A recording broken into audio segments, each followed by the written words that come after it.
Dear Carl, he showed an intense interest in Carl's bar in Queens, insisting that $1 million was an unbeatable deal for the place. He planned to bring his men to the bar in 3 days to discuss the matter with Carl in detail. In a letter, he confidently implied that Carl would not refuse this offer, and his words carried a veiled threat. Should Carl decline, something unfortunate might happen. New York City, Queen Street. The night was deep, yet under the glow of neon lights the city shone even more brilliantly than in daylight, a true city that never sleeps. Inside a luxurious apartment, Carl lounged lazily on the sofa, clutching the now-creased letter tightly in his right hand. How arrogant! How dare he threaten me? Anger surged through Carl. He tossed the letter aside, picked up a delicate crystal wine glass, and took a small sip of red wine, gazing out at the dazzling neon-lit skyline. He couldn't help but marvel. What a breathtaking view! 24 years ago, Carl had crossed over into this world. As time passed, he gradually realized he was in New York City. At first, he thought he had simply arrived in an ordinary American city, until he discovered the Steve Rogers Memorial, the Captain America Memorial. Anyone familiar with Marvel would instantly recognize this world, a universe brimming with danger and wonders. Here, alien invasions were real, superheroes and villains clashed in the streets, and even gods from ancient myths walked among mortals. Despite the perils, this world held its own allure, especially given the sheer variety of superheroes. In the Marvel Universe, accompanying Carl on his journey across worlds was a sign-in system, a feature now common in stories about transmigration. But his system was unlike most. Not only could he check in daily at different locations, it also offered an accumulative sign-in mode. Users could set a sign-in period, say a year or 2, and when the time was up, the sign-in would be completed automatically. The longer the period, the greater the rewards, after receiving nothing but baby Formula 4. 2 consecutive days of check-ins, Carl made a decision he would later come to somewhat regret. He set his sign-in period for 25 years in New York City. Now 24 years had passed, and he remained an ordinary man, albeit an ordinary man with an East Asian face, striking good looks, and abundant wealth. Since arriving in this world, Carl had been adopted by a wealthy, elderly bachelor over 50, who gave him the name Carl Smith. While the name seemed a bit odd for someone with an Asian appearance, Carl kept it out of gratitude for his adoptive father's kindness. A few years ago, the kind old man passed away, leaving Carl a fortune worth billions through legal means, properties, 2 bars, the old man's company, and shares in several enterprises. After confirming he was living in the Marvel Universe, Carl spent years sorting out and managing these assets. He first liquidated his own company, then sold off the majority of his shares in other businesses, amassing a substantial cash reserve. Afterward, he made strategic investments in several key enterprises. Stark Industries, the company owned by Tony Stark, Iron Man Hammer Industries, Iron Man's business rival Pym Technologies, founded by the original Ant-Man Hank Pym, and Oscorp, Norman Osborn's company, the original Green Goblin. These choices were far from random. Rather, they were based on his knowledge of the Marvel Universe from his previous life. Thanks to this string of shrewd investments, Carl's wealth multiplied more than tenfold in just a few years, reaching into the tens of billions of dollars. However, the rapid growth of his fortune also brought unexpected trouble. One day, Carl discovered a letter in his bar signed by Wilson Grant Fisk. While this name might mean nothing to the average person in the criminal underworld, his infamous alias, Kingpin, was known by all. Kingpin, who proclaimed himself the Emperor of America's underworld, was a formidable supervillain whose enemies included Spider-Man, Daredevil, the Punisher, and even famous superhero teams like the X-Men and the Fantastic Four. In the letter, Kingpin made it clear that he had taken an interest in Carl's bar and intended to seize it by force. Although Carl had practiced martial arts since he was young, he knew full well that as an ordinary man, he was no match for Kingpin. Still, the idea of being bullied into selling what was rightfully his filled him with resistance. Of all the assets Carl had liquidated, he had chosen to hold on to just these 2 bars, not merely as business investments, but as sanctuaries where he could unwind and relax.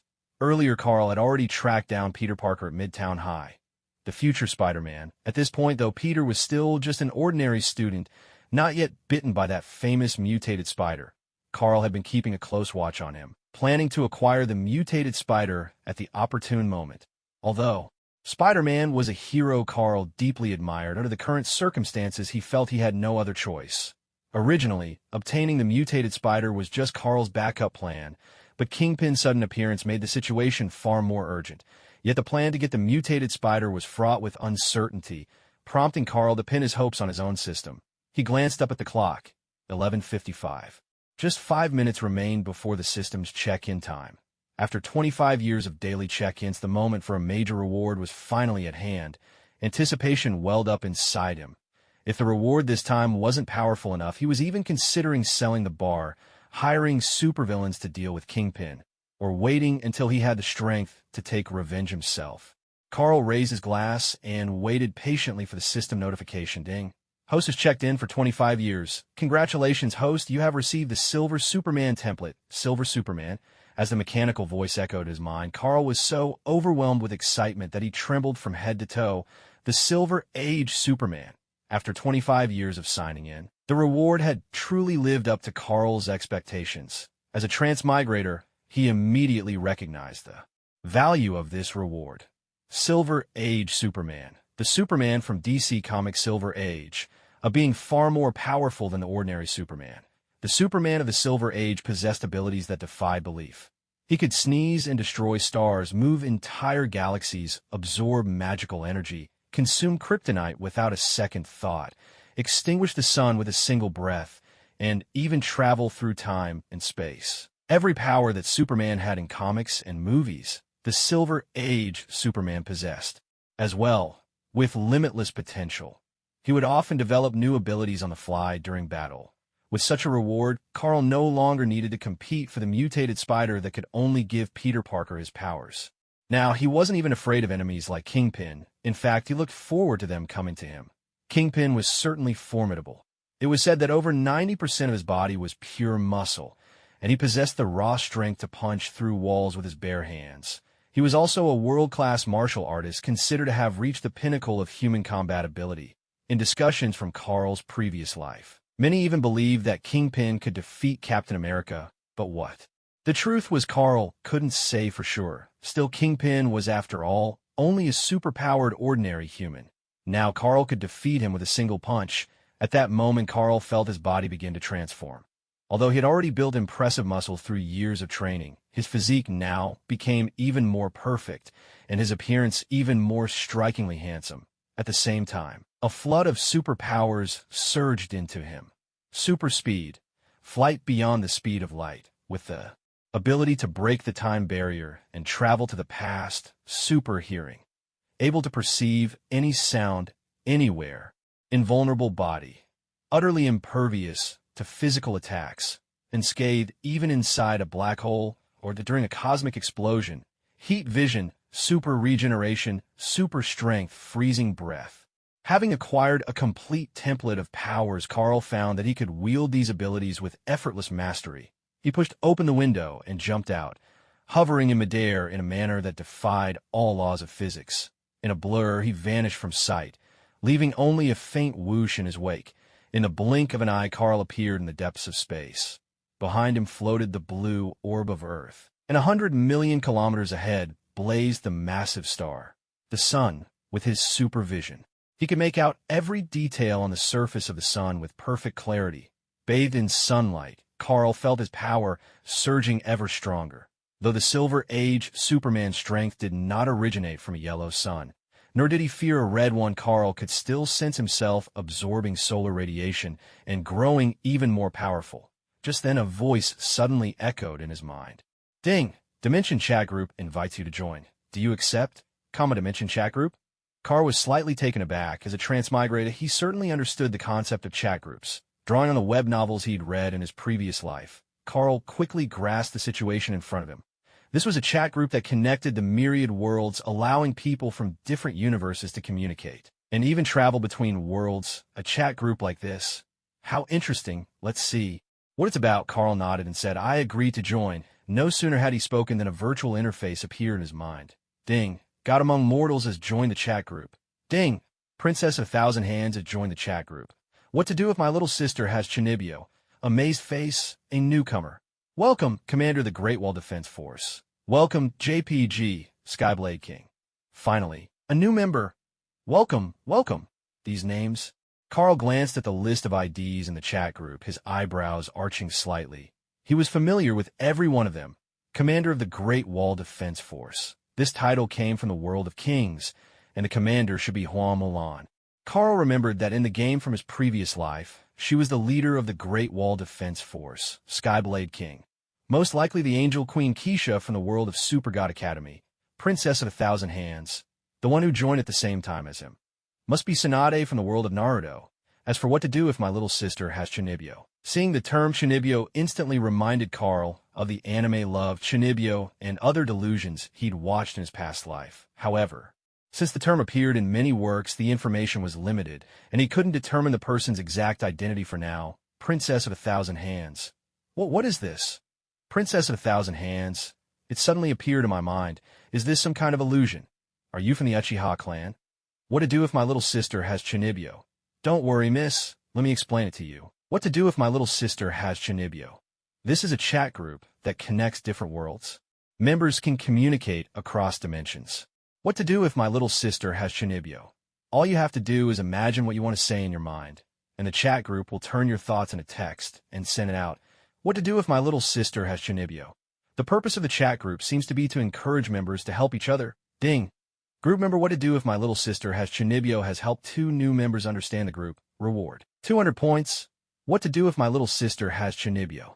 So you even get points for explanations? That's a nice bonus. What to do if my little sister has Chunibyo? 200 points in the bag. That feels great. What to do if my little sister is Chunibyo? I wonder how many ingredients I can buy with these points. This chat group is simply amazing. Skyblade King. Jealous JPG, commander of the Great Wall Defense Force. You get rewards for that, if I'd known. I would have explained it myself, commander of the Great Wall Garrison. Still, isn't it a bit of a waste to spend such precious points on food ingredients? Sister has Chunibyo. I've already exchanged all my point for money. Each point is worth more than 10,000 yen. Those premium ingredients are just ridiculously expensive. Sister has Chunibyo. Anyway, our world is pretty ordinary. We don't need to strengthen our bodies or anything, commander of the Great Wall Garrison. Good point, Thousand Hands Princess. Thousand Hands Princess. Excuse me, what exactly do these points mean? Sister has Chunibyo. Points are part of the chat group's reward system. You can use them in the shop to buy all sorts of things. Sister has Chunibyo. See that shop button in the top right? There you can heal injuries, enhance your body, exchange for money, or acquire different abilities. Sister has Chunibyo. You can earn points by checking in every day. Oh, and explaining the chat group rules to newcomers also. Gives you bonus points. Thousand Hands Princess. I see, so how do I check in? Although she was still somewhat skeptical about this so-called chat group, she asked the question offhandedly. Skyblade King. Just click the check-in button next to the shop at the top right. That's all you need to do, Thousand Hands Princess. Thank you. Ding. Group member Thousand Hands Princess checked in and received 8 points. Sister has Chunibyo. Wow. You got 8 points. That's incredible luck, Skyblade King. That's really lucky. The most I've ever gotten from checking in is 7 points. So jealous. Commander of the Great Wall Garrison. Commander of the Great Wall Garrison. The most I've ever gotten is 5 points. Skyblade King. There's still one more newcomer. Don't just lurk. Come out and chat with us at God Among Mortals, Commander of the Great Wall Garrison. Maybe they're busy with something urgent. Skyblade King. Fair enough. That makes sense. Ding. Group member God Among Mortals checked in and received 10 points. Sister has Chunibyo. Commander of the Great Wall Garrison. You can get that many points from checking in. That's amazing. Skyblade King. Question marks all around. God Among Mortals. Smile's sister has Chunibyo. What the heck? That's insane luck. Talk about a jackpot. Everyone was already envious of the points Thousand Hands Princess had earned, but now an even more astonishing number appeared.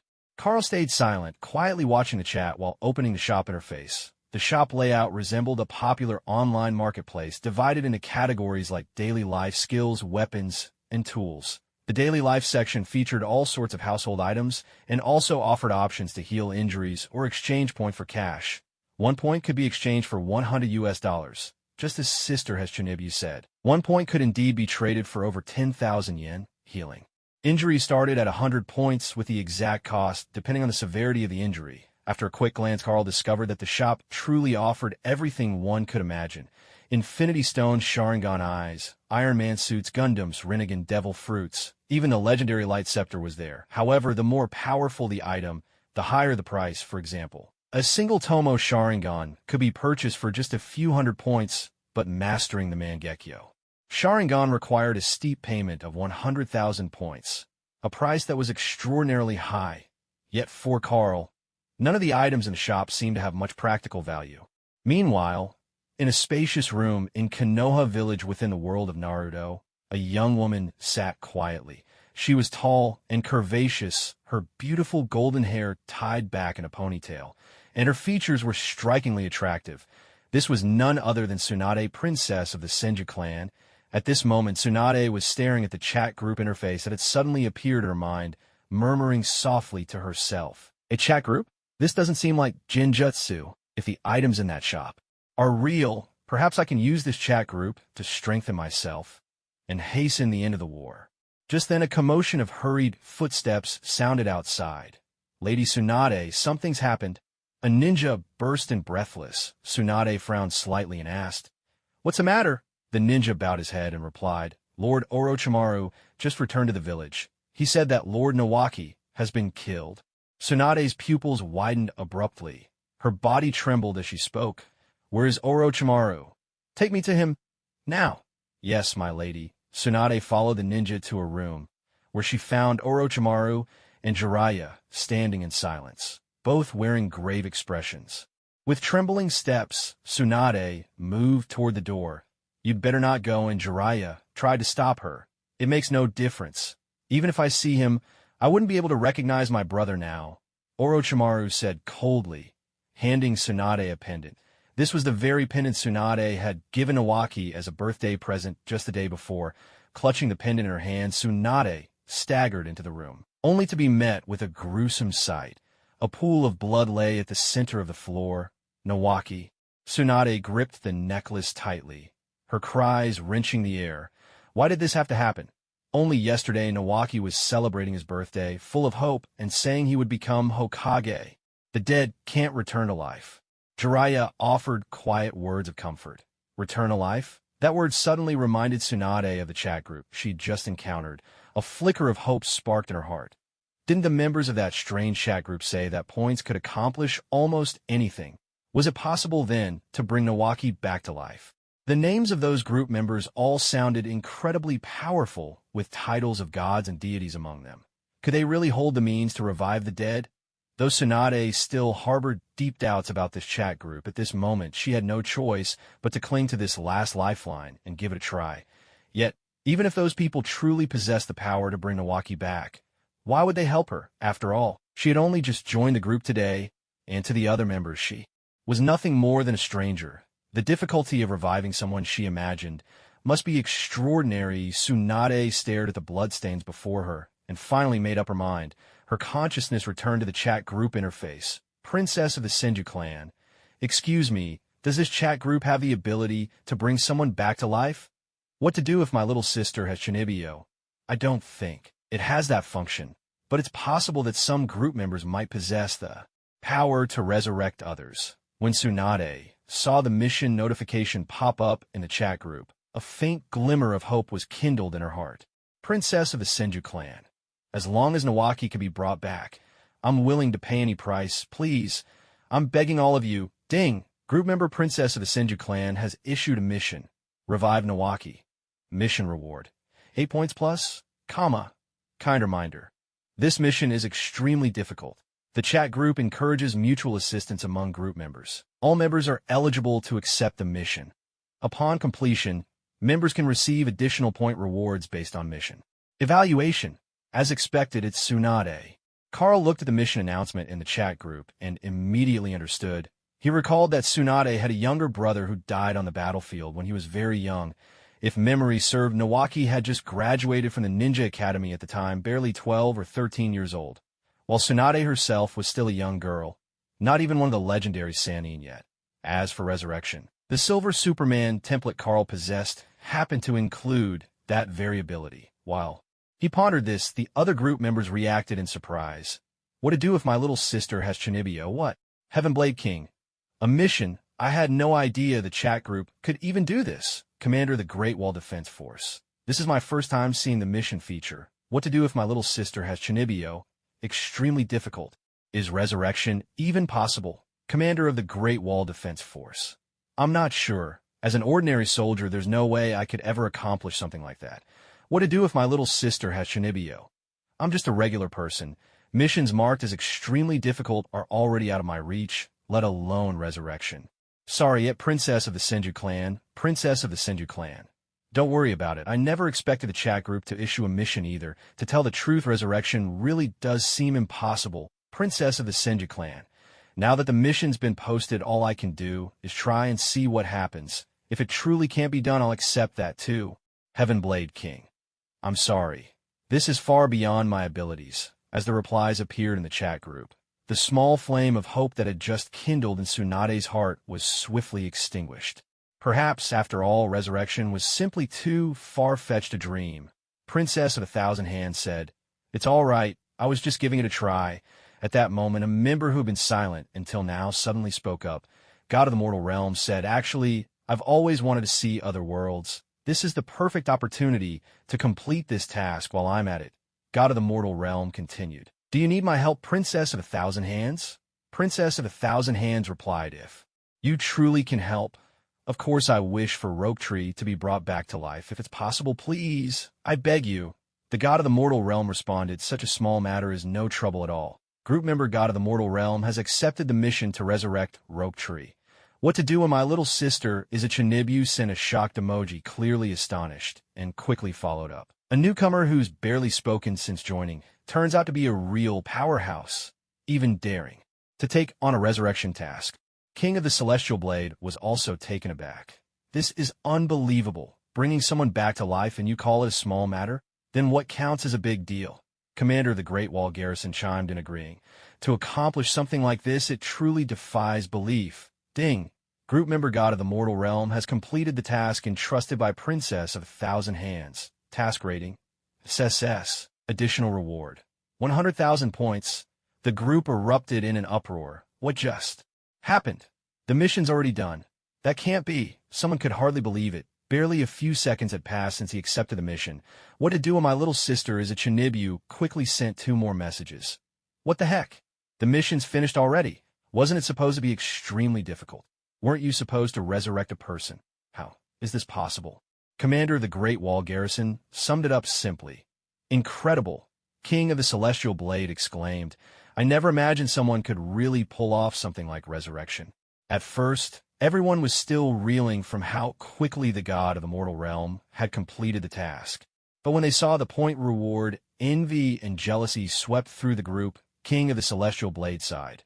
Heavens, they actually awarded so many points, 100,000 points. I barely have a few dozen myself. Time rewinds to just a short while ago. After seeing Tsunade's request in the chat group, Carl accepted the mission. Ding, you have accepted the mission from group member Princess of a Thousand Hands. You can teleport to the mission world at any time. Teleport now. Carl nodded and began the teleportation. Ding. Initiating teleportation. A mysterious power enveloped Carl, and the world before his eyes gradually faded into a misty blur. Ding. Teleportation complete. You have arrived in the mission world. Soon a notification chimed. Carl found himself inside a traditional Japanese wooden building. The room was furnished in a distinctly Eastern style. Its cultural background immediately apparent. Not far away stood a woman of commanding presence. Her features were exquisite, her figure striking. It was Tsunade from the world of Naruto. Tsunade, too, had noticed Carl's sudden appearance. This dark-haired man was not only strikingly handsome, but he also radiated an inexplicable air of mystery. Still, as a seasoned ninja, Tsunade remained vigilant. She asked cautiously, "Who are you?" Nearby, Orochimaru and Jiraiya tensed up the moment they noticed the sudden arrival of a stranger. As elite ninja, the fact that someone had approached without their notice was a grave lapse in their duties. If this person turned out to be an enemy, they might already be in danger. The two of them instantly shifted into combat readiness. Carl glanced at Orochimaru and Jiraiya with casual indifference, utterly unfazed by their hostility. Turning his attention to Tsunade, he spoke calmly. The chat group. God of the human realm. It's you? Tsunade's expression visibly softened at his words. In that moment, she finally understood. The handsome man before her was the very same god of the human realm who had promised help in the chat group. It was all real. members from other worlds could truly cross over into this one. Tsunade couldn't help but feel a surge of excitement. After all, Carl's modern casual clothes were completely at odds with the attire of the ninja world. Yet doubt lingered in her heart. Could this stranger really bring her brother Nawaki back to life? Despite her uncertainty, Tsunade offered a polite greeting.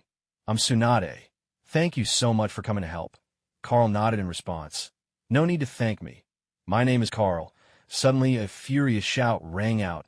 "Hey, who are you? Why did you suddenly appear in our village?" Tsunade turned to see Jiraiya glaring at Carl, his face clouded with displeasure. Everyone knew Jiraiya harbored deep feelings for Tsunade, and the unexpected arrival of a man who seemed to know her well naturally made him uneasy. What's more, Carl's abrupt appearance in the village was undeniably suspicious. Before Tsunade could respond, a jet-black shadow burst forward. Jiraiya's body was hurled by an invisible force, smashing through the wooden wall and tumbling out of sight. "Jiraiya!" Tsunade cried out in alarm.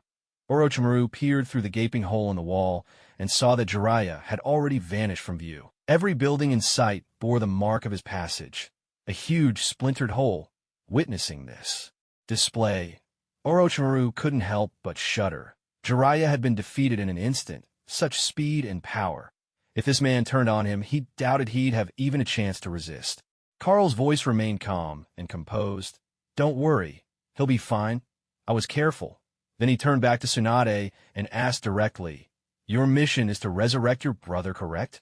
Tsunade tore her gaze away from where Jiraiya had disappeared and nodded in confirmation. Yes, since he said Jiraiya was unharmed, she decided to trust him, though she cared deeply about Jiraiya's safety. Reviving Nawaki was her top priority. "Carl, is there anything you need to prepare? I can prepare things, like talismans or offerings for you if you need them." "Talismans and offerings?" Carl shot Tsunade a surprised glance, as if to ask, "Do you think I'm about to cast a spell?" "I don't need any of that. Just give me a moment." With those words, Carl clenched his fists and shot up into Skye. A deafening boom erupted around him as he broke the sound barrier. Thankfully, his biofield shield kept his clothes intact, saving him from a rather embarrassing predicament. Even after surpassing the speed of sound, Carl only accelerated further. Ever since he acquired the Silver Superman template, he knew he could move at speeds beyond the speed of light. But that wasn't all. Carl was now able to travel through time, to journey into the past and rewrite history, unaffected by the laws of causality.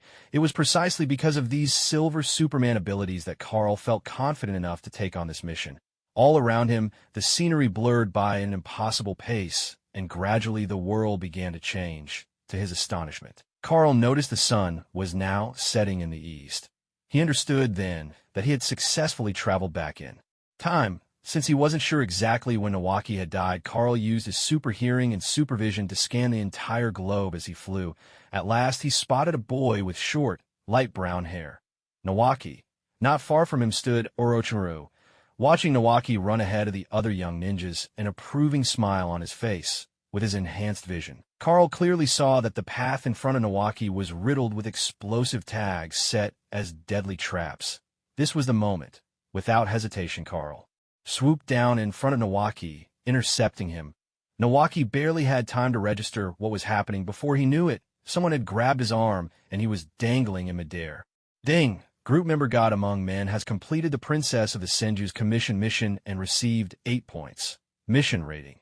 SSS bonus reward. 100,000 points." Hearing the notification, Carl was momentarily distracted. Sensing an opportunity, Nawaki instinctively drew a kunai and struck at Carl. But Carl simply gave a gentle flick, sending Nawaki hurtling toward Orochimaru, who caught him as Nawaki crashed into his chest. Who are you?" Orochimaru caught Nawaki's eyes, wary as he stared at the figure hovering in the air. This stranger had moved so fast that Orochimaru couldn't even make out his features.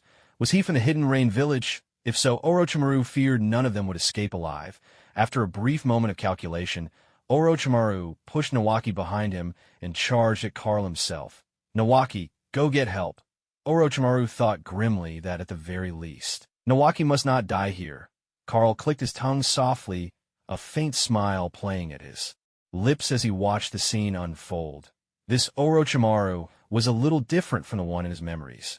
Still, no matter who it was, whether Jiraiya or Orochimaru, Carl never took a beating for nothing. With a swift ascent, Carl easily dodged Orochimaru's attack, and then landed a kick squarely on him. Orochimaru was slammed into the ground as if struck by a speeding train. Carl looked calmly at Orochimaru, now embedded in the earth, and said, "There's no need to panic. Tsunade entrusted me to save her brother. There's a trap up ahead." With those words, Carl paid no more attention to the others. Present, in a flash, his figure vanished. He had come to this world for one purpose: to save a life. There was no need for him to form connections with anyone else. Relying on his superhuman vision, Carl easily located Tsunade at this point in time. She was in the midst of treating an injured ninja. Carl flew to her side and cast her a glance. "I've already saved your brother," he said. "Now, I'm going to leave." Because of the peculiarities of time travel, Tsunade, in this timeline, shouldn't have known him, nor should she have remembered the mission she posted in the chat group. The situation reminded Carl of that movie about the Flash who broke the light-speed barrier to return to the past and change the fate of Earth. But in the altered timeline, since disaster had never struck, no one remembered that the Flash had saved the world, except for the Flash himself, the lone keeper of a rewritten history. Now Carl found himself in a predicament much like the Flash's still. Since the mission had originated from Tsunade, Carl felt he should at least greet her before departing her world. But just as he was about to leave, Tsunade set aside the wounded ninja she was tending and hurried over to Carl. She bowed deeply. "Carl, thank you for saving Nawaki," she said with heartfelt sincerity. "What?" Carl froze in surprise, staring at Tsunade. By rights at this point in time, she shouldn't have known him at all. She might not even have joined the chat group yet. Considering they enter at the same time, perplexed by this contradiction, Carl couldn't help but ask, "You know who I am?" "Of course," Tsunade replied gratefully. "You're a member of the chat group. You saved my brother. How do you remember all this?" Carl asked, baffled. Tsunade paused in confusion. "Wasn't it the mission I posted in the chat group? And then you came here." Carl fell silent, studying Tsunade for a moment before suddenly breaking into a smile. "Well, that's true, by the usual logic of time travel. Only the traveler should remember the original history after the past has changed. Yet here was Tsunade, remembering everything. It made no sense to Carl, except perhaps as a side effect of the special nature of the chat group. That seemed the only explanation. At this moment, Tsunade gazed at Carl with excitement. She hadn't expected that he would truly bring Nawaki back to life, and not by any ritual or spell, but by traversing time itself. Such an unimaginable power left Tsunade in awe. In her understanding, time was not something that could be crossed. And yet, the evidence was right before her eyes. From her perspective, Carl had just arrived in this world, landed a punch on Jiraiya, and then soared away. The next moment, she inexplicably found herself back at the place she'd been hours earlier. It wasn't until she saw the notification in the chat group that Carl had completed his mission that the truth dawned on her. Carl hadn't just saved Nawaki, he had traveled through time, and even brought her along for the ride. Such an ability was nothing short of awe-inspiring. In reality, Tsunade was unaware that Carl hadn't actually taken her through time. Regardless, it was indeed Carl who had traversed the flow of time to rescue Nawaki. Stay calm, Carl told himself, smiling nonchalantly in the face of Tsunade's excitement. Though this was his first time traveling through time, and he felt a flicker of exhilaration, it was nowhere near as intense as Tsunade's reaction. By now, the Konoha shinobi surrounding Tsunade's residence had noticed the unusual commotion. The ninja Tsunade had healed earlier had already reported what had happened to the others. Many ninjas were watching Carl warily, their eyes sharp and alert, since his strange attire clearly marked him as an outsider, not a Konoha shinobi. In times of war, strangers like him naturally drew their utmost vigilance. "Tsunade, who is this?" Jiraiya approached Tsunade's side, and lowering his voice, asked quietly. Tsunade glanced at Jiraiya, then looked toward Carl, a calm smile gracing her lips. "This is Carlton, a friend of mine. He's someone we can trust. He's not an enemy, so you can all relax." "That's right," Carl affirmed with a nod, catching Tsunade's smile. "My visit to the world of shinobi hasn't been in vain. Not only did I meet such a charming kunoichi, I also managed to complete my mission for the chat group." Standing to the side, Jiraiya couldn't help but feel a pang of jealousy as he saw Tsunade and Carl exchanging smiles. Yet faced with Tsunade's resolute attitude, he could only swallow his feelings. Carl looked at Tsunade and said, "My task is done. It's time for me to go." To his surprise, Tsunade grabbed hold of his arm.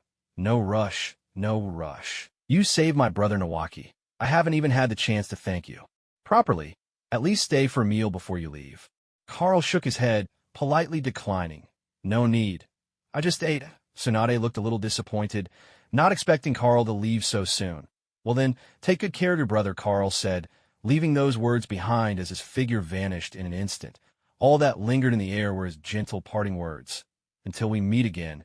"Until we meet again," Tsunade murmured, gazing at the spot where Carl had disappeared. Gratitude filled her heart for this handsome and powerful enigma, for he had saved Nawaki's life. Deep down, Tsunade even found herself growing fond of Carl. His sudden departure left her with a trace of reluctance, but all she could do was look forward to their next encounter. Marvel Universe. Carl's figure materialized suddenly in the vastness of space. After moving around a bit, it was time to head back and get some proper rest. Glancing at the dazzling star ahead, Carl's figure flickered. He was home in an instant. As he showered, a feeling stirred within him, drawing his mind into the chat group. No sooner had he entered than he noticed there were more than 99 new messages. Skimming through them, he saw that most were exclamations of astonishment from group members about how quickly a certain task had been completed. The most recent message was from Tsunade. "Senju Princess, Carl, have you returned to your own world?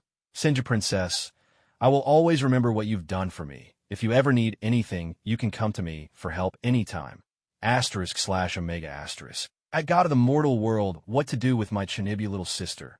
Anything at all. Wow, that's quite the promise. King of the Heavenly Blade. Shocking JPG Commander of the Great Wall Defense Force. What are you all thinking about? Am I the only one curious about how the God of the mortal world completed the task?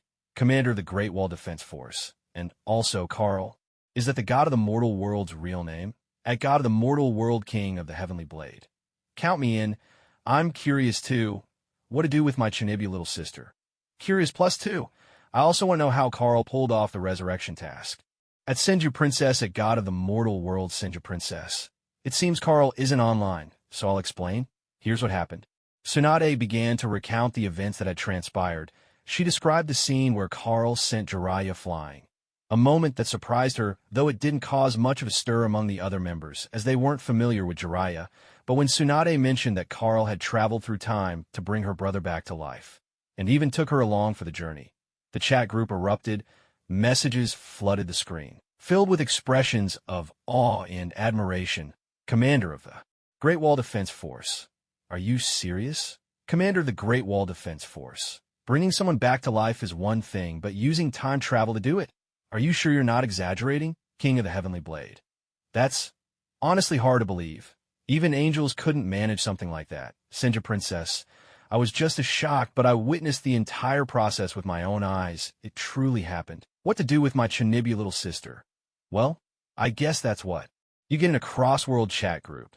The hidden dragons and crouching tigers come out. Commander of the Great Wall Defense Force. Fair enough, the task is completed after all. As unbelievable as it seems, it must be true. Looks like our chat finally has a real powerhouse among us. As the commander of the Great Wall Defense Force, he was a highly skilled warrior, known for his composure. His life had followed a far different path from that of ordinary people. When Carl completed the resurrection task, the other group members immediately started calling him boss, but the commander maintained his usual calm demeanor. But now, after hearing Tsunade's account and learning that Carl had managed to resurrect himself in such an unbelievable way, even he had to change the way he addressed him. After all, he himself couldn't bring people back to life, let alone travel through time. Abilities like that were truly awe-inspiring. Carl sent someone calling his name and immediately joined the chat group. Instantly, the screen filled with a flood of new messages. Seeing Tsunade's concern for him, Carl responded politely. God among men. I've arrived. No need to worry, Princess of the Senju. Now that Carl Cohen is here, I feel relieved. King of the Celestial Blades. The big boss has appeared. What to do with my Tsunade little sister? Carl, you've already earned 100,000 points. Doesn't that mean you can buy all sorts of amazing things? God among men. Most of the stuff in the shop isn't actually that useful. God among men. And the really interesting items? 100,000 points still isn't enough for those. Carl had little interest in buying things from the shop. Dominance, ninjutsu, even mechas, they just weren't all that practical for him. If he ever ran into an enemy, he could usually settle things with a few punches, and if he ever faced someone he truly couldn't handle right now, then nothing in the shop would really help anyway. Commander the Great Wall Guard. Princess of the Senju. As expected of Carl Quinn. Amazing. What to do with my Chinibi little sister. Awesome. King of the Celestial Blades. If I had 100,000 points, I'd definitely go by the Mangekyo Sharingan, Commander of the Great Wall Guard. Personally, I think the hockey from the pirate world is pretty tempting. If I had enough points, I'd buy armament hockey. What to do with my Chinibi little sister. If I got any points, I'd totally trade them for real-world cash. What to do with my Chinibi little sister. But how much can you get for 100,000 points? At 10,000 yuan per point, that's... What to do with my Chinibi little sister. Wow. That's so much money. I don't think I could ever spend it all. Maybe I'll exchange just a part of it, then use the rest to buy a suit of powered armor. What to do with my Chinibi little sister. Just imagine it. Suddenly flying around in powered armor in the normal world. That'd be something. What to do with my Chinibi little sister. If Rika with her Chinibu delusions ever saw powered armor, especially with me inside, what kind of face would she make? What to do with my Chinibu little sister. I can't wait to find out. God among men. Wake up. You're not even asleep yet, and you're already dreaming. God among men. You only earn a handful of points a day from checking in. To reach 100,000 points, you'd have to check in for over 10,000 days at least. What to do with my Chinibu little sister. Boss, that a bit harsh, King of the Celestial Blades. Ouch, that stings, Commander of the Great Wall Guard. Carl's got a point. If you're just relying on daily check-ins, getting 100,000 points is nearly impossible. Suddenly, the chat group fell silent, and no one sent another message. Clearly, all the group members realized that Carl was speaking the truth, and this left them feeling disheartened. Just moments ago, they had been fantasizing about using their points to buy coveted items, but now reality had brought their hopes crashing down. It was quite a while before anyone spoke again. Thousand Hand Princess. May I ask, who is Rika? What to do with my Chinibu little sister? She's my sister, a girl with a serious case of Chinibu. What to do with my Chinibu little sister? She's always convinced that demon lords and deities actually exist in this world. Those kinds of strange things. What to do with my Chinibu little sister? Sorry, Carl, I wasn't targeting you specifically. I was just talking about the world we come from. At God Among Men, although I'm not sure if Carl really is a deity. Your username in the group does say God Among Men, and judging by what Tsunade told us about Carl's abilities and actions to ordinary people, he's already no different from a god. I wanted to clear up any misunderstandings the moment Carl saw the username What to Do with My Chinibu Little Sister. He immediately realized the other person's identity. Rika was the name of the main heroine in love, Chinibu, and other delusions, so this group member must be the heroine's older sister. Tuka Takanashi, she was quite the stunning older sister type, and apparently worked as a head chef at an upscale restaurant, with remarkable culinary skills. God Among Men. I understand. No need to worry, Thousand Hand Princess. Oh, that explains why you chose that username. What to do with my Chinibu little sister, what a coincidence. I also have a younger brother named Nawaki. He's an incredibly brave boy. What to do with my Chinibu little sister, really? That's wonderful, as for my sister. And so, Tsunade and Tuka struck up a lively conversation, soon joined by Kesha. Observing quietly, Carl realized that the Kesha present now was not the awe-inspiring angel queen he remembered, but actually a young woman, not even 20 years old. She seemed even younger than Tuka Takanashi. That explained why her personality felt so different from Carl's memories. She was, after all, just a girl at this stage. The three women became more and more engrossed in their chat, eventually exchanging real names and warmly addressing each other as sisters. Although Carl maintained that he didn't have anything he wanted to buy, he still opened the group's store out of curiosity. After all, with 100,000 points on hand, it would be a shame to let them go to waste. Upon careful inspection, Carl felt a bit helpless. While there were plenty of things he could now afford, most of them were of little use to him. Mangekyo Sharingan, Advanced Hockey, and so on. Even if he bought the Spark Stick and transformed into Ultraman Tiga, it wouldn't truly increase his combat power. Besides, 100,000 points weren't even enough to buy the Spark Stick. After thinking for a moment, Carl spent several hundred points to purchase a set of superhero attire. The classic red and blue suit. To be honest, Carl wasn't particularly fond of this color combination. but it was the only option available in the group shop. As for the remaining points, he decided to hold on to them for now. There were indeed many items in the shop that piqued his interest, such as the Infinity Stones, the Phoenix Force, and the Heart of the Universe. However, the long string of zeros after their prices was enough to give anyone a headache. Once the group chat had enjoyed a burst of lively discussion, things gradually quieted down. After all, time did not flow and sink across the various worlds. Some were basking in daylight, while others were shrouded in night. For instance, when Carl acquired the Silver Superman template in his own world, it was the middle of the night. Yet by the time he arrived in the Naruto world, evening had already fallen. This clearly showed that the passage of time differed from world to world. As the members of the group became occupied with their own affairs, Carl continued with his evening routine and headed off for a shower. Afterward, he poured himself a drink and went to bed for some much-needed rest. Meanwhile, in the Naruto world, inside a spacious house in Konoha village, Tsunade, Jiraiya, Orochimaru, and Nawaki were seated together. Orochimaru was explaining the events that had unfolded earlier. That place was truly a trap, he said gravely. Given the circumstances of the time, if Nawaki had rushed in, his life would have been in grave danger. Jiraiya's expression was filled with lingering fear. That was close. Thank goodness that man stepped in to save Nawaki. Only now did Nawaki realize that the handsome stranger who had appeared so suddenly had, in fact, saved his life. The weight of this realization filled Nawaki with deep shame. He had always been a bright and straightforward boy, and when Carl first grabbed him, he had mistaken him for an enemy, even going so far as to attack his own savior. "He's a friend of mine," Tsunade said calmly. Among those present, she was the most composed. This was only natural, since she had been the one to invite Carl for help. Tsunade knew that Carl did not belong to this world, and she also understood that without his intervention, Nawaki's fate would have been sealed. It was precisely because Nawaki had died in another timeline that she had sought help through the group chat. And Carl had answered her call. That's true. He did mention that he came at your request to save Nawaki, Orochimaru said, glancing at Tsunade with a hesitant look. After a moment of contemplation, he couldn't help but ask, "This friend of yours, how did you meet him?" Orochimaru and the others had grown up with Tsunade in Konoha, sharing a close bond much like the ties among other prominent figures in the village, yet none of them had ever seen anyone like Carl before. So Orochimaru's curiosity was only natural. Tsunade paused for a moment, then replied, "I met Carl by chance while I was on a mission outside the village." Naturally, she couldn't reveal Carl's true identity or the existence of the group chat. Even if she did, it would do no good, and the others might not even believe her. So she had no choice but to come up with a reasonable explanation. Still, he truly is a very dependable friend. On that point, you can rest assured, Tsunade added. Hearing this, Orochimaru's expression became complicated. "I've had a brief encounter with him."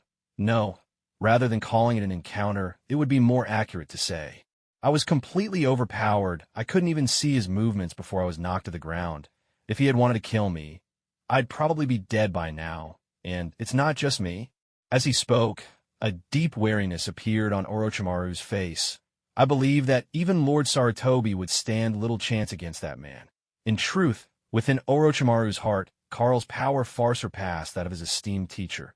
After all, he'd been taken down by Carl before he could even react, and not even his venerable teacher, Hiruzen Sarutobi, could have managed such a feat. However, such a blunt assessment would be inappropriate to voice openly. So Orochimaru chose a more tactful way to put it. "Orochimaru, what nonsense are you spouting?" Jiraiya retorted at once, unable to hide his dissatisfaction. Nawaki, standing beside them, wore an expression of disbelief. Orochimaru, seeing their reactions, offered no further explanation. He was confident in his own judgment. Tsunade, on the other hand, nodded in agreement. Yes, his strength really does surpass Lord Sarutobi's. "I don't believe it," Jiraiya insisted, clearly unwilling to accept this claim. Tsunade looked at Jiraiya with an odd expression. She thought to herself, even if you refuse to believe it, there's nothing to be done. In the original timeline, Carl could have laid you flat with a single blow, but she said nothing more, knowing that no matter what she said, Jiraiya would never be easily convinced. After a while longer, the conversation wound down, and Jiraiya and Orochimaru took their leave. Nawaki hung his head and quietly asked Tsunade, "Is the person who saved me called Carl?" "That's right," Tsunade replied. "Where is brother Carl now?" "He's gone far away." "Why do you ask?" "Well, when he comes back to the Leaf Village. You must let me know I haven't properly thanked him yet." Nawaki's words brought a gentle smile to Tsunade's lips. Of course she promised.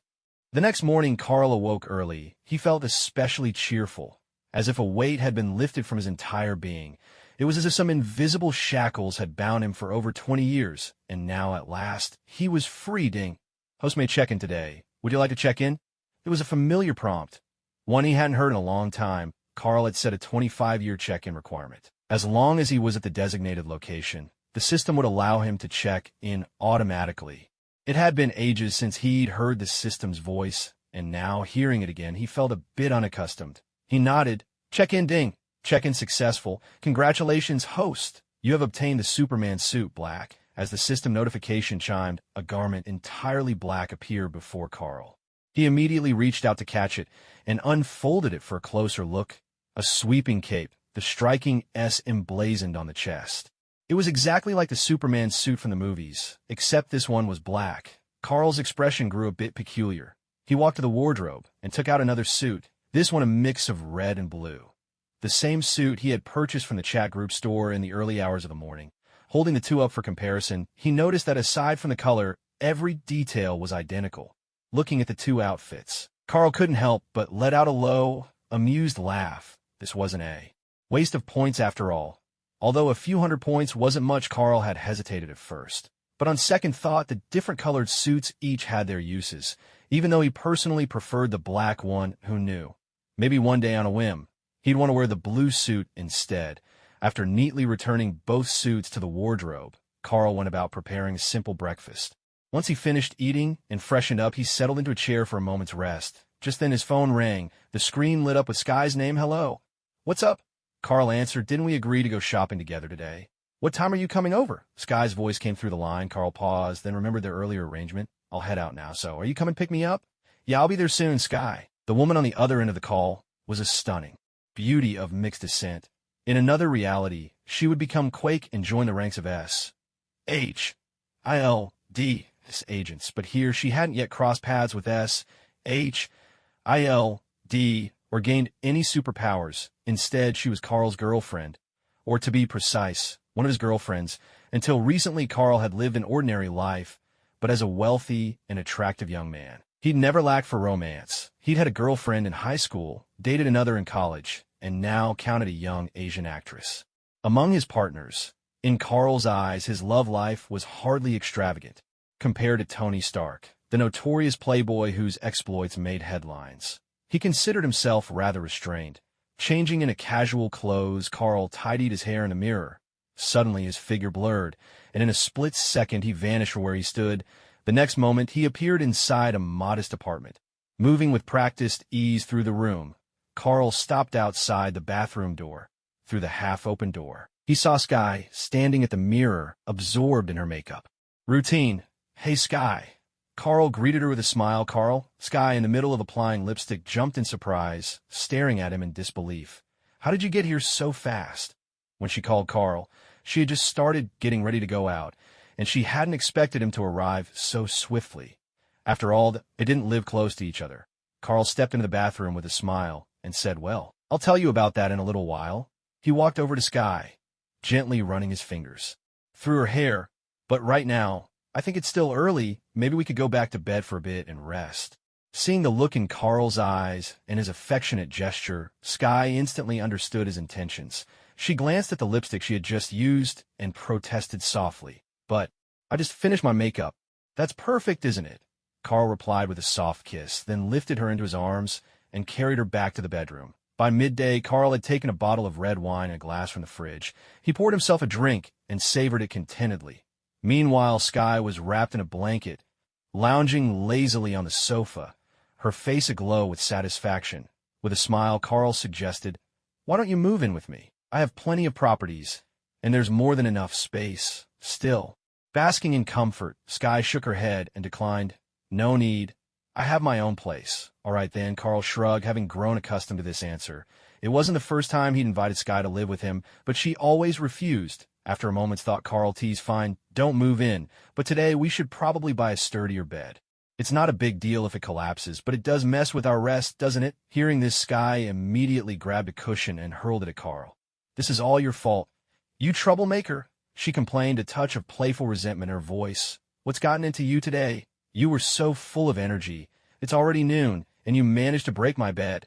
Back when she called Carl at 7 or 8 in the morning. Skye had mentally prepared herself for over an hour's wait. After all, Carl had trained in martial arts since he was young and had always had great stamina. But she hadn't expected his performance today to far surpass her expectations. Carl grinned, utterly unconcerned. That was nothing. If I wanted, I could keep going until tomorrow. Big talk. Skye challenged him. If you're so tough, why don't you prove it right now? Oh, really? Carl replied, walking toward her with a mischievous smile. Skye noticed the change in his demeanor and exclaimed in shock, no way. You're actually serious? Are you even human? Carl raised an eyebrow in return. What else would I be? Panicking, Skye buried her head under the blanket and pleaded, I give up. I was only joking. I'm completely exhausted. You really are incredible. Carl chuckled at her surrender, gave her a gentle pat, and picked up his wine glass from the coffee table, feeling quite pleased with himself. The truth was he hadn't exaggerated. If he hadn't noticed how tired Skye was, he honestly could have kept going, after all, ever since he'd gained the Silver Superman template. His physical strength had become something else entirely. He just hadn't expected they'd break the bed in just a few short hours. I have to admit, Skye's place really wasn't much to speak of. Out of pride, or perhaps for some other reason, she had always refused to move into Carl's house, insisting on living in her own rented room. What she didn't know was that Carl had long ago contacted the landlord and bought the place for 15% above market price. Housing here was cheap. Even with that markup, it cost far less than Carl had expected. But now, it seemed the old saying was true. Nothing good comes cheap. The bed had collapsed. Carl thought to himself that the quality was appalling. He ought to confront the seller. Now he'd have to pay Skye for a broken bed. He'd been thoroughly duped by a crafty landlord. After resting for quite some time, Skye finally got up and went to freshen up. By then, Carl had already finished a bottle of red wine and washed up himself. It was past 2 in the morning when Skye finished tidying up the house. Since the bed had broken, they needed to buy a new one. Before heading out, they had to make sure all their personal belongings were in order. And of course, they needed to eat first. They chose an upscale restaurant for their meal, then went straight to a nearby furniture store. This time, Carl didn't hesitate. He spent $2,000 on a high-end bed, to be honest. He even felt a little regret that there weren't pricier options available. He mused to himself, surely this bed won't break again, will it? Since Skye needed to sleep at home that night, they brought the delivery staff directly to her apartment. The deliverman was especially attentive. Though the place was neither large nor luxurious, the bed Carl had bought was worth more than $2,000. Such a luxury item hardly sold once a month.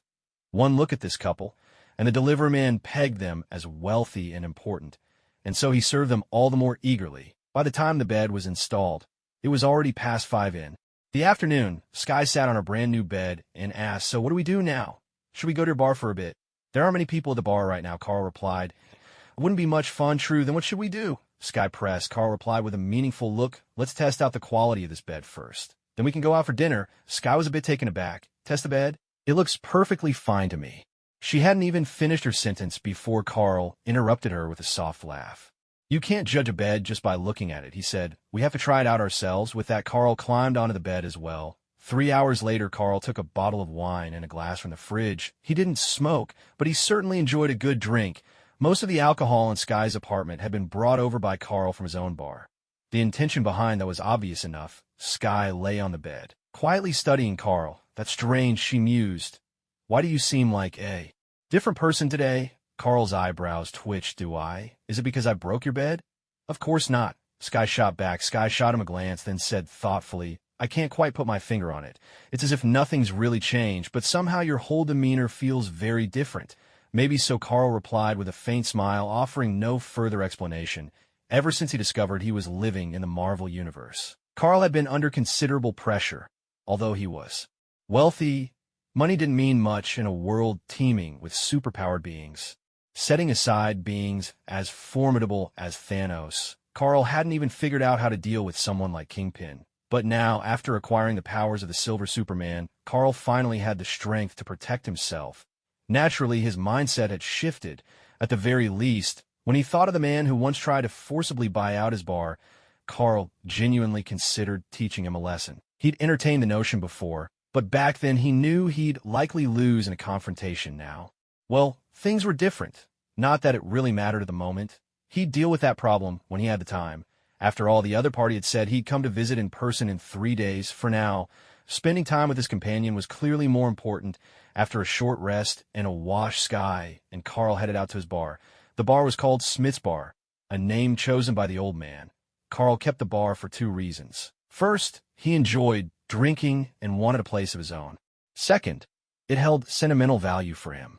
Carl owned 2 bars in New York. One in Queens, not far from his home, and another in Manhattan. To be honest, Kingpin offering $1 million for the Queens bar was a fair price. Although Smith's Bar in Queens was spacious and stocked with a fine selection of rare spirits, the combined value of everything there didn't quite reach $1 million. In that sense, Kingpin's offer was generous. Still, a good price was one thing. Coercion was another for someone like Carl, who was worth billions. The income from single bar was hardly a concern. Smith's Bar in Queens was one of the most luxurious bars in all of New York City. It wasn't just a favorite among the young crowd.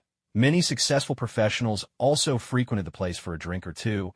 Business was so brisk that it often filled up before nightfall. Many employees believed that if the owner had been willing to expand, Smith's Bar could have spread across the country by now. In fact, its popularity was one of the main reasons Kingpin had set his sights on it. At this very moment, in a corner of the bar's lounge area, more than a dozen people sat at 3 tables. All of them wore black suits and sunglasses, giving off an unmistakably menacing air. Among them sat a bald man in a leather jacket whose presence was striking. He had a target tattooed right in the center of his forehead. This man was none other than Lester, the supervillain known as Bullseye, a notorious henchman of the Kingpin.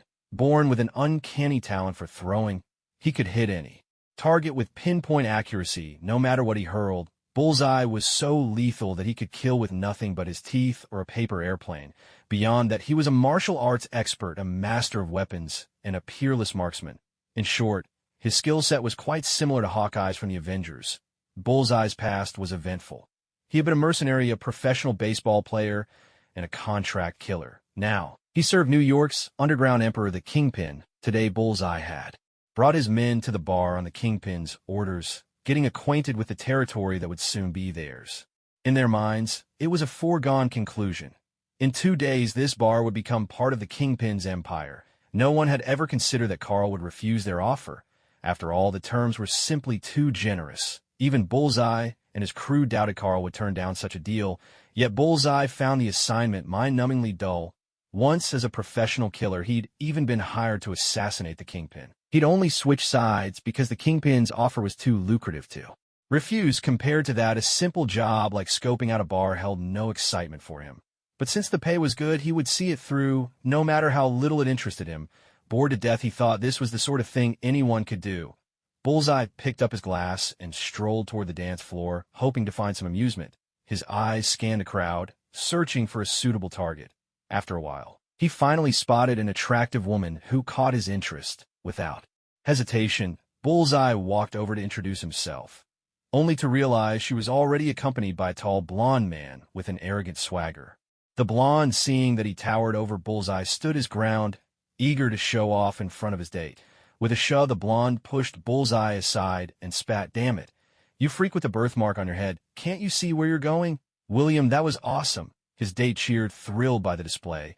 William grinned smugly, certain he'd impressed her and that the night was going his way. But he failed to notice the twisted smile that flickered across Bullseye's face as he was pushed aside.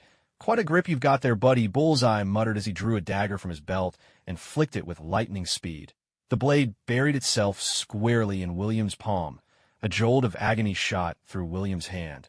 Looking down, he saw the gleaming knife lodged deep in his flesh, blood trickling steadily from the wound. He cried out in anguish, clutching his injured hand. But the pain was so intense that he dared not even try to pull the knife free. William's date and several young people nearby had witnessed the attack, and chaos erupted instantly in the bar.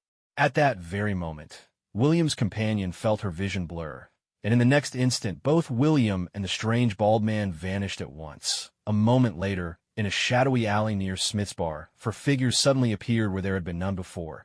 William and Bullseye looked around in bewilderment, clearly a loss as to what had just happened. Skye's expression was equally perplexed. It was then that Carl spoke up, his voice calm and steady. He looked at William and said, "Her hand is wounded. There's a hospital a few hundred meters to the south." Huh? Oh. William instinctively nodded in response. As he lowered his gaze to his palm, he was startled to find the dagger that had been stuck in his hand had vanished without a trace. That was certainly a relief, though he still needed medical attention right away. More importantly, he needed to get as far away from that bald lunatic as possible.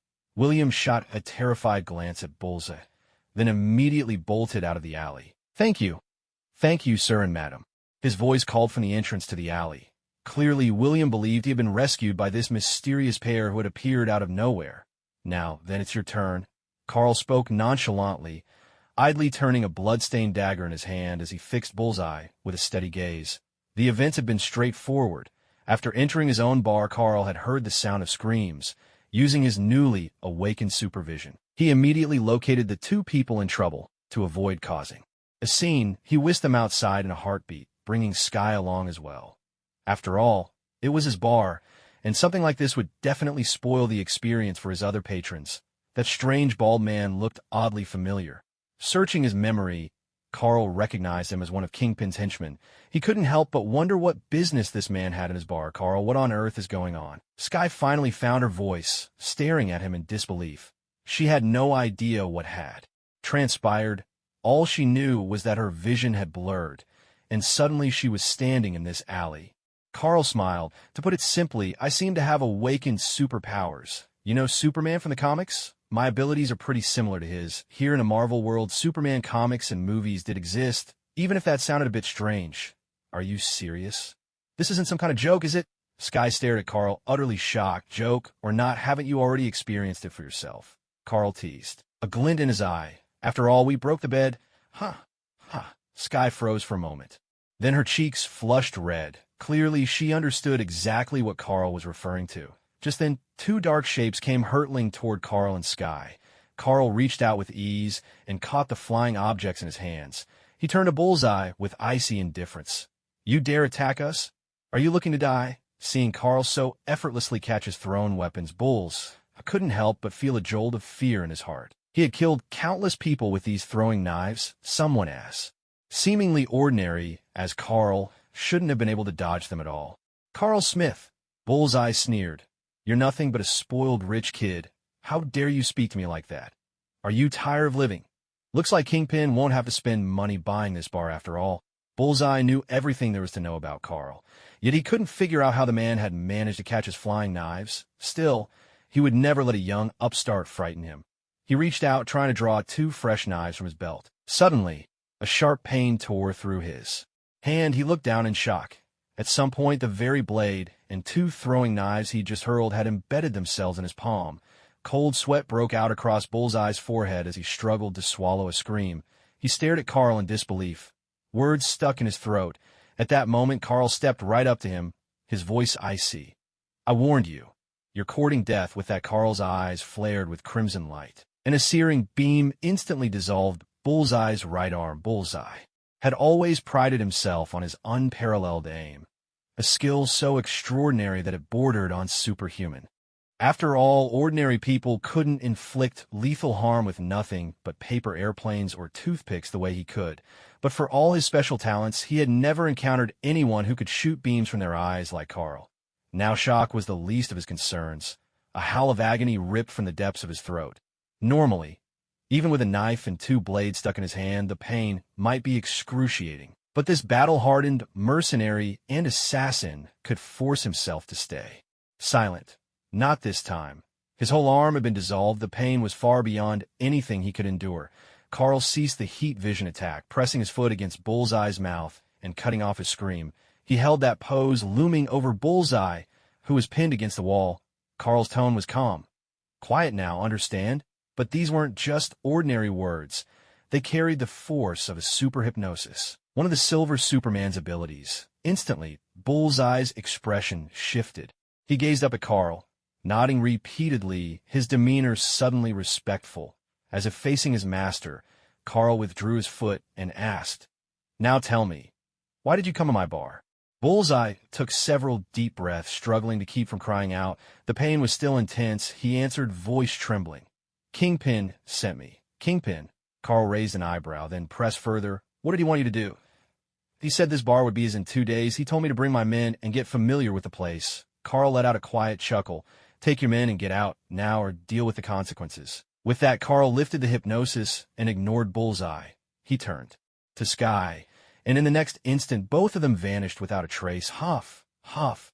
Bullseye slumped helplessly to the floor, his back against the wall, gasping for breath. Even now, his thoughts were a jumbled mess, unable to make sense of what had just happened. That pampered rich kid he'd always looked down upon had not only caught his dart, but had also unleashed a crimson light from his eyes that could melt flesh and bone. It was all so absurd that Bullseye could hardly believe it himself. But the searing pain radiating from his right arm brought him back to reality, a grim reminder that everything had truly happened. He glanced down at his dissolved arm, and waves of shock and terror rippled through him. He had no choice but to accept the truth. What baffled him even more was that after melting his arm, the other man simply turned and walked away. Damn it. What rotten luck, after a long while. Bullseye finally managed to stagger to his feet. Cursing under his breath, he quietly pulled out his phone and called a few of his men who were in the bar, telling them to leave with him. The stranger's warning still echoed in his mind. If he didn't do as he was told, Bullseye wasn't sure he'd survive the night. What Bullseye didn't realize was that he owed his life entirely to Skye's presence. If Carl had been alone, Bullseye would have been a dead man. But with Skye there, Carl didn't want to put on such a bloody display in front of an ordinary person. At this point, Skye was just a regular civilian, not a HILD agent, and not yet awakened to her own powers.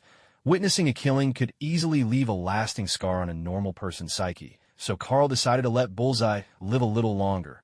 After all, he would settle the score with Kingpin sooner or later. Meanwhile, Carl and Skye made their way back to his bar. Carl ordered 2 drinks, then leaned against the counter, watching the crowd on the dance floor with a relaxed air. Skye, on the other hand, kept her gaze locked on him, unable to look away. Suddenly, Carl turned to her with a playful smile. "What's wrong? Am I really that handsome?" "Don't flatter yourself," Skye snorted, pretending not to care, but after a moment, her curiosity got the better of her. "Do you really have superpowers?" Carl joked. "The power of money." "Of course, I thought you already knew I was rich." Skye rolled her eyes at him. "I'm talking about what happened just now. The eye beams. What else could it be?" "Didn't you see it with your own eyes?" Carl replied. "Fine." Skye nodded, finding it hard to believe, but she had witnessed Carl melt Bullseye's arm with his heat vision. "So what superpowers do you have?" she asked. "A bunch, flight, super speed, super strength, bioelectric force fields, that sort of thing," Carl replied, not bothering to hide anything. "Sound just like a comic book Superman." Skye mused aloud. "Superman. That's pretty impressive, isn't it?" she asked, her curiosity piqued. "Can you take me flying?" After all, humankind's longing to soar through the skies has never faded. Now that the opportunity had finally arrived, Skye was eager to experience it. For herself, of course, Carl replied with a smile, downing the rest of his drink in one swift motion. Then he gently wrapped his arm around Skye's waist, and in the blink of an eye their figures vanished from Smith's bar. Almost at the very same moment, Carl and Skye reappeared high above the city. Watching the sights beneath the Empire State Building shrink away, Skye couldn't hold back her excitement. She let out a jubilant cheer. At last, they had reached the summit of this world-famous landmark. Soaring over 400 meters tall, the Empire State Building is celebrated as one of the 7 wonders of the modern engineering world. Standing here, one could gaze out over the breathtaking panorama of New York City. A gentle evening breeze brushed past, filling Skye's heart with boundless joy. Seeing the radiant smile on her face, Carl felt his own spirits lift as well. "Shall we step away for a moment?" Carl asked with a warm smile. Skye glanced at him in puzzlement. "Why?" "You'll see in just a moment," he replied. With that, Carl once again slipped his arm around Skye's slender waist. In the next instant, they found themselves inside Carl's home. He fetched 2 wine glasses and a bottle of carefully selected red wine. And then, with another shift, they were back atop the Empire State Building. Carl deftly uncorked the wine and poured it into the glasses, handing one to Skye. Raising her glass with a bright smile, Skye declared cheers. After a few glasses of wine, Skye was lightly flushed, and she leaned in toward Carl, seeking a kiss. Carl pressed a gentle kiss to her lips, and then together they melted away into the night. Carl thought to himself that it was about time to test out the new bed Skye had just bought for her new home. 3 hours later, Carl watched Skye sleeping peacefully beside him. Moving quietly, he slipped into the bathroom to wash up. He couldn't help but think. The new bed was indeed sturdy and reliable, truly worth every penny. Once he'd finished, Carl activated his supervision, scanning the city for his target. He quickly pinpointed Bullseye's location. The man was at a secluded dock, surrounded by dozens of men in black suits, all exuding an air of menace. Not far from a stretch limousine stood a towering, broad-shouldered man with a shaved head, standing nearly 2 meters tall, powerfully built. He looked every bit the giant, radiating an imposing presence. This was none other than the infamous crime lord Kingpin. The port of New York City. At this moment, Daredevil, clad in his crimson battle suit, is hiding in a shadowy corner of the docks. Daredevil's real name is Matthew Michael Murdock. He is a superhero in the Marvel Universe. As a child, he was blinded by an accident, but that loss sharpened all his other senses to an extraordinary degree. He can even hear sound from several miles away. Since he was young, Daredevil has trained relentlessly in boxing and martial arts, developing speed and strength far beyond that of ordinary people. By day, Matthew works as an upright attorney. By night, he transforms into Daredevil, bringing criminals to justice. His ears twitch ever so slightly, instantly picking up the situation around him. Daredevil's expression darkens. Kingpin actually came in person. Not long ago, he took down a few minor leaders of the underground world, and by chance uncovered a secret. Tonight, a large shipment of smuggled goods would be arriving at the docks, including flour and firearms. As a superhero, there was no way he could just stand by after learning this. Armed with advanced knowledge, Daredevil prepared carefully and set up an ambush here ahead of time. But what he hadn't expected was that the notorious Kingpin, the underground emperor of New York, would be involved in this smuggling operation himself. As a hero, Daredevil often crosses paths with criminals. Kingpin's business spreads across all of America. Daredevil has ruined many of Kingpin's ventures, and Kingpin has wounded him in return. The grudges between them run deep, too tangled to sum up in a few words. Facing Kingpin was never easy for Daredevil. In most of their previous encounters, he was the one under relentless pressure, and this time he could sense that Kingpin had brought a legion of henchmen. Each one clutched a rifle, their faces tense and alert. It was clear to Daredevil that this time he stood little chance against Kingpin. The numbers simply weren't on his side. Should he still make a move? Looking at things from a different angle, the fact that Kingpin himself showed up for this deal meant the stakes were high. The cargo must be of great value. Otherwise, the king of the city's underworld would never bother to appear in person. Even if I can't win this fight, sometimes victory isn't measured by battle alone, he murmured to himself. If I can just destroy the smuggled goods, that's enough. After a moment's reflection, Daredevil made up his mind. If things got truly out of hand, there was always an escape route. As time passed, several small boats approached the dock. People began to disembark, unloading the cargo. Kingpin, for his part, remained seated in his limousine, as if none of this concerned him. Yet a few of his men went up to tally the goods. This must be it, Daredevil thought, confirming the identity of the smuggled items. Without hesitation, he sprang into action. Like a shadow, streaking through the night, he charged at the henchmen in black suits with lightning speed. Very soon, he slipped up behind the nearest thug. Thanks to his remarkable speed and the cover of darkness, no one noticed his approach. Daredevil knocked the man out cold, then swiftly snatched the rifle from his hands. Without hesitation, he seized another weapon from a thug nearby. With 2 guns in hand, Daredevil didn't pause. He whirled around and sprinted toward the docks. He tucked one rifle under his arm, gripping the other as he began to fire. His shots weren't aimed only at the cargo. He also targeted the boats. Admittedly, shooting at ships and crates seemed a bit foolish, but Daredevil had little choice but to take this gamble. Facing Kingpin and his crew head-on wasn't a fight he could win. All he could do was hope the intel was accurate, that inside the smuggled goods were flour and munitions. If there were heavy weapons among them, there was a real chance his rifle fire could set something off. Daredevil's heightened senses gave him an uncanny aim. Even though his eyes couldn't see, most of his bullets struck true, hitting the intended marks. Yet the explosion he desperately hoped for simply didn't come. It's not working. Daredevil muttered, a frown creasing his brow. But his hands never stopped, the gunfire continuing in steady bursts. By now, the thugs gathered around the sedan had noticed a disturbance on Daredevil's side. Bullseye's gaze locked onto Daredevil's shadowy figure, and he growled darkly, "Come on, let's take care of him." After getting his wounds bandaged at the hospital, Bullseye had returned straight to Kingpin's side and reported everything that happened at the bar. To be honest, Kingpin hadn't really believed him. The whole affair sounded far too unbelievable. Kingpin had done his homework on Carl Smith. He wouldn't have acted so boldly to seize Carl's bar otherwise. From his research, Carl was just a wealthy investor, apparently a shareholder in several major corporations, someone with a bit of clout. Still, Kingpin paid that no mind. There was no way a man like Carl would risk his neck over a little bar, not against someone like him. Of course, companies like Stark Industries and Oscorp weren't to be trifled with. Truth be told, the price Kingpin had offered was more than fair. He'd factored in the bar's value, as well as Carl's connections to those powerful companies. If Carl didn't have those shares, Kingpin wouldn't have even offered $1 million. He'd given the man respect, and money too. Surely Carl wouldn't be so ungrateful as to refuse. After all, Kingpin's true strength lay in his underground empire. If it came to a real confrontation, that would only mean Carl didn't know what was good for him. So, Kingpin had never expected a refusal. That's why he'd sent Bullseye to scope out the bar today. Who could have guessed Bullseye would come back gravely wounded? Down an entire arm. Laser beams from Carl Smith's eyes had melted it away. What a ridiculous story, Kingpin suspected. He was being played. Still, Bullseye's injuries were real. He couldn't figure out what had actually happened. Today, a shipment of important goods was arriving, and Kingpin didn't have time to deal with Carl's problems for now. After all, that shipment contained plenty of flour and firearms, items of tremendous value. As for the business of the bar, it could wait until tomorrow.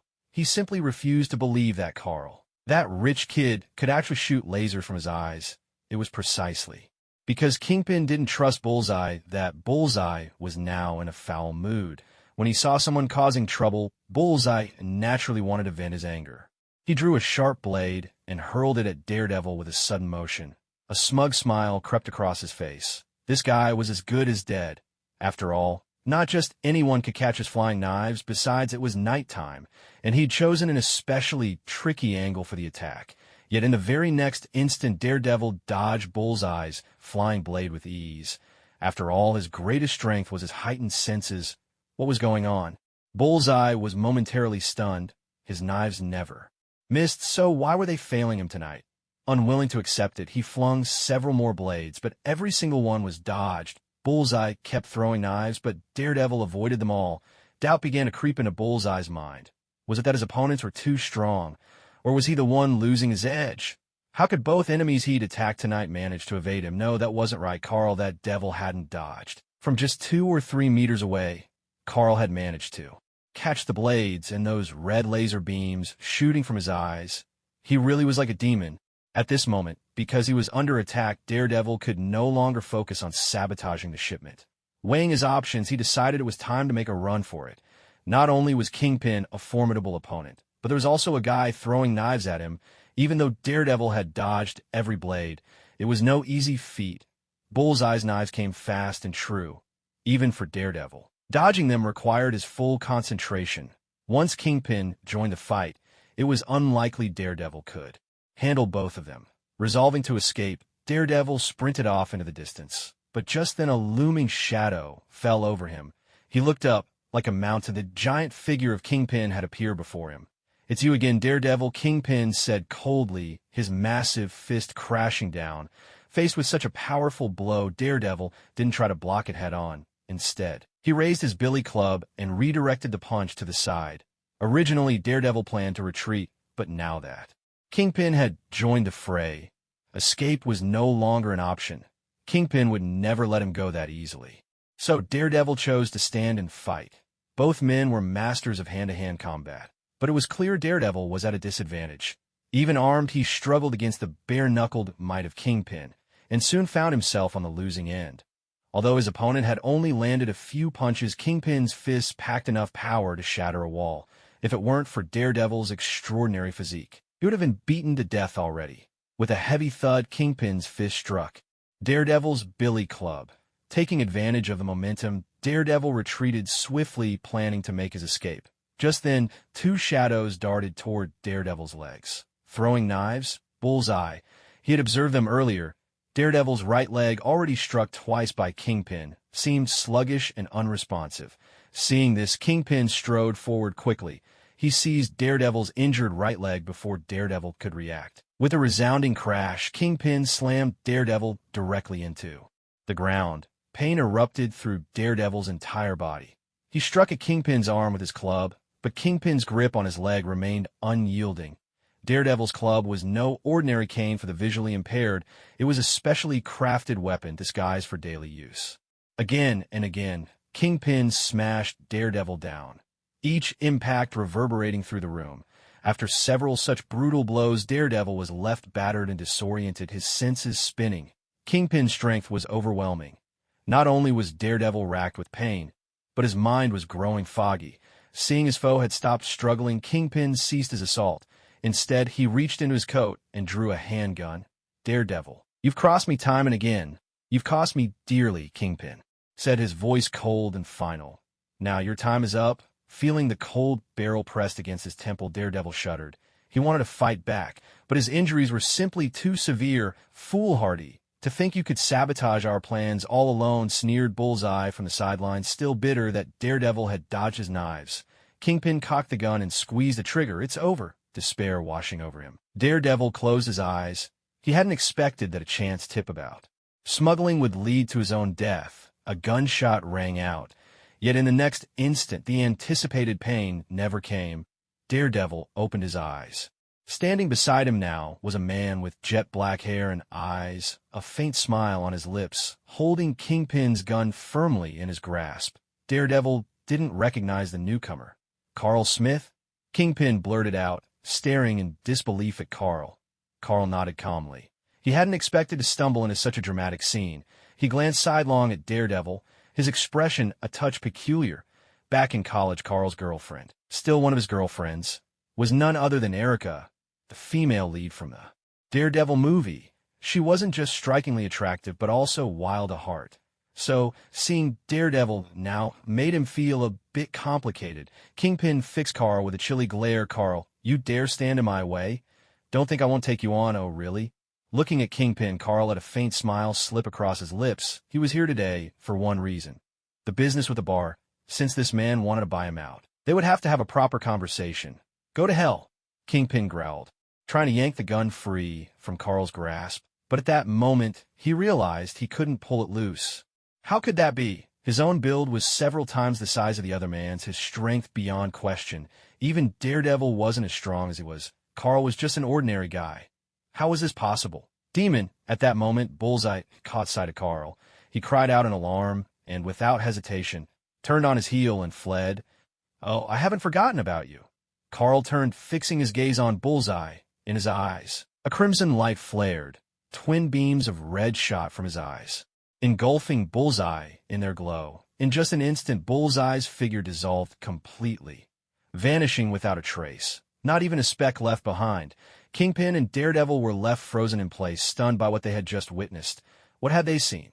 This man's eyes had shot out beams of light, killing a person on the spot. Though both Kingpin and Daredevil were formidable in their own right, Daredevil's senses could detect activity from miles around, a superpower in itself. Carl's heat vision left them utterly shocked. Kingpin collected himself and noticed that Carl seemed to be holding a bullet between his fingers. He stared at Carl in disbelief. Thinking back, he realized he had already fired his gun. Where was the bullet? No one was hurt. Could it be this man had caught it? Kingpin had always been confident in his fighting ability, but no matter how self-assured he was still just a man. Earlier, Bullseye had warned him. Carl was incredibly fast and could shoot lasers from his eyes. Kingpin had laughed it off, thinking, "That punk? I could crush him with a single punch." But now, seeing Carl kill Bullseye with heat vision and catch a bullet barehanded, Kingpin dared not make a move. Observing Kingpin's expression, Carl smiled deepened. At first, he'd intended to deal with Kingpin directly. But now, seeing how sensible his opponent was with no will to fight, Carl changed his mind. He looked at Kingpin. "I heard you want to buy my bar." Cold sweat beaded on Kingpin's brow. That was the plan. He was at a loss for how to deal with Carl. "You're a wealthy man, aren't you?" "Yes. I have some money." "Well, I'm quite well off myself, you know." Kingpin had no idea where this conversation was going, but he could only grit his teeth and answer, "I know. Recently, $1 billion vanished from my account," Carl said, his smile growing even broader. "I have a feeling you could help me get it back. What do you say?" Kingpin stared at Carl in disbelief. $1 billion. This was blatant extortion, and the amount was utterly outrageous. Kingpin was meticulous in his thinking, his intelligence far surpassing that of ordinary people. When Carl spoke just now about being very rich and claimed he could help retrieve what was lost, most people would have been bewildered on the spot. What does your wealth have to do with me? Yet Kingpin immediately understood. This man was trying to extort him, and the amount he asked for was simply outrageous. $10 billion. It was as if he were dreaming. Did he really think money grew on trees? Kingpin was the most powerful underground boss in New York, perhaps even in all of America. His influence stretched across the globe, spanning real estate, technology, biology, industry, and more. By his own estimation, Kingpin's assets totaled over $30 billion. That was already an astronomical sum. In a way, Kingpin was the very embodiment of the rags-to-riches legend in the Marvel Universe. After all, his father had only been a small-time underworld figure. Kingpin had built his empire almost entirely from scratch. Out of millions of ordinary people, perhaps not even one could reach his level. After all, we're talking about over $30 billion US dollars. Yet despite his vast wealth, enough to earn him a place among the giants of the Marvel world, Carl's demand was simply too ruthless. $10 billion. Even Kingpin himself didn't have that much cash on hand. After all, assets and liquid funds are very different things.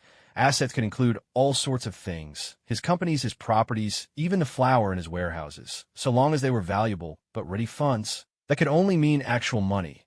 What Carl wanted was money he could deposit straight into a bank account. It wasn't that Kingpin didn't want to pay. He simply didn't have such a sum at his immediate disposal. Meanwhile, after a brief moment of confusion, Daredevil also pieced together the meaning behind Carl and Kingpin's conversation. Extortion? That left him deeply surprised. What was going on here? Who exactly was this mysterious Asian man? The stranger possessed such formidable power, had saved his life, and stopped Kingpin.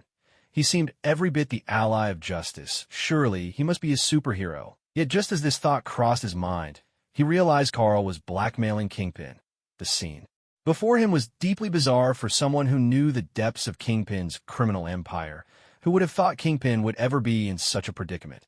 Carl, seeing the hesitation in Kingpin's expression, felt a flicker of surprise. $10 billion was no small sum. But when it came down to it, anyone would choose their life over money. Apparently, Kingpin wasn't keen on surviving. Carl had already given him a chance. But to his disappointment, Kingpin didn't seize it. He couldn't fathom what was going through the man's mind. Carl's smile never faltered, though his eyes now glimmered with a crimson light. He gazed at Kingpin and said with an easy smile, "It seems you're unable to help me find the money. What a pity." With those words, Carl prepared to deal with Kingpin once and for all. The instant Kingpin caught the red gleam in Carl's eyes, his expression changed dramatically. He hurriedly begged for mercy. "Mr. Carl, please don't do this." But Carl paid no attention to his plea. A chill ran through Kingpin's heart. Was this the end? Carl's superpower was just too bizarre. Bullseye had been melted away right before his eyes. He himself was likely no match for Carl either. Should he make a move?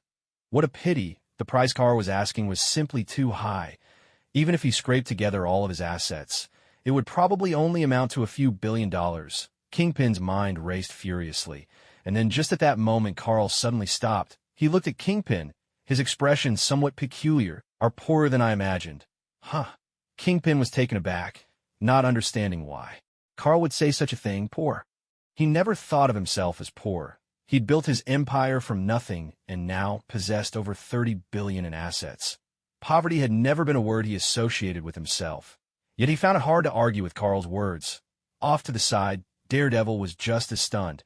He and Kingpin were longtime adversaries. He knew this underground emperor owned countless businesses, especially in the flower trade, which Daredevil had disrupted time and again. He knew all about Kingpin's dealings. They were far from noble, but to claim he wasn't wealthy, Daredevil would be the first to object to that. At this moment, Carl continued speaking to Kingpin. "Since you're not as wealthy as I thought, we'll have to change the method. Of course, the price stays the same." He paused for a moment, then went on, "You'll still need to help me recover $100 billion, but for now, just get me $20 billion. The rest, you can pay me when you have it. Help me track it down, but I'll expect Interest calculated at standard bank rates. With that, Carl turned to Kingpin and asked, well, what do you think? Huh. Kingpin was caught off guard, never expecting things to take such a turn. He had no idea what was going on, but after a brief moment's thought, he agreed at once, fine. Although 20 billion was still a hefty sum for him, it wasn't beyond his reach. After all, life was more important than money. If he were dead, what good would his wealth do him? Very well. Here's my account number. Write it down. As he spoke, Carl handed his bank account details to Kingpin.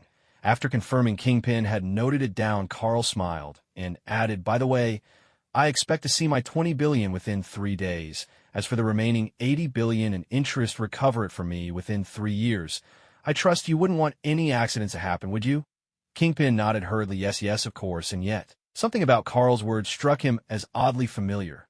Thinking back, he realized, weren't these the very words he himself had written to Carl in a letter before? At that, Kingpin let out a wry chuckle.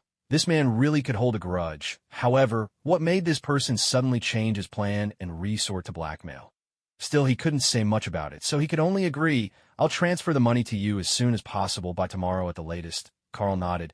In fact, just a moment ago, he'd been wondering what was going through Kingpin's mind when he refused to pay then. He suddenly realized that, thanks to his Silver Superman template, he had a power called telepathy. Almost instinctively, he had used it. From that moment up to now, everything Kingpin thought Carl knew.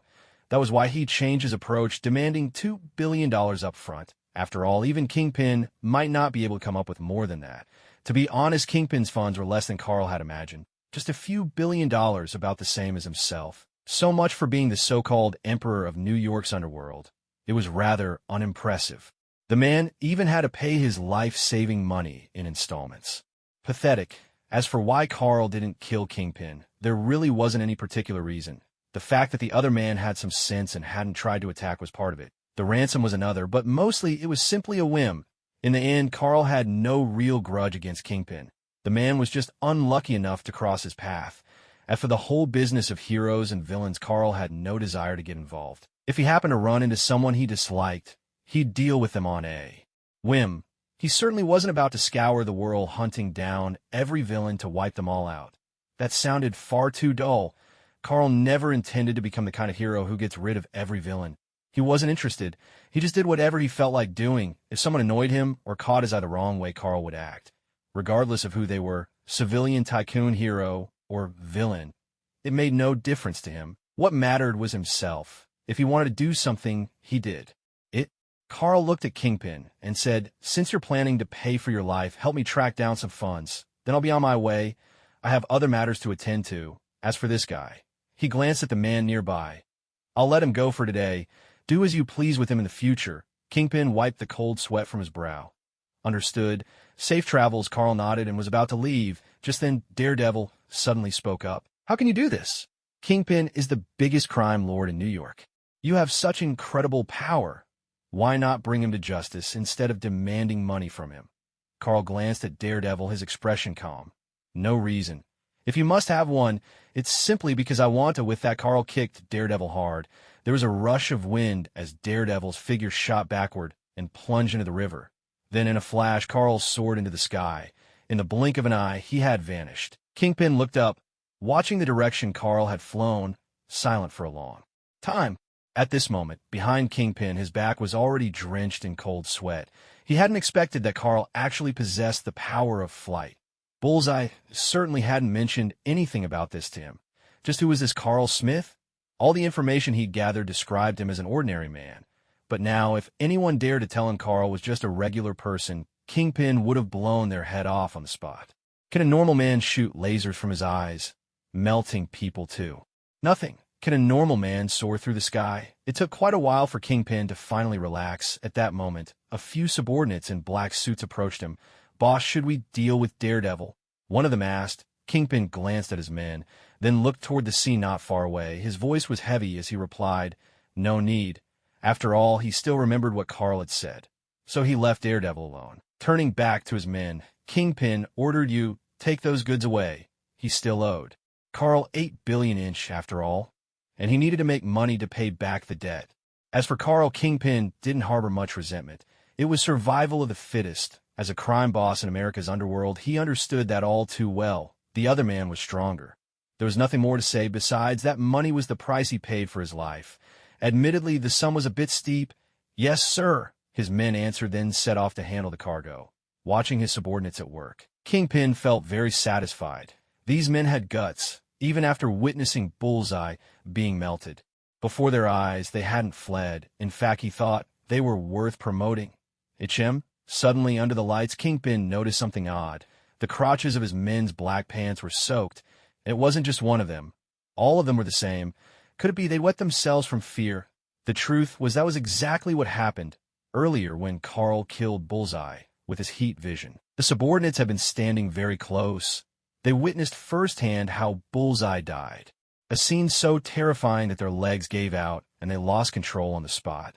Only 2 of them managed to run away. The rest just collapsed where they stood. It wasn't that they didn't want to run. Their legs simply wouldn't move. Carl had noticed, of course, but he paid them no mind. Leaving New York Harbor behind, Carl returned to Skye's home. He didn't go back to his own place. After all, it was much more comfortable to fall asleep with a beautiful woman in his arms than alone. He glanced at the clock, 11:46. Time to get some rest. Just then, Carl suddenly remembered. He hadn't checked in with the group chat today. 10 points might not seem like much, but it was a habit, something he could do without much thought. So still holding Skye in his arms, his mind slipped into the group chat. "What to do with my Chinibio little sister? By the way, Tsunade, you've met Lord Carl, haven't you?" "Princess Senju." "Yes, I have." "What to do with my Chinibio little sister?" "Then what does Lord Carl look like?" "What to do with my Chinibio little sister?" "And what's his personality like?" Curiosity, JPG Heavenblade King. Curiosity plus 1,000 Hand Princess. Carl has black hair and dark eyes, and he's incredibly handsome. 1,000 Hand Princess. He's also a really nice person, a genuinely kind soul. What to do with the Chinibio little sister? "Oh, is that so?" 1,000 Hand Princess. "Of course. What to do with the Chinibio little sister?" "Do you have a photo of Carl? Can you share one with us?" Heavenblade King. Photo. 1,000 Hand Princess. I don't have one. What to do with the Chinibio little sister?" "All right then, Heavenblade King." Disappointed sigh. "What to do with the Chinibio little sister? How about we at Carl himself and ask him directly for a photo?" Heavenblade King. "Isn't that a bit much? What to do with the Chinibio little sister?" "What's the harm? We're just group members chatting and sharing." Carl glanced at their earlier messages. They had just been talking about ordinary things, but in the end, the conversation circled back to him. Ding! Group member God Among Men daily sign-in successful. You have received 10 points. 1,000 Hand Princess. Carl, you're here. What to do with the Chinibio little sister? Welcome, boss. At God Among Men, Heavenblade King. Wow, am I the only one who noticed that Carl got another 10 points just for signing in? What to do with the Chinibio little sister? Now that you mention it, you're right. What to do with the Chinibio little sister? Jealousy, JPG Heavenblade King. Plus 1,000 Hand Princess. Plus 2 God Among Men. Give it up, shrugs. God Among Men. This isn't something you can get just by wishing for it. Just take it casually. God Among Men. It's all down to luck. Nothing more. 1,000 Hand Princess. Awesome, Carl. You're amazing. What to do with the Chinibio little sister? With all luck, huh? What to do with the Chinibio little sister? Too bad. I've never gotten 10 points for signing in, Heavenblade King. Same here. Earning points is just way too hard, Heavenblade King. At this rate, when will I ever be able to afford the Mangekyo Sharingan? Sigh. 1,000 Hand Princess. Stay calm. You never know. Maybe there'll be other ways to earn points in the future, Heavenblade King. I hope so. God Among Men. I don't need my points for now. Let me send out a red envelope to liven up the group. With that, Carl sent a total red envelope of 4,028 points.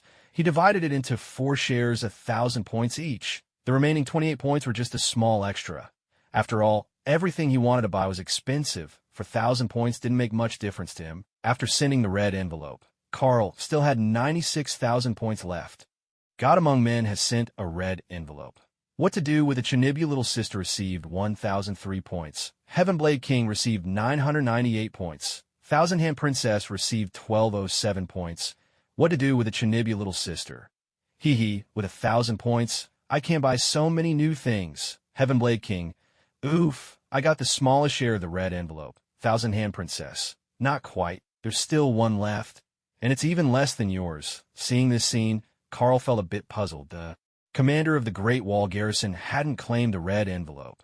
Looking at the status of the envelope, Carl was surprised. He had split it into 4 shares, intending to give each member of the group 1,000. But now only 3 people had accepted it. The one called commander of the Great Wall Garrison hadn't claimed theirs. Could it be that they weren't around? At this moment, the 3 women, Tsunade and her companions, had become even more lively because of the red envelope. Princess Senju. By the way, these points really are wonderful things. Thank you, Carl. What to do about my Chinibu little sister? Thank you, Big Boss at Divine One Among Mortals, Heavenly Blade King. Many thanks, Big Boss, Divine One Among Mortals. No need to be so polite. What to do about my Chinibu little sister? By the way, why hasn't General Sue claimed the red envelope? Heavenly Blade King. No idea. Maybe he's busy, Heavenly Blade King. Didn't we say before that he's usually pretty occupied? Princess Senju. That's true. Princess Senju.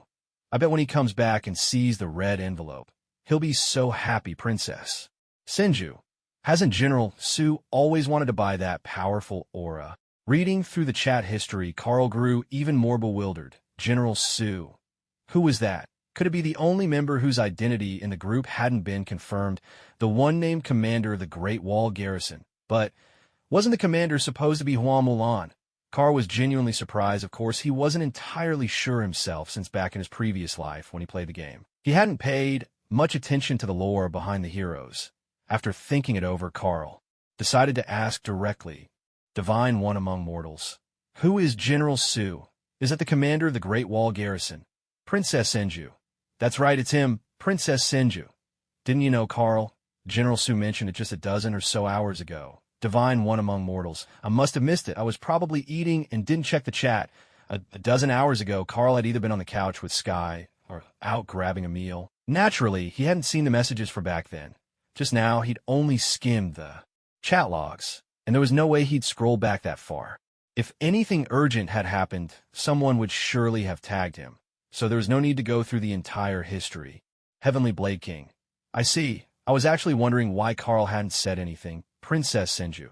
The commander of the Great Wall Garrison is a general named Su Lai. Princess Senju. It said he's responsible for guarding the Great Wall and protecting the borders. What to do about my Chinibu little sister? That's right, that's how it is, Divine One Among Mortals. So that's it, Su Lai of all people. Carl was quietly surprised. He'd always thought, even if he wasn't sure, that the commander was probably the cool and commanding Hua Mulan. But now it turned out to be Su Lai. What to do about my Chinibu little sister? Honestly, I'm a bit shocked too. What to do when your little sister has Chinibu? General Sue's world is one where martial prowess reigns supreme. What to do when your little sister has Chinibu? Honestly, I used to think he was just someone from an ordinary world. Princess Senju, commander of the Great Wall Defense Forces. Just from the name, he hardly sounds like an ordinary person. What to do when your little sister has Chinibu? Fair enough. The commander of the Great Wall Defense Forces received 820 points. Commander of the Great Wall Defense Forces. Thank you, Lord Carl. It got among men, got among men. No need to be so polite. What to do when your little sister has Chinibu? General Sue, did something happen? That's quite a red envelope you just claimed, commander of the Great Wall Defense Forces. Oh, nothing like that, commander of the Great Wall Defense Forces.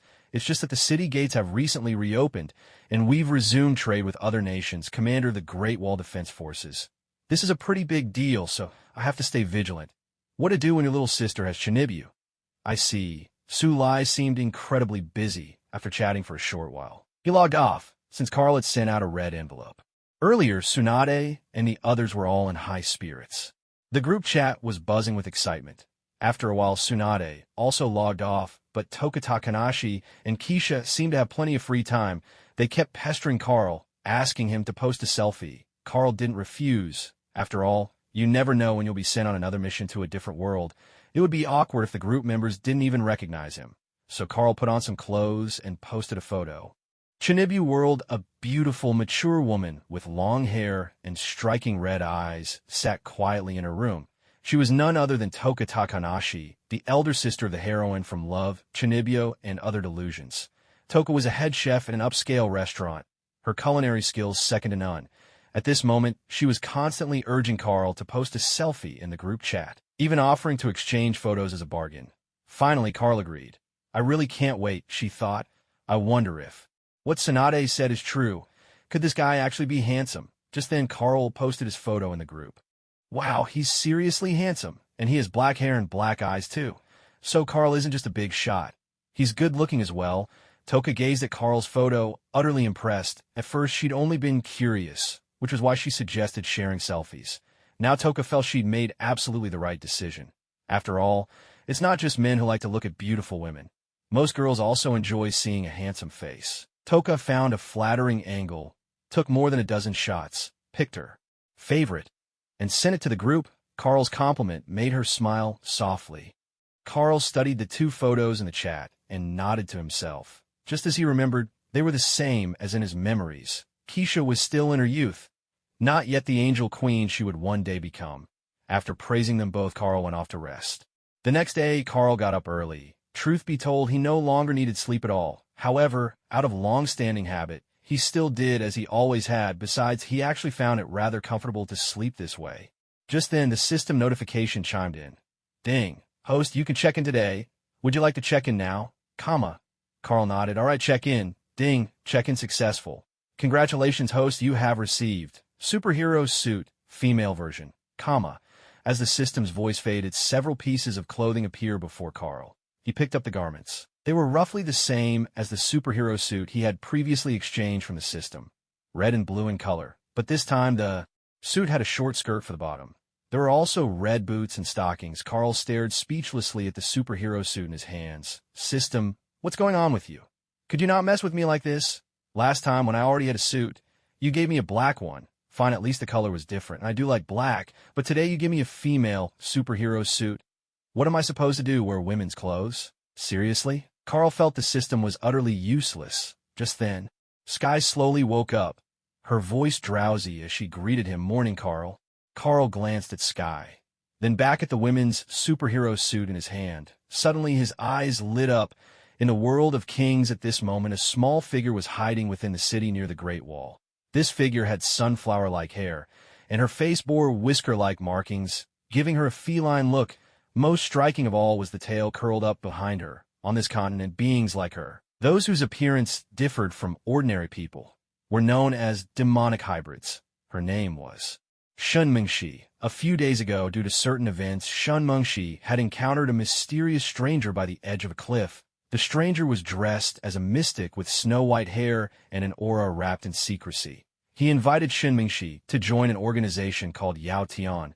She refused, declaring her own dream boldly. She wanted to join the Great Wall Guard. Shunmengshi's family were the earliest settlers at the foot of the Great Wall. Her ancestors had been among the very first Great Wall Guards, and it was thanks to the guard that the region had flourished and prospered. Thus, from a young age, her dream was to join them. To her surprise, the stranger wasn't at all angry at her rejection. Instead, he offered her guidance, teaching her how she might achieve her goal of joining the guard. The mystic prophesied that when the gates of the Great Wall and Yuqing opened, there would be an invasion by the demonic kind. He also revealed to Shunmengshi the route that any villain lurking in the shadows would have to take.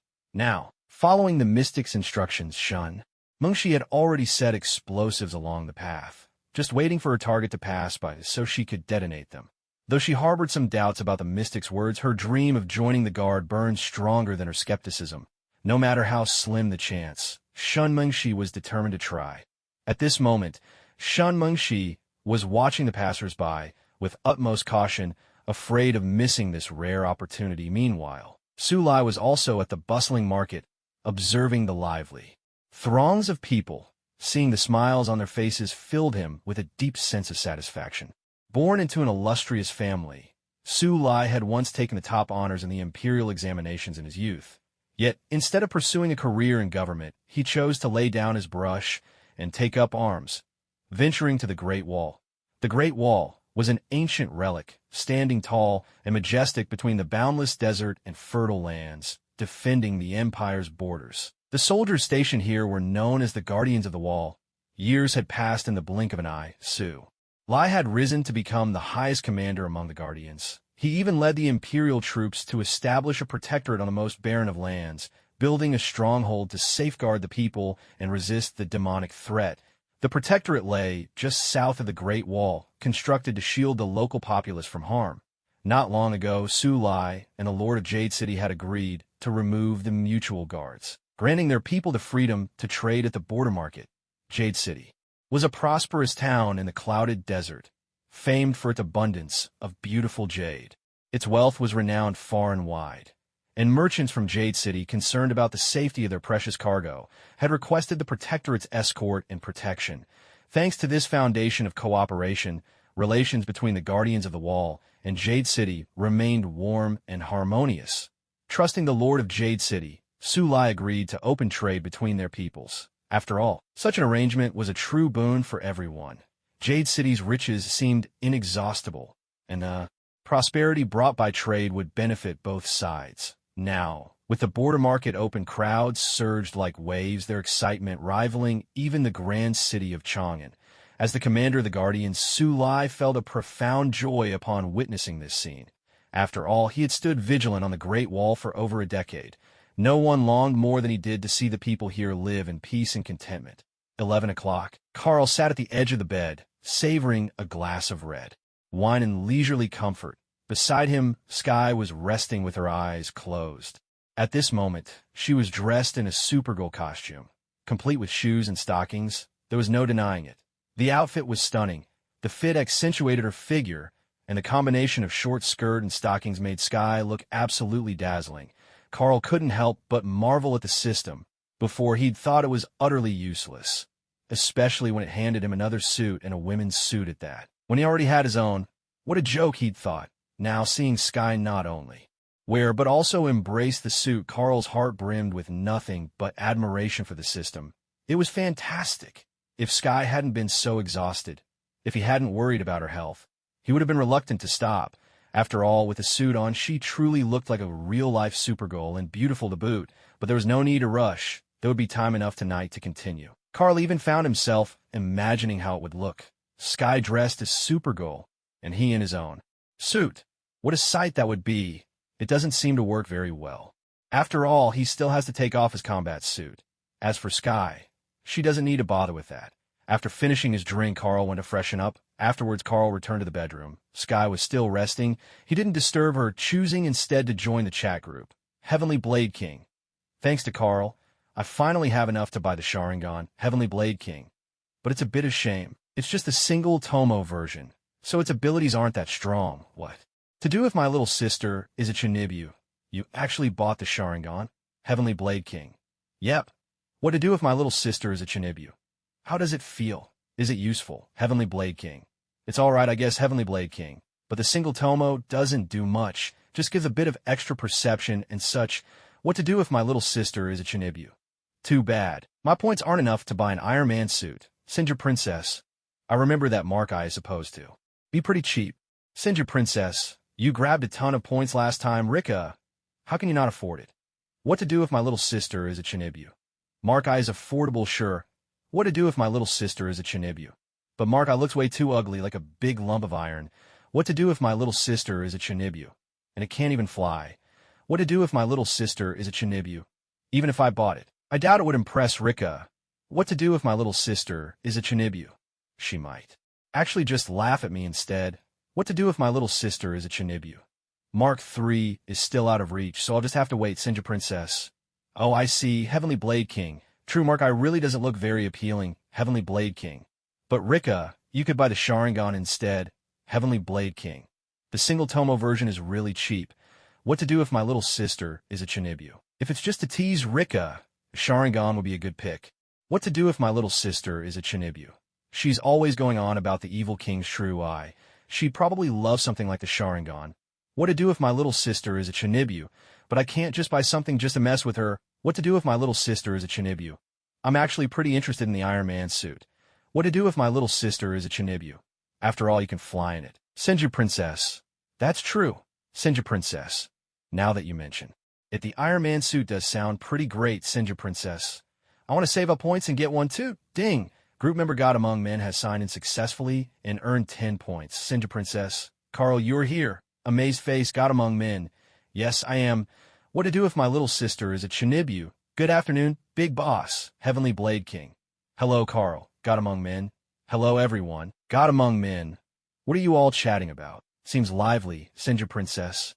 Oh, nothing much. We were just talking about things we bought in the store. Ding! Group member Great Wall Defense Force Commander has signed in successfully and earned 6 points. Commander of the Great Wall Garrison. Luck still isn't on my side. It seems King of the Skyblade. We're all in the same boat, King of the Skyblade. Only Carl is truly lucky. Every time he checks in, he gets 10 points, Commander of the Great Wall Garrison. That's true, Commander of the Great Wall Garrison. Even though my luck's not great, I'm still in pretty good mood. The commander sent a red envelope. King of the Skyblade received 52 points. My little sister has Tsunade. What should I do? Received 62 points. Princess of 1,000 Hands received 60 points. God Among Men received 188 points. The commander of the Great Wall Garrison received 49 points. Commander of the Great Wall Garrison. My luck really is something else. My little sister has Tsunade. What should I do? Thank you, General Sue, for the red envelope, King of the Skyblade. Much appreciated. Sends a thank you, Image God Among Men. Many thanks, General Sue, Princess of 1,000 Hands. Thank you. Sends a thank you, Image Commander of the Great Wall Garrison. There's no need to be so polite, everyone, Commander of the Great Wall Garrison. Thanks to Carl after buying the hockey upgrade. I still had some points left, Commander of the Great Wall Garrison. I couldn't quite afford the next upgrade, so I decided to send everyone a red envelope. King of the Skyblade. General Sue. Did something good happen to you? You seem to be in high spirits, even sending out a red envelope. Princess of 1,000 Hands. You certainly sound happy. Did something special happen? Commander of the Great Wall Garrison. Yes, something good did happen, Commander of the Great Wall Garrison. Do you remember I mentioned the border market was reopening soon? King of the Skyblade. I remember, Commander of the Great Wall Garrison. The market is open now, and the place is bustling with life. Commander of the Great Wall Garrison. People are coming and going. Honestly, it feels like being back in Chang'an. Commander of the Great Wall Garrison. Looks like reopening the market was absolutely the right decision. Group member Commander of the Great Wall Garrison sent a video. Everyone clicked to watch. A video recorded by Tsunade. On screen, crowds of people flowed through the streets. Vendors called out their wares from the roadside, their voices echoing without pause. The thoroughfare was packed with pedestrians, lively and full of energy. Now and then, one could even spot people with beast-like ears, or wild tails passing by. Princess of 1,000 Hands. It really does look wonderful. Nothing like what you'd expect from a border outpost. In Tsunade's world of the Hokage nations were often at war. In fact, the current timeline she occupied was right in the middle of the Second Great Ninja War. She had some understanding of what life at the borders could be like. King of the Skyblade. Looks amazing. I wish I could go visit myself. My little sister has Tsunade. What should I do? Congratulations. It's so lively. Commander of the Great Wall Garrison. Thank you. Commander of the Great Wall Garrison. If any of you want to come stroll through the market, you're always welcome, Commander of the Great Wall Garrison. But it seems there's no way for you to come right now, Commander of the Great Wall Garrison. After all, the quest hasn't been triggered. Heavenly Blade King said, all right then, what a pity. Someone named what to do if my little sister has Tsunade chimed in +1. I want to take a stroll too. Tsunade looked at the messages from the group, and the smile on his face grew even brighter. Just then a commotion suddenly erupted not far away. Before Tsunade could go check what was happening, his deputy came sprinting from a distance shouting, General Sue, something terrible has happened. At that moment, Tsunade still wore a smile. Seeing his deputy, he instinctively asked, what's wrong? The deputy replied, demonic creatures. A large horde of demonic creatures have suddenly appeared near Guanshe. What? Tsunade was shocked, and the smile vanished from his face. How is that possible? Where could they have come from? Right now, as agreed, the Great Wall Garrison had already withdrawn their forces. Jade City had done the same. The purpose was to allow civilians to trade in peace. At this very moment, there was not a single official armed force within Guanshe. All that remained were the common foe from both the Great Wall and Jade City. Tsunade and his deputy were only here to attend the market. They hadn't brought the Great Wall Guard to protect this place. If the demonic creatures invaded now, the consequences would be unimaginable. The deputy's expression was also filled with anxiety. I have no idea where the demonic creatures came from. At this critical moment, Tsunade instead calmed down. After all, he had spent 10 years on the Great Wall, enduring crises large and small. Now he was the highest-ranking commander here. Being surprised by the sudden news was only natural, but he quickly gathered himself and gave the order. Return to the Great Wall immediately, and bring the guard here to assist. Yet the deputy hesitated instead of immediately obeying. General, what about you? I'll stay here and hold off the demonic creatures. Tsunade drew the long blade from his waist and declared in a clear, commanding voice, go to the Great Wall at once. Yes, sir.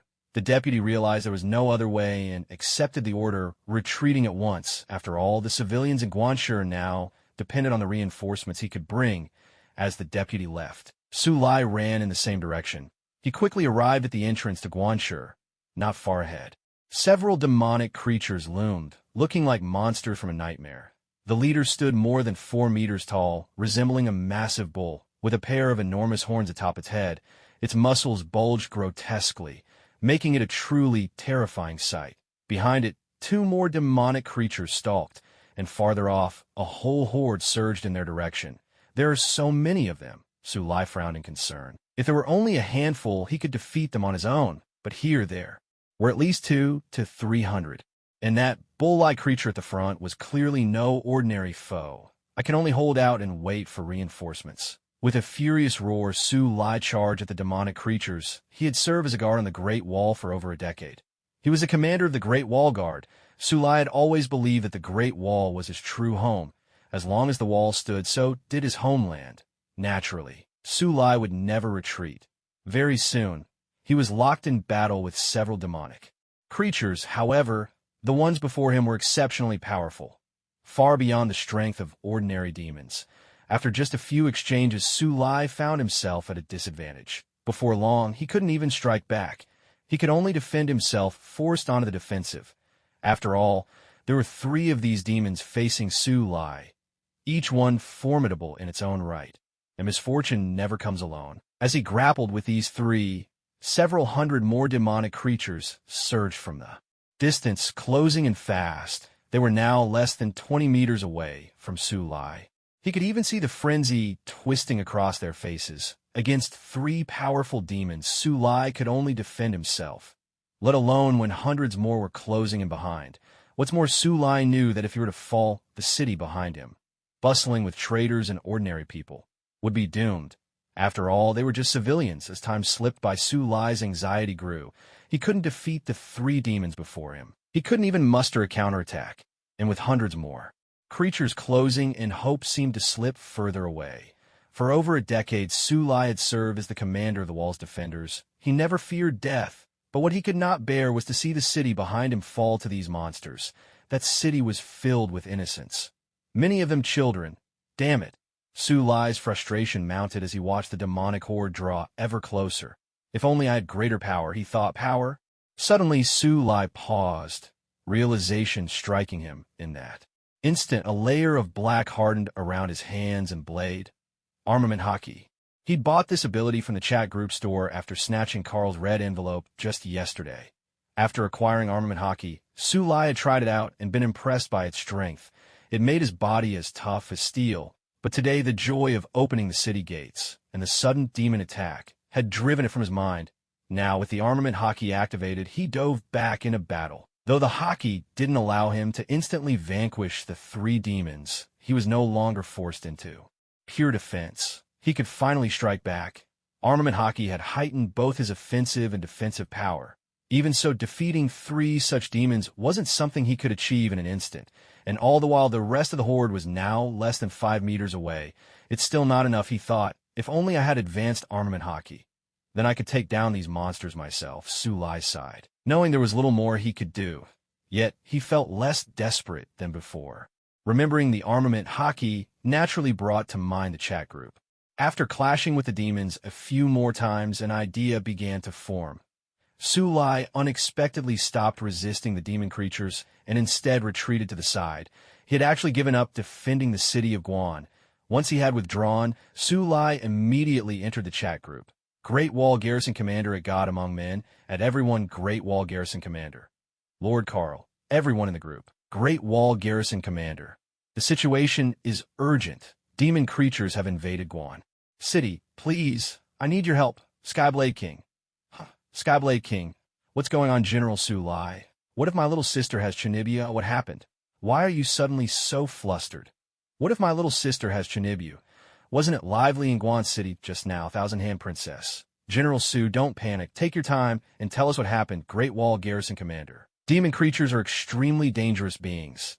They frequently attack humans, Great Wall Garrison Commander. They have beast-like forms and incredible physical strength. Some demon creatures can even wield strange powers. Great Wall Garrison Commander. Right now, hundreds of them have appeared in Guan City. Great Wall Garrison Commander. At the moment, Guan City is full of civilians, and there isn't a single garrison soldier present. I hope you can lend me a hand. What if my little sister has Chinibu? There's not much I can do about that. What if my little sister has Chinibu? Lord Carl, please help. At God Among Men, God Among Men. I don't mind helping, but the chat group hasn't issued a quest, so I can't cross over. Great Wall Garrison Commander. Then, how does one issue a quest? God Among Men. I'm not too sure myself. I haven't had the experience at Thousand Hand Princess Skyblade King. Wait, didn't Tsunade issue a quest last time? Or did she do it? Thousand Hand Princess. Well, I actually don't know either, Thousand Hand Princess. Back then, I really wanted to save Nawaki, and then the quest just got published, Great Wall Garrison Commander. I also desperately want to defeat the demon creatures and save the civilians of Guan City. Great Wall Garrison Commander. But there's still no quest appearing, Thousand Hand Princess. I'm not sure either. Skyblade King. Could it be that you have to offer a certain reward to publish a quest? Skyblade King. If I recall correctly last time, the reward was all of Tsunade's points, Thousand Hand Princess. That makes sense, Thousand Hand Princess. That's right. Last time I used all my sign-in points as the reward, Great Wall Garrison Commander. Is that so? Let me try Great Wall Garrison Commander. I hope someone can help me repel the demon creatures. I'm willing to offer 49 points as a reward. That was all the points he had left. After buying Conqueror's Haki, Tsunade sent all his remaining points in a red envelope. If he hadn't managed to grab some back himself, he wouldn't have had a single point left. Ding! Group member Great Wall Garrison Commander has issued a quest. Repel the demon creatures. Quest reward. 49 points plus? Comma. Friendly reminder.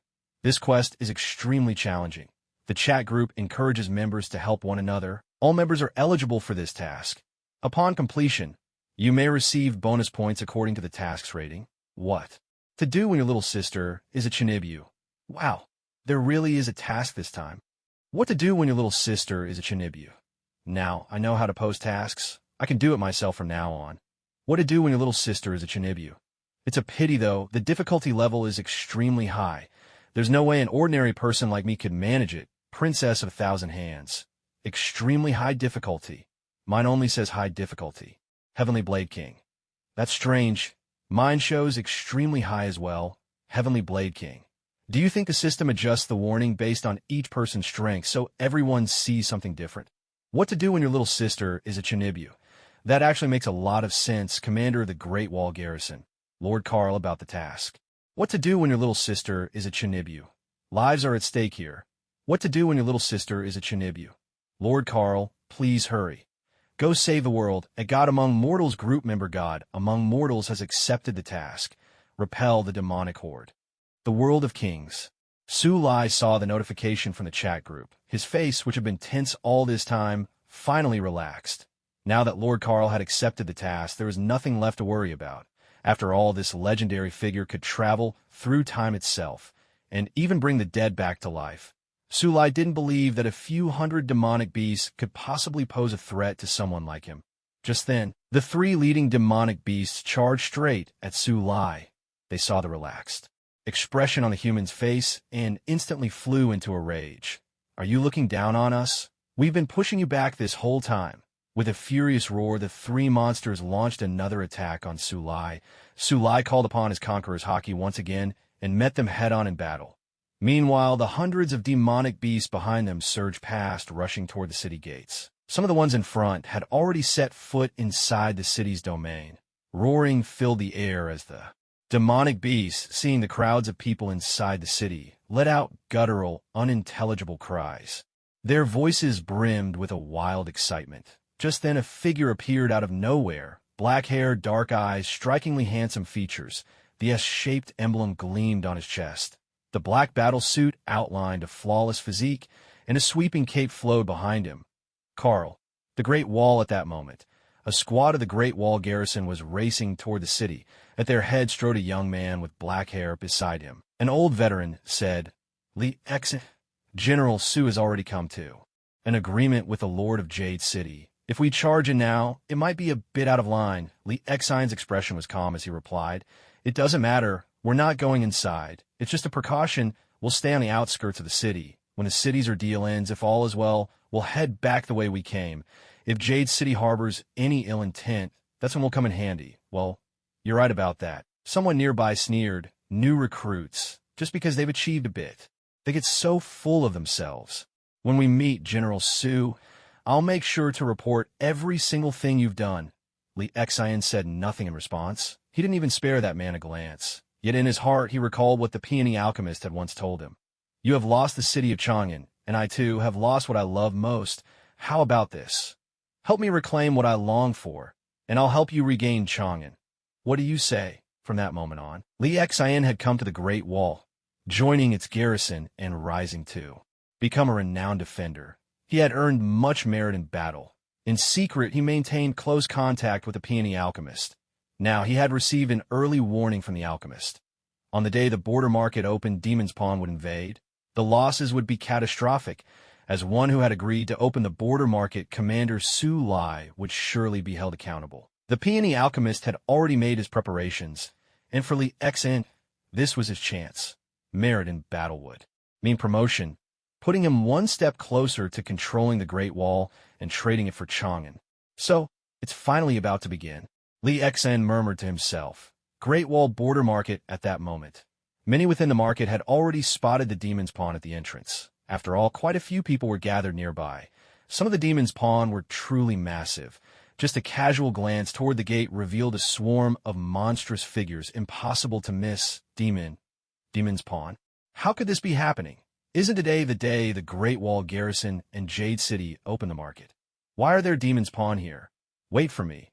My books. Forget your things, just run. In an instant, the once bustling, peaceful market, like a vision of prosperity, plunged into chaos. Ordinary people scattered in every direction, their faces pale with fear, merchants abandoned their wares, fleeing for their lives. After all, everyone here lived on the border, whether they were locals of the Great Wall or citizens of Jade City. All knew the terror these Demon's Pawn inspired. For unarmed civilians like them, there was no hope in a fight. Even the battle-hardened garrison suffered casualties every time they fought such monsters. So most people fled in a panic, not daring to look back. Only a handful of those with true fighting skills stood their ground and chose to fight. For instance, a certain white-haired youth running a small stall. At that very moment, his animal-like ears twitched, his gaze sharpened. He seized a massive firearm, almost as tall as he was, and charged toward the market entrance without hesitation. Meanwhile, a purple-haired man was perusing a collection of Li Bai's poetry in the market. Jia Luo said that Senior Su Lai was friends with Li Bai. Is that really true? He muttered. Just then he too noticed the Demon's Pawn pouring into the market. He charged forward, brandishing his curved blade, just as the demonic creatures were about to storm into Guanxi City, throwing it into utter chaos. A dark figure appeared, floating high above the city. It was Carl. Ever since Su Lai had issued the mission, Carl had immediately accepted and teleported into the world of the kings. But before taking on the task, he had returned home to fetch his black battlesuit. After all, he had the luxury. 3 sets of suits.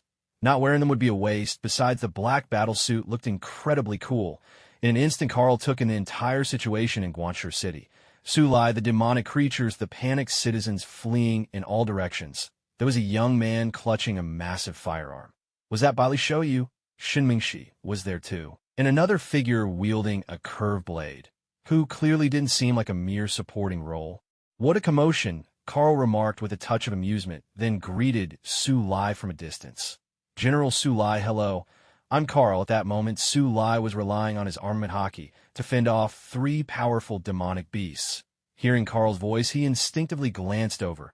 He remembered having seen Carl's photo in the group chat earlier, so Carl's youthful appearance didn't surprise him. Yet seeing Carl floating in midair still gave Su Lai a jolt of astonishment, although Tsunade had told him that Carl possessed the ability to traverse time. Witnessing someone fly was a different kind of shock altogether.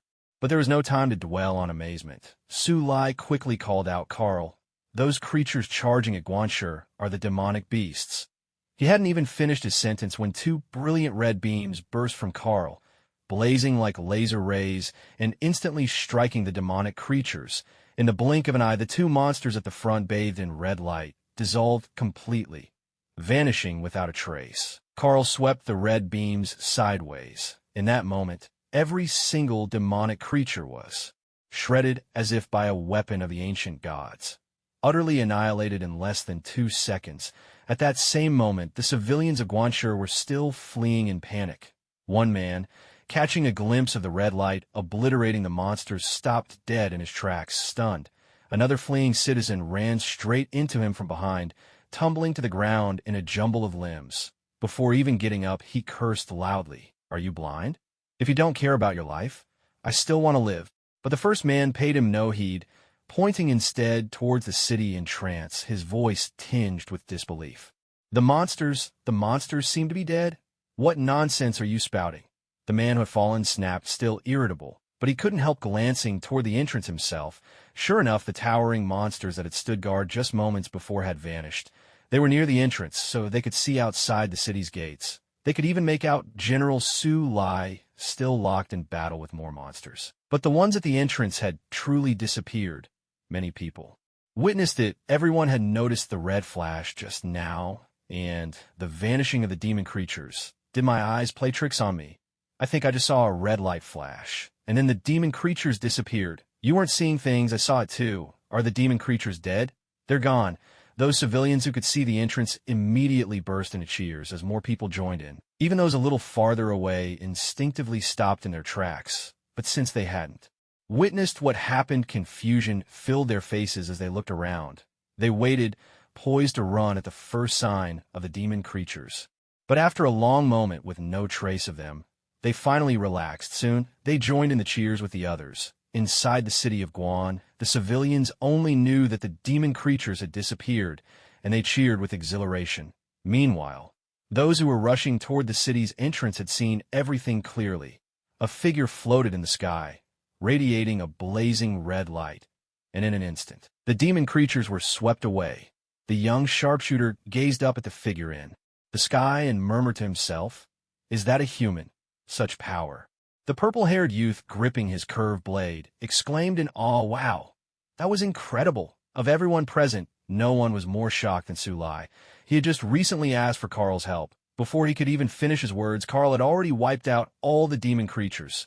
Staring at the now-empty city gate, Tsunade even began to doubt whether those monsters had been real at all.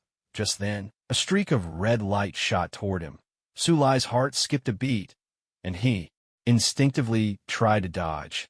But before he could react, he realized the 3 demon creatures in front of him had vanished the moment the red light touched them.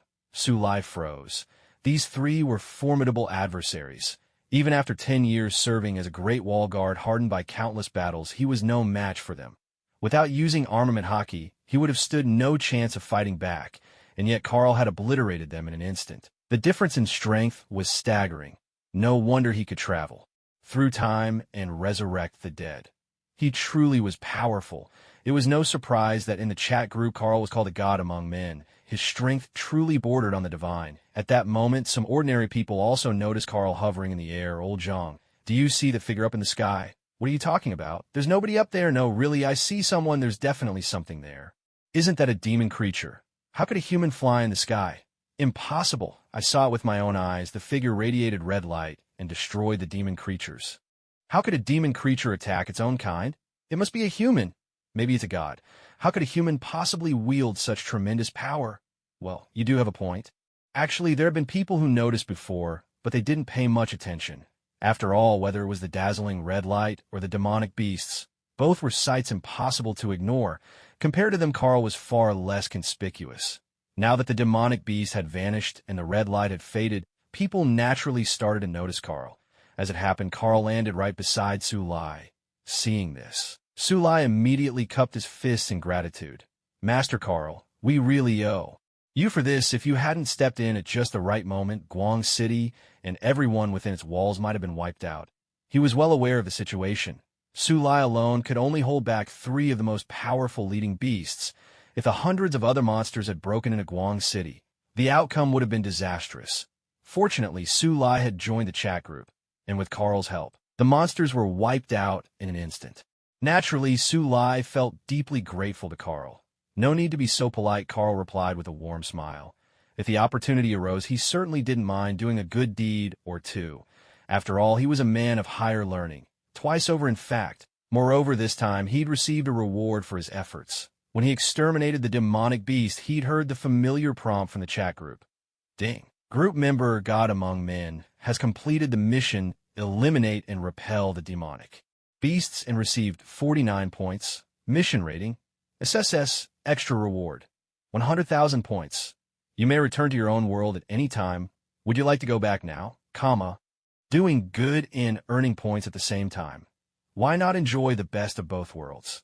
Carl didn't choose to return immediately. With an apologetic look, Tsunade said to Carl, Master Carl, please excuse me for a moment. I need to calm the people. We can talk again afterward. Carl nodded.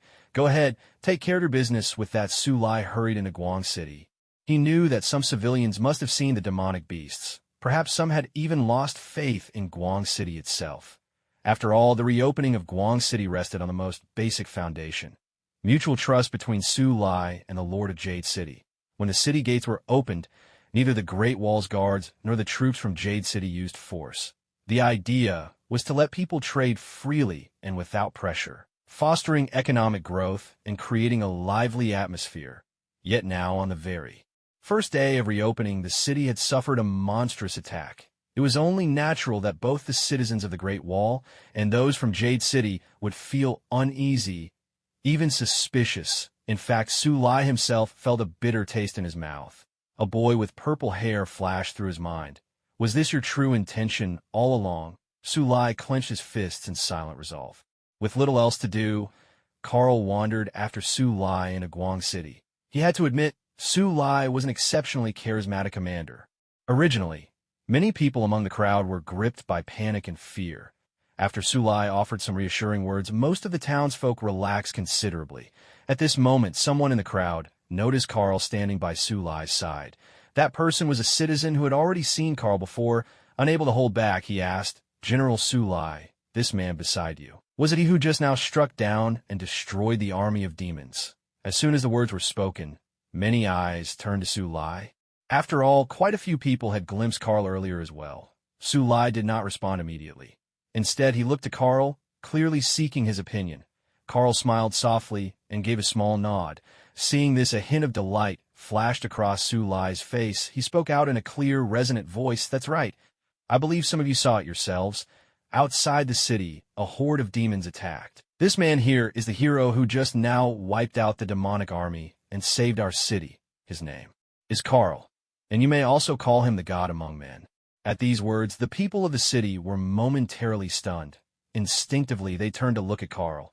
Some had seen the dark figure soaring in the sky before, but had not been certain. Now Tsunade's words left no doubt, confirming their suspicions. The very next moment, the crowd erupted into cheers. Incredible. Thank you so much. The God Among Men? What a magnificent title. If it weren't for you, I doubt I'd still be alive right now. I made some pastries, if you don't mind, please. Accept them. These are vegetables I grew myself. They're delicious. Many people pressed forward, eager to show their gratitude to Carl. Seeing this, Carl rose into the air, hovering above the enthusiastic crowd. Looking down at the people below, he laughed and said, There's no need to stand on ceremony. Everyone, this victory over the demons was thanks to General Tsunade. He fought alone against 3 powerful demon beasts. I am but a friend of General Tsunade. There's no need for thanks. Just a taste of your pastries is enough for me. With that, Carl flew over to the young woman selling pastries and took a few for himself. Hearing this, the people turned and crowded around Tsunade, thanking him again and again. Tsunade responded to the townsfolk with a warm smile. At this moment, Carl noticed something. Outside the city gates, a group of riders was hurrying toward them. Someone was coming. By the look of them, they were all human. The one leading the group looked strangely familiar. Li Exan. Carl felt a flicker of surprise. So Li Exan was here too? He didn't know much about the storylines in the world of kings since he had spent most of his time fighting. There had simply been no time to pay attention. At that moment, Li Exan was leading a squad of Great Wall Guardians charging toward the city. Earlier, they had encountered Tsunade's deputy on the road, so now no one doubted Li Exan any longer. Though Li Exan's original excuse had been concern for the Jade City army, whatever the reason, he had ended up being useful after all. Everyone now looked at Li Xian with newfound respect. The group spurred their horses on, racing straight toward Guanxi. They were all members of the Great Wall garrison, well aware that at this moment Guanxi had no defensive force in place. General Tsunade, along with many common folk, were inside the city. Faced with a massive horde of demons, their chances of survival seemed slim. As Li Xian gazed at the city, drawing ever closer, excitement stirred within his heart. If this mission succeeded, he would rise in rank within the Great Wall. He believed it wouldn't be long before he commanded the entire garrison. And then, just as the peony alchemist had foretold, he would obtain Chang'an itself. After all, it was rightfully his to begin with. At this thought, even someone as composed as Li Xian couldn't help but feel a surge of emotion. Before long, the group approached the gates of Guanxi, but the sight that greeted them left everyone stunned. The city showed no trace of demons. No one was injured, and not a single stall had been destroyed. On the contrary, the people appeared joyful, gathered around Tsunade and a stranger, as if celebrating. Most striking of all were Tsunade's deputy and Li Xian himself. The deputy had personally witnessed the demon horde's approach, and Li Xian had received word from the peony alchemist, preparing for this day weeks in advance. Now, they had arrived. Yet there was no sign of the enemy. What was going on? At that moment, Tsunade also spotted Li Xian and his men arriving at the city gate. He was a little surprised. How the Great Wall garrison's reinforcements come so quickly? The deputy had only just left. Li Xian and his group dismounted and came before Tsunade. After exchanging greetings, the deputy couldn't help but ask, "General Su, where are the demons?" He had seen the demons with his own eyes. Only Tsunade's intervention and a detour had allowed him to get away. But now, all the demons had vanished. Tsunade laughed heartily. "No need to worry. The demons have already been wiped out." "What?" The deputy was taken aback. He had seen those monsters for himself. Their numbers had been in the hundreds. As Tsunade's second-in-command, he knew full well that Tsunade was a seasoned warrior unmatched in skill. But to say he could defeat hundreds of demons single-handedly, that was beyond imagining. Demon beasts were fierce, their bodies formidable. Few could withstand even one. No matter how powerful Tsunade was, he couldn't possibly take on hundreds at once. Yet here he was saying the threat had been completely eliminated. Beside him, Li Xian and the arriving garrison were equally shocked. Tsunade, seeing the looks on their faces, immediately understood what they were thinking. With a booming laugh, he said, "It wasn't me who destroyed the demons. It was this man here." He gestured toward Carl. "He's an old friend of mine, newly arrived at the Great Wall. Who could have guessed he'd run into such an ordeal? I struggled against 3 demons myself. It was Carl who defeated the entire horde. Oh, and by the way, Carl is his name. But you may also call him the god among men." "What?" Everyone gasped in shock, their eyes fixed on Carl in disbelief. One man, single-handedly wiping out hundreds of demonic creatures. How could that be possible? The Long Wall Guard were no strangers to fighting these monsters. They knew all too well the power that such abominations possessed. Even if their strengths varied, among hundreds there would always be formidable leaders among them. And with such a sheer number, hundreds, just the overwhelming mass would be enough to crush a person. Who was this so-called god among mortals? What kind of extraordinary being had descended before them? For a moment, awe and reverence for Carl filled the hearts of the Long Wall Guard. All except one. Li Xian, his face clouded with gloom as he stared at Carl. The sudden appearance of this man had upended all his plans. With all the monsters slain, the city had suffered not the slightest harm. The fiends had not even breached the city gates. That meant Tsunade could not be blamed for any grave error, at least none worth mentioning. As for Li Xian himself, he had not rescued the city from disaster, and thus had earned no merit, no honors, no promotion. The realization burned within him, and hatred for Carl surged in Li Xian's heart. Why did things turn out this way? According to the peony alchemist, everything should have been arranged. Tsunade would be stripped of his rank and reduced to the most ordinary of the Long Wall Guard, while Li Xian himself would earn merit, climb the ranks, and bit by bit seize control of the Long Wall, perhaps even trading it one day for Chang'an itself. Why? Rage roared inside Li Xian, but he forced himself to keep his anger hidden. "Having a hard time holding back, are you?" Just then a voice laced with amusement rang out.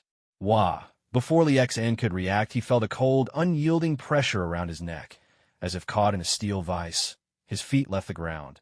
He couldn't breathe, In front of him stood a young man with black hair and dark eyes, cloaked in a broad, flowing cape and clad in a sleek, close-fitting battle suit. Carl. With a single hand, Carl gripped Lee Xian by the throat, lifting him effortlessly into the air. Lee Xian instinctively reached up with both hands, pounding desperately at Carl's fingers, trying to pry himself free. But it was useless. His fist struck Carl's hand, as if pounding on solid iron. The pain only rebounded back on himself. Those present were stunned by the scene before them. The long wall guard drew their weapons, poised for battle, forming a defensive line against Carl. Let Lee Xian go. Even though they had admired Carl's strength moments before, Lee Xian was still one of their own, a fellow soldier, a comrade. In such a moment, the long wall guard would always stand by their brother-in-arms. Off to the side, Tsunade saw what was happening and hurried to step between both sides. Leaning in, he spoke in a low voice to the guards. "What are you doing? Put down your weapons." "But," I said, "put them down." Seeing Tsunade's insistence, the group reluctantly sheathed their weapons. Tsunade let out a quiet sigh of relief. He understood well enough the extent of Carl's strength. To the others, it might have seemed like Tsunade was protecting Carl. But in truth, he was shielding the long wall guard from disaster. The fate of those hundreds of demonic creatures was still fresh in everyone's minds. If these people were to anger Carl, their end would be no better than those monsters. Tsunade had no doubt that Carl was capable of killing.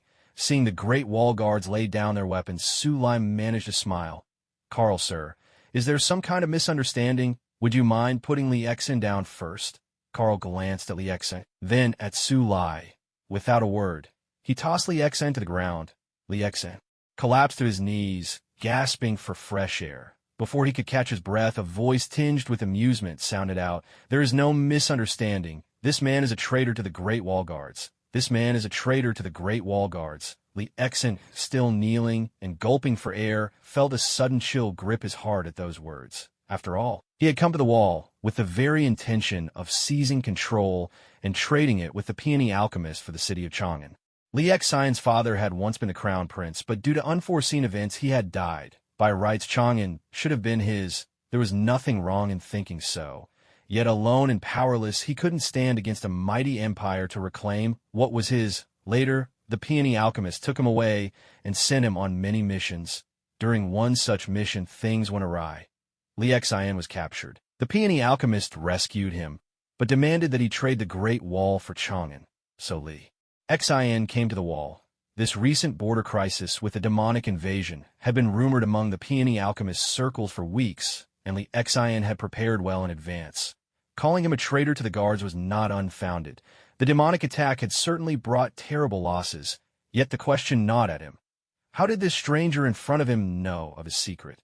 Though anxiety pricked at his heart, Lee Xian's wealth of experience and calm nature allowed him to feign indifference. Taking a deep breath, he slowly stood up and met Carl's gaze, his expression unreadable.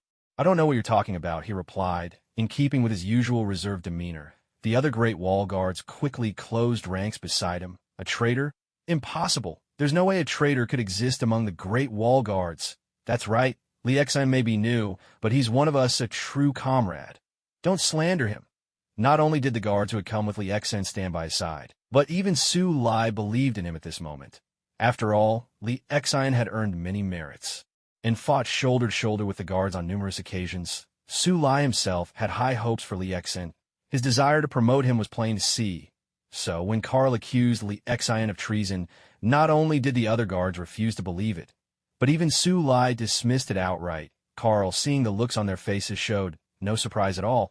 He looked at Tsunade, a smile on his face. "General Tsunade, I know you don't truly believe me in your heart." Lee Xian fought side by side with all of you. He is your comrade, sharing life and death on the battlefield. It's a pity, really. I have the ability to read minds, you see. I know what others are thinking. With that, Carl turned his gaze to Lee Xian, whose expression was cold and stern. "Are you wondering how I could possibly know all this? The conversations between you and the peony alchemist have always been conducted in secret. By all rights, no one should have discovered them.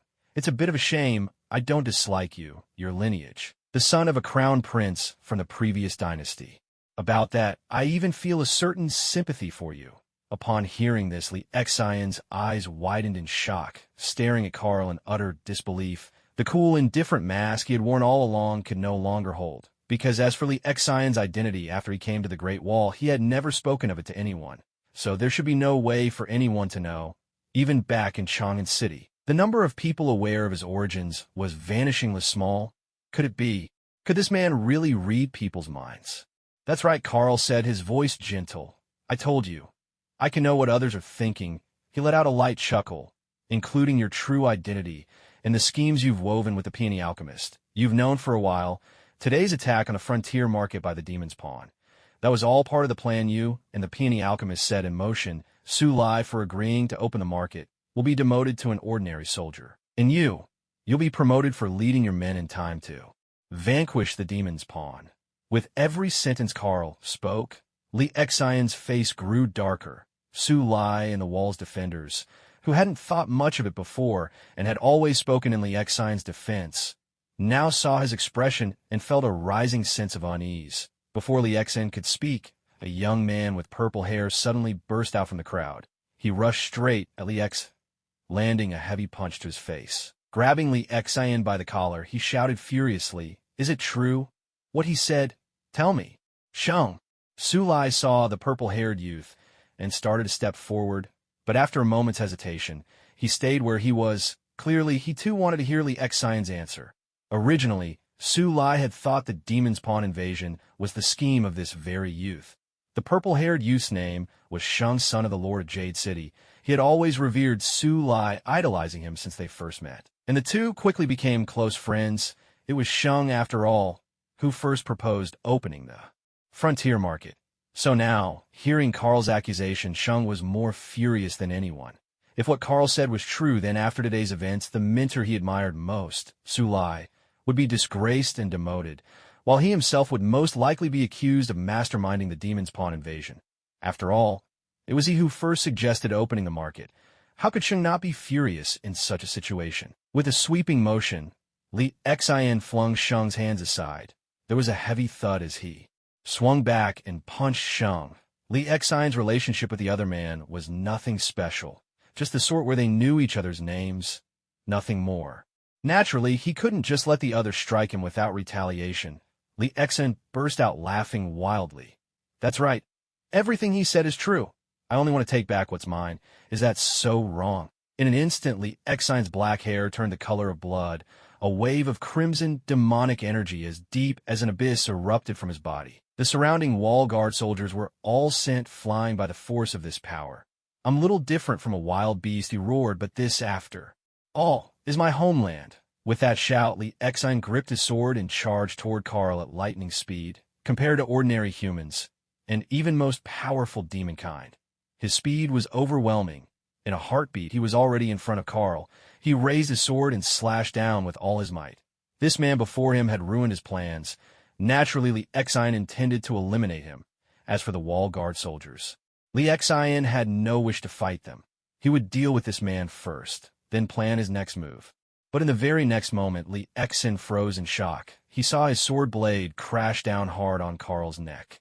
Only instead of the expected beheading, his blade shattered instantly into countless shards. Before Li Xian could even speak, the man before him smiled faintly. Your background does inspire pity, he said, but I don't give my enemies any chances. As his words fell, Li Xian's vision filled with a blinding red light. For some reason, in that instant, memories from his childhood surfaced. He remembered his grandfather taking him from his father's arms, joy written all over his face. In his ears, that familiar phrase echoed. My nation, my home, my land, my people. Maybe now he could finally rest. Farewell, Great Wall. Carl killed Li Xian. Even in his final moment, as Li Xian's power surged to its peak, he was still no match for Carl. Carl possessed the template of a white Superman. His heat vision could all but dissolve and vaporize any material, not like the version in the movies that seemed to struggle with everything. And so, in an instant, Li Xian was obliterated by Carl. After all, the moment Li Xian attacked him, he became Carl's enemy. And when it came to enemies, there was nothing more to say. Just finish it. However, because Carl could read minds, he knew everything Li Xian was thinking, understood the circumstances surrounding him. In his previous life, Carl had fought as this very hero, and had spent a good amount of time honing his skills. Yet he never knew Li Xian had such a story. If given another chance, Carl would still choose to kill him. When facing an enemy, there is nothing to discuss. Carl had no regrets. Still, he couldn't help but feel a bit unsettled. At that moment, the great wall guards who had been blasted away by Lee Exion's power also struggled to their feet. But what they saw was Lee Exion's figure swallowed by a crimson radiance, vanishing completely. There was no need to think further. They all knew that Lee Exion had been slain by Carl. The great wall guards drew their weapons, one after another. Truth be told, they had witnessed everything that happened just now. Deep down, most of them understood that Lee Exion was indeed the traitor. Yet, even so, these loyal and honorable soldiers still regarded Lee Exion as a comrade. After all, they had once fought side by side. To see him struck down by Carl left a bitter taste in their hearts. At this moment, Tsunade shouted angrily, "Put down your weapons." The group exchanged glances, but not a single one lowered their blade. Carl felt a twinge of displeasure, but he paid them no mind. He was not one to vent his anger on others. He swept the area with his superhuman vision and sensed that dozens of kilometers from Guanxi, a city was under siege by demonic creatures. Ignoring the tense, weapon-wielding soldiers, Carl shot into the sky and vanished in an instant. For a long while, the great wall guard stared upward at the fading trail he left behind, lost in silence. Almost at the same time, Carl arrived in the besieged city. Inside the walls, soldiers desperately fought off the demonic horde. The battle was brutal. Many humans were already wounded, and their lines were steadily pushed back. After all, not everyone was a seasoned warrior like Tsunade, hardened by countless battles. Still simmering with frustration from the incident with Lee Exion, Carl was itching for action. Without using his heat vision, he flickered forward and appeared before a towering monster. The beast, easily 3 or 4 meters tall, was in the middle of lifting a soldier toward its gaping maw. Carl struck with a single punch. With a thunderous impact, the hulking monster was instantly pulverized, its flesh and blood scattering in all directions. Then Carl's figure darted through the battlefield. Each punch obliterated a demonic creature, reducing them to dust and bone. In the span of a single breath, he wiped out every last monster in the city. The number of demons here was about the same as in Guanxi, perhaps even more, numbering in the hundreds. Just a moment ago, the human soldiers had been locked in a desperate struggle. But now they suddenly noticed something was wrong. The terrifying monsters had vanished without warning, as if swept away by the wind. Not far off, a man in strange attire floated above the ground. The soldiers stared in shock, and then, realizing what had happened, broke into wild cheers. The demons. They're gone. Look at all that flesh on the ground. Are those the monsters? It really looks like it. Wait, so the monsters didn't just disappear? They were all wiped out? That's right, but how were they all killed? No idea, but the demons being wiped out is all that matters. Absolutely. They had been forced to retreat again and again, suffering heavy casualties. Now that the demonic creatures had vanished, their joy was naturally beyond words. Who are you? The leader of the group looked at Carl with a puzzled expression. He was an elderly man with snow-white hair, likely the commander or local lord, the god of the mortal world. Carl replied calmly, "The god of the mortal world?" The old man unconsciously echoed the strange title. Looking at Carl, he asked respectfully, "Was it you who eradicated the demons in the city?" Although he had no idea what exactly had happened, the sudden disappearance of the demons and the arrival of this mysterious figure surely had to be connected. Carl remained silent. Suddenly, he sensed a new ability awakening within him. He closed his eyes and contemplated for a moment. Then, with a focused gaze, Carl looked straight ahead. In the next instant, not far from Carl, a figure appeared out of thin air. This man gripped a black blade, his long red hair cascading down his back. Strange markings wound across his body. It was none other than Lee Exion, who had just died not long ago. "Master," Lee Exion bowed and greeted Carl. Carl nodded in return. He had killed Lee Exion earlier, and though he didn't regret it, a trace of displeasure lingered in his heart. To distract himself, he had come here to slay demons. But now, he discovered something unexpected. A new power had awakened within him. The ability to command souls, to summon the spirits of the dead to his side. The summoned souls could use their spiritual energy to form bodies, appearing no different from when they were alive. They recognized Carl as their master and obeyed his every command. Unless Carl gave them an order, they would behave exactly as they did in life. If the soul perished again, Carl could simply summon it once more. When Carl had checked in with the system and received the Silver Superman template, this power was not among his abilities, The ability to command souls was something that had just emerged. Carl gazed at Lee Exon, lost in thought. In the Silver Age, Superman's enemies were numerous and fearsome, and so Superman would often gain new abilities at a moment's notice. Now that Carl possessed the Silver Superman template, it seemed logical that new powers would arise for him as well. This is quite impressive, he mused. In that case, let's see if I can gain the power to traverse worlds. Carl thought this silently to himself. However, he quickly realized that he did not in fact possess the power to cross worlds. At least not yet. Was this ability fickle, only working at certain moments? A few seconds passed. Suddenly, Carl swept his hand through the air. Before him, space began to shimmer and twist, warping in on itself. Without hesitation, he stepped into the swirling distortion. In the blink of an eye, Carl found himself standing inside his own home. My house, he murmured. After a moment's thought, he activated his supervision to search for Skye. Instantly, he spotted Skye resting fast asleep. As I thought, I have gained the power to traverse worlds, Carl said with a nod. This time, he didn't use the chat group's teleportation to return. Instead, he relied on his new ability. This Silver Superman really is remarkable, he mused. Whatever power you wish for, you simply have it. Carl let out a soft chuckle. With that, he returned to the world of the kings. Looking at Lee Exon, who stood before him, Carl spoke. You may stay in this world and pursue whatever you wish. Yes, sir, Lee Exon replied with a respectful bow, then turned and departed. Carl watched him go.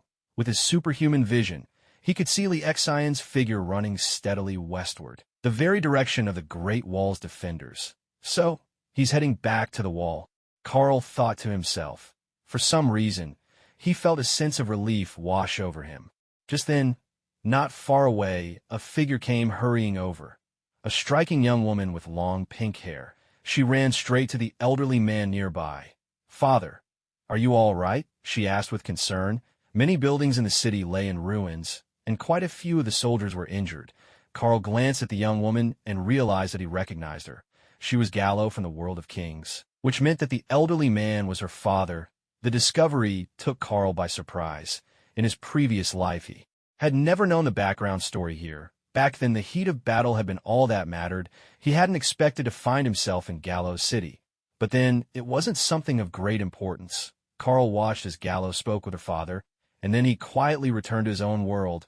Meanwhile, the white-haired elder was recounting what had happened to Gallo just moments ago. We were locked in battle with a demon spawn attacking Thousand Cavern City, he said. Then, all of a sudden, every last demon fell dead. Their bodies were shattered, one after another. And then a man appeared, floating in the sky, cloaked in black. He called himself a god among mortals. It was that very man. Wait, where did he go? The old man gestured toward the spot where Carl had stood, only to find that he had vanished without a trace. Gallo glanced over in that direction and asked, was he the one who saved Thousand Cavern City? When she entered just now, Gallo had noticed Carl as well. After all, he'd been floating in the sky, dressed in such an unusual manner. One couldn't help but take notice still. Her concern for her loved ones had outweighed her curiosity, now realizing that the man might be both her father's and the city's savior. Gallo naturally wished to express her gratitude, yet the mysterious man had already disappeared. What a mysterious and powerful figure. Gallo couldn't help but think. Chang'an City.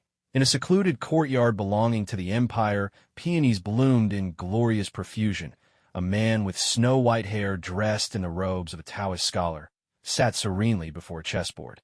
Facing him across the board, there was a blue-haired youth. The two of them moved their pieces with extraordinary speed, as though they didn't need to think at all.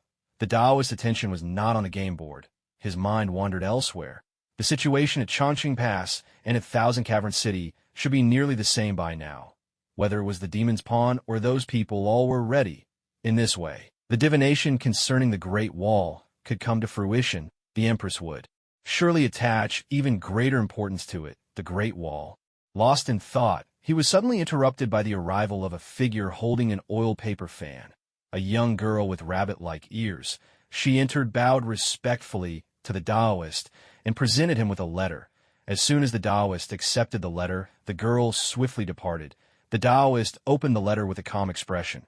However, as his eyes swept over the contents, his pupils abruptly widened. How could this be? Both the demon's pawn at the pass and those in Thousand Cavern City have been wiped out. The god of the mortal realm. Who could it possibly be? The letter detailed everything that had transpired at the Great Wall in Thousand Cavern City. The blue-haired youth holding his game piece looked at the Taoist in surprise, not knowing what had happened to cause his masters such a reaction. Carl returned to the Marvel world. He found himself back at home, having stopped by before his mission to collect his black battle suit. Now changing out of the suit, Carl slipped into casual clothes. With a flicker, he appeared at Skye's house. It was midday, however, Skye, having fought Carl for several hours earlier in her Supergirl outfit, was exhausted and resting. At that moment, Carl sensed something and entered the chat group. Princess Senju. Carl, can you finish the task so? Quickly, known Princess Senju. Have you returned to your own world? At God of the Mortal Realm, what to do about my Tsunade sister? You should be back by now, right? What to do about my Tsunade sister? After all, it's been a while since the mission was completed. When a group member posts a mission and it's completed, not only does the person receive a prompt, but the whole group is notified as well. So the moment Carl wiped out the demon's pawn, every group member found out. Heaven's Blade King. Looks like Carl isn't here, Heaven's Blade King. Let's ask General Tsunade then, at Commander of the Great Wall Guard Heaven's Blade King. General Tsunade, is the mission done? Commander of the Great Wall Guard. It's done, Commander of the Great Wall Guard. Carl was incredible. He dispatched over 100 demons' pawn in an instant, Commander of the Great Wall Guard. Many thanks, Carl. At God of the Mortal Realm, Princess Senju. General Tsunade, did you happen to record a video of Carl's battle just now? Princess Senju, I'd love to see Carl in action. What should I do if my little sister has Tsunade? Want to see it +1. What should I do if my little sister has Tsunade? I've never actually seen Lord Carl in battle. Blade King. I want to see it too, +1. Commander of the Great Wall Defenders. I haven't. Commander of the Great Wall Defenders. At the time, I was fighting 3 powerful demon beasts, Commander of the Great Wall Defenders. Although I hate to admit it, I was actually at a disadvantage, Commander of the Great Wall Defenders. But the moment Lord Carl appeared, he instantly wiped out hundreds of demon beasts, Commander of the Great Wall Defenders. Before I could even think of recording a video, it was already over. Thousand-Hand Princess. Well, I see. What should I do if my little sister has Tsunade? Is that so? That's a bit disappointing, Blade King. Truly a pity, Blade King. I guess next time when there's a mission, remember to record a video. Thousand-Hand Princess? Absolutely, Thousand-Hand Princess. If Carl takes one of my missions next time, I'll definitely record it. What should I do if my little sister has Tsunade? Me too, God among mortals. I'm back now, don't worry, at Thousand-Hand Princess God among mortals. General Tsunade. No need to be so polite, at Commander of the Great Wall Defenders God among mortals. After all, there are still reward points to be earned. What should I do if my little sister has Tsunade? Oh, that's right. What should I do if my little sister has Tsunade? Lord Carl just completed another mission and earned 100,000 points. What should I do if my little sister has Tsunade? That's just too enviable.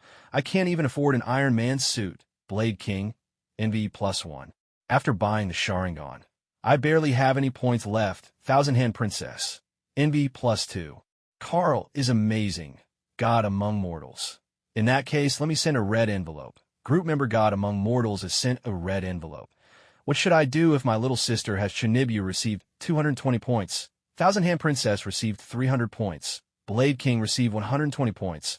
Carl looked at the record of who received the red envelopes. He noticed that Tsunade's name wasn't on the list. Carl sent out another red envelope. Again, Tsunade's name didn't appear in the record. He figured it was probably because of the incident with Lee Xian. There was still some awkwardness between them. Although Carl had allowed Lee Xian to stay in the King's world, he hadn't interfered with his choices. Lee Xian had left in the direction of the Great Wall Defenders base, but that didn't necessarily mean he would return to them. For all Carl knew, Lee Xian might just want to guard the Great Wall in silence. Whatever Lee Xian decided to do, that was his own business and had nothing to do with Carl. Besides, even if Lee Xian wanted to go back to the Great Wall Defenders, it was unlikely he could have made it in such a short time. After all, Carl had summoned Lee Xian from the Thousand Cavern City, which was still quite a distance from the Great Wall Defenders base. After chatting for a while, Tsunade made an excuse and left. What should I do if my little sister has Tsunade? General Tsunade seems really busy. He didn't even claim the red envelope. Blade King. Yeah, he really didn't. Skye Blade King.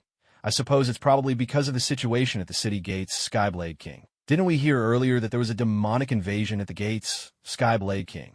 now that Master Carl has dealt with the demons. Skyblade King. But since General Tsunade is the one in charge there, of course he has to handle the aftermath. Princess Senju. That makes sense, it really does seem that way. Princess Senju. After all, status isn't just about glory and privilege. Princess Senju. It's also about responsibility. The group members also noticed that Tsunade hadn't claimed his red envelope, but none of them thought too much about it. They just assumed he was busy with official business, pressed for time. But how much time does it really take to claim a red envelope? A second. If you're quick, maybe not even that. If there's time to chat, surely there's time to grab a red envelope, right? Still, they didn't dwell on it, after all. None of the others in the group knew exactly what had happened with Carl. In a world of kings, Carl didn't say much. As for Tsunade's behavior, it didn't concern him. He figured it probably had to do with the Excian situation, but there was no need for him to explain. Carl did things his own way, simply because he felt like it. No explanations needed for anyone. What to do if my little sister's a Chinibu? Wow. What to do if my little sister's a Chinibu? Tsunade, you really make a lot of sense, and you even sound like you've experienced it yourself. What to do if my little sister's a Chinibu? All right, your group nickname is Princess Senju. What to do if my little sister's a Chinibu? There's only one truth. What to do if my little sister's a Chinibu? Tsunade must be a princess from some kingdom, right? What to do if my little sister's a Chinibu? Thinking about it that way, it makes sense why you'd empathize so much. What to do if my little sister's a Chinibu? I'm not wrong, am I? A Princess Senju, a god among men, Skyblade King. Wow, Skyblade King. Toka, you're absolutely right, Skyblade King. That's brilliant. What to do if my little sister's a Chinibu? Exactly. What to do if my little sister's a Chinibu? Keep it up, little Kesha. What to do if my little sister's a Chinibu? One day, what to do if my little sister's a Chinibu? You'll be as smart and extraordinary as I am, Skyblade King. And got it, big sis Toka. Takanashi Toka looked as if she'd uncovered a great secret, suddenly bubbling over with excitement. As for Kesha, she genuinely felt that Takanashi Toka's words made a lot of sense, the two of them standing there. We're like a comedy duo, one bold enough to say anything and the other not. Only believing it all, but enthusiastically playing along. Carl, watching the chat group messages, couldn't help but smile. Takanashi Toka really has an imagination. Her leaps of logic are impressive. Of course, Carl knew the truth. Tsunade wasn't a princess of any kingdom, but a member of the Senju clan of the forest. It's just that her grandfather was the clan leader, the first Hokage Senju Hashirama. With Tsunade as his cherished granddaughter, her status surpassed that of any foreign princess. After all, Hashirama Senju is the reincarnation of the sage of Six Paths Sun. He is known as the god of shinobi, as long as he sets his mind to it, not to mention conquering a single country. Even wiping out the entire world of Naruto wouldn't be impossible for him. So although Tsunade isn't a princess from some royal kingdom, her status is far from what an ordinary princess could compare to. That's why what Toka Takanashi said isn't exactly wrong, is it? What made Carl feel even stranger, however, was the behavior of Toka Takanashi and Kesha. One of them was always chatting in the group, lively beyond belief, while the other acted like a cute and innocent little girl. This didn't match Carl's impression of the two at all. As for Kesha, it made some sense. She was still very young now, just a teenage girl, not yet the awe-inspiring, mighty angel queen she would become after tens of thousands of years. But Toka Takanashi, wasn't she already the head chef at a restaurant at this point? This should be around the time of the Chinibu anime, right? How had her personality changed so much? Carl, who often lurked in the chat, hadn't asked directly, but he already had a rough idea of the group members' ages. After pondering for a moment, Carl couldn't help but speak up. God of the mortal realm. By the way, do you all really have this much free time? God of the mortal realm. Don't you have to work, study, or fight? What to do when your little sister has Chinibu?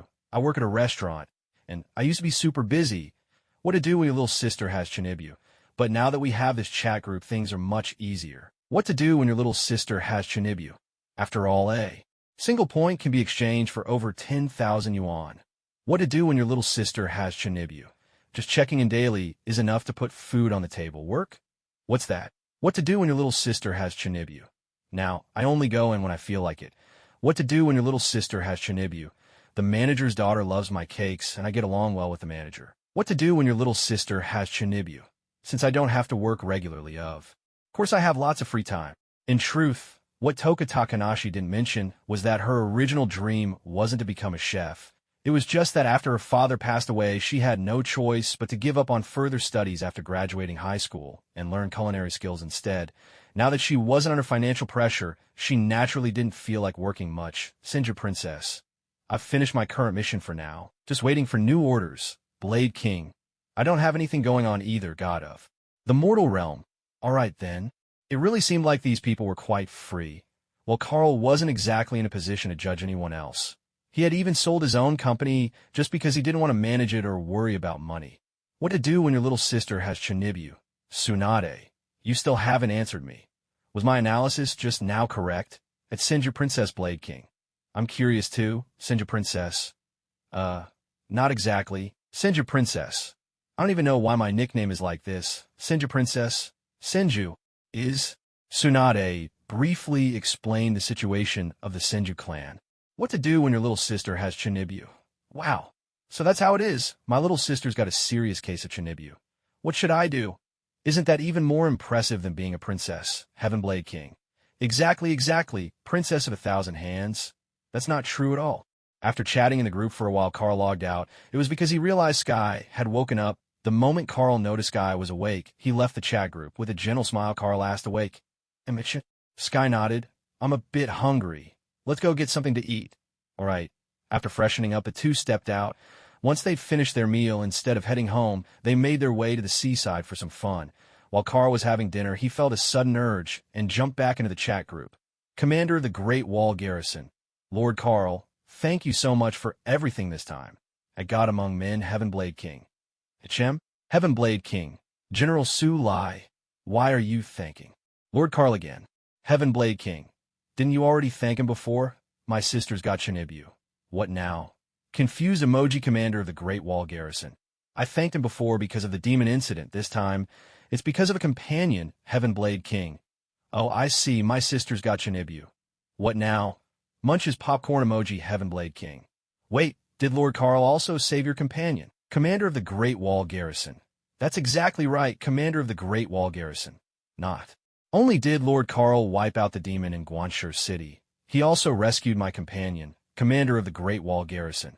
Although the process was a bit complicated, that's the gist of it, Heaven Blade King. I see now, my sister's got Chinibu. What now? Thumbs up emoji. As soon as Carl entered the chat group, he caught sight of Skye and the others' conversation. He immediately guessed what had happened. Most likely, Lee Xin had returned to the Great Wall Garrison, which prompted Skye to express his gratitude again.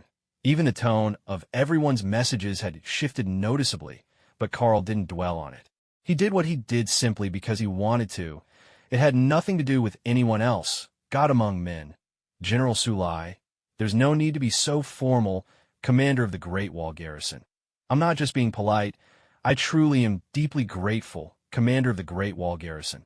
I know that Lord Carl's strength is far beyond that of any ordinary person like myself, Commander of the Great Wall Garrison. But I still must say this, Commander of the Great Wall Garrison.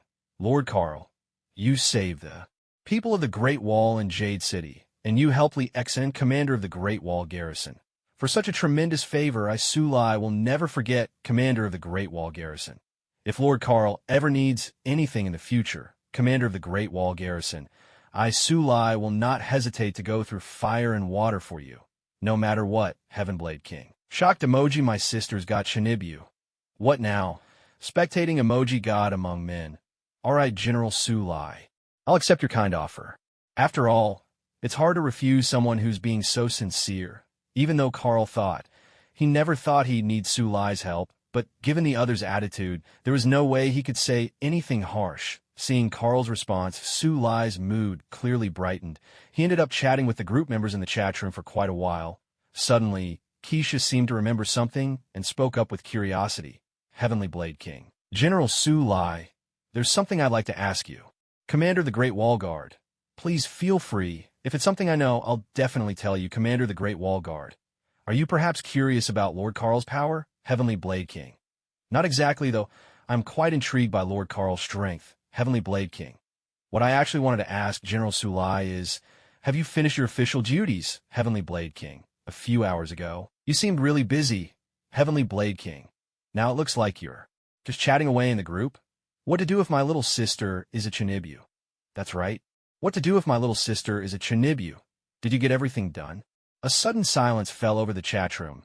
Several dozen seconds ticked by. At first, Toka Takanashi and Kesha waited patiently for Sulai's reply, but as the silence stretched on, they began to wonder. Had the chat glitched? Unable to hold back, Kesha spoke again. Heavenly Blade King. General Sulai, Commander of the Great Wall Guard, Commander of the Great Wall Guard. While those official duties, they really are finished, Commander of the Great Wall Guard, but right now there's something else I need to attend to, Commander of the Great Wall Guard. I'll step out for a bit, you all go ahead and chat, Commander of the Great Wall Guard. Lord Carl, thank you again. In truth, Sulai thanked Carl twice, and this time his tone had changed. He finally had time to chat. It wasn't really because he'd finished his paperwork, but because of what happened with Lee Exien, he still felt uneasy about Carl killing Lee Exien. After all, they'd fought side by side as comrades. Even if Lee Exien had made mistakes, he should have been thrown in prison or reported to Chang'an. No matter how serious the crime, a prison sentence didn't mean death, yet Carl had killed him. Now Sulai realized. He might have wronged Carl. Naturally, he felt guilty. Lord Carl really is a good man. Sulai wasn't the type to lie. Feeling awkward, he simply made his exit. God among men. You're too kind. Heavenly Blade King. Heavenly Blade King. Why do I get the feeling General Sulai is acting strange? Did something happen over there? What to do if my little sister is a Chinibu? I think so too. The atmosphere feels a little off. What to do if my little sister is a Chinibu? What could it be? What to do if my little sister is a Chinibu? Lord Carl, do you know what's going on with General Sulai? God among men? No idea. Didn't he say he had something to take care of? Carl more or less understood the reason behind Sulai's change, but there was no need to bring it up. The God among men. I'm heading out for a bit. Slipped away. Heavenly Blade King. All right, see you later. Master Carl, the God among men. See you. What to do when your sister has Chinibu? Looks like Master Carl logged off too. What to do when your sister has Chinibu? I have a feeling that something's going on with General Sulai. Something we don't know about. What to do when your sister has Chinibu? And odds are, Master Carl isn't on it as well. What to do when your sister has Chinibu? The two of them are pretty suspicious, if you ask me. Heavenly Blade King. Wow, Sister Sherhua. You make a good point. What to do when your sister has Chinibu? Huh. At that moment, Carl hadn't actually left the chat group yet. Reading their messages, his expression turned a bit odd. He chuckled softly, then finally logged out of the group. Right now, Carl was having dinner with Skye in a restaurant. Seated beside him, Skye noticed the smile on Carl's face and looked at him with curiosity. What's got you so happy? He raised his wine glass and answered calmly, well, Stark Industries stock just shot up, and by quite a lot. Oh, that's definitely good news, Skye agreed with a nod. Can't say I expected Stark Industries shares to have room to rise, of course, Carl replied. After all, Stark Industries has close ties with the government. And besides, it's a company with a long history, if you say so. Skye didn't really understand much about stocks and finance. But even she had heard of Stark Industries. Honestly, there probably weren't many people in America who hadn't. After dinner, Carl and Skye took a walk home. Back at Skye's place, Carl once again experienced just how remarkable the Supergirl suit was, although it seemed like it could use a wash because, well, after all that. But then if you wash it, does it lose its magic? By midnight, Skye was so exhausted she fell asleep, without even washing up. After all, she was completely wiped out. Carl, on the other hand, had been training his body and practicing combat techniques since childhood. This was the Marvel Universe, after all. There were plenty of superheroes, but just as many supervillains. Even if he started out as a regular person, picking up some skills could mean the difference between life and death someday. In the end, though, over the past 25 years, Carl had hardly ever gotten into a real fight. All that training ended up being useful in other ways. Even though Carl had dated a few girlfriends, Skye had always just barely managed to keep up with him. But now, with the Silver Superman template, Skye was utterly defeated. Just then, the system notification sounded in his mind. Ding. You are eligible to sign in today. Would you like to sign in now? Carl didn't hesitate and nodded. Sign in. Ding. Sign in successful. Congratulations, you have received Catwoman suit. Catwoman? Carl was a bit surprised for a moment. He couldn't recall who this Catwoman was, a superhero, as the system's prompt chimed in. A few pieces of clothing appeared before Carl. He picked them up instinctively. This time the outfit seemed rather simple. There was only a one-piece suit and a mask, both black, apparently made of leather. So it's that Catwoman, Carl thought, gazing at the costume in his hands. He now understood which Catwoman this was. It was the very suit worn by Catwoman in the movie The Dark Knight Rises. It actually seems pretty nice. Carl's lips curled into a pure, innocent smile. Now the Supergirl suit could finally get a wash too. Setting the Catwoman costume aside, Carl went off to freshen up, feeling quite pleased. When he finished, he went straight to bed.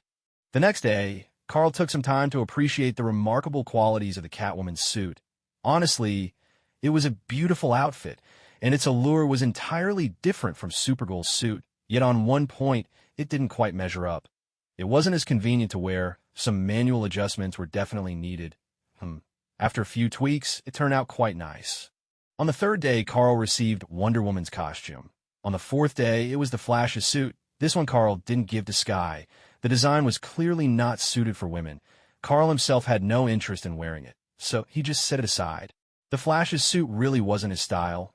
It was also on this day that Skye finally ushered Carl out the door, a trace of exasperation in her voice. "Hey Carl, why don't you go home now? Don't you have a bunch of close friends waiting for you?" Go find them already. She had finally reached her limit and drove Carl out. She simply couldn't keep up with him. Having to battle several times a day was just too much. All right. Carl looked at the tightly closed door, smiled, and shrugged. If he really wanted to as a regular person, Skye couldn't possibly move him. But Carl didn't resist. He said with a smile, "Then I'll go home and visit you again after a while." From behind the door came Skye's weary voice. "Fine. Just let me get some proper rest." Through the door, Carl saw Skye return to bed to continue sleeping. He smiled again, and in the blink of an eye, vanished from sight. At the same moment, he reappeared at his own home and began his morning routine. Skye had kicked him out as soon as she woke up. He hadn't even washed his face. To be honest, Carl felt she was being a bit unreasonable. If she told him to go home, he'd go. But could she at least let him wash up and have breakfast first? Even letting him eat before leaving would be fine. Carl decided he'd have to teach Skye a proper lesson in the future.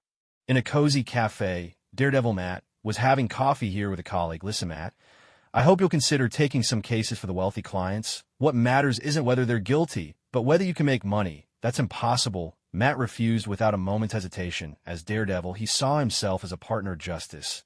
His colleague could only sigh deeply and say no more. Daredevil sipped his coffee, but his mind drifted to events from a few days ago. He remembered the mysterious figure who had taken down one of Kingpin's men in an instant and then blackmailed Kingpin himself. Even though Daredevil couldn't see, his extraordinary senses let him know. This person was powerful. Whether it was the use of that strange thermal energy or sheer physical strength, they were formidable. After all, Daredevil had experienced it firsthand. After being struck by Carl and sent flying, it had taken all his effort just to crawl out of the river. At the time, he could barely move. It was hours before he made it to the hospital, and even after several days of rest at home, he was only halfway recovered. You see, Daredevil could hear sound from miles away and possessed radar-like senses. His physical abilities, speed, strength, stamina, were all far beyond those of ordinary people. And yet, even with those gifts, Carl had beaten him so badly that he was left motionless for a long time. It was the worst injury he'd ever suffered. There was no contest. Fortunately, his recovery was remarkable. Now, at last, he could work as usual again. Still, any high-intensity battle was out of the question for now. What Daredevil didn't know was that Carl hadn't intended to kill him back. Then, if he had, Daredevil's fate would have been the same as that of the demonic creatures from the world of kings. At that moment, Matt caught a whiff of a pleasant fragrance. A beautiful woman with chestnut brown hair entered the cafe. She had an elegant figure, striking features, and carried herself with poise. After stepping inside, she chose a seat, placed her order, and waited, radiating grace and sophistication. Daredevil thought for a moment, then picked up his cane and made his way toward her. The woman ignored him at first, but when she realized he was visually impaired, her demeanor softened. They exchanged a few words. Glancing at her watch, she said, "I have something to take care of. I'll be going now." With that, she left the cafe. During their brief conversation, Matt had been delighted. "Damn, I forgot to ask her name." Matt hurried after her as she exited the cafe. Seeing Daredevil following her, the woman thought he was some sort of stalker. Without a word, she lashed out. After washing up and finishing breakfast, Carl lounged on the sofa, idly sipping a drink. "This is getting boring," he muttered. With Skye not around, he couldn't test out the wonders of his suit. Maybe he could check on his own bar, but it was still morning. The bar hadn't opened yet, and maybe it was time to see what his other girlfriends were up to. With that thought, Carl activated his supervision, searching for his girlfriends. In moments, he spotted a striking figure with flowing brown hair. At that very moment, this woman was locked in combat with a man wearing sunglasses. The striking woman with long brown hair was named Erica. She possessed no superpowers. However, he was a master of countless martial art styles and proficient with a wide array of weapons. His physical abilities could rival those of Olympic champions in every respect. He had reached the peak of human potential. Because of experiences in his childhood, he developed a deep fascination with martial arts. Carl first met Erica at university. Naturally, the two became a couple. Now, as Carl caught sight of Erica, he raised his eyebrows slightly, for he saw not only Erica, but also Daredevil. The two were engaged in a one-on-one fight right there on the street. Although Daredevil was now wearing sunglasses and dressed like an ordinary office worker, quite different from his previous appearance in a red costume reminiscent of Captain America, complete with a mask, Carl still recognized him. He was certain it was Daredevil himself battling Erica. After all, from the very first time he encountered Daredevil, Carl had seen his true nature. Thanks to his extraordinary vision, Carl could see incredible distances. He could even observe the universe itself. He also possessed X-ray vision. Among other abilities, Daredevil fighting my girlfriend. Now that's something you don't see every day, Carl chuckled. In a flash, his figure vanished. Almost at the same instant, he appeared right beside Erica and Daredevil. In front of the cafe, Daredevil, Matt, had begun to spar with Erica. Of course, it wasn't a deadly duel. After all, Daredevil was a righteous superhero. His only goal at the moment was to strike up a conversation. Therefore, Daredevil held back, not using his full strength. After just a few brief exchanges, he'd already gauged his opponent's abilities. She was impressive, far stronger than an ordinary person.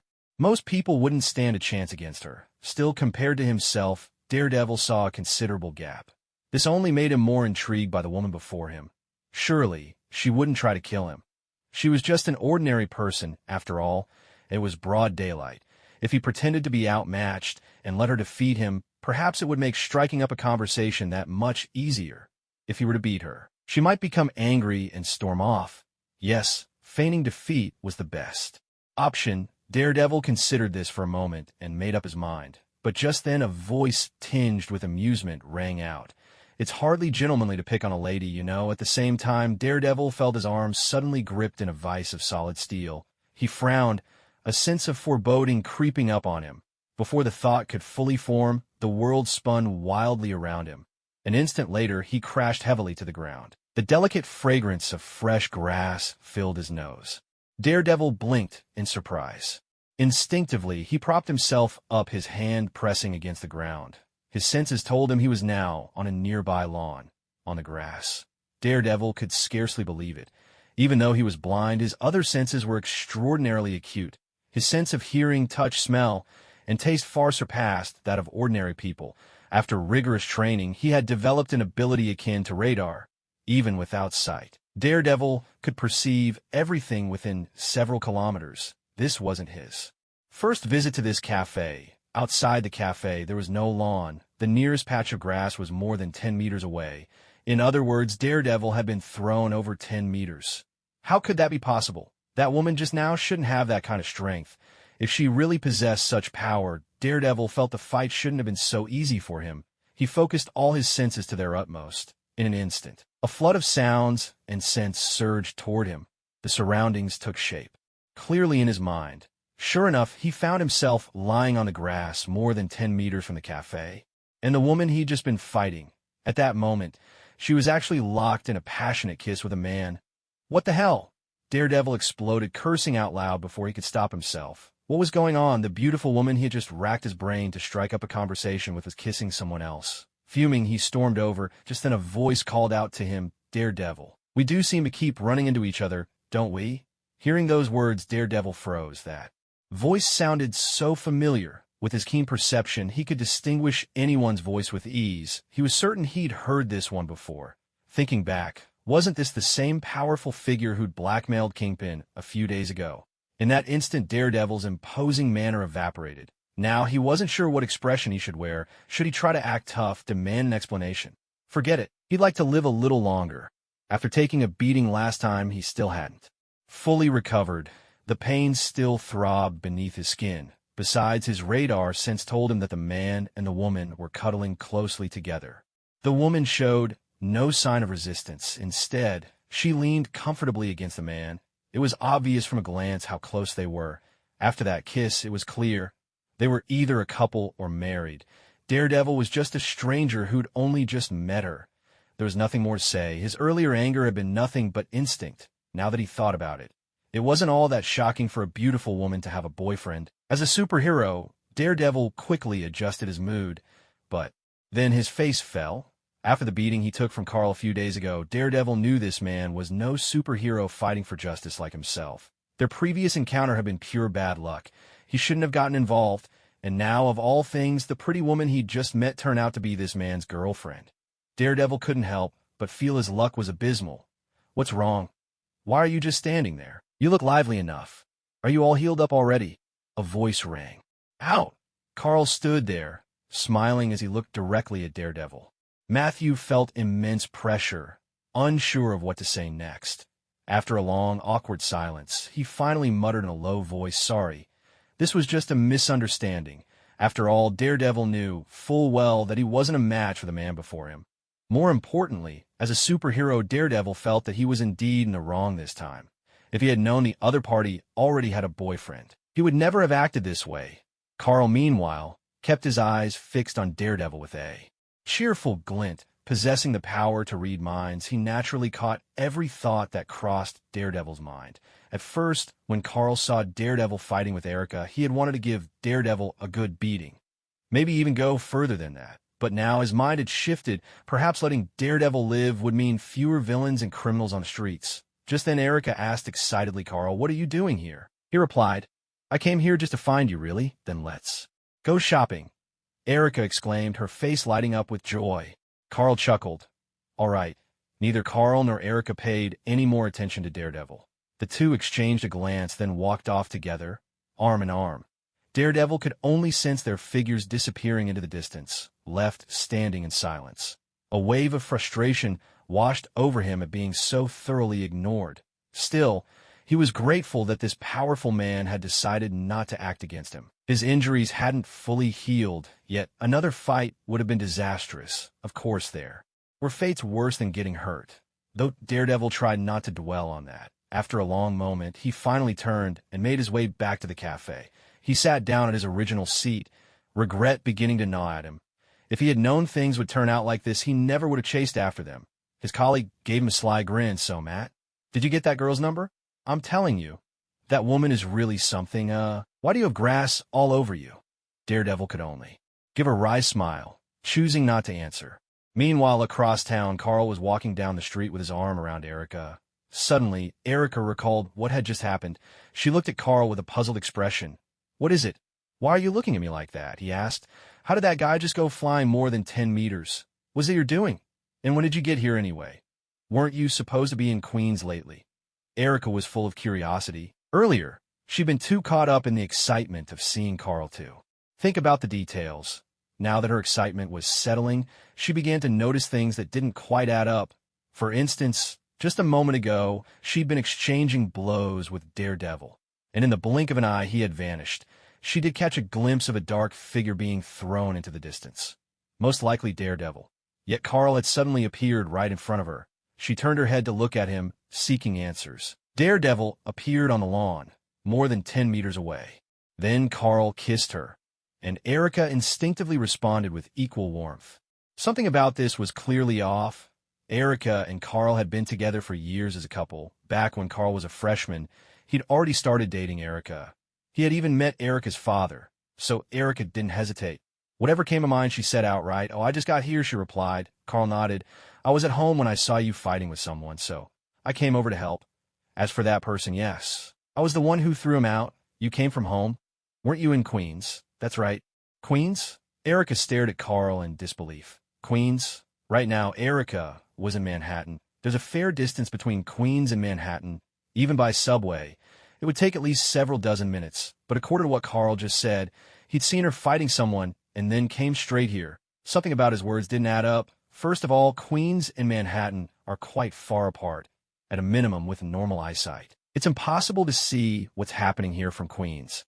Secondly, Even if Carl somehow saw her fighting, now he was here, and the fight hadn't even finished yet. That simply didn't make sense. It takes dozens of minutes just by subway. Did you fly here faster than a train? How did you get here? I flew. Probably less than a second. Are you joking, Carl? Erica looked at him, speechless. She thought Carl was messing with her. After all, they'd joked around before, though admittedly their jokes were never that funny. I'm not joking, Carl shook his head. Did you forget? That guy flew more than 10 meters just now. Do you think you could do that? I was the one who threw him this. Erica hesitated. She truly couldn't manage a feat like that. And honestly, she didn't quite believe Carl had thrown that man so far. Erica and Carl were college classmates, studying at the same university. There was that one time when Erica saw Carl sparring with members of the martial arts club. Having trained from a young age in physical fitness and combat skills, Carl had easily defeated many opponents. That was when Erica first took an interest in him. From there, they gradually got to know each other. Erica knew Carl had some fighting ability. His skills were about on par with her own. Of course, even so, neither of them should be able to throw someone more than 10 meters.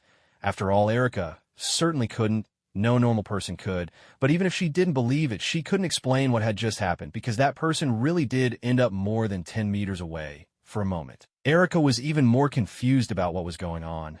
Carl smiled and said, to put it simply, I suddenly gained some incredible powers. Not only can I fly, but I'm even faster than an airplane. I can even read minds. I know exactly what you're thinking. When it came to his abilities, Carl made no effort to hide them. In fact, if he were ever discovered by officials or by TV or newspaper reporters during a fight or while flying, Carl had never intended to keep it secret. He simply didn't see the need. Why hide it? Was he supposed to worry that someone might cause him trouble because he had superpowers? Anyone foolish enough to try would be signing their own death warrant. Carl didn't fear people like that, nor would he show them any mercy. And for those closest to him like Skye and Erica, there was even less reason to keep secrets. But Erica was laughing so hard she could barely stand upright. She clung to Carl's shoulder, her laughter bubbling over. Ha ha ha ha. Carl, that joke of yours is actually pretty funny. Superpowers? Seriously? Are you having some kind of delusion? That can't be. After all, you've been out of college for a few years now. Meanwhile, Carl was admiring Erica's figure. She had always had an amazing physique, but in this moment her laughter brought it to life in all sorts of captivating ways. After watching her for a moment, Carl broke into a smile himself. I'm telling you the truth. I really do have mind-reading powers. You're wondering what just happened a moment ago. I already told you. I was the one who threw that person out. If you don't believe me, you could try thinking about something else, and I'll guess it. All right then, Erica replied, still grinning. She thought Carl was just teasing her. After all, things like this are hard for ordinary people to accept. Carl didn't mind. The next moment, he spoke up. You hate it when your father makes you go to those parties. As soon as Carl finished speaking, Erica froze. That really was what she had just been thinking. She took a moment to compose herself, trying to convince herself it was just a coincidence. After all, Carl did know her pretty well. But then Carl spoke again. You think I just got lucky with that guess, and you're still wondering if this delusional side of me today is actually kind of cute. Erica's eyes widened in disbelief as she stared at Carl. You're actually thinking, can he really read minds? If you still don't believe me, I'll show you directly. With that, Carl wrapped his arm around Erica's waist. In the blink of an eye, both of them vanished. Almost simultaneously, they reappeared in the sky. Erica was stunned, staring in awe at the buildings far below. Moments later, they arrived back at Carl's home. Carl looked at Erica and smiled. Well, what do you think? This is just unbelievable. Erica exclaimed in amazement. She hadn't expected it. Carl wasn't joking, nor was he acting out some adolescent fantasy. He truly possessed an extraordinary power. He could even fly. Actions speak louder than words. Nothing Carl had said earlier could compare to actually taking Erica for a flight. Perhaps Carl replied to Erica's amazement without much expression. He simply shrugged his shoulders. With wide-eyed wonder, Erica asked, how did you end up with such an incredible ability? When did you first discover it? A few days ago, Carl answered. It just suddenly appeared. Wow. I'm so envious, Erica exclaimed. She had always been fond of things like martial arts and combat sports since childhood. Otherwise, she wouldn't have practiced them so diligently. Now, learning that Carl possessed such a wondrous power, she couldn't help but feel a surge of envy. Carl smiled and went to the fridge, grabbing a bottle of red wine. Just then, Erica's phone rang. She glanced at the screen. It was her father calling. "Oh no, my dad's going to pester me about the banquet," she muttered. Then she answered the call, exchanged a few words, and hung up. After taking a sip of the red wine, Carl asked casually, "What's up?"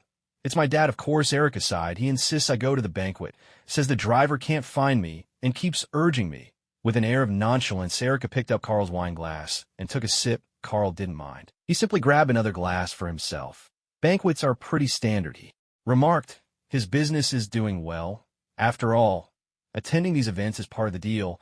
Carl himself owned shares in several large companies, so he was no stranger to these gatherings. Not that he particularly enjoyed them. It was more a way to pass the time, almost like a social outing. The banquets he attended were always hosted by major corporations featuring fine wines, and more often than not, a handful of movie stars. After all, big companies needed to put on a show, and celebrities were happy to attend such high-end events in hopes of making influential connections. In this world, after all, having the right resources and connections was everything. He had to admit some of those stars were quite remarkable. With such experiences under his belt, Carl was well acquainted with the world of banquets. Whether his business is booming or not. "What does that have to do with me?" Erica complained. "It's not like I work for his company. Why drag me along to these banquets?" she grumbled. "You have no idea how annoying those people at the banquets can be." One after another, they come over acting all high and mighty, trying to chat me up. Carl raised an eyebrow. "Oh, in that case, how about I go with you?" "Sure," Erica replied with excitement. "My dad's driver is already in Manhattan, right near that cafe we were at earlier. We'll need to head over there so I can change, and then we can go." Carl was a little surprised by this. "You mean we're going now, so early for a cocktail party?" In the past, most of the parties he attended took place in the afternoon or evening. After all, those times made it easier to slip in some perks or special activities. We heard what Erica said earlier, her father urging her to go to the party. He thought it was just a gentle reminder. He hadn't expected it to be so early. "Well, it's not too bad," Erica explained. "The party starts at 10:30 in the morning, but we need to arrive a bit earlier." "Oh, I see," Carl nodded. He finished the wine in his glass in one swift motion, then spoke up. "Since we're attending a party, I'll go change my clothes." "All right." Carl quickly changed into a deep burgundy suit and tidied up his hair. He'd attended plenty of parties before, and in this kind of setting, casual attire simply wouldn't do. Basic etiquette was important, unlike those scenes he'd seen in his previous life. Someone showing up at a gathering in a tattered t-shirt, shorts, and flip-flops, only to surprise everyone and turn the tables. Carl couldn't imagine doing that. Just the thought made him cringe. Carl was the picture of a tall, wealthy, and handsome man. His first party had been thanks to the old man who raised him as stickler for decorum, who had always prepared his clothes for such events. Ever since, Carl made sure to at least observe the basic rules of etiquette at every party. It wasn't about pleasing others. It was a matter of self-respect. A party at 10:30 in the morning. This was a new experience for Carl. He wondered if there would be any special perks at such an early hour. When Erica saw Carl in his suit, her eyes lit up. She ran over and planted a kiss on his cheek. "Darling, you look so handsome." Though Carl looked dashing in anything, Erica had a particular fondness for him in formal wear. Carl raised an eyebrow and smiled coolly. "Naturally. All right, let's get going. I'll take you to that cafe first." "Okay." Carl gathered up the wine and glasses, then left the house with Erica. Moments later, Carl and Erica appeared near the cafe they'd visited earlier. After walking for a bit, they spotted a sleek black sedan parked nearby. The driver, upon seeing Carl, looked momentarily surprised, but quickly regained composure. Bowing as he opened the rear door, Mr. Carl." Carl nodded and, together with Erica, got into the car. At that same moment, Daredevil and his colleague happened to exit the cafe. Carl's car was parked just a few dozen meters in front of them, right in plain view. Instantly, they caught sight of Carl and Erica. Carl sharp and handsome in his suit, and Erica with her striking figure and exquisite features. The two made a perfect pair. They watched as the couple got into the car and drove off in style. "My God." The colleague stared after the departing vehicle, stunned. Then he turned to Daredevil. "Matthew, do you know what I just saw? The beautiful woman in the coffee shop just now. The one you chased after, she actually got into a luxury car with a handsome guy with black hair." At that moment, he more or less understood why Matthew had barely spoken after returning to the cafe, and why he hadn't even finished his food. He must have found out that the beautiful woman had a boyfriend, and not just any boyfriend, but a tall, wealthy, and attractive man. No wonder he was heartbroken. He even noticed some grass stuck to Matthew's clothes. Could it be that he tried to hit on someone else's girlfriend and ended up getting beaten up and thrown onto the lawn? Poor Matthew. His co-worker let out a sigh. Daredevil, however, didn't say much, only replying, "I see." He had no idea what kind of wild scenario his colleague was imagining. As for Carl and Erica leaving together in the car, he could, of course, sense it. But during the day, especially in the law office, Daredevil was just an ordinary blind lawyer. It was only at night that he became Daredevil. With so many enemies, he preferred not to invite unnecessary trouble. As for Carl and Erica, Daredevil didn't think much of it. After all, she already had a boyfriend, and there was no point dwelling on it. Manhattan is the heart of New York City. The famous Statue of Liberty sits on an island here. The iconic Empire State Building and Wall Street are also in this district. In other words, this is the real playground of the wealthy, a true center of America's economy and culture. Erica's driver parked the car in the garage of a towering skyscraper. Carl and Erica stepped out and took the elevator up to the 53rd floor. Don't be fooled into thinking the 53rd floor is the top. This building has 98 floors and soars to 472 meters. Apartments here don't come cheap. Either prices range from $4 or $5 million to $20 or $30 million. How did Carl know all this so well? Because the old man who adopted him owned property here, which now naturally belonged to Carl. The 62nd floor, Carl rarely visited, let alone stayed here. The sheer height of the place was a bit much for him. Even with elevators, taking the stairs wasn't really the issue. But if the elevator ever broke down, Carl would be in real trouble. He decided he couldn't risk it. Anyway, Carl owned plenty of real estate. Missing out on this one didn't matter. As a result, he hardly ever stayed here, leaving the property in the hands of the building's management. Erica was different, though. She loved this kind of high-rise with its sweeping views over the city. That's why she lived here. Once they reached the apartment, Erica went off to change her clothes while Carl lounged comfortably on the sofa. Before long, Erica reappeared in an evening gown. The dress was a deep red, different from Carl's suit, but still a close match. It was clear she'd chosen the color on purpose. What do you think? Erica spread her arms, showing off the dress to Carl. You look stunning, Carl replied. Carl smiled and kissed her gently. Receiving his praise, Erica was overjoyed. The delight in her eyes and her radiant smile were impossible to hide. If it weren't for her father's persistent urging, she might have been tempted to do something more with Carl right then and there. Let's go to the reception, she suggested. Otherwise, my dad will start hounding me again in a bit. All right, with that, the two of them headed downstairs. Carl had rarely visited this floor before, finding it too high up for his liking. But now, with the abilities of a white-silver superhuman, such things didn't bother him in the slightest. In fact, he no longer even needed to take the elevator home. His flying speed far surpassed any elevator. Once they got into the car, it started up smoothly and set off. In Manhattan, at the Four Seasons Hotel, a banquet hall on the 8th floor was buzzing with activity. Business elites in tailored suits mingled, glasses in hand, conversing in low, confident tones. Among them stood Kingpin, a man so large he was like a living mountain. He was currently engaged in conversation with an elderly gentleman whose hair had turned white with age. Nicholas was his name. Kingpin was saying to Nicholas, "For this reception, I've invited people from Stark Industries. Have a good talk with them later. We should be able to secure a batch of weapons from them. We'll buy the arms from Stark Industries, then sell them through my channels at a premium. These goods are in high demand, especially in regions where conflict still rages. It's a sure profit. No risk, all reward. We each put up half the capital and split the profit 70-30. Kingpin still owed Carl $8 billion, so he was eager to make some extra money. Normally, he would have handled such a deal himself, buying the goods, then selling them through his own network. But after giving Carl $2 billion, funds were tight. So he needed a partner, this elderly man. Nicholas had been his business associate for many years. He was also Erica's father. Together, they had made a fortune, though not always through the most reputable means. This time, however, Nicholas didn't immediately agree as decisively as usual. He paused, then said, "Mr. Kingpin, I'm willing to fund this venture, even cover the entire amount if necessary. The profit split stays the same. You get 70, I get 30. But after this, I'd like to work on some projects independently, of course." This was just an excuse. In business, sharing the risk with partners was always the wise choice.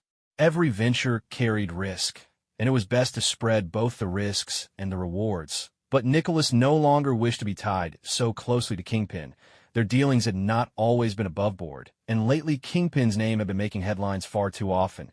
Nicholas worried that sooner or later he'd be dragged down with him. So this time he planned to spend a bit of money to placate the other party. Then, as for himself, he would no longer work with them. Kingpin wasn't a fool. He could easily hear the underlying message in the man's words. His brow furrowed slightly. You mean you don't want to work with anyone anymore? Nicholas caught Kingpin's expression and understood he wasn't pleased. It seemed Kingpin didn't want him to back out, but the words had already been spoken, and this was a decision Nicholas had weighed for a long time. He truly had no desire to continue collaborating with Kingpin. So Nicholas nodded and said, "That's right. Our company has decided that for the foreseeable future, we won't be entering into any new partnerships. As for this arms deal, for your sake, we'll work together one last time. I'll provide all the funding." Before he could finish, Kingpin interrupted coolly. "How is your daughter these days?" Nicholas looked at Kingpin as he heard this. It was an unmistakable threat. Still, Nicholas was no ordinary man. He knew Kingpin's background well. He was aware that withdrawing from the partnership could provoke retaliation, so he'd come prepared, having recently hired a number of bodyguards. Glancing at the two tall, black-suited men standing not far off, Nicholas felt his nerves ease. These were elite veterans from the Marines, after all. Erica is doing just fine. You needn't trouble yourself about her. Just as we discussed before, he added, I'll participate in this deal. Afterward, I plan to work on my own for a while. If another opportunity for cooperation arises, we can talk then. With that, Nicholas raised his wine glass and moved off to mingle with the other guests. Kingpin watched his retreating figure in silence. Through their partnership, Nicholas had made a fortune. Now that he'd tasted the profits, he wanted to cut and run. Of course, Kingpin wouldn't allow that. Just to be safe, he'd already investigated Nicholas thoroughly. He knew Nicholas's wife had died young, and that he had a daughter. As for those two bodyguards, Kingpin had noticed them, but he didn't spare them a second glance. Even unarmed, he was confident he could dispatch them both within 10 seconds. If you don't want to work with me, then you can die, he muttered to himself. I just happen to be short on cash these days. With a cold laugh, Kingpin beckoned to his underling. The man approached, fully understanding what was needed, sent a few men to tail Nicholas and his daughter. When the reception ends, look for an opportunity to take care of them. Yes, sir, the underling replied, nodding before slipping away. Not long after Carl and Erica's car pulled up in front of a towering building, they were in the very heart of Manhattan as Carl got out. He caught sight of the building's name and was a little surprised. The Four Seasons Hotel. He remembered this hotel from his previous life. Back then, there had been another Four Seasons not far from his university. It was an exceptionally luxurious 5-star hotel. Come to think of it, such opulent establishments can be found all over the world. Following Erica, Carl arrived at a banquet hall on the 8th floor. By this time, the hall was already bustling with people. Carl asked a waiter for 2 glasses of red wine and handed one of them to Erica. Thank you. You're welcome. Just then, a delightful fragrance wafted over. Hello. It's a pleasure to meet you both. Looking up, Carl saw a woman in a light gold gown, her features exquisitely beautiful. At that moment, she was smiling warmly, greeting both Carl and Erica, and had already extended her hand as if to shake theirs. Isabella. Erica's face lit up in surprise when she recognized her. She immediately reached out and grasped Isabella's hand. Hello, Miss Isabella. I'm a huge fan of your performance in Twilight. The newcomer was none other than a Hollywood star. Isabella. Oh, really? Isabella was pleasantly surprised. She hadn't come here because of Erica, but naturally, she wouldn't say anything impolite at an event like this. After all, most of the guests at this gathering were far from ordinary, of course. Erica took out her phone and asked, would it be all right if we took a photo together? Of course, Isabella agreed with a kind smile, looking gracious and approachable. Carl, could you take our photo? Erica set her wine glass aside and handed her phone to Carl. Sure. Carl nodded, planning to step back a bit to get a good shot of them. But just then, Isabella spoke up, her tone playful. Aren't you going to be in the photo with us, sir? You're so tall. If you take a selfie, you could fit us all in, couldn't you? Oh, that's true. Erica nodded in agreement, then turned to Carl. Carl, would you like to join us in the photo? He glanced at Erica, then at Isabella, who was still smiling. All right, let's take one together. With that, Carl moved to join them. Erica had intended to stand in the middle, but unexpectedly, Isabella slipped over to Carl's other side. Leaving him standing between them, Isabella gently leaned against Carl's side and said cheerfully, let's take the picture. Carl could feel the small hand gripping his left hand, but his expression remained calm as they snapped a few group photos. Afterward, he returned the phone to Erica. Erica eagerly scrolled through the pictures with Isabella standing beside her, looking on. "These photos turned out beautifully," Isabella exclaimed. "Let's exchange numbers, and you can send them to me?" "Absolutely," Erica replied, her excitement barely contained. After all, this was a Hollywood star, and one she genuinely admired. And so, the two exchanged contact information and sent each other the photos. After that, Isabella left. However, just before she walked away, Isabella flashed Carl a peculiar smile from an angle where Erica couldn't see. She gestured with her phone, as if hinting at something. Carl watched her departure, raising an eyebrow, but saying nothing. Next to him, Erica sighed. "I never expected to run into Isabella. She's so kind and friendly." Carl gave a thoughtful smile. "Isn't she?" Very enthusiastic. He had met this Isabella before. Carl had run into the Hollywood star at some events before, particularly during the more relaxed social segments. In fact, it had happened more than once, and they'd had some rather in-depth conversations. According to Isabella, she'd had a very good time, and would often take the initiative to look for Carl. After all, Carl had seen Twilight in his previous life, and meeting its star during such an occasion was a rare chance he certainly wouldn't let slip by. As for her behavior just now, well, Isabella hadn't been gone for more than a few minutes when an elderly man with silvery hair came over. Dad, Erica called out in greeting. The old man spotted Carl and greeted him with a warm smile. "Carl, you're here too?" "Yes," Carl replied. "Hello, Nicholas. How have you been lately?" Nicholas asked kindly. Carl smiled in return. "Thanks to you. I've been quite well." They chatted for a while, until Nicholas noticed a portly, middle-aged man across the room. Turning to Carl, he said, "Carl, I see a friend over there.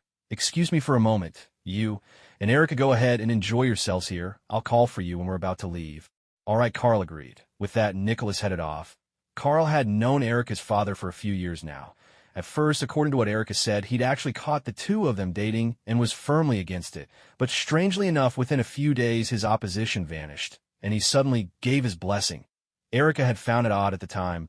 Not sure what had caused the change, but Carl had his suspicions. Most likely Nicholas had looked into his finances. There was really no other explanation. Just then, Carl spotted another familiar face not far away. A hulking man as solid as a mountain, leaning on a cane. Kingpin. When Kingpin noticed Carl's gaze, he raised his glass in salute, then downed his champagne in one gulp. Carl didn't say anything, simply took a sip of his own drink. Just a small one, unlike Kingpin, who drank without restraint, but Kingpin didn't mind seeing Carl acknowledge him. He finally relaxed, knowing all too well how formidable Carl was. Terrified of provoking him. Best to keep his distance.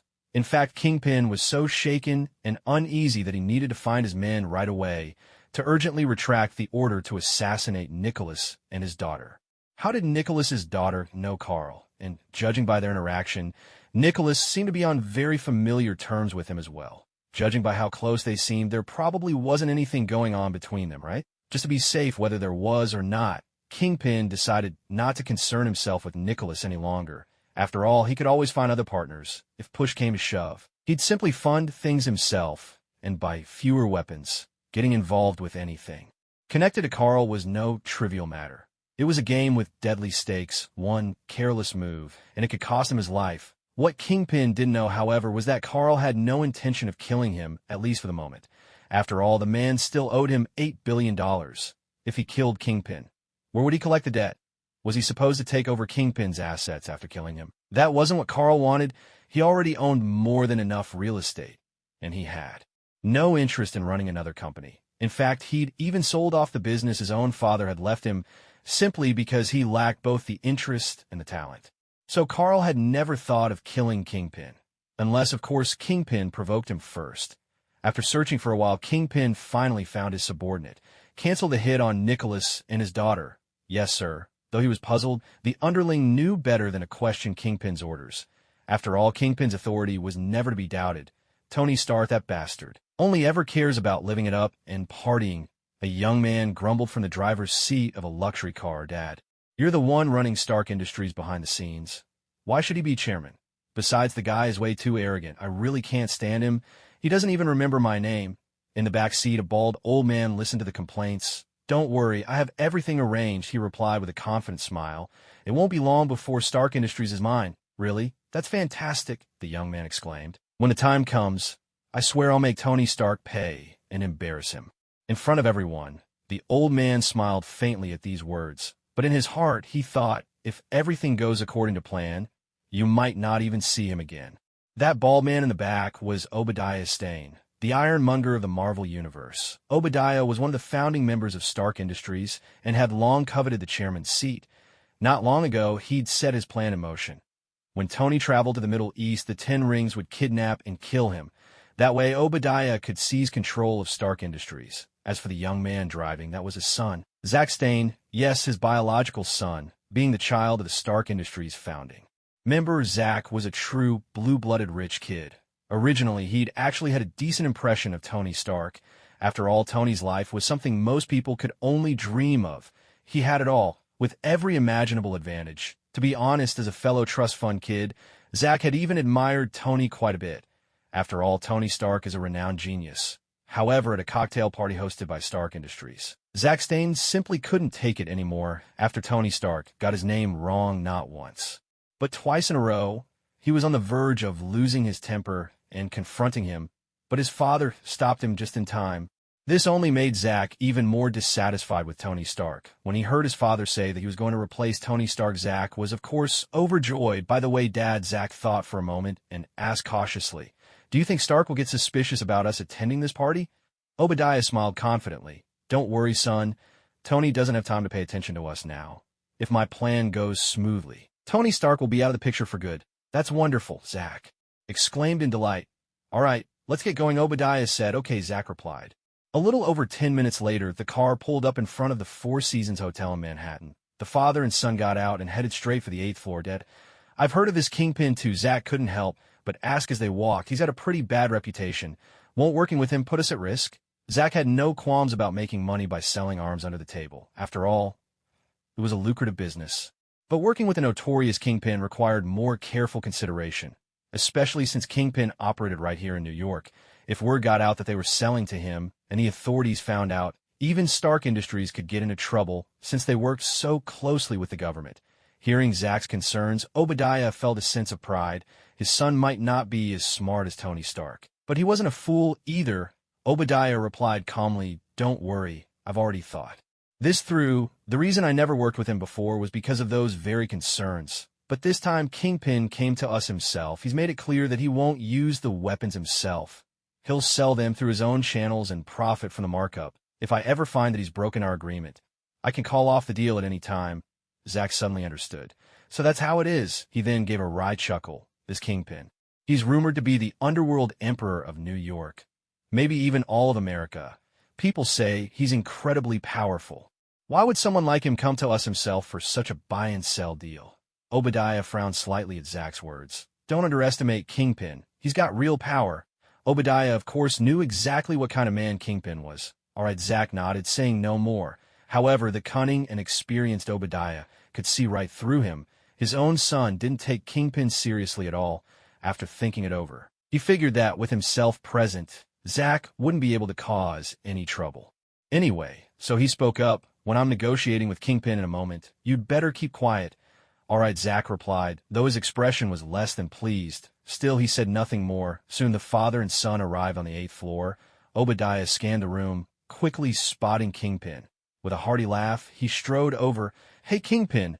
Obadiah wasn't well acquainted with Kingpin, but as a businessman, he naturally understood the importance of pleasantries. Kingpin, driven by the need to make money and repay debts, didn't put on any airs either. For a moment, the two appeared to be old friends, chatting animatedly.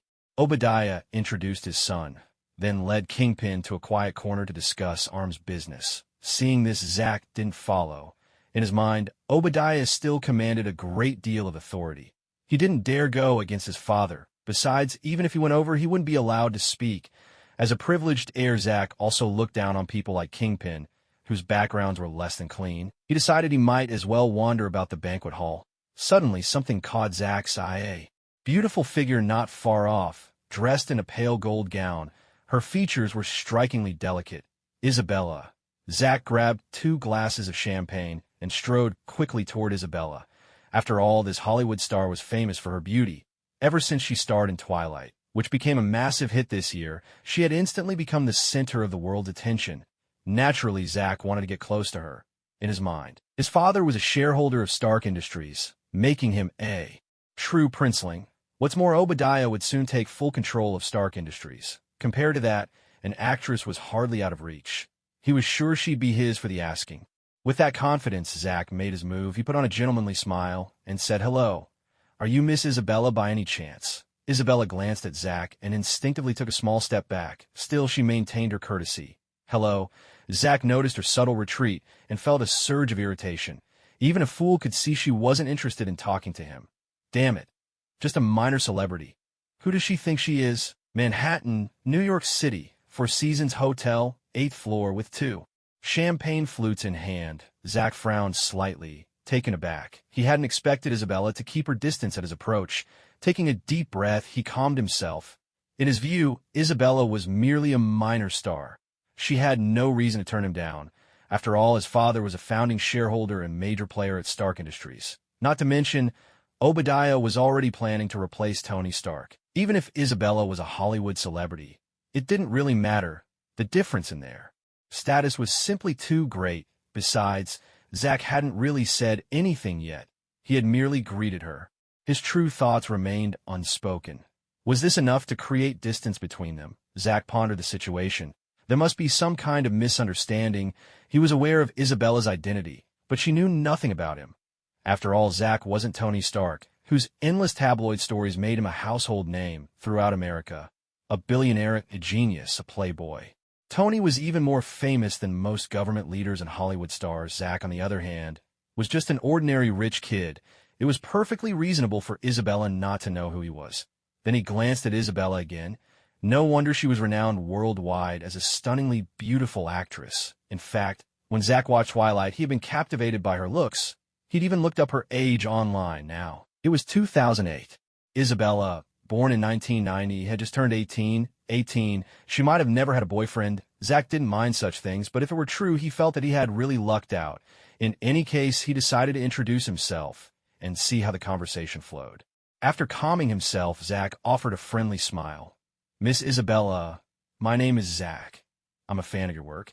It's a pleasure to meet you here." Isabella nodded politely.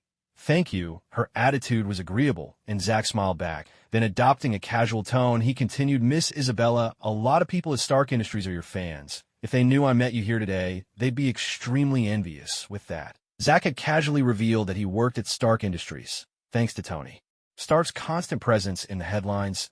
Nearly everyone knew about this American tycoon, and by extension, the powerful company behind him. Ordinarily, when someone heard you were from Stark Industries, it piqued their interest. And indeed, Isabella, who had maintained a polite demeanor until then, looked genuinely surprised upon hearing Stark Industries, just as he suspected. No matter how famous a young actress might be, she still couldn't compare to true wealth and influence. Pleased with himself, Zack went on, "Let me properly introduce myself. My name is Zack Stane. My father, Obadiah Stane, is the executive vice president of Stark Industries. He's been with the company since the beginning, and his contributions far exceed even Tony Stark's." As he spoke, he offered Isabella a glass of champagne. In Zack's mind this time, he was almost certain of success. Isabella had already shown interest in Stark Industries. Clearly, she knew all about this powerhouse of a company. Now that she knew he was the son of one of the founding members, she would definitely see him in a new light. Before long, with a bit of back and forth, everything would go just as he hoped, or so he thought. But Isabella didn't accept the champagne Zack offered her. She simply glanced at him, her expression tinged with surprise. Then, wearing a polite, apologetic smile, she said, "Sorry, I don't like champagne. I just spotted a few friends. I'll excuse myself for a moment." With that, Isabella turned to leave. She was indeed surprised by his identity. Isabella hadn't expected this man in front of her to also be from Stark Industries, just like Carl. But Isabella had no intention of getting to know him. These spoiled heirs were exactly the type she despised. The only reason she'd attended these parties in the past was because, as a celebrity, she couldn't refuse her agency's arrangements. After all, Stark Industries was a big player. She went because she had to, never expecting anything to come of it. After all, she'd started out as a child star, and her contract with the agency was clear, before the age of 25. It was best not to date. Even if she did, it couldn't be public. She never. Imagine she'd bump into Carl at one of those parties. At first, All she wanted was to exchange contact information. Carl was young, wealthy, and undeniably handsome, exactly Isabella's type. If she ever did want to date someone, a guy like that wouldn't be a bad choice. But that night, she drank a little too much. And, well, she hadn't expected it to feel so right. Isabella, ever the free spirit, didn't overthink it. She even sought Carl out a few more times afterwards. Given all this, there was no way she'd have a good impression of Zach. He was awful. Every word out of his mouth was just flaunting his status as a Stark shareholder's son. He wasn't even good-looking. Certainly not ugly, but just plain, nothing special. Isabella could barely be bothered to give him a second glance. Naturally, she decided to make her escape. Zach stood there, staring in disbelief as Isabella walked away.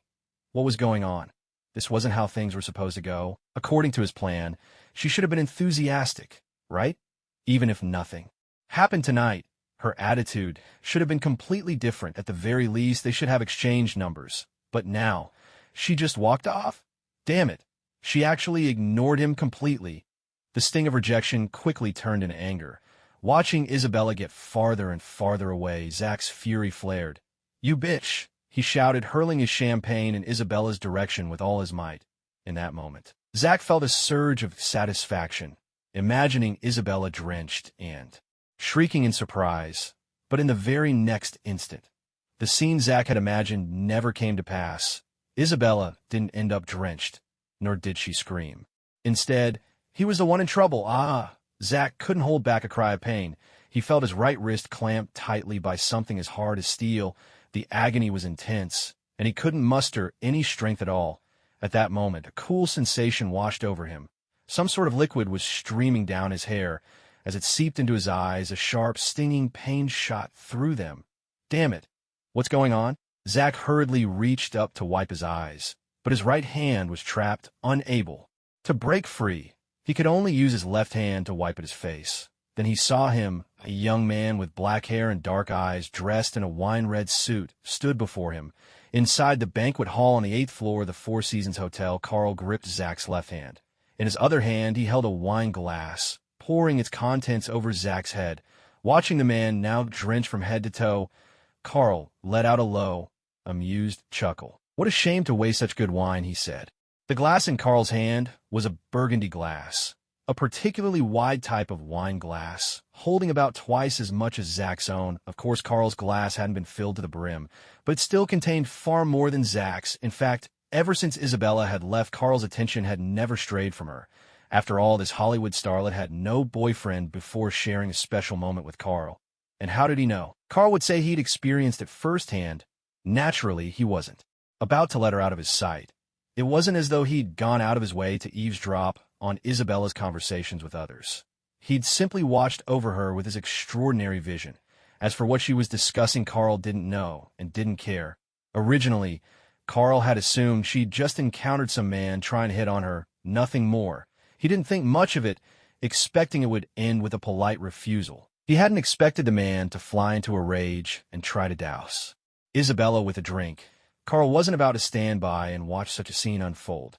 So he stepped in directly, stopping the man in his tracks, and poured his own wine over the offender's head instead, giving him a taste of his own medicine. Carl didn't consider himself especially magnanimous. If someone dared to act out, he'd better be prepared to face the consequences. In the banquet hall, Zach's anguished cries rang out so loudly that nearly everyone could hear them. Many guests in the midst of conversation instinctively turned to look. They saw Carl squaring off against Zach, who was now soaked in wine, as if someone had dumped it all over him. A wave of surprise rippled through the crowd. Wow, what happened over there? Looks like two enemies running into each other. Didn't you see that guy get drenched? Whoa, that man in the wine-red suit is really handsome. Amazing, I never expected something like this to happen tonight. I happen to know that several of the top figures in the country are attending this gathering. Now that something like this has happened, I'm afraid it won't end well. That's right. Those two youngsters clearly don't know their place. This cocktail party was of the highest caliber in the hall. You were either an elite in your field or someone privileged enough to be brought along by one. In other words, almost everyone here was a person of considerable influence. And yet at such an event to witness someone dousing another with wine, it was truly a rarity. Still, not a single person stepped in to stop it. On the contrary, Everyone seemed to be watching with the amused anticipation of an audience at a play. Erica and Isabella had also noticed the commotion. The two hurried over. Isabella glanced at Carl. A sweet smile flickering across her face, she had a fair idea of what had happened. After all, Zach hadn't bothered to hide his insults toward her earlier. It was likely that Carl had gotten into trouble on her account, yet Isabella wasn't worried that Carl would come to any harm. She knew all too well just how formidable his physique was.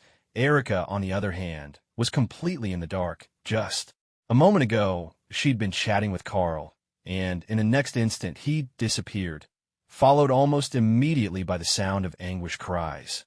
Zach wiped the wine from his eyes, glaring at Carl, who stood before him. At the same time, he noticed that most of the guests had turned their attention his way, whispering amongst themselves. The crowd was too large, and the distance too great for him to make out what they were saying, but Zach was certain. They were all laughing at his expense. Even Isabella, whom he just tried to flirt with, was watching. After all, he'd just been drenched with wine by the man standing before him. For a moment, Zach was consumed by a furious rage. As a scion of immense wealth and privilege, when had he ever been so humiliated? Well, perhaps only once, before Tony Stark, but even then he hadn't been soaked in wine. Besides, Tony Stark's status was on an entirely different level from this guy's. If it had been Stark who'd poured wine on him, Zach probably wouldn't have dared to retaliate. After all, Stark was the head of Stark Industries, a renowned billionaire, but the man before him, who did he think he was? Damn it. Zach cursed through gritted teeth and lashed out, kicking at Carl. Zach had no idea who this man was or when he'd appear in front of him. None of that mattered. What mattered was that this man had made a fool of him. Zach swore to himself that he'd make this man pay. If he had to beg his father or find a way himself, he would make sure this man regretted it for the rest of his life. There was a sharp crack. But before Zach could even begin plotting his revenge, he heard a sickening snap, and a searing pain shot through his right leg. His leg had been broken with a single blow. Darg!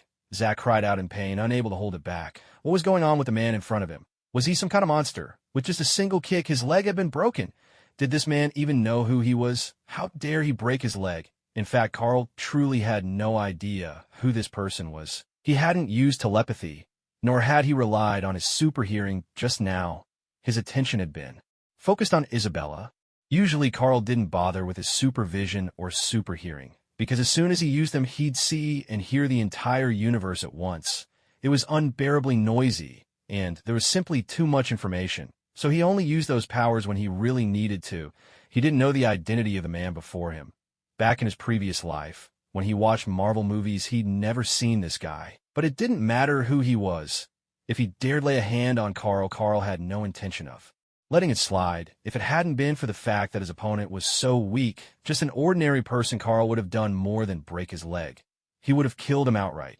After all, ordinary people posed no real threat. Even when Carl himself was still just an ordinary man, someone like this could never have killed him. If he had been capable of doing so, Carl would have finished him off right then and there. That was only fair. With a heavy thud, Carl punched Zach. Zach was overwhelmed by a wave of intense pain. He felt as though his internal organs were churning. He couldn't help but retch, curling up on the floor in a tight ball. Looking down at Zach, Carl chuckled softly. "It seems your family failed to teach you any manners," he remarked. "Didn't anyone tell you to be polite to a lady?" At that moment, a voice rang out from a distance, restrained but brimming with anger. "It's true. I never taught him to be polite to women," the voice said, "but that doesn't give you the right to lay a hand on my son. Does it, Carl?" Everyone turned toward the source of the voice. In a corner of the banquet hall, a bald man with a white-streaked beard was striding over, his face full of fury. Beside him was another bald man, massive and imposing, wielding a staff, his physique as solid and unyielding as a mountain. The crowd in the banquet hall instantly erupted in commotion when they saw the two bald men approaching. Wait, isn't that Obadiah from Stark Industries? And Kingpin? What are they doing walking over together? I know Stark Industries, but who's Kingpin? We don't know Kingpin. He's the most powerful boss in all of New York's underworld. Maybe even the whole country, seriously. He's that infamous. Hey, if you don't believe me, why not try provoking him yourself? No thanks, I'll pass. But what did Obadiah mean by what he just said? Could it be that the young man who just got beaten up is related to Obadiah? Probably. Maybe he's his son or nephew or something. Otherwise, why would Obadiah speak up like that? True enough. Unlike the two young men, Carl and Zach, the presence of Obadiah and Kingpin was a different story altogether. Most of the guests at the party recognized these two heavyweights. After all, Obadiah, as a top executive of Stark Industries, was a regular face in the media and at various public events. Within Stark Industries, aside from the genius billionaire Tony Stark himself, Obadiah was undoubtedly the most well-known figure. Kingpin's name, on the other hand, was less widely known, but those who did recognize it kept their distance out of respect, or perhaps fear. He was, after all, the underground emperor of New York City, and, some would say, of the entire United States. Suddenly someone whispered, "Why is Kingpin mingling with people from Stark Industries? I've never heard of any partnership between them." Another murmured, "Me neither." Came a third, "Idiots." Someone snapped, "Even if they did have a deal, why would they bother explaining it to the likes of you?" A hush fell over the group, leaving everyone speechless. One man looked at Carl, shaking his head with a sigh. "What a pity for that young fellow," he lamented. "It was already dangerous enough to cross Stark Industries. But now, if they're working with Kingpin, that young man's days are surely numbered." Those nearby who understood Kingpin's power nodded in solemn agreement. Exactly, he has only himself to blame. Whether it was Obadiah or Kingpin, both were men of immense influence. In their eyes, crossing someone like them was as good as booking a plot at the cemetery. Even Obadiah himself shared this sentiment. He knew Carl. Carl was a shareholder in Stark Industries, and not a minor one at that. He was a significant investor. Obadiah's ambition was to seize control of Stark Industries, so he had a thorough understanding of the company's shareholders. Of course, his own shares still outweighed Carl's. Yet, even so, Carl's stake was not to be underestimated. Under normal circumstances, Obadiah would never have risked such an open confrontation. But now, with Tony Stark off in the Middle East, soon to be kidnapped, and with any luck, eliminated, Stark Industries would soon be his for the taking. Recently, he'd even begun to collaborate with Kingpin. Why would he bother to show any regard for Carl, just one of many shareholders? In fact, Obadiah figured he wouldn't even need to dirty his own hands. Kingpin could take care of Carl without any trouble. After all, they were just about to discuss a new partnership. Taking care of a small matter like this was nothing for Kingpin. After all, this sort of thing was his specialty. Meanwhile, Zach, who had been writhing on the floor in pain, suddenly caught sight of Obadiah. At that moment, it was as if his aches faded away. His father had arrived, and he'd brought Kingpin with him, though Zach hadn't thought much of Kingpin before now. But it had to be said, given the current situation, Kingpin truly was an invaluable ally. With Kingpin on his side, could this black-haired man standing before them possibly survive? In that instant, Zach envisioned Carl's grim fate. Carl watched as Kingpin and Obadiah approached, a hint of surprise flickering in his eyes. He certainly recognized Obadiah, the villain from the Iron Man movie. Yet what was the connection between him and the man Carl had just beaten? Carl arched an eyebrow at Obadiah and asked, "What's this? You know him?" "Of course, Zach is my son." Obadiah's glare was full of fury as he stared at Carl. "How dare you lay a hand on him? This matter won't end so easily," Obadiah added, his voice seething with anger. Carl was taken aback by Obadiah's words. He hadn't known that Obadiah had a son, but then, considering the man's age and status, a wealthy man in his 50s, wasn't surprising. Still, so what if Zach was Obadiah's son? That changed nothing for Carl. He met Obadiah's gaze, a faint smile tugging at his lips. "So what? What are you going to do about it?" Carl's calm demeanor momentarily threw Obadiah off balance. Obadiah was a senior executive at Stark Industries, a veteran with real power. Carl, though a major shareholder, had neither as much stock nor as high a position. In a situation like this, after assaulting his son, shouldn't Carl at least apologize and offer compensation? Obadiah had intended just to intimidate Carl and buy out his shares at a low price. But now, it was clear things wouldn't be resolved so easily. The young never truly understand the harshness of the world until they've suffered. Obadiah turned to Kingpin. "Mr. Fisk, this is your territory. I'll leave it to you." Kingpin glanced at him, but said nothing. Then, with a cold gesture toward Obadiah and Zach, he addressed his men. "Take these two and break their legs." The henchmen froze, staring at Kingpin in disbelief. Kingpin's expression darkened. "What are you waiting for?" "Yes, sir." The men responded at once, hurrying to seize Obadiah and Zach and drag them away. Obadiah was stunned. Struggling, he looked at Kingpin, incredulous. "Mr. Fisk, what do you mean by this? What was going on with Kingpin? Had he lost his mind?" Kingpin shot him a cold, emotionless look. It means nothing. The truth was because of the situation with Erica and her father, Kingpin already felt uneasy facing Carl. Now, with Obadiah telling him to handle things, what was he supposed to do? Take out Carl? That was out of the question. Kingpin wasn't a fool, he valued his own survival. So the only option was to deal with Obadiah instead. As for the trouble this might bring to their business dealings, that was a problem for another day. It's really nothing serious. We can just find another arms supplier. After all, Stark Industries isn't the only company in the world that manufactures weapons. Kingpin, you bastard. How dare you treat me like this? Obadiah roared as his lackeys dragged him away. Zack was in the same miserable state. His whole body throbbed with pain, and humiliation burned within him. After all, so many people had witnessed what happened. Not only had he been beaten up, but he was also carried out in front of everyone. Even Isabella was there. It was utterly humiliating. Zack hung his head low, trying his best to hide his face from the others. Obadiah and his son Zack were both hauled away by Kingpin's goons and given a savage beating. Following Kingpin's orders, they even had their legs broken from beginning to end. They never did understand what had gotten into Kingpin, why he would turn against them so suddenly, by all logic. Even if their business deal had fallen through, Kingpin shouldn't have treated him like this. After all, Obadiah himself was someone of considerable influence. Could it be because of Carl, that shareholder from Stark Industries? Obadiah quickly dismissed that idea. Carl might own a fair share of the company, but he had no real power. Besides, Obadiah himself held even more shares than Carl. Clearly, it wasn't because Carl was a Stark shareholder. Then what on earth was the reason? Obadiah couldn't figure it out, but one thing was certain. This matter would not end here.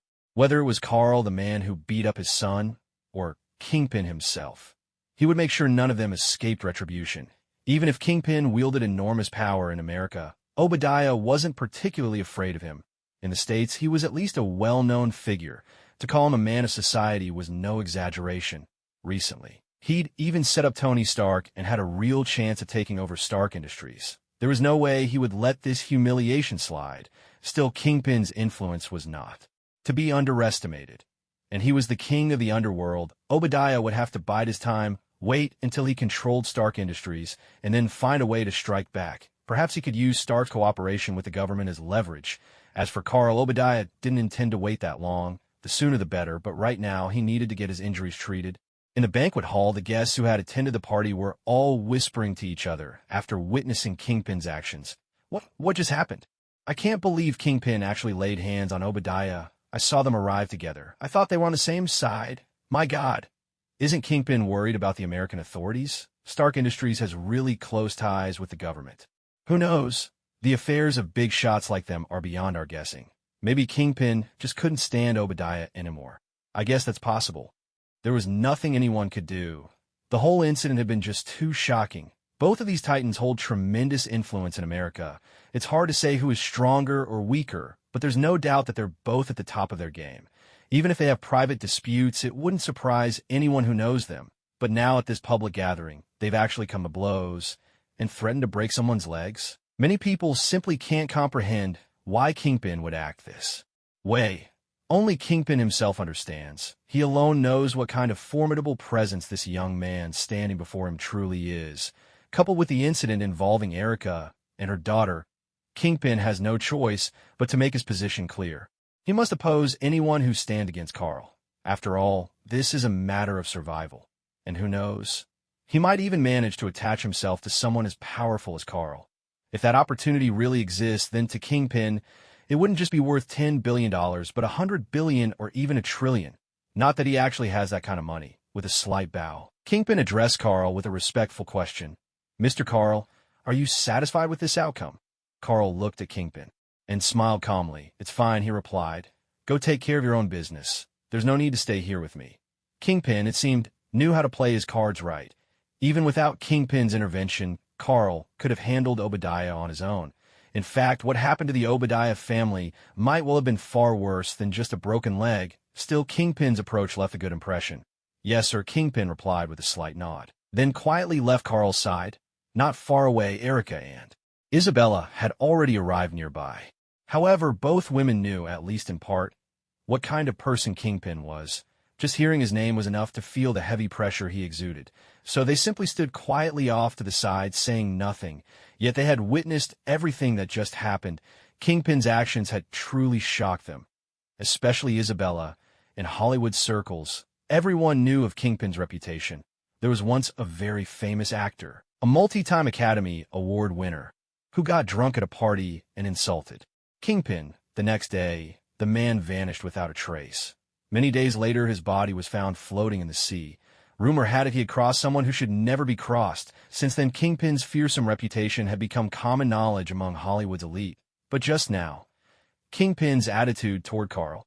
She knew Carl was a shareholder in Stark Industries, but so was Obadiah, judging by appearances. Obadiah seemed to hold even more power than Carl, if only by virtue of his age and status. Yet Kingpin treated the two men so differently. The contrast was striking. Isabella was deeply astonished, and Carl only seemed all the more mysterious in her eyes. In truth, it wasn't just Isabella and Erica who were shocked. Everyone at the party who knew Kingpin wore the same look of utter disbelief, as if questioning the very reality before their eyes. Did I really see what I just saw? Did you see that? Kingpin actually bowed to that young man. I've never seen Kingpin bow to anyone before. There isn't even a rumor like that going around. Who is that young man, anyway? I don't think I've ever seen him before. He looks so young. Maybe he's the son of some big shot. So it turns out the confrontation between Kingpin and Obadiah was all because of this young man. Incredible. It's terrifying. At first, when they saw Kingpin and Obadiah facing off, everyone was just surprised. After all, both men were powerful figures. If they really clashed, it would be no small matter, but no one expected Kingpin to actually bow to Carl. Carl was simply too young. At that moment, everyone realized. The real reason Kingpin and Obadiah were at odds was because of Carl. The crowd started speculating about Carl's background. Some guessed he was the son of a high-ranking official. Others thought he must be the heir to a powerful family. Rumors buzzed all around. Nearby, Erica couldn't help but ask, "Do you know Kingpin?" Isabella, too, looked at Carl with curiosity. Carl nodded. "You could say I know him. This is actually the second time I've met him." "Then why did he treat you like that?" "Who knows?" Carl chuckled softly. "Maybe because he's a man of justice, and he can't stand to see the weak being bullied." At this, Erica rolled her eyes at him. Carl weak? She knew better than anyone that Carl possessed all sorts of incredible powers. There was no way. He'd fear Obadiah. Seeing that Carl didn't want to say more, Erica let it drop and changed the subject. "So what exactly happened just now?" "Well, just now." Carl recounted the events as they had unfolded. "So that's how it was. That guy really was despicable." Erica agreed. "Carl, you did the right thing." Isabella gave Carl a grateful smile and thanked him. After chatting for a while, Isabella excused herself with perfect timing. Before she left, she sent Carl several text messages on her phone. Messages with a rather flirtatious undertone. Seeing Isabella's messages, Carl let out a quiet laugh. It seemed he ought to pay her a visit in the next few days. After Isabella left, some time passed before Erica's father, Nicholas, came to find the two of them. He looked at them with a curious expression. "I have some things to take care of, so I'll be heading back. Are you two coming with me?" Of course, they replied. Neither of them had any intention of staying, so they left together with Nicholas. On the way, Nicholas couldn't help but ask Carl. Carl glanced over him. "You know Kingpin?" In truth, Nicholas wanted to ask directly what exactly Carl's relationship with Kingpin was. After all, Nicholas had witnessed everything that happened at the party. Moreover, as Kingpin's business partner, Nicholas knew more than most. He knew that this time, it was Kingpin who had taken the initiative to approach Obadiah for cooperation. Although he didn't know the reason behind Kingpin's decision, that was indeed the case. Even so, Nicholas was genuinely surprised that Kingpin would risk antagonizing both Obadiah and Stark Industries for Carl's sake. If anyone claimed that Carl and Kingpin were mere acquaintances, or that Carl had no special background, Nicholas wouldn't believe it for a second. Still, to say such things outright would be inappropriate. So Nicholas opted for a more tactful approach. Carl smiled. "You could say we know each other. I've met Kingpin a couple of times, to be precise, including today. This is actually the second time we've met, I see." Nicholas nodded absent-mindedly, not pressing further. He didn't believe Carl's explanation. As Kingpin's partner, he knew the man well enough to realize that Kingpin would never go to such lengths for someone he'd only met twice. Although Carl was a major shareholder in Stark Industries, he was clearly outmatched by Obadiah. If anyone had to make a choice between the two, Obadiah would be the obvious pick. Nicholas suspected there was more between Carl and Kingpin than he knew. But since Carl clearly didn't want to elaborate, Nicholas didn't pursue the matter. In any case, things seemed to be developing in a way that benefited both himself and his daughter. With Kingpin treating Carl so courteously, it was unlikely there would be any retaliation over his withdrawal. Feeling reassured, Nicholas consciously took the passenger seat, while Carl and Erica sat in the back. The car drove on for a while. Carl glanced out the window, looking back with a faint, knowing smile. Suddenly, he spoke up. "Nicholas, I just remembered. I have something to take care of. Could you pull over at the next bus stop?" Nicholas, sitting in the front, nodded in agreement. "No problem." Erica, seated next to Carl, looked a little puzzled. "What is it? Do you have something to do?" She'd been with Carl the whole time and hadn't heard him mention any errands. Carl gave her a reassuring smile. "Yeah, something just came up that I need to handle. All right, when you're done, come find me, of course." The car stopped at a nearby bus stop. Carl got out of Nicholas's vehicle at that moment, about a dozen meters away from Nicholas's black business car, there was a white van parked. Inside sat 3 burly men in black suits. The man in the back seat saw Carl get out of the car and spoke up immediately. "The target has exited the vehicle. William, come with me. We'll get out and continue following. Be ready to strike at any moment." "Yes, sir," replied the man in the front passenger seat without hesitation. Suddenly, the man sitting in the front passenger seat exclaimed in surprise, "Boss, the target is gone." "What?" The man in the back seat glanced out the window. Sure enough, there was no sign of Carl at the bus stop ahead. Just moments ago, they had clearly seen Carl get out there. "What's going on? Where did he disappear to?" "I have no idea." At that moment, a voice filled with amusement drifted into the car. "Are you looking for me?" All 3 men in black inside the car instinctively turned toward the voice. They saw that where there should have been only one person in the back seat, suddenly there was someone else. This newcomer had black hair and eyes, dressed in a wine-red suit. It was none other than their target, Carl. The man in black sitting in the back seat narrowed his eyes and immediately reached for the firearm at his waist. But before he could act, Carl looked at the 3 of them and gave a calm, easy smile. "Relax, let's talk. What's your goal?" "Who sent you?" The man in black, who had been reaching for his gun, suddenly froze. He answered in an even tone, "Our mission is to assassinate you. Obadiah sent us." "Oh." Carl nodded. Their answers didn't surprise him. In the least, a short while earlier, Carl had been riding in Nicholas's car. It didn't take him long to notice someone was tailing them. So Carl decided to get out and see what was happening. As for who was behind it, that didn't matter much. It was just that Obadiah clearly had a death wish. Otherwise, he wouldn't have sent these people after him. Carl spoke to the driver in front. "Keep driving. Go as fast as you can. And find a place where it's open and empty." "Yes, sir," the driver replied calmly. And the car gradually picked up speed. 90 miles an hour, 100, 120. Soon the car was hurtling down a wide, nearly deserted stretch of road. Carl pushed open the door and, moving incredibly fast, soared away. Just before he left, his eyes flashed with a red-hot beam, melting the entire vehicle in an instant. At the same time, Carl was swiftly searching for any sign of Obadiah. In a blink, Carl's figure vanished. The next instant, Carl appeared in a lavish room filled with medical equipment. Several medical staff were in the middle of operating on Obadiah. After all, his leg had been broken by one of Kingpin's underlings. One of the medical staff, seeing Carl, glared at him and said harshly, "Who are you? If you have no business here, leave at once." With a resounding smack, Carl sent the man flying with a single slap. Obadiah had noticed Carl as well. "You actually dare to show up here?" He turned to a few men in black standing nearby and barked, "Kill him." At his command, the men drew their guns and aimed them at Carl. Facing several pistols, Carl simply smiled. In a calm, almost gentle voice, he spoke, "Kill him." In an instant, the black-clad men spun around and pointed their weapons at Obadiah. What are you doing?" Obadiah stammered, disbelief etched across his face. Before he could grasp the situation, the men opened fire. Bullets riddled his body, leaving him lifeless and broken. Obadiah was dead. Even in his last moments, he could not understand. These were the bodyguards he had hired at great expense, men he believed to be loyal to the end. How could they have obeyed Carl's command and turned their guns on him? Could it be that these so-called bodyguards were actually Carl's undercover agents all along? Damn it.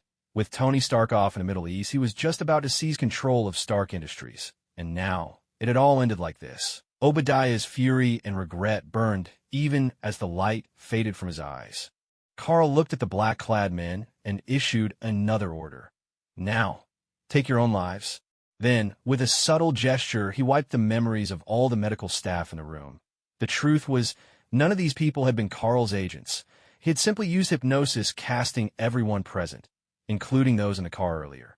Under his spell, in the blink of an eye, Carl vanished from the room. At that very moment, he appeared in another hospital room, much like the last. There were once again bodyguards and medical personnel present, but this time, the patient in the bed was not Obadiah, it was his son, Zach. Damn it. Zach spat, furious as he caught sight of Carl. You dare come to my house? He shouted at his bodyguards. Grab him. I want to make him suffer. The bodyguard sprang into action at his command. Suddenly, a flash of red light filled the room. In an instant, several of the bodyguards dissolved into nothingness. A monster, Zach stammered, trembling as he watched the horrifying scene from his hospital bed. Carl strode to the bedside. Around them, medical staff seemed to lose all awareness of the situation and quietly filed out, as if they were strangers passing by. Carl looked down at Zach, a faint smile playing on his lips. So, you wanted to make me suffer? Zach panicked, his whole body shaking. He remembered how his father had sent men to assassinate Carl, and he had secretly delighted in it. Serves you right for messing with me, he'd thought. Now you'll pay with your life. But now, as he stared into Carl's eyes, which glowed with a menacing red light, Zach was terrified. He had just seen what happened to the bodyguards who'd touched that crimson glow. They had been vaporized in an instant. Desperate, Zach cried out, Why, you can't kill me. My father is a shareholder in Stark Industries. We're about to take control of the company. You can't. Before he could finish, a brilliant red light erupted before him.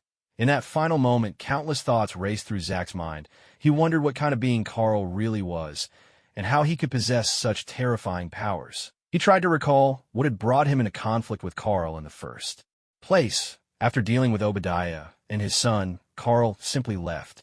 He had nothing more to say to those two. Back at the banquet, it was Kingpin who made the first move, ordering his men to take them away. At that time, Carl had no intention to kill.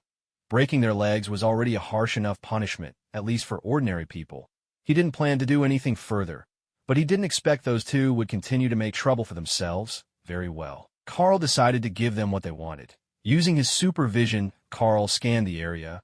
In a blink, his figure vanished. At the same moment, he appeared at Erica's home. When Erica saw Carl, she was startled at first, but then she ran over, delighted. Have you finished your business? Yes, it's done. By the way, your flying ability is really handy. It's not bad, Carl replied with a smile. In truth, what he was using now was his power to traverse space itself, since he could cross between worlds. Moving through space was just as easy. Otherwise, no matter how fast he could fly, he'd still have to open the door to enter a house. But such details weren't worth explaining. At the banquet, the way you fought was so impressive, Erica said, tipping her head up to kiss Carl.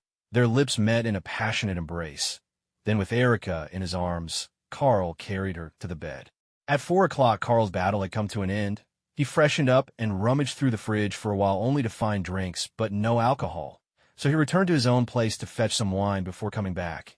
Erica was resting in bed. After all, it had been over 4 hours. Yes, Erica's combat power was a bit stronger than Skye's. Carl didn't usually stay here. He had other residences in Manhattan. Otherwise, he wouldn't have come and gone like this. Now that he thought about it, he hadn't checked in with the chat group today. With that in mind, Carl entered the group chat. What to do about my Tsunade little sister? Didn't go to work today. Feeling a bit bored. What to do about my Tsunade little sister? Maybe I'll go to the restaurant and work a little tomorrow. Princess of 1,000 Hands. Toka, you're so leisurely. I'm envious. Commander of the Great Wall Garrison. +1. My daily tasks are pretty complicated, too. What to do about my Tsunade little sister? It can't be helped. I'm just a slacker in an ordinary world. What to do about my Tsunade little sister? With this chat group, I can just check in for cash. No need to go outside to work at all. Princess of 1,000 Hands. That's awesome. Ding. Group member God Among Men has successfully checked in and received 10 points. What to do about my Tsunade little sister? Carl's online. King of Heavenly Blades. Greetings, Mighty One. Commander of the Great Wall Garrison. +1. Hello, Carl. Princess of 1,000 Hands. Hi, Carl. God Among Men. Looks like everyone's here. Hello, everyone. King of Heavenly Blades. By the way, Carl, you always seem so busy. Heavenly Blade King. There are always long stretches of time when you're not in the group chat. Great Wall Defense Commander. Someone like Carl, such a big deal, must be busy, right? Great Wall Defense Commander. Carl is probably out there fighting evil and upholding justice, Thousand Hand Princess. That's right, Carl is an especially kind person, Thousand Hand Princess. He must be out there helping those in need, truly a champion of justice. What to do if my little sister is a Chinibu? He's probably a superhero. We have those kinds of urban legends here, too. What to do if my little sister is a Chinibu? But in our world, I don't think there are any real superheroes. What to do if my little sister is a Chinibu? Carl's so busy, I bet he's saving the world every day, Heavenly Blade King. Oh, that does seem to be the case, Heavenly Blade King. Once I have enough points, I'll buy more things from the chat group and get stronger, then I'll save the world too, Great Wall Defense Commander. Kesha, you're amazing. What to do if my little sister is a Chinibu? Excellent. Thousand Hand Princess. That's a wonderful goal. Keep it up, God. Among men. God among men. Go for it, Heavenly Blade King. Carl looked at the group messages, momentarily at a loss for words. These group members sure had vivid imaginations, saving the world every day and being a champion of justice. They really went all out. The reality was, Carl wasn't chatting because he'd been spending several hours in deep conversation with a certain girl. Or, to be more precise, he'd been spending several hours getting to know her very well. He simply hadn't had time to hang out in the chat group. Thinking it over, maybe what the group members said wasn't entirely wrong. After all, the people Carl killed were basically villains. For example, Kingpin's henchman Bullseye, or Ironmonger, and those bodyguards, plus Ironmonger's son. He wasn't sure if Ironmonger's son counted as a bad guy, but judging by his attitude and actions, he probably wasn't any kind of hero. Just then, the chat group notifications sounded. Ding! Passing Kamen Rider has joined the chat group. Ding! Surely has. Joined the chat group. New members? Carl was momentarily surprised. These two names sounded awfully familiar. Passing Kamen Rider. The name was a bit too easy to guess. Most likely, it was the protagonist from Kamen Rider Decade, Tsukasa Kadoya. In other words, a so-called Emperor Rider, often nicknamed Little Ming. As for Shirley, Carl had seen that name many times in his previous life. For instance, Shiho Mayano from Detective Conan, or the character from Twilight. Rumor had it that in a certain kingdom, there was even an NPC with that name. Hard to say who it was for now. The chat group instantly exploded with messages. What to do if my little sister is a Chinibu? Welcome, newcomers. Asterisk degree, Omega degree, asterisk, Heavenly Blade King. More new members joining us? Welcome. I wonder if we have any experts joining us this time. Commander of the Great Wall Guard. Welcome, newcomers, Princess of 1,000 Hands. Looks like our chat group has gained 2 more members. Welcome. However, after the welcome messages were sent, it took quite a while before anyone responded. Passing Kamen Rider. What is this chat interface? Why has it appeared in my mind? King of the Skyblade. Let me explain it to you, King of the Skyblade. This is a chat group that connects different worlds, allowing members to communicate across dimensions. King of the Skyblade. If you want to speak, just imagine what you want to say in your mind, and it will appear here. King of the Skyblade.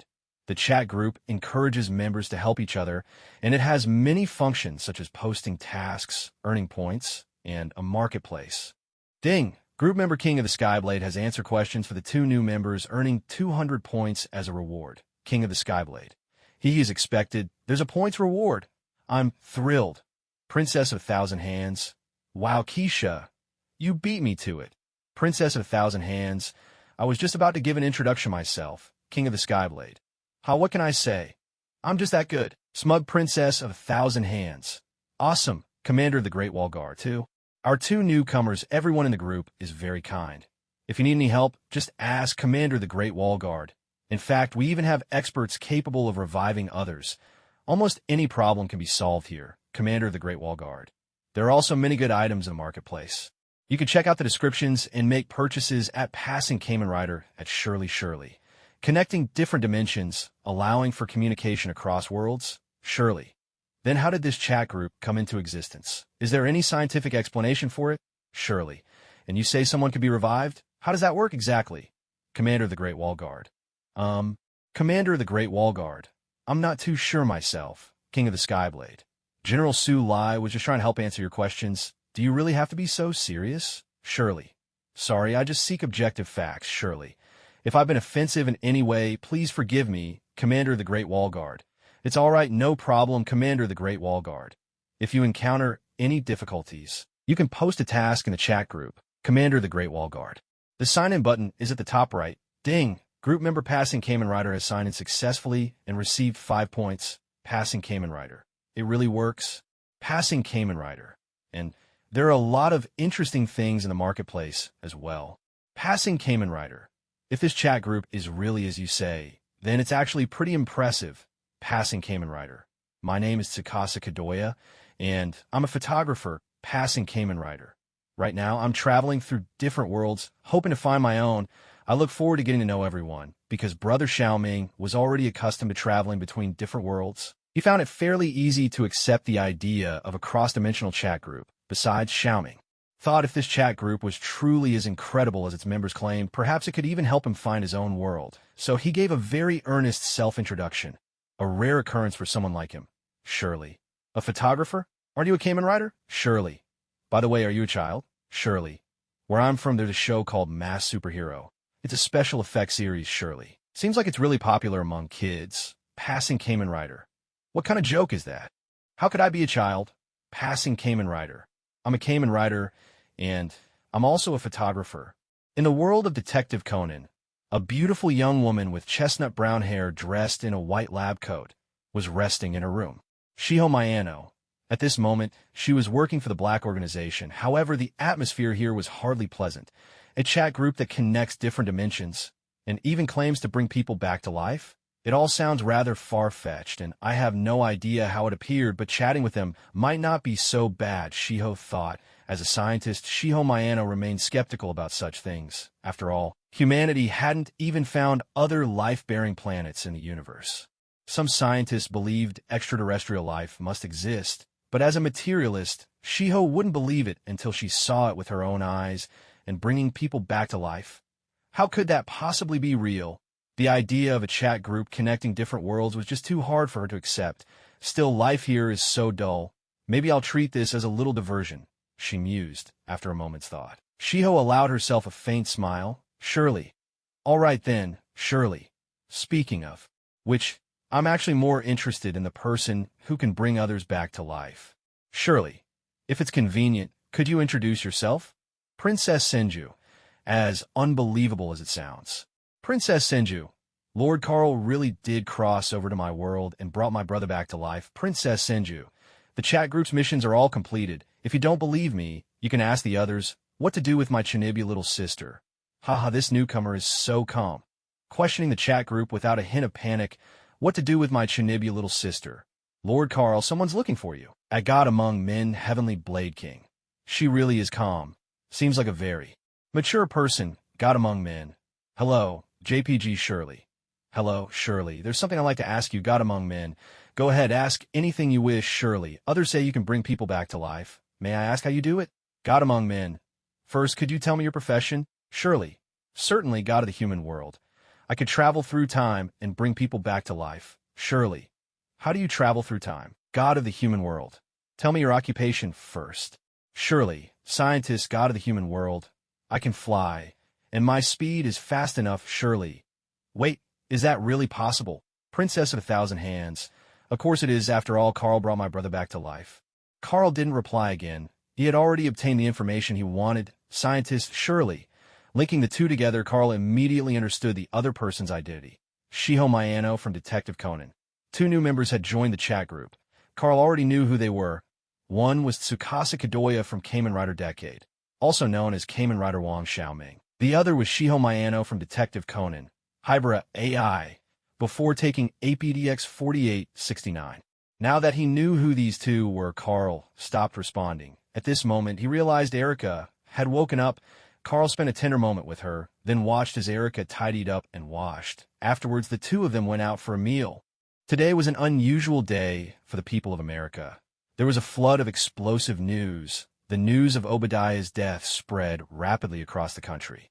Less than an hour after Carl dealt with Obadiah, several media outlets were already reporting it. Many Americans were left bewildered by the news. They had no idea who this person was or why his death was front-page news. It was only after some explanations that people realized he was a high-ranking executive at Stark Industries, and even a major shareholder, a wealthy man indeed. What a pity. People wondered if he had managed to spend all his money. What intrigued people even more was the cause of his death. According to reports, Obadiah died in a hail of bullets. The bullets found in his body matched those used by his own bodyguards. The number of bullets also matched exactly. Many believe the bodyguards killed Obadiah for money. Some speculated that one of his enemies had paid a huge sum to bribe his bodyguards, turning them against him. But no one could explain why the bodyguards themselves ended up dead as well, apparently by suicide. Assassins, for while rumors flew in all directions. Yet in all of America, there was only one person who, upon seeing the news, knew exactly who had killed Obadiah. That was the underground emperor of America, Kingpin. At first, Kingpin was stunned when he saw the news. He instinctively thought back to his original plan to work with Obadiah. He had even met with him that very day. What a pity, he thought. That stubborn old fool had offended someone you simply couldn't afford to cross. Now his own plans to make money would have to take a different route. Before that terrifying figure could even seek revenge, Obadiah was already gone for good. As these thoughts raced through his mind, Kingpin suddenly felt as if he had grasped a crucial clue. Carl. Obadiah. Death. Could it be? Was it Carl who killed Obadiah? Kingpin found this entirely plausible. After all, he knew that Carl possessed a host of superhuman abilities. Flight, laser blasts, immense strength, and more. Granted, Obadiah's cause of death had nothing to do with those powers. He'd simply been shot by a bodyguard's firearm. Yet Kingpin couldn't shake the conviction that this was Carl's doing. His suspicion of Carl was absolute and unwavering. Wait a minute, he thought. Wasn't Obadiah that old fox in trouble today precisely because his son had crossed paths with Carl, this formidable figure? In the end, Kingpin had sided with Carl and delivered a stern warning to Obadiah and his son. But who's to say Carl didn't feel that wasn't enough and decided to finish things himself? And then there was the news. Obadiah's son had gone missing, presumed kidnapped, or perhaps he'd simply been incinerated by that red laser beam. Kingpin himself had witnessed Carl dispatch Bullseye with a flash of that same crimson light. So it wasn't hard to imagine a similar fate. Of course, it was also possible Carl had abducted the boy for some unspeakable torment. The more Kingpin mulled it over, the more convinced he became that he'd uncovered the truth. At that moment, a rush of excitement surged through him. The heady thrill of knowing the real story while the whole world remained in the dark. But beneath that exhilaration lurked a tremor of fear. What if this powerhouse decided to silence him as well? Kingpin resolved then and there to keep his mouth shut and act as though he knew nothing. After all, he truly hadn't witnessed anything. If Obadiah's death had left the American public uneasy and curious, then the afternoon's news utterly rocked the nation. Tony Stark, the famous playboy and billionaire, had gone missing. Because of the distance, the information took some time to reach everyone. So it wasn't until later in the day that people found out. In an instant, the headlines about Obadiah were swept aside, replaced by wall-to-wall coverage of Tony Stark's disappearance. Ordinary citizens quickly shifted their attention to the Stark affair. After all, this billionaire was a household name, and people loved following his escapades. But this time, the news was different. Not the usual gossip that everyone enjoyed discussing. In a heartbeat, Obadiah was all but forgotten. Even Stark Industries stock plummeted significantly in response. When the news of Obadiah's death had broken, the share price had dipped, but only within normal fluctuations, such as the harshness of reality. Obadiah had schemed tirelessly to seize control of Stark Industries, but in the end his death was nothing compared to the shockwaves unleashed by Tony Stark's disappearance. Erica's father, Nicholas, could be considered something of a tycoon himself. By partnering with Kingpin, he had made quite a fortune. The company he owned was a sizable enterprise in its own right. After attending the banquet, he went straight back to work. It was only now that he finally took a break. Switching on the television, he caught the news about Tony Stark's disappearance. Nicholas was genuinely surprised. Tony Stark, of all people, has gone missing. The Middle East. Who knows if he'll make it out alive? He used to live such a carefree life. Now his luck seems to have run out, hasn't it? Nicholas chuckled to himself, a hint of mockery in his thoughts. As for Tony Stark, the top billionaire in all of America, Nicholas certainly knew of him.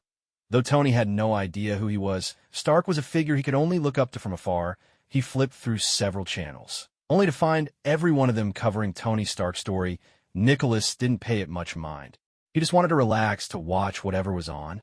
The content didn't really matter to him. This time he switched to a different channel and discovered, to his surprise, that it wasn't about Tony Stark at all, but some other news entirely. Nicholas watched with curiosity. The broadcast was about Obadiah. This guy's dead? I just saw him today.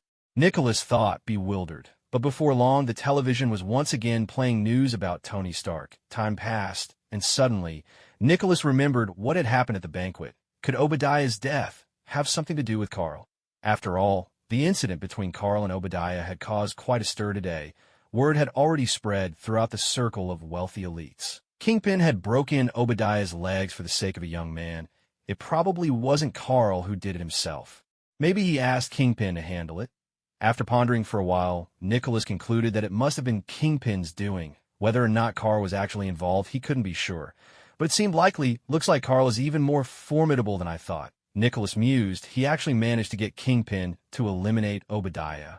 Meanwhile, at the Strategic Homeland Intervention Enforcement and Logistics Division, in one of the offices, a bald, dark-skinned man with a single eye sat in his chair. This was the director of what would later be known as S.H.I.L.D. Nick Fury. On the desk in front of him, two pieces of information were displayed.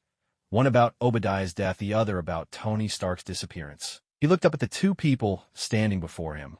One was a striking red-haired woman in a leather jacket, Natasha Romanoff, the Black Widow. The other was a middle-aged man with a genial face and a receding hairline, Phil Coulson. Both were exceptional agents of the Strategic Homeland Division. Tony Stark is an individual of great importance to the United States. What's more, his father had deep ties to our organization. Coulson, go look for any leads on Tony Stark. Yes, sir. Coulson nodded and then left. Natasha, you're to investigate the circumstances around Obadiah's death. This case is rather strange, so be careful. Understood. Black Widow nodded in agreement as well. Not only SHILD, other agencies like the FBI and official personnel were also sending people to look into these two incidents. At that moment, Carl and Erica had just finished dinner and were strolling along the street. As they walked, Erica suddenly said, "Carl, aren't you able to fly? How about we go up and take a look at the Statue of Liberty?" "Sure," Carl replied without hesitation. He wrapped his arm around Erica, and together they soared into the sky. In the blink of an eye, they arrived at the top of the Statue of Liberty. After all, they were in Manhattan, so it wasn't far. Wow, that was fast. Erica looked down. With a trace of excitement in her voice, she was fond of this feeling, being up high above the world. Otherwise, she wouldn't have chosen to live in such a tall apartment back home. Suddenly, Erica leaned in close and kissed Carl softly. "Carl, should we maybe try something here?" she whispered. Carl looked at her in surprise here. Quite the adventurous spirit, but then again, why not? Give me just a moment," he said. Erica blinked at the little surprise. Why? All right, let's do it." Carl enveloped Erica in a biofield, and in the next instant, the two of them vanished from sight. This was his new ability. Invisibility. After all, being out in the open, it wouldn't do to be caught by a satellite or something like that. So Carl had hoped to develop an invisibility skill. The Silver Superman template really delivered. Within 2 seconds, he'd gained this new power. It was a little after 7 when Carl, holding Erica in his arms, returned to their Manhattan home. After all, that kind of activity outdoors was rather exhausting. Carl himself wasn't tired, but he was worried Erica might be worn out. By a little after 9, the encounter was over. Carl washed up and relaxed in the living room. Casually turning on the TV, he saw the news about Tony Stark's disappearance, so it's already at this point. Iron Man is about to make his debut. Should I do something about it? I remember feeling regret when I watched Iron Man last time. Dr. Insun died. Maybe I'll see what happens. Carl mused to himself. The news wasn't exactly riveting, just the same stories repeated over and over. Thinking it over, Carl decided to check on the chat group. Surely. The stuff in the store looks pretty impressive, judging by the descriptions, surely. The only problem is the prices are a bit outrageous, surely. At those prices, even if you signed in for 100 days, you still wouldn't be able to afford anything decent. After all, you only get a handful of points each time you sign in, 100 days.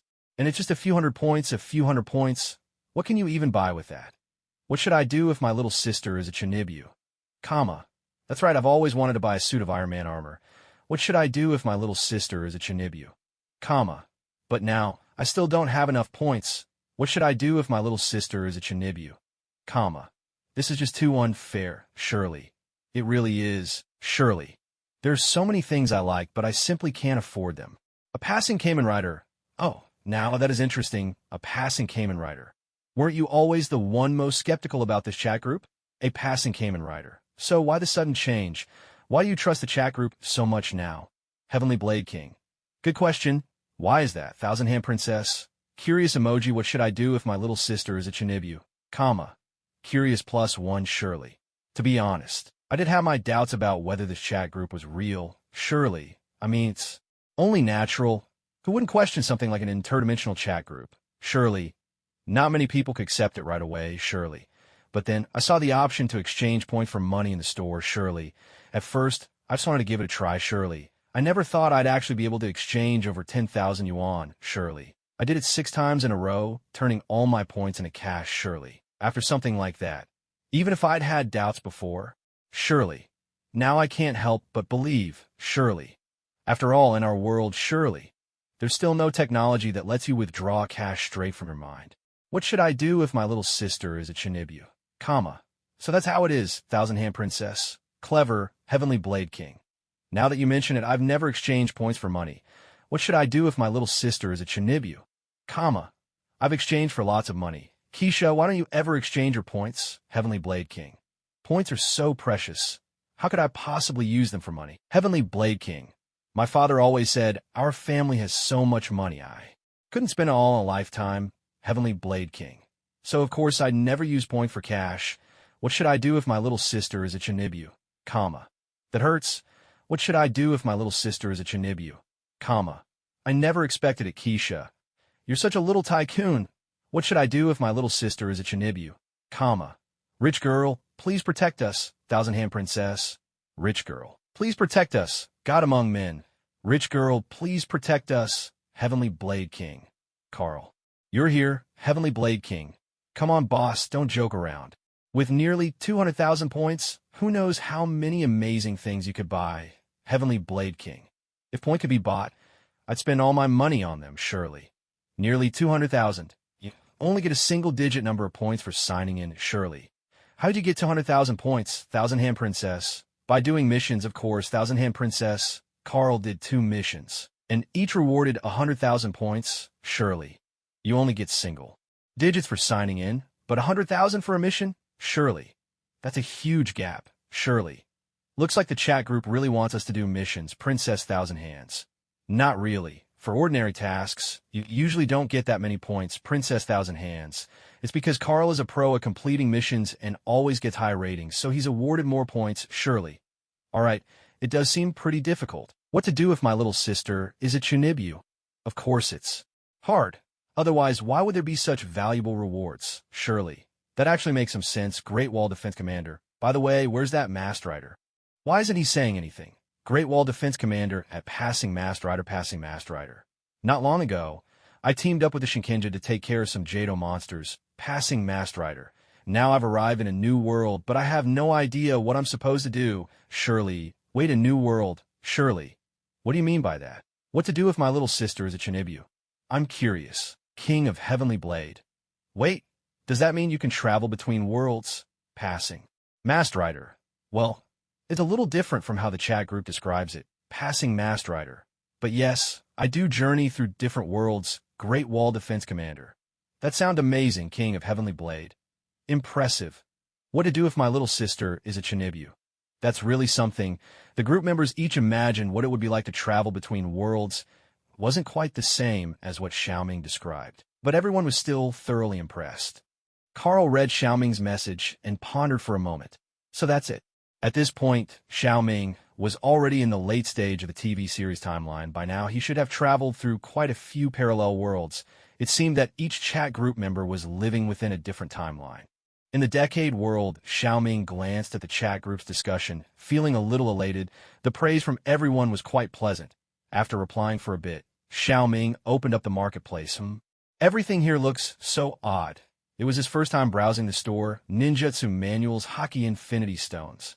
According to the descriptions, these were all items from other worlds, but there were also a few things he recognized: the DN driver, the new Decade driver, and the Omazeo card.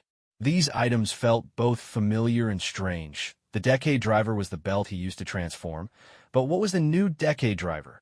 And who is Omazeo? Once he finished reading the item descriptions, Xiaoming's excitement grew. Each item was more powerful than the last, especially the Omazeo card. Once used, it would grant the wielder Oma-OS formidable powers, the ability to summon any Heisei rider. Wield their abilities. and even open doors through time and space. Yet, as incredible as these powers were, the long string of zeros on the price tag was truly headache-inducing. There was simply no way he could afford them. The other group members were right after all, relying solely on daily check-ins. Who knows when I'll finally be able to afford the thing I really want. At this moment, Xiao Ming was walking down the street alongside Natsumi Hikari and Yusuke Onodera. "Sogo, what's wrong?" Natsumi glanced at Tsukasa Kadoya, whose expression was rather odd, and couldn't help but ask. "HM." Tsukasa snapped out of his thoughts and replied casually, "It's nothing, I was just wondering what we're supposed to do now that we've arrived in this world. Who knows, maybe this is actually your world," Natsumi said, half-jokingly. The three of them continued walking, chatting amiably as they went. Suddenly, there was a series of strange thuds behind them. They turned around to see a group of bizarre-looking figures approaching. Xiao Ming's brow furrowed with unease. "Who are these guys?" Before anyone could answer, a cold laugh echoed from the side. The trio spun around, but before they could even get a clear look at the newcomers, several blasts of energy shot toward them. They shielded their heads and dashed away in a panic. After a frantic sprint, they were overtaken by a hulking metallic humanoid. The mechanical figure let out a booming laugh. "I'm the strongest warrior of the Crisis Empire. I'm the monster robot Shibarian." With that, he pointed a massive hand at Xiao Ming. "Kill Kamen Rider Kuga for me." All around them more monsters began to emerge, closing in on Xiao Ming and his companions. Xiao Ming was momentarily puzzled.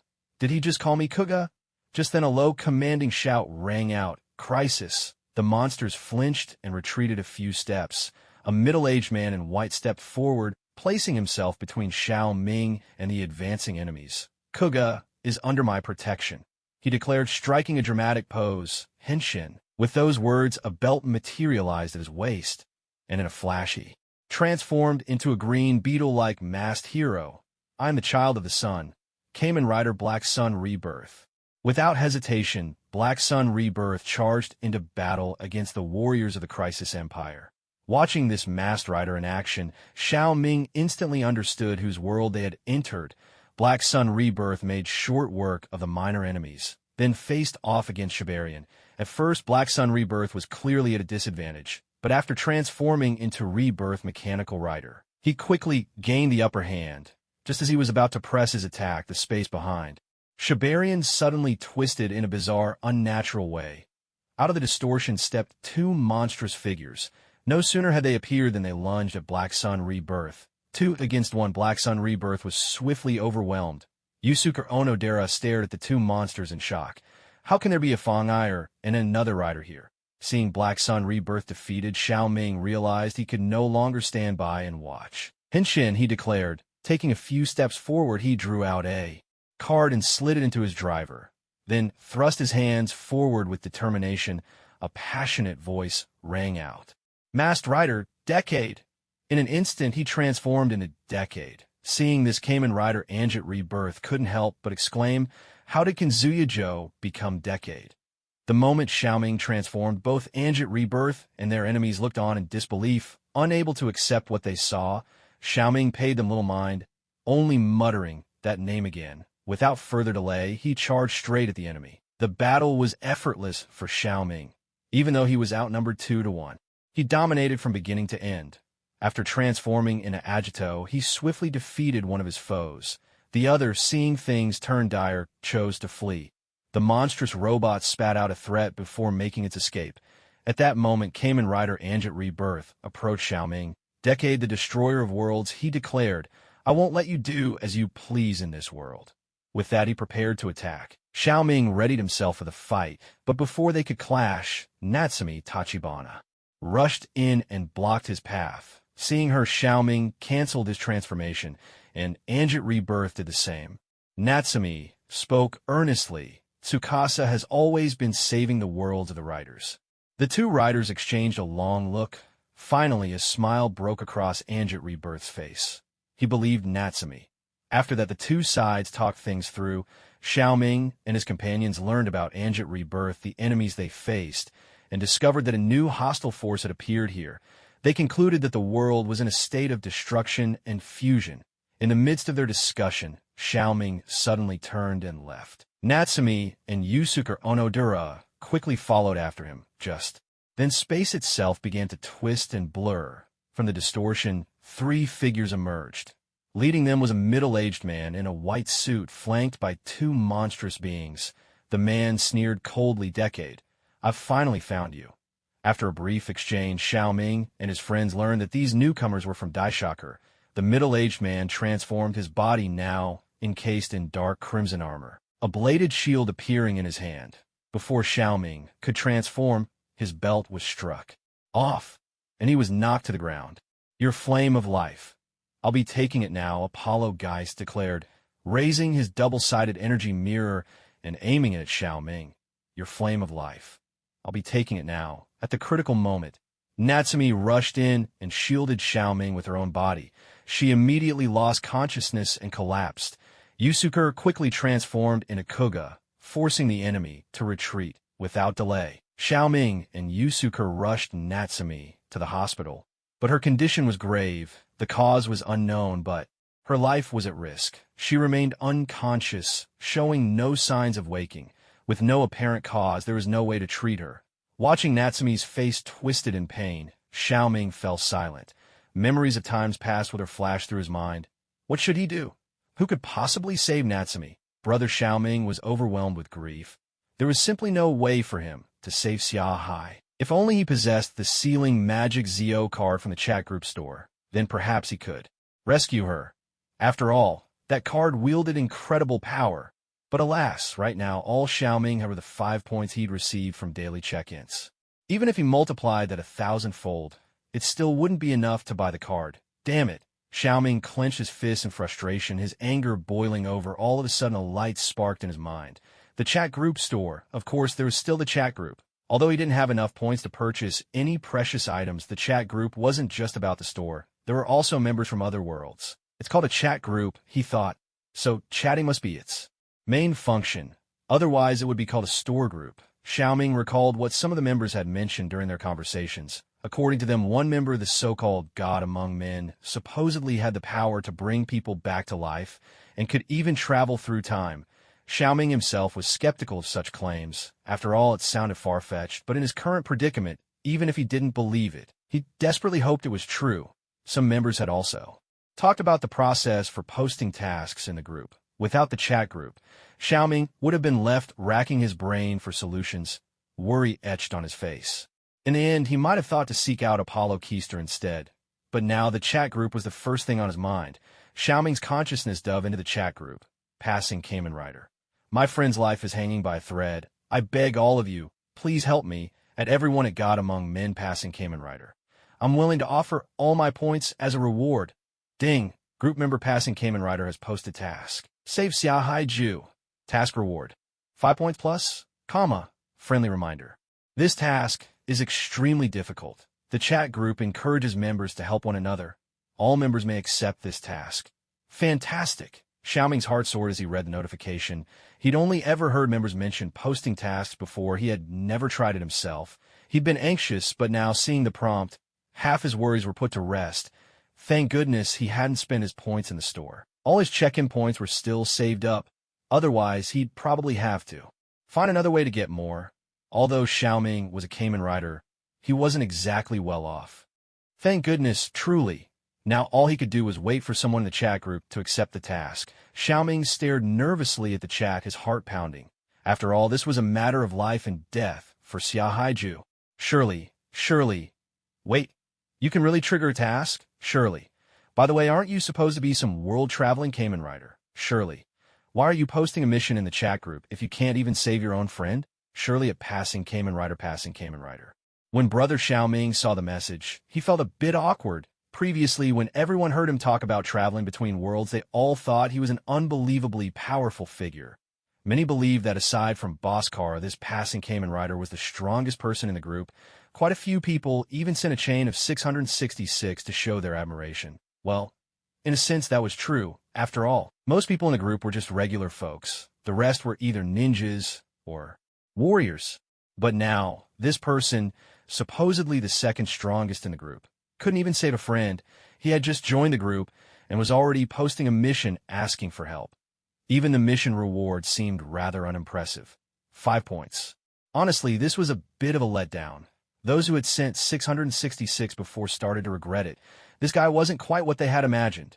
Not only did those members feel awkward, but Xiaoming himself was also a bit embarrassed, but when he remembered that Natsumi Tachibana's life was at stake and that he needed help from the chat group, he decided to explain, passing Kamen Rider. Well, traveling between worlds isn't something I can control at will, passing Kamen Rider.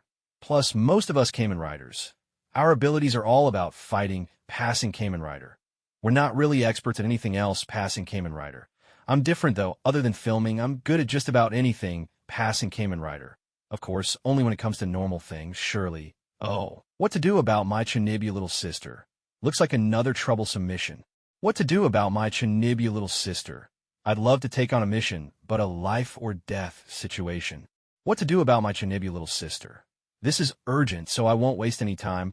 What to do about my Tsunade little sister? Boss Carl, it's your turn, at God Among Men Skyblade King. Boss Carl, if you're available, please lend a hand, Great Wall Defense Commander. I'd love to help. But there's nothing I can do except that Boss Carl, Great Wall Defense Commander at God Among Men, Brother Xiaoming, felt deeply moved by these messages. Passing Kamen Rider. Thank you all so much, passing Kamen Rider. If any of you ever need help in the future, I won't hesitate for a second, Skyblade King. You're too kind, Great Wall Defense Commander. No need to thank us. Helping each other out is what this chat group is all about. Meanwhile, Carl was actually online in the group at that moment. When he saw the mission, he thought back on Kamen Rider Wang Xiaoming's storyline. It seemed that Natsumi Tachibana had her life energy drained by the double-sided energy mirror and was on the brink of death. Carl didn't hesitate. He took a second to return home, changed into his black battle suit, and accepted the mission. In the Decades world inside the hospital room, Onodera Yusuke's face was filled with anxiety as he watched Natsumi Kaju writhe in pain. At that moment, Akira closed his eyes for reasons unknown, falling silent for several seconds without any response. Tsukasa, what's wrong with you? We need to find Apollo Geist and save Natsumi Kaju. Suddenly, Akira's eyes snapped open. The gloom on his face lifted, replaced by a look of renewed hope, because just now, he saw a notification from the chat. Group. Ding. Group member God Among Men has accepted the mission. Rescue Natsumi Kaju. With anticipation lighting up his expression, Akira whispered, looks like we don't need to go after Apollo Geist after all. Yusuke was taken aback. Huh. But what about Natsumi? What should we do? Before he could finish speaking, a new figure appeared in the hospital room, which had previously held only the three of them. Black hair, dark eyes, strikingly handsome features. A broad cape, a black suit that outlined a flawless physique, and on his chest the unmistakable S-shaped emblem. Someone new had materialized in the room. Onodera Yusuke stared at the newcomer, utterly dumbfounded. Right beside him, Akira's gaze instinctively shifted to the unexpected guest. The moment their eyes met, Akira's own widened in utter disbelief. The S-shaped symbol on the chest, the tight suit, the flowing cape. Wasn't this the legendary Superman? Superman? Onodera Yusuke blurted out as he looked at Carl. Just moments before, Yusuke had been urging Akira to go hunt down their enemy together. But now, confronted with Carl's imposing presence, he was struck speechless. In their world of writers, much like the Marvel universe Carl hailed from, Superman existed in comics and movies. So the instant they saw Carl, both Yusuke and Akira couldn't help but make the connection to Superman. They exchanged glances, each seeing the shock reflected in the other's eyes. The astonishment was simply overwhelming. After all, Superman was supposed to be a figure of legend. Yet here he was standing before them. No one could remain calm in the face of such a miracle. Of course, this Superman wasn't exactly as they remembered. First, there was the unmistakable Asian face, and then the color of the suit was a little different. In their world, Superman's costume was always red and blue in comics and film, but aside from these minor details, the resemblance was uncanny. The two were so stunned that for a moment they didn't know what to say. Even Akira, who had issued the mission in the chat group, stared at Carl in disbelief. Seeing their silence, Carl raised an eyebrow, then spoke first. Tsukasa Kadoya, hello, I'm Carl. Accepted the mission in the group. The group? What group? Onodera Yusuke looked at Akira in surprise. Tsukasa, do you know Superman? He shook his head in disbelief, muttering to himself, impossible, impossible. How could there be a real Superman in this world? It must just be some kind of cosplay. After all, the idea of a Superman was simply too far-fetched to believe. Meanwhile, Xiao Ming stared at Carl in utter shock. Did you say a group? A chat group? Carl smiled. What else could it be? Some passing Kamen Rider. Hearing the mention of the group and its missions and realizing that Carl even knew his nickname within the group, Xiao Ming became almost certain there was an 80% chance he thought that this Superman-like figure standing before him was actually the so-called God among men from their chat group. So, it really is you? God among men? He hesitated to be completely certain, though. After all, the idea of Superman actually existing was just too hard to accept. Carl, seeing their reactions, didn't seem to mind at all. He glanced over to the hospital bed, where Natsume lay in pain. Slowly, he walked forward. Is it her? All right, Before Carl could finish his sentence, he suddenly felt a disturbance ripple through the air nearby. Moments later, a figure appeared at the doorway of the hospital room. He looked to be in his 40s or 50s, wearing a fisherman's hat and a beige coat, his face framed by a pair of glasses. Narutaki. Narutaki's eyes were cold as he looked at Natsume lying on the bed. What a pitiful sight, he sneered. His voice immediately drew the attention of Xiao Ming and Yusuke. Seeing the newcomer, Yusuke blurted out instinctively, Narutaki. Narutaki's expression remained icy. Anyone connected a decade is doomed to disappear. That includes you and Natsume as well, he said, his finger now pointing at Xiao Ming, his face twisting with malice. And you yourself, even that guy cosplaying as Superman. At this, Carl raised an eyebrow. Me too? Xiao Ming and Yusuke tensed at his words. Narutaki's tone turned even colder. Stay away from Decade. Unless you want everything you know to be destroyed. With those words, Narutaki turned as if to step through space and disappear. A trick he used often. Every time he encountered Xiao Ming or another Kamen Rider, he would unleash a tirade, whether useful or not, and then make a dramatic exit. Thrilling, convenient. Even if his own fighting strength couldn't compare to the Riders, it didn't matter. He could still roam the worlds as he pleased. No one could catch him. With his ability to travel between dimensions. Even if he couldn't win, he could always put on a show. Today, he'd managed to taunt Decade once again, even adding a little flair. He was feeling quite pleased with himself. Time to make my exit. Suddenly, his face changed drastically. He found himself unable to slip through space. How could this be? Where was the dimensional wall? The ability that had never failed before. Why was it suddenly useless? Refusing to believe it. Narutaki tried again to activate his dimensional powers. But nothing happened. Just then a voice rang out. So you think you can just leave after putting on that act? Hearing this, Narutaki instinctively turned his head. In the hospital room, the black-haired young man dressed as Superman, someone Narutaki had barely noticed, was smiling at him. Previously, Narutaki hadn't paid much attention to this man. He had simply written Carl off as a passerby, at most an ordinary guy with a penchant for cosplaying Superman. Although, thinking about it, the color of his suit was all wrong. Not exactly professional. Clearly, he wasn't a Kamen Rider either. Narutaki harbored hostility towards Xiao Ming. In his eyes, Xiao Ming was the true culprit behind the world's destruction. Right now, Xiao Ming was traversing multiple worlds, spreading the legend that Decade was a world destroyer. Because of that, Narutaki had little interest in ordinary people. Only Kamen Riders and monsters ever drew his attention. But now it seemed his dimensional wall was useless. Could it have something to do with this man? Narutaki stared at Carl, his brows drawn together. What do you mean by that? Nothing much, Carl replied. In an instant, he flickered and appeared right in front of Narutaki. Smiling softly, he said, I just noticed you're pretty good at putting on a show, and then you run away when it's over. Do you find that thrilling? Narutaki was baffled. Huh? What are you talking, Abu? But before he could finish, a brilliant red beam shot forth, heat vision.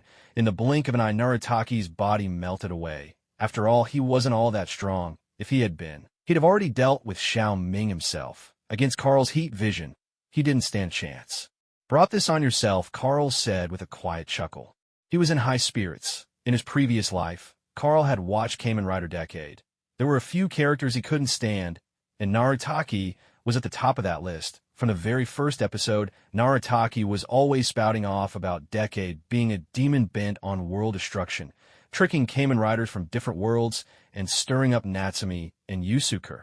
Every time Xiao Ming entered a new world, he'd have to fight that world's Kamen Rider because of Narutaki's scheming. Even Natsume was repeatedly shaken by his words, causing endless trouble for Xiao Ming. Carl remembered watching all this in his past life, feeling increasingly exasperated. Now, faced with the person he'd always despised, Carl didn't hesitate. He took care of him then and there. Carl's heat vision could melt and vaporize almost anything. Not just Narataki. Even that so-called Apollo Geist wouldn't stand a chance. As for why Narataki couldn't use his dimensional wall just now, that was Carl's doing. Naturally, ever since he'd acquired the power to travel between worlds, Carl had discovered he could do more than just cross dimensions. He could also control space itself. Moments earlier, when he sensed another spatial fluctuation, Carl realized Narataki was about to escape. With a thought, he locked down this pocket of space, making it impossible for his opponent to flee. It hadn't been difficult at all. Meanwhile, nearby, they saw it with their own eyes. Red laser shot from Carl's eyes. Little Ming and Yusuk, who had just witnessed Narataki's death, stared wide-eyed in utter shock. After all, Narataki was a mysterious figure they had encountered many times before, especially Little Ming. He was completely stunned.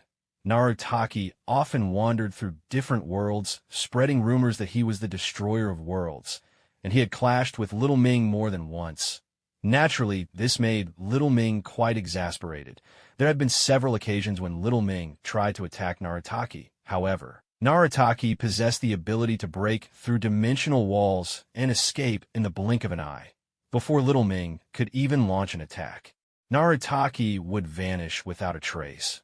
No matter how hard he tried, Little Ming simply couldn't catch him.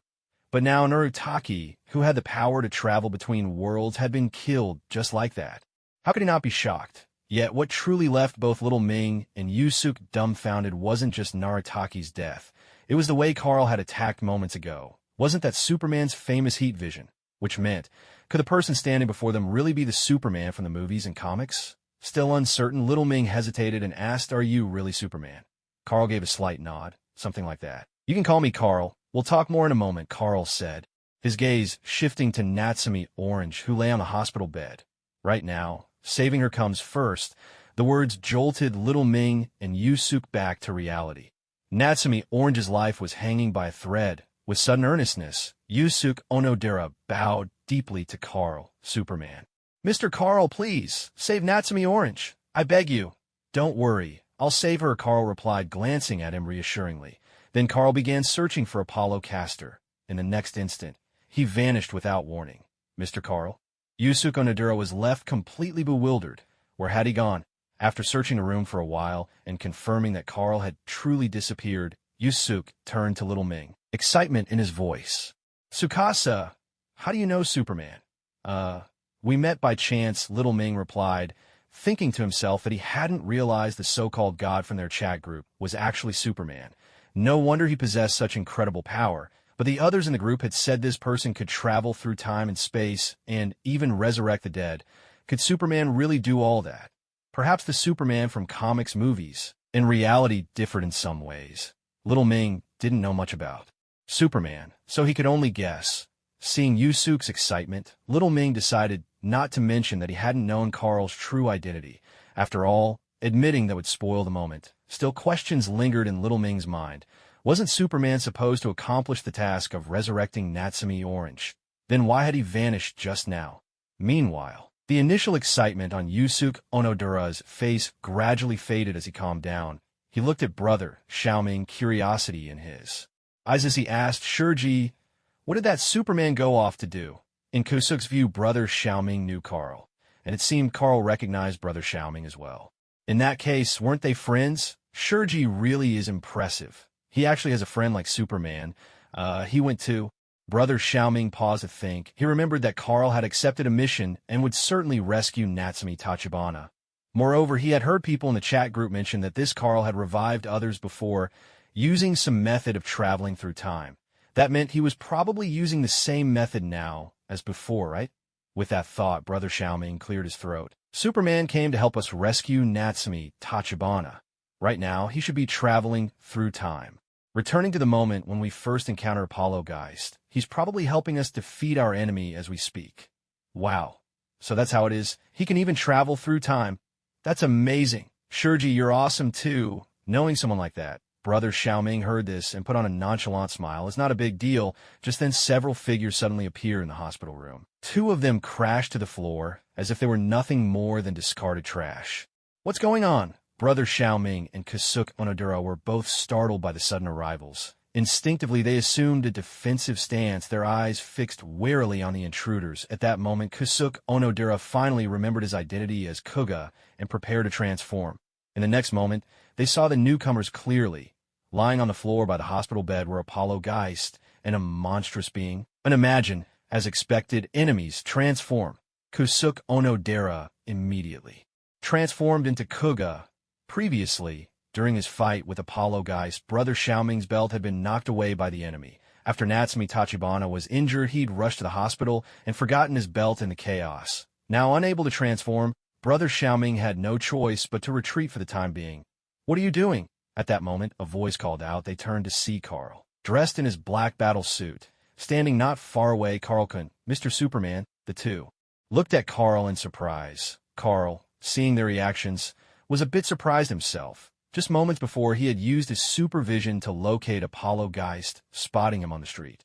Carl flew directly to that location. He hadn't attacked Apollo Geist before the transformation, nor had he killed him. Instead, he waited for Apollo Geist to transform, then, in an instant, snatched the double-sided energy mirror from his helmet. After that, he brought both Apollo Geist and the Imagine here, but now. What were Shurji and Kusuke Onodera doing? Seeing Carl, Brother Xiaoming, and his companion finally relaxed. Kusuke Onodera even deactivated his transformation. Xiaoming approached. Carl, keeping a wary eye on Apollo Kester, the demon god, who lay on the ground, he asked in surprise, "Carl, what are you trying to do?" Yusuke Onodera also looked confused. "What's going on with them? Did they faint?" Carl glanced at the two of them and replied as if it were the most natural thing in the world. "Nothing much. I'm saving someone with that." He tossed the double-sided energy mirror to Tsukasa Kadoya. Xiaoming didn't see clearly what Carl had thrown, but he instinctively caught it. Saving someone? Xiaoming was taken aback. "Carl, weren't you supposed to travel through time to save Natsumi Orange?" Travel through time? Carl looked at him with a hint of surprise. Then he shook his head. "I never intended to travel through time. For this matter, time travel wasn't needed at all. Natsumi Orange was in a coma, and in danger because the double-sided energy mirror had drained her life force. All they needed to do was get the mirror back." But Xiaoming didn't know what Carl was thinking. Hearing this, he grew anxious. "But Natsumi, she—" "Don't worry. The thing in your hand can save her. This thing." Xiaoming immediately looked at the object in his hand. It seemed to be made of metal, and it felt strangely familiar. "What is it?" Carl answered. "The double-sided energy mirror. This thing can absorb life force. Not long ago, Apollo Kester used it to drain Natsumi Orange's life. It can take life, but it can also give life. If you use it directly, you can save her." As Xiaoming listened, realization dawned on him. Wasn't this the very object Apollo Kester had just used? So that's how it is. Xiaoming nodded. He stared at the double-sided energy mirror in his hand, lost in thought. After a moment, he made up his mind. Without hesitation, he aimed the mirror at himself, intending to let it absorb his own life force, and then give that energy to Natsumi Orange. After all, Natsumi was his partner. Just as Xiaoming was about to use the mirror to drain his own life, Carl stopped him. Xiaoming looked at Carl in surprise. "Carl, sir?" Since Carl had managed to bring the double-sided energy mirror, Xiaoming's way of addressing him changed as well. He was a proud person and rarely called anyone sir lightly, but now he wondered what Carl meant by stopping him. Was he really going to intervene? Carl pointed at the two figures lying on the ground. "Aren't there two people right here? Use their life force." At this point, even Carl couldn't help but feel a little helpless. He thought to himself, why is Tsukasa being so dim-witted right now? Is it really necessary to use your own life force to save Natsumi Orange? What about Natsumi Hikari's original life energy? Wasn't it all taken by Apollo Kaestis? Go and draw it from him. That energy belonged to Natsumi in the first place. Otherwise, why would Carl have knocked this man out and brought him here? It was so Tsukasa could absorb the life energy. Just in case, he even brought an extra revived monster. At those words, Xiaoming paused, momentarily surprised. He glanced at the two unconscious figures lying on the ground. Isn't this a bit much, Master Carl? There's nothing wrong with it." Carl replied matter-of-factly. "Natsumi Hikari's original life energy was stolen by Apollo Kaestis. Otherwise, none of this would have happened. I suppose you're right." After thinking it over for a moment, Xiaoming realized Carl made sense. He then aimed the double-sided energy mirror at Apollo Kaestis. Instantly, a stream of red life energy burst from Apollo Kaestis's body, pouring straight into the mirror. Afterward, Xiaoming took the double-sided energy mirror and pressed it gently to Natsumi Hikari's face, releasing the stored life energy as the life force suffused Natsumi. The pain and unconsciousness on her face melted away. She immediately opened her eyes. Xiaoming and Yusuke watched with delight as this unfolded. Tsukasa, Yusuke, now awake. Natsumi Hikari spotted the two of them and sat up looking dazed. Seeing that Natsumi was conscious, Xiaoming finally relaxed, though he stubbornly refrained from speaking. Yusuke, on the other hand, leaned forward anxiously. Natsumi, are you all right? I'm fine. Are you sure you're okay? I'm really fine. Yusuke held up 3 fingers and asked, how many fingers am I holding? Up 3. That's great. That's great. Certain now that Natsumi had fully recovered, Yusuke cheered with relief. Xiaoming, though silent, couldn't help but smile as well. Natsumi met his gaze for a moment. Though unsure of what had happened, she found herself smiling too. For a brief time, the mood was full of warmth and harmony. Suddenly, as if recalling something, Xiaoming turned to Natsumi and said, Natsumi, I met a friend. His name is Carl. You can call him Superman if you like. It's all thanks to him that we were able to save you this time. He gestured in Carl's direction as he finished. That's right. It's all thanks to Mr. Superman. Yusuke chimed in eagerly. Yes, the very same Superman from the movies and comics. But Natsumi only looked bewildered. She glanced in the direction Xiaoming indicated, then back at him, her face full of confusion. Superman? Carl? Tsukasa? Yusuke, what are you talking about? There's no one here besides you two, the monster, and that enemy, Natsumi. What are you saying? Isn't Carl right here? Brother Xiaoming spoke as he turned his head, but to his surprise, the spot where Carl had been standing was now empty. There was no one there at all. What's going on? Yusuke Onodera had also noticed this. A look of bewilderment crossed his face. Where did Mr. Superman go? You 2-inch stopped joking around. Natsumi Hikari sounded a bit annoyed. Superman, do you really take me for child? He was definitely just here a moment ago. Yusuke said, still puzzled. Then turning to Natsumi, he tried to explain. He really is Mr. Superman. Mr. Superman not only brought back Apollo Geist, he continued, he also defeated Naruto. Afraid Natsumi wouldn't believe him, Yusuke quickly added, Mr. Superman is also a friend of Tsukasa. Isn't that right, Tsukasa? Ah? Yes, Xiaoming nodded. Then he said to the others, wait here for a moment. I'll go ask Carl where he went. With that, he left the hospital room and made his way to a quiet, hidden corner. He let his consciousness drift into the chat group. At this moment, the chat group was buzzing with messages. Most of them were from other members excitedly discussing Carl's completed mission. Passing Kamen Rider. Carl, where did you go? Heavenly Blade King. For all. Wow, the man himself appears. What? To do about my Tsunade little sister. Just here to watch. Passing Kamen Rider. How did you disappear in the blink of an eye? A deity among men, deity among men. I've already returned to my own world. Deity among men. You all seem to be having a good time, so I didn't want to interrupt. Passing Kamen Rider. I see. Passing Kamen Rider. I was hoping to introduce you to Natsumi. Deity among men. Maybe next time. Passing Kamen Rider. Sure, next time I'll treat you to my cooking. Passing Kamen Rider. Thank you so much for your help with the mission, Carl. Passing Kamen Rider. If you ever need anything in the future, just let me know. Deity among men. No need to be so formal. I've already received my reward. Deity among men. After all, the chat group encourages mutual support. Passing Kamen Rider. All right, but still, thank you, Carl. Passing Kamen Rider. I've got some things to take care of now. Let's chat again later. Passing Kamen Rider. See you, Carl. Deity among men. Goodbye. Xiaoming exited the chat group a bit downcast, so Carl went back after all. I really wanted to thank him. Maybe let him try my cooking. Well, there's always next time. After all, Carl had saved Natsumi, and Xiaoming was deeply grateful for that. He shook his head and returned to the hospital room. By then, Natsumi had made a full recovery, looking bright and healthy. When she saw Xiaoming, she greeted him with a smile. Tsukasa, you're back. Yeah, he replied. Nearby. Yusuke Onodera asked eagerly Tsukasa, what about Mr. Carl? Have you managed to reach him? Xiaoming's lips curled into a slight smile. Ah, yes, I've contacted him, really. Where did Mr. Carl go? Yusuke's face lit up with delight. It's all thanks to Mr. Carl that we got the double-sided energy mirror and saved Natsumi. I haven't even had a chance to thank him properly yet. Well, he's gone back to his own world, Xiaoming explained. He doesn't belong to our world. He was able to come over this time because I asked him to help save Natsumi. After he finished helping, he left right away. He even said he didn't want to disturb the peaceful atmosphere we have here. Huh. Yusuke sounded a little disappointed. How would he disturb the atmosphere? At the very least, he could have let me thank him properly before leaving.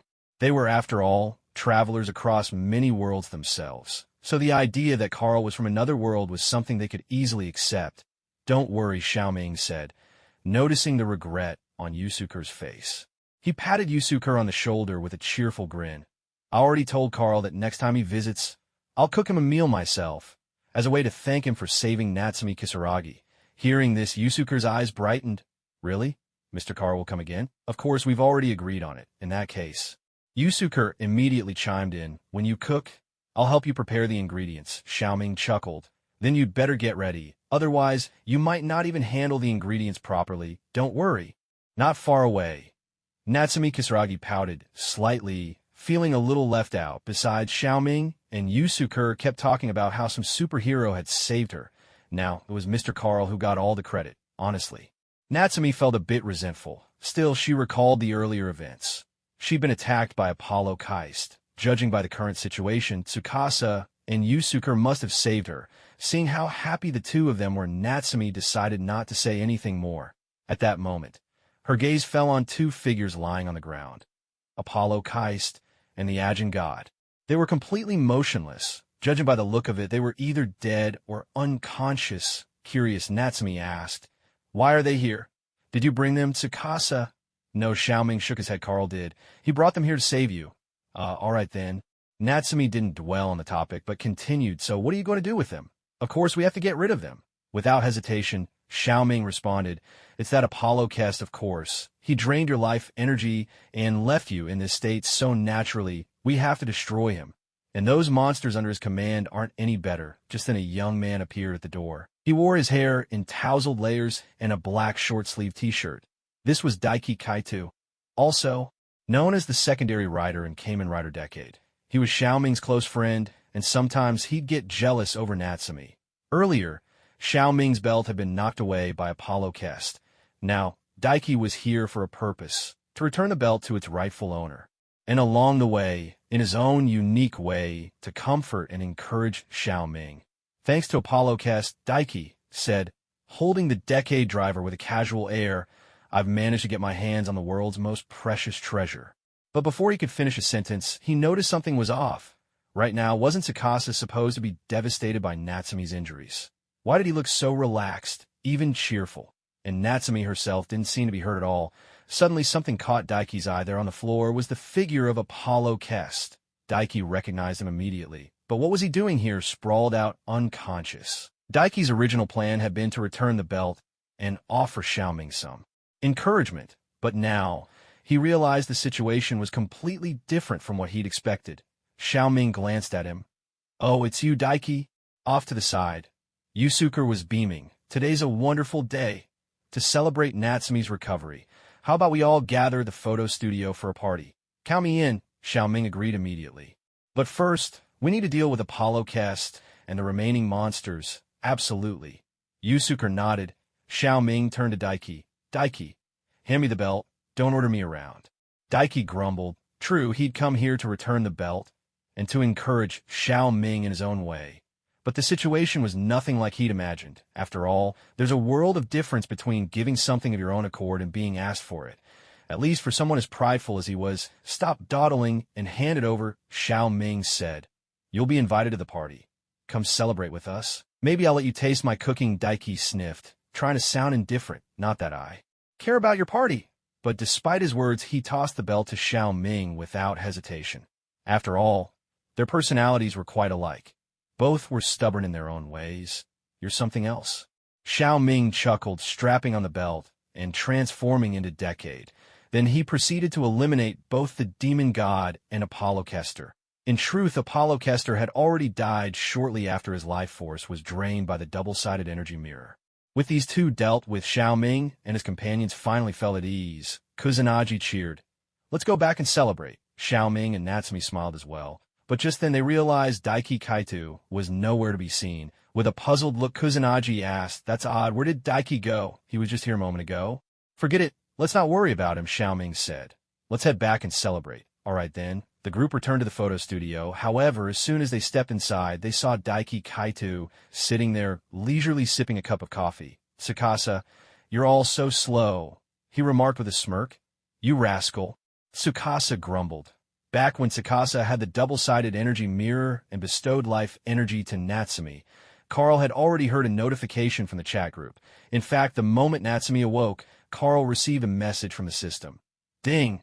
Group member God Among Men has completed the mission Save Natsumi and earned 5 points. Mission rating. SSS. Additional reward. 100,000 points. You may return to your own world at any time. Would you like to return now? At that moment, Carl was in no particular hurry to leave. After all, he had nothing urgent awaiting him. Spending a little more time in this strange new world didn't seem so bad. And he could even try some of the local food. Yet after seeing Natsumi awaken and join in conversation with Tsukasa and Yusuke, especially witnessing the genuine joy they shared at their comrade's rescue, Carl felt it was time for him to go. He had originally thought to at least say goodbye before leaving, but he didn't intend to be a third wheel, and perhaps his presence might even spoil their moment. So Carl decided not to linger in the Decade's world and returned directly to his own. He didn't even say farewell to Tsukasa and the others. But Carl didn't dwell on such a minor detail. This mission had left him in high spirits. He'd dealt with some people he disliked from his past life, and he'd earned a hefty sum of points. At present, he possessed more than 290,000 points. While it still wasn't enough to buy anything particularly useful to him, just seeing that number was enough to lift his mood. When Carl returned to his own world, Erica still hadn't woken up. After all, he hadn't been gone long. In fact, if he hadn't had to wait for Apollo Kester's transformation, he could have come back even sooner. Thinking back, Carl couldn't help but feel a little helpless about the whole situation. He wasn't sure if it was just a quirk of the villains in Decade's world, or what. But Apollo Kester had certainly been a chatterbox. At that time, Carl saw him. The other person was in conversation with Clasis's robot, apparently working together on something. Later, the two sides were supposed to fight. Carl waited until the other person transformed, then struck without hesitation. He snatched the dual-faced energy mirror, knocked the man out, and took him away. Erica had not yet awakened, and Carl grew bored with nothing to do. Suddenly, sensing a notification, he realized someone had mentioned him in the chat group, so he entered the group. Princess Thousand Hands, wow. Princess Thousand Hands. Carl, you've once again completed your mission with style. Princess Thousand Hands. You're still as fast as ever, and the rewards are impressive.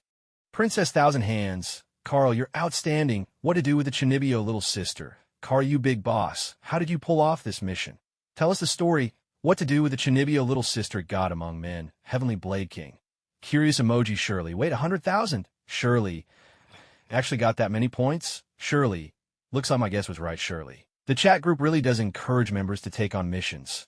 Mutual support, as they say, Shirley. With 100,000 points, you could buy so many powerful items. Great Wall Defense Commander. Great Wall Defense Commander. That's more or less how it works, but it's not the whole story. Great Wall Defense Commander. I can't say for sure, but I think what Tsunade said makes sense. Great Wall Defense Commander. Did you notice how the group rates Carl's missions? Great Wall Defense Commander. There's a grading system, Great Wall Defense Commander, and the extra points are awarded based on that grade. Shirley. That's true. I noticed it too. Shirley. Still, the gap is astonishing. Shirley. I figure that even a low-rated mission gives more points than the daily check-in rewards. Great Wall Defense Commander. That's likely, since it's for completing a mission, Heavenly Blade King. I'm so envious of Carl's points. What to do with the Chinibio little sister? Envy +1 Shirley. I'm a bit envious too, but as an ordinary person, Shirley, I doubt I'll ever manage to earn that many points. What to do with the Chinibio little sister? That's a punch to the gut, Heavenly Blade King. Feels bad. God Among Men. Honestly, this mission wasn't that difficult. God Among Men. The friend of that masked rider had their life energy drained and was on the verge of death. God Among Men. All I had to do was snatch back the thing that had absorbed the life energy. Shirley, judging by your words, it doesn't sound too hard. Shirley. Still, seeing phrases like on the verge of death and life energy drained makes me think it was dangerous. Shirley. So, in the end, taking on missions means facing danger. What to do with the Chinibio little sister? You're right. It's really tough for us ordinary folks. What to do when your little sister is a Chinibio? Lord Carl's first mission was to bring someone back to life. What to do when your little sister is a Chinibio? The second time, he had to defeat monsters known as demon spawn. What to do when your little sister is a Chinibio? I heard there were hundreds of them. What to do when your little sister is a Chinibu? This time he's up against enemies who can absorb life energy. What to do when your little sister is a Chinibu? Clearly this isn't friendly for us regular folks. Maybe I should just give up and live a salted fish kind of life. What to do when your little sister is a Chinibu? With a daily allowance from signing in, I make tens of thousands a day. Life couldn't be sweeter. What to do when your little sister is a Chinibu? If Lord Carl sends out some more red envelopes, maybe in a few months, I could save up enough for a suit of iron armor. What to do when your little sister is a Chinibu? Oh right, isn't there a new term these days, lying flat? What to do when your little sister is a Chinibu? That sounds perfect for me, thousand-armed princess. Tenhwa. I remember the last time you talked to Kesha. We didn't put it that way, Blade King. That's right, Tenhwa, you encouraged me before, remember? What to do when your little sister is a Chinibu? Fine. What to do when your little sister is a Chinibu? But honestly, every mission just looks so daunting. God of humanity. God of humanity. It's really not as exaggerated as it sounds. This time the task is actually pretty simple. What to do when your little sister is a Chinibu, absorbing life energy, and you call that simple? What to do when your little sister is a Chinibu? As an ordinary person, I'm close to being scared out of my wits here, God of humanity. It was right at this moment. Tsukasa Kadoya suddenly logged on and asked where Carl had gone. Carl didn't hide anything and said he'd return to his own world. After a brief exchange, Tsukasa logged off again. What to do when your little sister is a Chinibu? It seems this Kamen Rider is very grateful to Lord Carl. What to do when your little sister is a Chinibu? But why was he in such a hurry to log off? Blade King. Maybe it's got something to do with completing the mission, Thousand-Armed Princess. That's probably it, surely. I think so too, surely. Look at the mission name when it was completed just now, surely. Save Natsumi Kaju. That's obviously a girl's name, surely. For this Kamen Rider to issue a mission for her, well, it's not hard to guess their relationship. What to do when your little sister is a Chinibu. I see. Blade King. So that's how it is, Blade King. Who would have thought? This Kamen Rider seems like a pretty decent guy. Thousand-Armed Princess. Absolutely. He's a good person. What to do when your little sister is a Chinibu? Count me in. Seeing the messages in the chat group, Carl raised his brows ever so slightly. In truth, what everyone was saying was quite close to the truth. They were almost there, Carl. Of course, knew the relationship between Tsukasa Kadoya and Natsumi Kaju. After all, they are the leading man and woman in Kamen Rider Decade. Of course, their relationship is rather close. What? You say Mrs. Kaito disagrees. Ahem, just keep that to yourself. Just as the members in the chat group had guessed, Carl also thought that Tsukasa had gone to see Natsumi and Kaito. That made perfect sense. While chatting the group for a bit, Carl eventually fell silent and just scrolled through the messages quietly. Yes, sipping red wine and browsing the chat in silence was oddly enjoyable. Around 5 o'clock, Erica woke up from her nap. Carl stopped lurking and left the chat group. Once Erica had washed up, the two of them headed out and found a restaurant.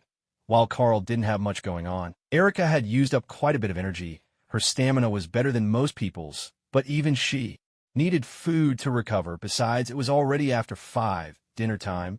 At 6 o'clock in a lavish restaurant, Carl and Erica were seated at a table by the wall. Though it was the main dining hall, the place was remarkably quiet.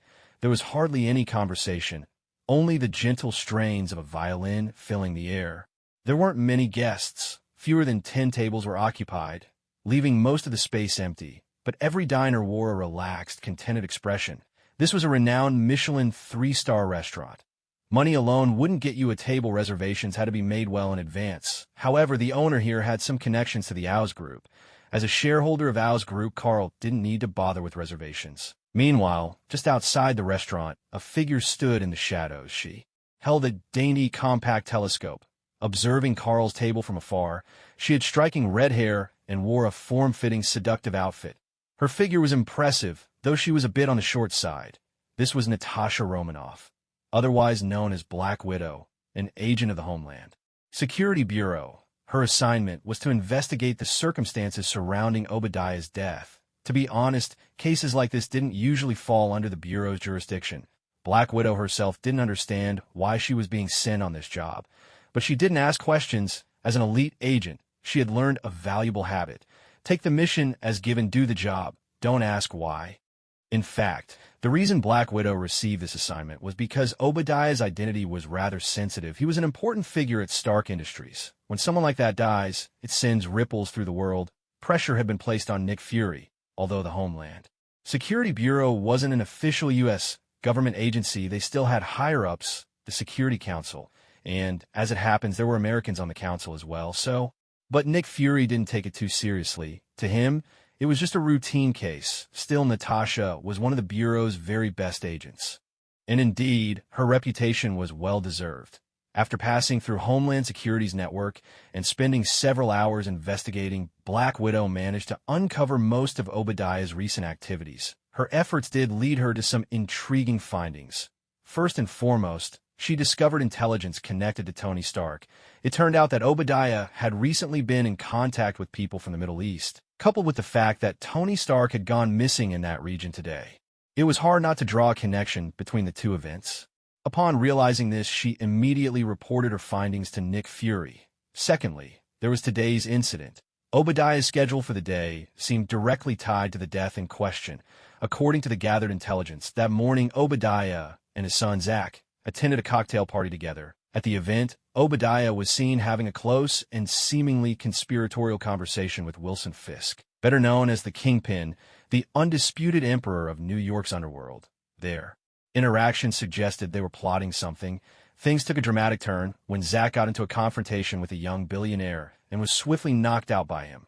Kingpin and Obadiah rushed over, but what happened next was completely unexpected. Despite their earlier camaraderie, Kingpin suddenly gave a bizarre order. He told his henchmen to rough up Obadiah and his son. Worse still, they broke both men's legs right then and there. It was utterly outrageous. Just moments ago they had been chatting amiably, and the next moment their legs were shattered. Only someone like the Kingpin could pull off such a shocking move. Yet, even this wasn't the most critical detail. If the assault on Obadiah and his son could be explained, Kingpin's next action defied all logic. He respectfully greeted the young billionaire, almost as if paying his respects. These details were easy to obtain. After all, the party was attended by many people, and the hotel had surveillance cameras everywhere. For an organization like Homeland Security, or even a skilled hacker, acquiring this information was a simple task. Not long after the incident, Obadiah was found dead, riddled with bullets, and his son had vanished without a trace. This was the sum of the intelligence Black Widow had gathered. Based on this information, there were two prime suspects. One was Kingpin himself. After all, he had directly assaulted Obadiah and his son at the party, breaking their legs without hesitation. He clearly held them in contempt, so escalating to murder wasn't out of the question. The other suspect was Carl. Carl Smith. Over 20 years ago, he had been adopted by a wealthy businessman, and now held shares in several companies, making him a young and powerful tycoon. Black Widow quickly uncovered Carl's background, even discovering that he had several girlfriends. By comparison, Kingpin seemed the more suspicious of the two, since Carl had no criminal record. After all, dating multiple women at once isn't a crime. Carl had even been known to make charitable donations. Still, Kingpin's attitude toward Carl at the party was hard to overlook and left Black Widow deep in thought. The wealth of the Kingpin might not be any less than Carl's, so there's really no need to be that deferential. Moreover, just a moment ago, Kingpin and Obadiah were chatting away, quite amicably. But as soon as he discovered a conflict had arisen between Obadiah and Carl, he acted without hesitation. This is something that invites deeper consideration. Therefore, the Black Widow made up her mind. She would approach Carl first to investigate the situation. Of course, Kingpin was still a suspect, but investigating him would be more troublesome. It was better to start with Carl, then move on to Kingpin if necessary. With a soft hum, Black Widow set down her binoculars, falling into thoughtful silence for a moment. This man is juggling several girlfriends at once. That might be something I can use to my advantage, she mused. Dealing with men, especially those like Carl who have a penchant for beautiful women, was hardly a challenge for someone like Black Widow. In fact, it was almost too easy. The only thing is I don't know when he'll separate from his girlfriend, she considered. For now, I should take a look in the restaurant. With that thought, Black Widow adjusted her appearance and made her way toward the restaurant where Carl was dining. As a seasoned agent of the Homeland Security Bureau, she quickly set her objectives. Get close to Carl, observe for any suspicious behavior. and, if possible, extract intelligence from him. If it turned out Carl was uninvolved, or if she hit a dead end, she would shift her focus to Kingpin, whose case carried greater risk.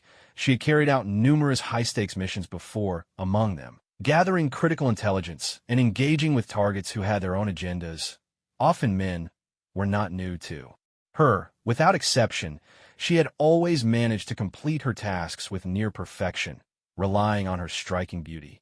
This time would be no different. Compared to the stern government officials or the ruthless underworld bosses she'd encountered before, Carl, the notorious playboy, hardly posed a challenge. In fact, it should be a walk in the park. Soon enough, Black Widow stepped into the restaurant where Carl was seated. "Welcome," called out an attendant as she entered, greeting her with practiced politeness. "Hello," Black Widow replied with a nod, her expression composed as she conversed with the staff.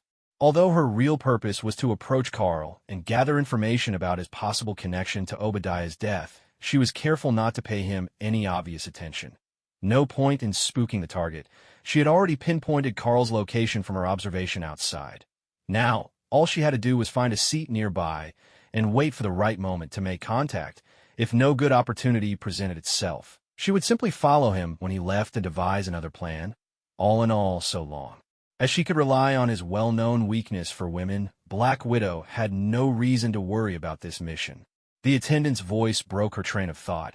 "Is there anything I can help you with?" Without missing a beat, Black Widow replied, "Could you please prepare a table for me?" She had already decided on her next move.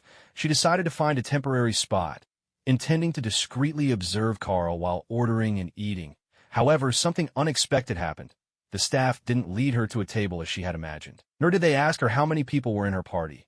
Instead, the server politely asked, "Excuse me, do you have a reservation?" The Black Widow paused for a moment, then replied, "No." "I'm sorry," the server said with a courteous smile. "Our restaurant only serves guests with a reservation. If you don't have one, you can make a reservation now and return to dine a week later. Would you like me to help you make a reservation?" A week later, the Black Widow frowned. She wasn't here to eat. Her purpose was to observe and approach Carl to investigate the truth behind Obadiah's death. How could she possibly wait a whole week? And who's to say Carl would even come back after that? After thinking it over, she looked at the server with an eager expression and pleaded, "I don't have a reservation, but I haven't eaten in so long. I'm feeling weak." Her demeanor was enough to tug at anyone's heartstrings. And with her beauty, if the server had been a man, perhaps he might have relented. But this server was a woman, and she still refused. "I'm sorry. That's not possible." Sensing that her refusal might have been too blunt, the server explained, "Our chef prepares a set number of dishes each day, so reservations are required in advance." "I see." The Black Widow realized that there was nothing she could do about it. It was simply the way this restaurant operated.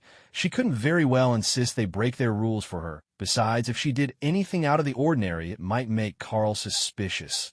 Although with her looks, she figured dealing with a playboy like Carl would be a breeze, this was still a mission assigned by Nick Fury. Best to remain cautious. It seemed she would have to adjust her plan and wait outside instead. Her goal was to get close to Carl and gather information, to judge whether he had any involvement in Obadiah's death. Not to kill or arrest him. "All right, I'll try another restaurant then." "My apologies," the server replied. Without further hesitation, the Black Widow turned and walked out of the restaurant. Once outside, she circled around and found a spot where she could still watch Carl unobstructed. She raised her binoculars and continued her surveillance. Damn it. What kind of restaurant makes you book a week in advance? Could it be that Carl, that notorious playboy, also made his reservation a week ago? Grumbling under her breath as she kept watch on Carl, she couldn't help but blame her own lack of experience.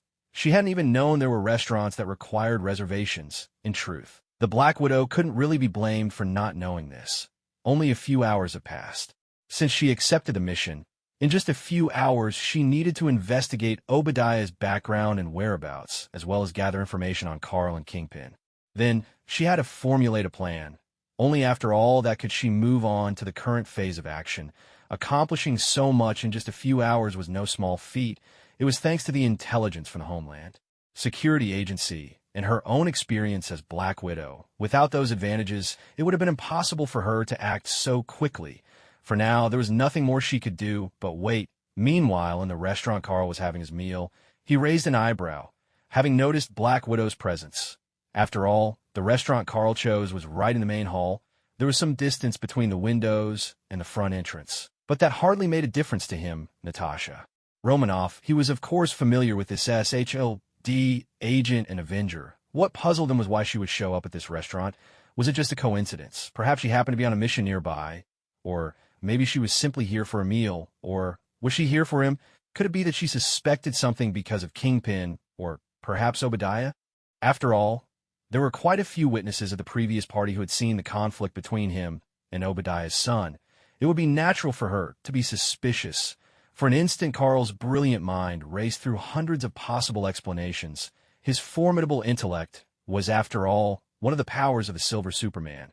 Carl wasn't sure why Black Widow had appeared here. Still, even if he had attracted suspicion, it wouldn't be surprising. He hadn't taken much care to cover his tracks during those incidents. If official agents or organizations like SHILD or the FBI came knocking, he wouldn't be surprised in the slightest. In any case, he didn't think much of those people. However, because of his memories from his previous life, Carl actually had a favorable impression of the Avengers. He hoped she wasn't here to cause trouble. After all, getting involved with him would only bring disaster. If it came to that, even an Avenger wouldn't be spared. After all, he had already killed Lee Xian in the past. Taking the lives of a few Avengers wouldn't be a big deal. He could only hope that her presence was just a coincidence, and that she had nothing to do with him. Otherwise, people would die.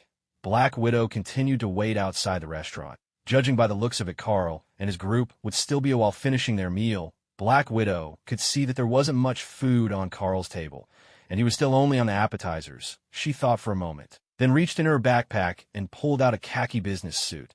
She slipped the trousers on over her existing outfit, changed jackets, put on a pair of glasses, and took out a stack of documents. With this transformation, Black Widow was no longer the alluring woman in a skin-tight leather catsuit, but a sophisticated urban professional. A striking woman who looked as though she'd just left the office after a long day's work. Moreover, Black Widow's own aura fits perfectly with that of an urban professional. Naturally, this is part of her disguise.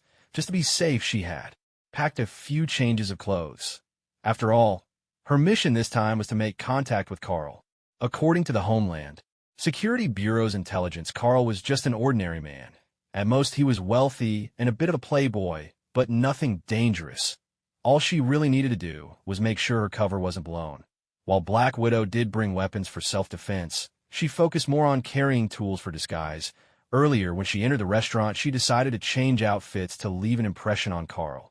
Just in case, this way. Even if Carl had seen her before, he wouldn't recognize her out of context. She pulled a slip of paper from her file and wrote down her phone number, then hid it in her hand. Everything was ready, she thought. Now it was just a matter of waiting for Carl and his companion to come out. After changing clothes, Black Widow waited outside for over half an hour before Carl and Erica finally got up.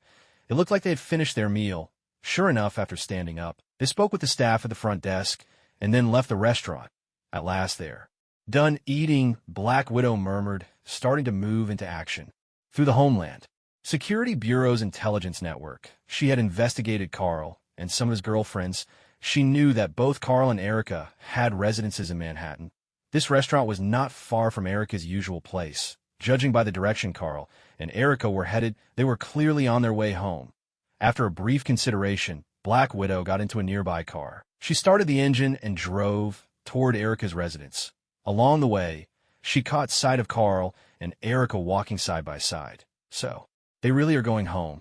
Black Widow nodded to herself and kept driving. Soon after, she parked the car in a supermarket lot. Getting out, she positioned herself along the route Erica would have to take to get home. As expected, before long, she saw Carl and Erica approaching at a leisurely pace. With the document folder in hand, Black Widow stepped toward them as she drew level with Carl. Just as she was about to pass by, she let out a startled exclamation. In that moment, her body seemed to lose all control, and she stumbled in Carl's direction. Ordinarily, at such close range, people barely have time to get out of the way. Even if Carl managed to dodge, Erica beside him would still be there, as long as Black Widow made contact and struck up a conversation, perhaps even slipping him her number. Given Carl's reputation as a playboy, wouldn't he take the initiative to reach out to her? From there, things would proceed smoothly. Yet, just as Black Widow was about to fall against Carl, she saw him step back quickly. 2 paces, in fact. neatly, dodging her entirely. It doesn't matter, even if he dodged, there's still his girlfriend. Although Black Widow thought bumping into Carl would make it easier to get close to the two of them. But if she ended up bumping into his girlfriend instead, that wouldn't be a problem either. Any interaction would do. However, just at that moment, Black Widow noticed, after Carl stepped aside, he also pulled Erica along with him. Given Black Widow's position and her height, with the way she fell, she wouldn't be able to touch either Carl or Erica at all. Wait, is that even possible? Black Widow was at a loss for words. She had figured that even if Carl managed to dodge, she'd still bump into Erica. But now, not only did Carl avoid her, he even pulled Erica out of the way. She couldn't touch either of them. And now, already in mid-fall, she had no way to adjust her position. With a heavy thud, Black Widow hit the ground. But after all, she was a senior agent to the Homeland Security Bureau, a master of combat. Before she hit the floor, she had already shifted her center of gravity and cushioned herself with the files in her hands, so it didn't hurt at all. Of course, even if she wasn't hurt, Black Widow had to put on a show. Ouch. That hurts, she cried out, her voice full of pain. She didn't get up right away, her face twisted in agony, gently rubbing her arm as if she'd been injured. Her blouse had a low neckline, and from Carl's angle, he could see quite a bit. Seeing this, Erica immediately crouched down, concern written all over her face. Are you all right? I'm fine, Black Widow said, still rubbing her arm. It just hurts a little.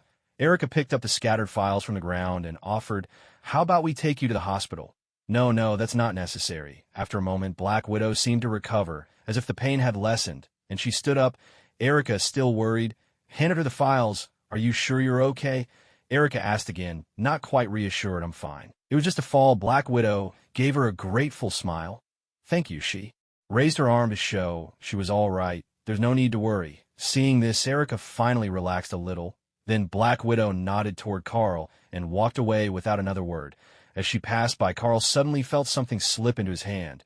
He raised his eyebrows and glanced down. It was a crumpled piece of paper. He unfolded it to find a phone number. 164. Holding the note, Carl turned to Erica and said, I know I'm quite handsome, but isn't this a bit much? Does something like this happen every time I meet someone? Him? Erica looked puzzled. Carl wasn't usually so full of himself. Take a look, Carl said, handing her the note.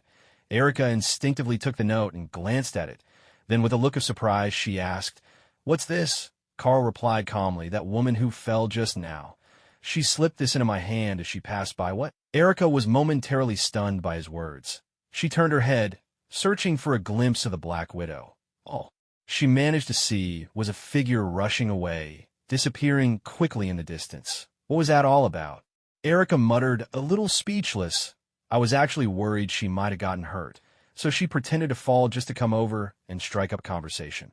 Carl gave a faint, knowing smile. That's probably it. Of course, he understood that the woman had a mission.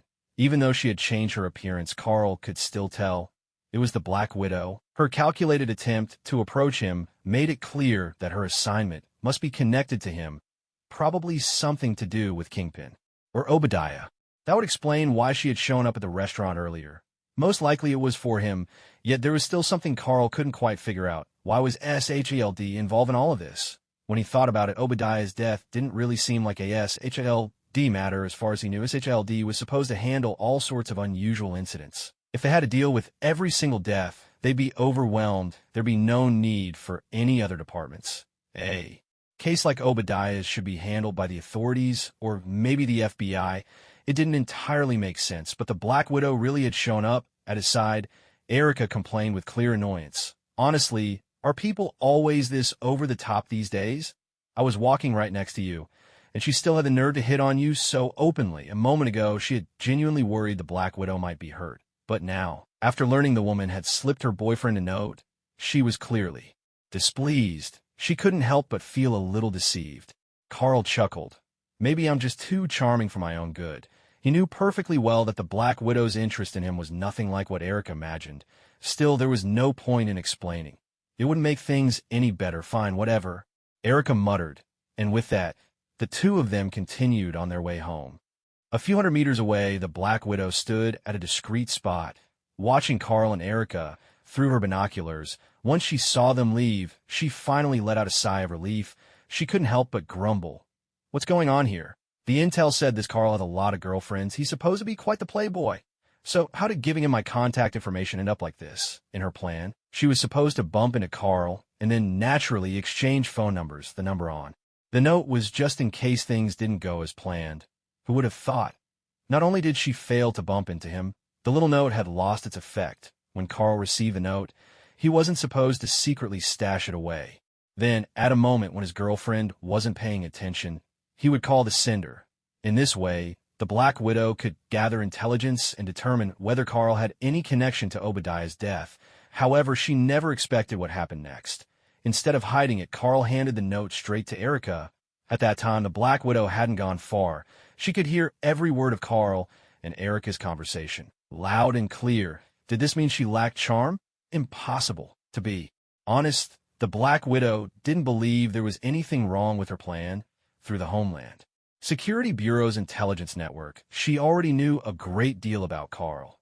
She knew he was a playboy, which was exactly why she devised this plan. If Carl had been the faithful type, she naturally wouldn't have tried this approach. But this plan was tailored precisely for his personality, and yet it had failed in spectacular fashion.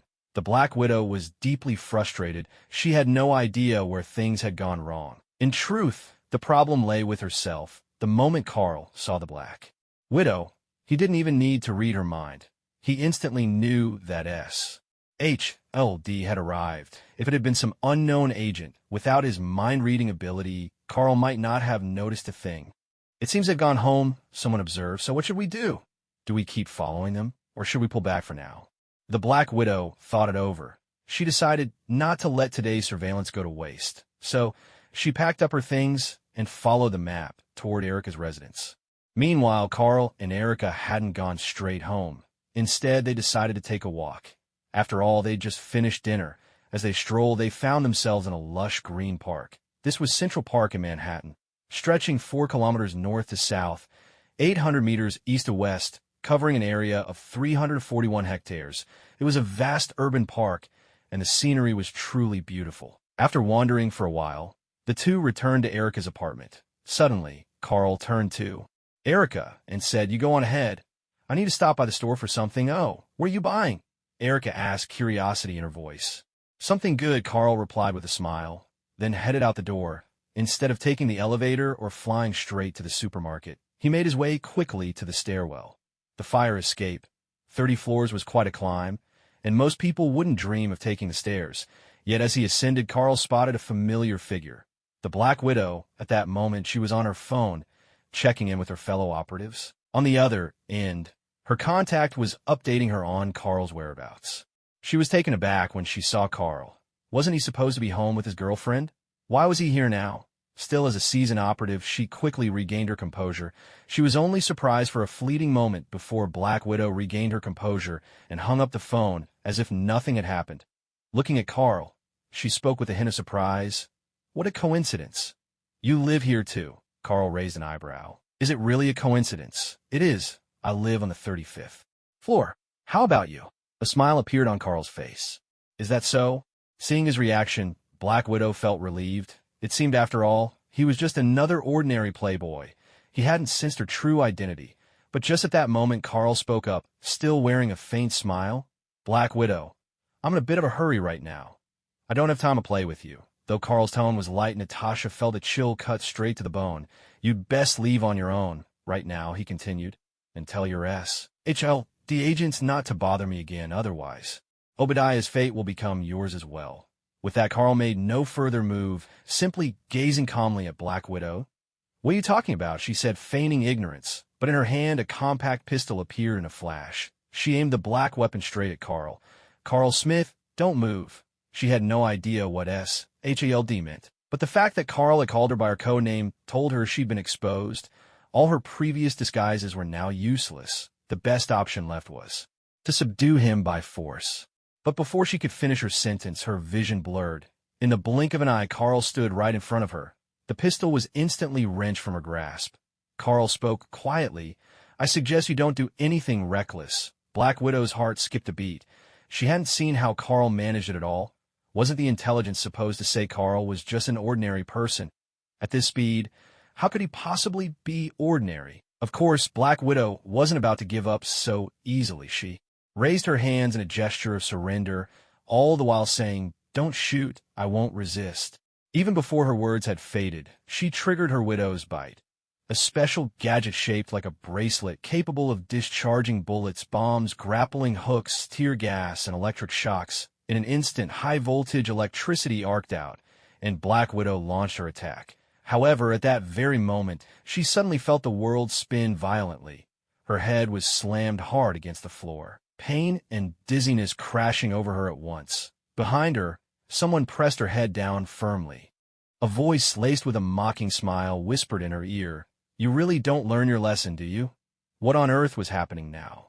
Black Widow, dazed from the blow, found her thoughts in disarray, and the sensation of having her face pinned to the ground was more than a little humbling. At this moment, she was utterly at a loss. Who am I? Where am I? It felt as though she had plunged entirely into chaos. Her mind left utterly stunned by the blow. Gradually, Black Widow began to recall who she was: Homeland, Security Bureau, Nick Fury, Mission, Obadiah, Carl. Now Carl was behind her, forcing her head down against the floor. As clarity returned, Black Widow immediately started to resist. However, she soon realized that even though she was using all her strength, she still couldn't get up. The hand pressing down on her back felt as heavy and immovable as a skyscraper, pinning her completely. No matter how hard she struggled, it was utterly useless. What was going on? According to the intel, wasn't Carl Smith supposed to be an ordinary man? Whether it was his earlier speed or his current strength, none of it matched what a normal person should be capable of. After reading Carl's file, Black Widow had thought this mission would be a walk in the park. She hadn't even bothered to bring much weaponry. Instead, her bag was filled with disguises and a few small gadgets, not weapons. Given Carl's profile, failure had never crossed her mind. After all, he was just an ordinary man, nothing but a playboy, a target with no real difficulty. But the way things had unfolded completely caught her off guard. First, her plan to lure Carl in had failed. And now, just as she was contacting her handler for ideas on how to get close to Carl, he had come to her instead and given her a thorough beating. Black Widow was a top agent of the Homeland Security Bureau. Her skills with firearms and hand-to-hand combat were unquestionable. Backed by the Bureau's powerful intelligence network, she'd never feared dealing with a playboy. Even if the target had been someone like Kingpin, one of the underground kingpins, she would have given it a shot. That's why she so rarely failed a mission. Yet unexpectedly, she'd lost this time. Black Widow found herself doubting everything. The intelligence network she had always trusted had made a colossal mistake. Carl Smith was no ordinary man at all. You really don't know when to quit, do you? Carl looked down at Black Widow, who was pinned under his hand, a smile playing at his lips. In truth, Carl felt a certain fondness for the heroes of the Marvel Universe. Otherwise, Black Widow's fate would have been much worse than simply being pinned to the floor, left only with pain and dizziness. She might have been obliterated, quite literally blown to pieces. Yet this Black Widow seemed determined to push her luck. Earlier, when Carl had run into her at the restaurant and on the street, he hadn't wanted to make a move, but she had insisted on chasing him all the way to his home. Now Carl had enjoyed a good meal and a pleasant stroll, and was in an excellent mood, ready to unwind at home. Little did he expect, he had only casually activated his supervision, and it was right there on the stairs that he caught sight of the Black Widow. Wasn't this just someone coming to stir up trouble? It was a waste of Carl's time, so though he held back his strength, he wasn't exactly polite about it. The Black Widow listened to what Carl said. She pondered for quite a while before finally speaking. "Carl Smith, I advise you not to act rashly. I'm here this time only to investigate the death of Obadiah. If you have nothing to do with his death, I won't do anything to you." Even though Carl had her pinned to the ground, there was no weakening in the force of her words. Carl grinned at that. "And what if I said Obadiah's death does have something to do with me?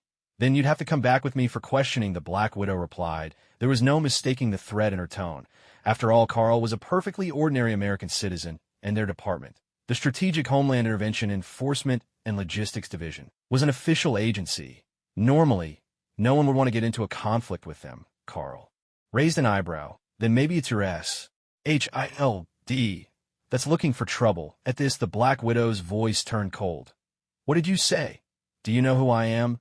I'm not with your so-called SHIELD. I'm a senior agent with the Strategic Homeland Intervention Enforcement and Logistics Division. I'm currently investigating the Obadiah case, and you dare lay a hand on me?" Although she was wary of Carl's abilities, now is not the time to show any sign of fear. What would I be afraid of? Carl shot her a glance, and then it came back to him. At this point in time, SHLD wasn't called SHLD yet, but rather the Strategic Homeland Intervention Enforcement and Logistics Division. Fine, what a mouthful. If it weren't for his sharp mind, he'd never remember such a clunky name. SHLD was much catchier. He looked at the Black Widow and continued, I already told you. If you people keep bothering me, what happened to Obadiah will happen to you. It was me who killed Obadiah. What are you going to do about it? Carl made no effort to hide the fact that he'd killed Obadiah. This was something he'd done, and there was no need to conceal it from SHLD or the FBI. What could they do anyway? Come knocking on his door to arrest him. Well, if they wanted to die, that was their choice. In fact, Carl was looking forward to it. It really was you? Black Widow asked, disbelief coloring her voice, although Carl had mentioned Obadiah's HLD and consequences earlier. At that time, the tension of their standoff had left her distracted. She hadn't really registered what he'd said. Now, hearing him repeat it, she finally realized. But it was still hard for her to believe. What was Carl's motive? According to the intelligence she'd gathered from her previous investigations, there was no deep-seated hatred between Carl and Obadiah. Both were shareholders of Stark Industries, though they had never been close, barely more than acquaintances. They truly had no cause for enmity. The only hint of discord between them had arisen at tonight's party. But even so, it hardly seemed enough to warrant murder or the silencing of witnesses, did it? In truth, Black Widow didn't know the answer. Carl himself couldn't fathom what Obadiah was thinking either. After all, Kingpin had intervened and saved his life, yet inexplicably Obadiah insisted on sending people to assassinate him. It was as if he were courting disaster. Unable to contain her curiosity, Black Widow asked, so why did you want to kill Obadiah? There's no real grudge between you, is there? Carl's voice came calm and indifferent. No reason. He just crossed me. And now, you seem to be heading down the same path as for. The real reason, Carl had no intention of explaining it to Black Widow. He didn't see the need. Black Widow seemed about to press further, but Carl had already lost interest in the conversation. After all, there were things he wanted to do with Erica. Things he enjoyed far more than this interrogation.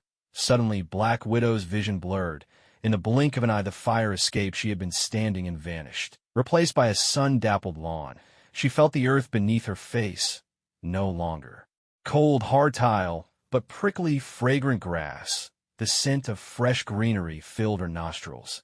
What? She paused, bewildered, unable to make sense of what had just happened. How had she ended up on a grassy field without realizing it? What exactly had occurred? As Black Widow stood there dazed and trying to piece it together, Carl grasped her by the neck and slowly lifted her up. He regarded her coolly as he spoke. Natasha Romanoff, he said, I actually have a rather good impression of your organization. Strategic Homeland Intervention, Enforcement and Logistics Division, isn't that right? The name's a bit bizarre if you ask me. You might consider changing it. He raised an eyebrow, his tone growing more serious. Let me say this one more time. You'd all do well to stop bothering me. Next time, I won't be so forgiving. With that, Carl flung Black Widow toward a nearby tree. A heavy thud rang out as she slammed into the trunk. Agonizing pain shot through her waist, as if it might snap in two. Was this what he called letting her go? Between the blows to the head and being tossed to the ground, it hardly felt merciful. Slowly, Black Widow struggled to her feet. She looked at Carl, wanting to speak, but the words caught in her throat. She wasn't foolish. She knew better than to risk her life needlessly. Earlier, she might have dared to threaten Carl. But now, after witnessing the sheer force of his attacks and the strangeness of his abilities, Black Widow kept her silence. She would not risk provoking him again. She had no idea how she ended up on this grassy field after being on the staircase. Just then, Black Widow spotted Carl not far away. To her astonishment, a pair of red lasers suddenly burst from his eyes. Those beams shot out at incredible speed, striking a tree nearby with a fierce, sizzling force. It was an ancient, towering tree, so thick that even 3 or 4 people together would struggle to wrap their arms around it, surely standing for over a century. Yet, this mighty tree could not withstand even an instant of the red laser's assault. In the very moment the crimson light touched its trunk, the wood dissolved completely, vanishing without a trace. The sight left Black Widow utterly stunned, her eyes wide in disbelief. Was she hallucinating? Who in the world was Carl Smith? He not only possessed inhuman speed and strength, but now beams of red energy could blaze straight from his eyes. That laser had melted a tree in an instant. If it hit a human, the outcome would be just as devastating. Carl Smith was without a doubt no ordinary man. In fact, he was someone extremely dangerous. This was the first time Black Widow had ever witnessed such a phenomenon. Red light shooting from someone's eyes. An average person couldn't even imagine such a thing. It was hard to grasp the shock that surged through her heart. She stood frozen, questioning everything she knew. Faced with such overwhelming power, she realized how insignificant she truly was. By the time she regained her senses, Carl's figure had already vanished. A voice echoed in her ear. "Consider this your warning. I hope you'll act wisely from now on." Black Widow let out a bitter laugh. When Nick Fury first gave her this assignment, she hadn't thought it would be difficult at all. She'd even complained a little to Nick Fury. Obadiah's death was by all appearances a routine case. It hardly seemed appropriate for the Department of Homeland Security to intervene, since their agency was meant to handle unusual and extraordinary incidents, not ordinary crimes. To be honest, even an average agent could have handled Obadiah's case. It certainly didn't require a top operative like herself, so deep down, Black Widow was a little dissatisfied that Nick Fury gave her such a trivial task, but she decided to go along with it, treating it as a chance to relax. Especially after learning about Carl through her intelligence network. She thought the mission would be a walk in the park. A vacation, really. Who could have predicted that it would end in such a spectacular failure? Not only had she been thoroughly beaten, but she'd been threatened as well. Carl had even openly confessed to killing Obadiah, and in the end, he'd turned the tables, threatening Homeland Security itself. His arrogance was simply beyond belief. If it had been before, Black Widow wouldn't have hesitated for a second. She would have gone straight in taking down or capturing her opponent without a word. But now, that was completely out of the question. She couldn't beat her adversary. Not only did the other party possess strength and speed far beyond that of ordinary people, but his eyes could also emit crimson beams. Those beams were terrifyingly powerful. There was nothing she could do about it, and Black Widow felt particularly frustrated. Ever since she became an agent, when had she ever suffered such humiliation? Still, the humiliation was secondary. Facing Carl, Black Widow felt as if all her previous confidence had been drained away. Aside from frustration, a lingering fear gnawed at her heart. After all, that red beam from Carl's eyes was truly terrifying. She'd watched a tree vanish into nothingness right before him. "There's no point dwelling on this," she muttered to herself. "I should hurry back and report the mission to the director." With a wry smile, Black Widow turned and left. Meanwhile, after dealing with Black Widow, Carl didn't hesitate. He headed straight back to Erica's home. "I thought you said you were going out to buy something," Erica remarked as he walked in. "What did you get?" she asked. "They were sold out." "Didn't manage to buy anything," Carl replied offhandedly. Shopping had only been an excuse after all. There was no need to mention anything about SHILD or Black Widow. "All right then," Erica said, not thinking much of it. She had only asked out of casual curiosity. With that, Carl took her hand and led her into the bedroom. While Carl and Erica savored their private moments, Black Widow made her way back to the headquarters of the Homeland Security Bureau. Wasting no time upon her return, she went straight to find Nick Fury. Nick Fury was a bit surprised to see Black Widow. After all, it hadn't been long since he'd assigned her the mission. Just a few hours, really. At the same time, Coulson, who had issued the task, was still searching for Tony Stark's whereabouts with no leads whatsoever, and yet here was Black Widow coming to him on her own initiative. Could it be? Had she already completed the mission and uncovered the truth behind Obadiah's death? Had she found the killer? Remarkable, truly worthy of being one of the Homeland Security Bureau's top agents. To finish the mission so quickly. What an outstanding performance. These thoughts flashed through Fury's mind as he spoke directly. How did it go?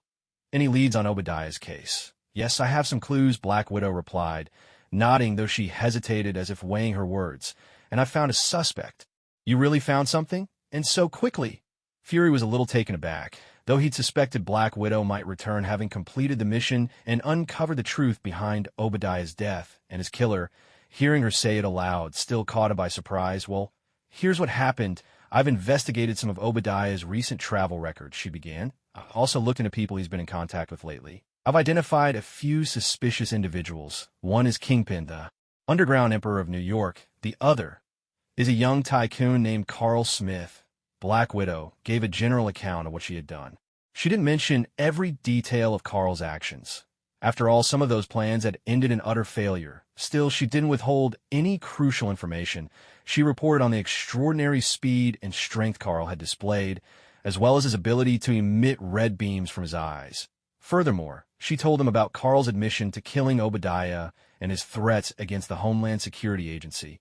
What? That's outrageous! Nick Fury slammed his hand on the table. He had never encountered anyone bold enough to threaten them directly. These criminals were getting out of hand. Just because they'd gained some superpowers, they thought themselves invincible. As for Carl's abilities, Nick Fury didn't feel the same apprehension as Black Widow. For one thing, he hadn't witnessed Carl's power speed or those devastating red laser beams firsthand. Without a direct encounter, Carl's strength was only a tale to him. After all, it was Black Widow who had faced Carl, not Nick Fury himself. Secondly, Nick Fury had fought aliens before.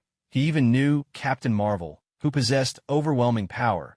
As her close friend, Nick Fury simply couldn't believe this Carl could possibly surpass Captain Marvel. So he wasn't intimidated by Carl's threats. Nick Fury had his own aces up his sleeve. Besides all the advanced equipment at the Homeland Security Agency's disposal, his trump card was the communicator that could summon Captain Marvel. If things truly went south, he could always call Carol back. Taking care of Carl would be a breeze. Of course, Captain Marvel was busy, helping out on other planets across the universe. That communicator was only to be used if Earth itself was in real danger for. Now, a single superpowered individual like Carl wasn't enough to warrant using it. Director Black Widow urges abilities really are exceptional. I think it's best we avoid open conflict with him for now. She could tell Fury wasn't taking it seriously, so she felt compelled to warn him. After all, she'd seen Carl's power firsthand and knew how formidable he truly was. We can't let ourselves be intimidated by just one person, Fury replied. Don't worry, I'll handle this matter appropriately. But, you're right, we should probably consider changing the name. He paused deep in thought. Let me think about it. All right, Black Widow said, letting the matter drop. After all, Nick Fury was the director. After hours of battle, Carl and Erica finally took a break. Erica rested, while Carl, having washed up, lounged comfortably with a glass of red wine. After all, he had no need for rest at all.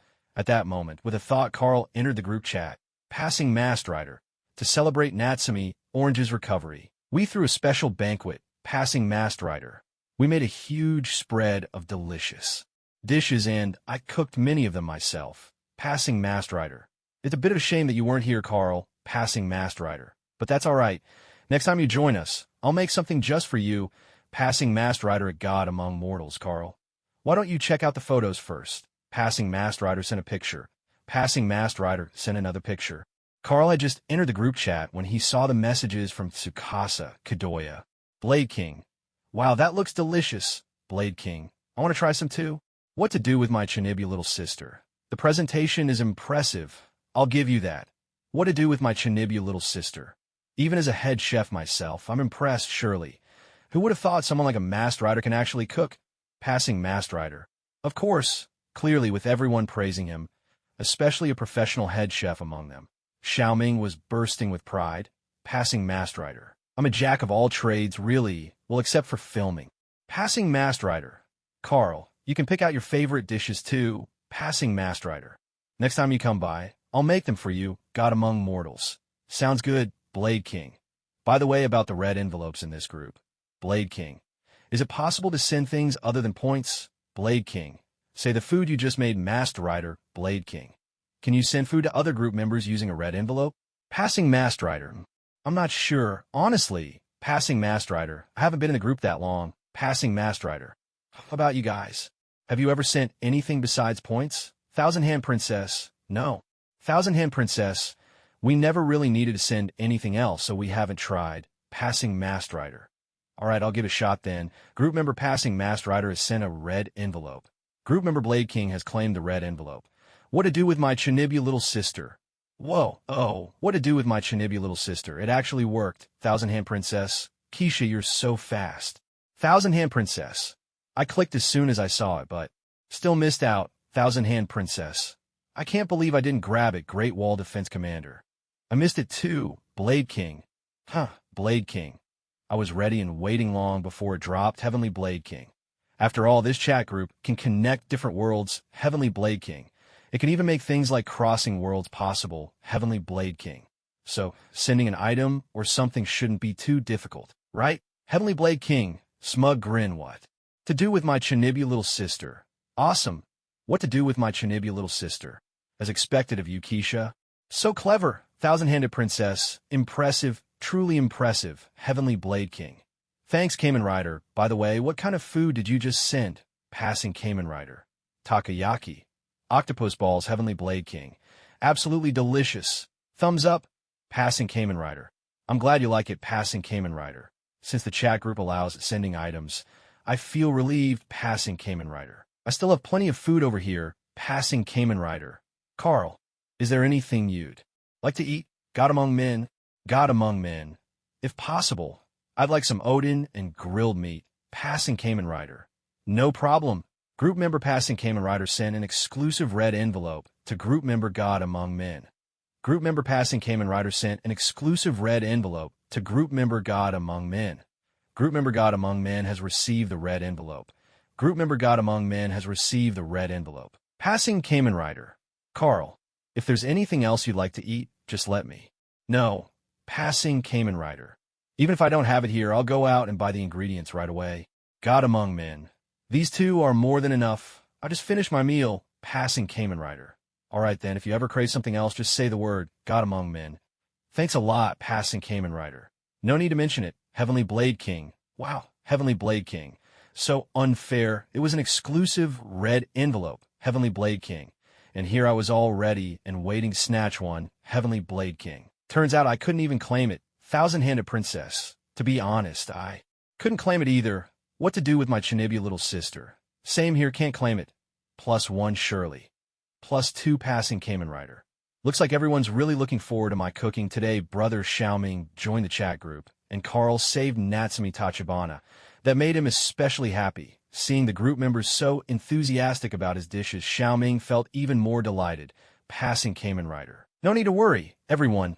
I'll send out a few more dishes. Passing Kamen Rider, whether you manage to grab one or not. It all depends on your luck. Group member Passing Kamen Rider sent a red envelope. Group member Passing Kamen Rider sent a red envelope. Brother Xiaoming sent out 4 red envelopes in one go. It looked like there would be 4 different dishes. Yet, just as everyone was poised and ready to claim a red envelope, they discovered that all of them had already been taken. Group member God Among Humans has received a red envelope. Group member God Among Humans has received a red envelope. 4 red envelopes. Without exception, every single one was claimed by Carl. Although the chat group exists in the mind speed of the body, doesn't matter much here. But don't forget, Carl, possessing the Silver Superman template, has a mind that is exceptionally intelligent and powerful when it comes to things like consciousness and thought. He leaves the others several universes behind. It's no exaggeration to say, if Carl sets his mind to it, no one in this chat group can beat him at grabbing red envelopes. Though it may seem a bit unsporting, it's simply the truth. What to do if my little sister is a Chinibu? Heavenly Blade King. Carl took them all? I'm crushed, surely. Honestly, that's just insatiable greed, Commander of the Great Wall Guard. With 4 red envelopes, I thought I might get one myself, Commander of the Great Wall Guard. But Carl's just too good. Princess Thousand Hands. Carl, you're amazing. Even at grabbing red envelopes, you're unbeatable. As everyone saw Carl claim every envelope, messages in the group started to flood in. Some even joked at Carl's expense. Carl saw this and chuckled. His body doesn't actually require food. Not long ago, he'd had dinner with Erica. Now he was just claiming these red envelopes out of curiosity about their contents. God Among Humans. I can't possibly eat all this myself. I'm just curious about what's inside. God Among Humans. I'll send them back out. Get ready to grab. Group member God Among Humans has sent a red envelope. Heavenly Blade King. I managed to grab one this time. Heavenly Blade King. This looks like grilled fish. Looks delicious. Heavenly Blade King. Thanks, Carl. God Among Humans. Don't thank me. The Kamen Rider made it. Thank him, Heavenly Blade King. Oh, right. Thanks, Kamen Rider. What to do if my little sister's a Chinibu? I got sushi. What to do if my little sister's a Chinibu? Thanks at Passing Kamen Rider. Surely. This defies logic. I just can't seem to win one, surely. Is it because I don't exercise enough? Commander of the Great Wall Guard. I train and fight all the time, and I didn't get one either. Those who snatched a red envelope were delighted. while those who didn't vented in the group chat. Carl looked at the grilled meat and Odin in his hand, feeling a twinge of appetite. These were the red envelopes sent to him by Brother Xiaoming. In truth, Carl hadn't been hungry at all. After all, he'd eaten with Erica not long ago. And with his physique, he doesn't even need food. As for the grilled meat and Odin, Carl had seen pictures of these dishes posted by Tsukasa. And since the host had warmly invited him, Carl couldn't just turn him down. So, he simply picked the dishes he liked best, even though it was really just out of politeness and he hadn't planned on eating them right away. But now seeing these two dishes, Carl felt an irresistible urge to try them. He had to admit Brother Xiaoming's cooking looked truly impressive. The presentation was appealing, and the aroma was enticing. The only thing left unknown was the taste. He'd have to try for himself to find out. After a moment's thought, Carl took the two dishes and walked into the living room. He first sampled the Odin. The broth was rich and carried a slight spiciness, just to his liking. Next, he tried the grilled meat. The unique, savory aroma of barbecue filled his mouth. The meat was pleasantly chewy, with a numbing spiciness that was absolutely delicious. Remarkable indeed, Carl murmured. Looks like Minusure wasn't exaggerating.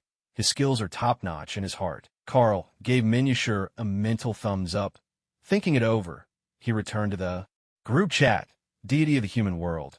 I've tasted both the grilled meat and the Odin. They're fantastic. Deity of the human world. And both are spicy, which I really enjoy. Thank you, Deity of the human world at Passing Kamen Rider, Passing Kamen Rider. No need to be so polite, Carl. Passing Kamen Rider. You've helped me so much already. It's me who should be thanking you. Passing Kamen Rider. As long as you like it, just let me know anytime you want more. Deity of the human world. Alright, thanks a lot. What to do if my little sister is a Chinibu? The sushi was delicious too. Heavenly Blade King. Thanks, Kamen Rider. This grilled fish is amazing. Passing Kamen Rider. I'm glad you all enjoyed it. Carl continued to chat with the group as he ate, feeling perfectly content for the moment. Just then his system notification chimed. Host, today's check-in is available.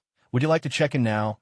Carl was a bit surprised when he heard this. Glancing at his phone, he saw that it was exactly midnight. Go ahead and check in, he said casually, taking another bite of grilled meat. Dang, host, check-in successful.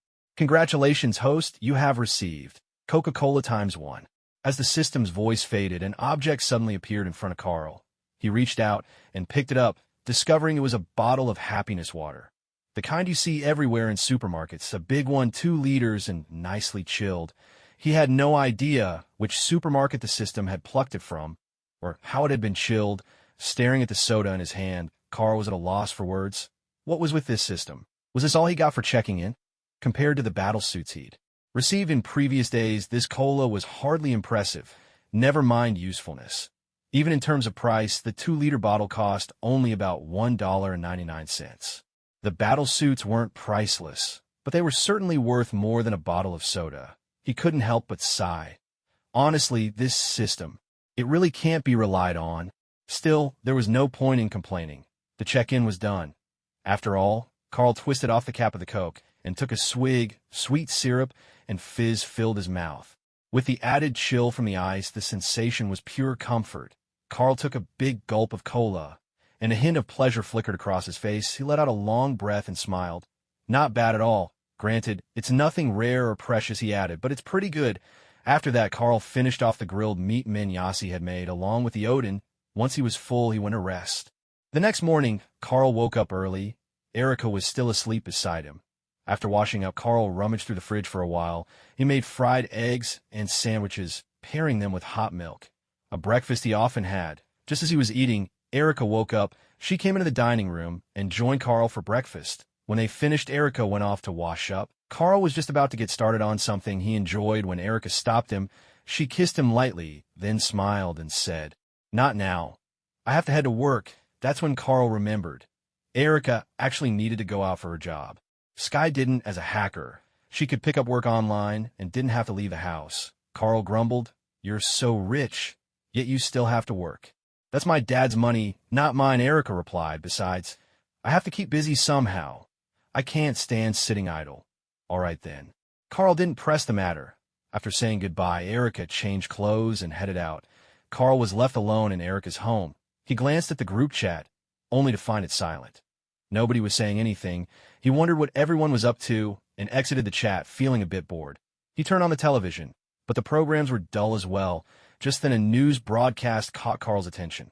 So far, Tony Stark, chairman and CEO of Stark Industries, remains missing. The sudden disappearance of this famous billionaire has caused Stark Industries' stock price to plummet. The screen then cut to footage of a reporter interviewing people on the street at random. The reporter approached a passerby and politely asked, "Excuse me, may I ask you a few questions?" The man looked to be in his 40s or 50s, dressed in a business suit. Probably an office worker. "Sorry, I'm running late for work." "All right," the reporter said with a hint of resignation. Turning to the camera, "Looks like we'll have to find someone else to get their thoughts on Tony Stark's disappearance." No sooner had she spoken than the same passerby who had declined the interview suddenly turned back to the reporter. "Excuse me," he said. "You mean that billionaire from Stark Industries?" Yes," the reporter replied, surprised that the man had come back after refusing. "Well then, I'll take your interview." All right," the reporter paused for a moment, then continued, "May I ask if you're aware of the news about Tony Stark's disappearance?" "Of course." The passerby's face lit up with excitement. Usually I'd see him on all kinds of headlines, making news with Hollywood actresses. There was even one time when it was with several at once. The passerby seemed a bit troubled as he recalled. But now, with his disappearance these past couple of days, those stories have vanished too. "I just hope he's safe and returns soon." The female reporter felt a bit awkward, but she still smiled and replied, "All right, thank you, sir, for your well wishes for Mr. Stark." After finishing the interview with that passerby, the reporter looked for the next person. This time, it was another man in his 40s or 50s. However, compared to the previous interviewee, this man seemed much more at ease. "Hello, I asked you a few questions." The man glanced at the camera and nodded. "Of course, great." The reporter asked, "Are you aware of Mr. Tony Stark's disappearance?"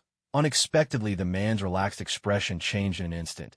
"Oh, I know all about that guy," he grumbled. "I really don't know what was going through his mind," he complained.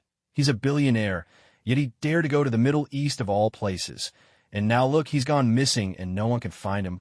Wouldn't it have been better for him to just stay in America, take care of his company, mingle with a few celebrities, and enjoy life? But no, he just had to go off on some adventure." The man's string of complaints left the reporter a bit at a loss for words. She couldn't help but think, what does Tony Stark's disappearance have to do with you? It's not like you wanted to go missing. Yet here you are venting your frustrations.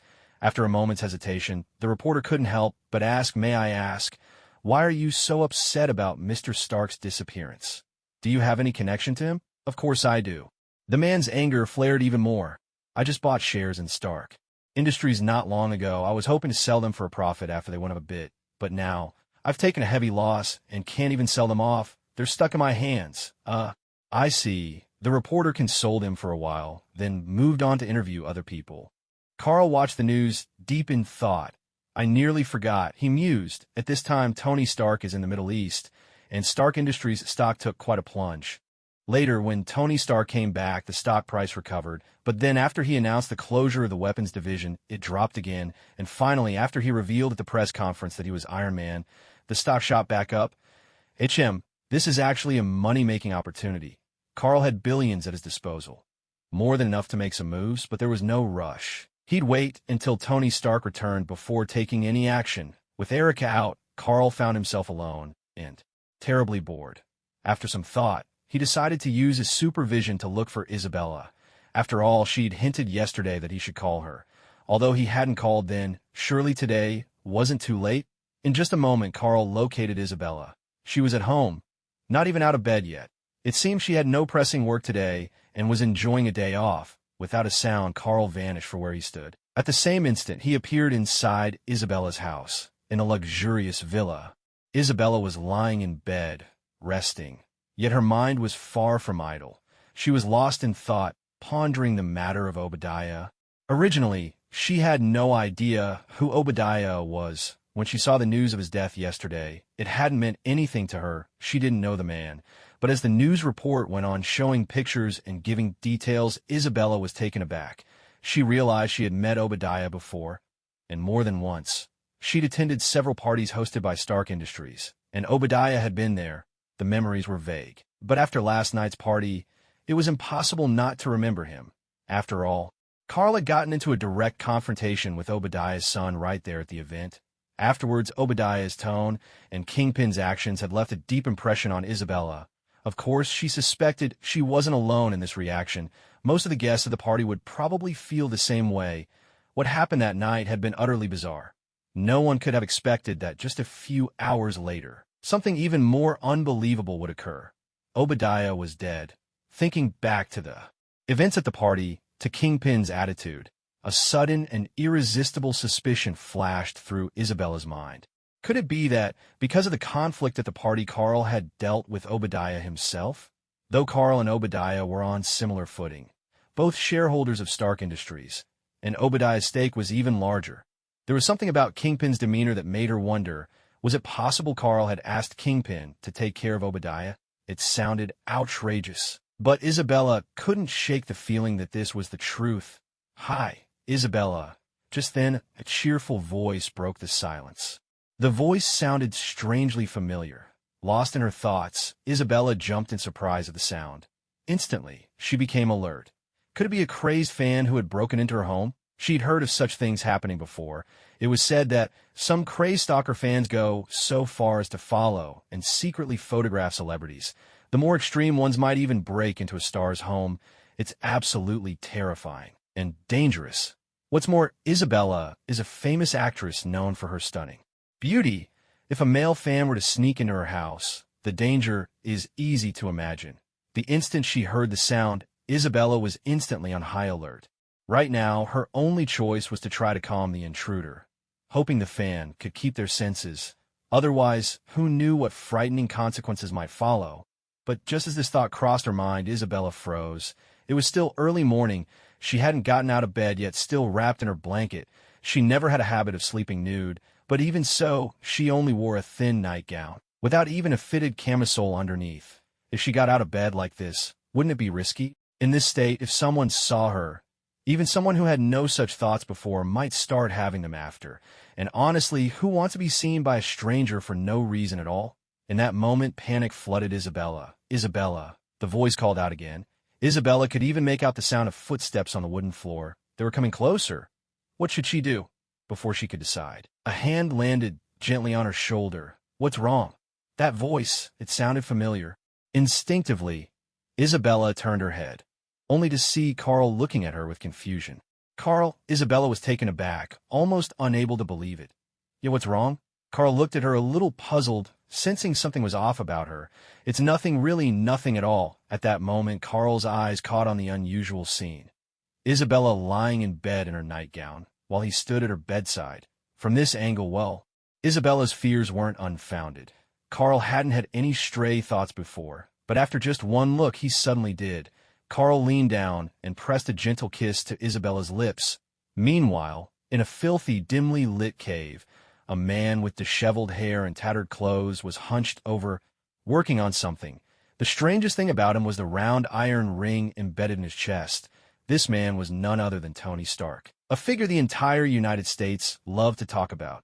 He wore many hats. Billionaire, playboy, genius. Yet right now, he looked no different from a vagrant. No. In fact, even stranger than a vagrant. After all, you'd never see a homeless man with a metal ring in his chest, let alone one connected to a car battery. It couldn't get any more bizarre. At the very least, Tony Stark himself had never seen such a thing. Until now, but he had no choice. Earlier, he'd been caught in an explosion. The bomb had left countless tiny shards embedded in his body. There were a great many shrapnel fragments lodged in his body. With the medical equipment available in this place, it was simply impossible to remove them for now. The only option was to use a magnet. That was the purpose of the metal ring attached to his chest, to keep the shrapnel from reaching his heart. Then he was kidnapped by terrorists who demanded that he build them a missile. At this moment, Tony Stark pretended to accept the Ten Rings' demand, agreeing to create the most advanced missile for them. In truth, Tony Stark was using the Ten Rings to carry out his own plan for escape. Now, he was using the materials provided by the Ten Rings to construct a miniature arc reactor. As Tony Stark worked tirelessly, the arc reactor before him slowly took shape. "What is that?" a middle-aged man standing to the side asked, his face filled with curiosity as he watched Tony. After all, Tony Stark's reputation as a genius was well known. Tony glanced at the man, then pointed to the metal ring embedded in his own chest. "Something to replace this," he replied. The middle-aged man's name was Sun. He, too, had been taken captive by the Ten Rings. It was Sun who had saved Tony Stark's life. Without him, Tony might not have survived. All right then. Ensign nodded after casting another glance at the strange device. Though he didn't recognize what it was, he trusted Tony Stark's craftsmanship. Surely, it would help them escape. After a moment's thought, Ensign cautioned, "I'll keep watch for you. Be careful not to let them catch you." "Understood," Tony replied with a nod, and so began the long, painstaking process of construction. Every so often, he had to pretend he was working on the missile, just to keep up appearances for the Ten Rings.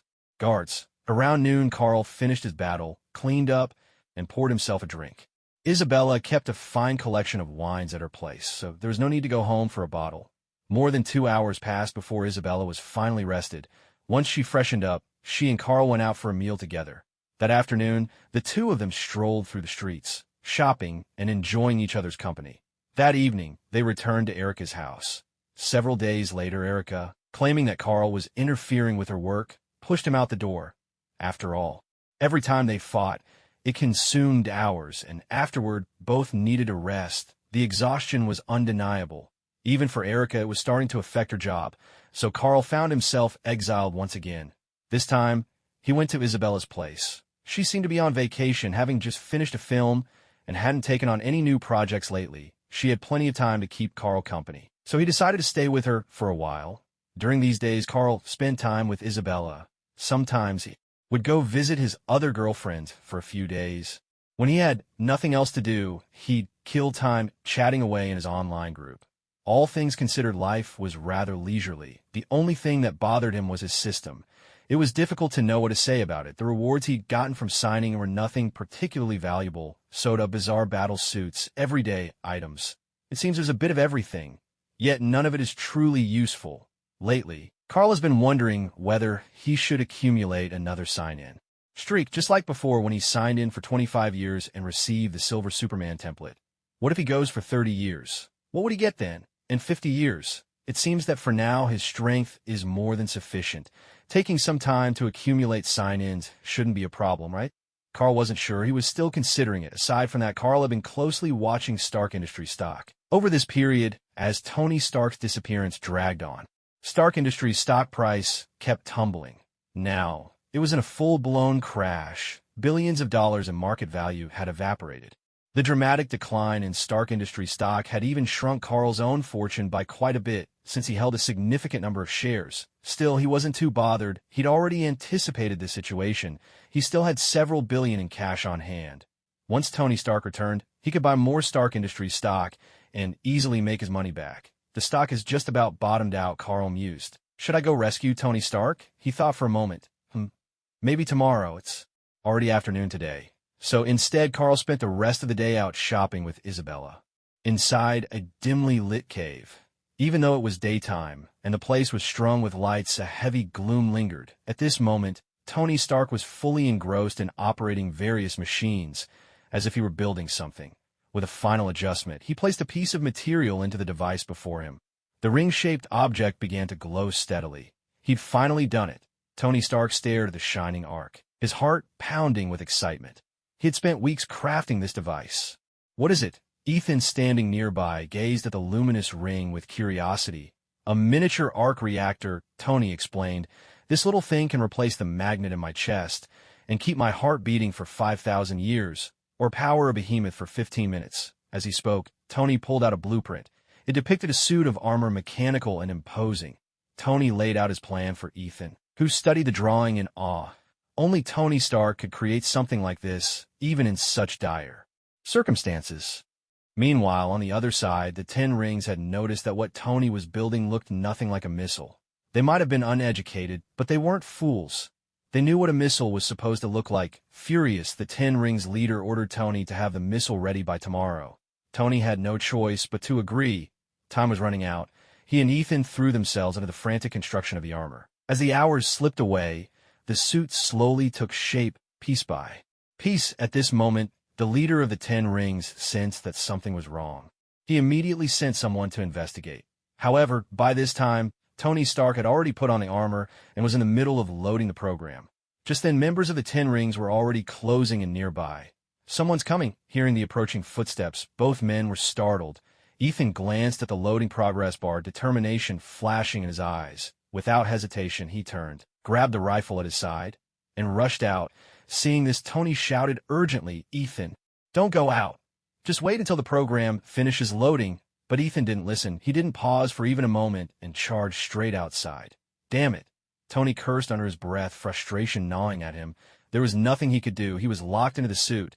Until the program finished loading, he couldn't move at all.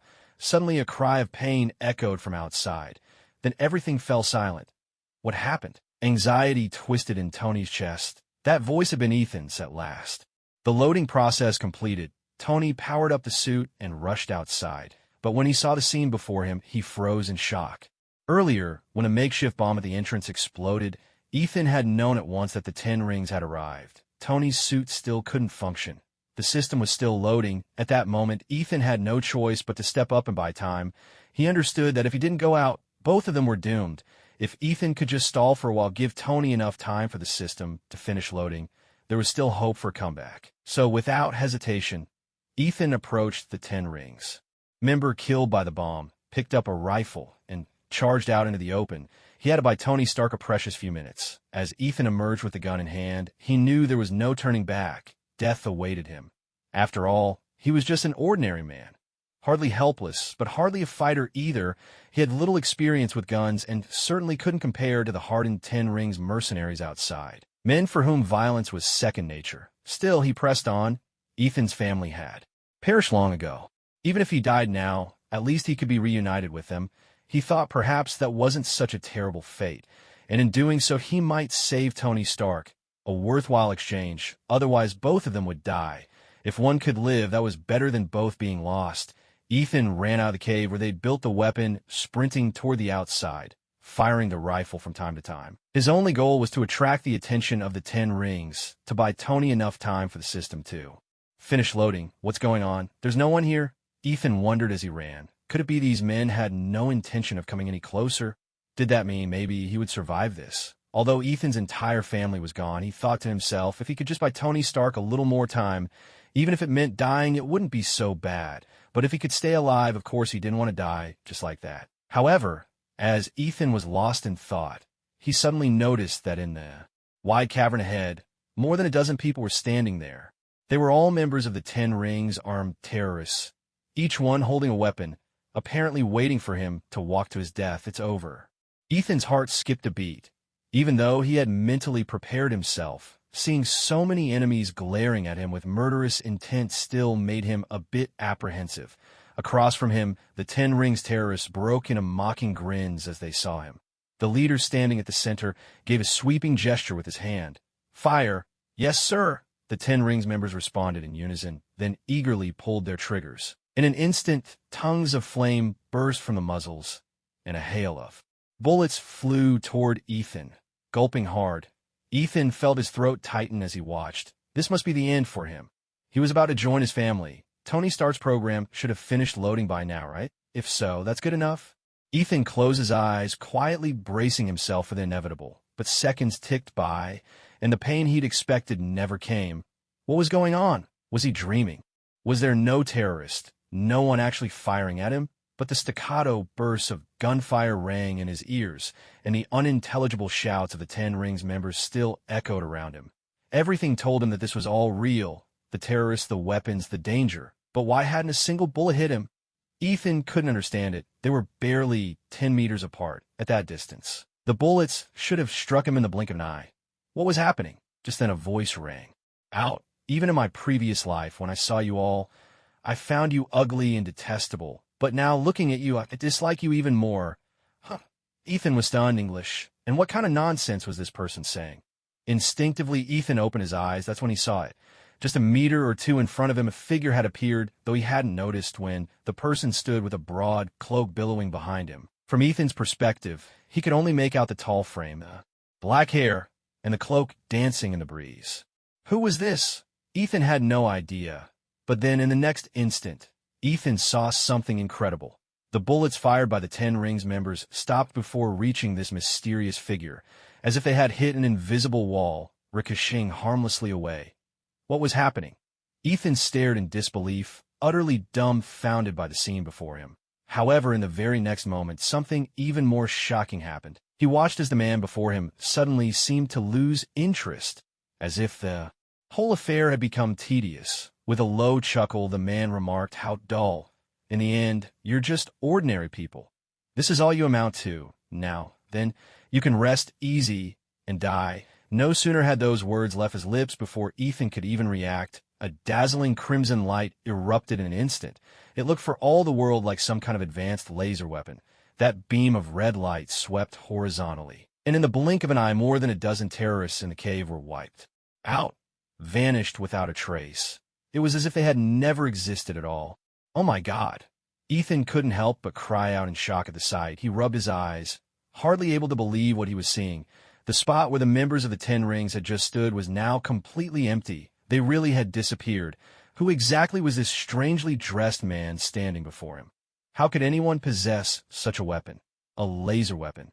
He'd never even seen anything like it on the news. It had to be something mysterious, something far beyond the ordinary, just now. That beam had cut through the Ten Rings members without the slightest resistance. If it had struck him instead, he'd surely be dead in an instant. The thought sent a chill down Ethan's spine.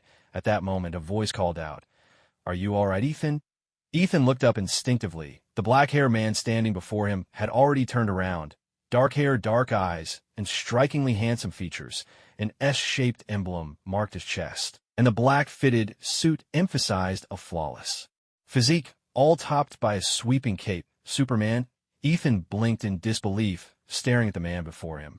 In their world, Superman comics and movies existed. Although this Superman looked different from the ones in the comics and films, the resemblance was uncanny. Thinking back to that red beam just now, wasn't that Superman's heat vision?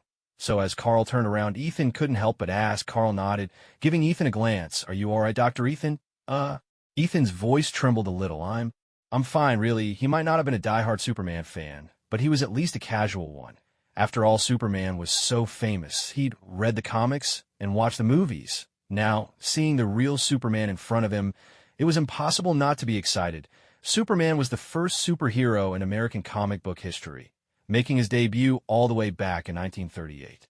Ethan, now in his 40s or 50s, had read Superman comics as a child and watched the movies as an adult. He might not have been obsessed, but he had always liked the character. Now, seeing Superman use heat vision right before his eyes, Ethan couldn't help but feel a surge of excitement.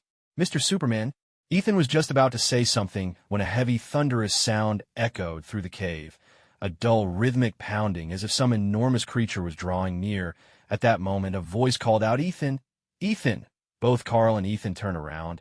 Not far from them, a figure appeared, like a walking tin, almost robotic in its appearance. Tony Stark, clad in his Iron Man suit, had arrived. When Carl caught sight of this armored figure, he raised an eyebrow.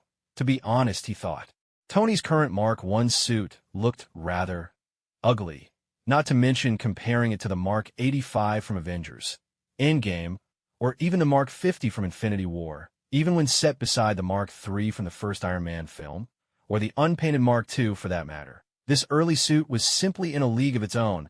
Those later suits looked advanced, sleek, and full of technological flair, equal parts robot and armor. But this one, it resembled nothing so much as a metal bucket. The difference was stark. Still, Carl could understand. Given Tony Stark's dire circumstances, the fact that he'd managed to build any kind of iron armor at all was already a feat worthy of admiration. Tony Stark froze for a moment when he saw Ethan unharmed. Relief washed over him. Thank goodness. And beside Ethan stood someone who looked for all the world like Superman come alive. Iron Man strode over in his armored suit, stopping near Ethan.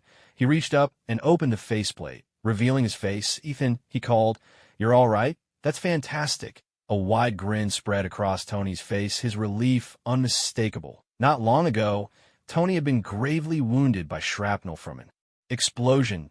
If Ethan hadn't operated on him, he would almost certainly have died. The thought haunted him.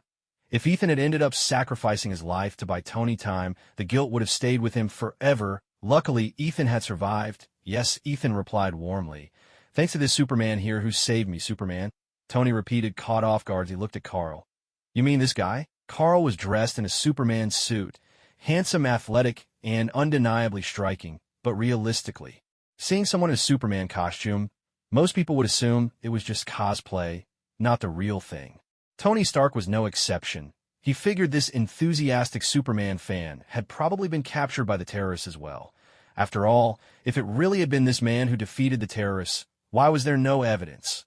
No bodies in the cave, not even the weapons the 10 rings had carried.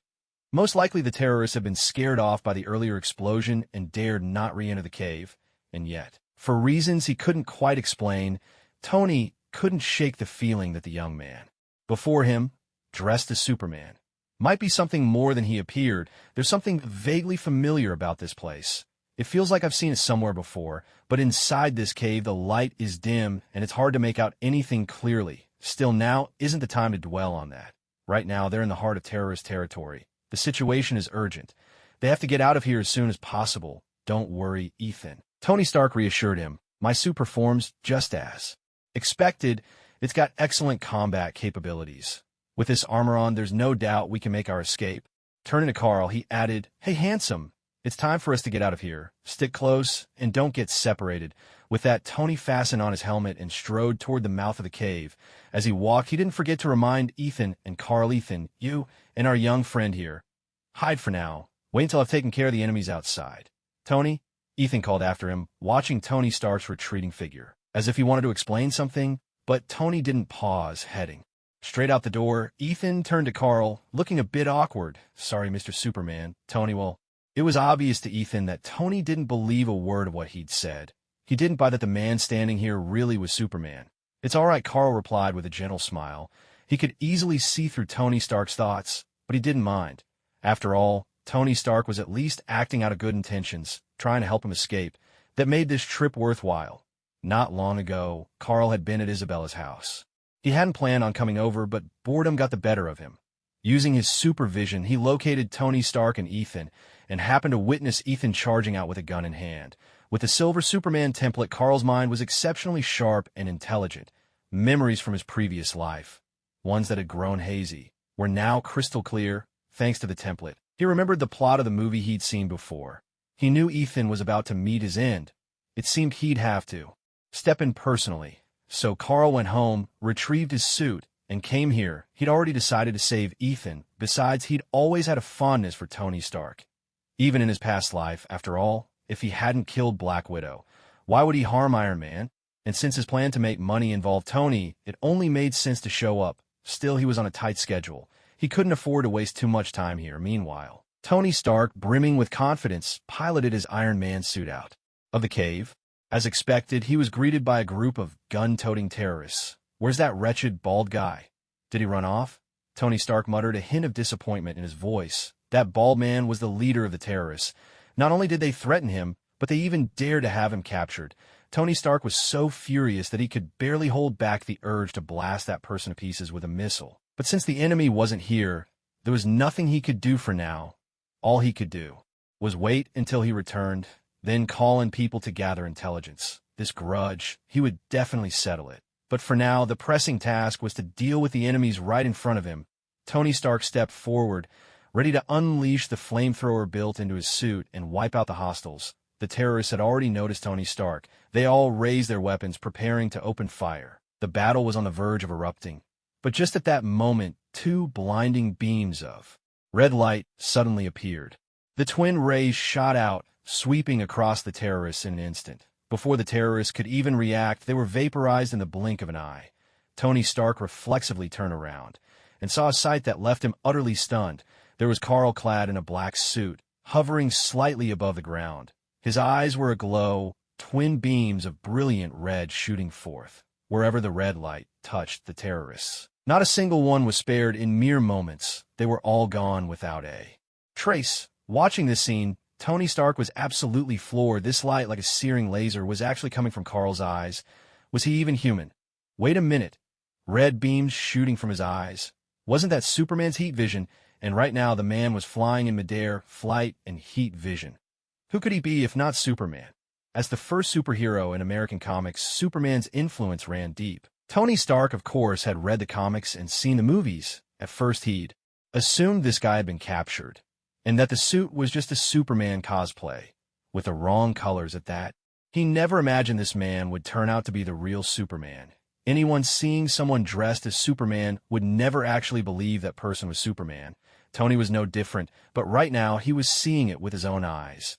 The man flew through the air, red heat vision blazing from his eyes. No matter how unbelievable, the truth was right before him. While Tony Stark was still reeling from shock, a voice called out to him. "What are you standing there for?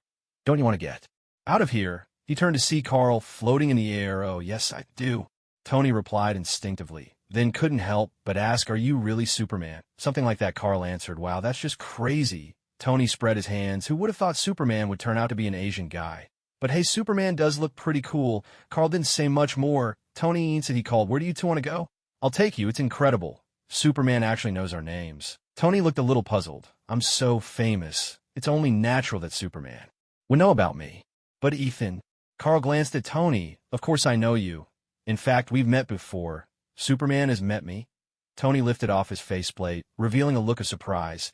"Now that you mention it, you do seem familiar, like I've seen you somewhere." Worried that Carl might misunderstand, he quickly clarified, "This isn't some cheesy pickup line. I really mean it." "I know," Carl replied indifferently, nodding. "We have met at Stark Industries parties at annual galas. We've seen each other there." "Ah." In that instant, Tony Stark seemed to recall something. He looked at Carl, eyes wide with sudden realization. "You're Carl Smith? No way. I must be mistaken. How could that young man possibly be Superman?" Carl nodded. "That's right. It's me. It's actually true." Tony Stark stared at Carl in astonishment. He and Carl had indeed crossed paths a few times at Stark Industries parties and annual gatherings. However, since Carl was just there to earn some money and had little real power, he rarely attended company meetings. Parties, on the other hand, he attended more often. Tony had heard Carl's name before, since Carl owned a significant number of shares and was considered a major shareholder. What's more, he was remarkably young, the youngest major shareholder in Stark Industries. That's why Tony remembered him. But their encounters were only at parties, and not many times at that. Tony always partied hard, and Carl did too, so they never really got to know each other well. Tony knew of him and had seen him on occasion, but now, seeing Carl dressed in Superman's suit, looking so different from his usual appearance, it took Tony a while to make the connection. "It's unbelievable," Tony couldn't help but say. "The youngest major shareholder of our company is actually Superman." Now that he had accepted Carl was Superman, everything that happened before suddenly made sense. Ethan survived because Carl had intervened and saved him. Without Carl, even with the armor, Tony might have been fine. But Ethan... At that thought, Tony Stark looked at Carl with genuine gratitude. "Superman, thank you for saving us." "No need for thanks. I have my own reasons." "Oh." Tony perked up, instantly intrigued. "Why did you save us?" "I liked you both, so I decided to help. That's all." Tony was taken aback for a moment, then burst out laughing. "Now that's a great reason." "All right, let's get out of here first." Carl turned to them again. "Where do you want to go?" "I can take you. Sorry for the trouble, Superman." Hearing this, Tony immediately spoke up. "I want to go back to my villa in Malibu. The address is..." "All right," Carl nodded. Turning to look at Ethan, Ethan hesitated for a moment, looking troubled. I don't really have anywhere I want to go right now. After all, his family was gone. There truly wasn't anywhere he wished to be. Tony, standing nearby, quickly offered, "Then you can come to my place for now." All right, Carl nodded in agreement, then grabbed both of them and shot up into the sky. In the blink of an eye, Carl let go of them. "We're here, what?" Tony was stunned. Malibu was in Los Angeles. Across the world from where they'd just been. They had been somewhere near the Middle East, though Tony wasn't sure of the exact location. Had it even been 3 seconds? And they were already here? Even if you're Superman, a joke like this was a little too much. Tony Stark was about to say something, but suddenly realized the scenery around them had completely transformed. Moments before, they'd been surrounded by barren, rocky mountains, not a blade of grass in sight. Now they stood beside a luxurious villa, lush with tropical plants, and the deep blue sea stretched out not far away. Did we really make it? Tony Stark stared in disbelief at the familiar villa. Of course he recognized his own home, but the speed... It was staggering. From America to the Middle East. Even a plane would take over 10 hours to fly that distance. But now, how long had it taken him to get to Malibu? A second? 2 seconds? Was it teleportation? Or some kind of spatial manipulation, as far as he remembered? Superman didn't have powers like that in the movies. Looking at Carl, Tony couldn't help but ask, "Hey Superman, how did we get here so fast? Did you use teleportation or something like that?" Ethan was just as curious. "No. It was just flight," Carl replied simply. "Flight?" Tony and Ethan stared at Carl in disbelief. Both of them were highly educated. They knew full well how impossible it was to fly such a distance in so little time. The speed required would be beyond imagination. Still, Carl had no reason to lie, and he had, after all, brought them back safely, as unbelievable as it seemed. If Superman existed, what else might be possible? At that moment, Carl spoke again. I have some matters to attend to. I'll be going now. I'm sure you both have things to take care of as well. With that, Carl's figure vanished in an instant. After Carl had returned Tony Stark and Ethan to Tony's Malibu villa, he left straight away. Tony and Ethan watched as Carl disappeared, momentarily at a loss for words. It was only after a long silence that Tony finally spoke. He glanced at Ethan beside him and couldn't help but ask, "Ethan, has our Superman just left like that?" "I think so," Ethan replied, nodding with a hint of uncertainty. "After all, just now he also got us here in such a short time," Ethan added. "Oh, all right then." Tony shrugged, and with Ethan in tow, headed into his luxurious villa. "Good evening, sir," came Jarvis's voice as soon as they stepped inside. Tony gave instructions. "Jarvis, order 5 hamburgers for me." "Yes, sir," Jarvis responded. Tony turned to Ethan. "Dr. Ethan, is there anything you'd like to eat?" "A burger sounds great," Ethan replied. "All right," Tony said, then called out to Jarvis again. "Add 1 cheeseburger to the order." "Understood, sir." With that settled, Tony said to Ethan, "Make yourself comfortable. I'm heading to the bathroom for a bit." He made his way toward the bathroom. He needed a thorough wash. After all, he'd just spent who knows how long in that cave. Neither his clothes nor himself were anywhere close to clean. As a billionaire, Tony Stark naturally needed to freshen up, especially since he had important matters to tend to later. The missing Tony Stark had finally been found. Some reported that he was spotted at his villa on Malibu Beach.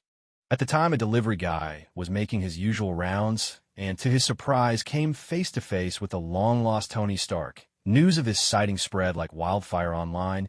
Many internet users remained skeptical. After all, Tony Stark had been missing for quite some time. How could he just reappear out of nowhere? Most people assumed it was simply a marketing stunt by the burger joint. Or perhaps the delivery guy was just seeking attention.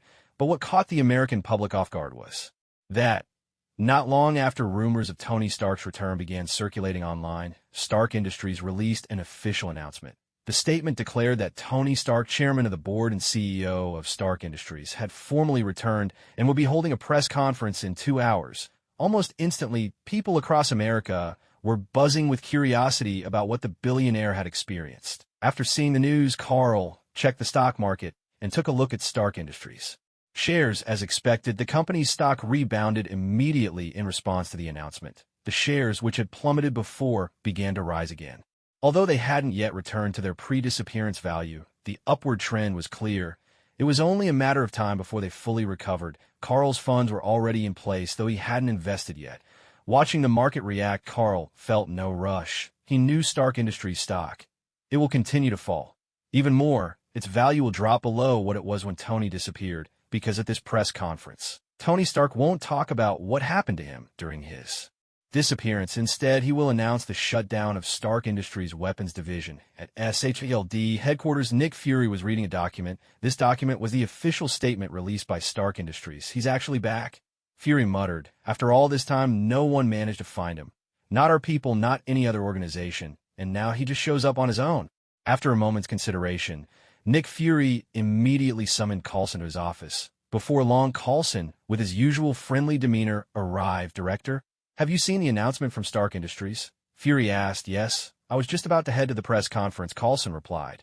Fury nodded, clearly satisfied. "Make sure you find out exactly where he was held during this time, and how he managed to get out." "Yes, sir." The curiosity wasn't limited to ordinary citizens. The American authorities, the FBI, and SHLD were all keenly interested as well. After all, they had once sent people to search for Tony Stark, but nothing had come of it now. With Tony Stark returning safely, naturally, everyone wanted to know where he had been, what had happened to him, and how he managed to make it back to the United States. Tony Stark sat cross-legged on the floor. "Hey, everyone, why don't you all take a seat?" he called out. "That way you can see me, and I could be a little more comfortable too." Sitting there on the ground, Tony spoke with a strange expression, sharing a few words with the crowd. Afterwards, he announced that Stark Industries would be shutting down its weapons division, effective immediately. The atmosphere at the press conference instantly erupted into a frenzy. Every reporter in the room scrambled to get an interview with Tony Stark. After all, this was truly explosive news. In front of the television, Carl watched the chaotic press conference unfold with a faint smile tugging at his lips. He glanced at the stock market, and as expected saw Stark Industries shares plunging. Originally, the stock had risen with Tony Stark's return, but now it was dropping rapidly. Beside him, Isabella watched the TV, surprised. Tony Stark actually came back. She then noticed Carl smile and asked in confusion, "Why are you so happy?" She knew that Carl was a major shareholder in Stark Industries. Even though she didn't really understand stocks or business, she could tell that Tony Stark's announcement would mean a huge loss for Carl. Carl caught her gaze and smiled even wider. "Of course I'm happy," he replied, "because Tony, that guy, my assets can increase by quite a bit again." "Is that so? Well, that's good to hear." Isabella didn't actually believe a word Carl said. Even though Stark Industries operated in fields such as military technology, medicine, security, aerospace, and other high-tech industries, there was no doubt the military sector was by far the most profitable part of Stark Industries. Nothing else compared. After all, Stark Industries was the largest arms supplier to the American military. Now that Stark Industries was shutting down its weapons division, Carl could only lose money. How could he possibly make a profit?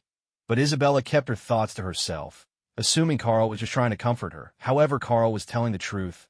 All he had to do now was wait. Wait for Stark Industries' stock price to keep tumbling. Then when Tony finished building the Mark III suit, the first Iron Man suit to be painted, and before he revealed that he was Iron Man at the press conference, Carl would quietly buy up Stark Industries stock. Because once the public learned Tony was Iron Man, the stock price would soar to historic heights. Carl didn't pay much more attention to the affairs of Stark Industries. After all, the outcome was already set in stone. All he needed was patience and some capital for his plan. In fact, with the silver Superman template at his disposal, Carl was now almost unmatched on this planet. If he wanted money, he could simply walk into a bank and take it. If he wanted anything else, he could just help himself. No bank, no organization could stop him. If he wished, he could even destroy the planet or the galaxy. So getting money from a bank was child's play by comparison. But Carl never considered doing such things. He refused to simply take money from a bank because that wasn't the kind of person he wanted to be. He was well educated, and his sense of dignity wouldn't allow him to stoop to such disgraceful acts. Up until now, every bit of his wealth was rightfully earned. Even those billions from Kingpin were justified. After all, that was the price of buying his life. Carl took the money and spared Kingpin's life. That was entirely fair. Time passed quietly and uneventfully. Several days went by. For the most part, Carl stayed at Isabella's place. Occasionally, he'd go home or visit another girlfriend. The system's daily rewards continued to be unremarkable, and Carl found himself increasingly tempted to use his accumulated sign-in bonuses. One day, after a bout of passion, Isabella rested in exhaustion. Carl finished washing up, poured himself a drink, and opened the chat group. What to do if my little sister is a Tsunade? Another lazy, unproductive day. What to do if my little sister is a Tsunade? Maybe I'll check out that restaurant tomorrow. What to do when your little sister is a Tsunade? I still don't have enough points to buy an Iron Man suit. King of Heaven's Edge. I don't really have anything to do either. Thousand-Armed Princess. How nice, Toka and Lady Kesha both. Seems so relaxed. Thousand-Armed Princess. On my end, the missions have been piling up again lately. Thousand-Armed Princess. It's rare for me to get a chance to rest like this. Great Wall Defense Commander. I don't have much leisure time either. Great Wall Defense Commander. But that's always been the way things are at the wall. Great Wall Defense Commander. I've been here over 10 years now. I've gotten used to it, surely. That's to be expected, surely. After all, not everyone can just be a layabout, surely. Keeping yourself busy is a good thing, surely. Even if work is hectic, it's not so bad. Great Wall Defense Commander. Speaking of which, I really have to thank Lord Carl, Great Wall Defense Commander. If not for Lord Carl, we wouldn't have been able to repel the fiends last time. Great Wall Defense Commander. That's the only reason I'm still able to serve as commander here. Great Wall Defense Commander. Chang'an already knows about what happened at Guanxi. Great Wall Defense Commander. But the Empress didn't mete out any punishment. Great Wall Defense Commander. Thankfully, the casualties at Guanxi were minimal. Great Wall Defense Commander. It's all thanks to Lord Carl. Surely. Oh wow. He really does sound impressive. Thousand-Armed Princess. Absolutely. Thousand-Armed Princess. Carl is the best. Passing Kamen Rider. Lord Carl truly is remarkable. Passing Kamen Rider. I was only able to save Natsumi Tachibana thanks to Carl's help. Passing Kamen Rider. Even Apollo Keister was knocked out and brought over by Lord Carl. Passing Kamen Rider. I really can't thank him enough, surely. Well, when you put it that way, surely. He really does seem to have accomplished quite a lot. Thousand-armed princess. Of course, after all, he's Carl, surely. All right then, surely. By the way, are you a fan of his? Surely. You seem to be defending him at every turn, thousand-armed princess. Of course. Carl glanced at the chat messages, raising an eyebrow. He remembered the plot about Shiho Mayano. It didn't seem all that pleasant. Her sister died, and she herself became a child. Since she was in the chat group too, Carl thought he might as well do something good. He wondered if Shiho Mayano had ever used the APDX 4869. After thinking it over, Carl sent a message. God among mortals. Speaking of which, I actually know a bit about your future. It's surely. Oh, is that so? Surely. Then let's hear it. In the world of Conan, inside a tidy office, Shiho Mayano sat back in her chair to rest. Seeing the chat group's messages, she remained unimpressed. Though from the group, she'd learned that this Carl possessed a truly formidable power. How could he possibly know anything about her future? After all, he had never even set foot in her world. Speaking of which, last time Carl had chatted with her for a while. They had exchanged some information. Carl explained how he could resurrect others, and Shiho Mayano shared her profession. Yet before she could finish, Carl stopped replying. This left Shiho Mayano feeling quite unsettled. What was the point of leaving a conversation hanging like that? Now, she naturally didn't fully trust anything Carl said. Still, she figured she might as well use it to pass the time. She wondered what kind of things this Carl the Great might say about the future. God among men. Have you taken apps 4869 yet? Although Carl knew that Sherry was actually Shiho Mayano, he had no idea which point in the timeline she was in.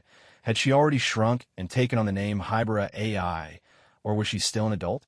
Carl suspected it was the latter, since Shiho had mentioned she was a scientist. If she'd been shrunk, she would probably have called herself a student instead. Of course, he couldn't be sure. She might just be trying to confuse him. So for now, Carl couldn't make a definitive judgment. On the other side, Shiho Mayano was startled and immediately stood up when she saw Carl's message. Why? How could he possibly know about the drug apps 4869? Shiho was intimately familiar with this drug. She was the one who developed it, but as someone from another world, how did Carl know? Did he really know something about her future? Shiho quickly tapped out a reply. Sherry, how do you know about this drug? God among men. Of course No, I know a few things about your future. What to do with the Tsunade little sister. Looks like Carl really does know something big, King of Heavenly Blades. Watching with interest passing Kamen Rider. Seems like Carl might know some important secrets. Sherry. Then, what else do you know? A God among men, God among men. First, tell me. Have you taken the drug yet? Sherry, no. Sherry, it's still in the experimental phase. Sherry, as the developer, why would I take it now? God among men. All right then, God among men. In the future, you will take this drug. Sherry, impossible, God among men. Nothing's impossible, God among men.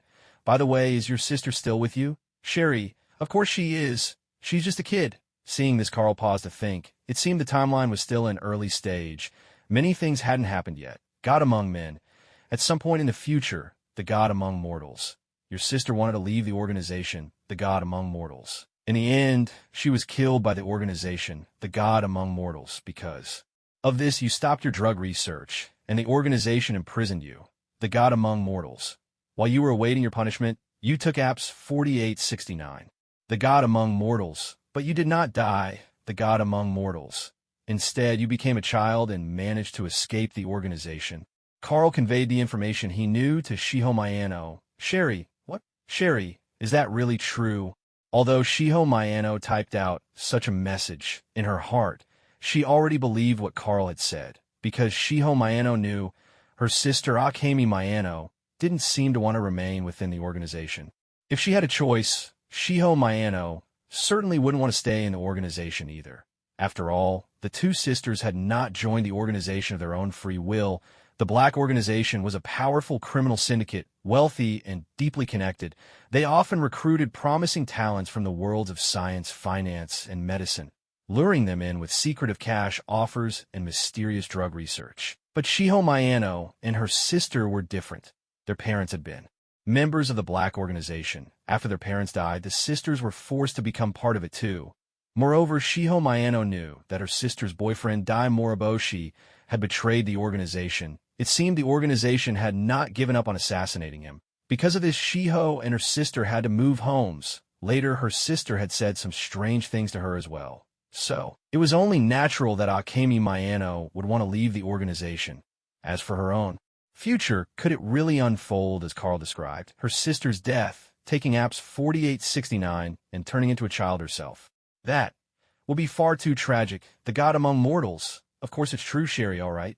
What to do with the Chinibu sister? Such a future is just too much. Heavenly Blade King. It certainly isn't a good thing, passing Kamen Rider. Carl helped me before, so I'll do my part to help others too, passing Kamen Rider. If any member of the group needs help, I'll be there, Princess of 1,000 Hands. Me too, Great Wall Garrison Commander. Though my duties at the wall keep me busy, I'll help if I can find the time. Sherry. Thank you, everyone, Sherry. I want to ask, do you know when my sister passed away? The god among mortals, after accepting the mission to rob 1 billion yen, the god among mortals. The black organization pretended to promise that if your sister succeeded in stealing 1 billion yen, they would let you both leave the god among mortals. But they used the opportunity to kill your sister, Sherry. What to do with the Chinibu sister? I always thought Sherry was just a scientist. What should you do if your little sister has Chinibu? The world you live in must be a perfectly normal one. But now it seems that might not be the case after all. The Blade King. Oh, that sounds so pitiful, the Blade King. But now that you've joined our chat group, there's nothing to worry about, the Blade King. Carl is incredibly powerful, the Blade King. And besides, we have Kamen Riders, ninja warlords, and all sorts of other heroes here, the Blade King. They're sure to be able to rescue you and your sister. When Carl saw Toka's message, he raised an eyebrow. The world of Conan. Is that really just an ordinary world? Even if we set aside the protagonist for a moment, wherever that Reaper elementary schooler goes, trouble is bound to follow. Take that Kayagaka Makoto, for example, catching bullets with his bare hands, stopping a moving van without breaking a sweat, leaping several meters high in a single bound. Is someone like that really from a normal world? Even Carl himself, who had trained his body and practiced martial arts since childhood, never came close to such fighting prowess. A person like Kayagaka Makoto can hardly be called ordinary. In a world of Conan, at this very moment, Shiho Mayano's face was clouded with worry. A mission to steal 1 billion yen? It seems. From now on, I must communicate properly with my sister. If I pick up on any clues, I have to stop her at once. If all else fails, I'll just have to use the chat group's function to post a mission. Shiho Mayano pondered deeply. It didn't take her long to come up with a plan. After all, she'd heard many stories about missions from the group members. She'd even seen Kamen Riders issue missions with her own eyes. So when it came to posting a mission, Shiho Mayano had some idea how it worked. As long as an emergency arose and a reward was offered, a mission could be posted. Besides, her own world was just a normal one. Perhaps a little darker than most, but still ordinary. Never mind the so-called god who can travel through time. Even if just a random ninja, warlord, or Kamen Rider showed up, the black organization would be dealt with in no time. As terrifying as they are, they're still just regular people. They're no match for these extraordinary beings. All she needed to do was keep a closer eye on her sister's movements. With her plan for the days ahead set, Shiho Mayano entered the chat group. Though she wasn't much of a talker for the sake of her sister. In her own life, it was best to give everyone a heads up before posting a mission. Otherwise, it would be awkward if no one responded when the time came. Sherry, I've given it some thought. Sherry, what Mr. Carl said might really be about something that happens to me in the future. Sherry, there are already signs pointing that way. Sherry, if anything does go wrong in the future, I hope all of you can help me. Sherry, our world is just a normal world. Sherry, firearms are the most powerful weapons we have. Sherry, it shouldn't be too difficult. Passing Kamen Rider said, don't worry. If you ever need anything, I'll definitely be there. Thousand Hand Princess chimed in. Me too. Heaven Blade King said, although I want to help as well. It seems there's not much I can do. Heaven Blade King added, but that's all right. I'll help you by tagging at Big Boss Carl. For a moment, everyone started sending messages one after another. Those with fighting abilities promised their assistance. Even those without combat power said they'd tag the heavy hitters. Though Carl wasn't saying anything in the group, if Shiho Mayano did trigger a quest, he'd certainly be willing to help. After all, it would be a chance to visit another world, complete a mission, earn some points, and even meet characters from all sorts of stories from his previous life. Just the thought of it was enticing. Of course, Carl had no reason to refuse. Shirley wrote, thank you everyone. For an instant, a curious sense of harmony settled over the group chat. Just then, the notification sound of the chat group chimed out. Ding! Hot-blooded Spider Girl has joined the chat group. Ding! Pink-haired vessel has joined the chat group. New members, Carl, who had been silently lurking, noticed the notifications and raised his eyebrows slightly. These two names. Hot-blooded Spider-Girl, pink-haired vessel. The first one, Hot-blooded Spider-Girl, sounded familiar. Spider-Girl, that's easy enough to recognize. In his previous life, there was an anime with a heroine known by that name. The main character of, so I'm a spider, so what? Went by Spider-Girl, but why the hot-blooded part? Was that anime really all that hot-blooded? Maybe more than some, but still. Interesting choice. As for the other new member, pink-haired vessel. Pink hair probably refers to the character's hair color. Pink-haired characters aren't exactly rare in anime. Sakura Haruno from Naruto, Seiki Kusuo from The Disastrous Life of Seiki K, Inori Yuzuraha from Guilty Crown, and many more. Carl could think of quite a few off the top of his head, but the word vessel was puzzling. There were so many pink-haired characters, none especially distinctive in that sense. So Carl couldn't quite tell who this newcomer was. Best to wait and see what this newbie would say, then try to figure out their identity. What to do with my Chinibu little sister, said. New members again. Welcome. Welcome. What to do with my Chinibu little sister added. The chat group is adding newbies faster and faster these days. Heaven Blade King. Welcome, welcome. Passing Kamen Rider. New members, huh? Welcome. Passing Kamen Rider. It feels like just yesterday that I joined this group myself. Passing Kamen Rider. And now, in the blink of an eye, I've become a senpai, surely. Welcome, JPG Commander of the Great Wall Garrison. Welcome, new friends, Thousand Hen Princess. Welcome, welcome, hot-blooded Spider-Girl. Hello, everyone, hot-blooded Spider-Man, I ask. What is this chat group interface that suddenly appeared in my mind? Hot-blooded Spider. Could it be that everyone in this group has been reincarnated into another world? Pink-hair container. Hello, everyone, pink-hair container. Actually, I'd like to ask what this chat interface is too. Pink-hair container. And what does reincarnated mean? Sherry, since no one's looking after the newcomers, let me take care of it. Sherry, this is a chat group that connects different dimensions. The members here can communicate across worlds. Sherry, if you have anything you want to say, just imagine it. In your mind, Sherry. The chat group has functions like daily check-in, a marketplace, earning points, and posting missions. Sherry, click the check-in button in the upper right corner, and you can check in for the day. Sherry. As for the marketplace, Mayano Shiho recalled the features of the chat group that Kesha once explained to her, and combined them with her own recent experiences using it.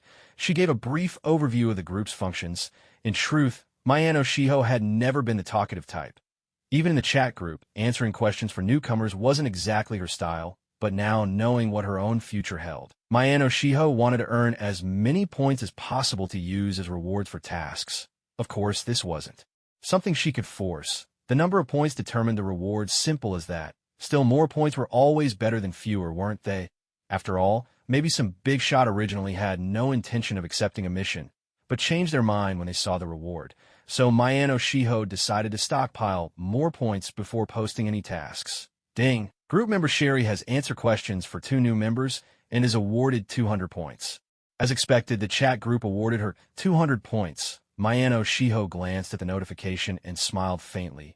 Now, she had 200 more points to offer as a reward for her next task, passing Kamen Rider. What a pity, someone beat me to it, Heavenly Blade King. I was just about to say something too, but I was a little too slow. What to do when your little sister has Chinibu?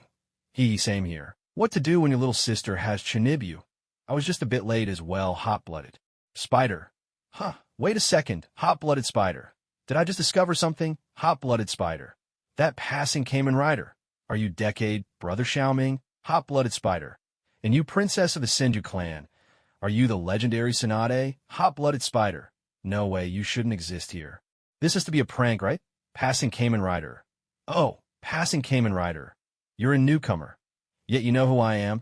Passing Kamen Rider. But what's with the Brother Xiaoming thing, Senju Princess? I'm Tsunade, Senju Princess. And yes, this chat group does really exist. Princess of 1,000 Hands. If you don't believe me, you can try checking in first, Princess of 1,000 Hands. Then go to the shop and exchange for something, Princess of 1,000 Hands. You probably can't afford anything fancy, so I suggest you exchange for some money from your world, Hot-Blooded Spider-Girl. Okay, I'll try it right now. Ding! Group member Hot-Blooded Spider-Girl, check-in successful. Earned 7 points. reincarnated spider world in the vast, labyrinthine, Elro Great Labyrinth. Spider-Girl had only just been reborn. She glanced at the shadowy earth before her. Then she entered the chat group once more. I can still come in. So, it actually isn't just a hallucination. Then I'll give this check-in thing a shot. Honestly, just reincarnating into another world is hard enough to believe, but this chat group, it feels almost too surreal. It really worked. I actually checked in. Let's exchange for some money. Then Spider-Girl stared wide-eyed at the gold coins that suddenly appeared in front of her. It's real? Not quite convinced, she exchanged another point for a gold coin. And then another coin materialized before her eyes. Whoa. Suddenly, Spider-Girl let out a startled cry. It's real. So everything those people in the chat group said, it's all true. Wow, there's even Sharingan in the shop. And the Rinnegan and Gundams. Do you want to dance to? She lifted one claw to her eye and struck a series of dramatic poses. A moment later, she chuckled a bit sheepishly. I guess I'm being a bit of a Chinibu.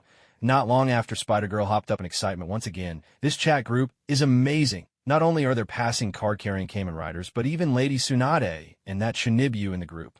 Could it be a character from Love, Chunibyo, and Other Delusions? In Spider-Girl's memories, before she was reincarnated into this other world, she had been an otaku schoolgirl. She loved games and anime. When it came to the world of two-dimensional characters, things like Kamen Rider, the Evil King's True Eye, and Naruto, she knew them all like the back of her hand, and adored them. Now, having been reborn into another world and joining this chat group, with a chance to interact with these characters, naturally, she was over the moon. After discovering the chat group was real, Spider-Girl was thrilled and immediately dove in. She didn't speak up right away, but instead checked the member list. She wanted to see how many people in this chat group she recognized. The pink-haired vessel joined the group at the same time as me. No idea who that is. Xiaoming, Lady Tsunade. What if my little sister is a Chunibyo? Wait, could that be the older sister of the one who possesses the Evil King's True Eye? The Blade King, the Great Wall Defense Force. Never heard of them. Surely? That name rings a bell, but I can't recall much about it. Maybe they're from an anime I haven't watched. The God Among Humans? That sounds a bit familiar, but for the life of me, I just can't remember. Seeing this name, Komoko fell into deep thought. After a moment, her eyes suddenly sparkled with realization. She jumped up excitedly. The God Among Humans. That's the title people gave to that superhuman, isn't it? Wow, this chat group actually has so many incredible people. And it looks like new members keep joining all the time. This is amazing. Fiery Komoko. Whoa, this chat group is actually real. Fiery Komoko. Hello, everyone. Fiery Komoko. I'm a spider. Girl who was reborn into another world. Please take care of me. She originally wanted to say spider monster, but then realized there might be ordinary people in the group. It wouldn't do to scare them. So she decided on a gentler introduction. Come to think of it, this chat group nickname is quite nice. Fiery Komoko. Yeah, that's right, Komoko thought of herself as very passionate, full of spirit, a girl burning with energy, an intensely spirited spider, at least. Ding! Group member Pink-Haired Vessel has checked in and gained 6 points. Pink-Haired Vessel. You really can exchange points for money. 1 point is worth over 10,000 yuan. Pink-Haired Vessel. Hey everyone. I'm Itadori Yuji, Pink-Haired Vessel. Right now, I'm at Kyoto Prefectural Jiu-Jitsu High School. Pink-Haired Vessel, please take care of me, Great Wall Defense Force Commander. Everyone here is so cheerful, Great Wall Defense Force Commander. Hello, pleased to meet you all, passing Kamen Rider. Pleased to meet you, God Among Humans. Welcome. What to do with my Chunibyo little sister? Smiley face, welcome, welcome. What to do with my Chunibyo little sister? By the way, Jiu-Jitsu High, Blade King. Being reborn in another world. That really catches my attention, Blade King. But then again, thinking about it, it's not that strange, Blade King. After all, this chat group is already extraordinary, Blade King. Not only does it have ordinary people, warriors, and Kamen Riders, but there's even someone as legendary as Carl, Blade King. So being reborn in another world is actually quite acceptable. Princess with 1,000 hands. Exactly. Welcome. Carl read the 2 introductions and smiled faintly. Now there was no need for him to guess. Their self-introductions made their identities crystal clear. One was Komoko from So I'm a Spider. So what? The other was Itadori Yuji from Jujutsu Kaisen. 2 protagonists had joined the group. Carl wasn't particularly surprised by their decision to reveal themselves. Both of these people are rather extroverted and enthusiastic by nature. Of course, as for Komoko, she's only outgoing and lively when no one else is around. if there are people present. Well, at least in the chat group, no one can actually see you still. Pink-haired vessel. The names chosen by the chat group are truly hard to describe. Shirley. Speaking of which, I'm actually quite curious. Shirley. Why do the nicknames of our two newcomers both sound a bit odd? Shirley. One is Komoko, and the other is Vessel. Shirley. Could it be that there's something unusual about you two? After spending some time observing the chat group, Shirley came to a conclusion. The nicknames here are not chosen at random. Each one carries a special meaning. Sometimes it's a title, sometimes a status, sometimes an ability, or even a code name. In short, each is connected in some way to the member's real life. That's why she decided to ask, Hot-blooded Komoko. Hot-blooded Komoko, well, I was reincarnated into another world and became a spider monster. Komoko had no qualms about revealing her identity. After all, it was simply the undeniable truth. Her easygoing nature helped her accept it without much fuss. Her only worry was that she might frighten the others, pink-haired Vessel. As for Vessel, it probably has to do with the cursed object I swallowed before, pink-haired Vessel. To put it simply, due to certain reasons, I ended up swallowing something. Pink-haired Vessel. That's why I'm called a Vessel. Shirley. Well, that's honestly quite astonishing, Shirley. It seems none of you are exactly ordinary people. Heavenly Blade King. It's not really a problem, just as I said earlier, Heavenly Blade King. In this chat group, there are all kinds of beings Heavenly Blade King. So, even if you're not ordinary, it doesn't matter, Heavenly Blade King. Besides, the group encourages us to help each other. What if my little sister is a Chinibu? That's right, that's right. Hot-blooded Komoko. Wow, this chat group is amazing.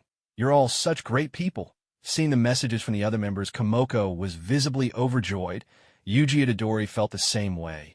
At that moment, Komoko suddenly remembered something and sent a message in the group. Hot-blooded Komoko. Kamen Rider, who's just passing by. I want to ask you something. Hot-blooded Komoko. At passing Masked Rider, passing Masked Rider. What's up? Hot-blooded Komoko. I want to ask you something. Hot-blooded Komoko. When you hear an enemy ask a death question, how do you feel? Hot-blooded Komoko. Is it like, finally, they've asked it? Their time's up? Hot-blooded Komoko. Or maybe, come on, ask it. Already, hot-blooded Komoko. Once you ask, you're done for. Hot-blooded Komoko. Or so you finally ask that question, hot-blooded Komoko. Or do you feel something else? Spider-Girl finally voiced the question that had been puzzling her for quite some time, passing Kamen Rider. Huh. Heavenly Blade King. Huh. What to do when your little sister has Chinibu? Huh. Sherry. Huh. Commander of the Great Wall Garrison. Huh. Got among men? Huh. When Carl saw Spider-Girl's message, a faint smile appeared on his lips. He had never really thought about this question before, but looking at it now, he found it quite amusing. He also remembered Tsukasa Kadoya's catchphrase. In his previous life, he thought it sounded pretty cool, but now he was genuinely curious to see what Tsukasa would say. Compared to Carl and Spider-Girl, who both understood the death question aimed at Brother Akira, this was actually quite an interesting topic. However, the rest of the group had no idea what was going on. Some of them didn't even understand what Spider-Girl was referring to, including Sherry. After all, in the world of Conan, there were heroes similar to Kamen Rider, but they weren't quite the same. And even if there were Kamen Riders, none of them were Brother Akira. It was hard for any other rider to imitate Brother Akira's unique charisma. After all, he was in a league of his own. The members who had never watched Kamen Rider Decade, of course, had no idea what Spider-Girl meant by the death question. In fact, not only were they clueless, even Brother Akira himself was completely baffled. He had no idea what Spider-Girl was talking about. Passing Kamen Rider. Spider-Girl, is it alright if I call you that? Fiery Spider-Girl. Of course. All the group members can call me that, Fiery Spider-Girl. Though I'm not sure why I have this nickname, Fiery Spider-Girl. Maybe it's because I'm a spider, passing Kamen Rider. Well then, Spider-Girl, passing Kamen Rider. The death question you mentioned earlier. Passing Kamen Rider. I honestly have no idea what that is, Sherry. Seriously? You don't even know yourself? What to do when your little sister has Shinibu? How can that be? Isn't Spider-Girl asking a question? Pink hair vessel. I don't really get it, but this death question sounds pretty impressive. Thousand Hand Princess. Curious emoji passing Kamen Rider. I really don't know what that is. Fiery Spider-Girl. Nugn degree. Huh. No way. Fiery Spider-Girl. The legendary Decade Brother Akira. You can't possibly not know about the death question. Passing Kamen Rider. Passing Kamen Rider. I truly have no idea. Maybe you could give me a hint? Fiery Spider-Girl. Alright then, Fiery Spider-Girl. It's like this. Every time a villain asks you who you are, Fiery Spider-Girl. You always answer in the coolest way possible. Fiery Spider-Girl. I'm just a passing Kamen Rider. Remember that, Fiery Spider-Girl. That line was seriously cool. Ming, you're a genius. Shirley. What to do if my little sister is a Chinibu? Skyblade King. Pink Hair Vessel. God Among Men. Passing Kamen Rider. Passing Kamen Rider. Spider-Girl, what are you talking about? Fiery Spider-Girl. That's a deadly question, Fiery Spider-Girl. Huh, isn't it? Ming's first reaction was speechlessness. When had he ever acted so pretentious? But after thinking for a moment, he could recall, it seemed that every time someone asked about his identity, he'd always answered that way. Still, Ming insisted it was purely instinct. He definitely didn't do it on purpose. But even if he said that, who would really believe him? Even so, Ming felt he owed everyone an explanation. After all, this concerned his reputation. If he didn't handle it well, wouldn't it end up as a social disaster? What would the group members think? If they believed he was doing it on purpose? Especially since his benefactor, the great Carl, was also here. He had to explain, passing Kamen Rider. Well, thinking back, there really are times like that, passing Kamen Rider. But I wasn't doing it on purpose, passing Kamen Rider. The word just came out naturally, passing Kamen Rider. That's honestly what I was thinking, Shirley. I didn't expect you to have such a quirk, Kamen Rider. What to do if my little sister is a Chinibu? Impressive, Skyblade King. Snickers, God Among Men. Awesome, Fiery Spider-Girl. I think that answer is really cool. Fiery Spider-Girl. Kamen Rider Ming. That line is fantastic. Props to you. Pink-haired vessel. I agree that reply from Kamen Rider is really cool. Pink-haired vessel. Seems like a good guy. Shirley. Cool. And a good guy. What to do if my little sister is a Chinibu? Cool. And a good guy. Skyblade King. Cool. And a good guy. Thousand-Armed Princess. Cool. And a good guy. God Among Men. Cool. And a good guy. Spider-Girl, the homebody, and Yuji Itadori, the passionate boy. Truly thought Ming's line was amazing. As for the others, well, they were just joining in on the fun. At first, Ming felt a bit embarrassed after understanding what a deadly question was. Now, seeing everyone echoing the same thing, it was like a chorus of copycats. Even Carl, the big boss, was in on it. Ming knew they were joking, but he couldn't help want to make a quick exit. Passing Kamen Rider. Something just came up. I have to go. Passing Kamen Rider. You all carry on. See you later, Fiery Spider-Girl. How come something came up all of a sudden? Fiery Spider-Girl. Well, okay. See you, Kamen Rider. Shirley. Looks like he's making a run for it. What to do if your little sister is a Chinibu? Honestly, best to just make a run for it. Heavenblade King. Well, that line was a bit, Pink-haired containment unit. Huh. I thought it sounded pretty cool. Hot-blooded Spider-Girl. Absolutely. Full of passion. +1. God Among Humans. +1 what to do if your little sister is a Chinibu. +1 Heavenblade King. +1. At that moment, Spider-Girl noticed Carl. Her eyes lit up, and she hurriedly sent a message. Hot-blooded Spider-Girl. Hey, Big Shot, are you really Superman? At God Among Humans, God Among Humans. More or less, I've got Superman's powers in the suit. Hot-blooded Spider-Girl. Wow, that's amazing, Hot-blooded Spider-Girl. I'm so jealous. You can even fly. God Among Humans. No need to be envious. I have a feeling you'll become someone extraordinary one day, too. If you remembered correctly, this Spider-Girl would eventually become a god herself. Hot-blooded Spider-Girl. Smiley face. Ha, really? I'll take your word for it, then. Hot-blooded Spider-Girl. By the way, I've always wanted to ask you something. Thinking of the earlier embarrassing moment with Kadoya Tsukasa, Carl raised an eyebrow. God Among Humans. Go ahead, Hot-blooded Spider-Girl. How come whenever you put on your glasses, you can pass as a regular reporter and no one recognizes you, even though everyone's seen you before? So that was the question. Carl smiled. God Among Humans. I'm not Clark Kent, Hot-blooded Spider. Girl. Huh. God Among Humans. It's true, I have Superman's powers, but my name is Carl Smith, God Among Humans. Also, I'm not a newspaper reporter. God Among Humans. I'm a billionaire. Granted, Carl's fortune hadn't quite reached Iron Man levels yet, but with a few dozen $1 billion, he was on par with the Kingpin. Billionaire was no exaggeration. Hot-blooded Spider-Girl. Oh, so that's how it is? Hot-blooded Spider-Girl. Sounds like this must be some kind of parallel universe thing. God Among Humans. I'm not Clark, but I can still answer your question. God Among Humans. There's a certain ability, a superpower called hypnosis. God Among Humans. With that, I can conceal my identity. God Among Humans. At the very least, it works for me. God Among Humans. Of course, there might be other reasons, too. Hot-blooded Spider-Girl. Wow. So that's how it works. Hot-blooded Spider-Girl. Superman is Truly awe-inspiring, God among humans. Carl couldn't help but notice. This Spider-Girl was just as talkative as the one in the anime he'd seen in his previous life, of course. Maybe it had something to do with the chat group existing in their minds. He remembered that Spider-Girl was supposed to be the shut-in type, overly enthusiastic when no one was around, and probably just as energetic with company. Either way, it didn't bother him, so Carl just hung around in the chat. In the group, Spider-Girl was especially eager to talk with Carl. Honestly, she looked just like a fan seeing her idol. And she didn't just chat with Carl. She talked to others as well.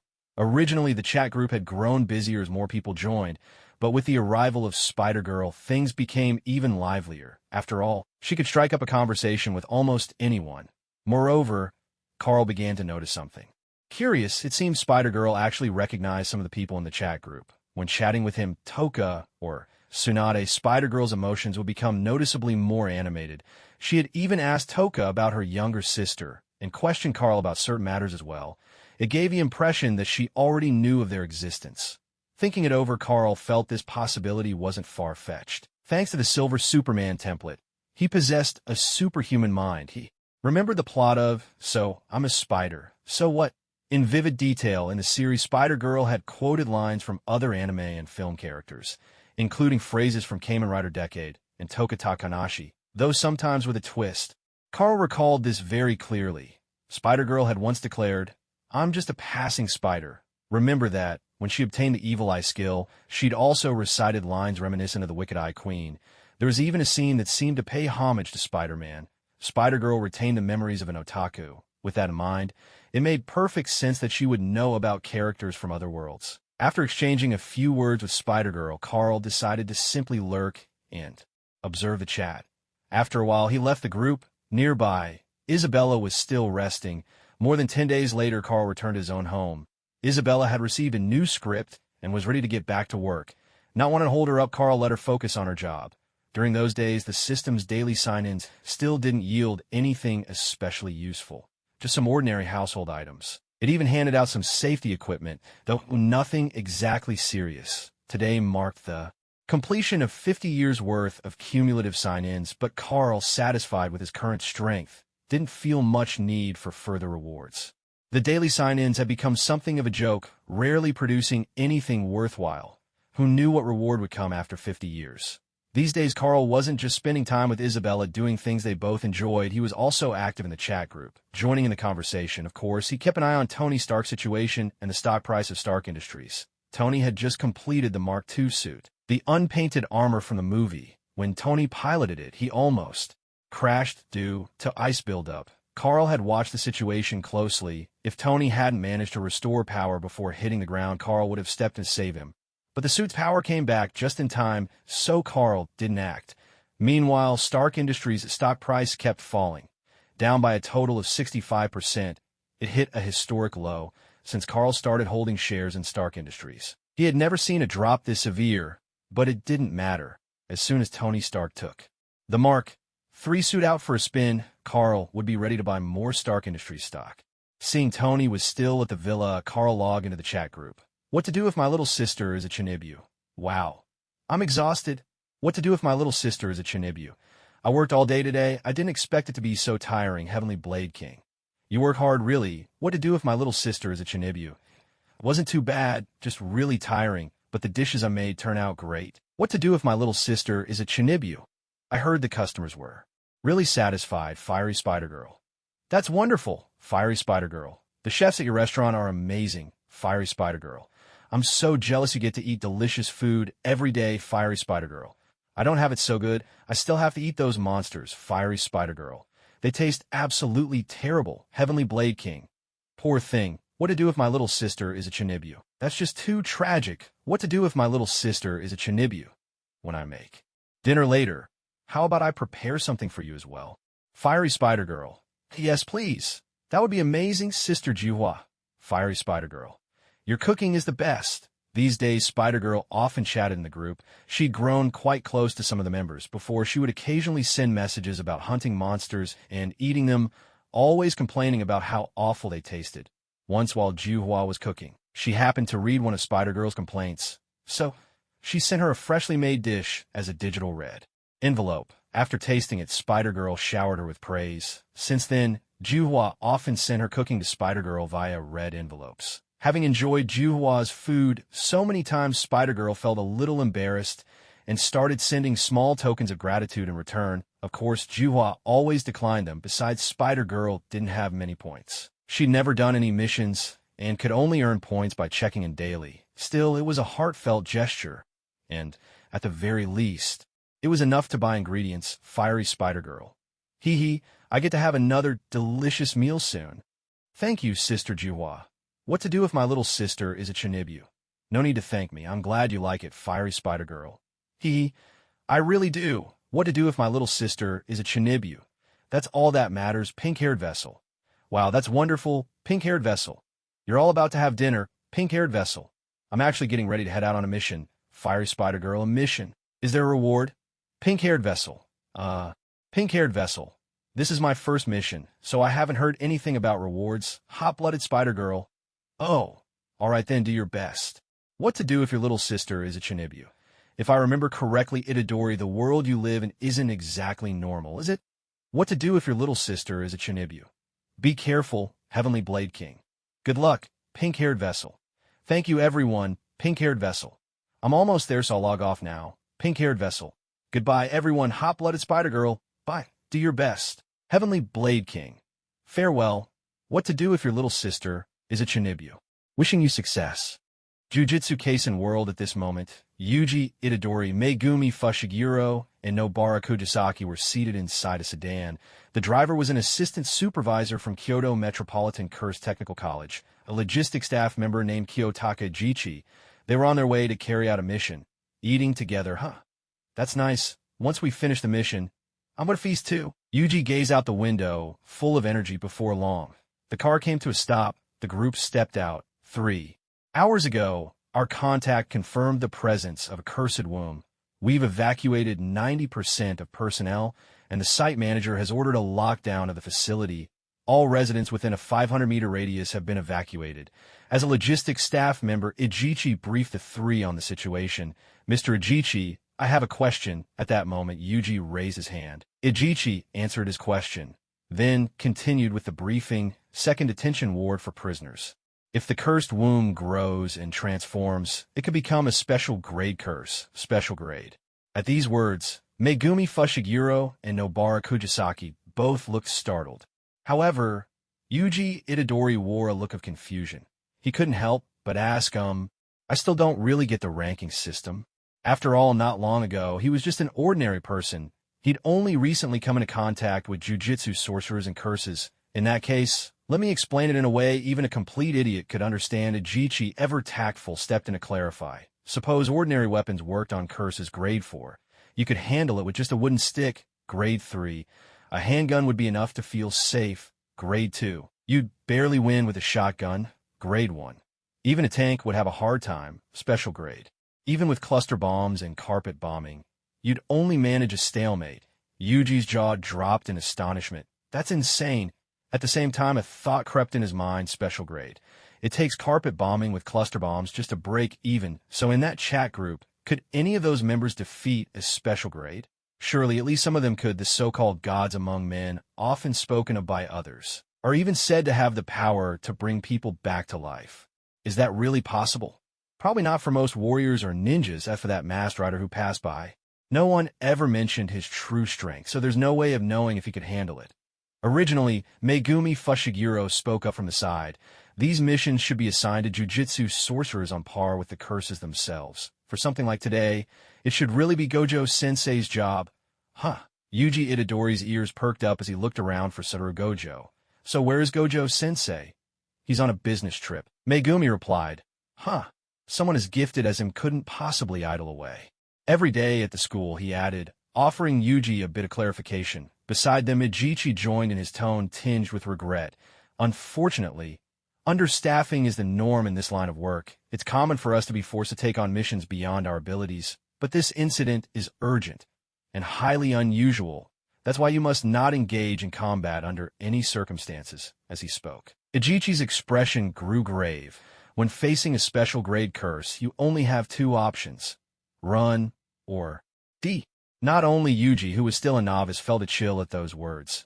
Even Megumi Fushiguro and Nobara Kujisaki, both far more familiar with the world of jujitsu, turned serious. Trust your fear, Ijichi continued. Don't forget, your mission is simply to find and rescue survivors. At that moment, a voice called out from nearby. Excuse me. May I ask where Ajing is? Looking toward the sound, they saw a middle-aged woman being stopped by staff. Ajing. My son Ajing. Is he all right? Yuji's face clouded immediately at the sight. Ijichi explained she's a guardian here to check on her child. Then, turning to the woman, he said, Please return home. There's evidence someone may have poisoned the facility. That's all we can reveal for now. Why? The woman's voice trembled. Why did something like this have to happen? Her face fell, and she lowered her head, sobbing in anguish. Yuji, who had just been reeling at the thought of the special grade curse's might, was instantly fired up by the scene. He clenched his fists. Fushiguro, Kujisaki, we have to save them. The two nodded in agreement. Of course, with renewed determination, the three strode into the dormitory. In truth, Yuji was still in awe of the power of a special grade curse. After all, these beings could only be neutralized by cluster bombs, by carpet bombing. Forces akin to gods in the eyes of ordinary people. Naturally, Yuji was astonished, but he wasn't overly worried because he had his own trump card. He had already been signing into the chat group for more than 10 days, except for the very beginning and a few times later on. He had only used his points to exchange for money. He hadn't bought anything else. That's why he still had dozens of points left. These points were reserved as a last resort for saving his life. After all, being a jujitsu sorcerer was an extremely dangerous profession, and holding something back for emergencies was absolutely necessary. Moreover, facing a special grade curse now, he stood no chance of winning.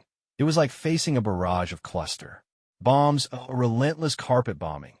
How could anyone stand against that? So, Yuji Itadori thought he might be able to post a quest and seek help from the group members. After all, there were people in the group who could even resurrect others. There was also Kamen Rider. Just the name alone sounded incredibly powerful. The veteran members had already discussed things like Carl and the quest system with the newcomers, so he knew he could post a quest in the group, and he knew how to do it. That was his trump card, although he also wanted to become stronger and fight. On his own, he had only just joined the Jujutsu High. Getting stronger would take time. If someone needed to be rescued, there was no way he could simply stand by and do nothing. After all, Yuji Itadori had made up his mind to follow his grandfather's dying wish, to save as many people as he could, and to die surrounded by others. Besides, Yuji Itadori could also call upon Sukuna's power, of course. He could only switch back and forth with Sukuna, not actually control him, but because Sukuna was extremely dangerous, and because he had the group as his backup. Yuji Itadori really hoped he wouldn't have to rely on Sukuna's power. As the support staff, Yeri watched as they moved forward, then activated the curtain. This was a barrier to prevent ordinary people from witnessing the sorcerer's battle. Afterward, Megumi Fushiguro summoned his divine dog Shikigami to help track down the curse. Once they were ready, the three of them entered the dormitory together. But they hadn't gone far before they noticed something was off. What's going on here? What happened? Isn't this supposed to be a two-story dormitory? Not far ahead, what should have been a simple two-story building had suddenly transformed into a towering high-rise and a wide, sprawling street. Yuji Itadori and Nobara Kujisaki had no idea what was causing this, but Megumi Fushiguro recognized it.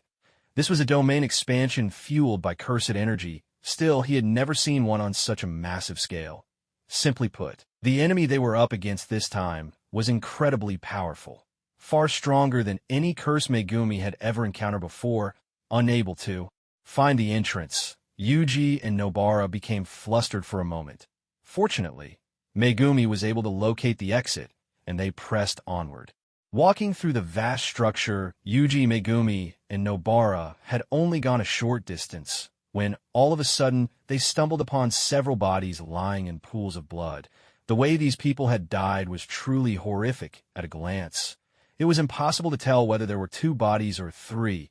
Seeing such a scene, Yuji and his companions' expressions immediately changed. Yuji Itadori immediately rushed over to check the situation.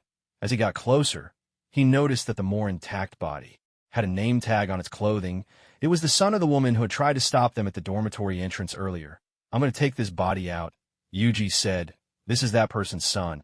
However, Megumi Fushiguro and Nobara Kujisaki had very different opinions. This person was, according to the information they had gathered, beyond redemption. A hopeless scoundrel. He had killed a young schoolgirl on her way home in a hit-and-run while driving without a license, and it was his second offense. Megumi felt a deep disgust toward people like that and had no intention of carrying his body out. When Yuji heard this, his expression changed. The two began to argue. "Will you two ever stop?" Nobara interrupted, annoyed. "If you're going to fight, at least pick the right time and place." Just then, the ground beneath where Nobara stood suddenly caved in, completely catching her off guard. In the blink of an eye, she plunged into the hole. Yuji and Megumi, who had been mid-argument, froze in shock. "Nobara?" Yuji muttered, not yet understanding what had happened. Megumi's face, however, turned grim. With his experience, he immediately recognized this as a curse attack. Impossible. His divine dogs hadn't sensed any trace of a curse. As he reeled from surprise, he suddenly noticed his own Shikigami, the divine dog, had been pinned to the wall at some point, its body covered in blood. With alarm bells ringing in his mind, Megumi shouted to Yuji, "Yuji, we have to run. We'll come back for Nobara after we get out." But before he could finish, they both sensed another presence right beside them. It was a figure with a stark black and white appearance, wide-eyed, its lower body shrouded in an eerie darkness.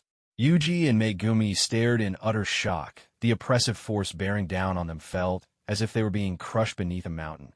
They couldn't move a muscle. "This is definitely a special grade," Megumi thought, stunned. Yuji desperately tried to move, but his body wouldn't respond. Suddenly, his grandfather's dying words flashed through his mind. With a roar of defiance, Yuji drew his cursed weapon and slashed at the curse, a cursed tool, designed to channel sorcery and deal lethal damage to curses. Yet in the next instant, Yuji's vision blurred. His own hand was severed and sent flying, blood gushing from the wound. Not only was his hand cut off, but even the weapon in his grasp was split clean in two. Yuji and Megumi stared wordlessly at the bleeding arm, utterly bewildered by what had just happened. For a moment, they couldn't even comprehend what was unfolding before them. After collecting himself, Yuji quickly found a strip of cloth and wrapped his wound. At that moment, the curse unleashed a wave of energy. Instantly, a deafening explosion erupted around them. On the ground, vast stretches of land had been devastated, as if bombs had exploded there. Witnessing this scene, Megumi Fushiguro stood frozen in shock. This was not sorcery. That curse had unleashed such overwhelming destruction with a mere release of cursed energy. At that moment, the curse was cackling maniacally. "Fushiguro! Fushiguro!" Yuji Itadori's voice rang out from nearby. Megumi snapped back to his senses and looked over at him. Yuji shouted, "Take Nobara and get out of here. I'll hold this thing off. Don't worry. I have a way to beat it." At those words, Megumi immediately objected. "That's impossible. You only have one arm. How could you possibly fight a special grade? Look, it's just toying with us. It's completely underestimating us." Megumi glanced at the curse. Sure enough, it hadn't made a move, instead laughing wickedly from a distance. But Megumi still refused Yuji's proposal. "No. Fushiguro." Yuji turned to look him straight in the eye. "Trust me, I really do have a way to defeat it." Without another word, Megumi turned and left because he knew this was the best option. Besides, Yuji Itadori could freely switch to Sukuna at will. If Sukuna took over, defeating the curse before them would be no challenge at all. Against a special grade curse, Megumi would only be a burden if he stayed. However, Yuji Itadori did not do what Megumi imagined. He did not switch over to Sukuna to face the special grade curse. Instead, he chose to immediately enter the group chat. "Pink-haired vessel. Everyone in the group, all the experts. Pink-haired vessel. I'm in trouble. Pink-haired vessel. There's a special grade curse right in front of me. Pink-haired vessel. Its power is like a cluster bomb, scorching everything in its path. Pink-haired vessel. Any confident expert, please help me. I'll offer up all my points as a reward. Pink-haired vessel at everyone at God Among Men at Passing Kamen Rider Ding. Group member Pink-haired vessel has posted a task. Defeat the special grade curse. Task reward. 83 points plus, comma. Kind reminder. This task is extremely difficult. The chat group encourages mutual support among members. Anyone can accept this task. It worked. Yuji Itadori clenched his fist in relief as he saw the system notification in the group chat. After all, it was his first time posting a task, and he'd been nervous. What if he hadn't been able to post it? That would have spelled disaster. Now he could finally breathe easy. As for tagging Carl and Brother Ming, That was because Yuji had heard a bit about the group members. He knew Carl could revive people, and Brother Ming could travel between worlds. Yuji's own guess was that these two likely had the power to take on a special grade curse. That's why he specifically tagged the two of them. Besides, he didn't want the group members to risk their lives in vain. This showed just how powerful a special grade curse really was. If even these two couldn't handle it, there probably wouldn't be anyone else who could. At that point, the only option left would be to use Sukuna's power, Hot-Blooded Spider-Girl. Huh. What's this? Hot-Blooded Spider-Girl. A mission, Hot-Blooded Spider-Girl. Wow. It's my first time seeing something like this. It actually seems pretty interesting. Hot-Blooded Spider-Girl. I'm tempted, but cluster bombs and carpet bombing and all that. Hot-Blooded Spider-Girl. Isn't that a bit too over the top? Hot-Blooded Spider-Girl. Maybe I'd better not go. It sounds way too difficult. Heaven's Blade King. Another mission. Huh. I like to do it too, but I can only tag a god among men. What to do if my little sister is a Chinibu? Carl. You should go at God Among Men. At that moment, Carl was also in the chat group. But before he could accept the mission, he saw a new notification in the group. Ding! Group member Passing Kamen Rider has accepted the mission. Eliminate the special grade curse. Decade's World. Right now, Brother Xiaoming was taking a break in the photo studio. He was idly scrolling through the chat group when he saw the mission posted by Yuji Itadori. Xiaoming paused to think for a moment. Over the past few days, Yuji Itadori had occasionally spoken in the group chat, so Xiaoming was not unfamiliar with him. He knew that this was a passionate and righteous young man. He also understood what a curse was. Moreover, Yuji Itadori had made it quite clear just how powerful a special grade curse was. It would take cluster bombs and carpet bombing just to level the playing field. Although Xiaoming had never actually experienced what it would be like to face a bombardment of cluster bombs, he figured it probably wouldn't be too much of a problem. Most importantly, the mission included a friendly reminder. Xiaoming saw the following. Friendly reminder. The difficulty of this mission is average. It didn't seem like it would be life-threatening. So, Xiaoming decided to accept the mission. After all, he had heard about, and even seen, the rewards Carl received for completing missions. 100,000 points. That amount of points was simply irresistible. If he relied on daily check-ins alone, it would take tens of thousands of days to earn that many points. If he could just complete one mission and earn so many points, that would be a wonderful thing. After all, Xiaoming had been eyeing the items in the group store for a very long time, especially that Zio Oma card. That's why he chose to take on the mission. Well, Carl is already so strong anyway. He mused to himself with a smile. It seems like the stuff in the group store isn't of much use to him anymore, and he's already done several missions. This time, let me have it. I'll treat you to a few extra dishes next time. With a chuckle, Xiaoming spoke softly to himself.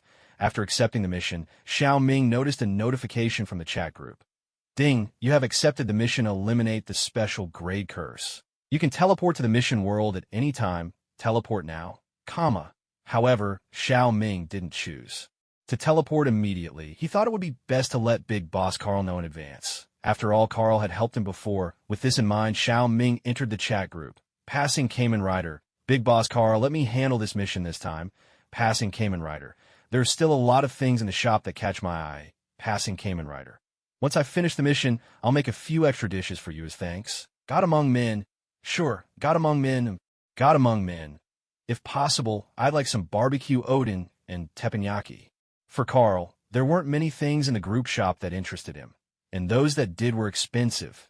Even if he took on Itadori Yuji's mission and earned 100,000 points, it wouldn't be enough to buy what he really wanted. Compared to the point rewards, what truly mattered to Carl was the chance to visit other worlds, to meet characters he'd only seen in his previous life, and to lend a hand to save them. That appealed to him far more than any points. If Tsukasa wanted to go, then he should let him. As long as the mission was completed, it didn't matter who did it. Besides, Carl estimated that Tsukasa was unlikely to be in any real danger, so he had no objections to Tsukasa's decision. Passing Kamen Rider. Thanks, Big Boss Carl. Passing Kamen Rider. Don't worry, once I'm back, I'll go buy the ingredients right away. Passing Kamen Rider. With all these points from the mission, I can easily exchange them for money to buy whatever we need. Passing Kamen Rider. I'm off, God. Among Men. Good luck, King of Heavenly Blades. Do your best, Kamen Rider. What to do with my Chinibu little sister? Good luck, Hot-Blooded Spider-Girl. Pump's Fist. Go for it, Xiaoming. Xiaoming glanced at the chat history and smiled faintly to himself. Another world. Huh. I really can't wait. Then he spoke to the chat group, "Start the teleportation." Ding! Teleportation commencing. As his words faded, Xiao Ming felt himself enveloped by an inexplicable force. The space before him began to blur and distort. Having traveled between worlds before, this sensation was strangely familiar to him. Soon, the chat group prompted him again. Ding! Teleportation complete. You have arrived in the mission world. Looking around, Xiao Ming found himself inside what seemed to be an abandoned building, dilapidated and old. Not far from him stood a young man in a red and black uniform, with striking pink hair. Pink. Was that his natural color? Xiao Ming mused to himself. Not far from them, another figure appeared. This one clad in black and white, their presence equally striking. The figure before them was grotesque and unsettling, radiating malice from its very form. At a single glance, it was clear. This was no human being. So this is the enemy. So this is what a curse looks like. Truly hideous. Xiao Ming turned to Yuji Itadori and greeted him. "Hello there, young man. I'm just a passing Kamen Rider." Yuji Itadori was momentarily stunned at the sight of Xiao Ming. When he heard the introduction, realization dawned. This was the very person who had accepted the mission in their chat group. Yuji pressed his palms together in a gesture of supplication. "Please. Kamen Rider, that creature is the curse. Help me defeat it." Just moments ago, Yuji had attacked the special grade curse with a cursed tool, only to have his hand severed in return. Now this gesture of pressing his hands together looked slightly comical, yet seeing this, Xiao Ming only raised an eyebrow. In this place, there were only Yuji Itadori and the special grade curse. He didn't need to ask to know. Yuji's hand had been cut off by that monstrosity. With that in mind, Xiao Ming spoke. "Leave it to me." He then fastened a belt around his waist, and with a flourish slid a card into it. "Henshin!" A voice rang out brimming with excitement. "Kamen Ride! Decade!" Suddenly his body was clad in magenta armor, emerald eyes gleaming from behind a helmet adorned with a barcode-like design. Kamen Rider. Decade. Amazing. It was Yuji's first time seeing a Kamen Rider. He couldn't help but marvel aloud. After all, Kamen Riders were undeniably cool. "Here I go," without hesitation. Xiao Ming drew his card case sword from his side and charged straight at the grotesque special grade curse. At that moment, the curse, who had been cackling madly, paused at the sight of Xiao Ming's sudden appearance. Its feeble intellect couldn't comprehend how this person had arrived, but that hardly mattered. It sensed neither the pressure of sorcerer nor the aura of a curse from this newcomer. In other words, the man before it was just an ordinary human. Still, the curse couldn't fathom why an ordinary person would look so much like an insect. But such questions were irrelevant. With a wicked laugh, the curse remained motionless, but suddenly swept its right hand upward in a savage arc. A blinding golden light erupted, surging toward Xiao Ming. With a thunderous crash, the golden light struck him, triggering a massive explosion. The blast roared through the air, shaking the ground. "Oh no! Kamen Rider!" Yuji's heart clenched with dread. He had seen this special grade curse's power firsthand. With a single breath, it could unleash explosions vast enough to devastate the ground for hundreds of meters around. As if a bomb had gone off, even solid earth was reduced to rubble. What chance did a human body have? At that moment, Yuji Itadori was deeply worried for Kamen Rider's fate. After all, it was a mission he had posted in the group himself. If someone were to die because of a mission he issued, Yuji Itadori would be deeply saddened. He dashed toward the thick smoke caused by the explosion, eager to see how Brother Xiao Ming was doing. "Don't worry." Just then a calm voice rang out. "Kamen Rider, is he all right?" Yuji's heart leapt with relief. Sure enough, as the smoke cleared, the Crimson Kamen Rider stood there, looking utterly unscathed. "That's great, Kamen Rider!" Yuji called out in delight. Brother Xiao Ming glanced at Yuji without saying a word. It seemed this curse was more formidable than expected. Just as Brother Xiao Ming prepared to attack again, the curse suddenly lunged at him, its sharp claws slashing toward him.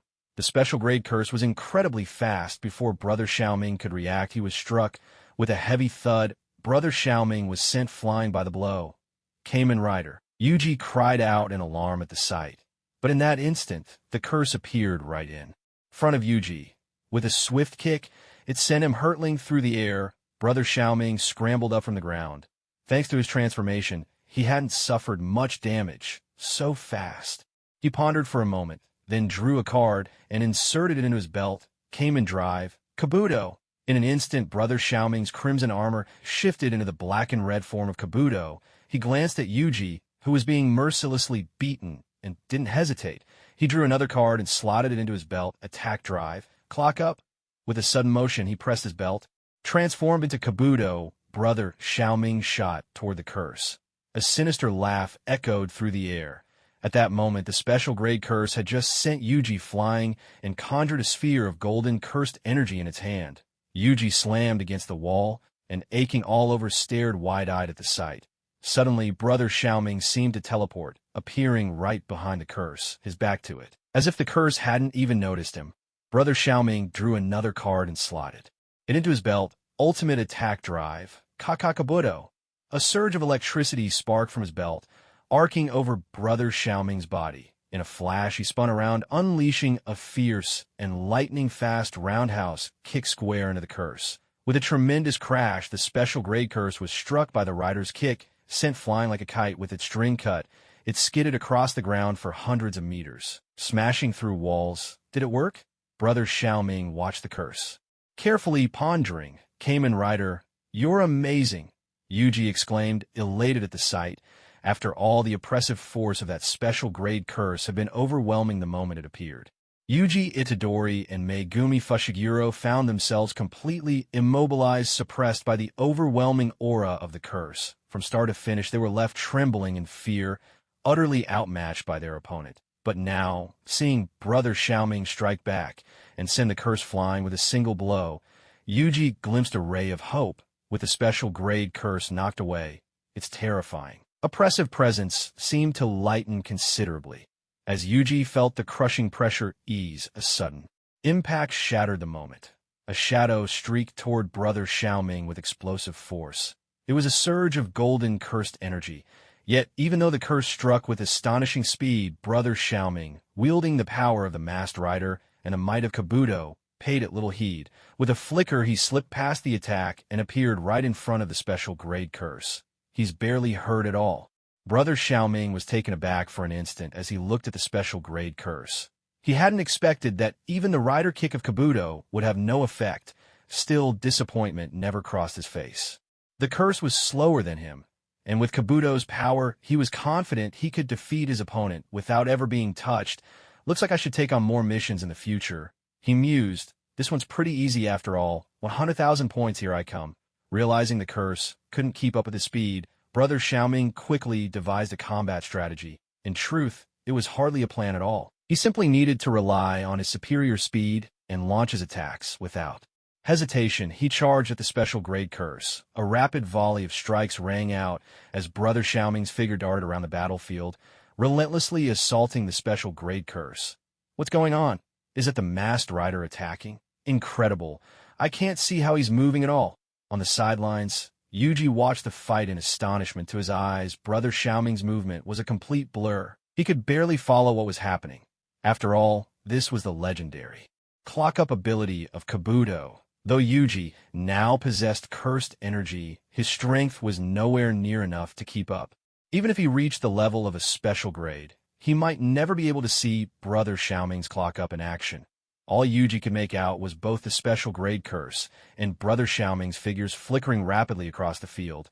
The curse was sent flying again and again, while Brother Xiaoming, thanks to clock-up, never seemed to be hit. Of course, clock-up required intervals to recharge, but for Yuji, the scene was simple. The curse kept getting knocked back, and Brother Xiaoming remained untouched. As expected, the bosses from the chat group are truly amazing, Yuji sighed. At this rate, it's only a matter of time before the battle is decided. Yet even as Yuji was in awe, Brother Xiaoming felt a growing unease. He was beginning to realize that no matter how many blows he landed, he couldn't seem to inflict any real damage on the special grade curse before him. Although he had relied on the power of Kabuto to keep the special grade curse suppressed, his opponent showed no sign of serious injury. The curse remained lively and vigorous as ever. Not enough offensive power. Brother Xiaoming pulled out the K-Touch screen. He slotted in a card, then began tapping away. Kuga Agito Ryokifis. Ultimate Kamen Ride. Decade. He then attached the K-Touch to his belt. In that instant, 9 Kamen Rider cards appeared across Xiaoming's chest, with another card hovering above his head. This was Decade's almighty form. Transformed Xiaoming wasted no time. He removed the K-Touch and tapped on the Kabuto icon. Kabuto, Kamen Ride, Hyper, in a flash, all 9 cards on his chest turned into Kabuto cards at his side. The hyper form of Kabuto appeared as well. Xiaoming drew a card and slotted it into his belt. Ultimate Attack Ride, Kabuto. Xiaoming and Kabuto both leapt high into the air. With a single rider kick, they launched themselves at the special grade curse. In almighty form, Xiaoming unleashed Kabuto's rider kick. Together, he and Kabuto moved with blinding speed, like twin streaks of lightning. They soared upward, then plunged down in an instant, aiming straight for the curse in a split second. The rider kick found its mark. A tremendous explosion erupted. The special grade curse was struck head-on. Even the wall behind it couldn't withstand the sheer force of the rider kick, shattering into countless fragments. Kamen Riders are incredible. Off to the side, Yuji Itadori watched the scene unfold, cheering with all his might. After all, it truly was an awe-inspiring sight.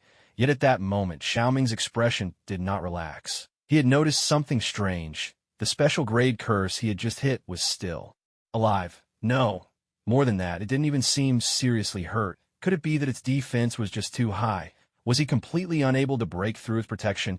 Impossible. Kabuto's rider kick was supposed to be a devastating blow, and now in almighty form with hyperpower added on top, it should have been even stronger. How could this rider kick still fail to break its defense? Suddenly Xiaoming's face changed. He quickly retreated, putting distance between himself and the special grade curse. Almost simultaneously, the curse's razor-sharp claws slashed through the spot where Xiaoming had just been standing. But at his current speed, the curse didn't stand a chance of catching him. As the smoke cleared, Yuji Itadori stared wide-eyed at the curse, watching it rise to its feet. It's totally fine. The wall behind it had a giant hole kicked through, yet the special grade curse was completely unscathed. Xiaoming frowned deep in thought. After a moment, he took out the K-Touch screen again and tapped lightly. Foi's Masked Rider, the cards on his chest, all transformed into 555. By Aster, once again he slid another card into his belt. Ultimate Attack Drive, a mechanical whirring echoed. Fafafa. Foi's, right next to Xiaoming, Kamen Rider 555 appeared. 555 gripped a long spear while Xiaoming held the cardbox sword. In that instant, 2 dazzling beams of light burst forth. The moment the light appeared, it struck the special grade curse head-on. The brilliance was so intense that Yuji Itadori, standing to the side, had to squeeze his eyes shut, unable to bear the glare. Amazing, Yuji cried out, eyes still tightly closed, but only a few seconds later, the glow faded away. The special grade curse still stood, barely harmed at all. What's going on? Xiaoming felt something was off.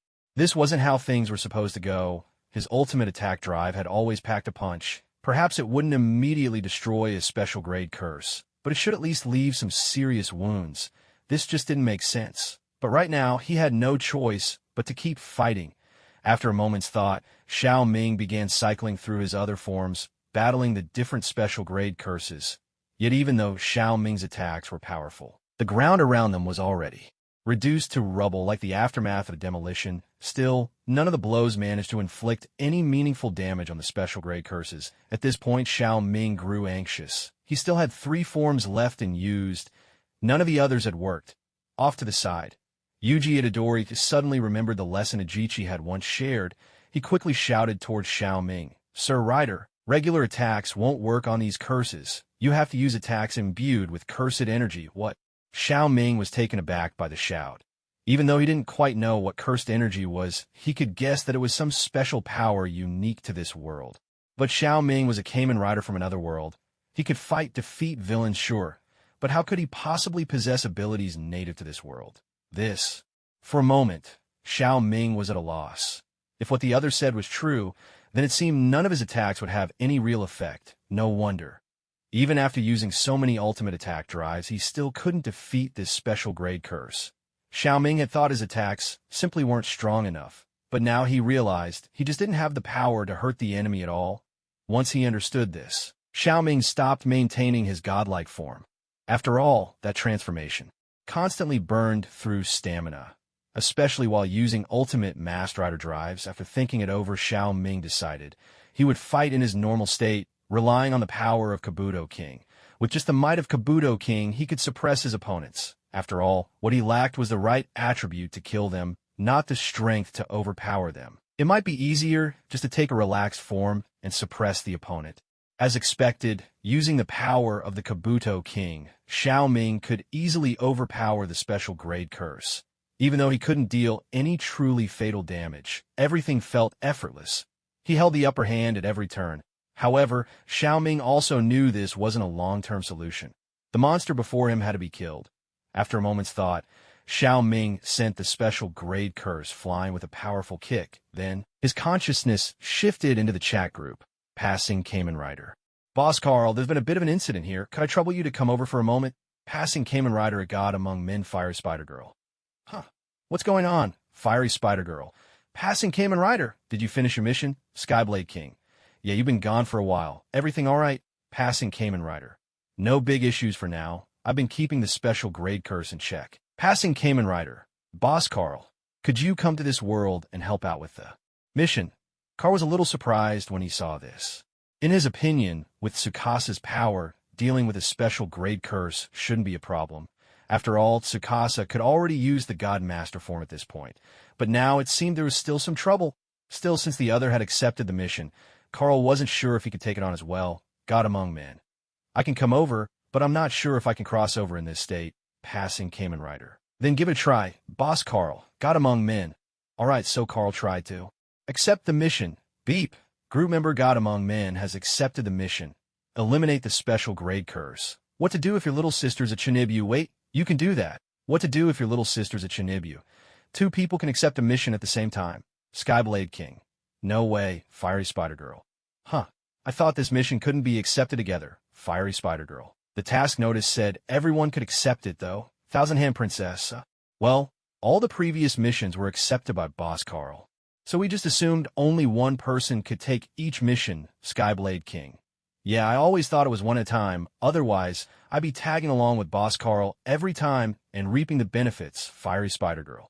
So that's how it is, Fiery Spider-Girl. Tagging along on missions sounds pretty nice, Fiery Spider-Girl. Boss Carl is a Superman. His strength is unmatched, Fiery Spider-Girl. Boss Carl. Can I tag along and watch the mission this time? God among men. Suit yourself, hot. Blooded Spider-Girl. Alright, hot-blooded Spider-Girl. Thank you, ding. Group member Hot-Blooded Spider-Girl has accepted the mission. Eliminate the special grade curse. In the reincarnated Spider-World, Spider-Girl spun around on the spot in excitement when she saw that Carl had agreed to let her join the mission. Yes, she cheered. I could go see Superman and Kamen Rider, and I get to travel to another world. This is just amazing. As she spoke, she glanced around once more, all she could see was a gloomy cave, shadows stretching in every direction. The ground was littered with the corpses of monsters.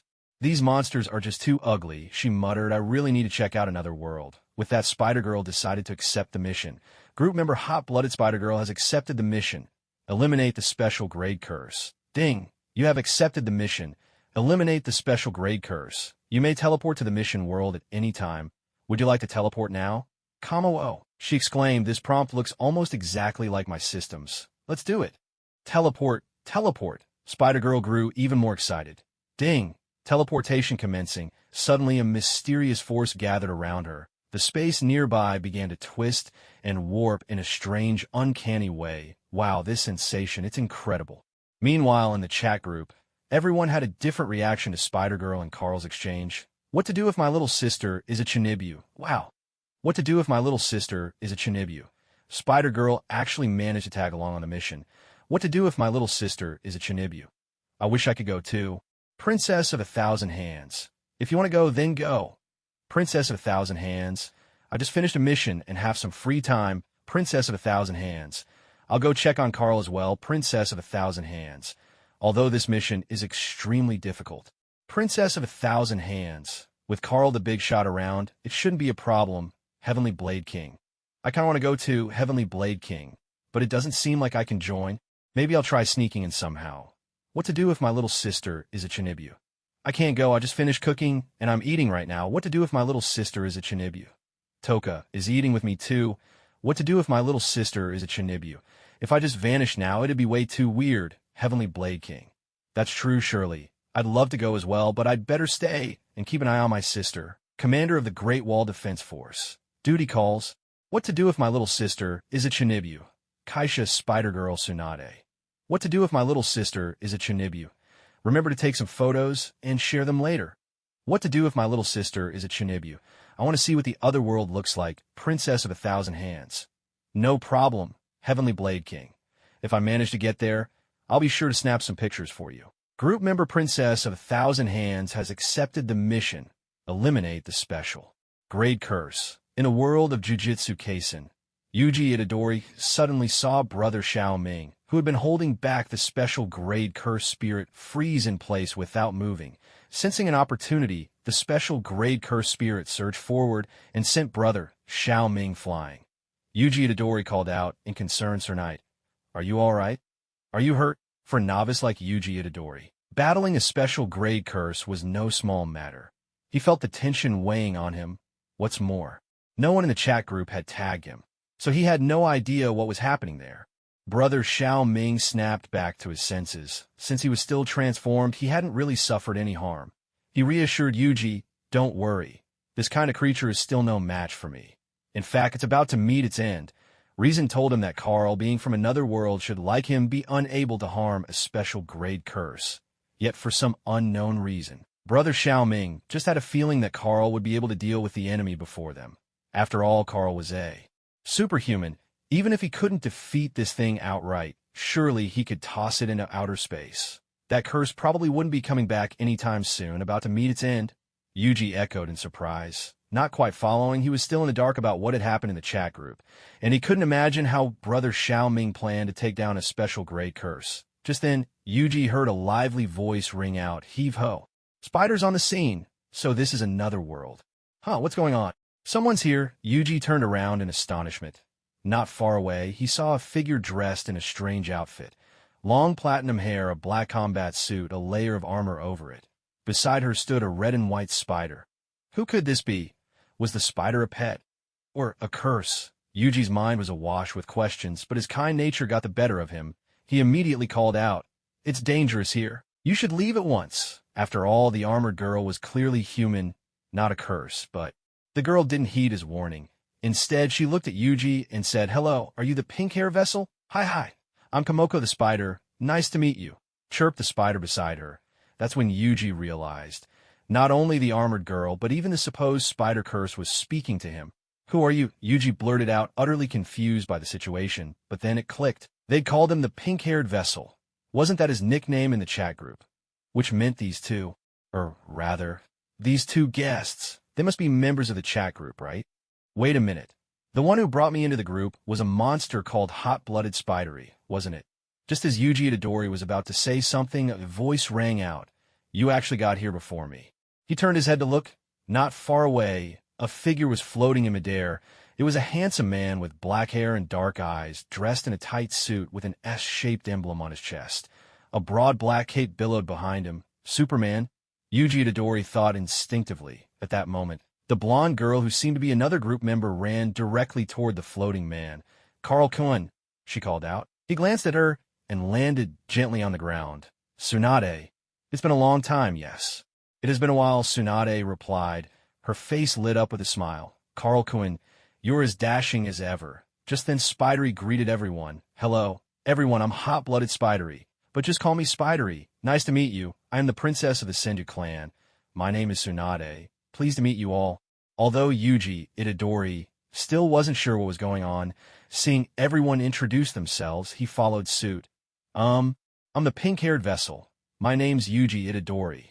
Nice to meet you. I'm Carl." Carl introduced himself calmly. "Wow," Spidery exclaimed, looking at Carl in amazement. "Carl-senpai, you're definitely not the Superman I had in mind, but honestly, this style fits my aesthetic even better." Carl was a little surprised by Spidery's reaction. In his impression, Spidery only acted lively and cheerful when alone, and tended to be more cautious and proper when talking with others. This was unexpected, but he didn't dwell on it. Perhaps it was because they'd chatted in the group before. What really caught his attention, though, was that Spidery appeared with a beautified avatar. The kind of character you'd see in an anime, with huge eyes and a pair of things on her head that looked like rabbit ears. "Spidery, Yuji, hello," Carl said. Just then Spidery stared at Carl in astonishment. "Carl-senpai, you can actually understand what I'm saying?" Carl looked a little confused. "Of course I can. Tsunade chimed in as well. Not only Carl-kun, but I can understand you too. Yuji Itadori raised his hand. I can understand you as well. Ah, Spider yelped, covering her face in embarrassment. She whispered that shouldn't be possible. Back in the labyrinth, communicating with other monsters was so difficult. When I met humans, there was no way to talk with them at all. How is it that I can suddenly talk to people now? I really thought nobody else would understand me. The Spider-Girl spoke so quietly that Tsunade and Yuji Itadori could barely make out her words, but Carl, of course, heard her. Clearly, it seemed that her personality was just as he had imagined. With a gentle smile, Carl explained, I think this is one of the features of the chat group. After all, we all come from different worlds. He continued, it would be a real problem if we couldn't communicate after meeting face-to-face, so I see. The Spider-Girl's voice trailed off. This chat group is really considerate. Just as she said that, it suddenly occurred to her. Had Carl heard what she said earlier? The thought made her feel embarrassed all over again. In her memory, she'd always been a bit of a shut-in. Even if she didn't have full-blown social anxiety, she rarely interacted with others. When she did, shouldn't she at least maintain a more formal tone? What she just had felt embarrassingly casual. The Spider-Girl crouched off to the side, falling silent. Carl only smiled and paid it no mind. Tsunade didn't say anything either. She simply stood beside Carl, a gentle smile on her face. At that moment, Carl's attention shifted to the fierce battle between the special grade curse and Tsukasa Kadoya. With his extraordinary vision, he could see every detail of their clash. For the most part, Tsukasa had the upper hand, pushing the curse back again and again. Yet despite the onslaught, the special grade curse seemed to avoid any truly fatal injuries. Mr. Superman, Yuji Itadori suddenly spoke up from nearby. Yes? What is it? Carl replied, Yuji stammered, nerves getting the better of him. After all, Superman comics and movies were wildly popular in his world. Even though Yuji didn't read many comics, he'd seen plenty of Superman movies. He was well aware of Carl's legend. This was Superman, after all. There weren't many boys who hadn't heard of him. As a child, Superman had been an idol to so many. No wonder Yuji was nervous. At first, when he saw the Spider-Girl asking Carl about Superman in the chat group, he hadn't really understood. He hadn't realized that the Man of Tomorrow was actually another name for Superman. Now, seeing Superman in person, it all made sense. Why the Spider-Girl had been so curious. Of course, the Superman standing before him was a little different from the one in his memories. But as someone from Japan, Yuji actually preferred seeing a Superman with black hair and dark eyes. After thinking for a moment, Yuji finally spoke. It's nothing, really. I just wanted to ask, how did all you end up here? He continued. Wasn't the mission supposed to be handled by Kamen Rider? He's the one who called us here, Carl replied. It seems the chat group's missions can be completed by more than one person. I see, Yuji said, suddenly understanding. But as soon as the topic of the mission came up, his nerves returned. Mr. Superman, he asked, it seems that only cursed energy can inflict real damage on that special grade curse, right? So that's why Kamen Rider's attacks have little effect, I see. Hearing this, Carl nodded. He remembered this point as well. It seemed that in the world of Jiu-Jitsu, there were certain rules like this. Cursed energy was this world's unique power. According to the explanations here, curses are born from the negative emotions of humanity. And as someone from another world, Carl wasn't sure whether people like Tsukasa Kadoya and the others could possess cursed energy. However, Carl had never doubted his own ability to use it. After all, he possessed the template of the Silver Superman. Silver Superman was famous for his lack of limits. If he wanted to have a certain power, it would naturally become his. 2 seconds later, as expected, Carl had already mastered cursed energy. By this time, Komoko had recovered from her earlier state. She also noticed that Xiao Ming was battling a special grade curse. So that's a special grade curse? Such an ugly monster. It's even uglier than frogs and snakes. It has a human form, but looks like this, just looking at it.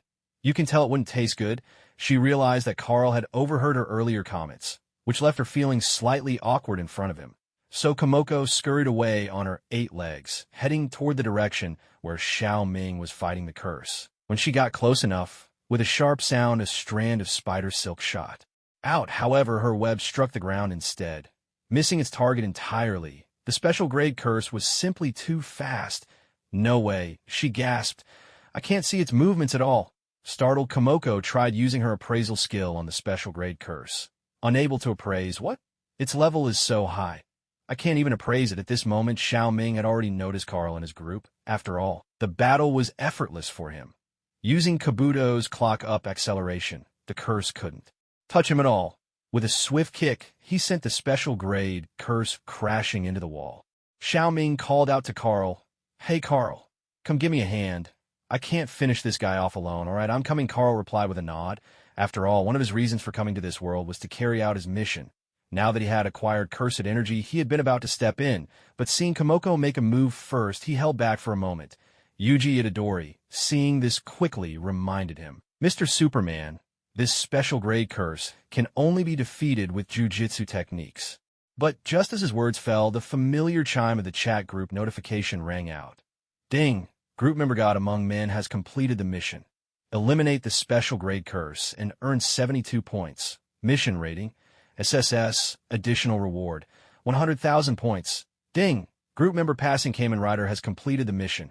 Eliminate the special grade curse and earn 9 points. Task rating, a level, additional reward, 1,000 points. Ding! Group member Hot-Blooded Spider has completed the mission. Eliminate the special grade curse and earned 1 point.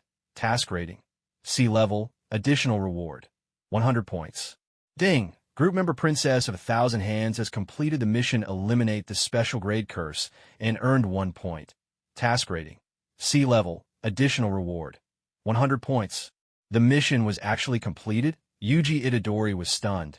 As the one who commissioned the mission, he could see the notifications, of course, but what was going on? Up until now, Kamen Rider hadn't been able to do much. Superman hadn't made a move either. How could the mission be finished just like that?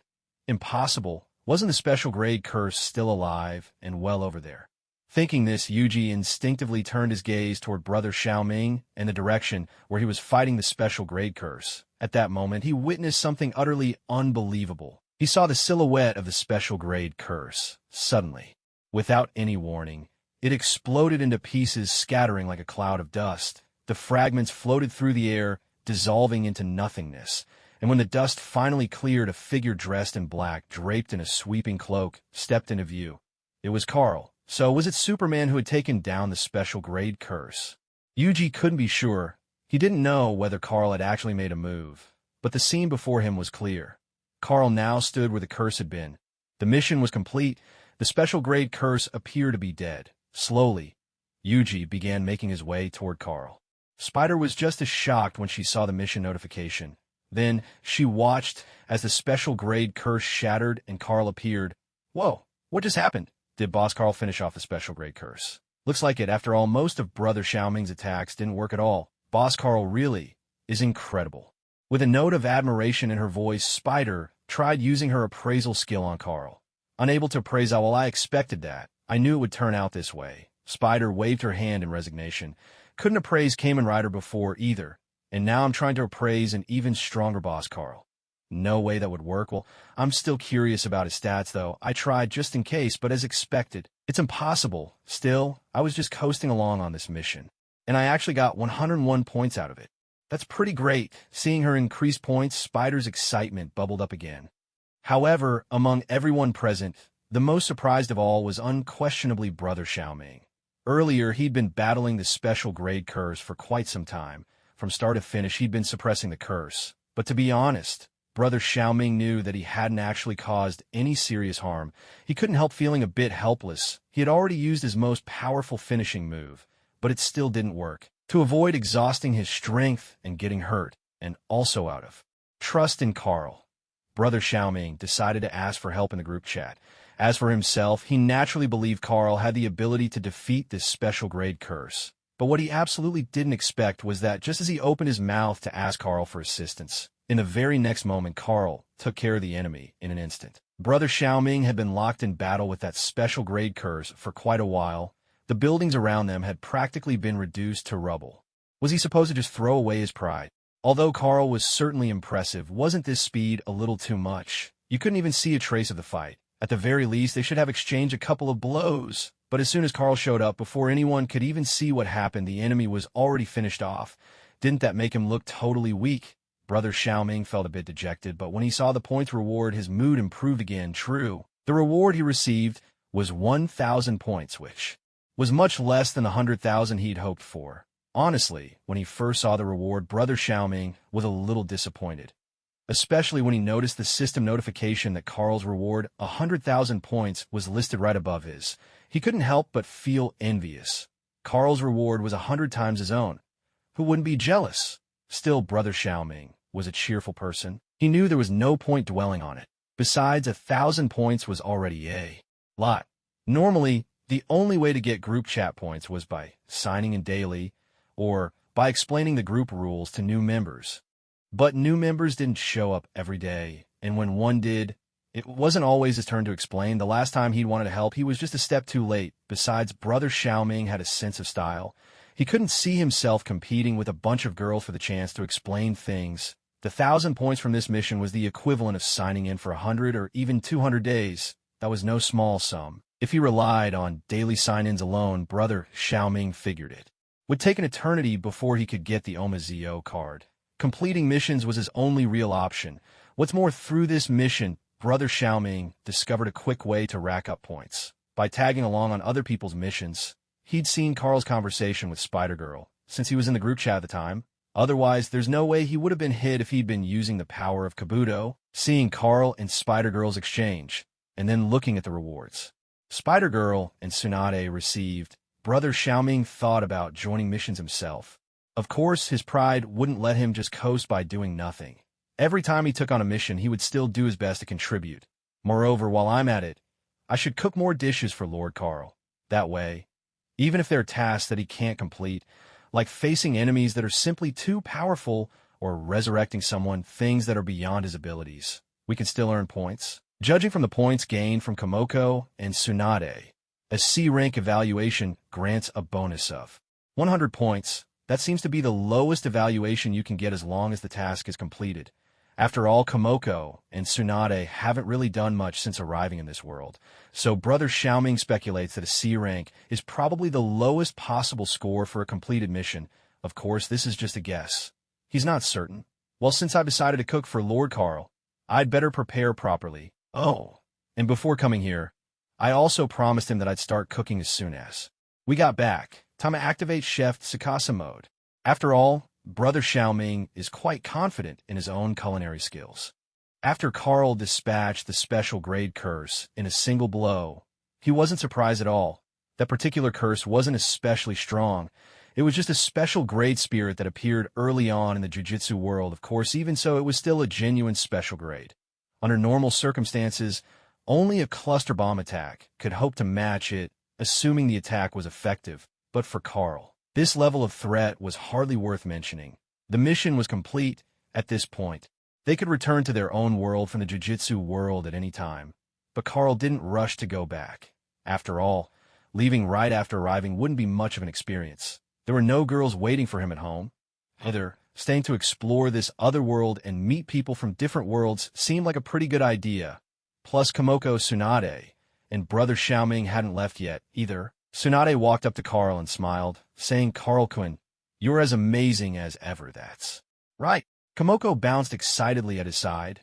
"Lord Carl, you're super awesome." Brother Xiaoming came over as well. Of course, after all, we're talking about Lord Carl here. Yuji Itadori approached Carl, bowing politely to everyone. "Thank you all so much for coming to help. I really appreciate it." Seeing this, Carl helped him up. No need to be so polite. After all, dealing with that special grade curse hadn't taken much effort. The chat group had given them points, and Carl himself was glad to have a chance to visit another world besides the worlds he'd visited for these tasks. Carl had already memorized their coordinates. In the future, if he ever wanted to visit again, even if no one for the current world posted a mission, he could travel there himself thanks to his own world-hopping abilities. Carl had come because he wanted to, so Yuji's extreme politeness was a bit much. "Yeah, there's really no need to be so formal." Spider-Girl gave an embarrassed smile and said, "Honestly, I'm just here to hitch a ride on this mission." Xiaoming was also nearby, chatting with Yuji Itadori.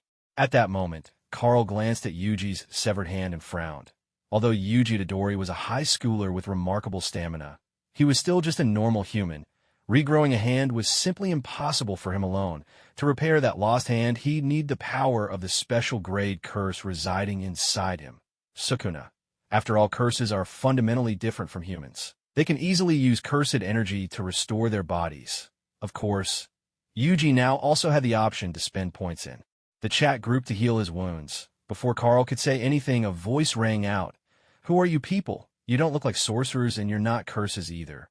The voice came from Yuji Itadori, but it wasn't his own. It was rougher, deeper than Yuji's usual tone. "Whoa." Suddenly, Spider-Girl pointed at Yuji in astonishment and exclaimed, "So, you actually have more than 2 eyes, little container dude, and you even have an extra mouth? That's amazing." Everyone was momentarily taken aback, turning to look at Yuji. At that moment, there, right below Yuji's right eye, an additional eye and mouth had appeared. The new eye was a blood-red color different from Yuji's own, radiating a menacing, sinister aura. Xiaoming frowned. "Yuji, what's going on?" Tsunade also looked at Yuji in surprise. Unlike Spider-Girl, neither of them believed Yuji was simply born with an extra eye and mouth. Just a moment ago, Yuji had looked completely normal, and the words coming from that new mouth were clearly not his. The tone and voice were entirely different. It sounded far more like someone else. Only Carl understood. What was happening? The one speaking wasn't Yuji, but the special grade curse inside him.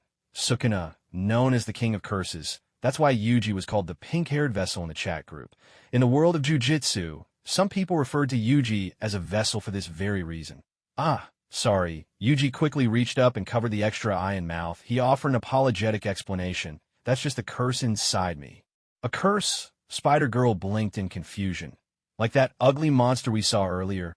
Just then, below Yuji's left eye, another mouth and eye belonging to Sukuna appeared. He fixed Carl and the others with an evil grin. "Even though you're neither a sorcerer nor a curse still, you don't feel like an ordinary person. You seem powerful. If I kill you all, maybe it'll feel different from usual." Just moments ago, everything Yuji Itadori had experienced. Coming here on a mission, encountering a special grade curse, the sudden appearance of a mysterious stranger, and ultimately defeating that special grade curse. Sukuna had witnessed all of it. In fact, he had already made up his mind. If necessary, Yuji Itadori would switch places with him to take on the special grade curse. After all, Yuji Itadori and that little brat by his side stood no chance against the special grade curse. Yuji had already said, if they needed to deal with a special grade, wasn't it just a matter of letting Sukuna take over? Although Sukuna loathed being restrained, and especially disliked how Yuji could switch him in and out at will. There was nothing he could do about it, because the one who controlled this body was not Ryman Sukuna, but Yuji Itadori. Yuji could swap him out at any time, and Sukuna was powerless to resist. Still, Sukuna had his own ideas. He knew that if he didn't step in, Yuji and his companion would be utterly defeated by the special grade curse. So he was certain he'd get his turn, and when he did, he had decided. He would kill Yuji's companion, but unexpectedly, after Yuji's companion escaped, Yuji didn't hand control over to him. Instead, someone else appeared. A person wearing strange armor, though that armored figure was amazingly fast. So fast, even Sukuna couldn't track his movements. He couldn't exorcise the curse. At that point, Sukuna relaxed a little. He could see that the armored stranger barely possessed any cursed energy. That was why he couldn't defeat the special grade curse, given that the stranger posed no threat to Sukuna. But much to his surprise, before long, a few more people arrived. One of them, clad in a bizarre skin-tight suit, dealt with the special grade curse in an instant. Again, Sukuna couldn't follow the speed. His curiosity piqued. Sukuna intended to speak up. Moreover, he noticed that these newcomers seemed to know Yuji well. They must have been acquainted for some time. That meant they would likely hesitate to harm Yuji, making it unlikely they'd attack Sukuna directly. "Kill us." Carl arched an eyebrow, gazing into Sukuna's solitary eye. "If you think you can be my guest, but for now, why don't you behave yourself and go back to sleep?" "Bastard, you dare," before Sukuna could finish. A wave of drowsiness swept over him. Then everything faded too. Black. Spider-Girl gasped in surprise. His eye and mouth, they vanished. "Huh, really?" Yuji reached up, feeling his own face in astonishment. He looked to Carl, disbelief written all over his features. "Carl, did you make him leave?" Carl nodded. "Yeah. Boss Carl, you're amazing. How did you do that?" Yuji Itadori was utterly astonished. Even though he could control his own body and could even switch to Sukuna at any time, he could never stop the other from speaking. All he could do was reach out and cover Sukuna's mouth. But to his surprise, Carl could actually command Sukuna into silence. Sukuna was always arrogant, constantly saying things that grated on Yuji's nerves. Yet, Yuji had never been able to order him around. That's why he was so curious. How had Carl managed it? It's nothing, just a bit of hypnosis, Carl replied with a nonchalant wave of his hand. That's incredible. Yuji's face was full of wonder. Mr. Superman, can you teach me how to hypnotize people? I'm afraid not, Carl said, shaking his head. It's more of a natural talent. Oh, I see. Yuji replied with a hint of envy. What a gift you have. If only I could use hypnosis too. Then I could make Sukuna shut up whenever I want. Carl gave him a sidelong glance and said, Aren't you hurt? You should visit the chat group store and get yourself patched up. Ah. Yuji looked down at his hand, suddenly remembering, I totally forgot about that. I'll check the chat group now. With that, Yuji turned and entered the chat group. Carl watched him, hesitating for a moment, as if he wanted to say something. He remembered clearly. Yuji had run out of points, having spent them all on previous missions. Carl had been about to offer him some, but before he could say a word, Yuji had already dived into the chat group. As expected, a few seconds later, Yuji came back looking crestfallen. It won't work. I don't have any points left. The chat group says I need 110 points to heal this injury. Carl glanced at him and said, Don't worry, I'll transfer you 110 points. Huh? No, that's too much. Carl. Yuji waved his hands in embarrassment. I can't possibly accept that. After all, Carl had come specifically to help him today. The mission was already complete. And now he was going to take Carl's points too? That just didn't feel right. It's fine. I've got plenty to spare, Carl replied with a reassuring smile. A mere 110 points was nothing to him. He had hundreds of thousands. Besides, he just earned 100,000 more for completing the mission. The quest had been issued by Yuji himself, so giving him 110 points was no big deal. Most importantly, Carl wanted to help. Without another word, Carl ignored Yuji's protests, entered the chat group, and sent Yuji a special red envelope containing 110 points. Surely, congratulations, Mr. Carl, surely. Another mission accomplished, and I've earned a huge haul of points, surely. But what's the deal with these red envelope points? What to do if my little sister is a Chinibu? All right, why did you send a red envelope to Itadori, Heaven's Blade King? Ah, what a pity, Heaven's Blade King. I didn't even get a chance to make my move before Master Carl finished the mission. Heaven's Blade King. I'm so envious of Tsunade and Spider-Girl. I wish I could have joined in on the mission too. Passionate Spider-Girl. Passionate Spider-Girl. Master Carl is the greatest, Heaven's Blade King. What does YYDS mean? Passionate Spider-Girl. It means forever a god, Heaven's Blade King. Awesome, Heaven's Blade King. Master Carl is the greatest, Passionate Spider-Girl. That's right, Passionate Spider-Girl. The pink-haired vessel's hand got chopped off, Passionate Spider-Girl. He needs points to get it fixed in the shop, Passionate Spider-Girl. But he just posted a mission, Passionate Spider-Girl. So Master Carl sent him points to heal his injuries. Surely. Who would have thought Mr. Carl was such a good person? What to do if my little sister is a Chinibu?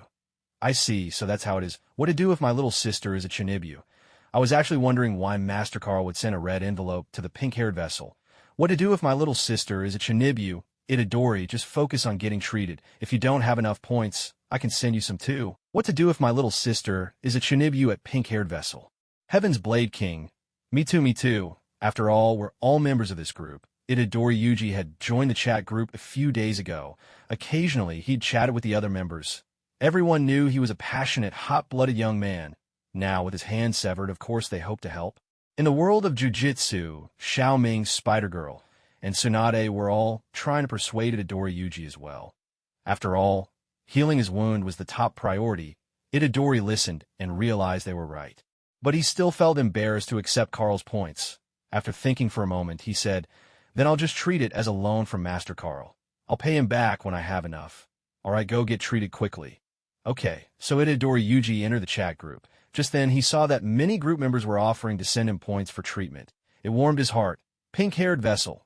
Thank you, everyone. Pink-haired vessel. But Master Carl's points are enough. Pink-haired vessel. I won't need anything else. What to do if my little sister is a Chinibu? All right, just let me know if you need more. Heaven's Blade King. Same here, pink-haired vessel. Thank you. With that, he accepted the red envelope sent by Carl, and then went to the chat group's healing center. Previously, he had already had his injury assessed in the group shop, so the points Carl sent were exactly what he needed for treatment. Itadori Yuji felt a gentle, soothing power enveloping him, and in a moment, the sensation faded away. His consciousness withdrew from the chat group. His first reaction was that his body felt brimming with energy. Just moments ago, not only had his hand been severed, but he had also been attacked several times by a special grade curse. Although the injuries hadn't been too severe, he had still taken some hits. Now, however, there wasn't even a trace of pain left. Yuji Itadori instinctively raised his hand. Sure enough, the hand that had once been cut off was completely restored. The chat group really is incredible. Nearby, Brother Ming and the others saw Yuji's limb regrow, and their faces filled with astonishment. At the same time, they quietly made a mental note of this. After all, no one could guarantee they wouldn't get hurt someday. If they ever suffered serious injuries, they could use the chat group's healing powers too. Yuji turned to Carl and hurriedly said, "Thank you, Carl." "No need to mention it," Carl replied with a nod. Then he addressed everyone. "We can return to our own worlds now. Do you want to go back? It's not every day we get to come out like this." The Spider-Girl immediately chimed in. "I'd like to stay a while longer. At the very least, let's try some good food before we go." Tsunade nodded with a smile. "I'd like to stay a bit longer too." Brother Ming nodded as well. "Me too." Seeing everyone's reaction, Yuji spoke up. "In that case, let me treat you all to a meal. Consider my thanks for coming to my world and helping out." "Yes, let's do it."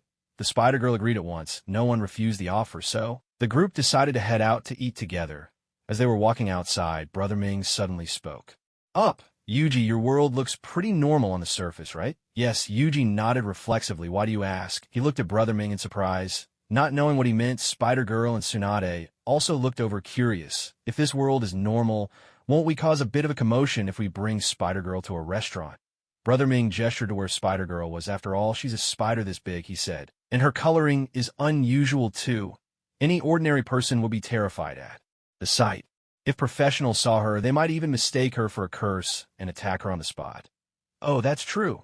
Yuji glanced at Spider-Girl, nodding subconsciously. Spider-Girl wasn't exactly huge, about half the size of a human body, but compared to a regular spider, she was absolutely enormous. Who had ever seen a spider nearly as big as a person? If any sorcerer saw her, they'd definitely mistake her for a curse. Yuji started to think, what should we do? The others also looked troubled, their faces filled with worry as they gazed at Spider-Girl. Wow. Spider was deeply upset. "Seriously? So that means I can't go eat at the restaurant?" Back when she was in the labyrinth, she had to eat those awful-tasting frogs. Whenever she got a chance to eat something better, it was always thanks to the meals Tenhua made for her. Now, after finally making it to another world, she was looking forward to dining at a real restaurant. But to her dismay, it turned out she might not be able to go at all. The disappointment was overwhelming. "Don't worry, it'll be fine," someone reassured her. "We could just go like normal." At that moment, a voice rang out. Spider's eyes lit up with hope as she looked in the direction of the voice. She realized it was Carl who had spoken. Unable to hold back, Spider asked Carl, "Can we really go to the restaurant?" "Of course," Carl replied. Right beside them, Ming chimed in. "But what about Spider's appearance?" "Don't worry, I can handle that," Carl explained. "I can hypnotize everyone we meet, so they'll think Spider is just a regular person. Or if you prefer, I can make Spider invisible so no one else will see her." Ming nodded in understanding. "I see, that's incredible, wow." Spider waved her little legs excitedly. "Carl, you're amazing. You're truly a legend." Tsunade laughed as expected of Carl. "You're impressive as always." Yuji Itadori agreed enthusiastically. "Superman is the best." Everyone present, without exception, believed Carl's words. Although it sounded a bit unbelievable, none of them were newcomers to the chat group. They all knew how powerful Carl was. He could even travel through time and bring people back to life. Compared to feats like those, hypnosis and invisibility were nothing extraordinary. Besides, someone as formidable as Carl had no reason to deceive them. Spider-Carl turned to her. "Do you want me to hypnotize people so they see you as human? Or would you rather I make you invisible?" Spider thought it over for a moment, then replied, "Better hypnotize them. Otherwise, if I'm invisible, I'll miss out on things like cutlery at the table. And that would feel weird." "All right," Carl agreed after considering it. With that, the group set off in high spirits, chatting excitedly about what to eat. After some discussion, they settled on going to a Japanese restaurant for teppanyaki. As they stepped out of the dormitory, they happened to run into Ajichi, who had stayed behind as part of the support staff. Naturally, he was supposed to be there. Seeing Carl and the others, Ajichi was visibly surprised at Itadori. He called out, "We're Fushiguro and Kujisaki. And who are these people?" After all, he had watched as Yuji Itadori, Megumi Fushiguro, and Nobara Kujisaki went into the dorm earlier. Now, not only were Fushiguro and Kujisaki nowhere to be seen, but there were 4 unfamiliar faces with them. And on top of that, someone was even cosplaying as Superman. All 4 of them were incredibly good-looking, almost as if they were celebrities standing right before us. Ah, Yuji Itadori was just as shocked when he heard this. Oh, right, there's still Fushiguro and Nobara. He had been so caught up in conversation with Carl and the others that he'd completely forgotten about Megumi. Fushiguro and Nobara Kudasaki. It wasn't until Itadori was reminded by Ajichi that he remembered. Yuji Itadori quickly turned to Carl and the others and said, "Carl, could you please wait for me, just a moment?" Brother Xiao Ming suggested, "Why don't we all go look for them together?" But Carl spoke up. I'll be back in no time." Since they were about to eat, Carl clearly didn't want to waste any time. Yuji Itadori felt embarrassed about troubling Carl and hurriedly said, "That won't be necessary, Carl." Really? Before he could even finish, his vision blurred for an instant. And then, just like that, Megumi Fushiguro and Nobara Kujisaki appeared right in front of him. At that moment, both of them looked utterly bewildered, unable to make sense of what had just happened. Nobara was gripping her cursed tool, clearly ready for a fight. Itadori, "What's going on here?" The two of them stood there stunned for a good while, until they finally noticed Yuji Itadori and Ajichi and started to come to their senses. "Fushiguro! Nobara!" Yuji Itadori finally snapped out of his own shock. There was no need to ask. He already knew that Carl must have brought them over. Looking at the two of them, Yuji asked, "Are you guys all right?" We're fine. But how did we even get here?" "I have no idea. We were in the middle of the fight just now." They both questioned him, still confused. Yuji Itadori explained, "My friend brought you here. Don't worry, you're safe." Right after that, he began introducing Carl and the others to them. "No way," Nobara exclaimed in disbelief. "Itadori, you actually know so many handsome guys and beautiful girls. Who are they? Are they all pop idols or something?" "Wow." Her gaze fell on a silver-haired girl, and this girl with the white hair. "She's absolutely stunning." She walked over to Shizuko, circling her, marveling at her appearance. Brother Xiao Ming, Yuji Itadori, Tsunade, and Shizuko all looked at each other in surprise. Shizuko, a girl with white hair? Beautiful. Yuji Itadori couldn't help but ask the girl with white hair, "You mean Miss Shizuko here?" "So her name is Shizuko?" Nobara nodded. "Yet, don't you think she's really beautiful?" "She is indeed," Carl said with a smile, nodding. From the moment these people first laid eyes on Shizuko, Carl had cast a hypnotic suggestion on them. So in their eyes, Shizuko wasn't a spider-shaped monster at all. She appeared instead in her future divine form, radiant and pure white, just like a goddess. It wouldn't be an exaggeration to call her a beautiful young girl. When Yuji Itadori and the others heard what Carl said, they suddenly remembered what had been mentioned earlier about hypnosis. It seemed that Carl must have hypnotized them. Previously, Carl had explained that, in order to avoid causing panic, he would hypnotize anyone who saw the Spider-Girl. So, seeing the reactions of Megumi Fushiguro and the others, Mingji and his companions recalled this as well. At this moment, Megumi Fushiguro seemed to think of something and spoke up. "Itadori, did you just say your friend brought us here?" Oh. Yuji, who had been scrutinizing the Spider-Girl, nodded instinctively at the question, but Megumi continued, "Just a moment ago, I was still on the road looking for Nobara. I didn't see anyone at all." Nobara Kujisaki nodded in agreement. "Yeah, I was in the middle of the fight myself, and I didn't see anyone either." Well, Yuji hesitated. "Maybe it's because my friend is just that fast. You probably didn't even have time to react." Yuji Itadori recalled what had happened just before when Carl had first appeared. Yuji had wanted to warn him that only those with cursed energy could exorcise curses. But before he could finish his sentence, Carl had already dispatched the curse. His speed had been astonishing. Faster than even a Kamen Rider, it was only natural that Fushiguro and Nobara hadn't been able to react at all. That fast. Megumi Fushiguro found it hard to believe. The opponent's speed was so great that he hadn't even been able to register what happened. His first reaction was disbelief. He thought Yuji was joking, but the fact remained that both he and Nobara were here, at this very place. That was undeniable, which meant that, incredible as it sounded, what Yuji said was true. Someone really could be that fast. After pondering for a moment, Megumi spoke. "Still, there were several curses in there. We need to inform Jujutsu High." With that, he looked over at Yuji Itadori. "What happened to that special grade curse?" Just as Sukuna had assumed, Megumi thought Yuji would switch to Sukuna and deal with the special grade curse himself. Although they were both special grades, Sukuna was the king of curses from 1,000 years ago. His fingers alone were indestructible and classified as S-grade cursed objects. Compared to some obscure special grade curse, the outcome should have been obvious. "Oh, don't worry about that," Yuji replied with a carefree grin. "Thanks to Carl, that curse has already been taken care of, Carl." Megumi was momentarily stunned. Who was that again? Oh, right. Yuji's friend, the one he just introduced, the man with black hair and the Superman outfit, cosplaying as Superman. Wait a minute. Does that mean it wasn't Sukuna who exorcised the special grade curse? So, he's actually a friend of Yuji Itadori. Well then, let's go report the rest of the curse incident.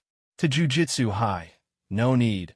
All those curses have already been taken care of. Just then a voice rang out. Fushiguro Megumi looked up and realized the speaker was none other than Carl. Wait, seriously? Not only did he wipe out his special grade curse, but he also brought them here at incredible speed. And now, did he even take down the curse that snatched Kujisaki Nobara? Megumi stayed silent, but made a gesture, divine dog. In the next instant, a black spiritual dog materialized by his side. This was Megumi's Shikigami, capable of tracking and devouring curses. Moments earlier, his Shikigami had already located Kujisaki Nobara and sensed a swarm of curses around her. After exchanging a few thoughts with his black Shikigami, Megumi was astonished by what he learned. The curses that had gathered around Kujisaki. Every trace of them had vanished. In other words, they'd all been destroyed. Megumi instinctively glanced at Carl. This man was telling the truth. The curses, all of them, had been eliminated. Not only had he taken down a special grade curse, but the others as well. And he'd whisked them both here before either he or Kujisaki could react. Just who is this person? What level of power does he possess? Special grade. Keep in mind, Megumi himself was considered a genius among sorcerers. He'd been ranked grade 2 right after enrolling. But Carl's actions far surpassed his expectations. These were feats even an ordinary special grade sorcerer couldn't achieve. Yet it didn't quite add up. In their world of Jujutsu sorcery, there were only 4 special grade sorcerers. All of them legendary household names. If Carl was one of them, why had Megumi never heard his name before? The enemy's been dealt with. You can head back and report in, of course, if you're still worried. You're free to check the site yourself. But we're going to head out first. Carl nodded briefly to Megumi, and the others then strode toward the main gate. After all, they still had a meal planned. Carl was somewhat curious about these non-group members, but he had no intention of letting them interfere with his dinner. We'll be on our way. Xiao Ming and the others quickly followed Carl's lead and left. Fushiguro Kudasaki, you two should head back. I'll join these friends for a meal. Then return later. See you soon. With that, Yuji Itadori waved and hurried after Carl and the group. Kujisaki Nobara watched their departing figures with a sigh of envy. How nice. Itadori and the others get to go out for dinner. I wish I could join them too. Speaking of which, how does Itadori know so many handsome guys and beautiful girls? He's so ordinary. Unlike Nobara Kudasaki, who is envious, Megumi Fushiguro was simply baffled. After all, anyone who could defeat a special grade curse spirit must be a special grade sorcerer themselves, yet he had never heard of the person's name. Moreover, Megumi had a feeling that all 4 people in that group were anything but ordinary. There was an air of mystery about them. Still, since they were friends of Yuji Itadori, they probably weren't bad people. He didn't reach this conclusion because he trusted Carl and his companions. Rather, it was because he trusted his own friend, Yuji Itadori. It seemed all he could do now was wait for Yuji to return and ask him about it. Mr. Ijichi, Megumi spoke up, Nobara and I will go inside and check things out. Ijichi looked quite worried, but there's still a special grade curse in there. It's fine, Megumi replied. Didn't Itadori say the special grade curse had already been taken care of? Ijichi was still skeptical, but that was a special grade. Are you sure that person was able to defeat it? We'll know once we take a look. Though he spoke casually, Megumi was already certain. Thanks to the senses of his divine dogs, he could tell there wasn't a trace of cursed energy lingering in the dormitory. Going back in now was just to confirm what he already knew, but Ijichi tried to protest, but Megumi had already turned and headed into the dorm. Come on, Nobara, he called. Let's go see for ourselves. Nobara threw a glance at Megumi, then followed after him. As she walked, she couldn't help but grumble under her breath. I'm so jealous of Itadori. I'd love to have dinner with people who look like celebrities too, but I guess I'll just have to settle for taking revenge on those curses. I hope some of them survived. Megumi shot her an exasperated look, but said nothing. The 2 of them entered the dormitory. After a few minutes of searching, Nobara let out a disgruntled sound. TSK, those curses really are gone. Looks like they've all been wiped out. Damn it, I wanted to get my own revenge. Oh well, I guess you guys got lucky. They had searched for quite a while, but not a single curse could be found. Whether it was the special grade that Megumi and Itadori had faced, or the lower-level curses Nobara had encountered, all of them had been completely eliminated. Megumi wasn't surprised. After all, he had his Shikigami, the divine dogs, which specialized in tracking and devouring curses. If a target was still around, they'd be able to catch its scent, but earlier the divine dogs had already told him. There was nothing left inside the dormitory. In other words, every curse had been destroyed. Megumi was just here to confirm it. "Let's head back," he said. Fushiguro Megumi said, "We need to talk to Gojo-sensei about this. After all, this was someone capable of destroying a special grade curse." Although that group looked just like ordinary people, Fushiguro couldn't sense any cursed energy from them. But to destroy a special grade curse, you'd have to be special grade yourself. There was no doubt about that. And not only Carl, the one who defeated the curse. Everyone else in the group didn't seem like regular people either. All right, let's head back. Nobara Kujisaki nodded in agreement. Then the two of them got into Ajichi's car and returned to Jujutsu High. Meanwhile, Carl and his companions found a restaurant nearby. Inside, many diners kept casting glances at their table every so often. Outside the restaurant, some people passing by would also sneak a look at them. Waiting for his food, Yuji Itadori couldn't help but notice, "Why do all these people keep looking at us? Who knows?" Mingji, sipping juice beside him, struck a playful pose. "Maybe it's because handsome guys like Carl and me are sitting right here." Yuji was at a loss for words, rolling his eyes. Spider-Zona and Tsunade both glanced at Mingji, thinking this passing Kamen Rider was a bit too full of himself. Even Carl couldn't help but chuckle and speak up. "If you want to brag, just talk about yourself. I don't have that kind of charm." "You're just being modest, Carl," Mingji replied, utterly sincere. "Your looks are a match for mine, 50-50. Is that so? Well, I must be really something, then." Carl replied with a wry smile. In reality, Carl already knew why so many people were watching them. It was because of Spider-Zona. Although cosplay was popular in this world of jujitsu, a beautiful white-haired girl like Spider-Zona was a rare sight. After all, that hair color was far too different from any wig. She seemed almost naturally gifted. Of course, if Carl lifted the hypnosis, the onlookers outside would see a half-human-sized spider and probably scatter in terror. As for how Carl figured out why people were staring, he'd been just as curious when they first entered. After using telepathy, the reason became clear before long. A chef approached carrying ingredients. Mingji had deliberately chosen a high-end restaurant where the teppanyaki chefs prepared the food right before the guests. A middle-aged chef began cooking while introducing the dishes. "Honored guests, what I'm preparing now is A5 grade Kobe beef," he announced, launching into a grand description. Though the gist was simple enough, the texture of this meat is truly exceptional, and it's quite pricey as well. Still, the chef's technique looks practiced and fluid, every motion smooth as flowing water. Yet, Carl didn't pay much attention to any of this. After all, back in the Marvel world, he'd gone on dates at plenty of Michelin-starred restaurants. Among them, A5 Wagyu was considered a rare delicacy from Japan, and he'd naturally tasted it before. Compared to regular beef, the main difference was the mouth-feel, but after eating it so many times, it no longer seemed all that special. That's why he didn't have high expectations for this teppanyaki. Meanwhile, Spider, Yuji Itadori, and Tsunade were practically starry-eyed, their faces full of anticipation as they watched the chef at work. They waited with bated breath for the chef to finish cooking, so they could dig in right away. "Ouch! That's hot!"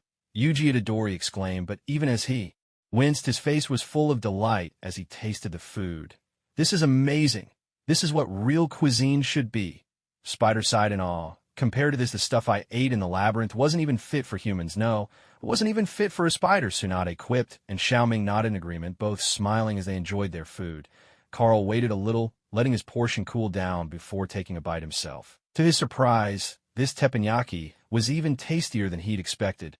It was almost on par with the Wagyu beef he'd had in Michelin-starred restaurants back in the Marvel world. That genuinely surprised him. While the prices at this place were steep, it still wasn't quite on the level of those luxury restaurants. And yet the flavors were nearly as exquisite. That was an unexpected delight. With that, Carl began to eat heartily, savoring every bite. After a while, Yuji Itadori, still chewing on a piece of meat, glanced around at the others' curiosity getting the better of him. "So, what do you all do in your daily lives?" "Traveling through different worlds, battling all sorts of evil, saving the world," someone replied. "We're at war back where I'm from," another answered. "I hunt monsters in the labyrinth. Most of them taste awful," Spider chimed in. And so the group chatted away, each sharing a bit about their own worlds. Only Carl remained silent. Yuji Itadori turned to him. "What about you, Carl?" Before Carl could answer, Xiaoming piped up as if it were obvious Carl's basically Superman. "Of course, he spent his time saving the world," Spider nodded. "Enthusiastically, that's right. I think so too." Carl glanced at them.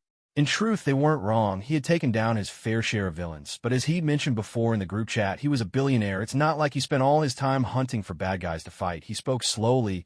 "I take care of villains from time to time, but most of the time, I do whatever I want, whatever you want." "Like what?" Yuji Itadori asked. "Anything," Carl replied. "Flying, traveling, fine dining. Basically, I'm a billionaire. I do whatever I please." Yuji Itadori couldn't help but sigh. "Wow, that sounds like the dream life. I'm honestly a bit jealous." The others nodded in agreement. After all, Carl possessed such overwhelming power, and he was wealthy as well. It was truly something to be envious of. At that moment, Xiaoming seemed to remember something and spoke up. "Boss Carl, I'm really curious. Those passers-by you hypnotized, what did they see when they looked at Spider?" As soon as he said that, Yuji Itadori, Tsunade, and even Spider herself turned their curious gazes toward Carl. After all, they all remembered Nobara Kujisaki's reaction. Everyone was quite interested in how Spider appeared from the perspective of an ordinary person. "If you want to see, then let's take a look," Carl said, taking a sip of juice before hypnotizing everyone in the room. "Go ahead and see." "That's it." Xiaoming was a bit taken aback. He didn't feel any different at all. Instinctively, he glanced over at Spider. Suddenly, his expression froze. He saw that the half-human-sized Spider who had been sitting there had vanished without a trace.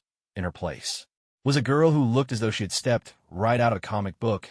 This girl was pure white from head to toe, her eyes gently closed. Both Tsunade and Yuji Itadori were stunned by this scene. Even Spider herself couldn't help but be amazed as she stared at her own appearance. "Wow, is that really me? I look beautiful." Everyone crowded around to admire Spider, exclaiming in awe. Only Carl remained calm, eating his wagyu beef as if nothing had happened. After all, in his previous life, he had seen this many times before. This was simply what Spider looked like after she became a deity. After the excitement died down a little, Spider suddenly remembered something. Earlier, Juka had asked her to take some photos. If she could take pictures in this form, wouldn't that be wonderful? With that thought, she turned to Carl and asked, "Boss Carl, can I take some pictures? Will this appearance show up in photos?" Her eyes were filled with hope. After all, this version of herself was truly beautiful. However, Carl's response left her disappointed. "No, it won't." "Huh." Spider couldn't help but ask, "Why not?" Carl explained, "My ability is hypnosis, not transformation. I haven't actually changed your appearance. I've only hypnotized everyone who sees you. In reality, you still look the same as before." "I see. So that's how it is," Spider replied, nodding in understanding. But just then Carl suddenly spoke again. "However, I do have a transformation ability as well. Would you like me to actually change you into your hypnotized form? After that, you'll be able to take photos." "Huh?" Spider was stunned, but quickly agreed. "Yes. Yes, please. Boss Carl, if you can transform people, why didn't you just use that?" someone asked. Carl smiled, saying nothing in reply. In truth, until recently, he hadn't been able to alter anyone else's appearance. However, when the Spider Girl asked just now, Carl was also wondering why he didn't have such an ability. But then 2 seconds later, he suddenly gained one. A skill called shape-shifting. This ability allowed him to alter the appearance of any object, even living beings, of course. He had no intention of telling the Spider Girl any of this. Carl glanced at the Spider Girl, then said, "All right, it's done." "That's it? It's really done?" She replied, a bit surprised. "Let me try it out," she said. The Spider Girl, still somewhat skeptical, opened the chat group's camera feature and took several photos, some of herself, and some with the other group members as she gazed at the photos. Seeing the image of a white-haired young girl staring back at her, she was overcome with emotion, nearly moved to tears. "Wow, this is amazing. I look beautiful," she exclaimed. "Thank you so much, Carl." After snapping the pictures, the Spider Girl turned her attention back to her meal. After all, the teppanyaki was simply too delicious, something she could never find in the labyrinth. As for sharing the photos, she decided to wait until after she finished eating. The meal lasted more than an hour. When it was time to settle the bill, the staff double-checked the receipt several times before finally announcing, "Hello, your total comes to 922,386 yen. What?" Yuji Itadori, who had been about to pay, was struck dumb by the amount. After all, this was his world. As the host, and since Carl and the others had come to help him, Yuji had fully intended to treat everyone. But this price, over 900,000 yen, even if he wanted to pay, he simply didn't have that kind of money on hand. I got this, Carl said, stepping in as Yuji hesitated. He pulled out a stack of 10,000 yen bills and paid the bill. Though Carl was wealthy and usually paid by card, it was doubtful he could access his funds in another world. He had no choice but to exchange chat group points for cash at the system shop. All things considered, the bill was reasonable, given that they'd ordered the finest ingredients and that Carl, Yuji, and the Spider-Girl all had hearty appetites. Spending over 900,000 yen wasn't that outrageous. Of course, this was Japanese currency. In US dollars, it would be a little over $8,000. Not all that much, considering the quantity and price of the food. As for who paid, Carl really didn't mind as long as everyone enjoyed themselves. That was what mattered. The cash cost him just over 80 points, an insignificant sum to someone like Carl, who had hundreds of thousands of points. To him, it was no different from buying a 50-cent ice cream. The staff checked the bills and, confirming they were real, began handing Carl his change. "Please come again," they called out as Carl and his companions left. "Thank you so much, Carl," Yuji said, gratefully outside the restaurant. "I'm really sorry. I promised to treat everyone." "It's fine. Don't worry about it," Carl said with a smile. "Yeah, Yuji, you really don't need to worry," added the Spider-Girl. Xiaoming tried to comfort him as well, saying Carl is already a wealthy guy, and he has lots of points. Don't take it too hard. "All right, but I still want to thank Carl." At that moment, Yuji Itadori's phone began to ring. He glanced at the screen. It was Megumi Fushiguro. "Sorry, I need to take this call," he said to Carl and the others. "Go ahead," they replied. Yuji stepped aside to answer the phone. Not long after, he returned to the group, looking a bit troubled. "Carl, the school is asking me to head back." "No problem. You should go," Carl replied. "We've finished eating anyway, so it's about time for us to head out as well." "That's right. I have some things to take care of too," added Xiaoming. The rest of the group also mentioned they needed to leave. "I'm really sorry. Next time, when you all come over, I'll make sure to treat you to something delicious," Yuji said, bowing slightly. Carl smiled and waved it off. "Don't worry about it. Get going. Goodbye, everyone." After bidding farewell, Yuji dashed toward the subway station. With the main character gone, Carl and the others began to prepare to leave as well. After exchanging goodbyes, Carl returned to his own world. Back at his own home, Carl sank into the soft embrace of his sofa. The sky was growing dark. It was evening now, but since he'd already had dinner, there was no need to eat again. He glanced over at Tony Stark, who was still in the villa. Carl decided it was time to rest. A good meal followed by a good rest. What could be better? Carl, back in his own world, took another look at Tony Stark, then got ready to wash up and wind down for the night. After all, he'd finished eating and had nothing else on his agenda. Just then a thought crossed his mind, and he entered the chat group. "Passing Kamen Rider. Carl, passing Kamen Rider. How about I make that dish you wanted next time? Passing Kamen Rider. After all, we just finished eating. Passing Kamen Rider. A god among men, god among men. Sure, sounds good. Passing Kamen Rider. Okay, I'll log off for now. Passing Kamen Rider. Take a nice break, everyone. God among men. Go ahead, Fiery Spider-Girl. Phew, I'm so full, Fiery Spider-Girl. I feel like resting too, Fiery Spider-Girl. That's it. I'll find a safe spot and settle in for a nap. What to do if my little sister is a Chinibu? I'm so jealous of you all. What to do if my little sister is a Chinibu? You can even have dinner parties in other worlds." At that moment, Spider-Girl noticed Toika, and remember the photos Toika had asked her to take. Since the photos turned out beautifully, Spider-Girl was eager to share them as well. Fiery Spider-Girl. "Toika, I took those photos you wanted, Fiery Spider-Girl. Want me to send them to you now? What to do if my little sister is a Chinibu? You took them. Send them over, Skyblade King. Watching with interest, surely. I am really curious. What does a spider monster look like? Ding! Group member Hot-Blooded Spider-Girl has sent a picture. Ding! Group member Hot-Blooded Spider-Girl has sent a picture. Spider-Girl sent several photos in a row, all taken while having a meal, surely. What to do if my little sister has Chunibyo? Whoa. What to do if my little sister has Chunibyo? Is this you guys? Hot-Blooded Spider-Girl. Yes. What to do if my little sister has Chunibyo? These ingredients look pretty impressive. As the head chef of a restaurant, Shihua quickly noticed the quality of the ingredients. Hot-Blooded Spider-Girl. They're quite pricey. Hot-Blooded Spider-Girl. The restaurant was chosen by Masked Rider, Skyblade King. That grilled meat looks absolutely delicious, Spider-Girl. It was super tasty. Great Wall Garrison Commander. So this is what Inns and Other Worlds are like. Great Wall Garrison Commander. These dishes look truly appetizing, Skyblade King. I'm so jealous, I really wish I could go too, Skyblade King. Too bad I didn't manage to sneak out. What to do if my little sister is Chinibyo? That white-haired girl is so beautiful. What to do if my little sister has Chinibyo? Who is she, Tsunade? Hot-blooded Spider-Girl. Nope, the blonde beauty is Big Sis Tsunade, Skyblade King. What about the one with white hair? Who is that? Skyblade King. And the handsome guy in the cape is Boss Carl, Skyblade King. The boy with pink hair is the pink-haired vessel, Skyblade King. The blonde girl is Tsunade. The person in the magenta shirt must be Masked Rider, Skyblade King. But what about you, Spider-Girl? Why aren't you in any of the photos you sent? Carl had posted his photo in the chat before. Kesha and Sherwa had both seen it. The others could probably guess as well. But Spider-Girl was nowhere to be found. After all, not a single photo showed anything resembling a spider, hot-blooded Spider-Girl. I'm right in the middle, hot-blooded Spider-Girl. The beautiful girl with white hair is me, hot-blooded Spider-Girl. Please call me beautiful Spider-Girl. What to do if my little sister has Chinibyo? Wow, Spider-Girl, you're so pretty, Skyblade King. Absolutely. Like a character straight out of manga, Great Wall Garrison Commander. Truly stunning, hot-blooded Spider-Girl. I think so too, Shirley. Spider-Girl is unexpectedly beautiful, Shirley. By the way, Spider-Girl, aren't you supposed to be a spider monster? Shirley, do you have the ability to switch to a human form? What to do if my little sister has Chinibyo?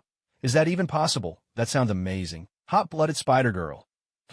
It's not as exaggerated as that, hot-blooded Spider. Girl. I am a spider, that's true, but I don't have any skill to transform into a human, hot-blooded Spider-Girl. Actually looking so good in the photos, fiery Spider-Girl. It's all thanks to Lord Carl. He helped me take on human form. Surely. Lord Carl did that, surely. Isn't he Superman? I've never heard of Superman having that kind of power. What to do when my little sister is a Chinibyo? True. I haven't heard of it either, Heavenly Blade King. Superman is Lord Carl since Spider-Girl posted that photo. Most people who are familiar with Superman put two and two together based on what happened before and figured out who Carl really is. But not every world has the legend of Superman, like for example, where Kesha is now. The same goes for Tsunade and Sulai. What to do when my little sister is a Chinibyo? What to do when my little sister is a Chinibyo? Kesha, does your world not have the legend of Superman? Heavenly Blade King. Nope, never heard of it. Fiery Spider-Girl. Superman, Fiery Spider-Girl. Kesha, just think of him as a superhero with incredible power who can fly. That should do it. Heavenly Blade King. Oh, got it. Surely. By the way, does Superman actually have shape-shifting abilities? Fiery Spider-Girl. As far as I know, he doesn't, Fiery Spider-Girl. But Lord Carl does have the power to transform, Fiery Spider-Girl. Maybe it's a parallel universe thing. Fiery Spider-Girl. Still, it's a bit of a shame, Fiery Spider-Girl. When I return to my own world, I turn back to how I was before, Fiery Spider-Girl. I wish I could have stayed that way forever. God among men. God among men. You sure have high hopes. Fiery Spider-Girl. It's good to dream a little, right? Fiery Spider-Girl. Speaking of which, I really owe Lord Carl a thank you, Fiery Spider-Girl. Thank you, Lord Carl, for making me so beautiful. God among men. No need to thank me. God among men. Actually, that white-haired girl. God among men. That's what you'll look like in the future, Fiery Spider-Girl. Fiery Spider-Girl. Lord Carl, what do you mean by that? God among men. I mean it literally. God among men. As long as you keep leveling up and evolving, you'll become her Fiery Spider-Girl. Wow, Fiery Spider-Girl. For real? God among men. For real, Fiery Spider-Girl. How do you know, Lord Carl? God among men. I know a few things about the future. Carl didn't mention that he'd seen Spider-Girl's story in his previous life. He just made up a reason. Still, he wasn't lying. He really did know a few things about the future, Fiery Spider-Girl. That's amazing, Fiery Spider-Girl. I'm really jealous of you, Lord Carl. Fiery Spider-Girl. But knowing I'll be that pretty in the future makes me happy too, Fiery Spider-Girl. */Omega*. Spider-Girl didn't doubt Carl's words. After all, Carl was Superman. Such a powerful being had no reason to trick her. What to do when my little sister is a Chinibyo? Congratulations in advance, Spider-Girl. The Blade King said congratulations. Congratulations, hot-blooded Spider-Girl replied with a chuckle. After lurking in the chat group for a while and seeing that no one tagged him, Carl quietly exited the group. He headed straight for the bathroom to freshen up. As he passed through the living room, his eyes landed on an invitation card lying on the table. What's this? A brief moment of recollection brought it back to him. It was an invitation from Stark Industries sent especially to him, apparently. It was for some kind of event. The date was today. The invitation had arrived over 10 days ago. Back then, Carl had been quite excited, already planning to attend. But now, having just finished a meal, and with the hour growing late, he felt too lazy to go out. He ignored the invitation and made his way to the bathroom to wash up. Afterwards, he simply went to bed. Meanwhile, while Carl rested, Tony Stark was far from idle. He was busy improving his Iron Man suit. The last time the suit froze up, nearly costing him his life in a fall. So, Tony had resolved to make some upgrades. First on the list were the sensors, then the pressurization system. He had also ordered some aerospace-grade alloys. And there was the matter of repainting the suit. Of course, Tony Stark didn't need to handle all these tasks himself. He only had to give the command, and Jarvis would take care of everything. On television, the reporter's voice broke through. Tonight, a crimson carpet graces the halls of Disney Concert Hall. It is here that Tony Stark, for the third time, will present a donation to the Firefighters Home Foundation. This venue has become a gathering place for Los Angeles' elite. Suddenly, Tony's attention was caught by the broadcast. What struck him as odd was that he had no memory of this event. The situation was almost comical. He was supposed to be the guest of honor, yet he didn't even know he was attending. To be safe, Tony asked Jarvis, "Did we receive an invitation for this?" After all, it was possible he just forgot to note it down. Jarvis responded, "No such record found, sir." The TV continued. Since his outburst to the press conference, he hasn't been seen in public. Some claim he's suffering from post-traumatic stress. Tony picked up the faceplate of his Iron Man suit. They say he's been bedridden for weeks, but whatever the truth, no one expects him to show up tonight. Hearing this, Tony raised his eyebrows in amusement. Just then, Jarvis chimed in, "The concept art is ready." The image showed the suit, gleaming gold from head to toe. Tony loved the color, but after glancing at the vintage car nearby, he told Jarvis to add in some of the car's red, with that dash of red. The Iron Man suit looked even more dazzling. Satisfied with the new design, Tony felt a surge of pride. It was a suit of armor resplendent in red and gold. It suited his taste perfectly. "I like it, build it," he commanded. "Estimated completion in 5 hours. No need to wait for me, sweetheart," Tony Stark replied. Getting to his feet, he was heading out for the event. Disney Concert Hall. When Tony Stark arrived, a wave of cheers rippled through the crowd. He stopped at the front bar to order a drink. Beside him, a middle-aged man with a friendly face greeted him. "Mr. Stark, and you are?" "Agent Coulson." Tony pretended to recall the name. "Oh, you're the one from—" Coulson prompted him, "The Strategic Homeland Intervention, Enforcement, and Logistics Division." Tony let out a long sigh. "Honestly, you guys need a shorter name." Coulson didn't seem the least bit embarrassed, simply smiled and agreed, "Yes. I hear that a lot. I know things have been tough for you lately, but we need you to write a report for us. There are still a lot of questions we haven't answered." At that moment, Tony caught sight of his assistant Pepper, stunning in a seductive gown. Whatever Coulson was saying drifted past his ears. He agreed absent-mindedly and made his way toward her. They exchanged a few words and then shared a dance. The mood between them grew a shade more intimate. Tony seized the opportunity to excuse himself, saying he needed another drink, and slipped away. Finding a bartender, Tony ordered 2 drinks. At that moment, a blonde woman approached. "Wow, Tony Stark." Tony greeted her. "Oh, hello." There was a hint of sarcasm in her voice as she replied, "What? A rare guest." They locked eyes, and the mood grew awkward for a moment. Tony Stark, ever the playboy, had met countless women like her, never bothering to remember their names. He took a wild guess. "Carly." She corrected him. "It's Christine." Tony nodded as if recalling, "Right, Christine." Their conversation quickly turned into a verbal duel. "So this is what you call being responsible?" The woman handed Tony a photograph. "This town is called Gulmira. Have you heard of it?" The photo showed a group of terrorists, armed with Stark Industries weapons. Tony's brows knit together as he looked at it. "When was this taken?" "Yesterday. I never authorized a shipment, but your company did." After their exchange, the woman turned and left, leaving Tony simmering with anger. He sought out the event coordinator, a portly man in his 50s whom Tony vaguely recognized as being close to Obadiah. Speaking of Obadiah, Tony had been genuinely shaken when he first heard of the man's death. Tony strode up to the coordinator and handed over the photo. "Jack, what's going on with these weapons?" The middle-aged man named Jack looked utterly bewildered. "Mr. Stark, what are you talking about?" He was a recent appointee pushed forward by the council, and still treated Tony with a certain formality. Taking the photos from Tony, He saw images of terrorists alongside Stark Industries weaponry. "I'm sorry, Mr. Stark," he said.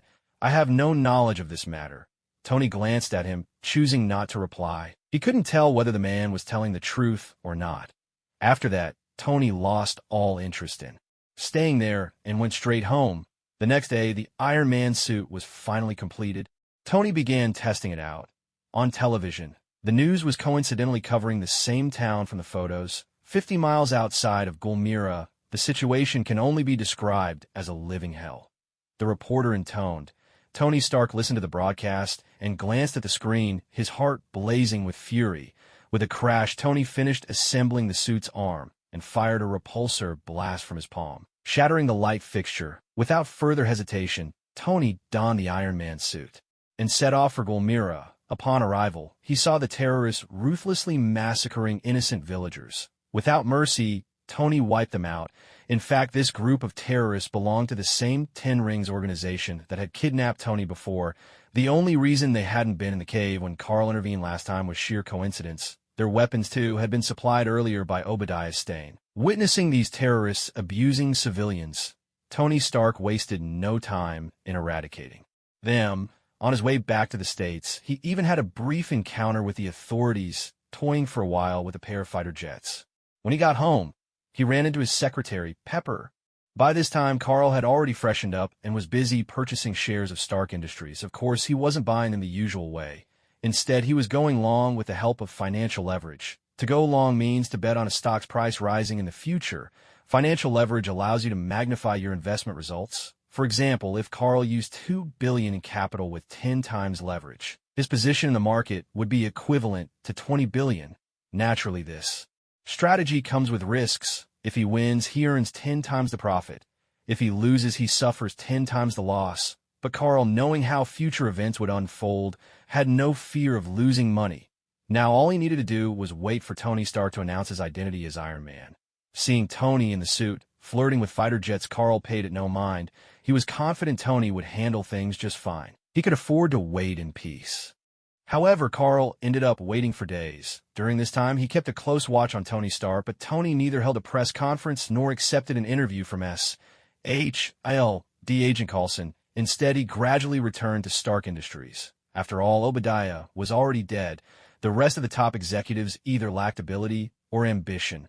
Astonishingly, Tony Stark managed to regain control of Stark Industries in just a few days. Keep in mind, this happened while Stark Industries' market value had plummeted by 65% due to Tony Stark himself. Previously, the board had put forward another candidate to lead the company. In the end, that person had no intention of competing with Tony at all. Though Carl found Tony Stark's maneuvers truly impressive, he couldn't help but wonder, why not hold a press conference? Why not reveal the identity of Iron Man to the public? As these thoughts crossed his mind, Carl began to suspect the reason. In his previous life, in the movies he'd seen, Tony Stark donned his Iron Man suit and battled Obadiah in New York. That fight had a tremendous impact, a spectacle of destruction. Many civilians had witnessed the two of them in action, but now, Tony Stark had only worn the Iron Man suit for a single outing, and his destination was just a remote small town. News of the event hadn't spread. Some officials were aware of the incident, but they kept it under wraps. As a result, there was hardly any opportunity for a press conference. Naturally, Tony Stark had no need to announce his true identity.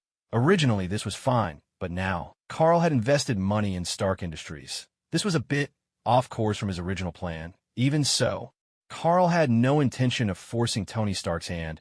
He couldn't very well step forward himself and demand Tony reveal his identity. It didn't matter if he lost money. Carl still had plenty of it. Carl sat at home, leisurely enjoying his lunch. The food on the table, Odin and teppanyaki, had been prepared by Kadoya Tsukasa. The dishes were quite delicious. There are rumors that earlier today, near Culver University, the American authorities clashed violently with unidentified enemies. Two sophomores, Maggie and Wilson, witnessed part of the incident. The news report on television caught Carl's attention. That guy was huge, just like a green giant. That's right, Maggie is a reporter for the school paper, and she recorded this video on her phone. The heavy rain on Mount Yunwu has forced the search for the green giant to be postponed. Hearing this, Carl raised his eyebrows slightly. Wasn't this the Hulk storyline? He pondered for a moment. Then a faint smile appeared on his lips. Perhaps there was still hope for a new turn in the Iron Man situation. In a cramped motel room, a woman in a plaid shirt was cutting a man's hair. The man's name was Bruce Banner. He was a brilliant scientist with 7 doctoral degrees, and at the same time, the Marvel world's green giant. The Hulk, the one cutting his hair naturally, was his girlfriend, Betty Ross. The incident with the Hulk earlier in the day had begun when Banner and his girlfriend were walking together and were discovered by the authorities. Before all this, Bruce Banner had already fled to Brazil, where he managed to survive for several months. His goal was simple: to stay out of reach of the authorities' relentless pursuit. To understand how things got to this point, we need to go back a few months as a scientist. Banner and his girlfriend were working together on an experiment. Yet as the one in charge, General Ross concealed the true purpose of the experiment from Banner. After participating in the experiment himself, Banner was transformed into the Hulk. From that moment, General Ross sought to obtain Banner's mutated cells. Left with no other choice, Banner went on the run. He spent a period living in Brazil. There, through learning jiu-jitsu, he picked up some techniques to help control his emotions. However, due to an unexpected incident, his presence was discovered, forcing him to temporarily return to the United States. Today, things took a turn for the worse. General Ross found him and brought his men, giving Banner a thorough beating. Now Banner and his girlfriend could only move with the utmost caution. Constantly on the lookout to evade the authorities' pursuit, their only hope lay in finding the person who had maintained contact with Banner all this time, because that individual claimed to have a way to cure the mutated gene within him.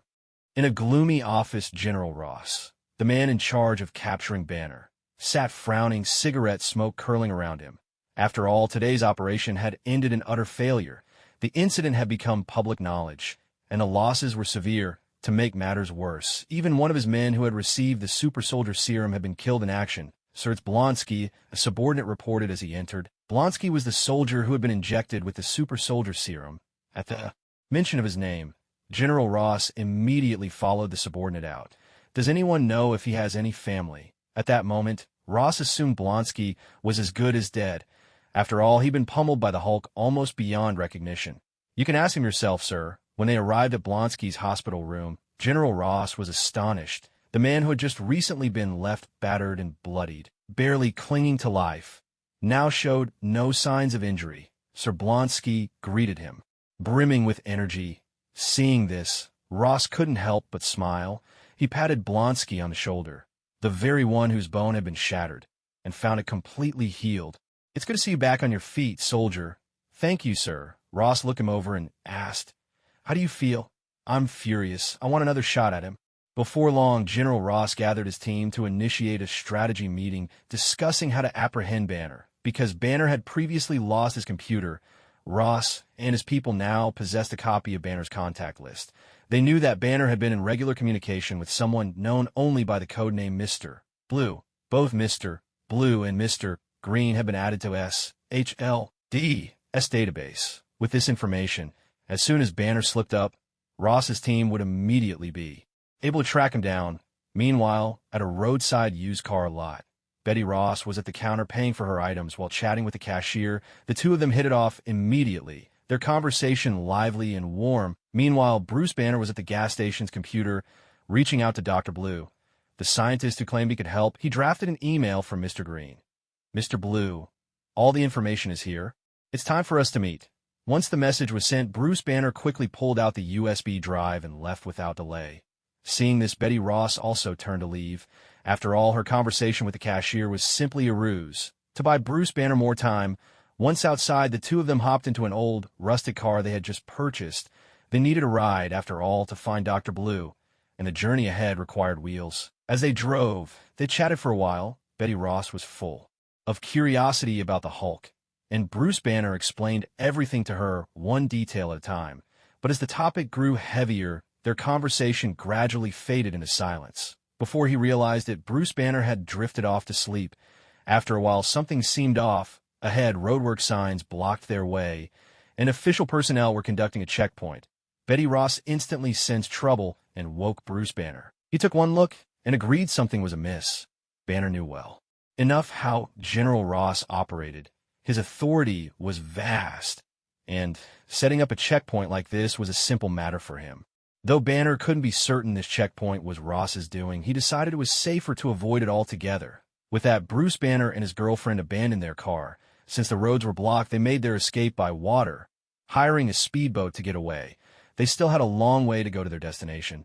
Originally, they'd planned to take the subway. But considering Banner's tendency to transform into the Hulk, if agitated, they opted for a taxi instead. What they didn't expect was that the taxi they hailed was blasting thumping music, and the driver during rush hour drove recklessly, speeding, weaving through traffic, even hitting a pedestrian. Bruce Banner's heart was pounding. If he sat there any longer, he'd probably Hulk out on the spot. Seeing how things were going, they got out of the cab at once. Bruce Banner was shaken, his pulse racing, but Betty Ross was absolutely furious. The cab driver hadn't just driven like a maniac, stirring up Banner's emotions. When they got out, he even tried to hit on them, and his words were crude and sleazy. Sensing trouble, the driver made a hasty escape. Betty Ross, still fuming, landed a hard kick on the taxi, but it did little to vent her anger. "I know a few techniques that can help you." Banner, seeing how upset she was, tried to reassure her. "Ways to effectively control your anger." Betty Ross snapped back immediately. "Shut up, we'll walk." "All right," Bruce replied. The two of them set off on foot toward Reborn College. Not long after Bruce Banner sent his email, HILD's Logistics Division intercepted it. Not only did they read its contents, but they also analyzed the address and identified the owner of the email account. The address pointed to Reborn College, specifically the Department of Cellular Biology. With the address in hand, it was easy to track down the person in question. Dr. Samuel Stearns, this was the man known as Mr. Blue. Upon discovering this information, HILD's logistics team immediately forwarded it to General Ross's subordinates. In the conference room, many of General Ross's men were busy at work. The scene included not only official personnel, but also agents from the FBI and CIA. At that moment, one of Ross's subordinates received the message from HILD's logistics team. Now they knew both the identity and location of their target. Dr. Samuel Stearns at Reborn College in New York. General Ross and his team quickly began to organize their operation. Their first step was to have Blonsky receive another dose of the super soldier serum. Previously, Blonsky had already been injected once with the serum, but this particular formula required 2 injections. It's worth noting that this super soldier serum was not the same as the one used on Captain America. The Captain serum had been developed during World War II by a Professor Erskine, while the serum Blonsky was receiving was manufactured by Stark Industries, based on some recovered documents. So, although the names were the same, there were significant differences between them. Still, one thing was certain. Anyone injected with this serum would be transformed from an ordinary soldier into a super soldier. Of course, the serum sometimes brought serious side effects. In fact, Stark Industries halted further development for precisely this reason. But General Ross wasn't bothered by such concerns. After all, he wasn't the one getting injected. Now that they had Banner's location, all they had to do was wait for Blonsky to finish his second injection before setting out. Meanwhile, as General Ross and his team were laying their plans, Bruce Banner and his girlfriend arrived at the Department of Cellular Biology at Reborn College. Before long, they found Dr. Samuel Stearns, the very Mr. Blue that Banner had been corresponding with. Dr. Stearns was thrilled to see Banner and ushered the two of them straight into his lab, chattering animatedly as he discussed their next steps. Despite the risks, they all agreed to proceed with the experiment. As night fell, Carl sat comfortably on his sofa, a glass of red wine in hand, and a look of eager anticipation on his face. He had been following the developments between Bruce Banner and General Ross all day long. Watching the news on television, Carl began searching for the Hulk and General Ross. With his superhuman vision, as long as he was at home, he could easily observe any place he wished. It didn't take him long to locate both parties. If everything went as expected, tonight would see the long-awaited showdown between the Hulk and Abomination. After all, Carl remembered it vividly. The man who had injected himself with the super soldier serum was none other than the Abomination from the movies. Although in their final battle, Abomination had the upper hand and was pummeling the Hulk, in the end, the Hulk managed to turn the tables. If it weren't for the Hulk's girlfriend stopping him, Abomination would have had his neck snapped right then and there. Perhaps it was because Abomination's strength didn't increase with rage. In fact, this man didn't seem able to change back in a human form at all. Of course, none of this had much to do with Carl. What really piqued his interest was whether Tony Stark would join the fray. a clash between Hulk, Abomination, and Iron Man. That sounded like quite a spectacle. If things played out that way, Iron Man's identity might even be revealed. After all, compared to Ironmonger, Abomination was far more formidable. He could even overpower the Hulk. If Tony managed to deal with such a powerful foe, knowing his personality, he'd probably announce his identity as Iron Man at the next press conference. It seemed entirely possible.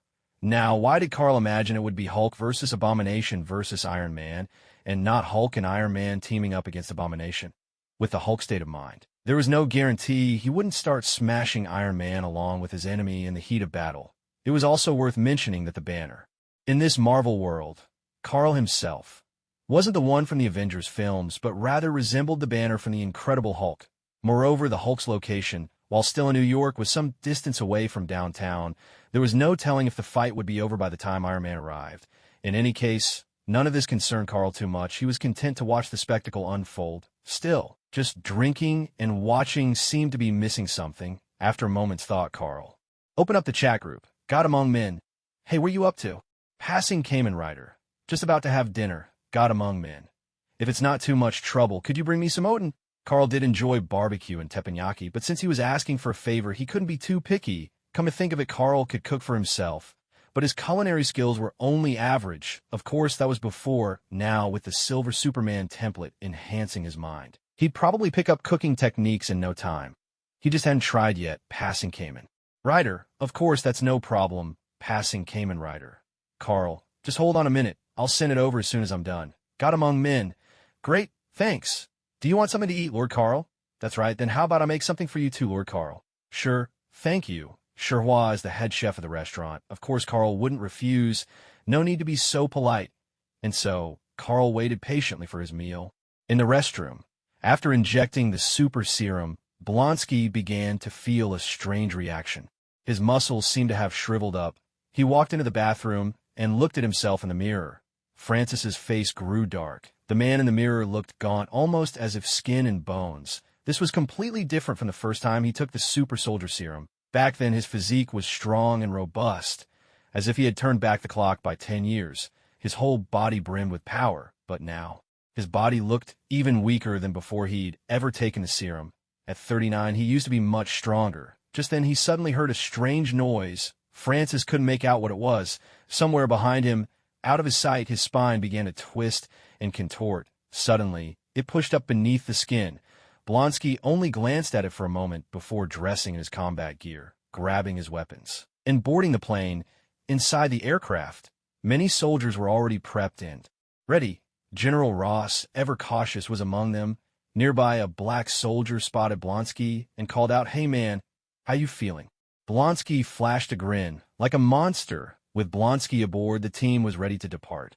Elsewhere, Bruce Banner and his companions were in Samuel's laboratory, preparing for an experiment. They placed the prepared serum into the machine, then strapped Banner in. The experiment began. Since the antidote needed a complete reaction to be effective, Bruce Banner first transformed into the Hulk. Staring at the Hulk's massive form, Samuel was momentarily stunned. It wasn't fear. He was thrilled. After all, as a doctor of cell biology, this was his first time seeing a creature like the Hulk up close. Betty Ross quickly reminded him to inject the antidote. Samuel snapped out of it and immediately activated the machine. With the antidote administered, the Hulk, towering like a mountain, reverted to Bruce Banner's appearance. It seemed the experiment had succeeded. "This is the most incredible thing I've ever witnessed in my life," Dr. Samuel exclaimed with excitement after a short exchange. Bruce Banner noticed something odd. Samuel mentioned the words experimental samples. He didn't try to hide anything and explain what had happened. As it turned out, the blood samples Bruce Banner had sent weren't enough. Samuel produced a large quantity of Bruce Banner's blood, enough to fill an entire room. He believed that gamma radiation held limitless possibilities and even imagined that they might win a Nobel Prize. "No, we have to destroy it." "What? This stuff is far too dangerous and impossible to control." Bruce Banner, however, had a different perspective. As the person most directly involved, he knew all too well the true dangers of what they had created. He stood firmly against Samuel's plan. Because of this, a fierce argument broke out between the two, yet unbeknownst to them, at that very moment, General Ross had already surrounded them with his men. In fact, several snipers were waiting outside, though. The angles made it impossible for them to take a clear shot just yet. Meanwhile, Francis, who had injected himself with the super soldier serum, threw all caution aside and charged forward. Even when General Ross, concerned for his daughter's safety inside, ordered him to fall back, Blonsky paid no heed, pressing on into the laboratory. Seeing Francis's reckless behavior, General Ross sensed something was wrong and decided to head for the lab himself. Inside, the argument between Samuel and Banner continued, but just then the snipers found their opening and tranquilized Bruce Banner. Francis burst into the laboratory, knocking Betty Ross aside in the process. He then confronted Bruce Banner, demanding to know where the Hulk was. The look in his eyes was pure madness. After all, the super soldier serum had caused serious problems in his body. Not just physically, but emotionally as well. Francis Blonsky had become dangerously unhinged. At that moment, the other soldiers arrived and carried Bruce Banner out of the lab. Betty Ross naturally followed them out. General Ross walked over to Bruce and, in a low and threatening voice, said, "If you try to take him away, I'll lock you up for the rest of your life." By him, of course, he meant the Hulk. They had read Banner's emails and listened in on his conversations. They knew he wanted the Hulk to disappear. Bruce Banner, Betty, and General Ross boarded a plane and left. Meanwhile, Ross's deputy remained behind in Samuel's laboratory. The two began to talk, but suddenly Francis attacked, knocking the deputy unconscious. He made it clear that he wanted the substance extracted from Banner's body. After some threats, Samuel reluctantly agreed to inject Banner's blood into Francis. In truth, as a scientist, he was secretly eager to see the results. Once the injection was complete, Francis transformed into a giant, a living mountain of muscle. Though both the Abomination and the Hulk were massive, their appearances were strikingly different. While the Hulk's features were fierce, there was still something recognizably human about him. Apart from his color and size, he still looked like a man. But as for what Francis became, the Abomination, the word human no longer had anything to do with him. His face had twisted into a vicious snarl, and even his spine seemed grotesquely transformed. He looked like a demon incarnate. No sooner had he become Abomination than he burst out of the laboratory, launching himself at the soldiers outside. "Open fire!" shouted one of the soldiers as they engaged the Abomination in combat. D4 calling command, another soldier said, activating his communicator to contact his superior. "He's attacking us. Francis and the Major are still inside." At that moment, a hulking figure appeared before them. Abomination, with a mere flick of his arm, he hurled a nearby car, setting off a thunderous explosion. "This feels incredible." Roaring with exhilaration, Abomination reveled in the sheer power coursing through his body before charging down the road, his figure gradually vanishing into the distance. Aboard General Ross's plane, "General, you need to hear this," the pilot said, holding out a communicator. Without hesitation, General Ross walked over and picked it up, listening intently. "Hulk is on the street." "Repeat." "Hulk is on the street," came the anxious voice of a soldier over the comms. General Ross glanced at Bruce Banner, who was right there beside him. How could Hulk be on the street if Banner was here? A faint, knowing smile crossed his face as he replied, "Impossible. Calm down, son. Take a deep breath. Where are you now?" The soldier's voice rang out, loud and urgent. "On 112th Street, heading north along Broadway." Hearing this, Ross immediately sensed that something was amiss. He ordered the plane to turn around at once and barked into the comms, "Damn it, patch me through to the live feed at the scene." The soldier complied. Instantly, everyone on the plane could see it. On a busy roadway jammed with cars, a towering figure was making his way forward. As he moved, vehicles nearby erupted in flames, and panicked pedestrians scattered in every direction. The entire scene was chaos. Malibu Beach, inside a luxurious villa. Tony Stark was engrossed in his work, tinkering with his latest suit of armor, when the television suddenly caught his attention. "A towering monster has appeared on Harlem streets," intoned the news anchor. "Right now, it's rampaging out of control." "Oh my God. What is that thing?"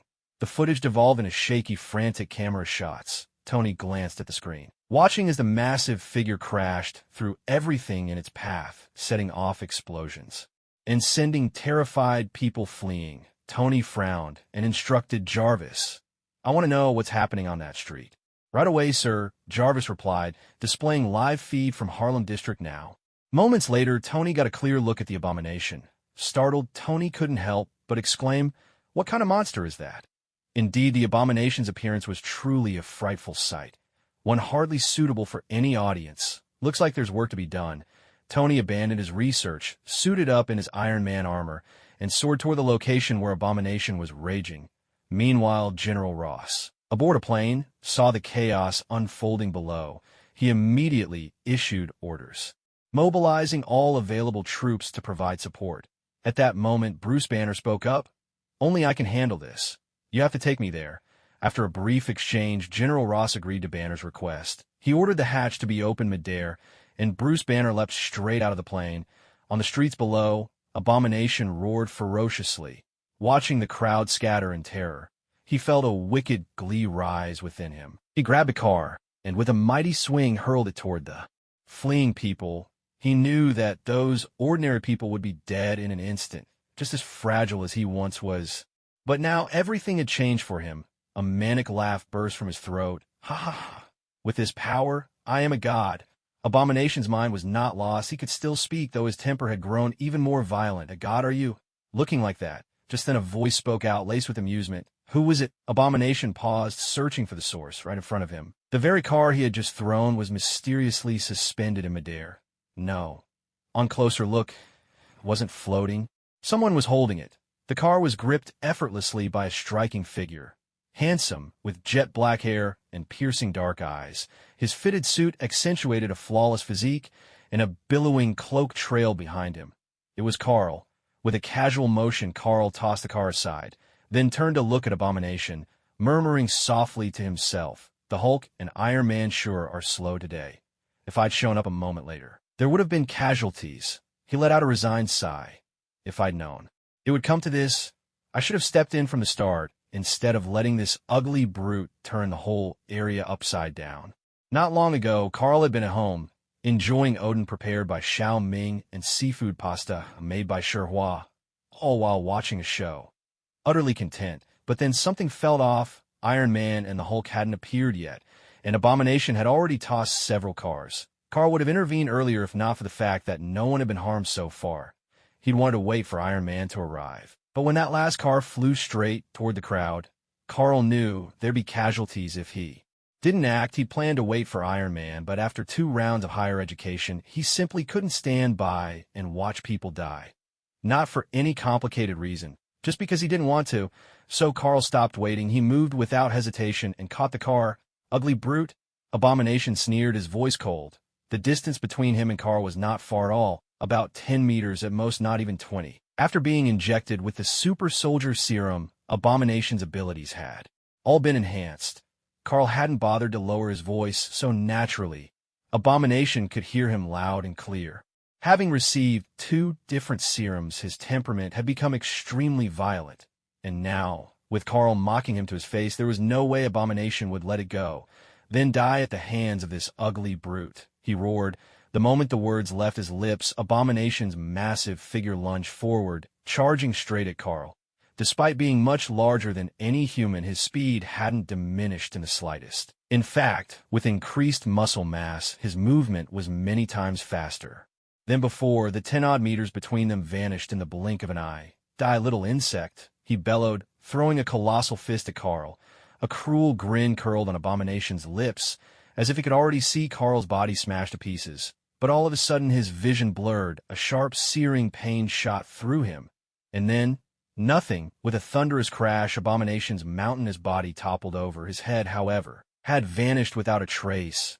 "What a weakling. I didn't even hit that hard," Carl muttered, a hint of dissatisfaction in his voice as he looked at Abomination.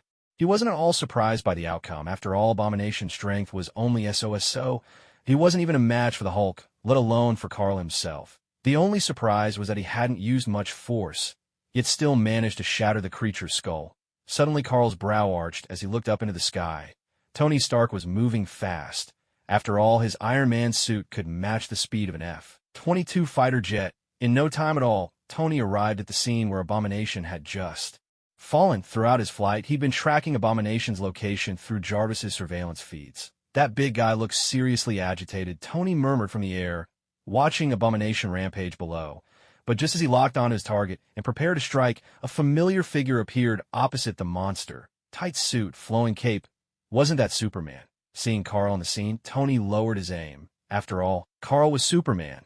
His combat power was off the charts. Tony had experienced firsthand the unbelievable speed Carl possessed. With speed like that, his power was beyond question.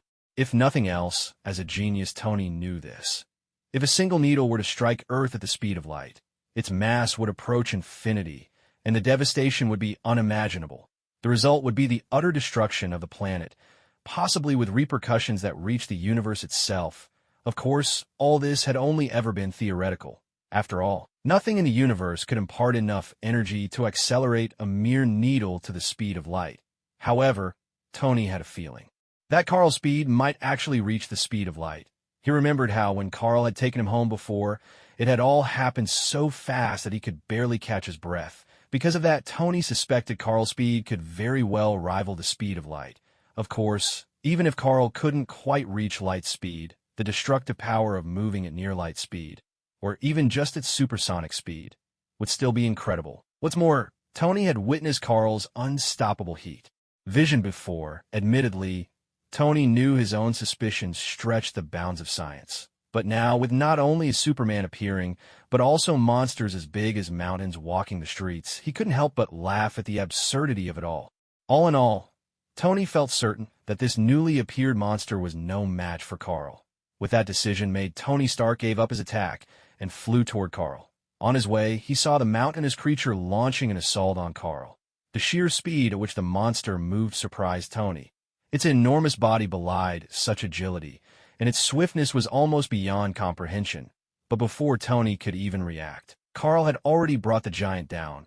Even though Tony Stark knew that Carl was immensely powerful and had always believed Carl would handle the monster, he hadn't expected to miss the entire exchange. All he saw was a blur, and in the next instant the monster collapsed to the ground, utterly defeated. Looking more closely, Tony even noticed that the monster's head had vanished without a trace. Honestly, the shock of witnessing this scene surpassed even the awe he'd felt when Carl used his heat vision to incinerate the terrorist who had kidnapped him, at least back in that cave. Tony had understood what was happening, but now he was left completely in the dark. He lingered in stunned silence for a moment before regaining his composure. At this point, Tony realized Carl was looking right at him. After a quick deliberation, Tony flew over to stand before Carl. Not wanting to be mistaken for an enemy, Tony Stark lifted the faceplate of his Iron Man suit. Revealing his face, smiling warmly at Carl, Tony greeted him. "It's been a while, Superman," and Carl nodded. Then added with a hint of reproach, "Tony, you're too slow. That monster already destroyed a number of streets. You should have arrived sooner and taken care of it. That way there would have been much less damage." Tony Stark was taken aback by this. He had only come over to say hello to Carl, but now it seemed as if Carl was blaming him for being late. Sure, Tony had used his Iron Man suit to handle those terrorists, but that didn't mean he had to show up every time trouble arose, did it? And hearing these words from Superman himself, the very embodiment of justice, felt strangely out of place. Yet, here they were. Tony Stark didn't say much, only nodded in agreement. "Or I'll try to be quicker next time." Carl nodded as well. The reason he said this was simple. Carl's plan had already fallen through. Iron Man and the Hulk had arrived too late, but there was nothing more to say about it. At worst, it just meant losing a bit of money. Besides, Carl knew that Stark Industries stock would inevitably go up. Even if it hadn't risen yet, it would eventually. After all, Tony Stark was never one to keep a low profile. As long as he made a grand announcement about his identity as Iron Man, the stock price would soar sooner or later. It was only a matter of time. With the Silver Superman template, Carl's time was, for all practical purposes, unlimited in money. That was just something he earned on the side. Even if he ran out, it didn't really matter at that moment. Carl had caught the attention of more than just Tony Stark. The panicked bystanders, who had been scattering in all directions, also noticed him. Of course, they also spotted Tony Stark. The two figures hovered in midair, while beside them lay the massive corpse of a monster. Even someone with severe nearsightedness could make out its blurry outline. The onlookers began exclaiming in surprise, "Look, what's that?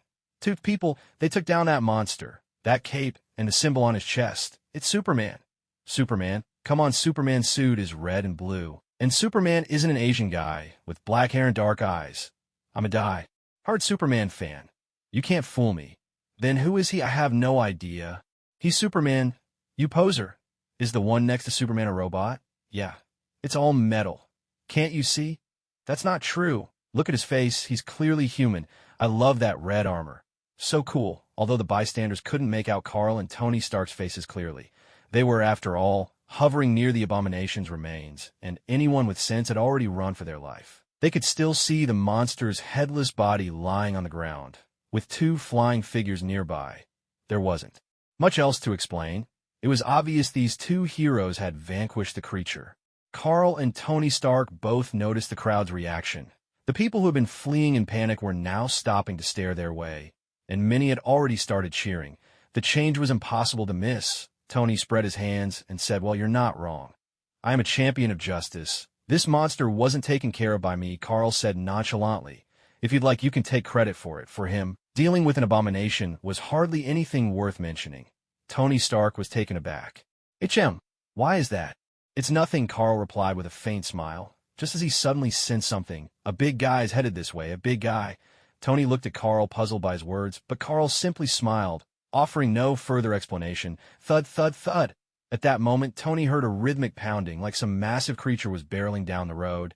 Tony quickly asked Jarvis, "What's happening out there?" "I'm accessing the nearby surveillance footage for you now." But before Jarvis could finish, Tony realized what was going on. Not far away, a gigantic figure was charging straight toward them. The silhouette was as imposing as a mountain, roughly the same height as the creature lying on the ground. The difference was this newcomer had green skin and a towering physique, but aside from that, he looked almost human. Nothing like the bizarre, brutal monster Carl had just dispatched. Still, this giant was clearly no ordinary person. After all, humans on Earth weren't that big, or green for that matter, at the very least. Tony Stark had never seen anything quite like this before. Seeing that Carl made no move to intervene, Tony asked Superman, "What should we do? What should we do?" Carl repeated, his tone casual. "How about you go and handle him?" Having watched plenty of movies in his past life, Carl was fairly familiar with these Avengers heroes. He also knew that the Hulk was something of a tragic figure. Transformed by gamma radiation, he'd spent years evading General Ross. So long, in fact, that his girlfriend had already moved on with someone new. If he remembered correctly, after dealing with the Abomination, the Hulk would go back on the run, living incognito. He wouldn't reappear until years later, when the Avengers assembled and Loki returned to Earth. Who knows how his ex-girlfriend was doing these days? Later, he'd even had a complicated relationship with Black Widow. Though the Hulk wasn't Carl's favorite hero, he didn't dislike him either. He certainly had no intention of killing the guy. So for now, he had no plans to make a move against the Hulk. Tony, however, had no idea what Carl was thinking as he watched the green giant charging there.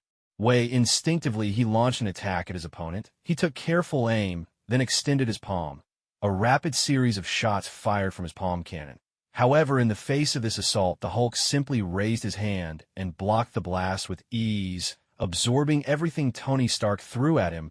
Tony's offensive not only failed to make a dent, it only served to enrage the Hulk even further with a thunderous roar. The Hulk's eyes widened in fury, and he charged forward with even greater speed. Seeing this, Tony muttered under his breath, "What a monster!" The Mark III suit was an upgrade in both appearance and function, constructed from aerospace alloys and boasting much stronger firepower.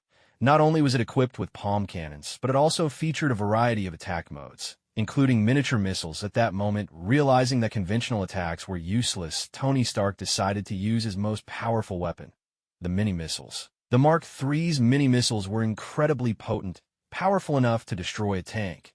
Tony was confident that they could deal with the monster before him.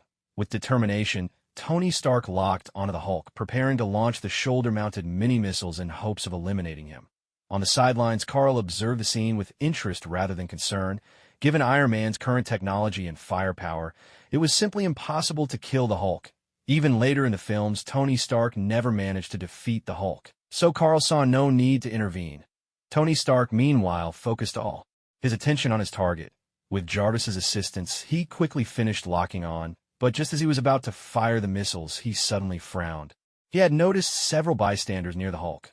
Although they weren't that close, they were still within the missile's blast radius. Even a mini-missile's explosion covered far more ground than a bullet.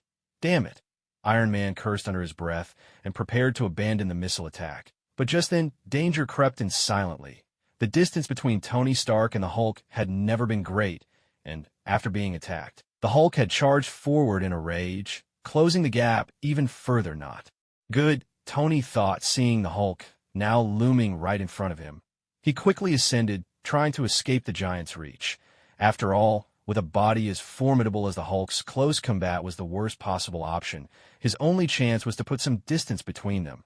With a burst, the Iron Man suit shot skyward, barely dodging the Hulk's swinging fist.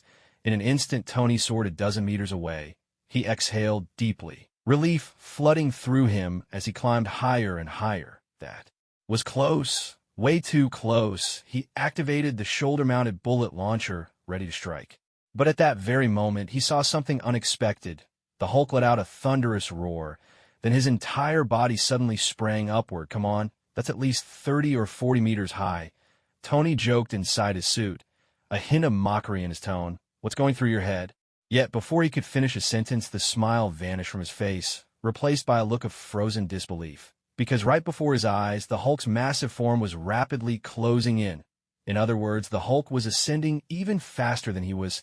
How could that be possible? Tony Stark could hardly believe it. After all, his Iron Man suit could easily outpace an F-22 jet in the sky. It was built for speed. How could he be overtaken by this giant? Jarvis, we need more speed, Tony urged anxiously, seeing that the Hulk was about to grab him. Sir, we are already at maximum velocity, Jarvis replied. A heavy silence fell. This is bad, Tony muttered at that moment. He saw the Hulk's hand come within less than 5 centimeters of his suit's leg. But then something strange happened. The Hulk, who'd been soaring upwards, suddenly seemed to lose all momentum. In an instant, he plummeted downward. Tony's face remained tense and anxious as he watched the Hulk fall away, growing smaller in the distance. The Hulk himself looked utterly bewildered, completely lost as to what had just occurred. The reason the Hulk failed to catch Tony Stark was simple.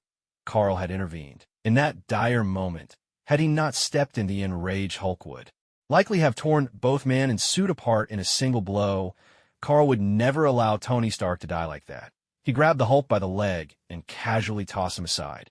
Not far away, inside an aircraft, General Ross and his team were monitoring the situation below. With soldiers on the ground relaying information, it was easy to keep track of what was happening from the air. What they saw on the ground left everyone on the plane stunned. Even before the Hulk appeared, the monster on the ground had already been killed, though they hadn't seen clearly who struck the fatal blow. The circumstances suggested it was the man in the Superman-like suit. And this person could actually fly. Could he really be Superman? Everyone who witnessed the scene was filled with doubt and amazement. But if this man was Superman, why did he look Asian? General Ross, meanwhile, was considering the possibilities, this mysterious figure suddenly appearing in the sky and resembling Superman. Could he be turned to Ross's advantage? For instance, if they could analyze his powers, perhaps his soldiers could gain the ability to fly. And then there was Tony Stark. That too was a surprise. They had just discovered Tony Stark. Moments ago, Tony, worried that Carl might accidentally hurt someone, had removed his helmet to reveal his face, and that was precisely when they saw him. After all, their official surveillance cameras had excellent resolution. Tony Stark, he was actually inside a robot, and astonishingly, he could even fly. When General Ross witnessed this scene, he immediately began to scheme about Tony Stark. Could this rideable robot possibly be used for his own soldiers? It seemed entirely feasible. Should he take action and forcibly coerce Stark? Yet this idea lasted only a moment before General Ross dismissed it. Not because the robot might be prohibitively expensive, not something their department could afford, but because of Tony Stark's identity. After all, Tony Stark was a shareholder of Stark Industries, a nationally renowned billionaire, and someone with extremely close ties to the government. Even now, though Stark Industries was facing some difficulties due to Tony Stark, General Ross still wouldn't dare move against him. Even if what Stark possessed could significantly enhance his soldiers, he refrained. This right here is the importance of having powerful connections. Look at Bruce Banner, who unexpectedly became the Hulk. General Ross thought the Hulk might boost the combat abilities of government soldiers and deemed him highly valuable. So he simply went ahead and captured Banner, deploying tanks, armored vehicles, helicopters, and even sonic cannons in broad daylight with no fear. He attempted a public abduction, and once caught, Banner remained detained for years. The Hulk's fate was truly pitiful. Now look at Tony Stark. General Ross didn't even dare to act on his own idea. Still, Tony Stark, soaring through the sky in a bizarre suit of mechanical armor, was something he had never expected. And then, events took an even stranger turn. Tony Stark actually ended up fighting the Hulk.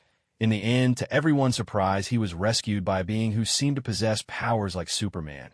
When General Ross saw the figure clad in a Superman-like suit easily toss the Hulk aside, his desire to capture this new person only grew. Here was a force that far surpassed the Hulk. Carl had flung the Hulk aside without using much strength. After all, he had no intention of killing him. His purpose was simply to save Tony Stark. As a result, the Hulk wasn't seriously injured. With a furious roar, the Hulk got back up. Even angrier than before. Bellowing, he charged at Carl with a mighty fist, but Carl remained unconcerned by the Hulk's powerful blow. He simply smiled then, just as the Hulk's face twisted with rage and his fist came crashing down. He suddenly stopped. He stared blankly at Carl, unmoving. Carl had hypnotized the Hulk. For him, hypnotizing anyone was effortless, especially those whose emotions were already unstable. For example, beings like the Hulk or Abomination are much easier to hypnotize. In just an instant, they become nothing more than puppets, of course. Even so, Carl had no intention of controlling them. After all, while the Hulk's strength was formidable compared to Carl's own power, which could extinguish stars, it still fell far short. If there was something that needed doing, Carl preferred to handle it himself. There was no need to manipulate the Hulk. At that moment, Tony Stark's voice called out, "Superman, are you all right?" Carl looked up and saw Tony not far away. Shoulder-mounted missiles had already deployed, ready to fire at any second. "I'm fine, don't worry," Carl replied casually. Hearing this, Tony began to approach, though the missiles on his shoulders remained at the ready. Just a moment ago, the Hulk's speed had given him quite a shock. If not for Carl, he would have been caught for sure. "Relax," Carl said, noticing Tony's wary stance. "He's under my hypnosis now. He won't attack you." Tony paused, surprised by this revelation. After a moment, he couldn't resist asking, "You can hypnotize people too?" Carl nodded. "Yes, at least I can." Tony's voice carried a hint of envy. "Well, that's pretty incredible." He observed for several seconds before finally being convinced that the Hulk truly posed no threat anymore. Only then did Tony retract his missiles. His curiosity piqued as he studied the Hulk. After all, a creature like this had never appeared before. After a while, Tony couldn't help but ask Superman, "What should we do with this guy?" "What should we do?" Carl thought for a moment, then suggested, "How about you take him with you?" "Take him with me?" Tony was taken aback. "What would I do with him?" "Don't judge by appearances," Carl explained. "This man is actually a top-tier talent. He holds 7 doctoral degrees and has deep expertise in fields like physics, chemistry, biology, and mathematics." Carl felt the Hulk didn't deserve such a tragic fate of hiding in the shadows. But he himself had no desire to keep the Hulk by his side. If it were a pretty girl, he might have considered it. But this was a man, one who could turn into the Hulk at any moment. That was a bit much. So Carl figured sending Bruce Banner to Stark Industries was a good idea. After all, Carl himself was a major shareholder in Stark Industries. If Banner could bring value to the company, that would benefit everyone involved. In Carl's view, letting Bruce Banner work at Stark Industries was the right choice. For one, the Hulk shouldn't have to live such a miserable, hidden life. And secondly, Banner was indeed talented. He was bound to be an asset to the company. After all, Carl is also a shareholder of Stark Industries. When Tony Stark heard this, he asked in disbelief, "A person? A doctor? Mr. Superman, what I mean is, this monster, is he actually human?" "Of course he is. It's just that because of the gamma radiation," Carl nodded, "he can transform into this form." Tony couldn't help but size up the Hulk. "My God, this really is..." "If that's true, then I'm quite interested in him." Learning that the other party turned into this form from a human, Tony Stark became very intrigued by Banner. Carl nodded. "Once he changes back, you'll see for yourself." At that moment, a voice called out, "Bruce." Carl and Tony turned toward the sound. They saw a black-haired woman running in their direction. At her side were several soldiers in uniform. Leading them was an elderly man with graying hair and a commanding presence. When Carl saw these people, he raised his eyebrows slightly, for he recognized them, General Ross along with his soldiers, and, of course, General Ross's daughter, Bruce Banner's girlfriend. "Betty Ross, Bruce? Bruce, are you all right?" Betty hurried to the Hulk's side, worriedly checking on him. Meanwhile, General Ross watched Carl and Tony Stark with thinly veiled suspicion. Tony Stark, as one of the nation's top tycoons and the military's biggest arms supplier, had even participated in the super soldier program alongside General Ross. With that kind of background, of course, General Ross recognized him. Even so, General Ross didn't dare approach recklessly. After all, this place wasn't just complicated by the presence of the Hulk. There was someone here even more troublesome than the Hulk. Caution was the better part of valor. As for Betty, she had simply rushed forward, heedless of anything else. Tony Stark noticed General Ross and his men as well. Although there was some connection between them, there was no real affection, just business cooperation. Within the official channels, the person Tony was closest to was, of course, Rhodey. As for his possession of the Iron Man suit, Tony wasn't planning to let General Ross discover that just yet. So, Tony Stark quickly lowered his faceplate to hide his identity. At that moment, General Ross spoke. "Tony, what are you doing here?" A moment ago, when Tony Stark was talking to Carl, he hadn't been wearing his faceplate, plus some of the soldiers had their cameras on. General Ross already knew who he was. Hearing General Ross address him, Tony remembered what had happened earlier and realized he'd been recognized. But he didn't feel any regret. So what if they knew who he was? Even if he hadn't wanted the other side to recognize him before, but now, since the truth was out, there was nothing more to hide. "Stark," General Ross shouted, "I have a lot of questions. Would you mind? Could you help me clear a few things up?" Naturally, the questions on his mind were about Carl and the suit of armor Tony wore. Of course, not a problem. Tony's voice rang out. Hearing this, General Ross looked genuinely surprised. In his memory, Tony Stark was never so agreeable. As expected, before Ross could say anything more, Tony's voice sounded again. "But not right now. I've been busy for quite a while, and I'm honestly exhausted. General, how about we set up another time?" Just then, several searchlights swept across the area. Soldiers, aircraft, and armored vehicles surrounded them. After all, General Ross had previously given orders to bring all available forces to this location. His original intention had been to mobilize the military against Abomination, that monstrous creature, Tony Stark. Noticing the sudden increase in soldiers around them, began to think about leaving. He glanced at Carl beside him and spoke up. "Mr. Superman, this really isn't the place for a conversation. Why don't we head to my place? I've got everything. Fine wine, lovely company, you name it." Carl raised an eyebrow at that. "Got any red wine?" Tony was momentarily taken aback, as if he hadn't expected that question, but he nodded immediately. "Of course, whether you want Screaming Eagle or Romanicani, you can have as much as you'd like." Carl nodded. "Sounds good. What are we waiting for?" In this lifetime, Carl had developed a taste for red wine. Naturally, he recognized the two wines Tony mentioned. Romanicani was rumored to be the most expensive wine in the world. He'd heard about it back in his previous life in the East, thanks to a certain movie. As for Screaming Eagle, Carl only learned about it after coming to America. It, too, was a legendary, wildly expensive wine, often called the king of cult wines, and once fetching prices in the hundreds of thousands of dollars. Carl had tasted both, but never the very best vintages. Not because he couldn't afford them, but simply because they were impossible to find. There was a time when he'd hoped to try them. But as the opportunity never arose, the desire faded. Now, hearing Tony mention them, his interest was piqued once more. Tony noticed and nodded. "Great, let's head out then. Wait a moment. How about we bring him along, too?" Carl pointed to the Hulk standing nearby.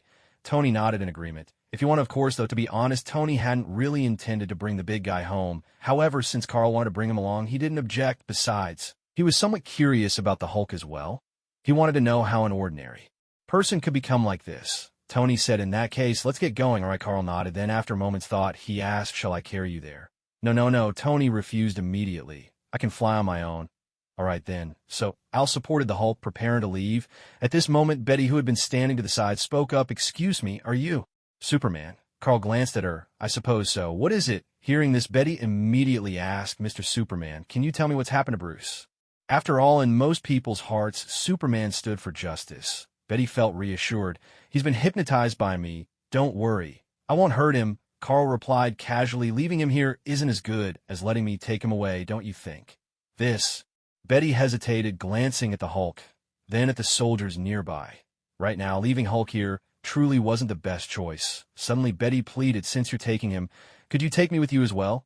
"Please, Mr. Superman." "All right," Carl nodded. At that moment, floating not far from Tony, Carl suddenly vanished. Along with him, both the Hulk and Betty disappeared as well. "Mr. Superman? Well, I guess they're gone." Seeing Carl and the others disappear, Tony Stark naturally understood that they had left. After all, he himself had once flown with Carl. That speed was something he would never forget for the rest of his life. Well then, I should get going too. Wouldn't want to keep Superman waiting. Muttering to himself for a moment, Tony Stark turned to General Ross and said, "General, I'll be leaving now. If you need anything, contact me next time." Without waiting for a reply, he activated his suit. The thrusters roared to life, and the Iron Man armor shot into the sky, trailing a long tail of flame. "Stark? Stark!" General Ross tried to call out to Tony Stark, but Tony paid him no heed. Nearby, a soldier raised a rocket launcher, attempting to aim at Tony Stark. "Stop! What do you think you're doing?" General Ross barked, immediately stopping him. The soldier, hearing this, dared not protest, and obediently put down the launcher. Incredible. General Ross sighed, watching the streak of light vanish into the night sky. Tony Stark actually managed to build something like that. So much had happened tonight. For a moment, General Ross didn't even know how to bring the situation to a close. After all, the earlier attempt to capture the Hulk had already caused some damage to the city, but today the destruction caused by Abomination was even more severe. Even General Ross himself was feeling the strain. And then there was that mysterious figure who seemed to possess powers like Superman. Was this man truly Superman? On top of that, he was worried about his own daughter. General Ross couldn't help but feel concerned. However, recalling what he overheard from their conversation, it seemed that Betty had been taken away by this so-called Superman, and apparently this Superman knew Tony Stark. If that were the case, then at least his daughter's safety would be assured, even if he couldn't track down Superman. Finding Tony Stark would be easy. After all, as a famous American billionaire, Tony Stark would hardly disappear without a trace. Besides, he and Tony Stark had a decent relationship. They could even be considered friends, at least to some extent. Otherwise, Stark Industries would never have helped them develop the super soldier serum. Meanwhile, Carl had brought the Hulk and Betty to Tony Stark's villa. Instead of going inside, he waited outside, enjoying the distant view of the sea. The scenery was pleasant. Betty Ross stayed close to the Hulk, looking around in utter confusion. With the glow of Tony's house lights, she could still make out her surroundings, a luxurious villa by the seaside. But just moments ago, hadn't she been in the city? How had she suddenly arrived at the shore? Was this a dream? Instinctively, she pinched herself. The sharp pain assured her that this was no dream. She really was by the sea. That meant the Superman figure nearby must also be real. Taking a deep breath, Betty mustered her courage and quietly asked, "Mr. Superman, where were we right now?" She didn't know Carl's name, but since he had acknowledged being Superman, and Tony Stark also called him that, Betty figured there was no harm in using the same name. Carl glanced at her. "We're at Tony Stark's house." Betty saw there was no malice in Carl's eyes and felt a wave of relief. After all, she had only left with Carl because she had no other choice. If Bruce had stayed behind, he would almost certainly have been taken away by her father, given the number of soldiers nearby. Even if the soldiers hadn't managed to capture him, Bruce would have had no option but to flee. In that case, she might never have seen him again, and she couldn't bear that thought. So, Betty Ross had asked Carl to take her away from the chaos. Now, seeing how calm and approachable Carl seemed, she gradually relaxed. Feeling more at ease, she asked, "Mr. Superman, weren't we just in the city? How did we suddenly end up by the sea?" "I brought you here," Carl replied. Betty was taken aback by what she heard, but "I didn't feel anything at all," she said in surprise. Carl replied casually, "Maybe it's because I was just too fast.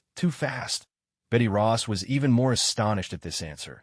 Though she was the daughter of General Ross, Betty herself was a doctor well-versed in common sense and physics. She knew exactly how far it was from the city to the seaside.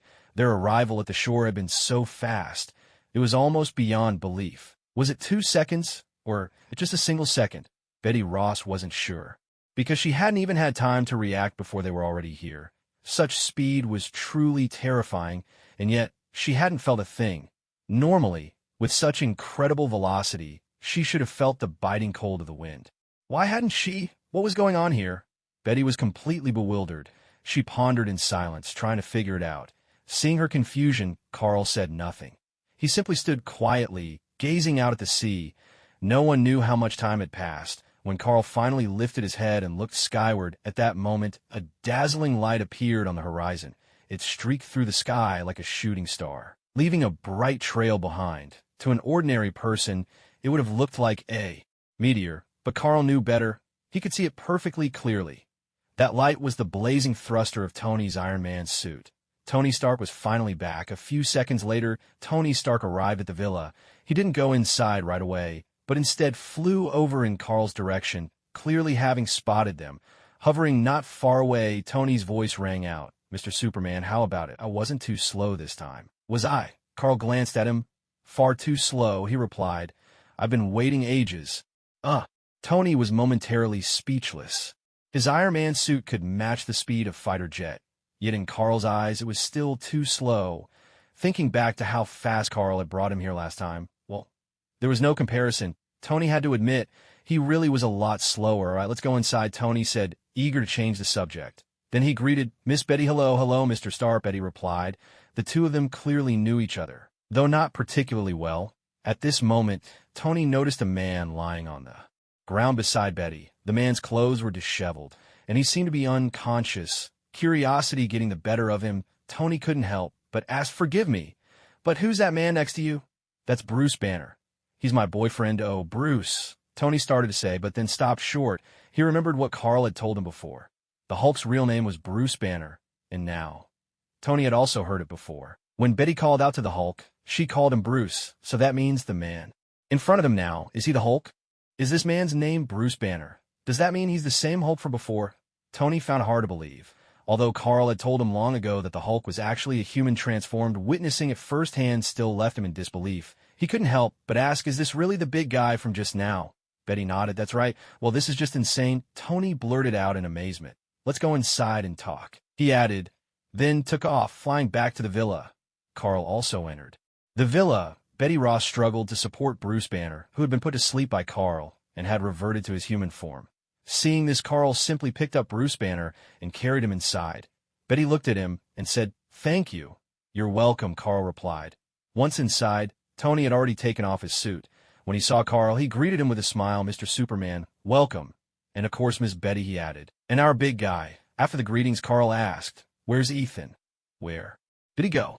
"He said he wanted to keep busy, so I arranged for him to work in my company," Tony answered. "Right now, he's probably sleeping in my place in New York." Carl nodded. "All right, drinking all night isn't great anyway," he commented. "I'm a bit hungry. Would you like some late-night food?" Tony offered. "Sure, I like some barbecue," Carl replied. "No problem. What about you, Miss Betty?" Tony asked. "I'm fine, thank you." Betty declined. "All right, then." Tony nodded, then instructed Jarvis. "Jarvis, order 2 servings of barbecue and 3 cheeseburgers." "Right away, sir," Jarvis responded. So Carl enjoyed drinks and a late-night meal at Tony's place. Betty didn't have much of an appetite, and Tony arranged a room for them to rest. The next morning, Carl returned to his own home. After all, he couldn't stay at Tony's place forever. After breakfast and a shower, Carl settled onto the sofa to relax, idly watching television. As he watched the news, he raised an eyebrow in surprise. Last night, something unusual happened in Harlem. The news anchor reported. Many people claim to have seen a monster as big as a hill here.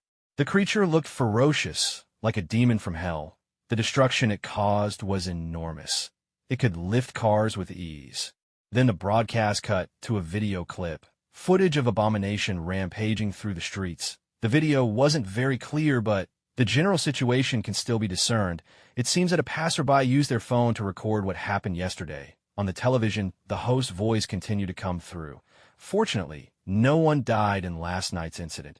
Many people say that they saw Superman and Iron Man last night. And furthermore, that the Iron Man was none other than the well-known Tony Stark. It was these two heroes who appeared out of nowhere, who destroyed the gigantic monster. On the TV screen, the footage from last night played once more. In the video, Carl could be seen hovering in the air dressed in a black suit. Not far from him was a red and gold robot. Flames shot out steadily from the robot's feet as it maintained its flight, yet on the robot's face, Tony Stark's features were clearly visible. In other words, this red and gold robot was a suit of armor. The person wearing it was Tony Stark himself. A short distance from the two of them lay Abomination's massive body, motionless on the ground. Its head had vanished without a trace. Clearly, this monster was already dead. The footage was quite clear. Even Tony Stark's face could be made out. It was obvious someone had used professional equipment, and at the scene, official personnel were discovered. There were helicopters and armored vehicles. Everything you'd expect. Clearly, the authorities know something, but they haven't shared it with the public. What exactly was the creature they besieged? Why haven't they told ordinary people? Is Superman real? And is the man in the footage truly Tony Stark? None of this has been confirmed. At present, our reporters have already requested interviews with Stark Industries and the military. Unfortunately, there's been no response. If there are any updates, we'll bring you the news as soon as possible. So, someone did film what happened last night, Carl said softly as he watched the news. But he wasn't surprised. After all, anyone with a phone these days can record video. Last night, they were in the city center on a busy street. It would have been almost impossible not to be caught on camera. Being recorded didn't bother Carl in the slightest. He had never made an effort to hide his face. If he really wanted to, he could simply cover his face before heading out. But he never had because he never intended to hide. His strength was more than enough. If anyone tried to cause trouble, Carl wouldn't hesitate to respond. Besides, in this situation, only ordinary people knew about it. There was even less threat. Still, the fact that last night's events had been exposed for Carl, this should be a good thing. After all, the video captured Tony very clearly. With this incident, Stark Industries stock would naturally soar. Thinking it over, Carl glanced at the time, 9:02. Yes, the stock market had already opened. Carl opened his computer and took a look at Stark Industries stock.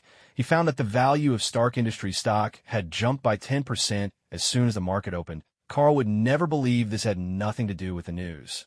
Moreover, as time went on, the value of Stark Industries stock would only continue to rise. After all, the news included video evidence. If Tony Stark were to admit it himself, the stock price would no doubt skyrocket.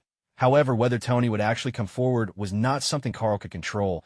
But based on what Carl knew about Tony Stark was never one to keep a low profile. Well, I'm in a pretty good mood today. I'll go find Skye, do something we enjoy, and then maybe stroll around the city. With a smile, Carl's figure vanished without a trace. In an office, General Ross watched the news on television. It was the same news Carl had seen. The difference was, while Carl was in high spirits and ready for a day out, General Ross looked thunderous, his face dark and forbidding. Not only had he created abomination, but he had also lost the Hulk. And now the incident had been exposed on television. There wasn't a single good thing about any of it. Staring at the news, General Ross's expression grew even more grim. Nothing was going his way. At that moment, a major pushed open the door and entered General about the target suspected to be Superman. She placed the documents she was holding onto General Ross's desk. When Carl appeared, he had never bothered to hide his face. As soon as Ross returned, he ordered his subordinates to investigate Carl. We've already uncovered his information. Oh, finally, some good news. General Ross's expression eased just a little upon hearing this. He instinctively reached for the file on his desk and asked offhandedly, "Is he really Superman?" "I'm not sure, sir," the major replied. "However, this Carl Smith has always lived in New York as an ordinary citizen." "He's from New York? And just an ordinary person?" General Ross was a bit surprised, but then he said, "It seems he's hidden himself well. Since we've confirmed his identity, gather the team and convene a strategy meeting. We need to discuss how to apprehend this Mr. Superman." "Yes, sir." The major nodded in assent, then turned to gather the team. General Ross, meanwhile, carefully read through the file in his hands.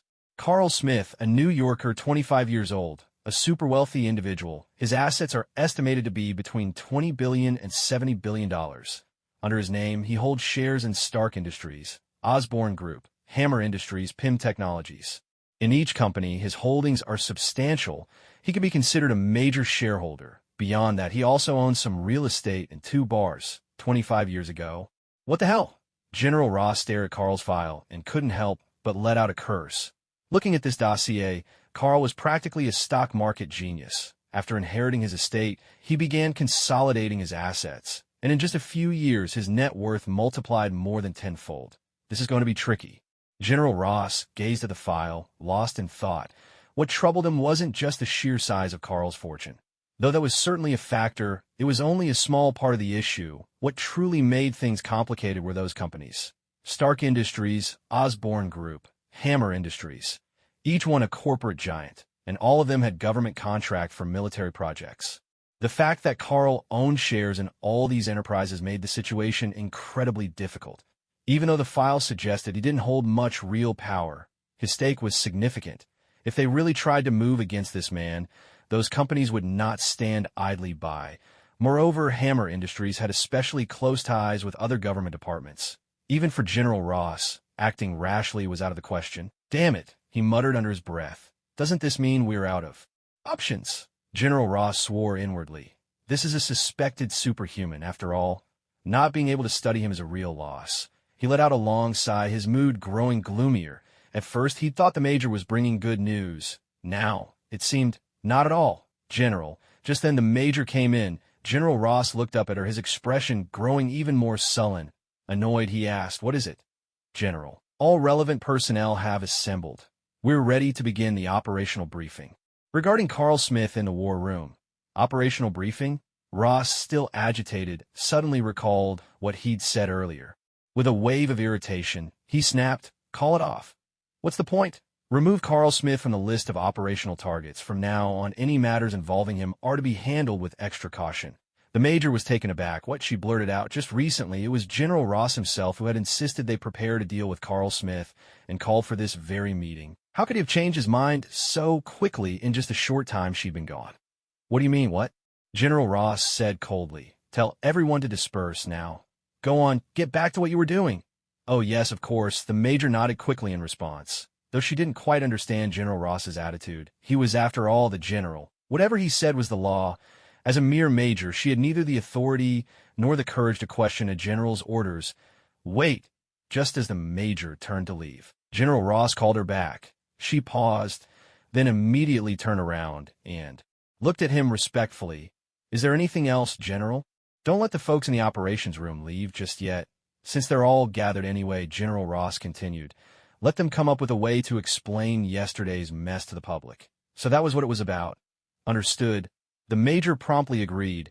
Seeing that the general had no further instructions, she quietly left the office. Elsewhere, Carl was enjoying a carefree day shopping with Skye. That night, he even stayed over at her place. For several days in a row, Carl kept a close eye on Stark Industries stock. As he had predicted, the night Abomination appeared, someone managed to snap a photo of Tony Stark's face. Stark Industries' stock price skyrocketed.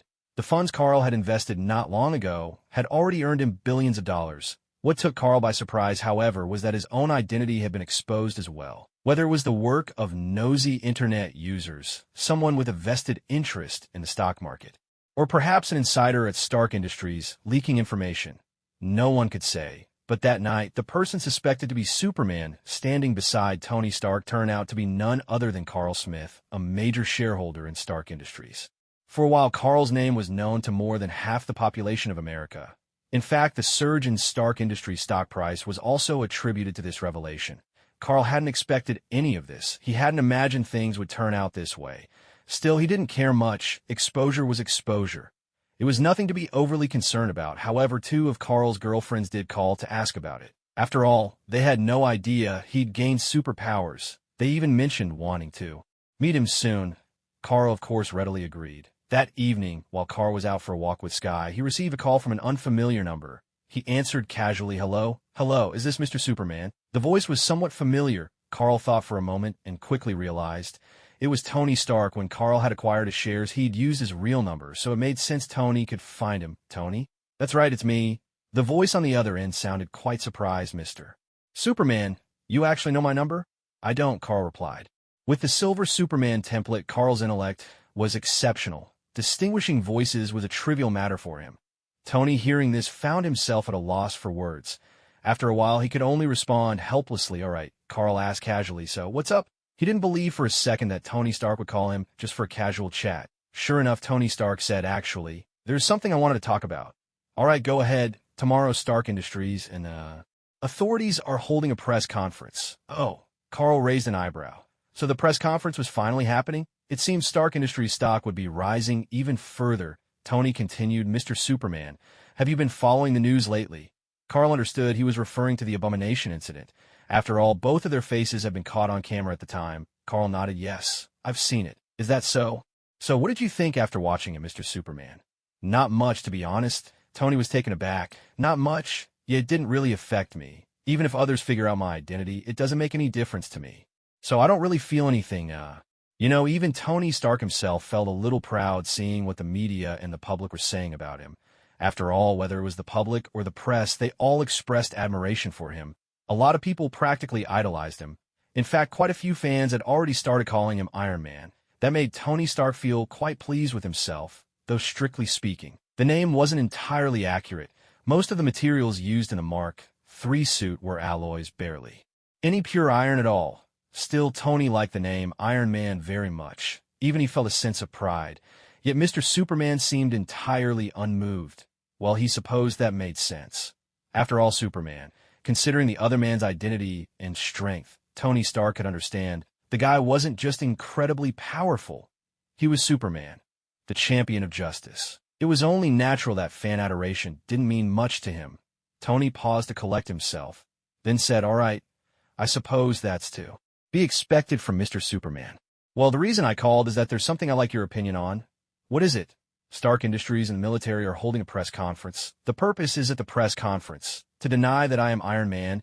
At this, Tony let out a wry, slightly mocking laugh. "They think the public shouldn't know about these things. They're worried it might cause panic." Yeah, Carl nodded, saying nothing more. He simply listened as Tony's voice continued to come through the line. "By the way, they want me to deny the existence of Superman as well," Tony said. "After all, quite a few people have learned your identity now. That's what they say," he continued. "When all happened, we were supposedly on vacation somewhere else. Iron Man, Superman, and those two giant monsters. All just props and special effect for a movie. There were a lot of witnesses that day. After all, Tony and Carl, at least, could still make up excuses, but the Hulk and Abomination, that was a tougher sell. The moment someone saw them, it was obvious they weren't normal beings. All they could do was try to shift the blame, whether or not you believe it. I've at least given them my explanation," Tony said with a hint of resignation. "Oh, and by the way, Bruce isn't a monster. He's actually a really interesting guy." "All right," Carl replied. "The official preparations have been thorough. They even gathered dozens of witness statements," Tony added, pausing for a moment before continuing. "I'm calling to ask your opinion, Superman. Should we go along with their plan and keep all of this under wraps? Should we publicly claim it was just a movie being filmed?" Worried Carl might misunderstand, Tony clarified. "What I mean is, should we tell people Superman is fictional, just a character for a movie?" "Whatever you want," Carl replied calmly. Whatever you want," he repeated, his tone as serene as ever. "Say whatever you like. I don't really care about things like this. Do whatever you feel is best." Tony fell silent for a long moment before finally responding, "I see. If there's nothing else, I'll hang up now," Carl said. "I'm out for a walk with my girlfriend, really?" "That's nice," Tony chuckled. "Well, I won't keep you then, Superman. Goodbye, goodbye." After Carl hung up, Skye, who had been standing beside him, looked at him curiously. "Tony? Was that Tony Stark?" She had been right next to Carl the entire time, so she'd heard everything clearly. These days, Superman and Iron Man were all anyone talked about. The internet was flooded with stories about them. There had even been a time when she and Carl were out shopping and someone recognized them, asking for a photo together. Carl had to use hypnosis just to avoid being swarmed by fans. That's why Skye was so curious about what was going on between Tony Stark and Carl. To be honest, it wasn't just her. Nowadays, there probably weren't many people in America who weren't interested. After all, that video had been broadcast on so many TV stations, and plenty of people claimed to have witnessed it all firsthand. Most importantly, Tony Stark, the nationally renowned billionaire, surprisingly didn't step forward right away to clear things up. Wasn't that basically an admission? The bystanders and gossip hunters instantly grew excited. Of course, Skye wasn't like those onlookers. She knew that what the news reported was all true. She was just curious. What did Tony Stark want with Carl? "It's nothing important, really. They're just holding a press conference," Carl explained, "to clarify what happened that night." "Clarify?" Skye echoed as a top-tier hacker. Skye naturally knew a few things the authorities kept under wraps, including the details of this incident. That made her uncomfortable, a sense of being left in the dark. With a hint of meaning in her voice, she said, "I suppose they're trying to cover up the truth, aren't they?" "Maybe so," Carl shrugged, unconcerned. Seeing his reaction, Skye realized this had nothing to do with Carl either. She smiled and said, "Let's not talk about all that. How about we grab something sweet?" "Sure," he replied. The two of them headed together toward a nearby dessert shop. At 10 o'clock in the morning, Carl had finished washing up and eaten breakfast. Now he was sitting in Skye's living room, watching TV. The figure on the screen looked familiar. Rhodey, Tony Stark's friend, better known as War Machine. At that moment, he was standing at the podium, addressing a crowd of reporters.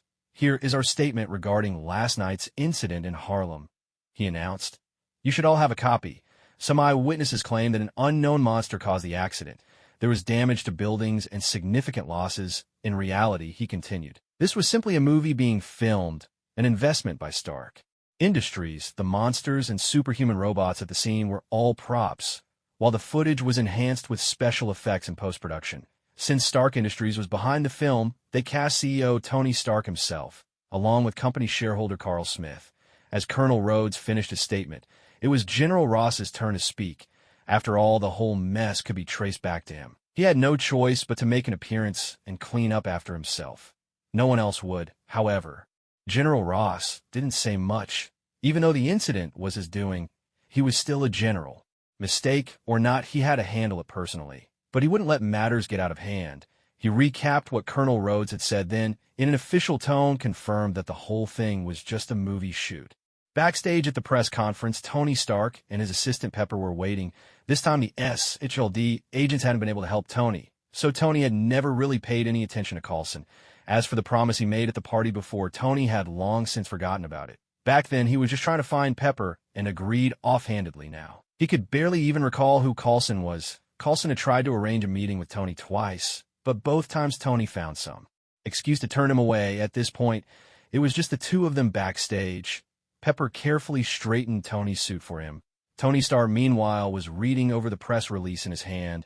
To be honest, I actually kind of like the name Iron Man, he said. It's pretty evocative. Glancing at the script again, he couldn't help but quip, "This is absurd. Stark Industries investing in movies. Everyone in America knows," he continued, "Stark Industries only deals in military tech, artificial intelligence, aerospace, and energy, high-tech industries like that. Oh, right, we're not even in the weapons business anymore. But whatever the case, we definitely don't dabble in the performing arts." Pepper shot Tony a look. "Everything's already been arranged. All you need to do is stick to the script. What I'm saying is, don't you think this all feels a bit fake?" Tony seemed to be searching for an excuse. Making a movie. That day, everyone on the street saw what happened. Those two massive things, me and Mr. Superman, the street was torn up pretty badly. People aren't stupid. Who's going to believe this story? Colonel Rhodes said you just have to read what's written. Pepper reminded him. Things will quiet down soon enough. Get ready to go on stage. Pepper helped Tony slip into his jacket. Actually, I think Iron Man's not a bad name at all. I never would have come up with something that catchy myself. Pepper smiled. You're not Iron Man. I am. You're not. Well, I'd have it your way. Tony knew there was no point in arguing further. Still, he hinted, if I really were Iron Man, my girlfriend, knowing my identity, would be pretty torn. She'd spend all day worrying I'd get killed, but she'd also be proud of me in the end, though it would only make her love me more.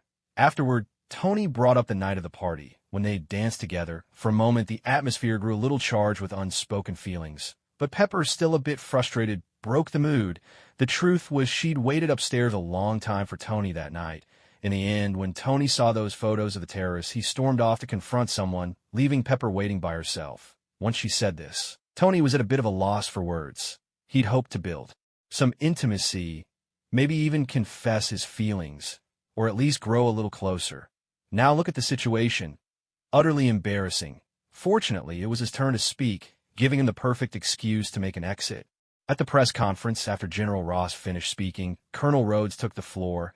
"Now, Mr. Stark will make a statement," he announced. "He will not be answering any questions." "Thank you." With that, Tony took the stage. "It's been a while since I've seen everyone. I think I'll stick to the script this time," he said, his words sparking good-natured laughter among the reporters. "Some people suspect that I was involved in the recent incident in Harlem," he began, but before he could finish, a female reporter, who had previously sat with Tony at another event, suddenly raised her hand. "Excuse me, Mr. Stark," she interrupted. "Do you really think we would believe that Stark Industries is investing in movies?" Tony's reply was firm. "I know this all sounds a bit far-fetched. Questioning the official statement is one thing, but speculating or hinting that I'm a superhero is something else entirely." The reporter gave a cold half-smile. "I never said you were a superhero, didn't you?" Tony asked. "No." "Well, that's a relief," he replied. "Otherwise, this would sound downright fantastical." Glancing at his script, Tony continued somewhat absent-mindedly. "Clearly, I'm not cut out to be a hero. I've got plenty of flaws, and I've made my fair share of mistakes, most of which you all know about." Colonel Rhodes, sensing something was off, quickly urged Tony to stick to the prepared remarks. Tony nodded, picked up the script, and said, "Actually, the truth is." He fell silent, staring down at the page, debating whether to follow the script's explanation. In moments like this, he usually didn't care. He'd just go with his gut. Suddenly, he remembered yesterday's phone call with Carl. The casual tone of Carl's words echoed in his mind. Tony looked out at the sea of reporters below, then tossed aside the script. He spoke slowly, deliberately. "I am Iron Man." For an instant, the entire press conference erupted. Reporters who had been sitting upright in their chairs all leapt to their feet. cameras flashing, microphones thrust forward, the room became a whirlwind of noise and excitement. After all, though there had been previous video evidence and speculation, it was never more than a guess. Those videos could have been faked. But now, Tony Stark himself had spoken. With someone of his status, there could be no joking about such a thing. Colonel Rhodes, seeing the scene slip out of control, quickly declared, "That concludes today's press conference." Then grabbing Tony by the arm, he urged, "Let's go, Tony." Although Rhodes was a bit exasperated that Tony hadn't stuck to the script, he hurried him out of the room. But after all, the two of them were good friends. Given the circumstances, it wasn't appropriate to stay any longer. So what about Superman? At that moment, a voice called out, "If Iron Man is real, does that mean Superman is too?" Following the sound, Tony saw the female reporter whose name he could never remember gazing at him. Tony smiled. "Of course he's real. He's a shareholder in Stark Industries. And he's also Superman. We're out here saving the world, of course, to be precise. That time, I was a bit late." Off to the side, Rhodey noticed that a number of reporters were so worked up they looked like they might rush the stage at any moment. He hurriedly grabbed Tony and made a run for it. Because of Tony Stark's remarks, the entire press conference erupted into chaos. Over 100 reporters were on their feet, shouting, as if they were about to storm the podium. Seeing the situation, Rhodey wasted no time and dragged Tony Stark off stage. The two of them dashed backstage at full speed. Rhodey pointed at the television screen, which showed the press conference devolving into utter mayhem. He shot Tony a look and said irritably, "Tony, look at the mess you've made. Didn't we agree beforehand that you'd just stick to the script?" Tony looked relaxed, trying to calm him down. "Hey, take it easy, man. Didn't you hear what that reporter said just now? She was the first to point out that nobody would buy the whole, it's just a movie story. And honestly, I agree. We can't treat people like they're idiots, so I had to tell them the truth. You can't blame me for this." Tony Stark did his best to shift the blame. "Oh." Rhodey was at a loss for words and let out a sigh. But he knew full well there was nothing he could do about Tony. "All right, let's just get out the back door, quick." As he spoke, Colonel Rhodes suddenly remembered something and glanced around. "Where's General Ross?" Tony shrugged. "Who knows? Maybe you closed the door too fast just now. He's not as young as he used to be and couldn't keep up." With that, Tony made his way straight to the back exit. Pepper, seeing this, quickly followed after him. Rhodey glanced at the television nearby. Sure enough, he saw General Ross surrounded by a swarm of reporters as one of the three spokespeople, and with the other two gone, the reporters naturally flocked to the only one left. Even though General Ross had a few soldiers guarding him, there were simply too many reporters. No matter how well-trained those soldiers were, they couldn't hold back a crowd of over 100 journalists. Besides, the cameras were still rolling. There was no way they could actually use force. Their only option was to do their best to protect General Ross. "Oh my God!" Rhodey exclaimed, flinging open the door and rushing in to help. A reporter shoved a microphone in Ross's face and asked, "General, how do you respond to Tony Stark's remarks?" Ross's face was clouded, but he still maintained his courtesy. "Sorry, I'm not him, so I don't know. General, may I ask what you think of Iron Man and Superman?" "What's your opinion?" "Sorry, no comment on television." General Ross was surrounded by a sea of reporters. Cameras and microphones thrust toward him from all directions. Even though he wanted to leave, his security detail was nearby. But in front of a crowd of 100 or 200 reporters, there was no way out. On top of that, he was bombarded with questions, many of which simply had no answers. Just moments before, Tony Stark had revealed his identity as Iron Man to the world. Now all the reporters' attention was riveted on him. No one asked about the Hulk, the Abomination, or the destruction that had ravaged the streets that night. Not a single reporter brought it up. While Ross felt helpless about the situation, a faint sense of relief crept into his heart. Not one of these journalists seemed to care about the Hulk, the Abomination, or the economic losses. With the spotlight elsewhere, didn't that mean he was no longer in the hot seat? Taking in the situation, Ross realized that Tony's public confession as Iron Man might not be such a bad thing after all. At the very least, the pressure on him had suddenly lessened. With no one paying attention, he could finally breathe easy. "Tony actually dragged me into this too." Watching the chaotic scene on the television, Carl raised an eyebrow, but he didn't mind. After all, he had told Tony before, "Say whatever you like." From the very beginning, Carl had never tried to hide anything. That alone showed how indifferent he was to being exposed. After pondering for a moment, Carl checked the stock prices for Stark Industries. Sure enough, after Tony Stark's public admission, the company's stock had exploded. Once again, its market value now was only a bit lower than it had been before Tony was kidnapped. With time, Carl was certain the stock would only climb higher. After watching the stock market for a while, Carl logged into the group chat. What to do with my Tsunade little sister? Another day at work. So tired, passionate Spider-Girl.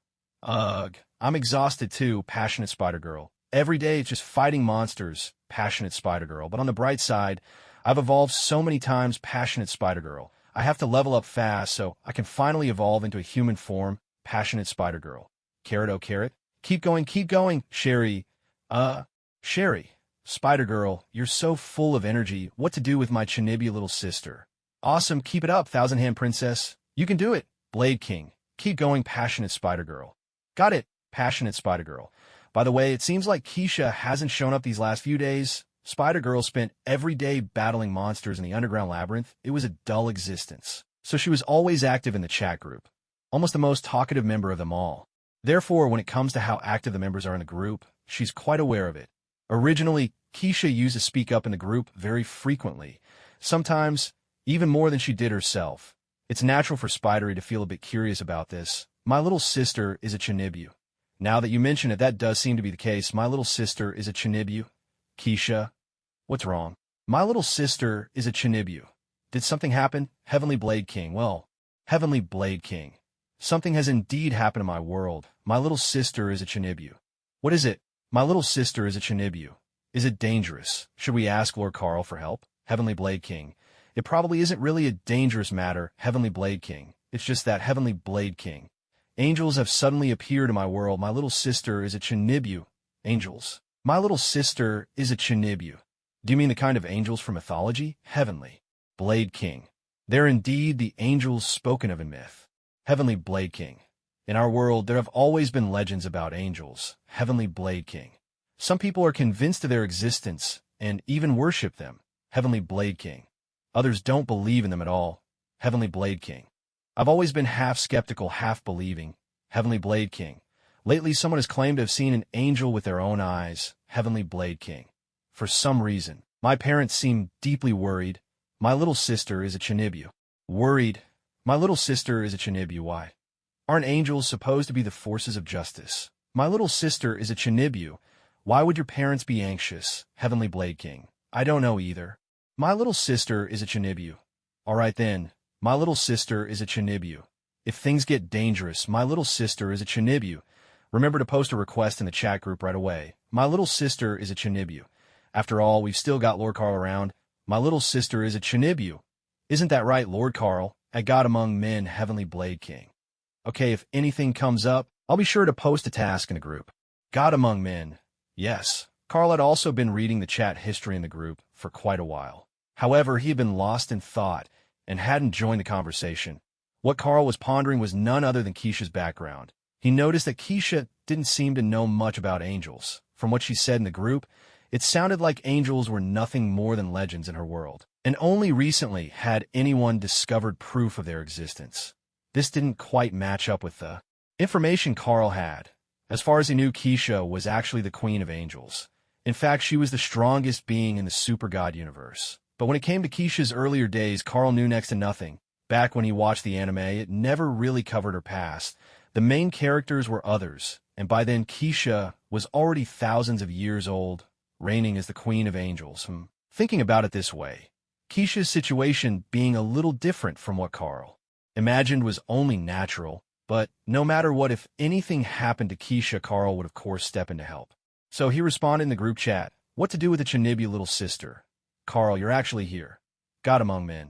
That's right, what to do with the Tsunade little sister? See, I told you Carl's agreed to help. What to do with the Tsunade little sister? Kesha, just relax. What to do with the Tsunade little sister? Carl has solved so many problems before. If he says he'll help you, everything will be fine. Blade of the heavens. Yes, after all, Carl is incredible. Blade of the heavens. Thank you, Carl. Thank you, Sister Sheikah. God among men. No need to thank me. What to do with the Tsunade little sister? Yeah, don't mention it. No need to be so polite, Blade of the heavens. Bows deeply. In the super god world, Kesha felt much more at ease as she read the messages in the chat group. Honestly, at first, she hadn't thought the appearance of angels was anything serious. Angels were creatures of legend, after all, and those people claiming to have seen them, well, that's all it was, just claims without a shred of evidence. Even if by some chance angels had really appeared, it wouldn't be a bad thing for her. Angels were not Kesha's enemies, but her parents' unusual behavior had caught her attention.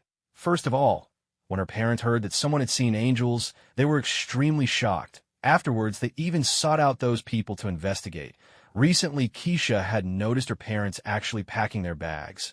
Rationally, she knew this shouldn't have anything to do with the supposed appearance of angels. Yet, for some reason, she couldn't shake the feeling that it was related. A vague sense of unease crept in her heart. But it didn't make sense. Their family was nothing more than ordinary humans. Well, except for the fact that they were extremely wealthy. Angels, beings of legend, surely wouldn't care about mere money, would they? Kesha had no idea what was really going on. Still, that didn't stop her from worrying. After all, angels were creatures of myth and legend. If her parents had somehow made enemies of such beings for ordinary people like them, it would be a disaster.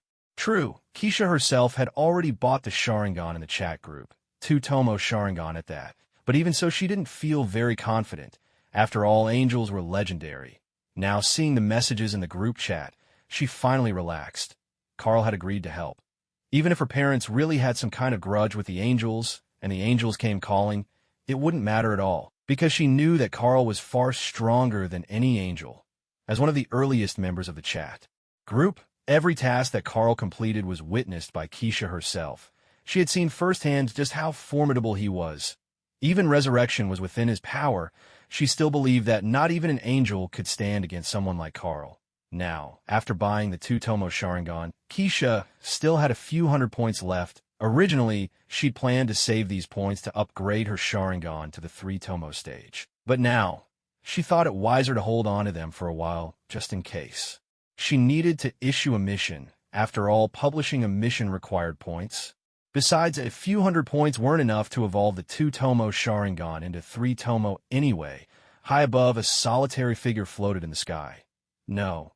More precisely, it was not a human, but an angel. This was a male angel clad in standard-issue armor and wearing a heavy helmet that concealed his face. He hovered in the air, surveying the land below.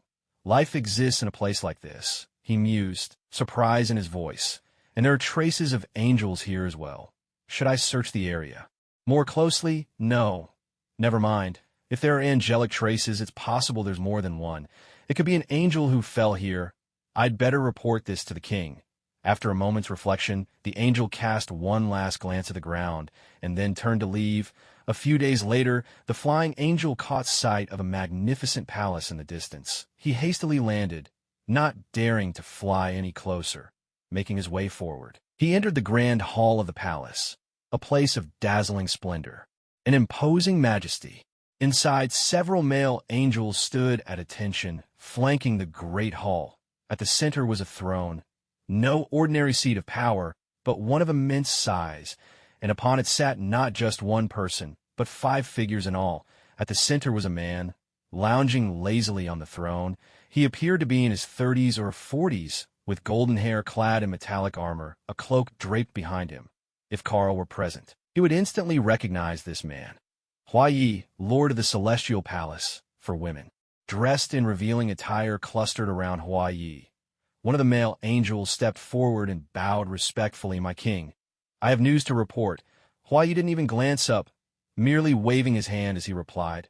What is it? Speak. During my recent travels, I stumbled upon a remote region. It was so isolated, I never expected to find any sign of life there yet. I discovered traces of angels in that place. Oh, that's all. Huayi responded with complete indifference, waving his hand. Dismissively. All right, that's enough.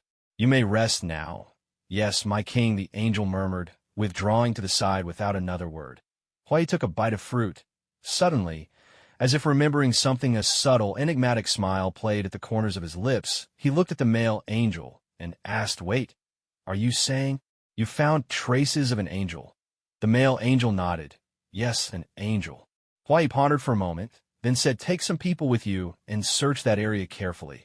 If you find an angel, kill the men and bring the women back. Yes, the male angel replied, then turned and left the palace. So they found an angel. I wonder if it could be them. Watching the male angel depart, Huayi chuckled softly. If things turn out the way I imagine, this could get interesting. Beside him, a female angel offered Huayi a piece of fruit and, curious, asked, My king, Who are you talking about? Hawaii ate the fruit and replied with a smile. Just a few intriguing people. The other female angels didn't really understand, but didn't think much of it either. After the press conference, Stark Industries' stock soared as expected. A few days later, the price gradually stabilized. Now, Carl had become the second largest shareholder of Stark Industries. Previously, he had acquired 14.2% of the shares. Adding the shares he already owned, he now held 25.2% of the company. This put him ahead of Obadiah's shareholding. Though whether he surpassed Tony Stark was unclear, if Tony hadn't obtained Obadiah's shares, Carl might truly be able to compete with him. However, Carl had little interest in controlling Stark Industries. This acquisition was purely for profit. Besides, real executive power in Stark Industries wasn't determined solely by share percentage. If he ever did have to take the reins of Stark Industries, he'd find it more trouble than it's worth. At present, Carl's total net worth had already exceeded $100 billion, likely somewhere between 130 to 150 billion. After all, not all of that was liquid cash. It was just an estimate. If it weren't for the limited number of shares available on the market, less than 20%, Carl would have made even more money. Some investors who had faith in Stark Industries never considered selling. Even after Tony vanished, the fact that Carl managed to buy up 14.2% was already quite the feat. Otherwise, his profits could have been even greater, but for him, this was already more than enough. Carl wasn't dabbling in scientific research or starting fancy projects. He just wanted to enjoy life, and his wealth was more than sufficient for that. For now, he might as well take Skye out shopping. In the world of supers, after several days of observation, Kesha became even more certain that her parents were preparing to leave. They were getting ready to take some precious belongings with them. Sure enough, at lunch, the food in front of her parents remained untouched. Kesha picked at her meal absent-mindedly, trying to guess the reason for their behavior. Her parents exchanged a glance. At last, her father hesitated and said, "Kesha, I discussed this with your mother," her father said. "We've decided to temporarily move somewhere else. We'll leave this afternoon." Kesha glanced at her father without surprise, but still asked why. "There have been a lot of thieves around lately. It's not very safe here. I think it's better for us to go elsewhere for a while," he added. "Since you've already decided, I have no objections." Kesha agreed obediently. In truth, she had never heard of any thieves in their area. Besides, her family was wealthy and had many guards. Kesha also remembered that her father was an excellent swordsman, skilled enough to kill a giant bear. Both of her parents looked very young and were in excellent physical condition. How could they possibly be afraid of mere thieves? Kesha couldn't help but feel that this matter must have something to do with the angels. Even though she suspected as much, she said nothing more. After all, she was just a teenage girl, and such matters were naturally left to her parents. "All right, then hurry up and eat," her father said with a smile. "Once you've finished, we'll set off." "Okay," Kesha replied softly and lowered her head to eat. Her father went outside and called for the butler. He gave the man a sum of money and dismissed all the servants and guards. He even told the butler that anyone who wanted anything left in the house could take it. Yet none of the servants or guards took anything from the house, partly because Kesha's father had always treated people kindly, and partly because they believed the family would eventually return. After all, the official reason given was a visit to relatives. Seeing this, Kesha's father said nothing more and returned to the house. By the time all the arrangements were finished, Kesha had nearly finished her meal. The three of them left together in a luxurious carriage. The carriage bumped and swayed along the road. Kesha sat in silence, lost in thought. Several hours later, Kesha suddenly noticed a few black dots in the sky. They were so far away that if not for her Sharingan, which had slightly enhanced her eyesight, she might not have spotted them at all. Even then, the distance made them hard to make out. After a moment's thought, Kesha activated her Sharingan. Instantly, her eyes turned crimson, with two black tomo spinning inside them. She looked up at the sky. Now, she could see clearly. The black dots were actually 4 human figures flying through the air. They wore metal armor and had a pair of white wings on their backs. Stunned by the sight, Kesha couldn't help but exclaim, "Angels!" Her mother, sitting beside her, froze at the word. Flustered, she turned to Kesha and whispered, "Kesha, what are you talking about?" Sensing that her parents might not be on friendly terms with the angels, Kesha decided to give a gentle reminder. She pointed at the figures in the sky and said, "Angels, the angels are here." The mother, upon hearing this, glanced out the carriage window at the sky. She stared for more than 10 seconds before she was sure. It truly was an angel. She hurriedly turned to her husband, who was driving, and exclaimed, "An angel is here!" As she spoke, she pointed in the direction of the angel. What? Kesha's father followed her gaze. By now, the angel was already very close. In an instant, he spotted the angelic figure. However, it was clear that the angels had also noticed them. "What should we do?"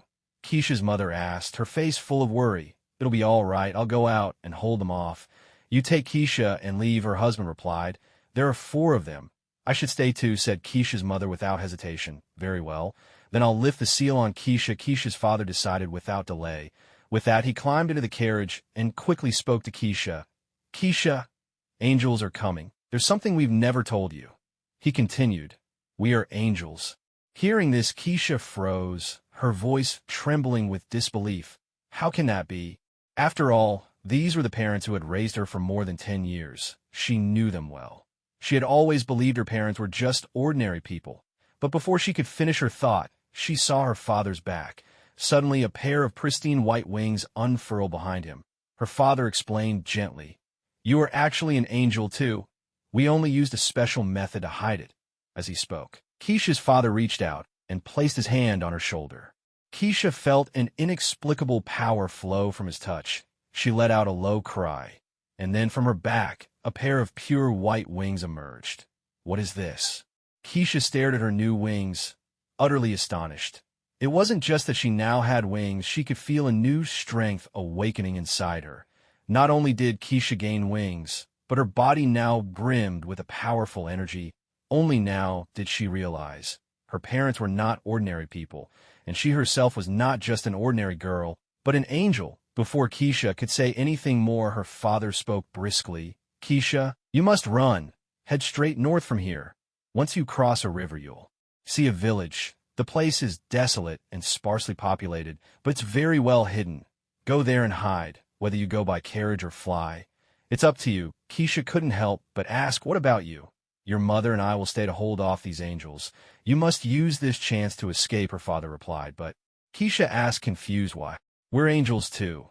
Why would they attack us?" Her father answered, "Because we betrayed the king of the angels. Once I held a position of power among the angels. But the king of angels is an exceedingly wicked being. The situation for female angels is dire. They become a class whose sole purpose is to bring pleasure. Your mother and I could not bear to witness such things. Yet we were powerless to stop them. Our only choice was to flee the celestial palace. A few days ago, someone nearby claimed to have seen an angel. Your mother and I have been concerned ever since. And so we made preparations to escape from here, but we never imagined that today we would run into them." Kesha was utterly shocked upon hearing this. She had never expected things to be this way. Yet, as she thought it over, many of her doubts began to find their answers. First, her father's swordsmanship was remarkably skilled. She had never seen him practice. Yet he was able to slay giant bears with ease. Her parents both appeared unusually young. Originally, Kesha had thought this was simply because their family was well off. They ate good food, rich in nutrients, and so her parents stayed youthful. Now, it seemed that perhaps it was all because they were angels. But before she could say anything, she noticed something. A shadow flickered in the corner of her vision. Kesha cried out urgently, "Father, they're here." Her father turned instinctively at her words, and sure enough, a figure appeared not far from the carriage. "Kesha, mother, and I will hold them off," he said. "You must escape. Go quickly." No sooner had he spoken than Kesha's father sprang out of the carriage, his wings unfurling in a sudden burst of strength. In a flash, he shot skyward, transforming into a dark blur. A piercing clang split the air as his sword was met and blocked by the enemy.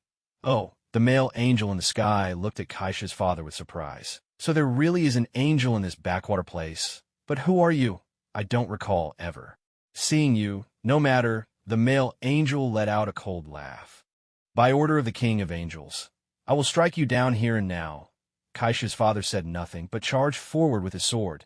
The clash of blades resounded, each blow ringing with power as the two fought fiercely.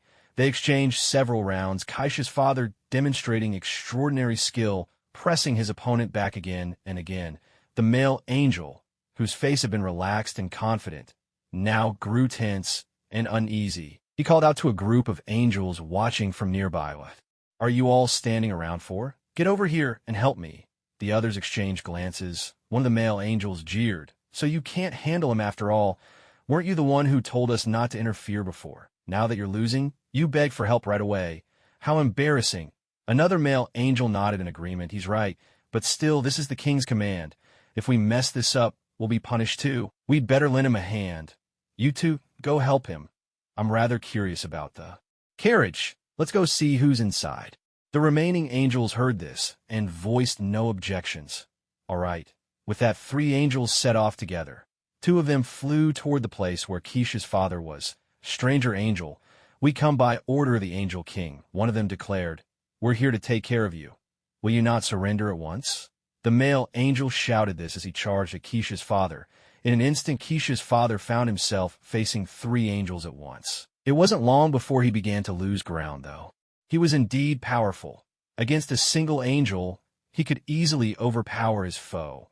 But against 3, it was a struggle. After all, these angels weren't helpless, they were warriors in their own right. Inside the carriage, Kesha's mother saw a figure flying toward them. Preparing herself for battle, she turned to Kesha and said, "Kesha, I must go fight as well. You must leave quickly. Take care of yourself." With that, Kesha's mother drew her sword and took to the sky. When the male angel saw her, he was utterly astonished. So it's true.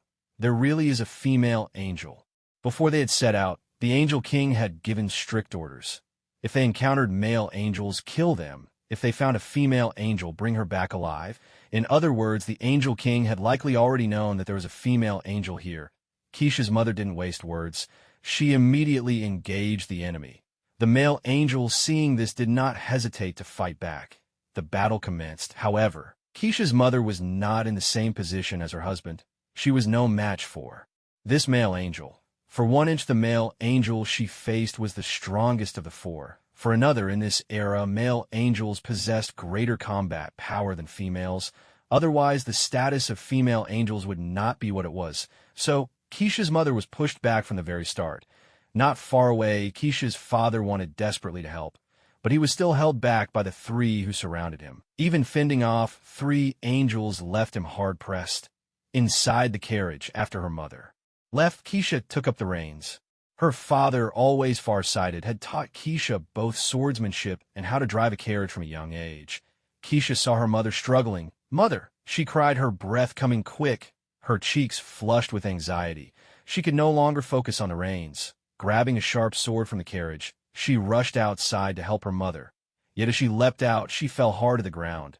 She'd never used her wings before, and struggled to control them. But seeing her mother in danger, Kesha tried with all her might to steady herself. At last, she managed to fly, her wings finally obeying her will. She soared straight toward the angel attacking her mother. "Surrender," the male angel sneered at Kesha's mother. "The king has ordered. Any female angel we find, we take back alive, so that you won't have to suffer physical pain." Kesha's mother said nothing, silently struggling against her opponent. The male angel sneered, and with one blow, sent her flying, just as he was about to rush forward and capture her. A dark shadow swept in from the side. As the male angel prepared to give chase, another figure darted toward him. In that moment, he was caught off guard. The attack was aimed straight at his head. However, the seasoned male angel instinctively tilted his body just slightly. The sharp blade missed his skull, instead landing with a metallic clang against his helmet. Though the helmet absorbed the strike, the force still sent him staggering backward. Kesha saw this and cursed her luck. Such a golden opportunity, yet she'd failed to land a fatal blow. But she had no time to finish the job. Instead, she rushed toward her mother. Kesha asked anxiously, "Mom, are you all right?" Her mother looked at Kesha, worry etched on her face. "Why did you come here?" "Hurry, run." But Kesha replied firmly, "If you and Dad don't leave, I won't leave either." Her mother wanted to say more, but at that moment, the male angel charged back at them, sword swinging toward Kesha. Seeing this, her mother quickly raised her own sword to block the attack. "So there's another little girl," the male angel exclaimed, glaring at Kesha, fury burning in his eyes. A moment ago, he'd nearly fallen to that sword strike. Even though Hwaye's orders were to bring the female angel back alive, he could no longer care about that. After all, she had almost killed him. At worst, he could just conceal the existence of this little girl. With this thought, the male angel launched another assault on Kesha and her mother. This time, his main target was Kesha, and his attacks were ruthless, intent on killing. Yet to his surprise, this young girl was actually stronger than the female angel beside her. Though her combat experience was lacking, her raw power was far greater. Still, the male angel did not panic. He was confident in his own strength and believed he could defeat both of them. Sure enough, before long, he had the upper hand and was pressing them hard. It was Kesha's first real battle, and as she realized they were losing ground, she grew anxious. What should I do? What should I do? Is there any way out of this? Should I ask for help in the chat group? Call on Lord Carl. Previously, Lord Carl had already promised to help. Now, if she asked for help there, he would probably come. But she felt a bit unwilling. This angel before her wasn't all that strong. After all, he couldn't defeat Kesha and her mother easily. The gap between Kesha and him wasn't that great. Was it really necessary to call on Lord Carl for an opponent of this level? Her father had once said, "Among these angels, there are also kings. As the king of angels, surely they would be even more powerful, right? If one day she truly couldn't handle the angel king, then perhaps she'd have no choice asking for help from Lord Carl." Now that makes sense. In this situation, with a real chance to win, Kesha was unwilling to simply give up. What's more, this angel had injured her mother, which filled Kesha with burning anger. She longed for revenge, but she was still lacking in strength. If only she possessed the kind of power Lord Carl wielded, she would surely be able to defeat this foe. Suddenly, inspiration flashed in her eyes. She remembered something important. She gently closed her eyes for a moment, and when she opened them again, her gaze had turned a deep blood red. Two black tomo now floated within her irises, the Sharingan. Back on the carriage, she had activated her Sharingan when she first spotted the angel, but worried her parents would ask questions, she'd quickly concealed it. Later, as her parents fought, she'd forgotten all about it. Only now did she recall. She had exchanged for the Sharingan for a reason. Wasn't it for the coolness and the boost in strength? Now the time for battle had truly come. With her Sharingan awakened, Kesha resumed the fight, pressing her attack. As the battle wore on, she found herself growing more at ease. This Sharingan was incredible. Its single tomo form granted her keen insight. She could easily read her opponent's movements. All she had truly lacked was combat experience. Now, being able to see through her enemy's actions, Kesha was able to hold her own in the fight, blow for blow. After all, the angels of this era hadn't yet developed all those later generation god bodies and divine arsenals. This was many thousands of years ago, and their battles were fought in close combat face-to-face. At most, their weapons were unusual, nothing more. Yet Kesha's weapon was far from ordinary. It was one of her father's treasured swords forged from exceptionally resilient metal. In close-quarters combat, with the Sharingan's power to see through every move, Kesha was nearly unbeatable. Before long, the tide of the fight turned. Kesha's attacks pressed the male angel back, especially with her mother's help. What's going on? The male angel grew more frustrated as he fought. Just moments ago, he'd been dominating the two of them. How had everything changed so quickly? I can't let this go on. I'll lose, I might die, he thought, desperation rising. I have no choice but to use that technique. Drawing a deep breath, the male angel summoned all his strength and clashed with Kesha, forcing her back at the same time. He soared high into the air. Then, he slid his sword back into its sheath, bowing slightly as his hand gripped the hilt. The blade remained sheathed as he assumed a ready stance, rushing toward Kesha. Only when he was right before her did he draw the blade in a sudden sweeping strike. A slash more powerful than any he'd unleashed before. The art of the quick draw. This was the male angel's most cherished technique, one he took immense pride in. In his mind, victory was already his. He could almost see Kesha's head fall in the next instant. After all, this move had never failed him. Yet just as his blade was about to strike Kesha, she slipped past it with agile grace in the next moment as he stared in disbelief. To Kesha's surprise, she too instinctively assumed the stance for a sword-drawing technique, then lunged at him. The male angel reacted on instinct, raising his sword to block. With a sharp metallic clang, Kesha's attack sliced clean through his blade. Without hesitation, she struck again, her sword piercing his shoulder. Blood gushed forth. Seeing that Kesha had wounded the male angel, Kesha's mother rushed forward to finish him off, the two of them working together. quickly overcame the male angel. Kesha was breathing heavily, gasping for air. She had done it. She had defeated the male angel. Because she had never killed anyone before, it was her mother who struck the fatal blow. But there was no doubt. It was the injury Kesha inflicted that made victory possible. Now Kesha felt a whirlwind of tension and excitement. This was, after all, her first real battle, and for the first time someone had died because of her actions. As for how Kesha was able to perform the sword-drawing technique moments ago, the answer was simple. It was the power of the Sharingan. With the double Tomo Sharingan, she could read her opponent's movements and instantly copy them. She had directly replicated his sword-drawing move and used it against him. In close combat, the Sharingan's advantage was overwhelming. Kesha's mother stared at her in awe. "Kesha, I can't believe it. You're so strong." After all, female angels were generally thought to be weaker. Yet Kesha, with no real combat experience, had managed to defeat an opponent her mother knew. Even if she hadn't intervened, Kesha could have won on her own. It was almost unbelievable. Having slain the male angel, her mother was astonished by Kesha's fighting ability. Kesha gave an embarrassed smile. "Maybe I'm just naturally suited for battle." Her mother seemed to want to say more, but her gaze shifted to the distance, where Kesha's father was still locked in combat with other angels. Tension filled her voice. "Your father is still fighting. Let's go help him." "All right."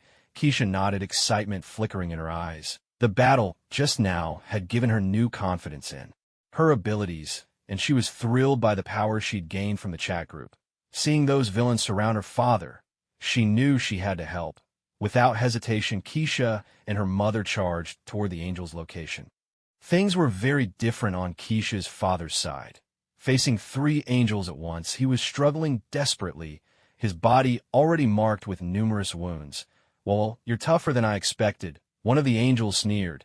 "To think you could hold out this long against all 3 of us." His smile turned cruel. "But this is as far as you go." As he spoke, his attacks became even fiercer. Kesha's father could only brace himself and endure. From the very start, he had been prepared for the worst. Even if he died here, it didn't matter, so long as Kesha could escape. Every moment he could buy was worth it. Just then, out of the corner of his eye, he saw a dark figure rushing toward them. The dark shadow lunged suddenly at a male angel. In the next instant, a flash of sword light swept through the air. To everyone's shock, the male angel's arm was sent flying into the distance. Blood spattered everywhere. "Ah!" The male angel clutched his severed arm, crying out in agony. Another figure darted forward. With a single swift stroke, the one-armed angel was beheaded. "What's happening?" The 2 remaining angels were stunned, unable to comprehend what had just occurred. Although they outnumbered their opponent, Kesha's father was formidable as well. Their attention hadn't shifted elsewhere, so they had no idea their companion had already perished. Kesha's father was equally surprised. He caught sight of Kesha and her mother, his face filled with astonishment. "Kesha, what are you 2 doing here?" Kesha's mother replied. "We took care of that angel and came to help you." "This." "All right." He had meant to warn them that it was dangerous and urged them to leave, but seeing Kesha and her mother had already defeated an angel, he left the words unspoken. After all, he could handle 2 angels by himself, though victory would take some time. The 2 remaining angels exchanged glances, each seeing confusion mirrored in the other's eyes. How had it come to just the 2 of them? How could they keep fighting? They'd better run. In a moment of perfect understanding, without a word, they turned and fled in opposite directions. Kesha's father saw this and naturally wouldn't let them escape. "Split up and pursue them," he called, dashing after the angel on his side. Kesha's mother gave chase to the other. Kesha hesitated for a heartbeat, then made up her mind and followed after her mother. However, the chase proved far more difficult than the battle before. Kesha's mother was slower than the male angel, and no matter how hard she tried, the distance only widened. Kesha herself was a bit faster, but she had never flown before, and her lack of experience quickly became apparent. The gap between them and the male angel grew ever larger. Seeing this, Kesha's mother realized it was unwise to continue the pursuit. There could be an ambush ahead, and she might lose track of her husband. She turned to Kesha and said, "Let's not chase anymore." Kesha stopped, puzzled. "Let's go find your father, so we don't get separated," her mother explained. "All right then." Kesha agreed. So mother and daughter abandoned the chase and turned back in the opposite direction.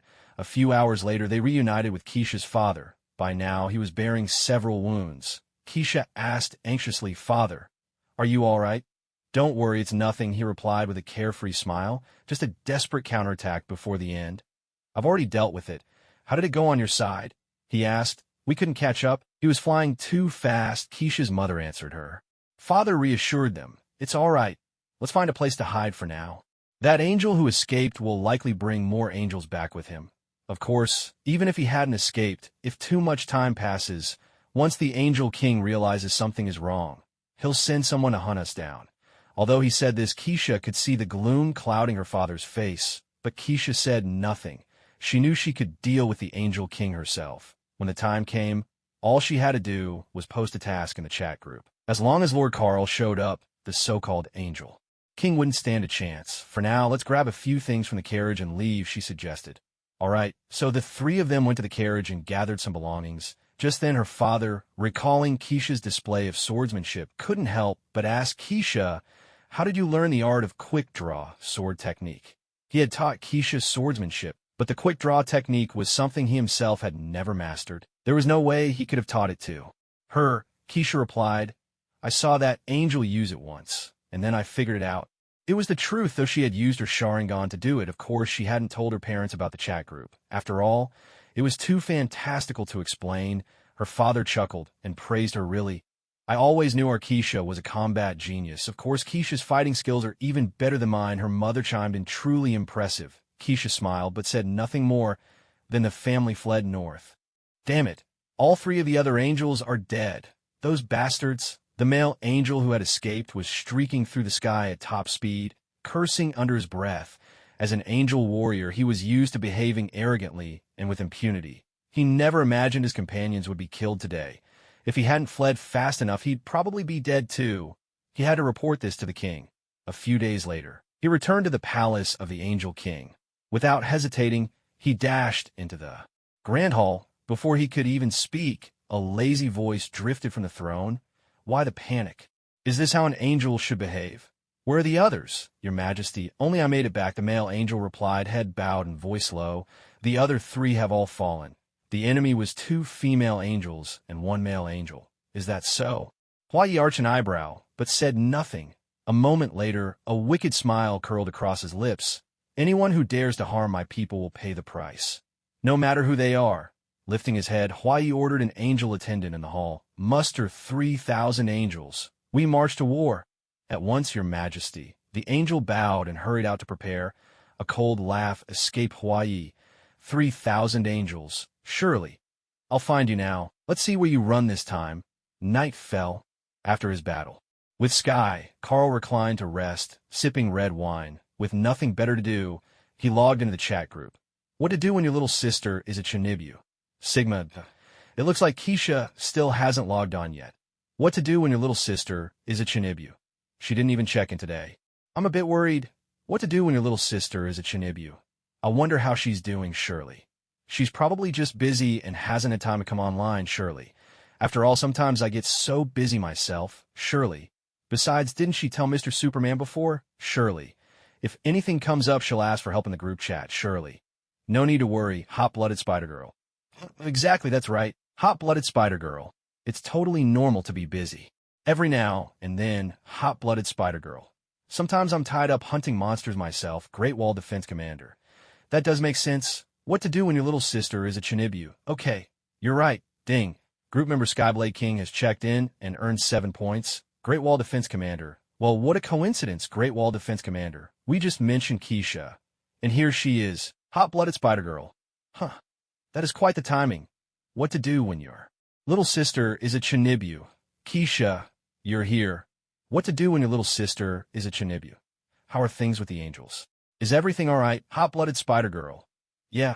How did it go? Hot-blooded Spider-Girl.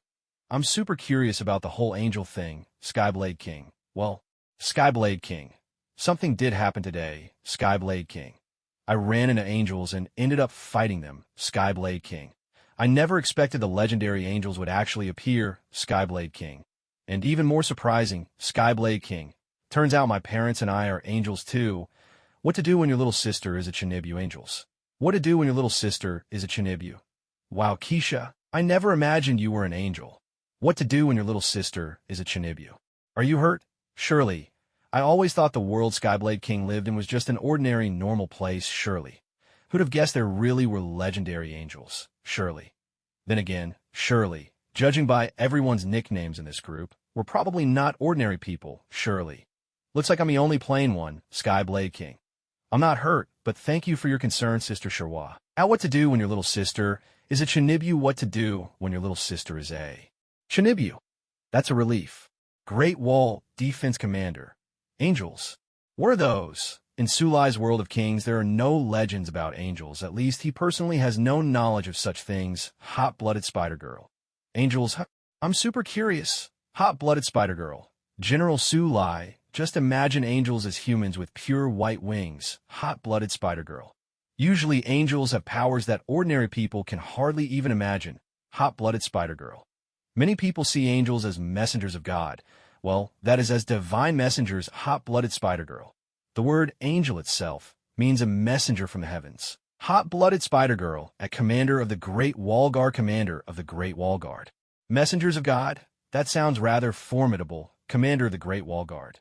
Thank you for your explanation, a hot-blooded Spider-Girl. Hot-blooded Spider-Girl. You're welcome, hot-blooded Spider-Girl. Speaking of which, I wonder what angels are like in Kaisa's world. Hot-blooded Spider-Girl.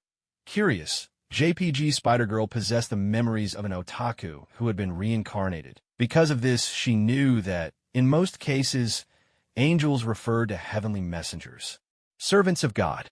But not every world followed the same rules, and the nature of angels could differ greatly from one universe to another. Naturally, their appearances would also vary. As an otaku, Spider-Girl found these legendary beings rather fascinating. Heavenly Blade King. What do angels look like, you ask? Heavenly Blade King. To be honest, the angels I fought today all wore helmets. Heavenly Blade King. I didn't really get a good look at their faces. Heavenly Blade King. But actually, my whole family are angels. Heavenly Blade King. In our world, angels don't look any different from humans. Heavenly Blade King. The only difference is we have wings. Heavenly Blade King. And we possess powers far greater than ordinary people. Hot-blooded Spider-Girl. I see. Spider-Girl didn't have much to add after hearing that. Kaisa's description of angels seemed fairly standard, just like the one she had imagined. After thinking for a moment, Spider-Girl's curiosity got the better of her, and she asked a question. Hot-blooded Spider-Girl. So if there are angels, does your world have a god or any deities? Hot-blooded Spider-Girl at Heavenly Blade King. Heavenly Blade King. As for God or other deities, I don't think so. Heavenly Blade King. My parents never mentioned anything like that. Heavenly Blade King. In the legends of our world, there are only angels. Heavenly Blade King. Although my parents did tell me that there's someone called the Angel King. Heavenly Blade King. The Angel King rules over all the angels. Heavenly Blade King. But apparently, he's not exactly a good person. Heavenly Blade King. My parents left the place where the angels gather, but the Angel King has been hunting them ever since. Heavenly Blade King. The angels I fought today were sent by the Angel King. Heavenly Blade King. Originally, we were just traveling along the road. Kaisa briefly recounted what had happened that day. She could have chosen to keep these things to herself, but after all, it was her first real battle. And someone had died because of her. Fear and anxiety still lingered in her heart. By opening up about it, she felt a little lighter inside. What to do with my Chinibu little sister? So that's how it is. What to do with my Chinibu little sister? Those angels really are despicable. What to do when your little sister has Chinibu syndrome? It's completely different from what I imagined. What to do when your little sister has Chinibu syndrome? Kesha, well done, surely.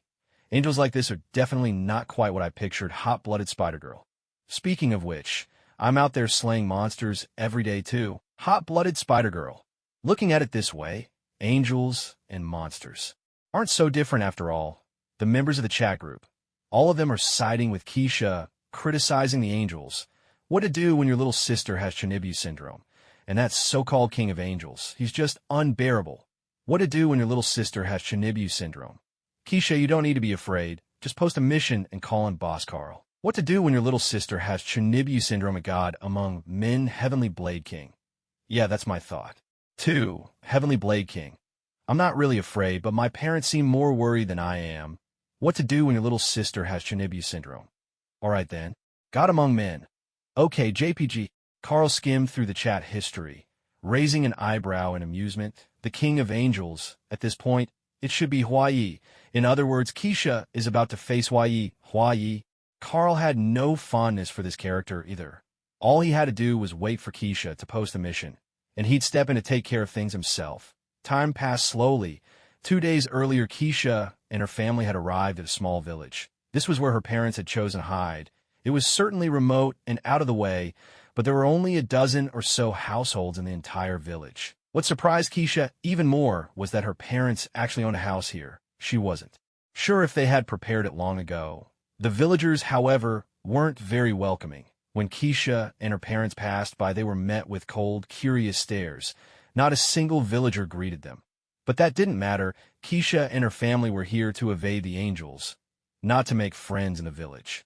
I wonder if those angels are really not coming.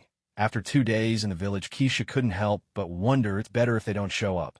If they do, it'll just be the end for them. Shaking her head, Kesha went to eat with her parents. That afternoon, while Kesha was resting in the yard, she suddenly noticed several black dots appearing in the sky. There were dozens of them, all scattered far apart, and they were flying straight toward Kesha's direction. But they were still too far off to make out clearly. Even with her Sharingan, Kesha couldn't discern what they were. Just then her father's voice sounded, "Angels." Kesha turned to him curious. "Father, can you actually see what those black dots are?" Even with the Sharingan activated, she couldn't see them clearly. How could her father know? Was his eyesight even better than hers? "They're too far away to see clearly." Her father shook his head. "But I know. Only angels fly through the sky like that." "Is that so?" "If you're getting close, the airship will be here soon. Get ready to run." Kesha was startled by these words. "Run? There's still some distance away. If we hide inside the house, wouldn't that keep us from being found? If they left now, it would be no different from giving themselves away." Her father explained, "These angels are extremely ruthless. If they see the village, they'll search every single house. There are only a dozen or so households here. We'll be caught in no time. We can only run. I don't know if they'll bring out the airship. If the airship comes, I'm afraid. No matter what happens, just focus on running when the time comes." Kesha's father didn't finish his sentence, but the meaning was clear enough for her to understand. All Kesha could do was nod. All right. It seemed she'd underestimated the danger after all. Still, she didn't let her father's pessimism weigh on her heart. After all, she still had her trump card. The chat group. The three of them unfolded their wings and soared into the sky, fleeing as fast as they could. Their sudden flight immediately caught the attention of every angel present. Before this, the angels had no idea where their targets were. Now, however, the leading angel barked out an order. "You chase the targets. I'll report to the king." "Yes, sir." The other angels responded in unison and surged after Kesha and her family. Kesha and her family sped through the skies at top speed. The pursuing angels were far behind and showed no sign of gaining on them. Even after several minutes, these angels aren't so tough after all, Kesha thought. At this rate, as long as we keep running, they'll never catch up. She glanced back at their pursuers, feeling a bit more at ease. At that moment, her father heaved a sigh. "The airship's here? This is bad." "What? The airship?" Kesha froze for a moment, then instinctively looked. Behind her, what she saw next was almost beyond belief. The angels chasing them were suddenly overshadowed by a massive sailing ship appearing in the sky. Yes, a sailing ship, the kind that would glide across water. But this ship was flying through the air. It was enormous, so huge that the angels nearby seemed like insects compared to humans. The airship was incredibly fast. In no time at all, it caught up to Kesha and her family. Now the distance between them was dangerously close. Kesha could clearly see the ship's wooden structure, and on its deck stood a crowd of angels. At the prow stood a middle-aged man with a sly, lecherous look. He wore a suit of metal armor, a cloak billowing behind him, and several women clung to his side. This man was, of course, the king of angels, Hawaii. He gazed at the trio not far away in evil, smile spreading across his face. "That little girl, she's quite a beauty. Very good, very good." It was as if he could already see. He recalled the scene of capturing those 2 female angels himself. With a twisted laugh, Hawaii gave orders to the angels on the ship, "Kill the male angels. Take the females alive." "Yes, sir." The angels aboard the ship replied in unison. Then all the angels unfurled their wings and soared toward Kesha and her parents. In an instant, they swept across the sky like a plague of locusts, blotting out the sun. Witnessing the overwhelming swarm, Kesha's father's face fell into utter despair. So many angels. They've really come in such numbers. Earlier, when faced with just 3 or 4 angels, he still had a fighting chance. But now, confronted with an enemy that darkened the skies, he found himself powerless to resist. There must be 2,000 or 3,000 of them. How could the 3 of them possibly hold out? Despair. That was the only word that echoed in his heart. Kesha's mother felt the same. Crushing hopelessness. But Kesha herself was different. She still had a trump card to play. She was only shocked by the sheer number of enemies. Before this, her father had spoken to her about the King of Angels. Kesha hadn't understood what that truly meant.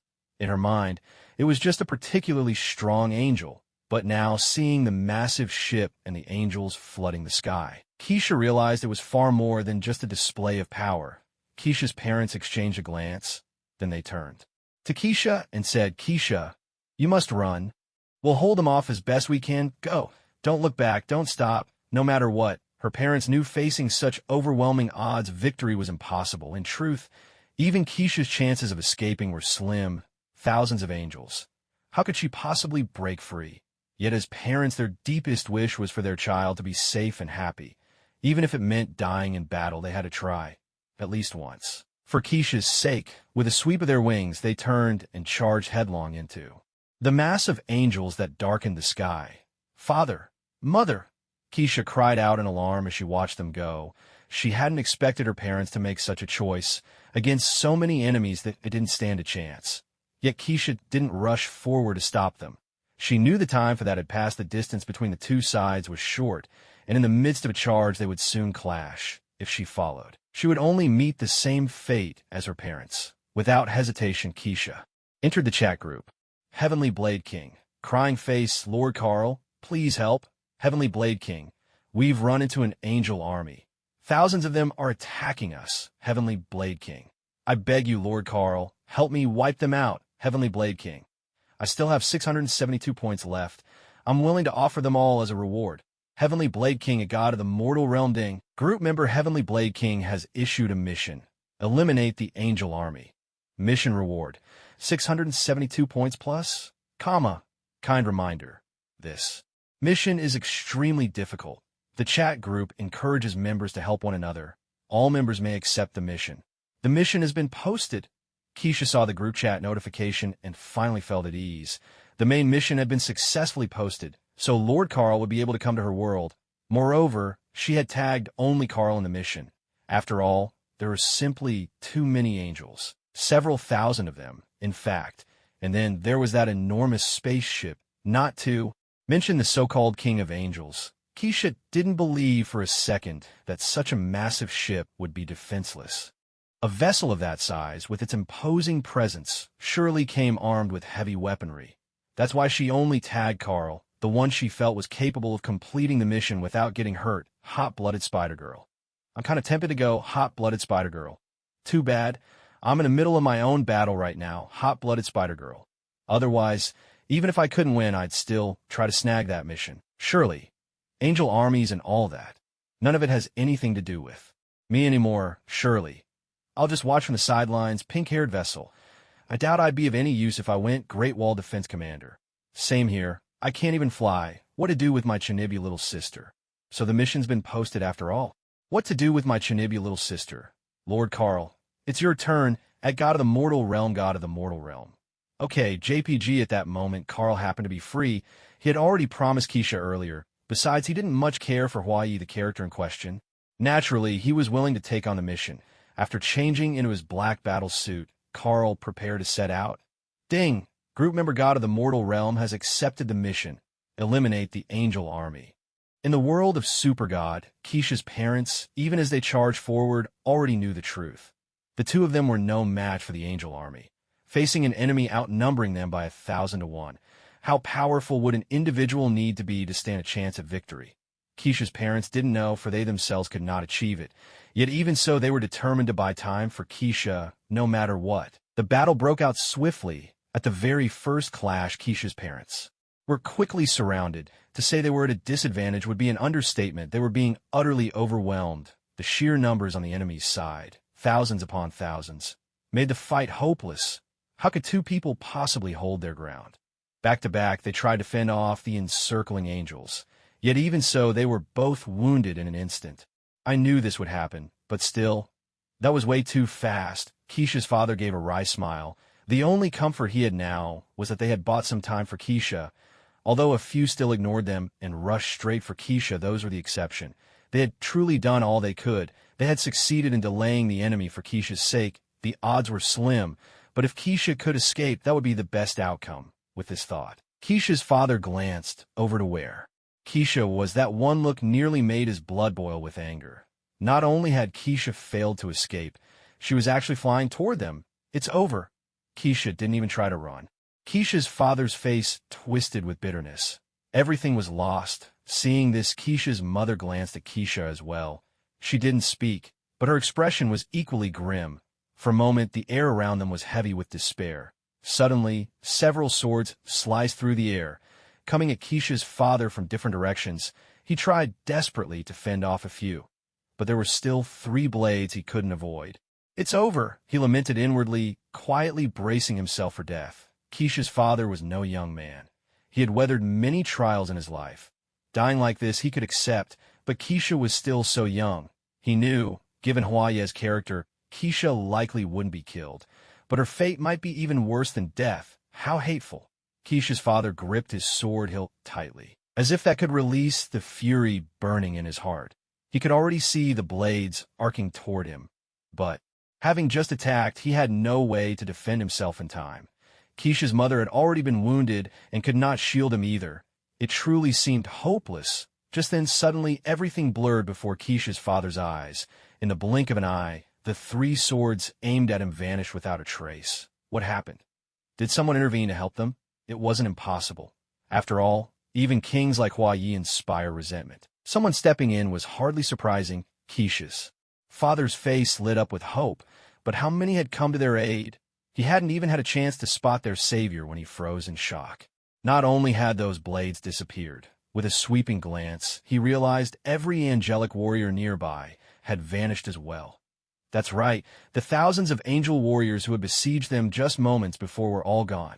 There was no one left in the air, only the faint metallic scent of blood lingering. Kesha's parents stood rooted to the spot, utterly bewildered by what had just transpired. They had no idea what had happened, nor why all the angel warriors had disappeared. Still, for them, this was surely a blessing.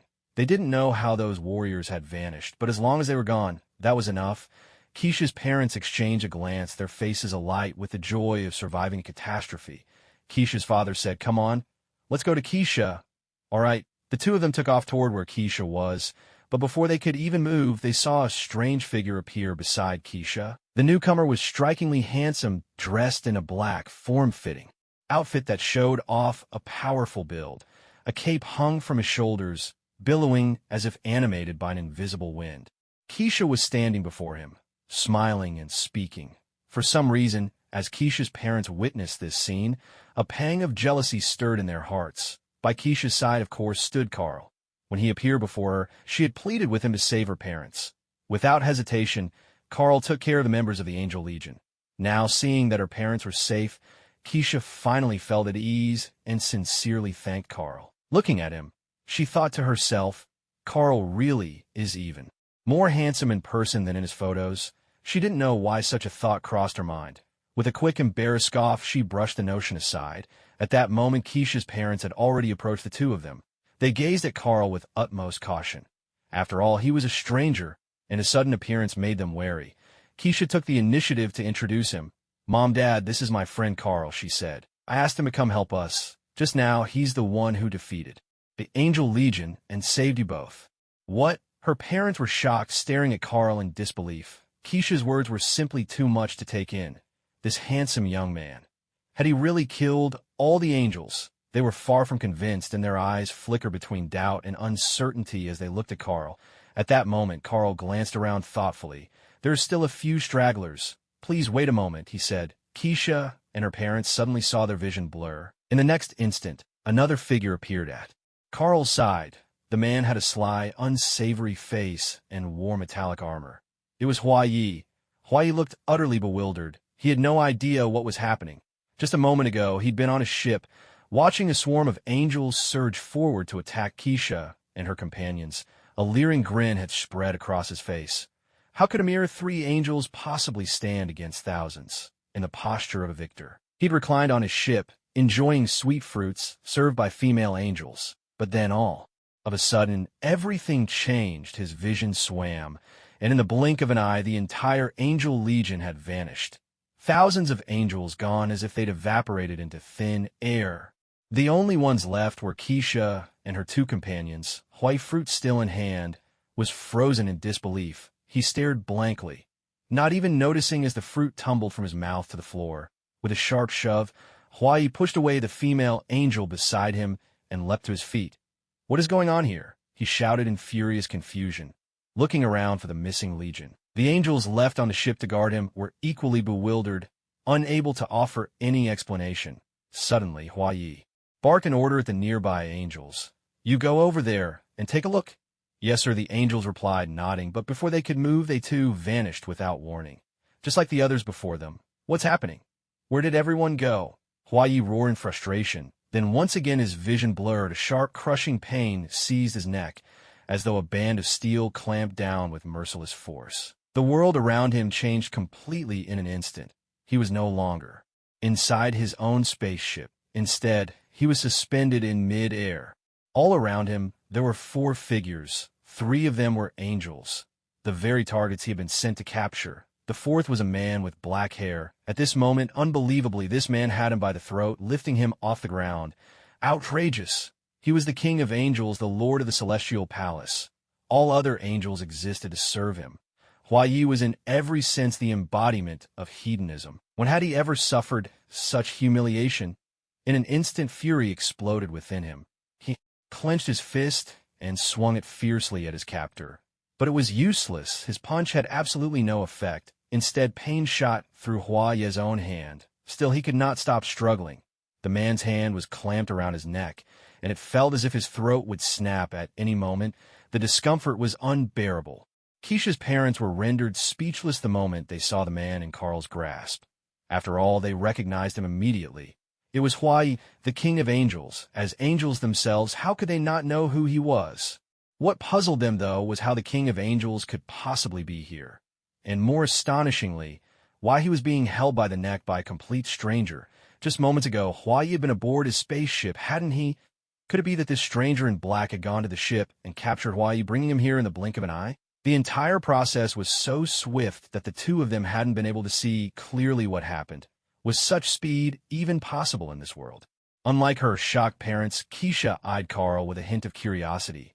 After all, she didn't know the identity of the person Carl was holding, though she had her suspicions. That man had just been sitting in the spaceship surrounded by several women. Surely, that must be the king of angels, right? Kesha asked with interest. Carl. "Who is that you're holding?" Hawaii, Carl replied calmly. At this moment in time, he should be the so-called king of angels. So it really was the king of angels. Kesha nodded. Her curiosity piqued as she looked over at Hawaii. She had never seen him before. This was her first encounter with the infamous king of angels, and she couldn't help but be intrigued. However, she found herself disappointed. The legendary king of angels was not much to look at. He certainly wouldn't win over any audience with his appearance. That aside, shouldn't someone of his rank at least possess a commanding presence? Yet there was nothing remarkable about his demeanor. On the contrary, he looked downright sleazy. At present, Hawaii was caught in Carl's grasp, his face flushed red, his body twisting and writhing in vain. The more he struggled, the more undignified he looked.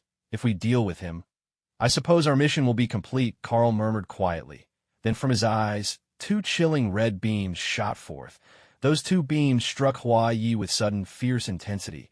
In just a split second, Hawaii, who had been thrashing about moments before, full of life and resistance, was utterly dissolved. He vanished without so much as a scream, as if he had never existed at all. Even the sturdy armor he wore had disappeared without a trace. Yet after killing Hawaii, Carl did not hear the notification indicating his mission was complete. In other words, his task was still unfinished. How could this be? He had already dealt with all the male angels present. including those aboard the spaceship. As for the few female angels, Carl had left them alone. He felt they didn't qualify as warriors of the Angelic Legion, neither armed nor clad in battle armor. How could they be considered soldiers? But with the mission still incomplete, did it mean he had to kill them too? Carl pondered over the question. Then again, perhaps not. Suddenly, Carl activated his supervision, scanning the entire universe. In the next instant, his figure flickered and vanished without a trace. Only then did Kesha's parents react to what had happened. Kesha's father, staring at the spot where Carl had disappeared, couldn't help but ask, "Well, where did he go?" Kesha's mother shook her head in response. Both parents turned their gaze to Kesha. Seeing their looks, Kesha shook her head in confusion. How could she possibly know where Carl had gone? Kesha's father glanced around, unable to suppress a sigh. That man is truly formidable. With such speed, I suppose it really was him who killed those angels just now. Kesha's mother nodded in agreement. Indeed, at first the two had doubted whether Carl could defeat the entire Angelic Legion. After all, there were thousands of them. How could a single person accomplish such a feat? But after witnessing how swiftly he had captured Hua-Yi, disbelief was no longer an option. Hua-Yi was dead for the two of them. This was undoubtedly good news, since Hua-Yi had never been on their side. Having defected from the City of Angels, Kesha's parents had long been pursued by the angels. It had taken great effort for them to escape to this remote place. Though life was not so perilous as to keep them in constant fear, they still had to stay alert for any news of the angels. The heavy burden that had weighed on their hearts for so long could finally be set aside. They were deeply grateful to Carl, though they had no idea where he had gone. After a moment, Kesha's father asked her, "How did you come to know such a friend?" Kesha stammered a bit in reply, "Well, we met by chance." After all, it was hard to explain the existence of the chat group. Kesha herself wasn't quite sure how to put it into words. When it came to Carl and the chat group, Kesha found herself a loss. So her reply came out halting and uncertain. Seeing this, her parents misunderstood entirely. Exchanging a glance, they both wore expressions of sudden understanding. It seems that their daughter has grown up. She now knows how to keep secrets. For a moment, Kesha's father felt a little uneasy about it. Kesha's mother thought for a while, then spoke. "You're already grown up and can handle your own affairs. We won't say much more, but your father, and I hope you won't do anything too extreme." Kesha's father nodded in agreement. "That's right. You're still young. Some things can wait until later. It's not too late. Always remember to take care of yourself." Kesha looked puzzled, not understanding at all what her parents were talking about. Still, it didn't sound like a bad thing. It was more like they were reminding her to keep herself safe. So Kesha smiled and nodded. "All right, don't worry about me." But Kesha's father still looked uneasy. He continued to urge her, "If he bullies you, remember to tell Dad. Dad will always protect you. No matter how powerful that person is, you'll still have your father by your side." Kesha grew even more confused. What her father was saying became more and more unusual. It didn't seem like a simple reminder anymore. She couldn't help but ask Dad, "What are you talking about? Who's bullying me? Who else could it be?" Kesha's father replied as if it were obvious. "It's that friend of yours. The one who killed Hua-Yi. My friend killed Hua-Yi." Ah! With those words, Kesha suddenly understood. Earlier, Carl had mentioned that the King of Angels was Hua-Yi. So the person her father was talking about was Carl. Thinking back to those odd things her parents had just said, Kesha immediately realized what was going on.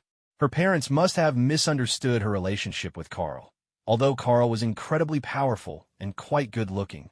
But they hadn't even known each other for very long. What were her parents thinking? At the thought, Kesha's cheeks flushed crimson. She said, a little embarrassed, "Mom, Dad, what are you two imagining? Carl and I are just ordinary friends." Seeing her reaction, Kesha's mother quickly replied, all right, we're not thinking anything." Her father nodded along, yes, nothing at all. Yet their words still carried a hint of perfunctory reassurance. Honestly, Kesha didn't know what else to say in the face of her parents' attitude. Just then, Kesha suddenly heard the notification sound from the chat group. Ding! Group member God of the Human World has completed the mission Eliminate the Angel Army, earning 672 points. Mission rating. SSS? Additional reward. 100,000 points. Kesha blinked in surprise. This was a mission notification. Had Carl completed the mission? I didn't expect that I'd be able to hear the notification as well. Is it because I'm the one who issued the mission? In the past, Kesha had only seen notifications in the chat group. This was the first time she had actually heard a mission prompt with her own ears. After all, It was her first time issuing a mission. Kesha didn't know that those who posted missions could also hear the notifications. But how did Lord Carl complete the mission? Just now he wiped out the entire Angel Legion and killed the Angel King, but there was no prompt. So why did the notification appear now? As Kesha pondered this, Carl suddenly appeared before her. Noticing this, Kesha greeted him proactively, "Lord Carl." Kesha's parents exchanged a knowing glance when they saw this scene, and she still claims they're just ordinary friends. The moment this man appears, she gets so excited. Carl replied with a nod, remembering the notification he just heard. Kesha asked curiously, "Lord Carl, where did you go?" "I just heard the mission completion prompt," she continued. "Why was that?" Carl answered. "I went to complete the mission." "Complete the mission?" Kesha exclaimed in surprise. "But Lord Carl, you already wiped out the Angel Legion." A moment ago, Carl had dealt with the Angel Legion right in front of her, even killing the Angel King. Yet the mission hadn't been marked as complete, so what exactly had Lord Carl done to fulfill the task? Carl nodded. "I didn't just take care of the Angel Legion here," he explained. "There were other angels elsewhere. I dealt with them as well. Now, there isn't a single living angel left in the Legion." That's right, Carl had just left to travel to Angel City, where he eliminated the remaining angel warriors there. Of course, he hadn't destroyed all angels. Only those who were part of the Angel Legion, specifically the male angels clad in armor. After all, his mission was to exterminate the Angel Legion. At this time, Hua Yi was the Angel King, and all the Legion's warriors were male angels, as they were much stronger during this era. Female angels couldn't become warriors. What? Kesha was still digesting the news, but her parents stared at Carl in utter shock. Kesha herself had no idea how far Angel City was, nor did she know how many angel warriors were stationed there. This time, Hua Yi had only brought 3,000 angel warriors with him, but of course, Angel City housed far more than that. He simply thought 3,000 would be more than enough to handle 3 opponents. In fact, even a few hundred or a few dozen would have sufficed. He brought so many only because he wanted to create an overwhelming show of force while searching for his targets. With most of the warriors left behind in Angel City, Carl had traveled there in a matter of seconds and slain tens of thousands of angel warriors. Faced with such an event, how could Kesha's parents not be shocked? In fact, if it had been just yesterday, they would never have believed such a thing. How far was this place from the City of Angels? Even an angel warrior would need several days to reach it, and the City of Angels itself was guarded by tens of thousands of angel warriors. Someone arrived there within seconds, killed every angel warrior. How could that be possible?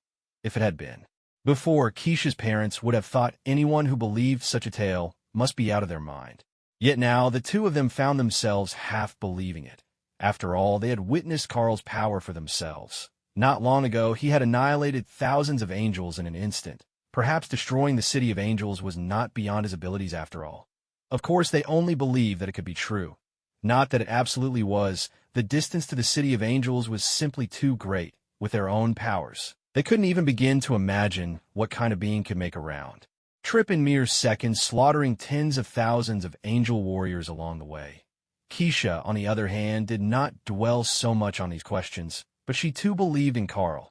After all, she understood far better than her parents just how powerful he was. So when she heard that Carl had wiped out the angel warriors in the City of Angels, she showed little reaction. Kesha's parents, however, were utterly stunned by Carl's defeat of the angel warriors, and found it hard to accept. The distance was just too vast. They knew Carl was formidable, but at such a range it truly defied belief. Kesha seemed unfazed. Besides, the mission was complete now. In other words, what Carl said was true. After a moment's thought, Carl spoke up. "There are still some female angels left in the City of Angels. The place is built quite well, and now with so few people left, you could live there." Kesha's parents hesitated, looking troubled. They weren't in the chat group, so they couldn't be sure whether Carl had really finished off all the angel warriors in the city. If there were still warriors left, wouldn't returning to be walking straight into a trap? But it was hard to say this directly. After all, Carl was Kesha's friend, and their relationship seemed rather special. He had also saved their lives. Normally, out of respect for others and his own character, Carl would never use mind reading without cause. Of course, if he needed to, or if he were facing an enemy, that would be another story. So at the moment, he had no idea what Kesha's parents were thinking. He could only see that they seemed to be hesitating. Carl assumed they were worried about the distance, and that traveling there would take too long. After thinking for a moment, he offered, "If you're concerned about the journey, I can take you there myself." Kesha's father, upon hearing this, wanted to refuse.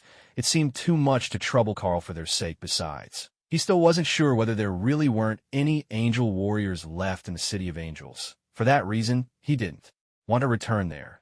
But before he could say a word, Kesha spoke first. She smiled and nodded, "Sure.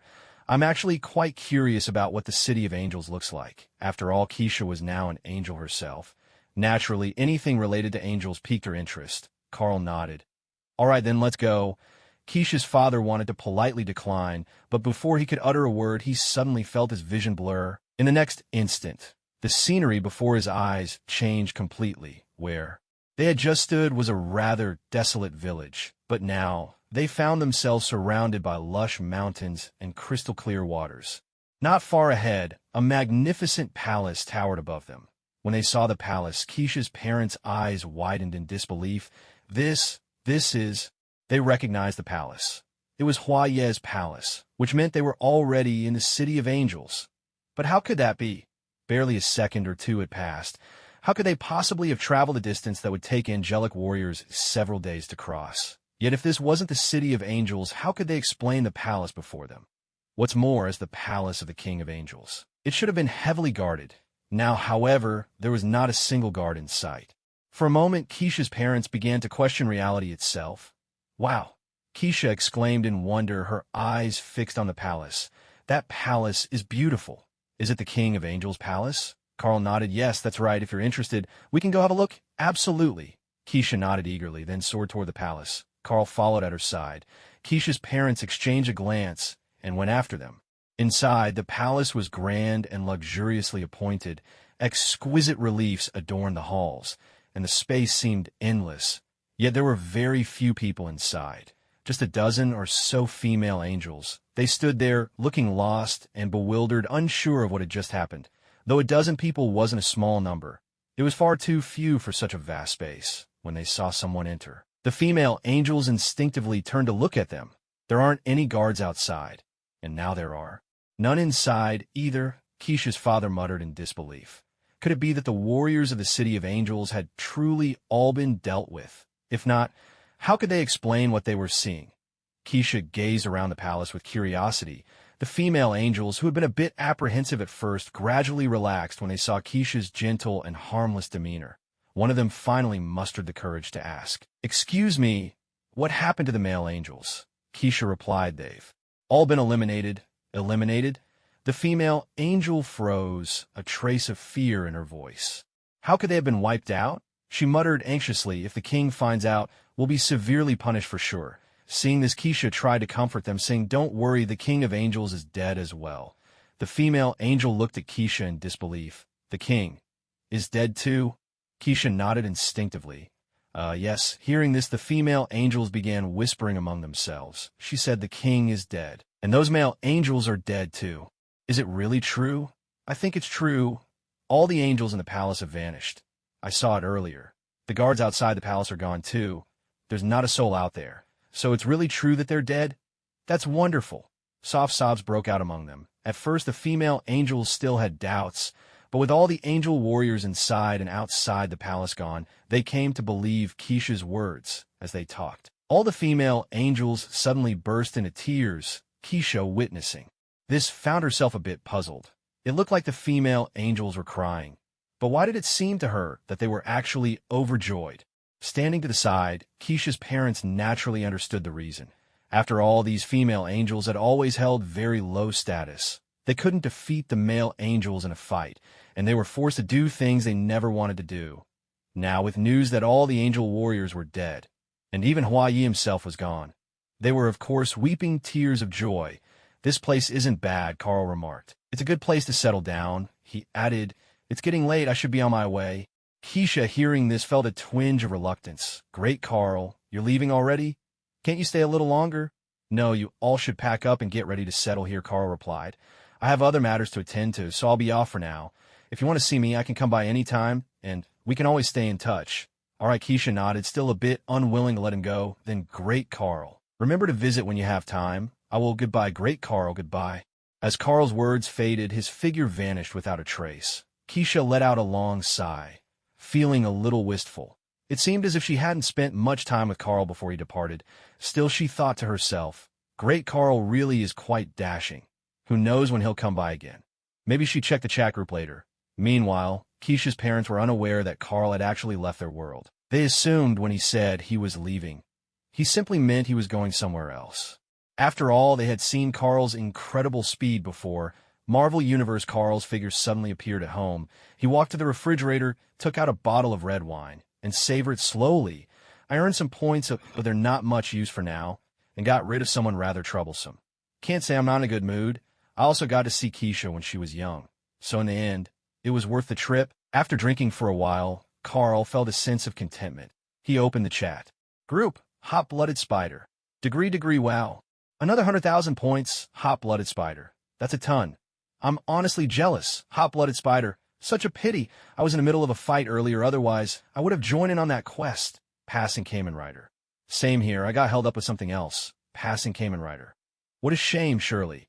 It's not a big deal, you guys can always join the next quest, Shirley. The ones who are really jealous are us ordinary folks, you know? Shirley. I'd love to join a quest and earn some points, Shirley. But for someone like me, I wouldn't dare go anywhere near that, Shirley. Last time there was that cursed monster, or whatever it was, Shirley. It took a barrage of cluster bombs and carpet bombing just to deal with it. That was terrifying enough, Shirley. And now it's even worse, there's talk of an entire legion of angels, Shirley. If it's called a legion, there have to be at least a few hundred, right? Shirley. With so many flying angels, just looking up at them, would be dangerous for a regular person, let alone trying to join a quest. What to do if my little sister's a Chinibu? Well, no need to be so pessimistic. What to do if my little sister's a Chinibu? Even if we're just ordinary people, don't forget we have the chat group. What to do if my little sister's a Chinibu? With enough points, we could buy some great stuff from the shop. What to do if my little sister's a Chinibu? That way we can get stronger too, Shirley. True. But points are just too hard to come by. What to do if my little sister's a Chinibu? Exactly. I've been eyeing a set of Iron Man armor, but I still can't afford it. What to do if my little sister's a Chinibu? Oh well, slow and steady wins the race, Shirley. Yeah, I guess you're right, Shirley. Now that you mention it, I really do envy Mr. Superman, Shirley. Just one mission, and he earns so many points. Heavenly Blade King. Lord Carl, have you made it back to your own world? Heavenly Blade King, a god among men, god among men. I've arrived. Heavenly Blade King. That's good to hear. What to do if my little sister's a Chinibu? Watching the big boss in action, hot-blooded spider. Spectating, JPG passing Kamen Rider. Watching, passing Kamen Rider. By the way, I'm actually pretty interested in these so-called angels passing Kamen Rider. Are those angels really that strong? God among men. They're alright, nothing too special. God among men. Honestly, they're not that impressive. God among men. There's just a lot of them, that's all. Passing Kamen Rider. I see, so they're not all that. Passing Kamen Rider. Sounds like I could handle that quest too. Kesha noticed Xiao Ming's flippant tone, and she immediately felt displeased. Heavenly Blade King. That's not true at all. Heavenly Blade King. Those angels can all fly, you know. Heavenly Blade King. Their strength and speed are both outstanding, and there are tens of thousands of angels. Heavenly Blade King. No one is certain where these angels are located. Either, Heavenly Blade King. Ordinary people wouldn't be able to find them at all. Heavenly Blade King. Yet Master Carl wiped out the entire angel army in mere seconds. Heavenly Blade King. What's more, he brought us to the city of angels in the blink of an eye. Heavenly Blade King. If it weren't for Master Carl, I have no idea what would have happened to my parents and me. Passing Kamen Rider. Is that so? Passing Kamen Rider. Sounds like quite a headache. Passing Kamen Rider. But watching Master Carl just now, it seems so effortless. Passing Kamen Rider. There's so many of them. And they can even fly. Passing Kamen Rider. It really does look like a hassle. Passing Kamen Rider. Yet he took care of tens of thousands of angels in just a few seconds. Passing Kamen Rider. Well, all I can say is he truly lives up to the name Superman. Heavenly Blade King. That's right, God of the mortal realm. It's really not that serious. After chatting with the group for a while, Carl quietly exited the chat. Not long ago, the reason he had to leave the super god world so abruptly was because he had something important to do. He needed to pick someone up at the airport. That someone was his high school girlfriend, Helen Zhao. Yes, the same Helen Zhao who appeared in Avengers 2. Helen Zhao was a Korean-American scientist. Her parents were Korean expatriates, which means they held South Korean citizenship but lived in New York. Back in high school, Helen Zhao and Carl attended the same school. As an Asian in his previous life, Carl naturally had a soft spot for girls with an Eastern charm. He might not have been a seasoned flirt in his past life, but with his good looks, winning over a girl was never a problem. They fell in love quickly. Unlike Carl, who lived life with a certain carefree charm, Helen Zhao was a true prodigy. Although they were the same age, she had already earned her doctorate last year. Now, she was working at a research institute in Seoul, the capital of South Korea. In fact, it was Carl who arranged Helen's job. Currently, the lab where she worked was the most renowned in all of Korea. This laboratory had close collaborations with Stark Industries. Don't think for a moment that Stark Industries is just an arms dealer. Aerospace, military tech, artificial intelligence, medicine security, and countless other cutting-edge fields. Stark Industries has a hand in them all. Helen Zhao's lab was one of South Korea's most prestigious medical research centers. As a major shareholder of Stark Industries, Carl found it easy to pull a few strings. Besides, Helen Zhao was a genius in her own right, so she had no objections. Last year, Helen was extremely busy with her work in Korea. Usually, it was Carl who traveled to see her there. However, something always puzzled Helen. Why did Carl insist on flying back to New York the very next day, every single time? After all, the trip from Seoul to New York, but it meant sitting on a plane for more than 10 hours. Of course, this was all because of Carl's system. He had to check in at New City. For over 20 years now, he had checked in every year. If he missed it, all those accumulated years would be for nothing. So he had no choice but to rush back to New City before the next day ended. Looking back, it was quite a hassle. Yet Carl couldn't just skip it. After all, Helen Zhao was genuinely likable, and she was Carl's first love. Naturally, Carl felt something different for her. Recently, because of the news about Carl, Tony, and Abomination, Helen Zhao had called to ask about it. Carl didn't hide anything. He admitted straight out that he now had superpowers. Helen, in turn, said she wanted to find time to study Carl. Yes, just a normal scientific study. After all, the lab where Helen worked specialized in medicine and genetics. So, she was genuinely curious about the changes in Carl's body and wanted to investigate further. For his part, Carl didn't refuse. Still, he couldn't help feeling it was a bit strange.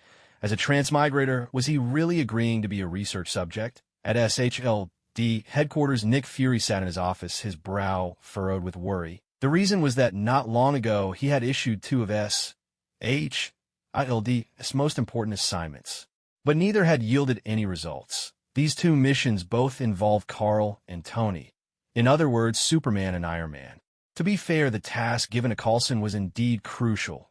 Tony Stark was an exceptionally important figure, and his father was one of SHILD's founders. However, the assignment given to Natasha didn't seem nearly as significant.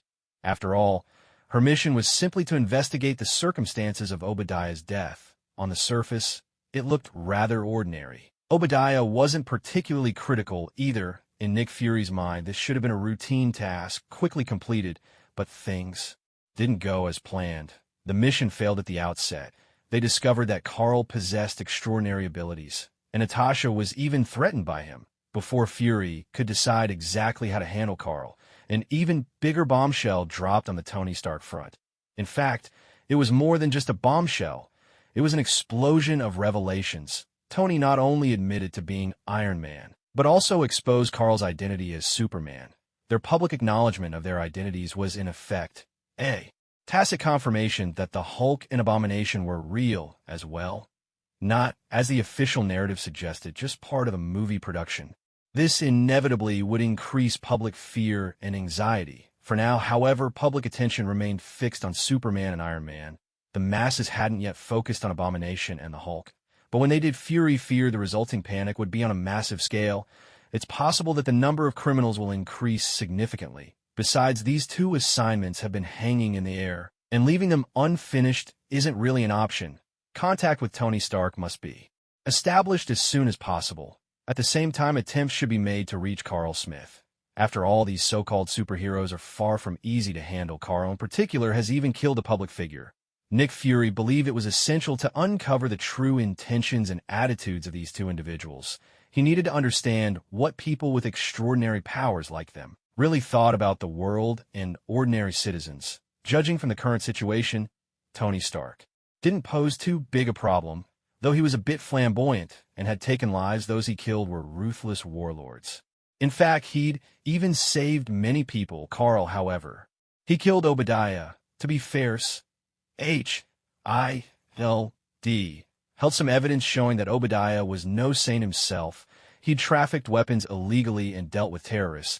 There were even indications that he might have played a role in Tony Stark's own kidnapping. But Carl's actions, killing Obadiah in broad daylight, along with some security personnel, were simply too extreme. What concerned Nick Fury even more was Carl's attitude toward them. It was as if Carl had seen right through Natasha from the very start. There was a clear sense that he didn't take them seriously at all. He'd even gone so far as to threaten them.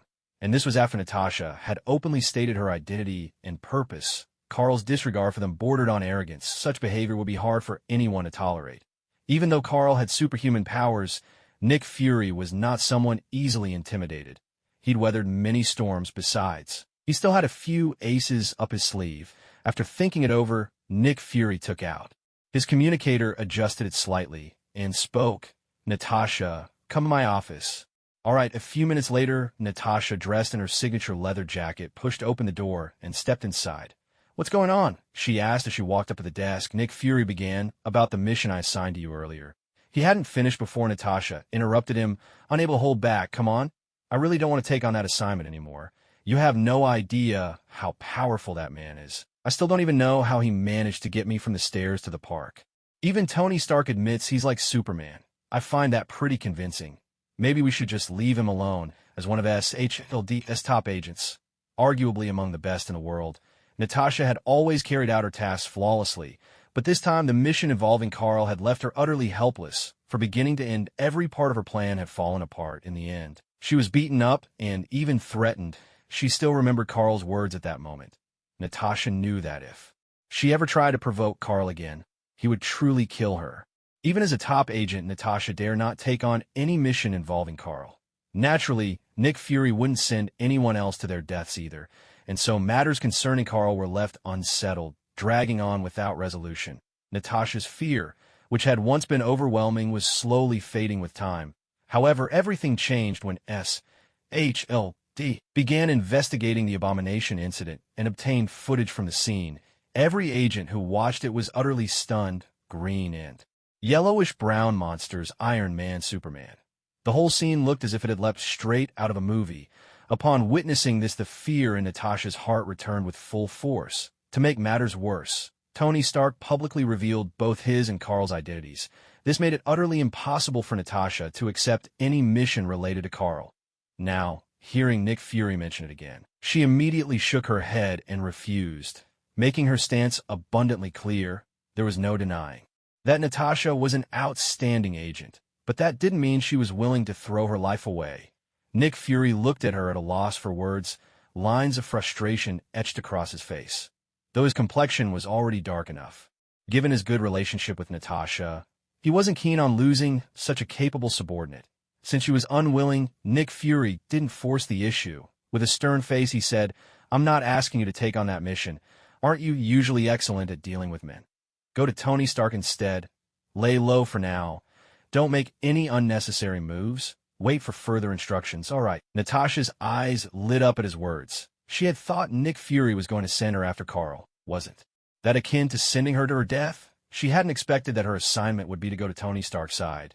This task was almost laughably simple. Sure, Tony Stark had his Iron Man suit and was a superhero, but he didn't wear it every minute of every day. Besides, given her own status, even if she were discovered, Tony Stark wouldn't do anything drastic. After all, there was no ill intent. And Tony Stark's father was one of the founders of SHIELD, which made things even more reassuring. On top of that, when it came to handling men, Natasha was supremely confident in herself. Well, except for that weirdo Carl, of course. After all, he was Superman. Now that her mission was simply to stay close to Tony Stark and keep a low profile, Natasha agreed with an air of ease. Seeing that Nick Fury had nothing more to add, she asked casually, "Is there anything else?" "No, that's all." "All right, then I'll go carry out my mission. Bye-bye." And with that, Natasha left the office, her steps light and cheerful. Honestly, is this Superman really that terrifying? Nick Fury couldn't help but say let me think this through. That tan-colored monster, its destructive power was enormous, and yet it was easily taken out in an instant by him. He really is incredibly powerful. Could this Superman be even stronger than Carol? No, that can't be. If it were Carol, she could have defeated that tan monster too. As these thoughts crossed his mind, Nick Fury's expression darkened. Even if Carol could take down this Superman, if the two of them ended up fighting, especially on Earth, it would be catastrophic. Besides, at the moments, HILD didn't seem to be a match for Carl. For now, avoiding direct conflict was the only option. After all, the other side's strength was simply overwhelming. Thinking about just how formidable this opponent was, Fury reconsidered. Aside from his rather unpleasant attitude, the man hadn't actually crossed too many lines. He had only killed Obadiah and his bodyguard, which, to be fair, was after they had already become enemies. And he also destroyed that tan monster. Perhaps this Superman's attitude was something they could live with. Of course, whether Fury could accept it or not didn't really matter. He had no choice but to accept it. The initiative was in the other man's hands. Of course, if his old friend were to return, that would be another story entirely. But for now, there was no way they could afford a confrontation with Superman. Even so, the pressure from other departments was becoming difficult to handle. And Fury himself couldn't help but worry. Who knew what Superman might do next? What should he do? Nick Fury frowned, deep in thought. After a moment, he adjusted his communicator and spoke. Coulson, where are you right now? I'm at Stark Industries, waiting for my appointment with Tony Stark. That can wait. Come to my office first. Understood. Although Coulson was in the middle of an assignment when the director called, he naturally had to return. After finishing his conversation with Coulson, Nick Fury didn't put down the communicator. He adjusted it once more and spoke again. Clint, come to my office, on my way. It wasn't long before a man entered the office. He had neatly trimmed short hair and a strong, athletic build. Like Black Widow, he wore a black tactical suit. This was Clint Barton, otherwise known as Hawkeye, a senior agent of S.H.L.D. He might not have superpowers, but Hawkeye was an unmatched marksman. His skills, especially with a bow, were second to none. Beyond that, his strength and speed were astonishing. Hawkeye was also adept with throwing weapons like darts and knives, and his close combat abilities were formidable. He had just returned from an assignment the day before.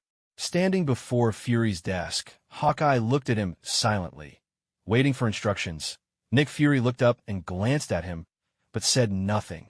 After a few minutes, Hawkeye couldn't hold back any longer and finally asked, "What's going on? Is there something we need to discuss?" Nick Fury smiled. "Just wait a little longer. Someone else hasn't arrived yet." "Someone else?" Hawkeye was taken aback and asked instinctively, "Is it Natasha?"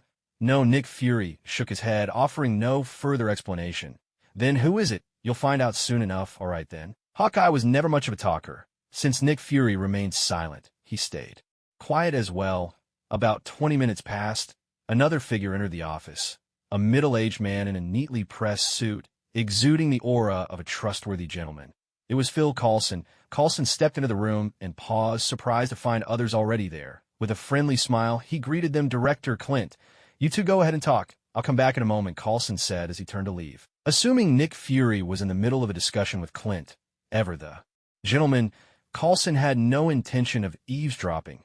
Besides, as an agent of S.H.L.D., he understood that it was best not to know about other agents' assignments, unless he was part of the mission himself, so he prepared to leave. "Wait, there's no need for you to go," a voice called out, stopping him in his tracks. Coulson looked up at Nick Fury, puzzled. "Director, come in." Nick Fury nodded. "There's a mission I need the two of you to handle together." Hawkeye said nothing, but Coulson's brow furrowed. "But what about Mr. Stark?"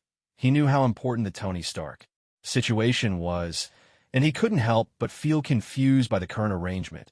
"I've assigned Natasha to handle that," Nick Fury replied. "You two have a more important mission. In fact, this task is tailor-made for you." "Understood." Coulson nodded, accepting the directive. A special agent like Black Widow was certainly the right choice for dealing with Tony Stark. But what kind of mission could be more important than Stark's, and require him in particular? Nick Fury handed them each a file. "You're aware of this Superman, aren't you?" The folders contained Carl's background information, along with some video stills.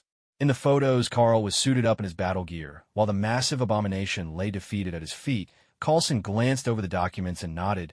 Yes, he had already reviewed this material. After all, he was a true admirer of superheroes. Captain America was his idol, and as for Superman, this legendary hero, Coulson held him in considerable esteem as well. After all, the man had killed Abomination. Even though he had threatened Black Widow, he did come back in the end, didn't he? Hawkeye kept his head down, studying the files in his hands. He had only just returned yesterday. He'd heard bits and pieces about Superman and Iron Man, but he wasn't familiar with the details. As he read on, Hawkeye's expression gradually shifted. This young man named Carl Smith was truly remarkable. Of course, he was referring to Carl's knack for making money. Who would have thought the man was also Superman? Black Widow had mentioned it before, but without seeing it with his own eyes. Hawkeye remained unconvinced at that moment. Nick Fury broke the silence. "I'm sure you've all heard about this Superman," he began. "Superman, Iron Man. These two have been making quite a stir lately." His voice was steady, but there was a warning beneath the surface. "It's not just the general public who's taken notice," he continued. "Many official agencies are watching them closely and staying on guard. That includes our superiors." Fury paused for a heartbeat before continuing. "Coulson, I want you to make contact with Superman. There's no need to do anything extra for now. Just try to get a sense of his attitude. Take it slow. Let's open the door for communication first." He turned to Hawkeye. "Clint, you'll go with Coulson. Coulson will take the lead on this assignment."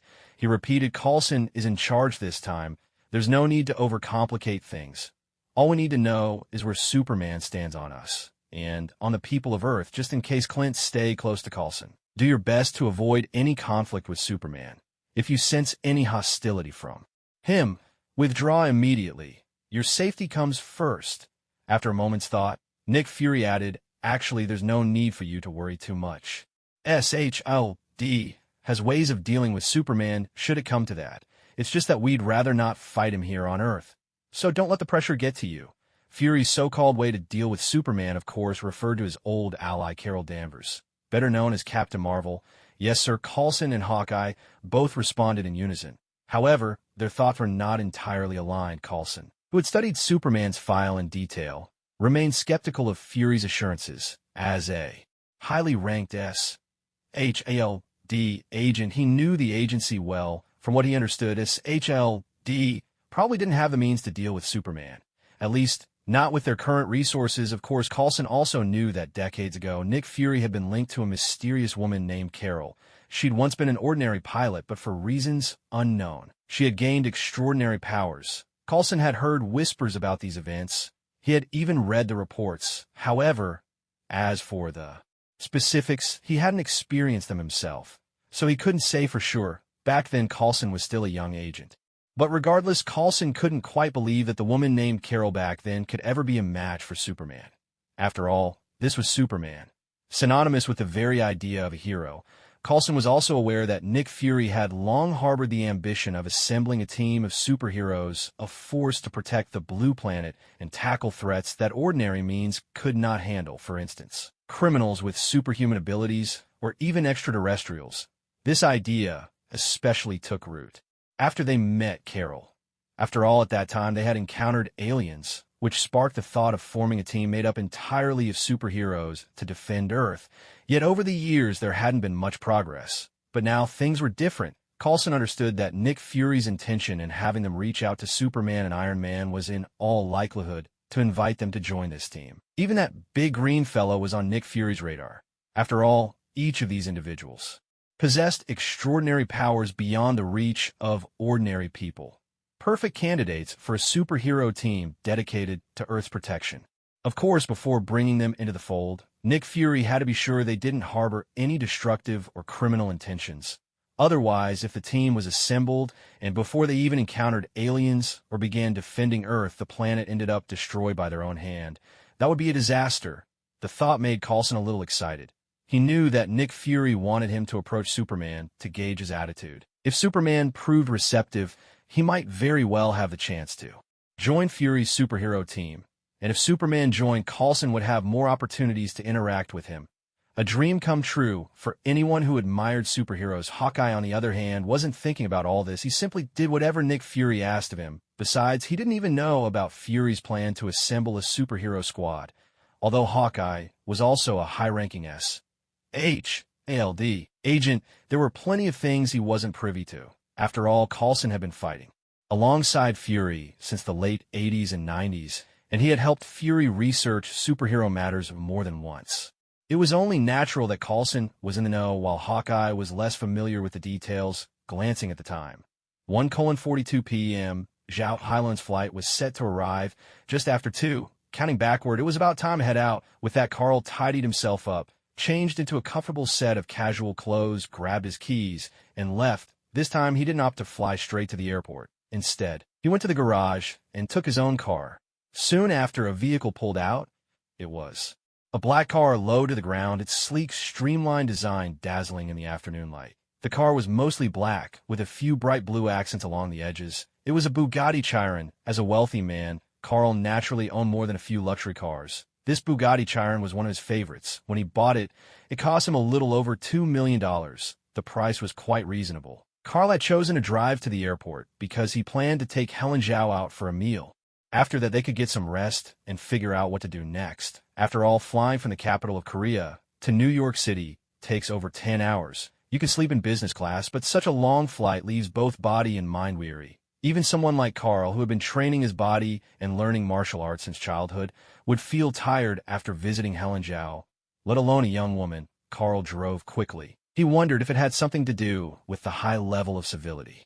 Among New Yorkers, Carl wasn't entirely sure himself. Sometimes the people of New York seemed exceptionally polite, and other times, not so much. While Carl was driving, the other drivers were all very courteous. They kept a full car's length away from him. Even the pedestrians were well-behaved, dutifully obeying the traffic rules. However, when he was on foot, things were different. Plenty of vehicles wouldn't yield to him, even when he had the green light. Yes, this erratic civility was truly puzzling. Soon enough, Carl arrived at the airport. Thanks to the high level of civility in New York, his trip was smooth and quick. Helen Zhao's flight hadn't landed yet. After some thought, Carl got out of the car. He used an app on his phone to find his way, then followed the map to the airport's flower shop. Inside, he bought a bouquet of blue enchantress roses, spending several dozen dollars.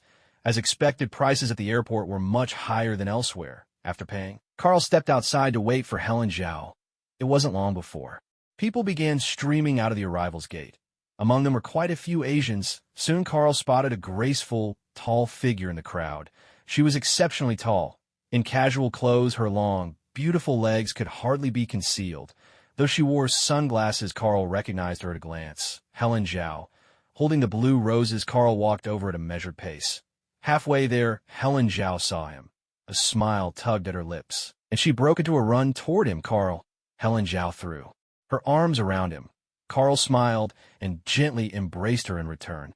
After a moment, they separated. Carl handed her the bouquet of blue roses. "Let's go get something to eat." Helen Zhao's smile grew even brighter as she looked at the beautiful flowers in her hands. Okay. Together, Carl and Helen Zhao walked toward the car, standing side by side. Helen Zhao was only about half a head shorter than Carl. It was worth noting that thanks to a lifetime of good nutrition and regular exercise, Carl stood at 187 centimeters. Helen Zhao was only about 10 centimeters shorter than he was. The surrounding crowd noticed them, stealing glances from time to time. It wasn't just because Carl was tall and handsome, or because Zhao Hailuan's beauty and elegance made her stand out. No, it was because they'd recognized Carl. Gradually, more and more people gathered around, whispering among themselves, "Isn't that handsome guy over there the Superman they talked about on the news?" "Which one?" "That one, oh my gosh. That woman is so tall. And she's got such an air about her." "Come on. I'm asking if that's Superman or not." "Oh, I think it is." "Seriously? We're actually seeing Superman. I want to get a photo with him." "Don't go over there. Aren't you scared of Superman?" "What's there to be afraid of? Superman's a hero of justice. Haven't you read the comics or seen the movies? Plus, in the video they showed on the news, Superman took down that brownish monster too." "That's true. Don't worry, it'll be fine. Let's go get a photo with Superman together, all right." One after another, those certain of Carl's identity moved closer. In just a few seconds, more than a dozen people started walking toward him. Soon they completely surrounded Carl. "Excuse me, are you Superman?" Carl nodded. "That's right. Wow. Amazing. I can't believe I'm seeing the real Superman." The passersby were thrilled. "Mr. Superman, could I take a photo with you?" "Of course," Carl replied. And so, a dozen or so people began taking photos with Carl. "What's going on with them?" Zhao Hailuan slid her sunglasses down a bit, staring in surprise at the crowd, not far away. "They keep talking about taking photos with Superman and such. But you're right here. There's nothing in front of them at all." Indeed, from Zhao Hailuan's perspective, those people at the airport seemed to have recognized Carl and rushed over, chattering excitedly about Superman this and that. At first, Zhao Hailuan was at a loss. Clearly, these people were after Carl. With so many crowding around asking for autographs and photos, it was bound to be a hassle. Yet just as she was wondering what to do, those people actually bypassed them, running straight to an open spot nearby. There they started talking animatedly to empty air, as if Carl were right there playing along with them. What on earth was going on? Had they lost their minds, talking to thin air? I hypnotized them, Carl explained, in their eyes. I'm standing over there smiling for the camera. Of course, he had no intention of genuinely indulging the crowd with photos and autographs. That was just ridiculous. He wasn't some entertainment celebrity. What would be the point? Carl had no interest in dealing with those passers-by. Was he really supposed to leave his beautiful first love waiting just to pose for pictures and sign autographs for a dozen strangers? Hypnosis? Zhao Hailun was taken aback by the word. How did you do that? I just did it because I wanted to, Carl replied with a smile. Have you forgotten what I told you? I possess some powers that are superhuman, and some that even Superman doesn't have. All right, Zhao Hailun nodded. Still, I never imagined hypnosis would be among them. There's still a lot you don't know, Carl responded. Fair enough, Carl smiled. Opened the passenger door and said, come on, let's get in the car and go. Get something to eat. Zhao Hailun nodded and got ready to get in. But at that moment, she noticed something wasn't right. Carl's eyes narrowed slightly. Though there was still a smile on his face after knowing Carl for over a decade, Zhao Hailun understood him well. She could tell that Carl was now in a bad mood. Puzzled, Zhao Hailun asked, What's wrong? What happened? Just a moment ago, Carl seemed perfectly cheerful. Why the sudden change? Carl's smile didn't fade as he replied, It's nothing serious. I just ran into two strangers. Strangers? Zhao Hailun was even more confused. Earlier, they'd passed by a dozen unfamiliar faces without Carl's mood shifting at all. But now, just two strangers seemed to have changed everything. She followed Carl's gaze and saw two figures walking toward them. They were both men. One had a kind face and wore a suit. The other looked determined, clad in a tight leather jacket. What really caught her, was that the man in leather carried a bow and a quiver of arrows on his back combined. With Carl's reaction, Zhao Hailun felt these two were anything but ordinary. After all, Zhao Hailun was a genius, sharp both intellectually and emotionally. In just a moment, she deduced the reason for Carl's change in mood. If you don't want to deal with them, you could just hypnotize them like before, Zhao Hailun suggested. No need. These two are a bit special, Carl replied. I want to see what they're up to. Oh, all right. Zhao Hailun nodded and fell silent. Carl, of course, recognized the two approaching men. S-H-I-E-L-D, Agent Coulson and Hawkeye. But Carl distinctly remembered warning S-H-L-D before. If they bothered him again, it wouldn't be so easily resolved. After that, S-H-I-L-D had kept their distance, and Carl had put the whole thing out of his mind. Now, however, they'd shown up.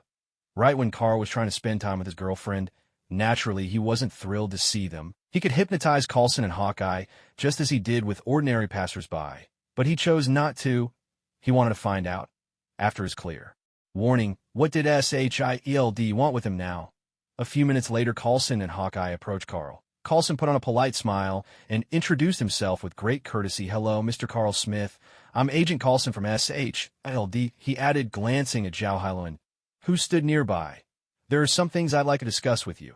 Shall we find a more private place to talk? Carl replied with a calm expression. That won't be necessary. I have other matters to attend to. He certainly did have things to do. His plan for today was straightforward. Come to the airport, meet up with Zhao Hailun, then go for a meal and some rest.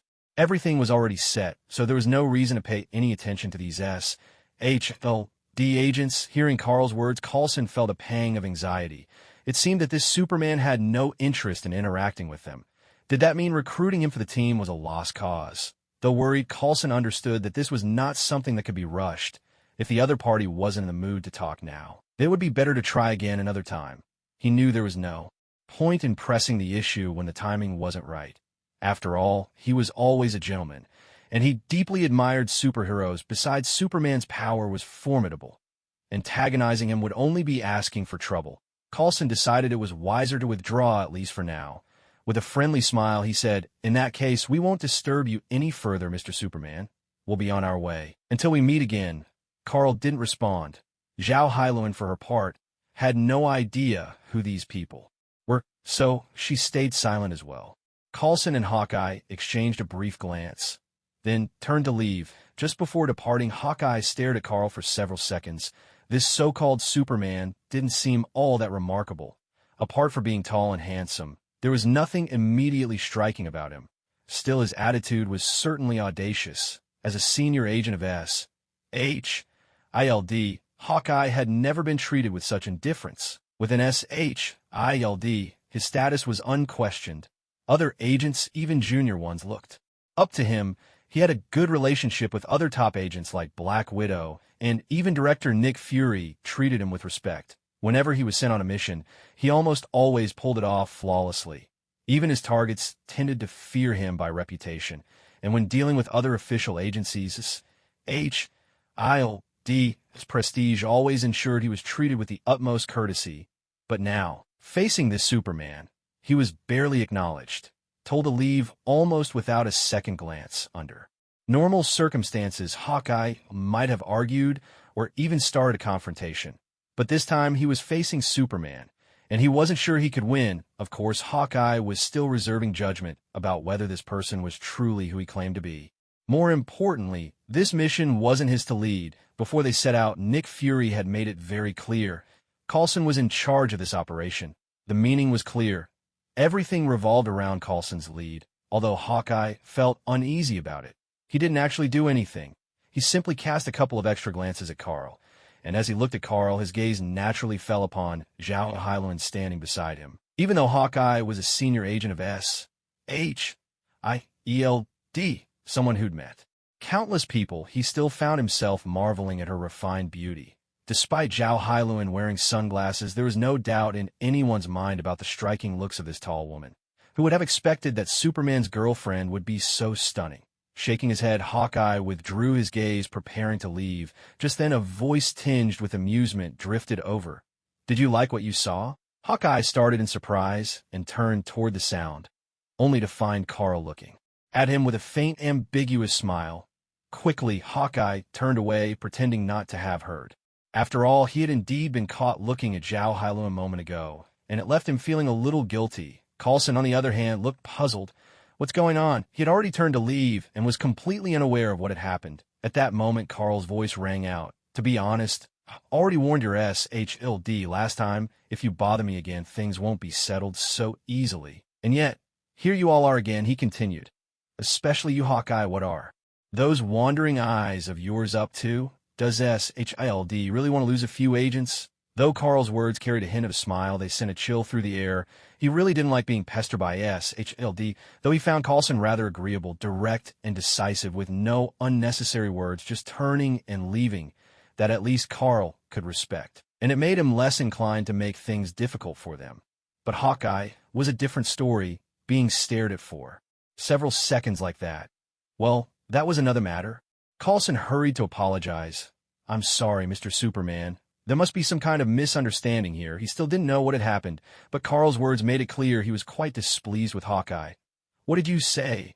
Hawkeye's brow furrowed as he shot Carl a look of clear annoyance. He'd already been frustrated at being ignored by Carl, and now, having his actions called out, he felt even more uncomfortable. Carl met Hawkeye's gaze, his tone unruffled. "I'm asking if you have a death wish." Hawkeye didn't respond in words. Instead, he drew his bow in one smooth, practiced motion. Arrow nock, string drawn back in a single fluid movement. With a sharp twang, the arrow shot out, a black streak, slicing through the air toward Carl. For Hawkeye, the bow and arrow were his signature weapons, far more formidable in his hands than any firearm. At this distance, he was confident. Even if the man before him truly was Superman, there was no way anyone could dodge an arrow this close. He'd acted partly because he couldn't stand being mocked any longer. Moreover, he didn't think it was impossible for him to handle his opponent. The second reason was something Nick Fury had once said: Superman may be formidable, but SHIELD has ways to deal with him too. It's just that they prefer not to fight on Earth. Since that's the case, what was he holding back for? Besides, the arrow Hawkeye had just fired wasn't an ordinary one. It was a tranquilizer arrow. The arrowhead contained a dose of anesthetic gas. Upon impact, it would release the gas. Before coming here, Hawkeye had prepared for any contingency. He'd increased the amount of gas inside. The arrow he'd just shot contained enough tranquilizer to sedate several elephants. This was Hawkeye's special preparation for Carl. With this precaution, he felt confident enough to make his move, even if his opponent had Superman-like strength. Surely no one could stand after being exposed to such a potent dose of anesthetic gas. As soon as the arrow flew, Hawkeye waited eagerly for Carl to collapse, yet what he witnessed next was beyond belief. Carl casually reached out and caught the arrow in midair. That was impossible. How could someone snatch an arrow moving that fast? Hawkeye's faith in reality wavered, but he still hoped the gas would do its work. Carl glanced at the arrow in his hand and let out a soft, amused chuckle. Is this supposed to be a joke? Suddenly, a faint translucent gas began to seep from the arrowhead. Carl frowned. He didn't know what this gas was, while he himself had nothing to fear from such things. Zhao Hailuan was standing right beside him. The moment the gas began to leak from the arrow, Carl instantly hurled it away, straight at Hawkeye. A sharp whoosh cut through the air. Hawkeye was still hoping the tranquilizer gas would take effect, but before he could even catch a whiff of it, he was struck by the arrow. Instantly, his head spun, his limbs went weak, and a heavy drowsiness washed over him. With a dull thud, Hawkeye collapsed to the ground. Is it a tranquilizer? Carl could tell at a glance that Hawkeye wasn't dead, just knocked out cold. But that was of little concern. Anyone who attacked him would soon pay the ultimate price. Stop, Clint. Coulson hadn't yet registered what was happening. He tried to stop the fight, only to see Hawkeye fall. Shock swept over him, but before he could check on his teammate, a brilliant red beam of light shot toward Hawkeye. Carl and Hawkeye had moved so swiftly that Coulson hadn't had time to react. He had just opened his mouth to call out when Hawkeye mysteriously dropped to the ground. As Coulson moved to investigate, a dazzling streak of crimson flashed by, aimed straight at Hawkeye. Coulson froze, stunned. Having read Superman comics and investigated Carl's background, he immediately recognized what that red light meant. Heat vision. One of Superman's signature powers, the searing heat it unleashed was terrifying. Anyone caught in its path. Clint wouldn't stand a chance. Sure enough, just as he feared, a moment later, the red beam faded away. The place where Hawkeye had just stood was now completely deserted. It was as if Hawkeye had never appeared at all. Superman had killed Clint, had killed a senior agent of S.H.I.E.L.D. In other words, this Superman would inevitably become an enemy of S.H.I.E.L.D. in the days to come. Knowing Nick Fury's temperament, there was no doubt he would treat Superman as a foe. Coulson sincerely hoped never to see such a situation arise. As for what he had once wished for, inviting Superman to join the superhero team, that hope had vanished completely. Nearby, Zhao Hailuan was also deeply shocked by what she'd witnessed. Even though Carl had told her about it before, seeing it with her own eyes was another matter entirely.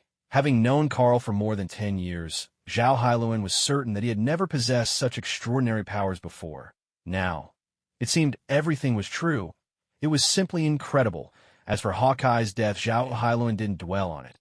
If she were an ordinary woman, watching her boyfriend dispatch an enemy with such mysterious and overwhelming power, she might have felt fear, but that wasn't her nature. Geniuses and ordinary people see the world differently. Watching someone die didn't especially alarm Zhao Hailuan, nor did she rush to blame Carl for his actions. After all, they'd known each other for over a decade. Besides, Zhao Hailuan saw clearly that the other man had made the first move. Given that she had nothing to reproach Carl for, was she supposed to stand here and demand that Carl not fight back? That simply wasn't her style. Moreover, Hawkeye's body had melted away completely, leaving nothing gruesome behind, so Zhao Hailuan wasn't particularly disturbed. "Tsh, I told you it was going to be a joke," Carl said with a light laugh. "S.H.L.D. Must have my dossier." They read the file and still dared to make a move. He gave a short, derisive chuckle. Hearing his voice, Coulson instinctively turned to Carl. Gone was his previous polite and courteous demeanor. Now Coulson's face was filled with complex emotions. "Mr. Superman." For a moment, he didn't know what to do. Should he draw his gun and attack? Forget it, Coulson wasn't stupid. He had a clear sense of his own abilities. If he had to fight Hawkeye, Coulson knew he'd probably be no match. And now Hawkeye was already dead. Coulson didn't imagine he'd stand a chance against Superman. If he tried to take action, he'd only provoke Superman further, and he'd likely end up like Hawkeye, with not even a body left behind, but to pretend nothing had happened, to carry on admiring Superman as before. Coulson simply couldn't do it. After all, he was known throughout S.H.I.L.D. for his good temperament, and had plenty of friends. Although he and Hawkeye hadn't been especially close, they'd worked together for years, maybe. Not friends, but certainly not strangers. More like colleagues who got along quite well. Hawkeye's death left Coulson deeply saddened. At this moment, he truly didn't know what to do. Carl looked at Coulson, his expression relaxed, and asked Coulson, "Do you want to fight me too?" Coulson gave a wry smile. I'm no match for Superman. To be honest, I couldn't even beat Clint, he added, admitting his weakness, seeing Coulson's response. Carl realized he had no intention of picking a fight. He spoke. Directly, in that case, you'd better head back to SHLD. I have things to take care of, so I'll be off. Coulson nodded numbly. All right. With nothing more to say, Carl simply opened the car door. Once Helen Zhao got in, he followed. As the Bugatti Chiron roared to life, its engine's powerful hum faded into the distance. He really left. Watching Carl's supercar disappear from view, Coulson let out a bitter laugh. What am I supposed to do now? When he came here, he'd had it all planned out. He would approach Superman with sincerity and do his best to persuade him to join the team of superheroes, even if Superman refused. At the very least, he wanted to leave a good impression. But reality turned out differently. They'd barely exchanged a few words. That wasn't so bad. He could take things slowly, but before he could even leave, Hawkeye, for reasons unknown, had gotten into a fight with Carl, and now Hawkeye was dead. Nothing left of him but ashes. Now Coulson had no idea how to explain this to Nick Fury. He didn't have to imagine it. He knew full well what would happen. Nick Fury would fly into a rage and declare, Superman an enemy of SHLD. After all, Superman had killed one of their top agents. That was the last outcome Coulson wanted, but there was nothing he could do. All he could do was report the truth. What a pity. Coulson let out a long sigh. Any hope of inviting Superman to join the team was now gone. He thought for a moment, then walked toward his own car to deliver the report in person. Just then he noticed the pedestrians passing by and suddenly remembered. They were at the airport. Oh no, Coulson muttered under his breath, realizing the trouble. The battle between Carl and Hawkeye hadn't been concealed at all. That meant the ordinary people nearby had seen everything. And this was an airport. New York City, as one of the world's top metropolises, saw an enormous flow of travelers through its airports. Over 100 million passengers a year, according to some estimates. The airport where Coulson stood was a famous international hub, always bustling with people. That meant everyone around had witnessed the fight between Superman and Hawkeye. This was no trivial matter. It would surely spark public discussion. Someone might even have recorded the whole thing and uploaded it online. Just like the previous incident when Superman dealt with the Abomination, the impact of that event hadn't faded. People were still talking about it. Now, another incident involving Superman killing someone had occurred. This was sure to cause trouble. With these thoughts, Coulson grew even more anxious. He had to do something. Should he explain to the public that this was just a movie being filmed? That was the excuse they used last time. And Tony Stark had mercilessly exposed the lie. What's more, Superman hadn't made any effort to conceal his identity, so the public probably wouldn't buy it. What should he do? The more Coulson thought, the more frantic he became. For a moment, he couldn't come up with any good solution. Yet, just as he racked his brains for an answer, he suddenly paused. Coulson realized that the situation wasn't quite as he had imagined. There were plenty of people around. Many even passed right by him.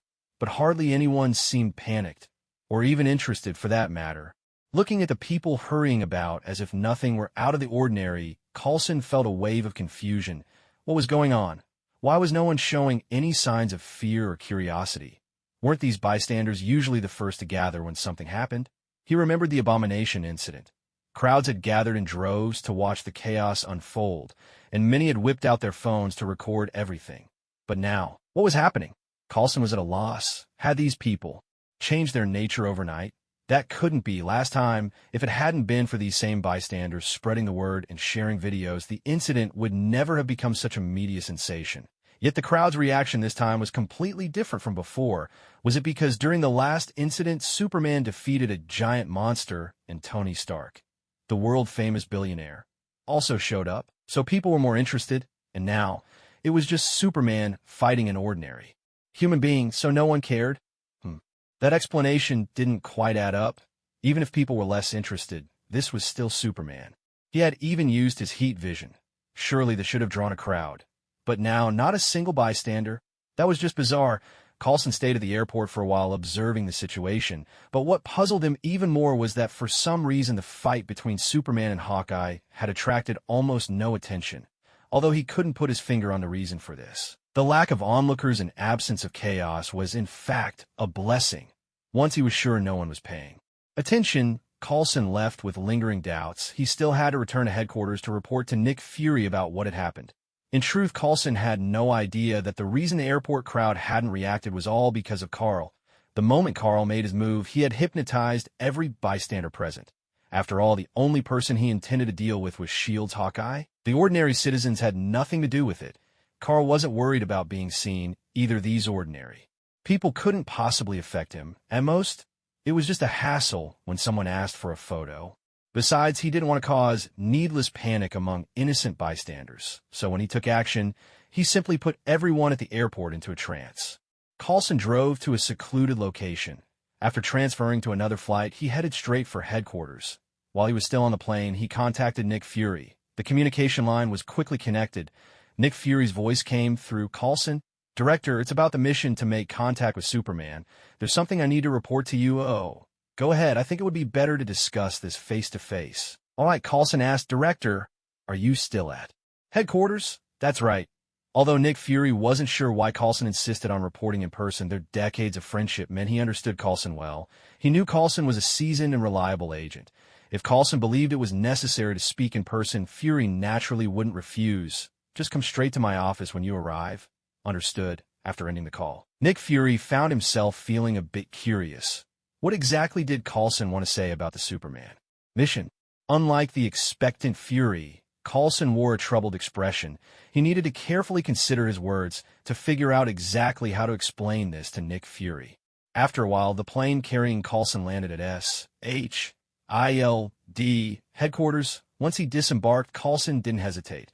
He went directly to Nick Fury's office. They had already arranged this in advance, so Nick Fury was waiting for him. Director Coulson greeted him. Nick Fury nodded and glanced at him, then asked with curiosity, "Where's Clint?" After all, Coulson and Clint had gone out together, and the mission had only been assigned earlier that day. How was it that Coulson had returned alone? Could it be that Clint was still near Superman, keeping him under observation? Clint. Coulson hesitated for a moment, then continued. Clint is already dead. Nick Fury stared at him in disbelief. He had seen Clint that very day and given them their mission. It hadn't even been that long. How could he be dead already? Though, as director of S.H.I.E.L.D., Nick Fury knew that casualties were inevitable among his agents. Even elite agents like Natasha and Clint weren't immune to mission failures. Still, when the moment came, it was hard to accept. Coulson's expression was solemn as he met Fury's gaze. That's right, Clint is dead. Nick Fury fell silent for a moment, composing himself before he asked, was it because of today's mission? That's right, was he killed by Superman? Yes. Upon hearing this, Nick Fury's brow furrowed. Just as he suspected, this Superman is a major potential threat. That thought first crossed Nick Fury's mind when Superman repelled Natasha and threatened S.H.I.E.L.D., but then Superman killed Abomination. A good deed. And besides, Obadiah wasn't exactly a good person himself. Most importantly, even though Superman had fought enemies, he'd never killed strangers, nor had he harmed anyone from S.H.I.E.L.D. By all appearances, he didn't seem like an evil villain. That was exactly why Nick Fury had sent Coulson and Hawkeye to approach him today. His intentions were just as Coulson had guessed. He wanted to see for himself what kind of attitude the Superman had, if the man stood for justice. Nick Fury would try to persuade him to join the team of superheroes. But if Superman was hostile or malicious, there would be no need for further discussion. They'd keep their guard up, and if things truly went south, he'd call Carol back to deal with Superman. These are things he hadn't shared with Coulson and Hawkeye. As director of S.H.I.E.L.D., some strategies had to stay close to the vest. He simply couldn't lay all his cards on the table for his subordinates. Still, Coulson truly lived up to his reputation. Having worked with Nick Fury since the late 80s and 90s, he understood the director better than most. Now Carl had killed a S.H.I.E.L.D. agent, and not just any agent, but a top-level operative. There was no way Nick Fury could let this slide. After a moment of consideration, he spoke up. Tell me exactly what happened. Of course, Coulson replied, nodding. He began to explain. Through our intelligence network, we tracked Mr. Superman's whereabouts. So we went to the airport.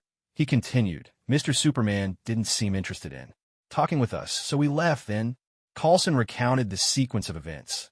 I think there might have been some misunderstanding between Mr. Superman and Clint. Then Clint attacked Mr. Superman directly. Coulson gave a full account, ending with his own speculation. Nick Fury fell silent, deep in thought. The situation wasn't exactly as he'd expected. He'd originally assumed the other party had made the first move.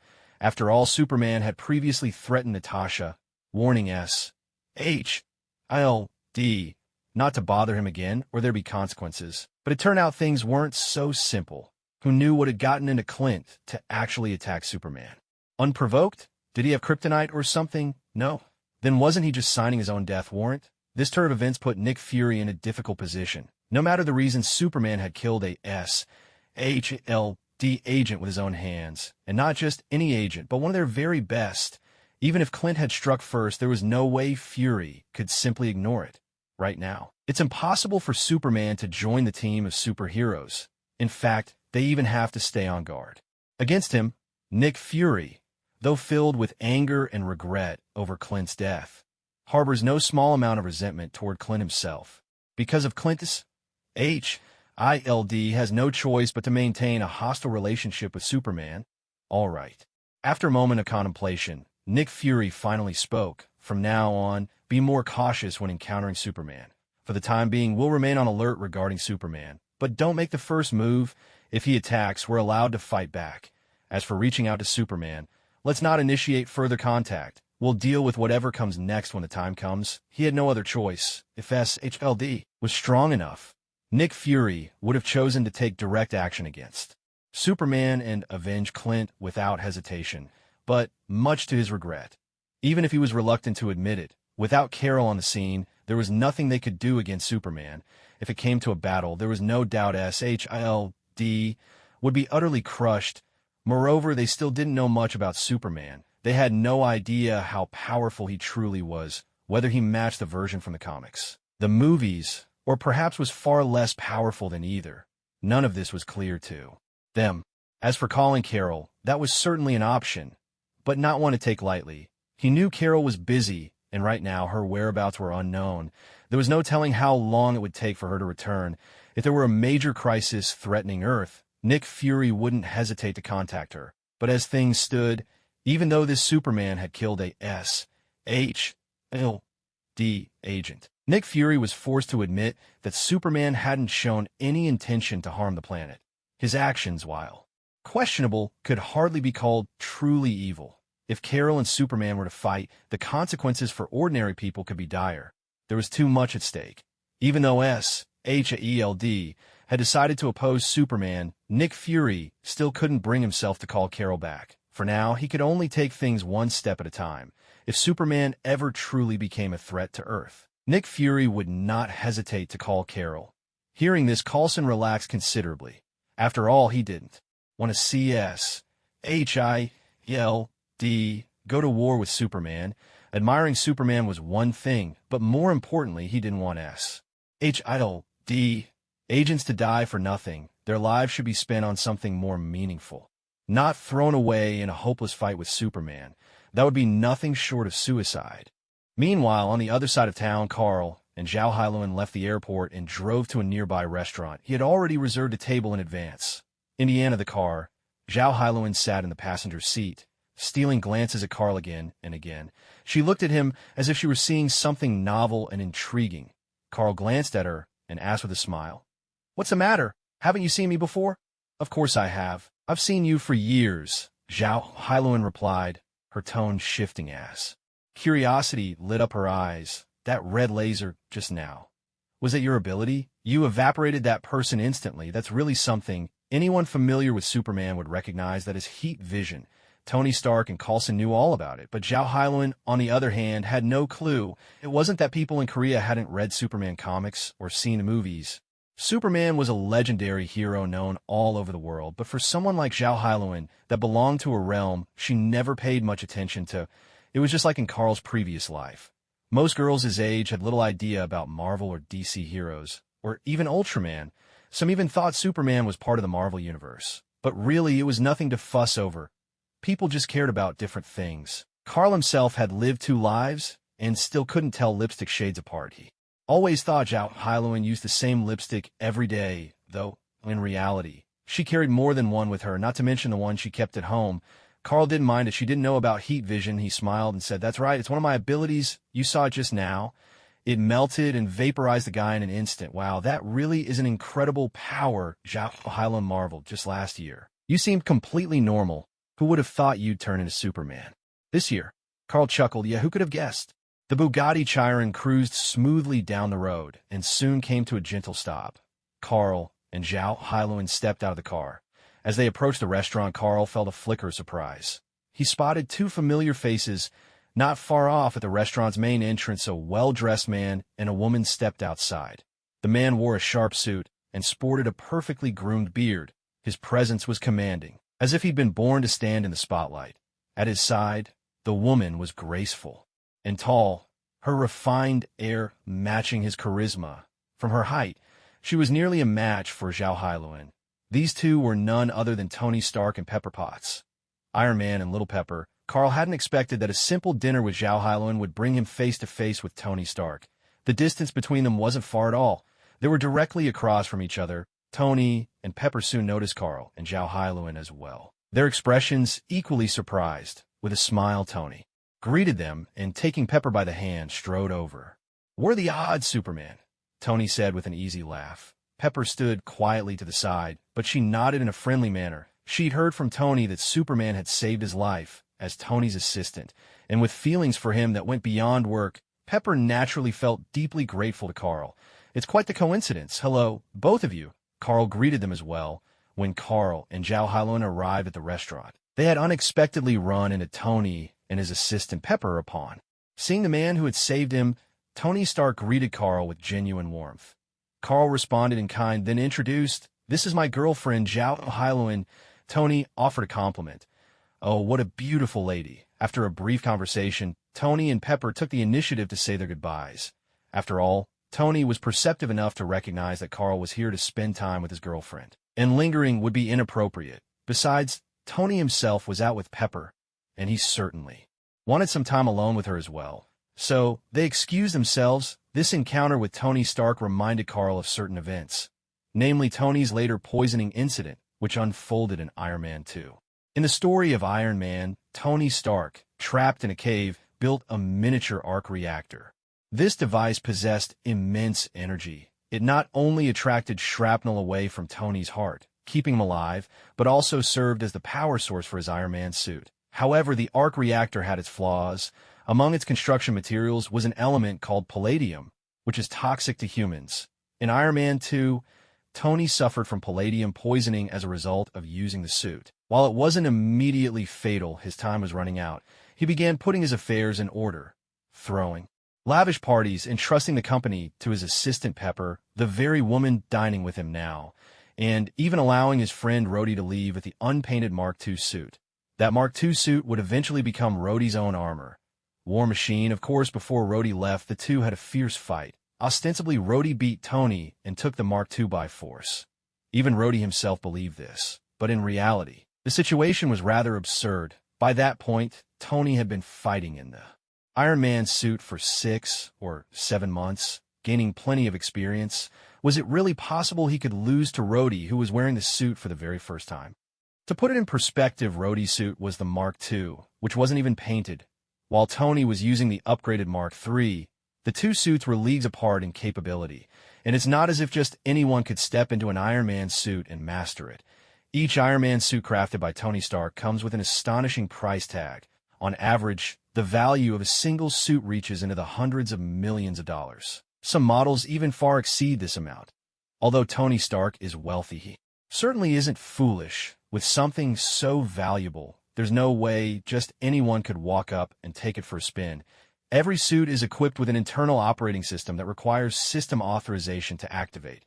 Without it, the suit simply can't be used. As for why an Iron Man 2 Rhodey was able to take off in an Iron Man suit, the reason is simple. Tony Stark knew his days were numbered and decided to give one to him. Otherwise, what right would Rhodey have to commandeer an Iron Man suit, let alone use the Mark II to fight the upgraded Mark III? He'd be no match at all. At this moment, a voice rang out. "So, this is the famous Tony Stark." Zhao Hailuan watched the backs of Tony Stark and his companion. Her curiosity piqued. "He doesn't seem nearly as bad as the news makes him out to be. I've seen plenty of reports paint him as nothing more than a worthless playboy," she continued. "It's only recently, after your relationship with him became public, that his reputation started to improve." Zhao Hailuan had completed all her studies in America. So she naturally knew a bit about Tony Stark. Still, she'd never met him in person and could only rely on news reports for information. How could he be just a playboy? Carl chuckled. If that were the case, Stark Industries would have collapsed long ago. And even if it hadn't, there's no way he'd still be in charge, he added. True enough, Zhao Hailuan agreed. After a moment of thought, Carl asked, by the way, do you know anything about palladium? Since Zhao Hailuan held a doctorate in medicine, there was a good chance she'd be familiar with the subject. Carl himself didn't know much. He only remembered hearing about it in movies from his previous life. He recalled that it seemed to be an essential component for the arc reactor. Later, Tony found a way to replace it with a new element after obtaining his father's research from SHLD. Zhao Hailuan shot Carl a curious glance. Why are you asking about that? Just curious, Carl replied. Oh?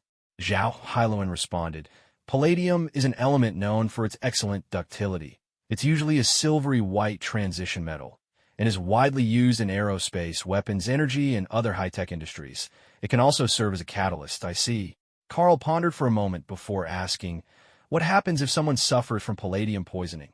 Is there a treatment? At this, Zhao Hailuan looked at Carl in surprise. Without hesitation, she reached out and tried to lift his shirt. Startled, Carl pressed her hand down, confused. What are you doing? Zhao Hailuan's expression grew urgent. Aren't you suffering from palladium poisoning? The fatality rate is extremely high, but as long as exposure isn't prolonged, it shouldn't pose too much of a problem. How did you end up poisoned? Upon hearing this, Carl finally understood. Zhao Hailuan thought he had been poisoned. He chuckled and began to explain, it's not me, my body is so strong. How could I possibly be poisoned? Even if I swallowed palladium, it wouldn't affect me at all. It's actually a friend of mine. From what Zhao Hailuan was saying, palladium poisoning sounded quite severe. As long as he didn't have prolonged exposure, it should be fine, right? Tony's arc reactor required palladium. It seemed he would have to make a trip to SHLD to retrieve Tony's father's research notes. Originally, Carl had wanted to ask Zhao Hailuan if there was anything that could help with the situation, but it seemed there wasn't. Zhao Hailuan clearly didn't believe Carl's explanation. Come on, stop bragging. Let me take a look. All right, fine. With a resigned sigh, Carl let go, allowing Zhao Hailuan to lift his shirt. I promise it's not me. She examined Carl's upper body thoroughly, only to find no trace of any symptoms. Zhao Hailuan then reached to check elsewhere. This time, Carl couldn't just let her do as she pleased. Stopping her, he said, really, it's not me. If you really insist on checking, let's wait until we get home. All the restaurant staff are staring at us. At that, Zhao Hailuan glanced around the restaurant. Sure enough, a young waitress was peering at them curiously through the glass. In fact, it wasn't just her. A number of passers-by outside were also watching. After all, Carl and Zhao Hailuan were exceptionally attractive. They draw attention even in ordinary circumstances. Now, with their actions, they looked even more suspicious, which naturally piqued everyone's curiosity. All right, then, we'll check at home. Zhao Hailuan relented, lowering her hands. Don't worry. I'm even healthier than before. I won't fall ill. Carl smiled and led Zhao Hailuan into the restaurant. Since they had made a reservation in advance, the food was served quickly. The two of them ate heartily, savoring every bite. After their meal, Carl took Zhao Hailuan home. Once they arrived, Zhao Hailuan took a short rest and soon drifted off to sleep in Carl's home. After all, she'd just endured over 10 hours on a plane, and both her body and mind were weary. Now, with a full belly and a comfortable place to stay, it was only natural that she wanted to rest. She soon fell asleep. Still, after having been with Carl for more than 10 years, Zhao Hailuan remained deeply concerned for him. Before going to bed, she gave Carl a thorough checkup. Yes, a proper, serious checkup. Carl's mention of palladium poisoning had truly worried her. As a PhD in medicine, Zhao Hailuan knew just how dangerous palladium poisoning could be with a high mortality rate. But after examining him, she found no sign of palladium poisoning on Carl at all, and finally felt reassured. When Zhao Hailuan checked herself, Carl didn't interfere. There was no need to rush with something like this. Let Helen Zhao rest for a while first. There's nothing wrong with spending the evening doing things she enjoys, watching her peaceful sleeping profile. Carl smiled softly. He leaned down and placed a gentle kiss on her. And then, in the blink of an eye, Carl's figure vanished without a trace. At SHIELD headquarters, after a discussion with Coulson, Nick Fury, as director of SHIELD, informed every SHIELD agent of the plan he had put together. Truthfully, there wasn't much to say. He simply declared that SHIELD was now in opposition to Superman. If any agent encountered Superman, they were to remain vigilant. If attacked by Superman, they had permission to fight back. Of course, under no circumstances were they to provoke Superman first. Nick Fury wasn't a fool. After all, being at odds with Superman was one thing, but he wouldn't send his agents to their deaths without a fighting chance. So, even as he announced S.H.I.E.L.D's adversarial stance toward Superman, he carefully instructed his agents not to go looking for trouble. Many S.H.I.E.L.D. agents found the director's announcement rather puzzling. Stay on alert against Superman. But don't take the initiative to cause problems. Only fight back if attacked. What kind of order was that, they? Might as well have said nothing at all. After all, if they were attacked, they would retaliate anyway. Were they supposed to just stand there and take a beating for no reason? That would be utterly foolish. And now, to make matters worse, they'd acquired a new enemy. Superman, no less. A great many S.H.I.E.L.D. agents felt a tremendous pressure. Most of them had read Superman's comics and seen the movies. They'd also watched the amateur footage the public had captured of Superman. They knew, at least in broad strokes, just how powerful he was to have someone like that as an enemy. Who wouldn't feel the strain? It wasn't just the agents who found this situation exasperating. Even Nick Fury himself, the man issuing the announcement, was far from pleased. But there was no choice. Superman had killed a senior S.H.I.E.L.D. agent. As director, Fury had to make the organization's stance clear, yet with no way to defeat such a formidable foe at present. This was the only announcement he could make, declaring Superman as the enemy, but warning everyone not to provoke him. It almost sounded absurd, as if something was off with their collective reasoning. Even Nick Fury himself was at a loss.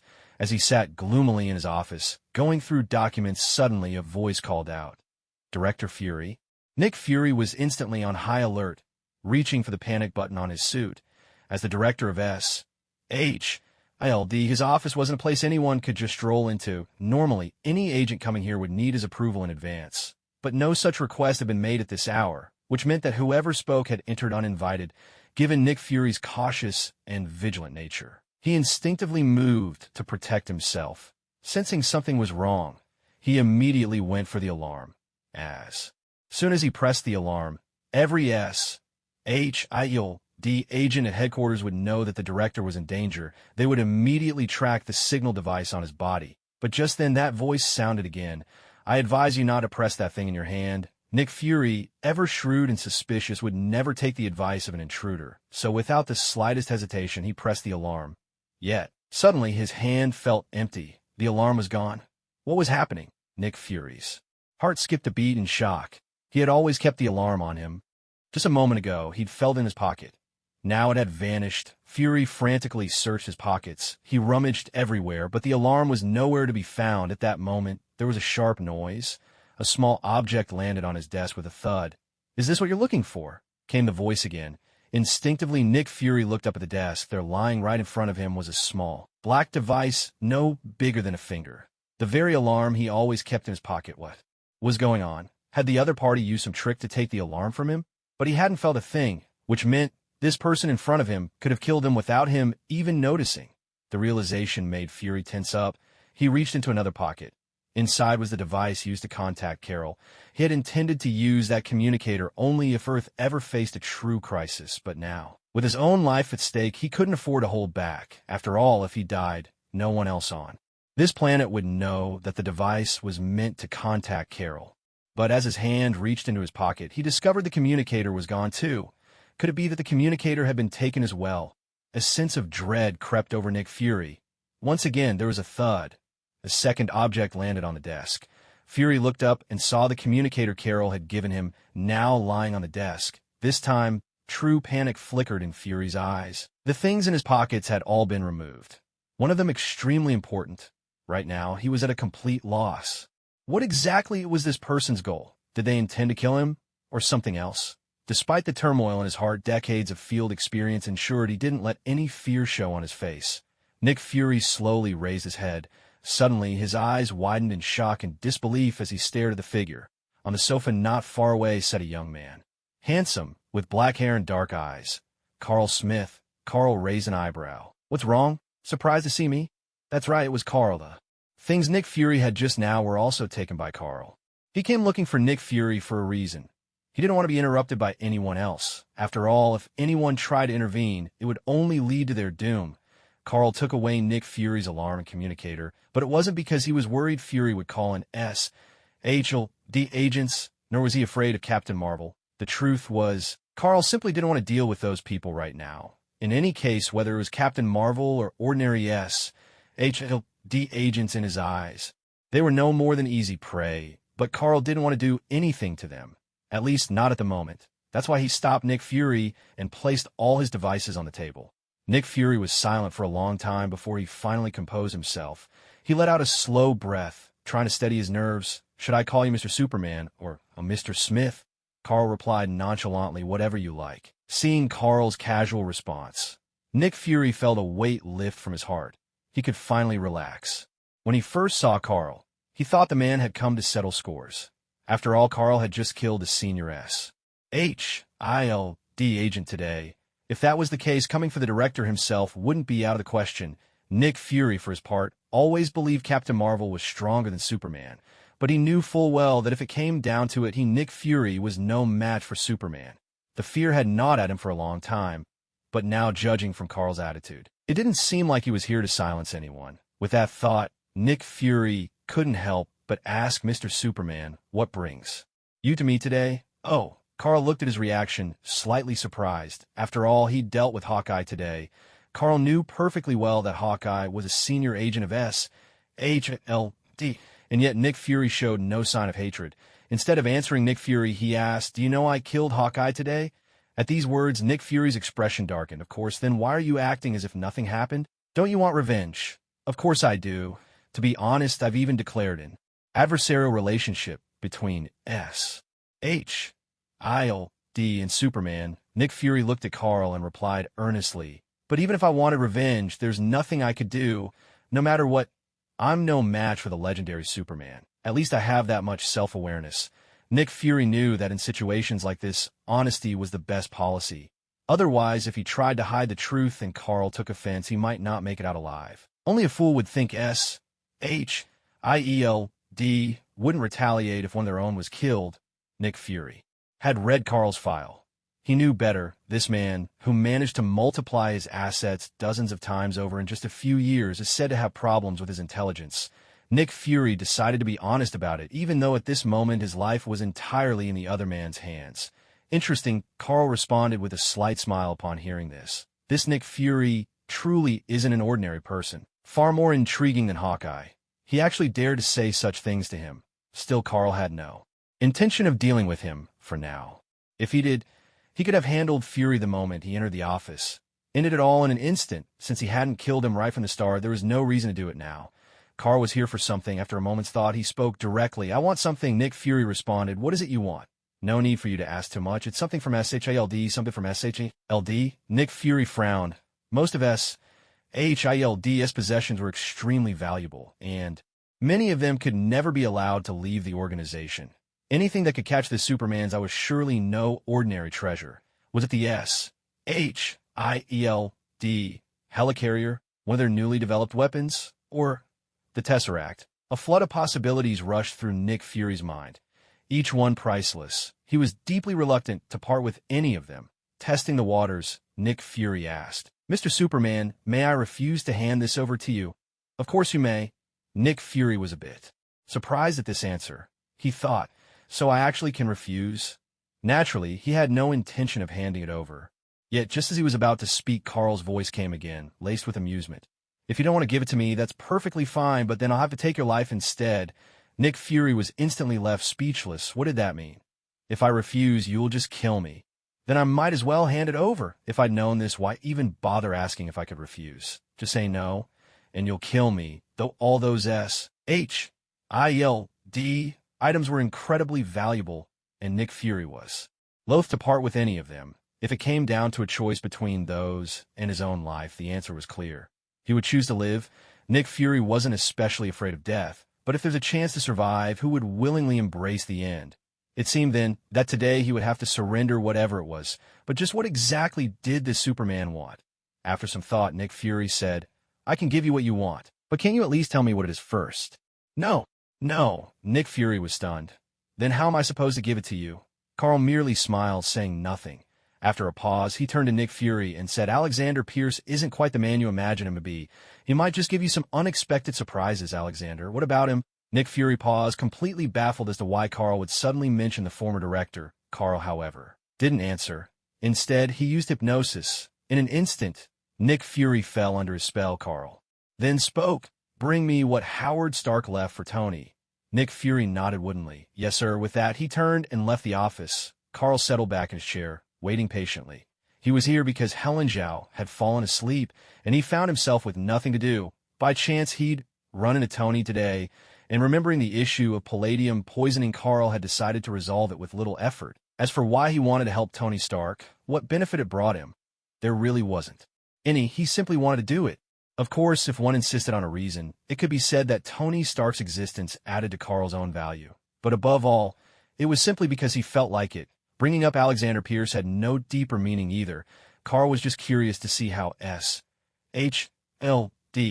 might change if Nick Fury became aware of that name earlier. In a way, it could even be considered a little reward for Fury, a token of goodwill after taking something from him. It wasn't long before Nick Fury returned carrying a suitcase. He entered the office and, with deep respect, handed it to Carl. This is what you asked for. Carl accepted the case with a nod. He glanced at the label. Property of Howard Stark. He knew this was exactly what he needed. Having obtained his prize, Carl saw no reason to linger. In the blink of an eye, he vanished from the spot. After leaving Fury's office, Carl also lifted the hypnotic suggestion from his mind. After all, keeping someone like Nick Fury under hypnosis was of little benefit. What just happened to me? Nick Fury snapped back to awareness, staring blankly into space. Just now, Superman had come here. Then he'd made off with Fury's pager and communicator. The communicator. Fury's gaze darted to the desk beside him. Thankfully, both the communicator and pager were still there. Fury immediately snatched up the communicator. The pager wasn't as important. He could have as many of those as he liked. But the communicator was a different story. To Nick Fury, this communicator was the most precious object in the entire world. After all, it was his direct line to Carol. Fury believed that should Earth ever face a catastrophic crisis, this communicator could summon the one being powerful enough to save the planet.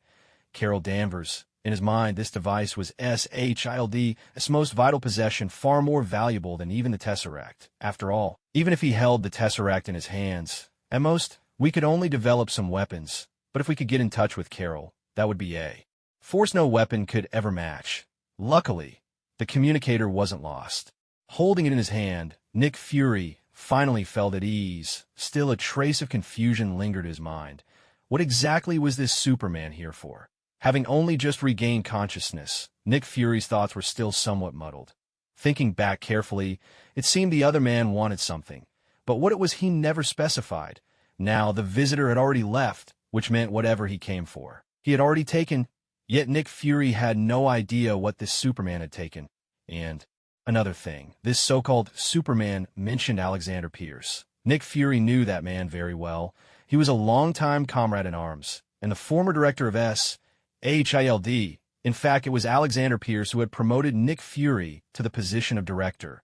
Now Pierce was a member of the World Security Council, a higher-level official above SHIELD. Nick Fury couldn't figure out why Superman brought him up.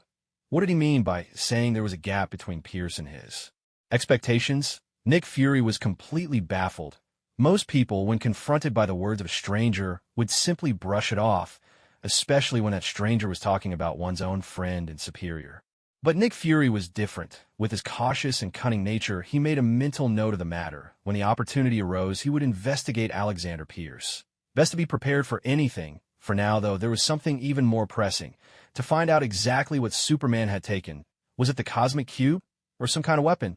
With these thoughts churning in his mind, Nick Fury sat down at his computer and pulled up the security footage. As SHILD's director and a naturally cautious man, he had, of course, installed surveillance in his own office. Soon enough, he found the video he was looking for. Mother. He burst out, unable to contain himself. On the screen, he watched himself acting like a puppet, obeying Carl's every word without resistance. Nick Fury couldn't help but curse out loud. If Carl had been there to witness this, he probably wouldn't have been surprised at all. After all, Nick Fury was famous for his signature line, a certain expletive That had become a running joke thanks to the actor who played him, who used it so often it became his catchphrase. Thus, the SHIELD director became known as the Mother Guy. Right now, Nick Fury was thoroughly shocked. He had no idea how Carl had managed to do this. Make him so utterly compliant. For Nick Fury, this was beyond comprehension. He hadn't felt anything unusual at the time. How had he unwittingly become Carl's puppet? Could this be one of Superman's bizarre abilities? It didn't make any sense. Nick Fury had read Superman comics and watched the movies, but he had no idea that Superman possessed any ability to control people. He just couldn't make sense of it. Motherf. Frustrated, Nick Fury couldn't help but curse under his breath once again. Yet when he caught sight of the box he'd handed to Carl, his mood lifted in an instant. Are those really Howard Stark's files? Fury was almost in disbelief. He couldn't wrap his head around it. Why would Superman of all people come to the SHIELD headquarters, walk into the director's office, and take something like that? Granted, Howard Stark's documents were certainly valuable on their own, but compared to things like the Cosmic Cube, the Helicarrier, or SHIELD, this arsenal of new weaponry, those files seemed far less significant. Besides, in the hands of an ordinary person, those documents wouldn't be of much use. Unless they ended up with a true expert. What was Superman planning to do with them anyway?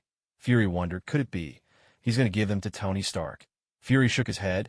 No way, why would Superman? The thought was cut short as a sudden realization struck him.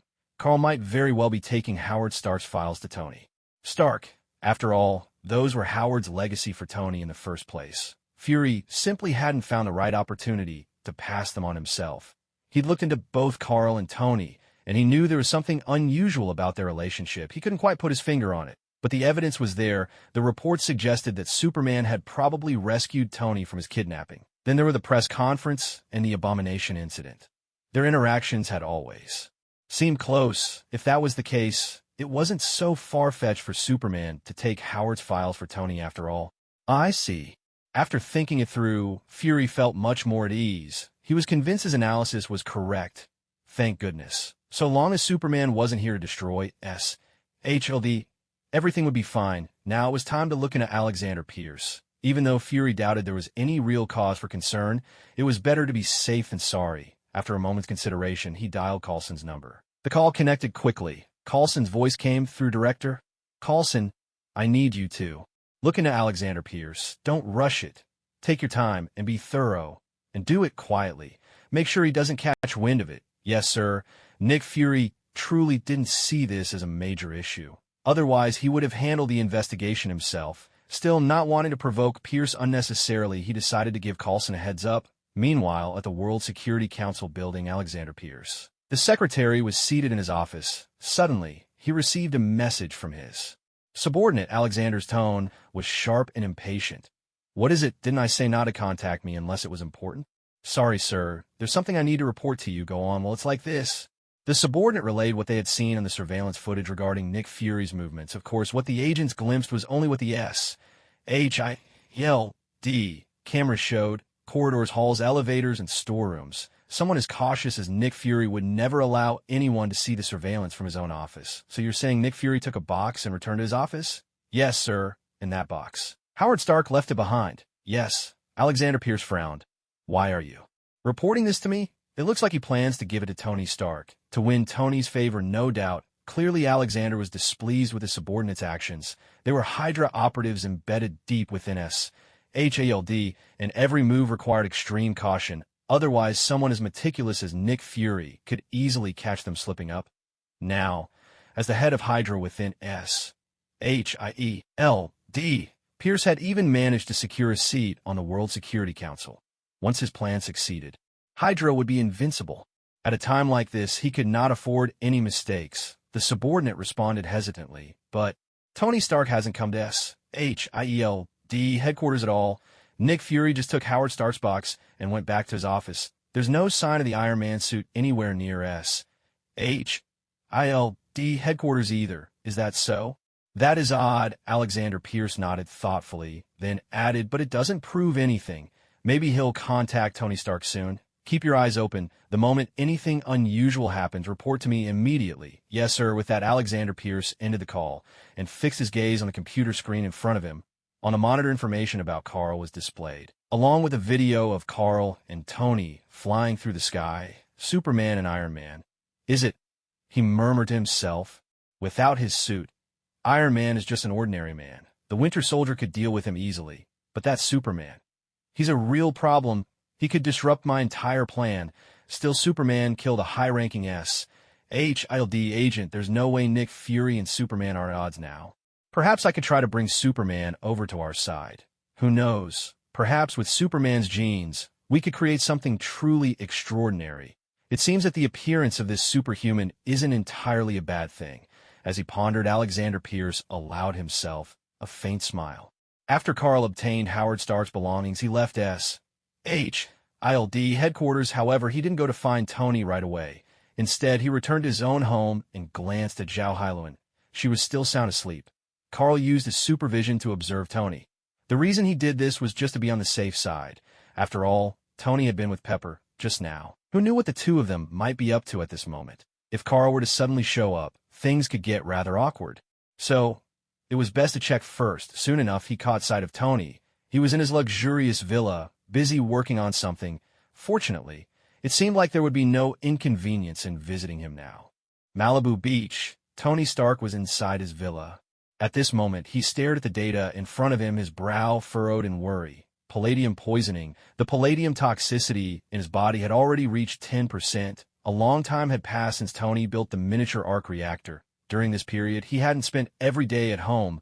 Occasionally, he went to the company, and sometimes he donned the Iron Man suit to fight crime and protect the innocent. Now, even though the palladium levels in his body weren't as dire as they would later become an Iron Man 2-inch, and he wasn't yet at death's door, some symptoms had already begun to manifest.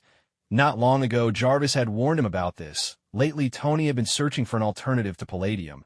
After all, the miniature arc reactor required palladium, and the arc reactor was indispensable, yet wearing it for extended periods would inevitably lead to palladium poisoning. Without it, the shrapnel in his chest could kill him instantly. What a cruel irony. Tony had already tested many heavy elements, but none could replace palladium.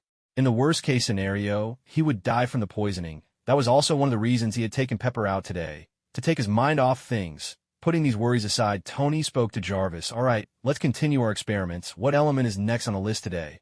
Platinum and rhodium. Okay, I'll attempt to substitute palladium with each of these elements. Understood, sir? Tony watched the virtual display, filled with hope.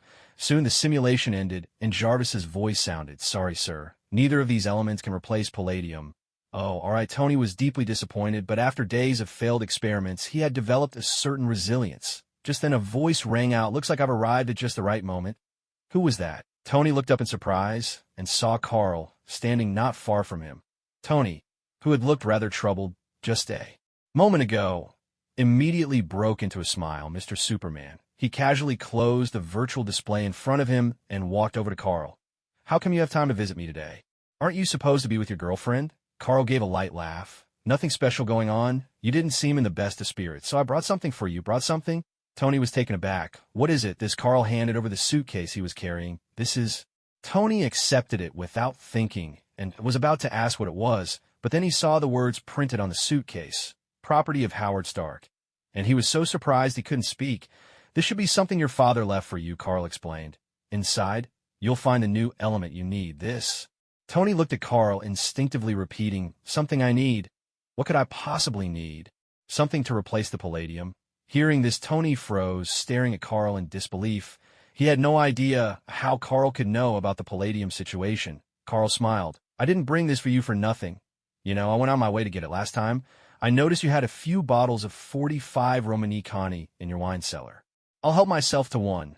45 Romani Connie. Tony was startled. Those go for hundreds of thousands a bottle, and they're nearly impossible to find. Trust me, it's a fair trade. Take your time with it. I'll be off now. With that, Carl vanished from sight. Well, that's not much different from daylight robbery, Tony muttered. Watching Carl leave, there were only a few bottles of that wine left. Hope Mr. Superman leaves me at least one. He shook his head, a little speechless, but as a top tier billionaire, it wasn't as if he'd begrudge a few $100,000 bottles of wine. Especially since Carl had saved his life, he certainly wouldn't get stingy over a bit of wine.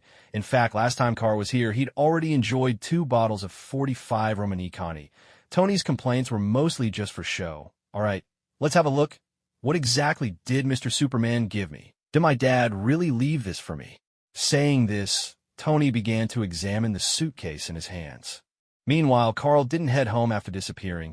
Instead, he arrived at Tony's wine cellar. He picked a bottle from the very top shelf, then quietly left. There were still a few bottles left, but he wasn't about to take them all. That would have been a bit much. The last time he was at Tony's place, it had been his first time tasting the 45 Romanicani. The flavor truly lived up to its reputation. No wonder it was hailed as the king of Burgundy. However, this is truly one of those things that money alone can't buy. Even at hundreds of thousands of dollars a bottle, it's not like Carl. Couldn't afford it. But he just couldn't get his hands on one. Carl, for his part, wasn't even sure if the wine from Tony's cellar was genuine or not.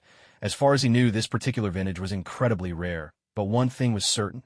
Tony's wine was absolutely delicious, and honestly, to claim that the treasures in Iron Man's wine cellar were fakes, that would really be pushing it. Now that Zhao Hailuan had come over, Carl figured it was the perfect chance to let her have a taste. When he got home, Hailuan was still resting. After all, Carl's trip out had only taken a few dozen minutes.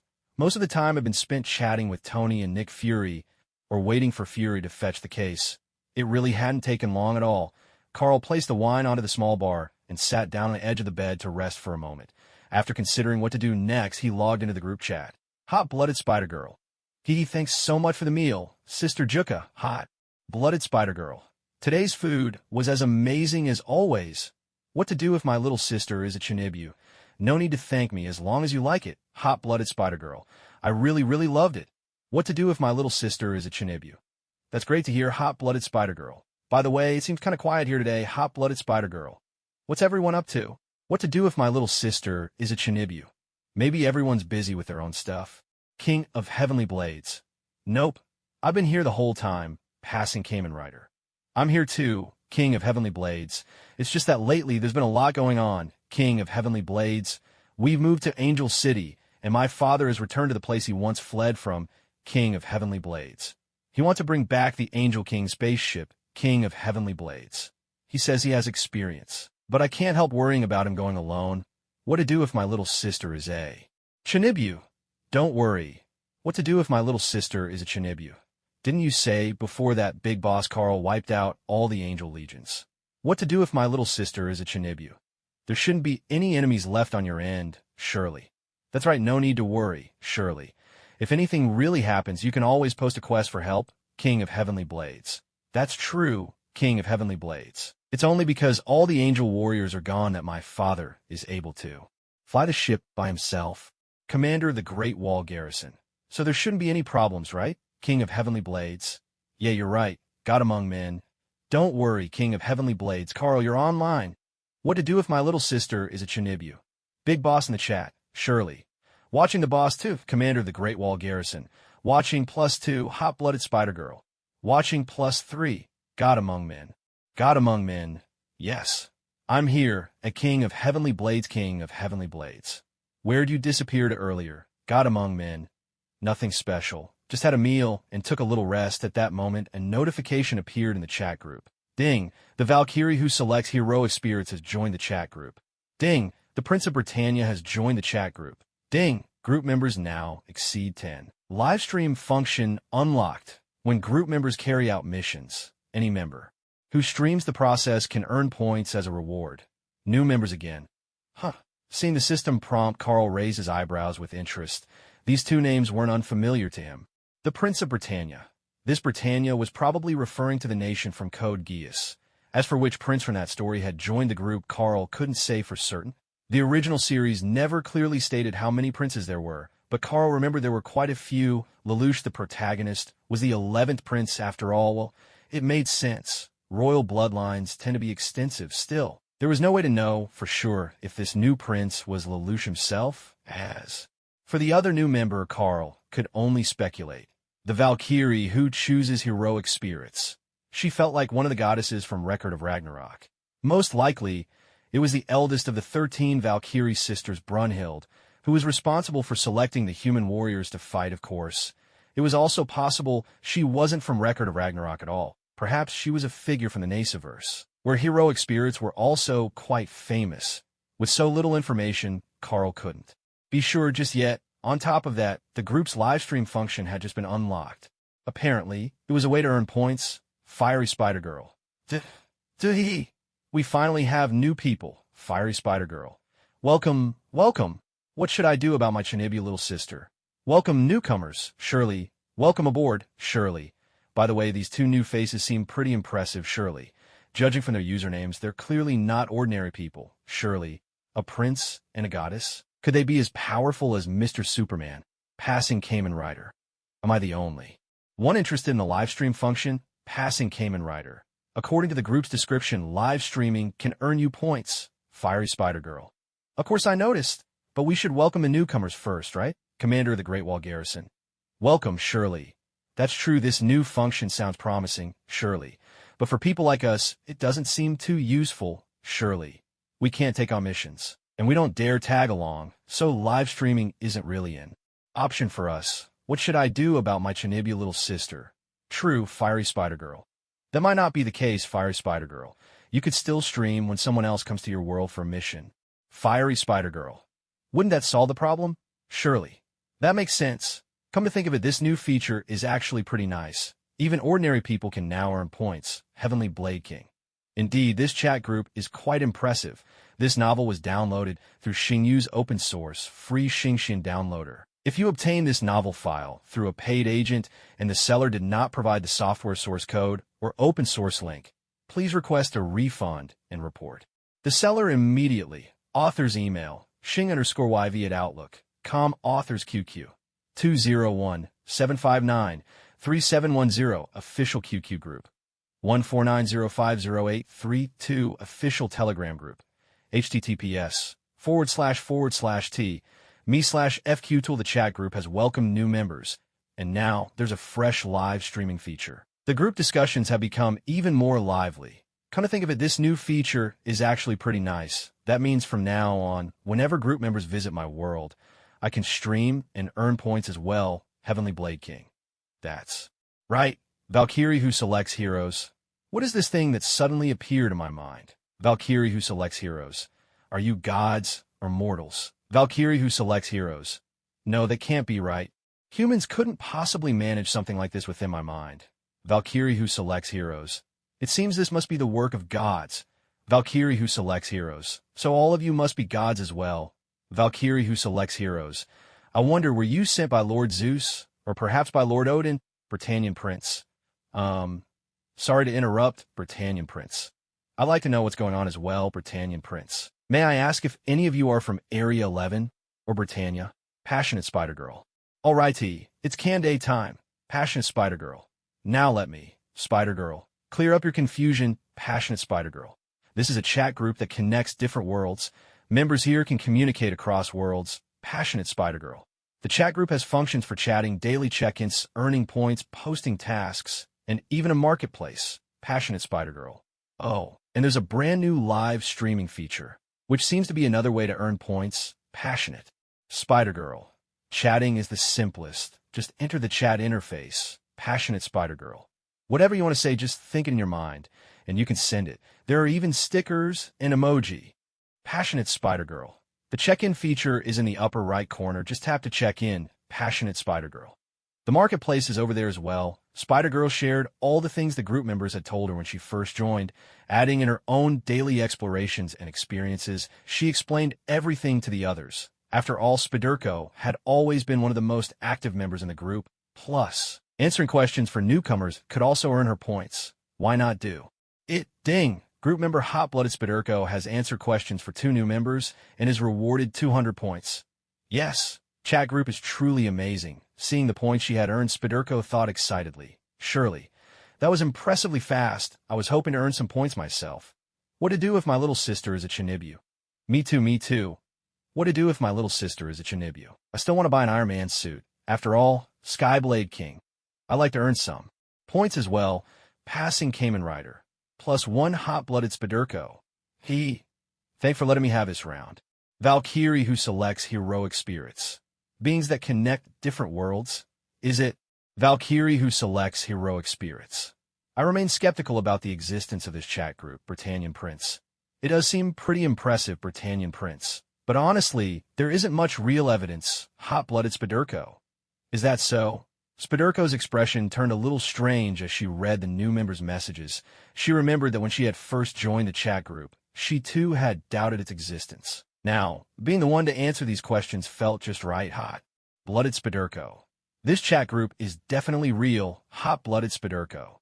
The simplest way to prove it is to check in and earn some points. Hot-blooded Spiderco. Then use your points to buy something. Hot-blooded Spiderco. Of course, you could also send something from your world as a red envelope to me. Hot-blooded Spiderco.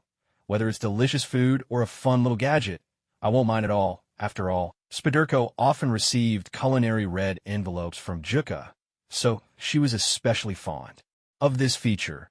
If the chat group didn't exist, there was no way she could have tasted such delicious food after her reincarnation. Britannian Prince. Is that so? Then I'll give it a try. Ding! Group member Britannian Prince has successfully checked in and earned 6 points. Lelouch's world, it was already late at night.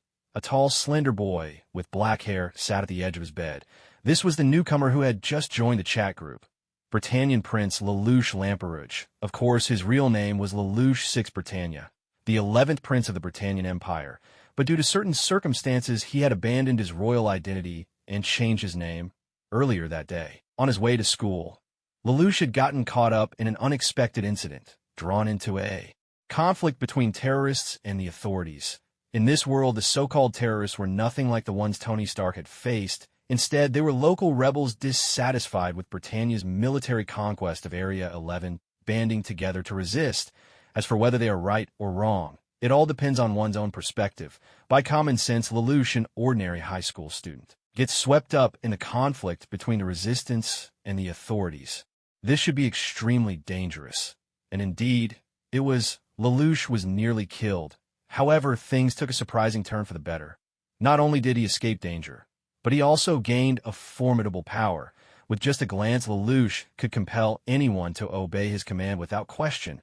Armed with this new ability, Lelouch not only managed to extricate himself from peril, but also used it to learn information about his mother's death from his royal siblings. Although the details remained unclear, he now possessed far more specific knowledge than before. It involved the second prince and the second princess. While he was resting and pondering his next move, a sudden prompt flashed through his mind.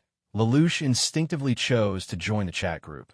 Instantly, the chat group interface appeared in his mind, along with a flurry of conversations between many unfamiliar figures. Had this happened before, Lelouch would have found it hard to accept such a situation, but today he had gained a new power, and moreover, Lelouch glanced at the money in his hand. The chat group really did allow him to exchange points for cash. This was undoubtedly something real. As for the naive, clueless persona he presented in the chat group, it was all a deliberate act. After all, Lelouch's nature was to remain calm, composed, and willing to use any means to achieve his goals, a chat group that connects different worlds. Lelouch mused for a moment, a faint smile appearing on his lips. For now, I'll just observe quietly and see how things unfold. The money exchanged for points should prove very useful. But the items in the shop are evidently far more valuable. It's a pity that a single check-in only yields a handful of points. Not nearly enough for the better things. Still, perhaps this chat group will turn out to be an incredibly useful resource. Britannian Prince. So, it's real after all, Britannian Prince. I actually received the money. That means all of you truly come from other worlds. Hot-blooded Spider Girl.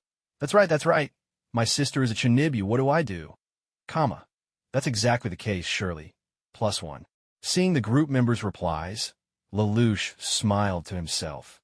Now, let's see what kind of people exist in these other worlds. Britannian Prince. Hello, everyone, Britannian Prince. My name is Lelouch. I'm just an ordinary student, Britannian Prince.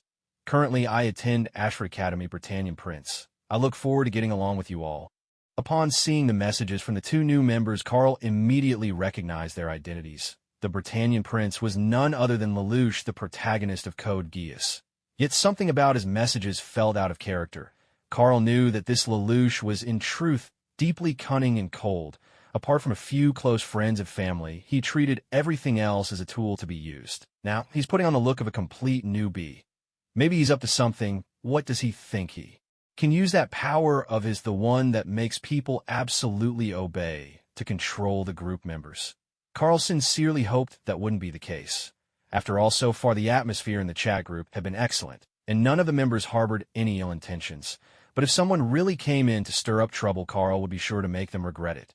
As for the other newcomer, from the way she brought up gods and humans, Carl could pretty much confirm her identity. The Valkyrie who selects heroic spirits. She must be Brunhild from Record of Ragnarok. After all, if this were the Type Moon universe, there would be other kinds of beings, not just gods and humans. Ding! Group member Valkyrie who selects heroic spirits has checked in successfully and received 7 points. Valkyrie who selects heroic spirits. Well then, it's actually real. Valkyrie who selects heroic spirits. I never expected such a thing to exist. Valkyrie who selects heroic spirits. Hello, everyone. Valkyrie who selects heroic spirits. As my display name suggests, I am a Valkyrie. Valkyrie who selects heroic spirits. You could just call me Valkyrie, hot-blooded spider. Hello. Passing Kamen Rider. Valkyrie. Impressive. Passing Kamen Rider. Wait, are you a god? Another powerhouse like Mr. Carl. Heavenly Blade King. I'm curious too. What to do about my Shinibio's sister. Curious +1 Britannia Prince. Curious +2 Shirley. Curious +3 hot-blooded spider. +4 Valkyrie who selects heroic spirits. That's right. Valkyrie who selects heroic spirits. Although, to be honest, I'm not fond of how gods always act so high and mighty. Valkyrie who selects heroic spirits. But the truth is I am a god, surely. A god? That's really surprising. What to do about my Chinibio's sister? Amazing, hot-blooded spider. Awesome, Heavenly Blade King. Excellent passing Kamen Rider. Impressive, hot-blooded spider. That means the prince here is really a prince too? Britannia Prince. That's right, Britannia Prince. Though I'm no longer a prince now, hot-blooded spider. Oh, I see. Hot-blooded spider. Sorry, I didn't know. In that instant, Spider's mind raced, conjuring up a torrent of dramatic soap opera plots.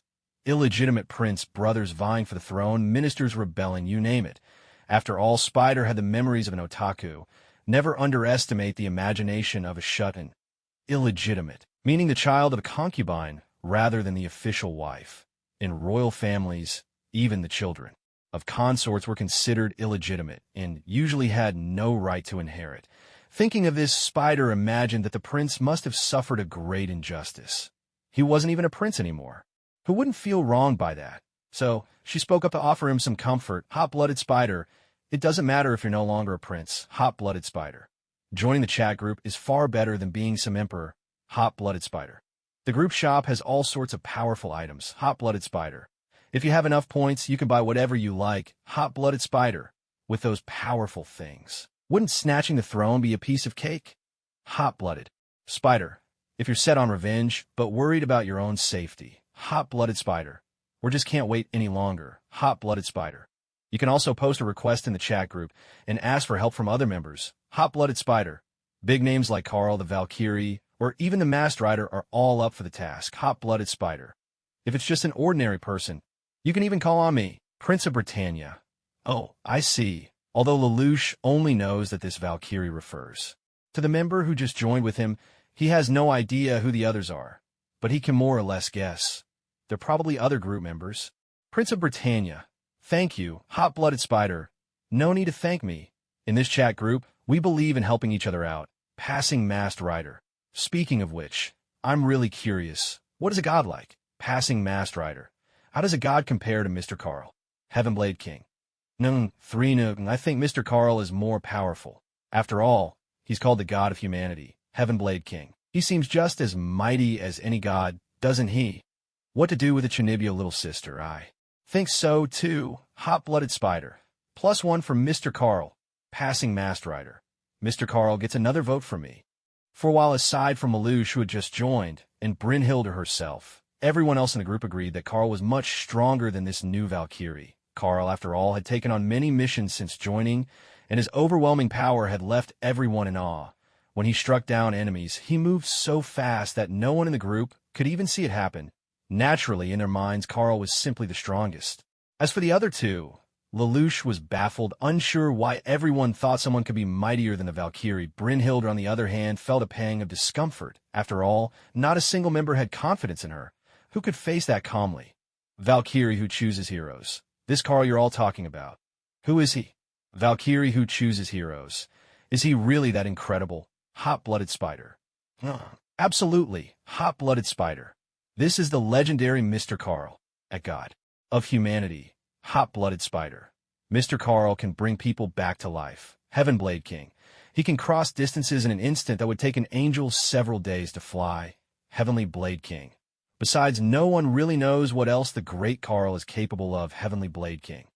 I feel like whenever Carl took on a mission, he always seemed so relaxed. Some group members talked about Carl's performance during his missions. Hearing this, Brynhilde was quite surprised. There were things even she couldn't do. But hearing and seeing are two different things, so Brynhilde didn't fully believe it. Still, she didn't argue too strongly either. Valkyrie who selects heroes. Well, that does sound pretty amazing.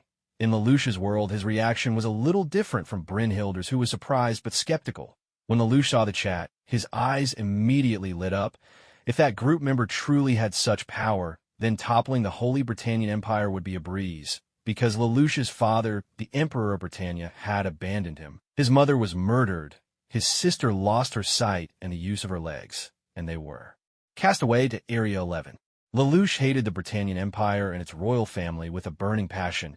He'd always dreamed of destroying the empire. Hearing the group members discuss Carl's abilities naturally made Lelouch's heart race. And then there was that Valkyrie, who seemed incredibly powerful as well. This chat group is really something. Lelouch continued to observe the chat. Hot-blooded Spider-Girl. Speaking of which, the chat group has a live streaming function now. Hot-blooded Spider-Girl. Does that mean we don't have to do missions ourselves, but can watch others doing them instead? What to do if my little sister is a Chinibu? That should be the case. Hot-blooded Spider-Girl. I wonder if there's an automatic recording feature too, surely. Carl scrolled through the chat group for a bit before leaving.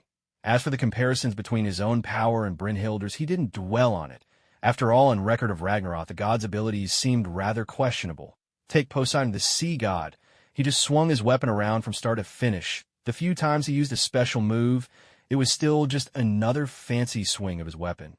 In the end, he lost to Sasaki Kojiro. It was quite something. Gods of that level. Carl felt he could defeat 100,000 of them.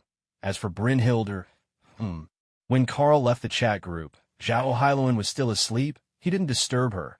After all, he'd only been in the chat for 10 or 20 minutes. Without waking Zhao Hailuan, Carl went to get himself a bottle of red wine. It was past 7 when Zhao Hailuan slowly woke up. At that moment, Carl was sitting on the bed. Looking at Zhao Hailuan, Carl smiled awake. Are you hungry? A little. Then let's wait until you're fully awake, and we'll go eat. All right, after more than 10 minutes, Zhao Hailuan and Carl set out for the restaurant. Since Carl didn't know when Zhao Hailuan would wake up, he hadn't made a reservation in advance. So, they simply chose a restaurant near Carl's home. This 5-star hotel was a place Carl frequented. There weren't many people there when Carl and Zhao Hailuan arrived. There were seats available both in the private rooms and in the main dining hall. Originally, Carl intended to head to a private room, but Zhao Hailuan said the main hall felt more spacious, so they chose to sit there instead. In the main hall, the tables were set far apart with decorative partitions here and there for privacy. Carl didn't insist and found them table by the window. After placing their order, the two of them waited patiently. They picked all their favorite dishes and enjoyed their meal immensely. When they'd finished eating, they took a stroll outside for a while, then they headed home. Having been apart for some time, naturally they wanted to enjoy each other's company. Carl scooped Zhao Hailuan up in his arms and carried her toward the bedroom. Conan's world. A long-haired woman with a gentle face sat dazedly in her room. Suddenly, her phone rang out sharply. Startled, she snapped back to reality. She took out her phone and glanced at the caller ID. Instantly, her expression darkened. She answered. Her voice respectful. Hello? A deep, gravelly voice came through the receiver. Akemi Mayano. That's right. This woman was none other than Shiho Mayano's older sister. Akemi Mayano. Do you want to take your sister and leave the organization? Akemi's face showed a flicker of panic, and she quickly replied, No, I've never thought about that. There's no need to be so nervous. The voice on the line let out a soft chuckle, then continued, There's a rather dangerous job in the organization, and for now, we don't have the right person for it. This mission is extremely risky, but of course the reward is quite generous. I know you wanted to take your sister and get away from the organization for a long time. If you complete this mission, I'll let you both go. What do you say? Hearing these words, Akemi's heartbeat quickened uncontrollably. To leave the organization. It was a dream she had cherished for so long. After all, Akemi and her sister had been forced in the organization simply because their parents had worked for them. They had no choice but to follow that path. Later, Shiho Mayano was sent to America to study, while Akemi stayed in Japan. Although on the surface, she led a normal life. She was always under the organization's watchful eye. Akemi resented and feared this constant surveillance. But as an ordinary woman, she was powerless to resist. She could only endure in silence. Several years ago, Akemi had been in a relationship. A few years after that, her boyfriend confessed that he was actually an undercover FBI agent. In truth, Akemi had long suspected this, but because she loved him, she had never exposed his secret. Later, after her boyfriend's identity was exposed, he was hunted by the organization for quite a long time. After this ordeal, Akemi Mayano's desire to leave the organization grew stronger and stronger. She had even hinted at her intentions both openly and subtly to her younger sister Shiho Mayano. Now somehow, it seemed the organization had caught wind of this as well. Yet for Akemi Mayano, this might just be a good opportunity. Although she had never taken on a mission for the organization before, if this was her chance to break free, it was worth a try. Unable to contain herself, Akemi Mayano asked, "Is it really possible for us to leave the organization? The condition is that you complete the mission," came the other person's cold reply. "If you fail, you will be executed." Hearing this, Akemi Mayano's breath quickened, but then she thought to herself, there was no point in staying here. Her life held no meaning in this place. She asked, "And what about my sister? What will happen to her if I fail the mission?" "Don't worry, if you fail, your sister will remain with the organization," the voice answered. "After all, she's a top talent." Upon hearing this, Akemi Mayano responded immediately, "All right, I'll accept the mission. You're not going to ask what the mission is. I'll take on whatever task you give me." "Very well," the other person chuckled. "The organization's funds have been running a bit low lately. Your mission is to rob 1 billion yen for the organization. Fine, I accept, but I have one request." The other person's tone turned unfriendly. "What is it?" "Before I carry out the mission, I want to see my sister." "Oh, this mission is dangerous, and I don't have any experience. Just in case, I want to see her." "You cannot reveal any information about the mission to her. That's not a problem." "All right, it's settled then." With that, the call ended. In truth, Akemi Mayano's quick acceptance wasn't without reason. Her official job was as a bank employee. She didn't hesitate to take on the organization's mission. Although she had always lived as an ordinary person and never participated in any of the organization's tasks. Both Akemi and her sister were forced into the organization because of their parents. Despite being under constant watch, Akemi's work was at a bank. She had only switched to this job recently. With the advantages of working at a bank, pulling off a heist for 1 billion yen might just be possible. Thinking it through, it was likely the organization was aware of her job change, which was why they assigned her this mission. Of course, the challenge would be significant. No small feat, but compared to the prospect of leaving the organization, any difficulties seemed trivial. Escaping from the organization was her greatest dream. If she had a risk everything for this chance, then so be it. Still, robbing a bank was no trivial matter. And on top of that, they had to pull off a 1 billion yen heist. This demanded careful and meticulous planning. What lifted Akemi Mayano's spirits, however, was that the organization had finally allowed her to visit her younger sister. After all, Shiho Mayano was an invaluable asset to the organization and was constantly busy. Even though Akemi was her elder sister, opportunities to see her were few and far between, partly because Shiho's work left her little free time, and partly because the organization rarely permitted such visits. Now, at long last, the chance had come. "I'll make something delicious and bring it to her when I go," she thought to herself. "Once I finish this mission, I won't have to stay in the organization any longer. I can go find Daikun." Akemi Mayano could almost see a beautiful future unfolding before her eyes. At exactly 7 o'clock, Carl was already awake. Helen Zhao was still sound asleep. Not wanting to disturb her, Carl quietly went to prepare breakfast. Later, the two of them enjoyed breakfast together. Since Helen was usually swamped with work and rarely had time to go out, Carl decided to take her on a drive this time for a bit of fresh air and relaxation in the evenings. They naturally indulged in activities they both enjoyed. Several days passed like this, and Carl even accompanied Helen to visit her parents. Her parents were in excellent health, something Carl had long been aware of. Ever since he acquired the Silver Superman template, he'd kept an occasional watchful eye on Helen's parents. Even before gaining the template, Carl had arranged for bodyguards to protect them, directly transferring security personnel from Stark Industries' security division.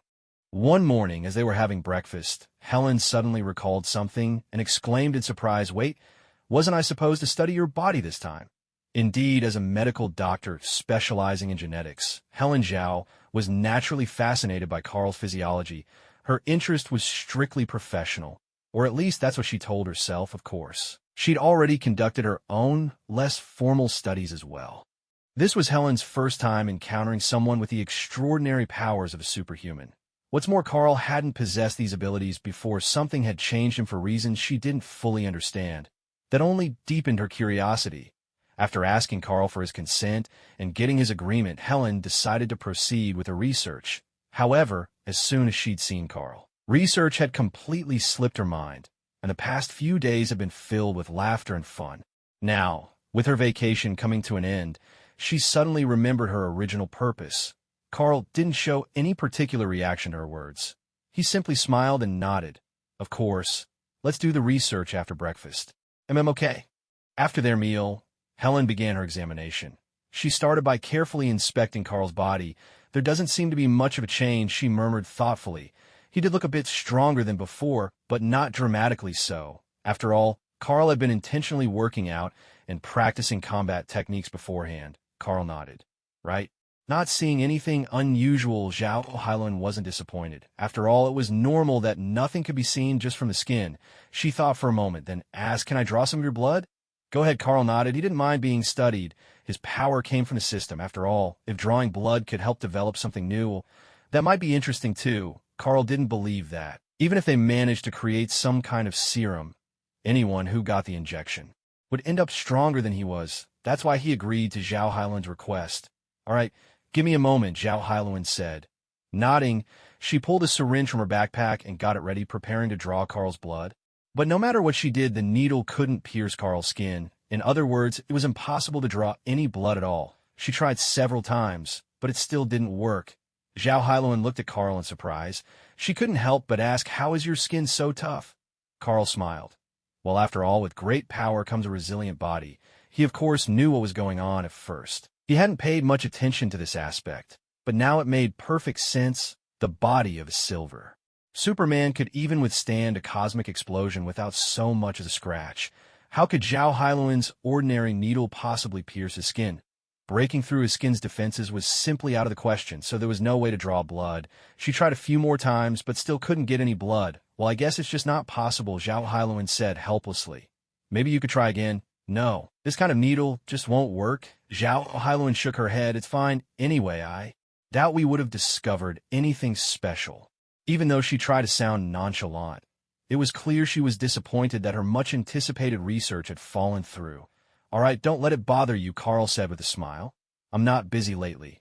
When you go back to Korea, I'll come and stay with you for a while. I wouldn't mind living there for a bit, too."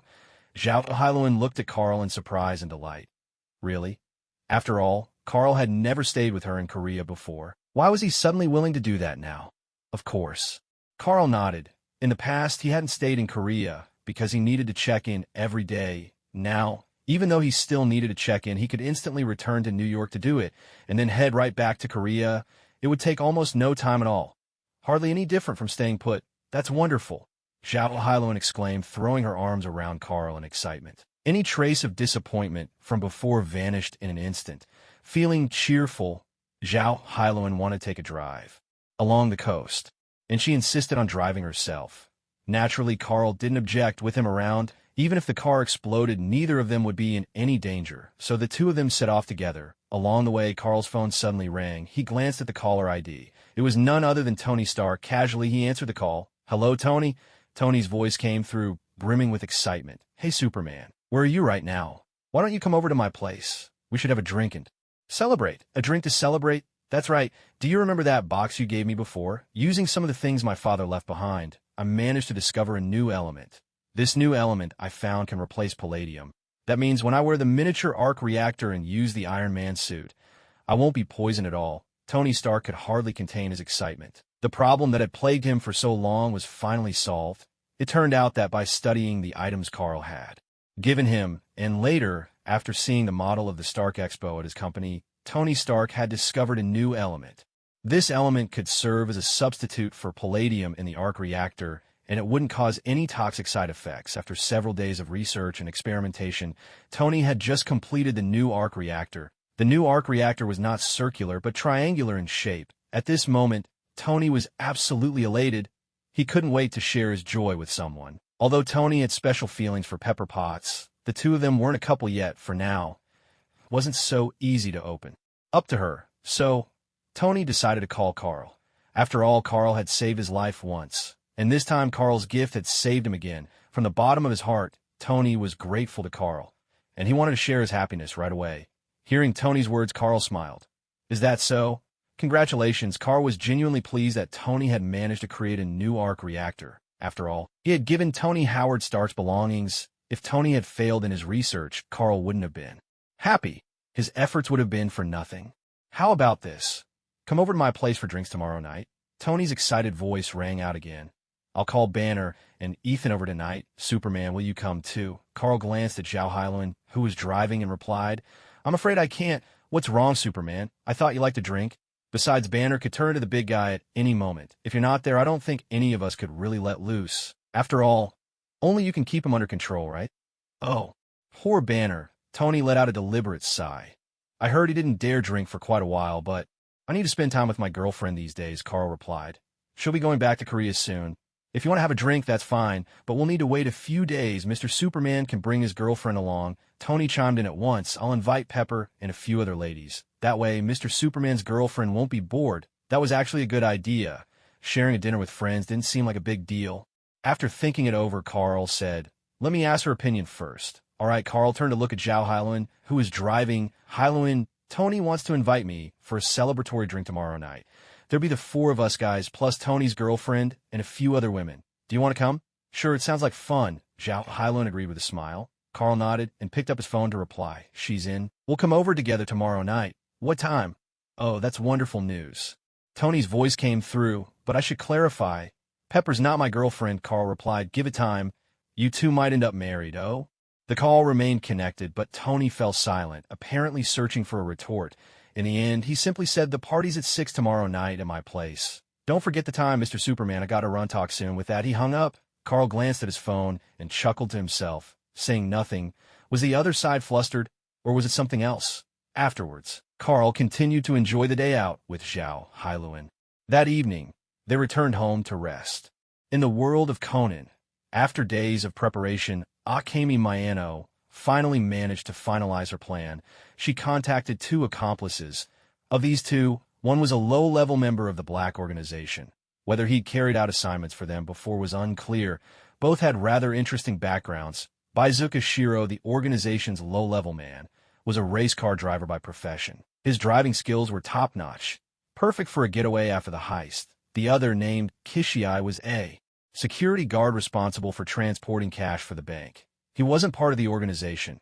However, he was known for his extravagant spending and love for gambling, which had left him deeply in debt. Akemi learned about him from a colleague and decided to approach him. The moment they met, it was as if the pieces fell perfectly into place. Skye didn't hesitate long before agreeing to Akemi's plan. After that, the three of them revised Akemi's original plan together. Gazing at the flawless plan, they decided to take action tomorrow. In case the mission failed and she lost her life, Akemi Mayano made up her mind to take care of something today. She left home, carrying a cassette tape her mother had recorded for her younger sister. On that tape were her mother's words. Messages meant for Shiho Mayano from when she was a baby all the way to her 20th birthday. It was a mother's final advice to her child. It seemed as though Akemi's mother had foreseen her own passing and had prepared this recording long ago. Akemi had stumbled upon the tape by chance. Fearing it might fall into the hands of the organization, she never had a chance to give it to her sister. Now, with a dangerous mission ahead, she thought, if she succeeded and both sisters escaped the organization, she could deliver the tape to Shiho herself. But if she failed, at the very least, she couldn't let the organization discover it. She needed to hide it somewhere her sister might find, but the organization could not. No sooner had she stepped out the door than Akemi spotted a middle-aged man. She knew there was another person lurking in the shadows. Both were members of the Black organization, assigned to keep an eye on her. Akemi made no attempt to avoid them. Instead, she addressed them directly. "I'd like to visit my father's house. Would you mind taking me there?" The two men exchanged glances and nodded in agreement. "All right," one of them replied. An hour later, Akemi arrived in front of an elegant building. A sign at the entrance read, "Dejima Office." It was clear this was a professional office, similar to a company. A place where affairs are managed and clients' requests are handled, like Zhang Wei's law firm or Kaguro Muri's detective agency. But this particular office, the Dejima office, was in fact a design studio. The building itself belonged to Akemi's father. He had rented it out to a friend, who used it for his business. Akemi approached the office with the two organization members. This was her father's property, now leased as office space to a close friend. She remembered coming here as a child, with her parents. Even now, she could recall the faces of some of the employees. Back then, she used to hide the employees' tools around the office, hoping to give them a small break. Everyone had been kind. No one ever scolded her. Now, Akemi had two reasons for coming here. First, she wanted to see her father's house and the people who had worked there since her childhood. Second, she planned to hide the cassette tape her mother had left for her sister. Because she had once hidden tools for the employees, Akemi knew many of the office's secret nooks and crannies. The water tank of the toilet, for example, was a particularly good hiding spot. Without hesitation, Akemi Mayano stepped straight into the office. The moment she entered, she was greeted by the sight of a middle-aged man with a bald head.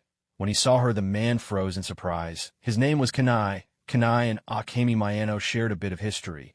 More than 20 years ago, after Kanai had worked at this design firm for a while, his outstanding abilities gradually bred ambition.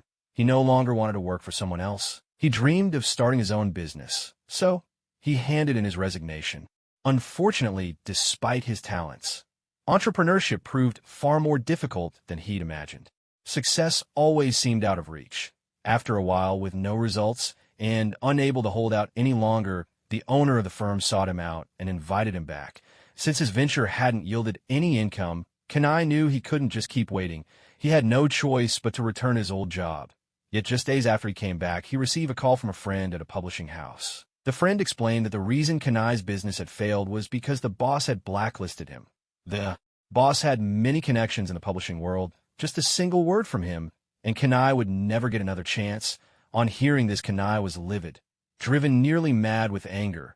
He even contemplated killing the boss. One day, fuming and gripping a knife in the kitchen, he ran into a young Akemi Mayano.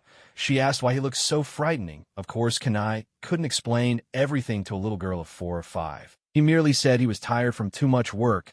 Akemi Mayano responded with a gentle smile and words of encouragement.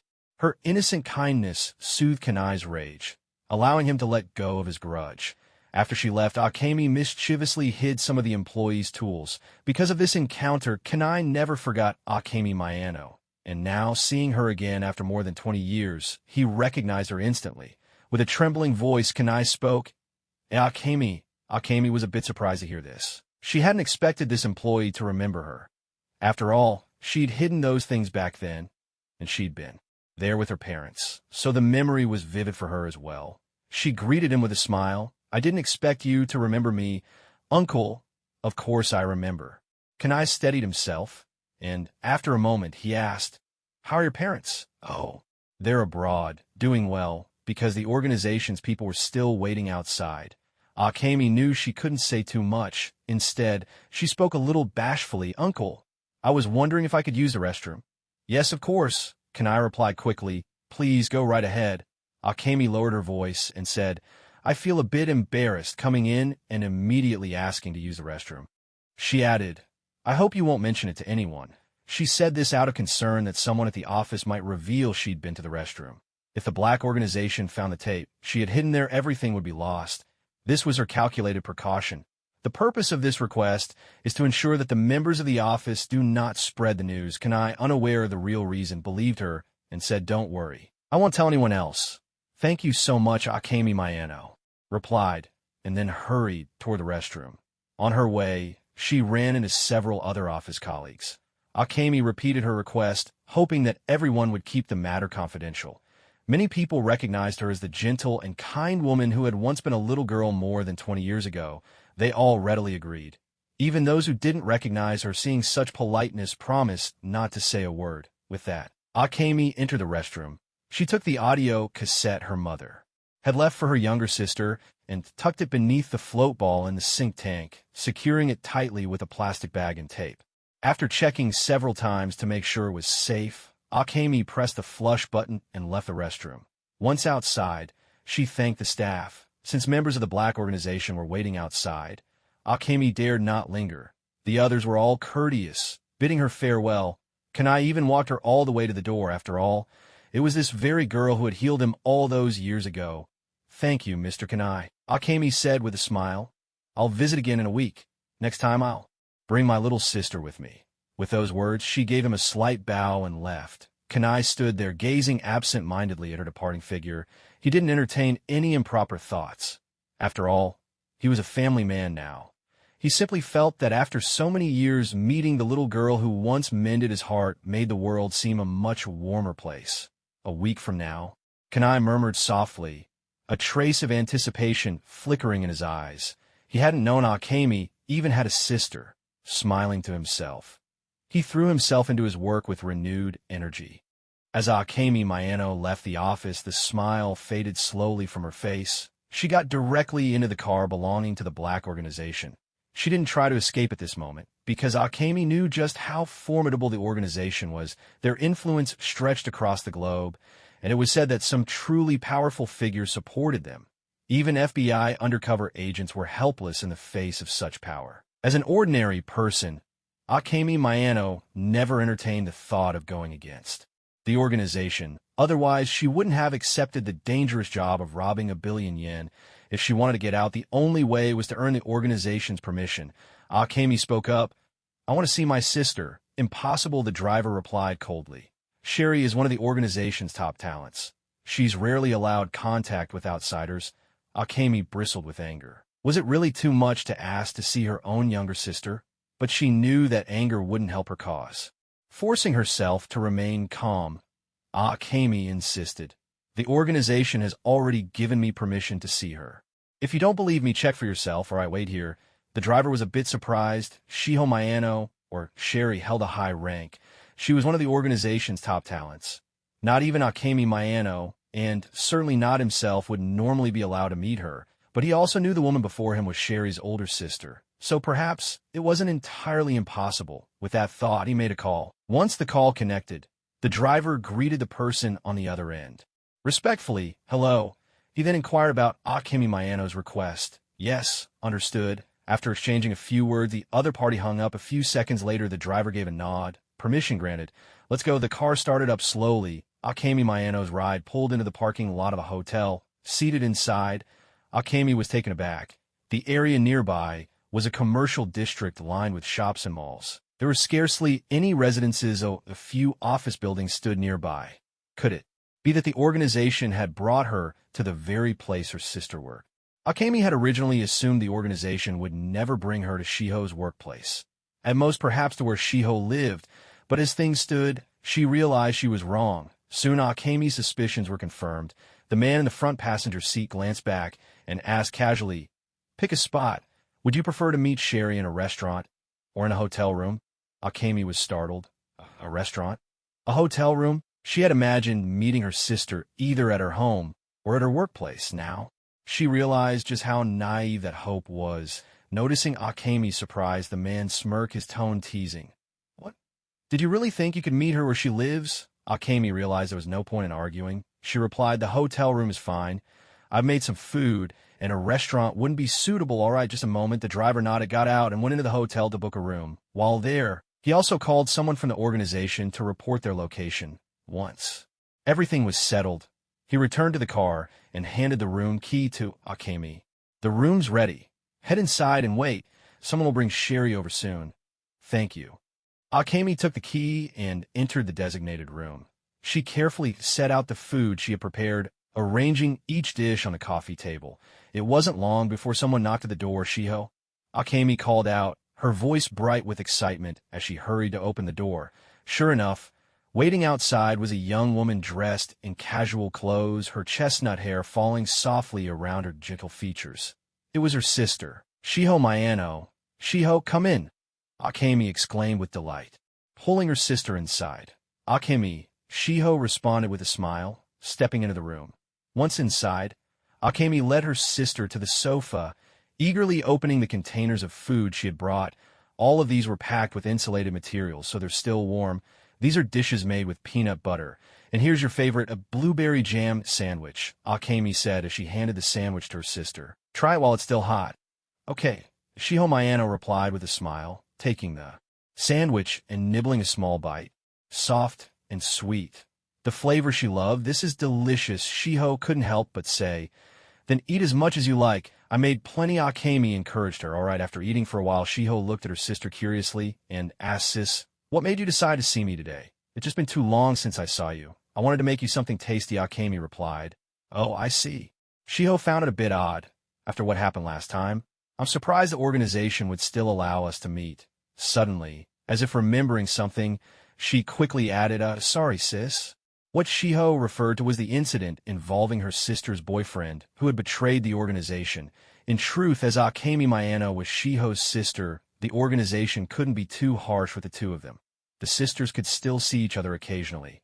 Akemi was only a low-level member, so her intentions didn't raise much concern, but Shiho, Sherry, was a valuable asset. Should she ever develop any dangerous thoughts, it would be a tremendous loss for the organization. So they cared a great deal about her opinions. However, after Akemi's boyfriend defected, the organization became much stricter with the sisters, limiting the number of times they could meet. That's why Shiho reacted the way she did. Akemi smiled softly. "It's all right," Shiho thought for a moment, then tried to comfort her sister. "Don't worry, sis. We'll always be together from now on." After all, she was already prepared with enough points. Soon, she would issue a mission and have Carl come over. She had even considered posting the mission early and asking Carl to eliminate the black organization altogether, but to her disappointment, she found she couldn't issue the task. Shiho had experienced this firsthand. Worried she might miss her sister's mission window, and wanting to prevent anything from happening to Akemi, Shiho had posted in the chat group, offering points to anyone who could take down the black organization. But the mission failed to trigger. She was deeply disappointed at the time. Many group members were surprised too, since they had seen plenty of successful mission postings in the chat before, like Tsunade, Sulai, Yuji Itadori. Most members had managed to issue missions without trouble. Shiho herself had seen it happen numerous times for others. She never expected her own task to fail right out of the gate. To be honest, it was rather frustrating. All the members online at the time were shocked, and soon the chat was full of speculation, everyone discussing why Shiho's mission failed, including Shiho herself. At that moment, even Carl, who was still locked in battle with Zhao Hailuan, was tagged and pulled into the chat group. Carl was rather preoccupied at the time and didn't give the matter much thought. He brushed it off with a few casual replies. The group continued to speculate. In the end, it was Shiho Mayano herself who managed to deduce the likely reason. She surmised that perhaps it was because she wasn't in any real danger at that moment. After all, whether it was Yuji Itadori Sulai or Tsukasa Kadoya before her, each of them had faced a crisis, sometimes a personal threat, sometimes a threat to someone close to them. Shiho put her theory forward, and it immediately won everyone's agreement, including Carl's. Shiho felt confident in her deduction. After all, to become a scientist for the black organization at the age of 18, her intelligence and talent were beyond question. Figuring out the conditions for this kind of mission was relatively straightforward. All she needed to do was recall what circumstances the other group members had been in when missions were assigned. Since there was no way to issue missions in advance, she decided to simply stay alert. If things ever did go wrong, if by chance she missed something and her sister died, then she could only rely on Superman to help bring her sister back to life. But no matter what, with the power Carl had recently displayed, destroying the black organization would be a trivial task. That was why Shiho was able to reassure her sister, promising that they would always be together, as long as she could issue a mission when the time came. "Ah, yes," Akemi nodded. She simply thought her little sister was trying to comfort her. The two sisters hadn't seen each other much lately, so being together always seemed like a distant hope. Still, it wasn't entirely impossible. All she needed to do was complete the task assigned by the organization. Then they could both leave it behind. While Akemi was lost in thought, Shiho's voice broke the silence. By the way, sis, she said, if the organization gives you any tasks, or if you ever want to take on a mission for them, you must tell me in advance if you're planning to act, or if they order you to do something, you have to let me know ahead of time. Akemi was momentarily surprised, then nodded. Oh, all right, sure. Seeing her sister agree, Shiho finally felt at ease, since she couldn't issue missions in the chat group without a real emergency. This was the only precaution she could take for now. With Akemi's promise, Shiho's anxiety eased a little. Akemi's expression shifted slightly, but she didn't say much, after all, when the organization had given her orders before. They'd made it clear she wasn't to tell Shiho anything about the mission. Out of fear of the organization, Akemi dared not confide her sister. Still, she thought, as long as she completed her assignment, she and Shiho could leave the organization together. If she failed and died, her younger sister would never know what fate awaited her. In a way, that was for the best. After all, both of them harbored thoughts of leaving the organization. Akemi planned to depart after completing her mission. Of course, that came with its own risks. Shiho Mayano, on the other hand, hoped the organization would soon assign her a mission, one that would allow her to destroy the Black Organization altogether. So, both sisters were in rather good spirits. Shiho Mayano didn't usually eat much, but with her mood so light, her appetite was surprisingly better than usual. She finished everything her sister had prepared. Shiho praised her with genuine admiration. Your cooking is truly outstanding, sis. Well, since you've finished eating, I should be on my way. Akemi replied with a warm smile as she began clearing the dishes. All right, Shiho answered, though she felt reluctant to part. Yet, when she thought of a future where the organization was gone and she could live with her sister, she found she didn't mind this short separation. Once everything was tidied up, the two sisters rested for a while before leaving the room. Perhaps it was because Shiho's status was so high in the organization, or perhaps because Akemi was officially on a mission, but the two of them were left undisturbed for nearly an hour in the hotel. No one interrupted them. When they stepped outside, they were met by two men in black suits. As soon as they saw Shiho, they silently fell and stepped behind her. They looked like bodyguards, but in reality, they were there to keep an eye on her. I'm heading out, sis, Shiho said. All right, take care. Akemi replied. After their brief farewell, the sisters went their separate ways. Akemi felt rather cheerful after seeing her sister. When she returned home, she did nothing in particular, just rested and let her mind wander to the mission she would undertake the next day. That evening, after washing up, she went straight to bed. The next day, after getting up, Akemi washed and had breakfast. Then she headed to the bank, for she still had to do her job, and today she also had a mission to carry out.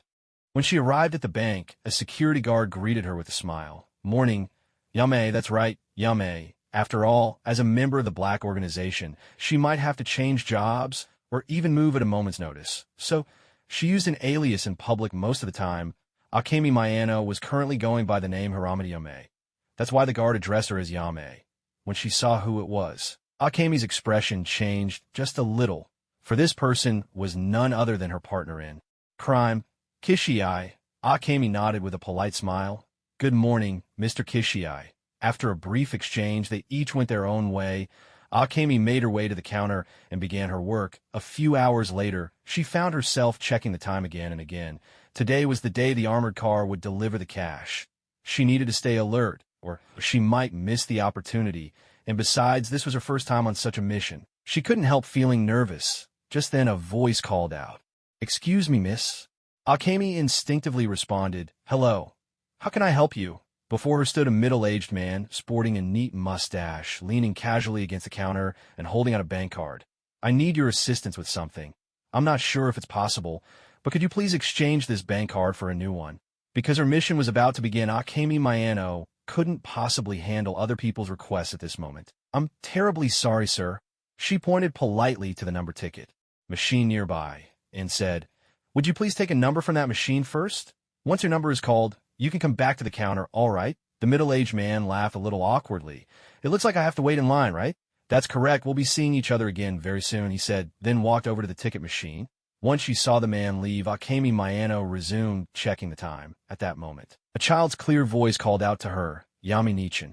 Akemi looked up and saw a little boy in a suit gazing at her. Oh, Conan! She recognized the boy at once. What's the matter? Conan asked curiously. I noticed you check your watch several times since earlier. Why is that?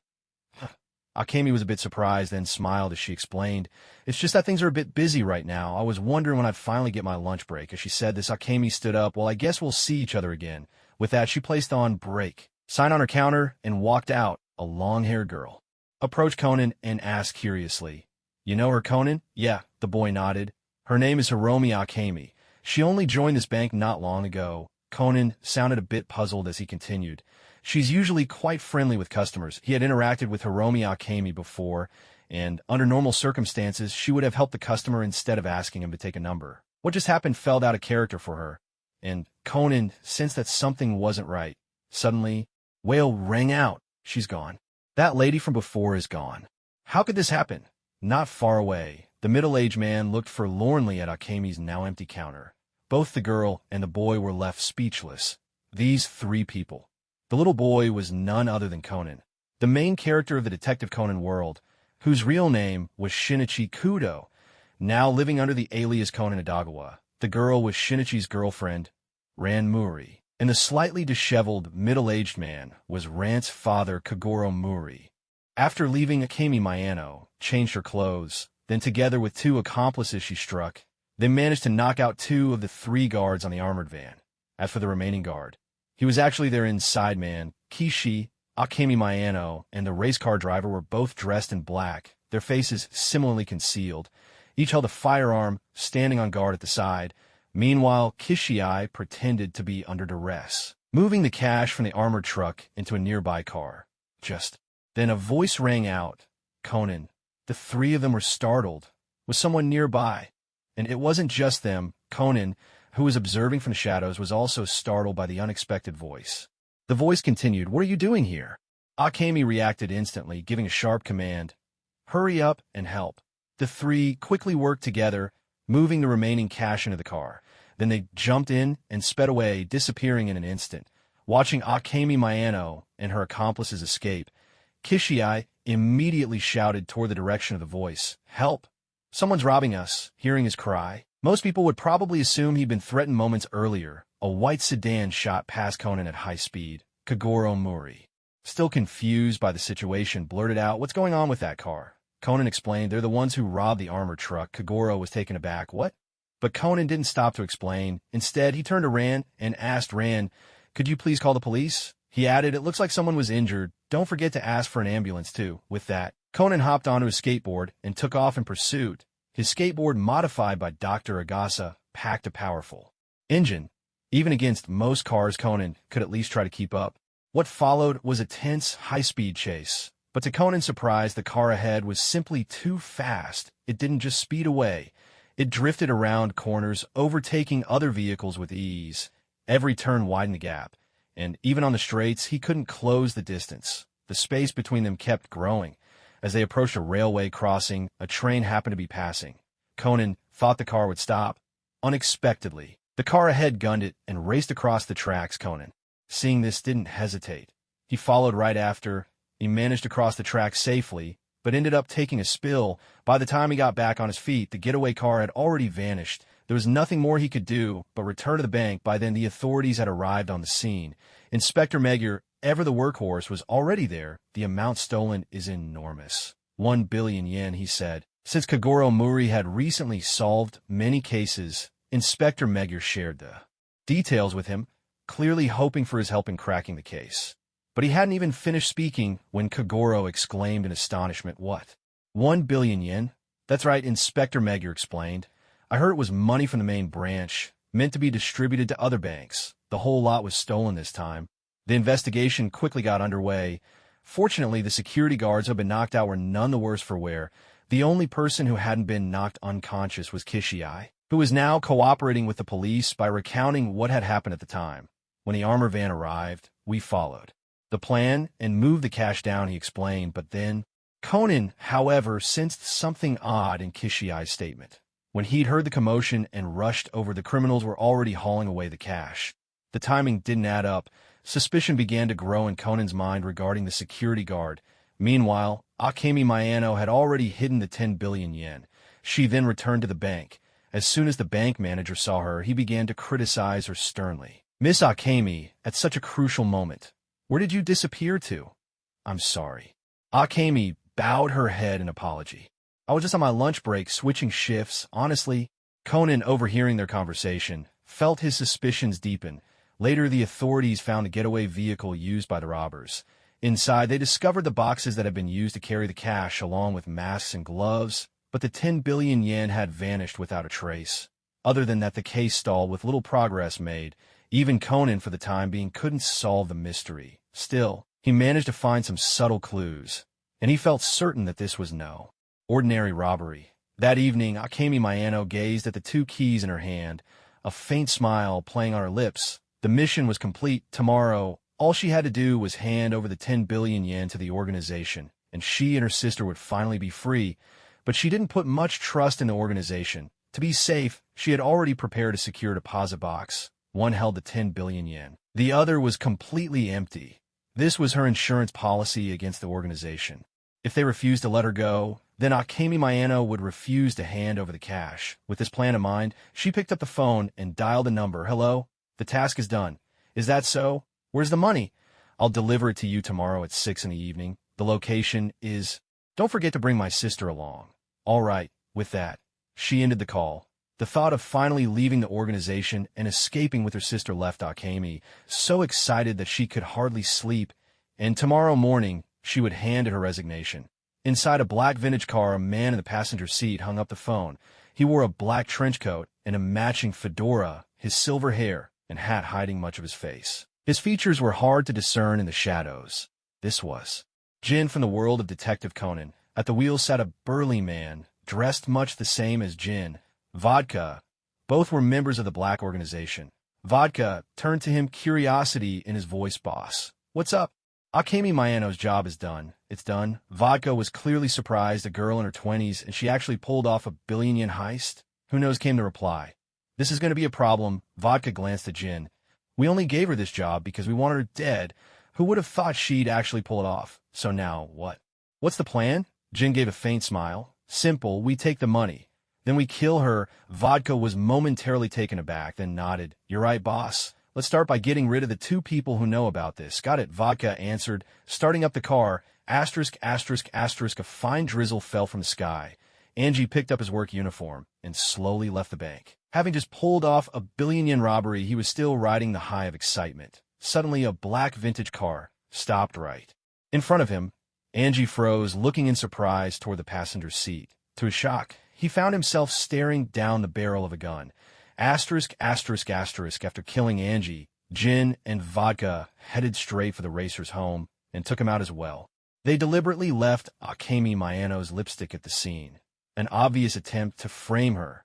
The next day, after resigning from her job, Akemi Mayano returned home. When the time came, she set out for the exchange. The sun was sinking lower and lower, and the time for the handoff was drawing near. Just before leaving, she couldn't help but send her little sister a text message. It's wonderful. Very soon, we'll be able to leave this place behind. With the message sent, she readied herself to go.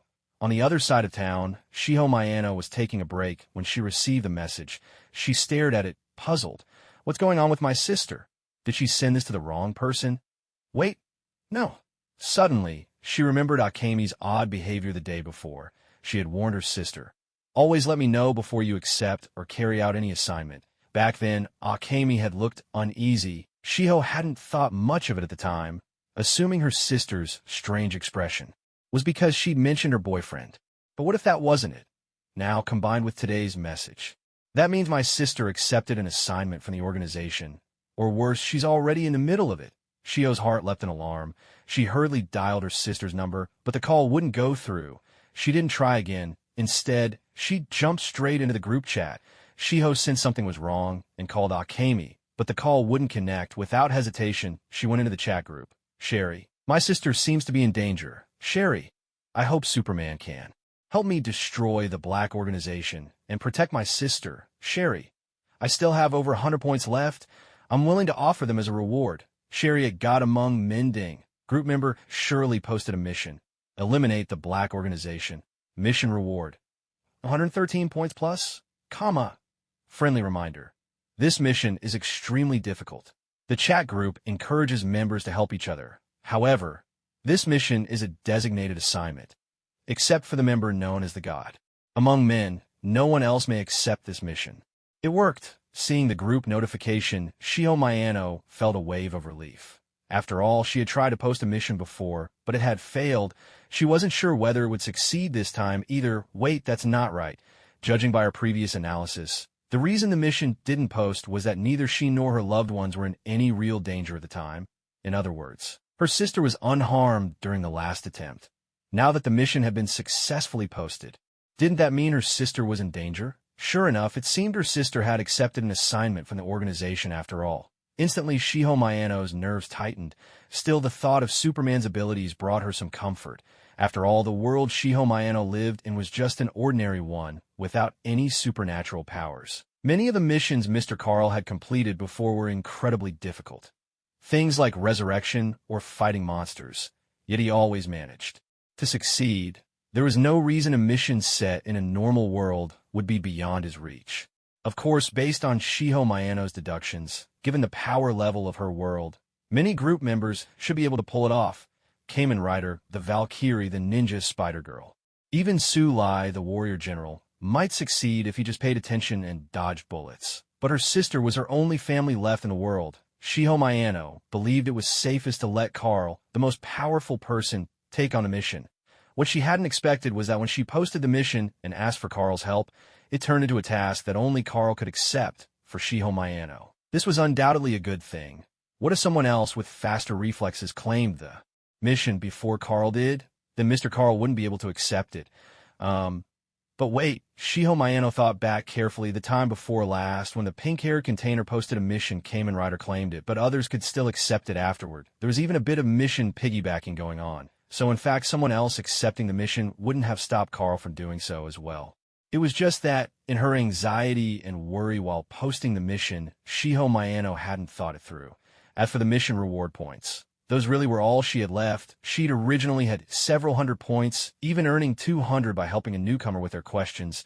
There was no way she should be down to just over 100 points, while under normal circumstances, that is. However, Shiho Mayano couldn't help herself. She ended up buying a single Tomo Sharingan from the chat group shop, spending several hundred points. At first, she had planned to use all her points just to post missions, but after a long time had passed, Akemi Mayano still showed no sign of accepting any tasks. Meanwhile, her points kept accumulating as she checked in every day. As a scientist, she was naturally curious about the items in the chat group shop. Perhaps she could even run an experiment or two and study them. After all, curiosity comes with the territory in scientific research. Unable to resist, she finally splurged on a single Tomo Sharingan for a few hundred points. It helped that she'd previously answered questions for newcomers, otherwise she wouldn't have been able to afford it. It might look easy to earn points, seeing as Kesha had purchased a Sharingan herself, upgraded it to 2 Tomo, and still had several hundred points left over. But the reality was a single day's check-in barely gave 10 points. Shiho Mayano's points were actually quite limited. Kesha had joined the group much earlier than Shiho. Her entry even predates Carl's as part of the very first wave of members. Carl had also sent out a few red envelopes back then, but Shiho wasn't in the group yet, so she missed out on those bonuses. That's why there's such a big difference in point balances between Kesha and Akemi Mayano. Fiery Spider-Girl. Wow. Surely, you finally posted a mission, Heavenly Blade King. Good thing it worked this time, Heavenly Blade King. Wait a minute, Heavenly Blade King. If it didn't work before, that meant there was no danger. Now that it's gone through, doesn't that mean your sister is in trouble? What to do with my Chinibu little sister? Exactly. What to do with my Chinibu little sister? So all of you fighters, what are you waiting for? Get moving and take on a mission. What to do with my Chinibu little sister? Saving someone's life comes first. What to do with my Chinibu little sister? Shirley's world is just an ordinary one, not much in the way of fighting power. What to do with my Chinibu little sister? As long as you're confident and not afraid of bullets, you're good to go. Come on, everyone, Fiery Spider-Girl. Hey, you've got a point, Fiery Spider-Girl. Looks like it's time for the spider to show what she can do, Fiery Spider-Girl. Even though Shirley would rather have Carl take the mission, it looks like he's not around right now, Fiery Spider-Girl. So I'm not going to hold back, passing Kamen Rider. That's right, passing Kamen Rider. This mission doesn't seem difficult at all, passing Kamen Rider. I'm not seeing any difficulty warnings. On my end, it looks pretty straightforward. Passing Kamen Rider. I missed all the previous missions, nothing I could do about that. Passing Kamen Rider. This time I'm joining in too. Fiery Spider Girl. Passing Kamen Rider. Fiery Spider Girl. Pumps fists. I'm in for this mission too. Let's see what we got. Fiery Spider Girl. The point rewards depend on how well each of us does, so we won't get in each other's way. Passing Kamen Rider. Yep, that's right. After all, there are still plenty of great things available in the chat. Group Store, the Oni Zio card that Brother Xiaoming had been longing for was outrageously expensive. Of course, he wanted to do missions. Even if all he did was tag along, he could still earn some points. In the reincarnated as a spider world, I happened to catch this one at just the right time. In a normal world, the overall power level is really low. It's just like my previous life. In that case, wouldn't I, as a spider, be unstoppable? Full of excitement, Spider-Girl wiggled her tiny claws, imagining the moment she completed her mission. Accept.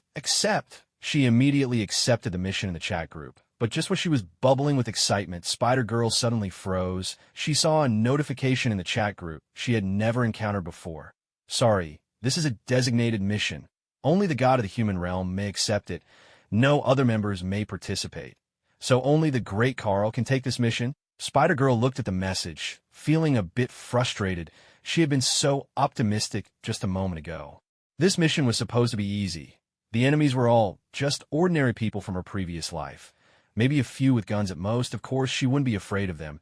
And now a message pops up telling her the mission is off limits. How could it be this unfair? Seriously, does this mean I can't even tag along for some points? How disappointing. She hopped into the chat group event. Fiery Spider-Girl. _ I feel terrible, Fiery Spider-Girl. I can't believe I can't take part. In this mission, Fiery Spider-Girl. The chat group told me only the great Carl can accept it. Fiery Spider-Girl. Boo-hoo, this is so unfair, Fiery Spider-Girl. Are they looking down on us weaker members, or what? What to do with the Chinibu little sister? Ichem, you can't accept it? Fiery Spider-Girl. Yeah, Passing Kamen Rider. I can't accept the mission either, King of Heavenly Blades. King of Heavenly Blades. By the way, didn't you two read the mission prompt in the chat group carefully? King of Heavenly Blades. When Shirley posted the mission, she already said she wanted Carl's help. King of Heavenly Blades.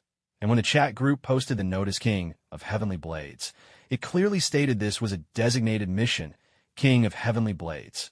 Only the great Carl can accept it, King of Heavenly Blades. Otherwise, if the mission was just about dealing with regular people, I want to go too, King of Heavenly Blades. But I saw the prompt, so I didn't accept. In fact, that was exactly the case. Who wouldn't want chat group points? Besides, Kesha had already bought the Sharingan in the chat group store and even upgraded it to the double Tomo form. In her own world, she could hold her own against the angels in battle without falling behind.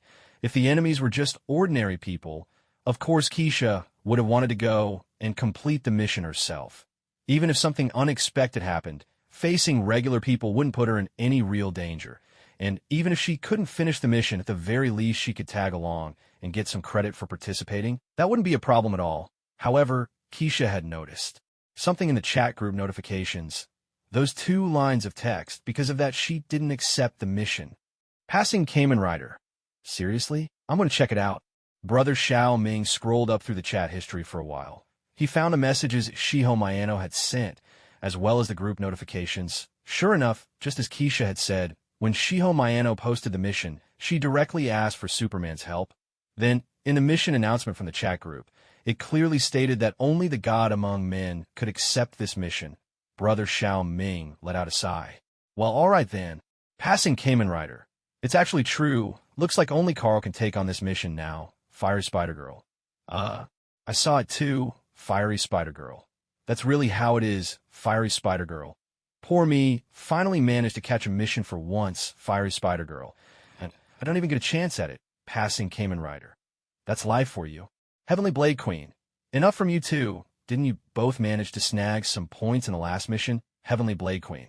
In fact, out of everyone in the group, you two were the only ones who managed to get something out of it, right? Fiery Spider-Girl. Is that so? Passing Kamen Rider. Let's not get bogged down in the details. Passing Kamen Rider. What matters now is that Sister Sherry is in danger. Passing Kamen Rider. Carl, this is your moment. Come and take care of the mission. Passing Kamen Rider, a god among men, Heavenly Blade Queen. That's true. Heavenly Blade Queen had got among men at this moment. Carl was out shopping with Zhao Hailuan. There were still a few hours left before 6 o'clock. The time they'd agreed to have drinks at Tony's place. Carl thought it wouldn't be right to show up empty-handed, so he was considering what to bring. As they wandered, he sensed someone in the chat group had tagged him. He glanced inside for a quick look. From the very start, when Shiho Mayano tagged him, Carl had already seen it. But at the time, he felt the mission wasn't difficult. It was just about taking care of the black organization. Other group members could handle it too. Xiaoming's Spider-Girl, Tsunade, or Kesha. Any of them would do. Since it wasn't necessary for him to go, he simply left the chat group. A little while later, someone tagged him again. Carl re-entered the group, saw what everyone was saying, and scrolled through the previous messages to check the notifications. He understood the whole story. He'd been hoping to slack off a bit. But since only he could go, he figured he might as well. After all, it wouldn't take much time. And, in the end, he could never just stand by and watch someone in danger. He turned to Zhao Hailuan and suggested, "Let's have a cold drink and take a break." Then, while Zhao Hailuan was resting in the cafe, he slipped away to the restroom. First, he went home to retrieve his black combat suit. Afterwards, he entered the chat group. God Among Men. No problem. Ding. Group member God Among Men has accepted the mission. Eliminate the black organization. In the world of Conan, Akemi Mayano texted her younger sister, then returned to her room. She picked up the key to the safe and prepared to leave. To her surprise, there was a small figure in her home. As she approached, Akemi recognized the person. It was Conan, someone she knew. He was searching for something with his head down. Without hesitation, Akemi knocked him out. She took the safe key and hurried away. But since she was a woman and didn't have much strength, Conan wasn't completely unconscious. He simply lost the ability to move for a short while. By the time Akemi was heading downstairs, Conan had regained most of his mobility. Seeing Akemi drive away, Conan threw a tracker on her car. Then, riding Professor Agasa's modified skateboard, he followed her. Thanks to the tracker, even though his speed couldn't match the car, he wouldn't lose her. Yesterday, the 10 billion yen heist occurred. On the road, Akemi listened to the radio and learned that 2 of her accomplices had died. How could this be? Akemi was stunned. She never expected anyone would die. Her mood grew heavy all at once. She couldn't understand why the organization had killed those 2 people. Soon Akemi arrived at the agreed-upon location, an abandoned warehouse. After parking, she took a pistol from her wallet and entered the warehouse, calling out loudly, "Where are you? Show yourselves." A voice sounded behind her. "You've worked hard, Masami Hirota." No, Akemi Mayano. Behind her stood 2 men, both dressed in black trench coats and wearing hats. "Gin and vodka. May I ask you a question?" Akemi's expression darkened. "Why did you have to kill those 2? Faced with Akemi's accusation, the 2 men sneered coldly. "That's just our way," Jin replied. "Enough. You can hand over the money now." Akemi answered, "The money isn't here. I hid it somewhere else." Vodka was taken aback. He immediately demanded, "Where's your sister? Bring her here first." Akemi insisted. "We agreed that once this is over, you'd let us sisters leave the organization with the money in hand." Akemi felt much more confident. After all, they desperately wanted that money. "I'm afraid that's going to be very difficult." Jin sneered as he drew closer. "Your sister is an asset to the organization. Unlike you, the organization needs her very much right now." Akemi's anger flared. "You've been lying to me from the very beginning." Jin and vodka responded with cold, mocking laughter at her accusation. Jin drew his pistol, leveling at Akemi Mayano. "Tell us, where's the money? This is your last chance." Unexpectedly, Akemi also pulled out her own gun, aiming it right back at them. "You're far too naive," she retorted. "If you kill me, you'll never know where the money is." At her words, Jin's lips curled into a disdainful smile. "I think it's you who's being naive," he sneered. "We already know. You took the opportunity to stash the money in a safe deposit box. And I've told you before," he continued, "this is your last chance." With that, Jin cocked his weapon, the metallic click echoing in the tense silence. Even with Akemi pointing a gun at him, he showed not the slightest trace of fear. To him, she was just a young woman in her 20s who had lived an ordinary life until now. Even the gun in her hands was one the organization had given her simply to help her carry out the heist. Now she thought she could threaten him with it. Jin, who had taken so many lives, wasn't about to be intimidated by a girl like her. In fact, their plan from the start had been to dispose of Akemi Mayano once her usefulness had ended. There was no need for further discussion. Jin let out a cold chuckle and pulled the trigger. He had personally finished off countless people. Before, at a distance of less than 10 meters, he had never missed. And tonight would be no exception. A gunshot split the air, a scream of agony rang out. Akemi's voice filled with pain, but then something utterly unexpected happened. In Jin's mind, at such close range, the outcome should have been certain. He would have shot Akemi dead in an instant. Instead, how could there suddenly be a figure standing in front of her? A strikingly handsome man, with black hair and dark eyes, his tall, flawless form clad in black, a cape billowed dramatically behind him. How was this? Superman? Jin stared at him in disbelief. The man's appearance was almost identical to the legendary Superman. Even someone as ruthless as Jin had read Superman comics as a child. No, impossible, he thought. And besides, why would Superman have the face of an Easterner? But how was this man floating in midair? Nearby, Vodka gaped at Cal, his face frozen in shock. He muttered under his breath, Superman? Idiot! Jin snapped. Superman. Are you a child? How could Superman possibly exist in this world? He barked. Vodka tried to explain, but he's flying. Fool! Jin shouted angrily. It's just a trick, an illusion. If he really were Superman, our organization would have heard about it by now. How could we know nothing?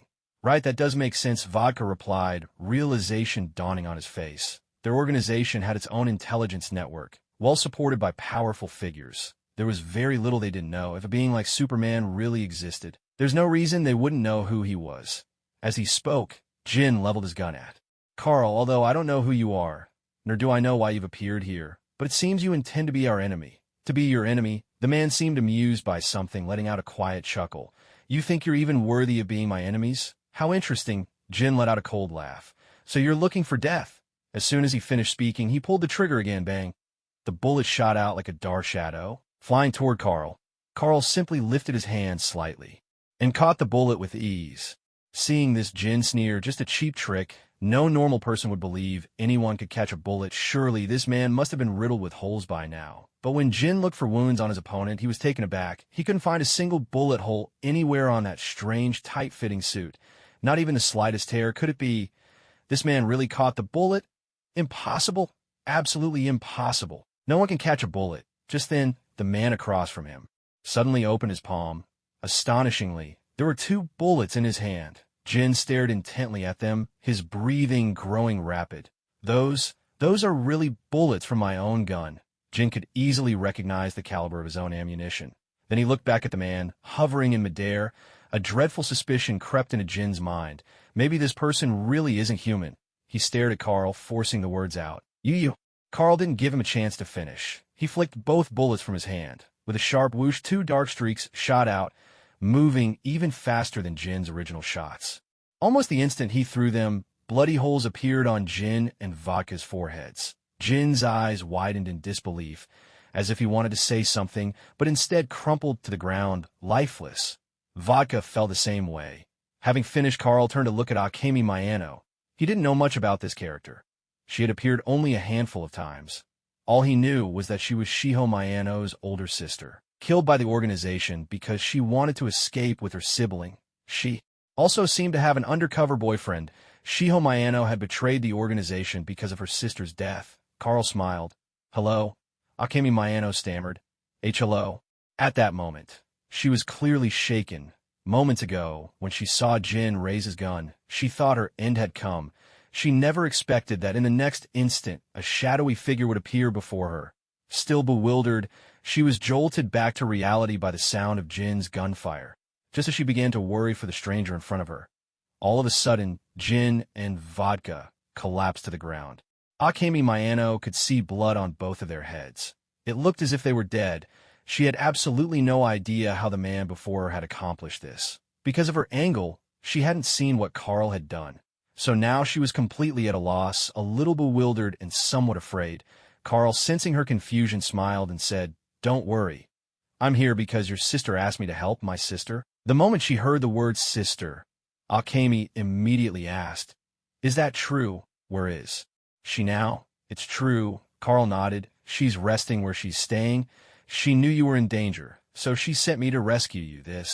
Akemi was still a bit suspicious of this stranger, but thinking of her sister, she couldn't help but ask, Can you take me to see my sister?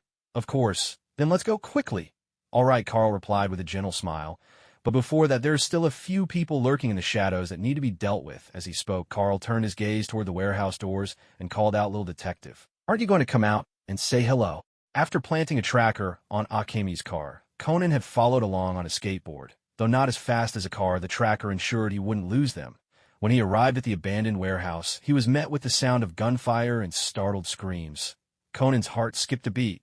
Did he arrive too late? Was Akemi Miyano already dead? In his reasoning, Akemi Miyano was likely one of the 10 billion yen robbers. But there were surely masterminds behind her. Conan suspected that this meeting with the other party would likely end with Akemi being silenced for good. And sure enough, just as he got here, he heard gunshots. No, he told himself, not necessarily. He needed to see it with his own eyes to be sure. Following the direction of the shots and the cries, Conan began a search. It didn't take long before he noticed several figures inside a warehouse. He immediately ducked behind a wall, watching cautiously. SS Superman, came a startled voice from inside. Idiot, another voice snapped. The conversation echoed out into the night. Staying hidden, Conan carefully peeked into the warehouse. The moment he caught a glimpse, he quickly pulled back, pressing himself against the wall, his face pale with shock and fear. His heart pounded violently in his chest, his eyes wide, as if he'd just witnessed something unimaginable. There was no mistaking it. The Black Organization. Inside the warehouse, those two figures dressed in black coats and hats could only be members of that shadowy group. After all, Conan's own transformation had begun with these very two. He'd seen them making a deal with others, and it was at their hands he'd been forced to swallow that poison. It had all turned out this way because of them. If not for those two, Conan would never have become a child again. And what's more, these two people were notorious criminals with sins beyond measure. The very first time Conan encountered them, he stumbled upon a shady deal they were making with others. The sum involved reached as high as 100 million yen. Now, seeing them again, how could Conan possibly stay calm? No, to be precise, excitement was far from the only emotion surging within him. Alongside his agitation, there was also a thrill and a trace of fear. After all, their drug had the absurd power to shrink him into a child. It was almost beyond belief. Yet even so, Conan had no intention of running away. He took a deep breath and steadied his nerves, then peered further inside. From within the warehouse, voices echoed out continuously. I don't know how you managed to find your way here, one of them said coldly, but it seems you've decided to make yourself our enemy there. Exchange was sharp and confrontational, a clash of words. Then Jin raised his gun as if ready to fire. This is bad. Conan's heart skipped a beat. The men in black. They're going to kill someone. Thinking fast, Conan hurriedly activated the tranquilizer watch, aiming it at Jin. But from this angle, he realized there was a high chance he'd give himself away. Worse yet, the tranquilizer watch only had a single dart left. But there were two enemies. Even if he succeeded in stopping one, the other would still be free. But there was no time to hesitate. The situation was dire. This was no moment for second-guessing. So Conan pressed the knob. The watch face flipped up, and, using the sight in the center, he took careful aim at Jin. Just then, Conan froze in surprise. As he took aim, he found himself standing almost completely exposed in front of the warehouse door, granting him a much wider view. And then he saw it. The person facing off against the men in black wasn't just anyone. It was a handsome young man, dressed in something that looked like a superhero suit. Of course, that wasn't the most important thing. What truly caught Conan's attention was this. The man in the superhero suit wasn't standing on the ground at all. He was floating suspended in midair. What on earth? Conan was utterly astonished. Was this man really a superhero? Impossible. As a detective, Conan didn't believe in urban legends at that moment. A loud bang rang out. Jin had fired his gun. This is bad. Conan's heart pounded. There was no time for the tranquilizer now. It looked like the man in the superhero suit was about to be hurt. Maybe even killed. Conan let out a sigh, still keeping his aim steady. But then he noticed something unexpected. The man was completely unharmed, standing right where he'd been, as if nothing had happened at all. What on earth? Suddenly, Conan felt as though that man had glanced right at him. Instinctively, he pulled back and hid himself. A moment later, Jin's voice came from inside the warehouse again. But halfway through his sentence, his voice abruptly cut off. What happened? Conan was filled with confusion. He poked his head out to check. What he saw left him utterly stunned. The two men in black, who had been so full of menace just moments ago, now lay motionless on the ground. Even more unsettling, faint traces of blood surrounded them. Were they dead? How had they died? After all, they had guns. Could it be that this man was armed as well? At that moment, voices echoed from within the warehouse. It was Hiromi Hirota and the unidentified man. Conan couldn't make out the conversation clearly. He only caught fragments. Something about a sister rescue and safety. The exchange was shrouded in mystery. Leaving Conan to piece things together as best he could, the man seemed to know Hiromi Hirota's younger sister. And then there was talk of a rescue, but who were they planning to save? Just then a new voice broke through the stillness. There are still some people left to deal with. Little detective, won't you come out and say hello? Conan's heart jolted. He'd been discovered. Although this mysterious man had killed members of the Black Organization, that didn't necessarily make him an ally. After all, law enforcement wouldn't typically resort to killing suspects outright. Their first instinct would be to apprehend the criminals. Of course, in special circumstances, lethal force might be used. But this man knew Hiromi Hirota. He clearly wasn't with the authorities. And as for the person who had seemingly floated in midair, Conan and Jin had always had the same suspicion. Some sort of trick must be involved, perhaps invisible wires, or standing on something transparent. After all, their world was meant to be an ordinary one. What now? Should he try to escape? But the man was a full-grown adult, clearly capable. He'd managed to kill members of that secretive organization, so he was no slouch. Conan's chances of getting away were slim. The man had probably used a gun as well. If Conan ran, he might be shot before taking more than a few steps. A heavy sense of dread settled over Conan. Escape wasn't an option. His only hope was to rely on his watches. Tranquilizer dart and take a gamble. Luckily, he'd already flipped open the aiming dial, saving precious time. Lost in thought, Conan slowly stepped into the abandoned warehouse, schooling his features into an innocent smile. "Mister, were you calling me?" His eyes lit up as he caught sight of the man's outfit. "Wow. Mister, are you two playing superheroes and villains?" Conan, Akemi Mayano stared in surprise, not expecting him to have followed them all the way here. "That's right," Carl looked over at Conan, his smile gentle and warm. "We're just pretending to be superheroes and villains. Would you like to join us, Shinichi Kudo?" The bright smile that Conan wore froze on his face. "We're just pretending to be superheroes and villains. Are you going to join us, Shinichi Kudo?" Conan's expression stiffened at Carl's words. How could this man possibly know his real name? After all, very few people knew the truth about Shinichi Kudo, other than himself. Only Dr. Agasa and his parents were aware of it. Apart from them, no one else knew. Not even Shinichi's girlfriend was in on the secret. Of course, the members of the Black Organization might know. Could it be that the person standing before him now was a member of the Black Organization? Impossible, he thought. This man had killed 2 people from the organization. After pondering for a moment, Conan put his smile back on his face. With an innocent tone, he asked Mr. Superman, "What are you talking about?" "It's true that I know Shinichi," he continued, "but my name is Conan Itagawa, not Shinichi Kudo, is that so?" Carl chuckled. "Then do you know Yusaku Kudo? What about Yukiko Kudo and Ranmuri Kaguro Muri and Eri Kisaki? Do you know them too?" Conan froze for a split second.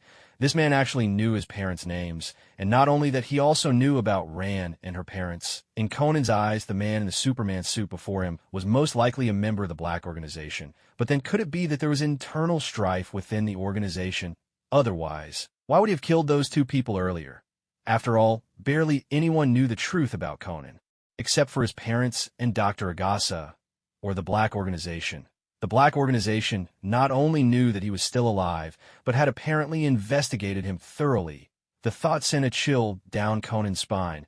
Still, he knew this was not the time to sit and wait for fate to take its course. He couldn't afford to hesitate. He needed to take action and use his tranquilizer watch on this man. "Ah, ha ha ha," Conan said, forcing an awkward laugh. "I don't know any of those people." He pretended embarrassment as he laughed, while casually taking 2 steps forward. Sensing that he was now in position, he raised his hand, aimed his watch at Carl, and quietly activated the targeting mechanism. With a soft whiz, the tranquilizer dart shot toward Carl's neck. "I did it," Conan thought, elated. He had used this tranquilizer watch many times before. Most of the time, he aimed it at Kaguro Muri.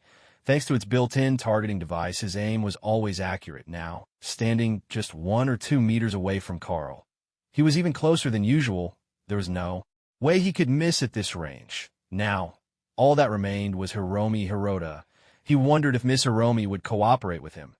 As for Carl, Conan was certain he had succeeded in tranquilizing him. After all, the tranquilizer dart had never failed him before. As long as it hit its mark, it would render the target unconscious in seconds. He had used it countless times. Miss Hiromi. Just as he was about to persuade Hiromi Hirota, he suddenly noticed something small fall to the ground, making a faint sound. Instinctively, he looked over. Conan's expression changed dramatically as he raised his head in disbelief. The object that had fallen to the floor was astonishingly his tranquilizer dart. How could this be?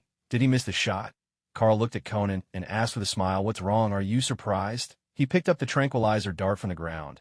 "Something like this can't even penetrate my skin." There was no doubt about it. Carl's body was unbelievably tough. He could withstand something as catastrophic as a cosmic explosion. Last time, when Zhao Helen tried to draw his blood, she couldn't get a drop. There was no reason to think a mere tranquilizer dart would fare any better. Conan's face was filled with panic. He instinctively tried to keep a safe distance, backing away in an attempt to flee. After all, he was trapped in the body of a child. Just look at the man before him. His black suit outlined a physique of perfect strength and power. His physical abilities must be extraordinary. Even at full strength, when Conan had the body of a 17-year-old, he would not have been a match for this man, let alone now. Before, Conan might have been able to deny his identity, but now, after attacking Carl, there was no way to explain himself. Unless Carl was a fool, which he clearly was not. In this situation, Conan's only option was to escape for now and figure out a plan later. He spun around quickly and dashed toward the warehouse exit. Almost there. Just a little further, and he'd be out the door. Conan readied his skateboard, knowing it could give him a burst of speed, but just as he was about to make his getaway, Conan's vision suddenly blurred. In the next instant, his viewpoint rose sharply. He was being lifted off the ground. Standing beside him was a dark, looming figure. The man in the superhero suit. It was over. He'd been caught. Conan's heart pounded with anxiety, but he knew this was no time to freeze. He reacted swiftly, reaching down to adjust the device on his sneaker. After all, these weren't ordinary shoes. They were a gadget designed by Professor Agasa. The power-enhancing sneakers. By using electricity and magnets to stimulate the acupoints in his feet, they could push his muscle strength to its very limit. These shoes were incredibly powerful. Conan had once managed to kick down several trees at school with them. It wasn't hard to imagine what they could do to a person, but just as Conan's foot aimed a mighty kick at the man before him, a large hand caught his leg in midair. Damn! Conan's heart sank to rock bottom. His neck and one leg were both caught. There was no way to resist. Was this man going to kill him? Most likely, after all, those two men from the Black Organization had already been taken care of by him. Carl gazed at Conan's face, which was now filled with despair, and couldn't help but say, calm down, calm down. I'm not your enemy." "What?" Conan froze, staring at him in disbelief. "Not his enemy. Then why call him out here? And why capture him?" "Yes, because Carl wanted to meet this little Reaper in elementary school. After all, he had encountered him in his previous life." As soon as Conan arrived here, Carl noticed him. In fact, it was almost impossible not to. After dealing with Jin, Carl wanted to have a bit of fun with his so-called little Reaper. The boy's reaction was certainly interesting.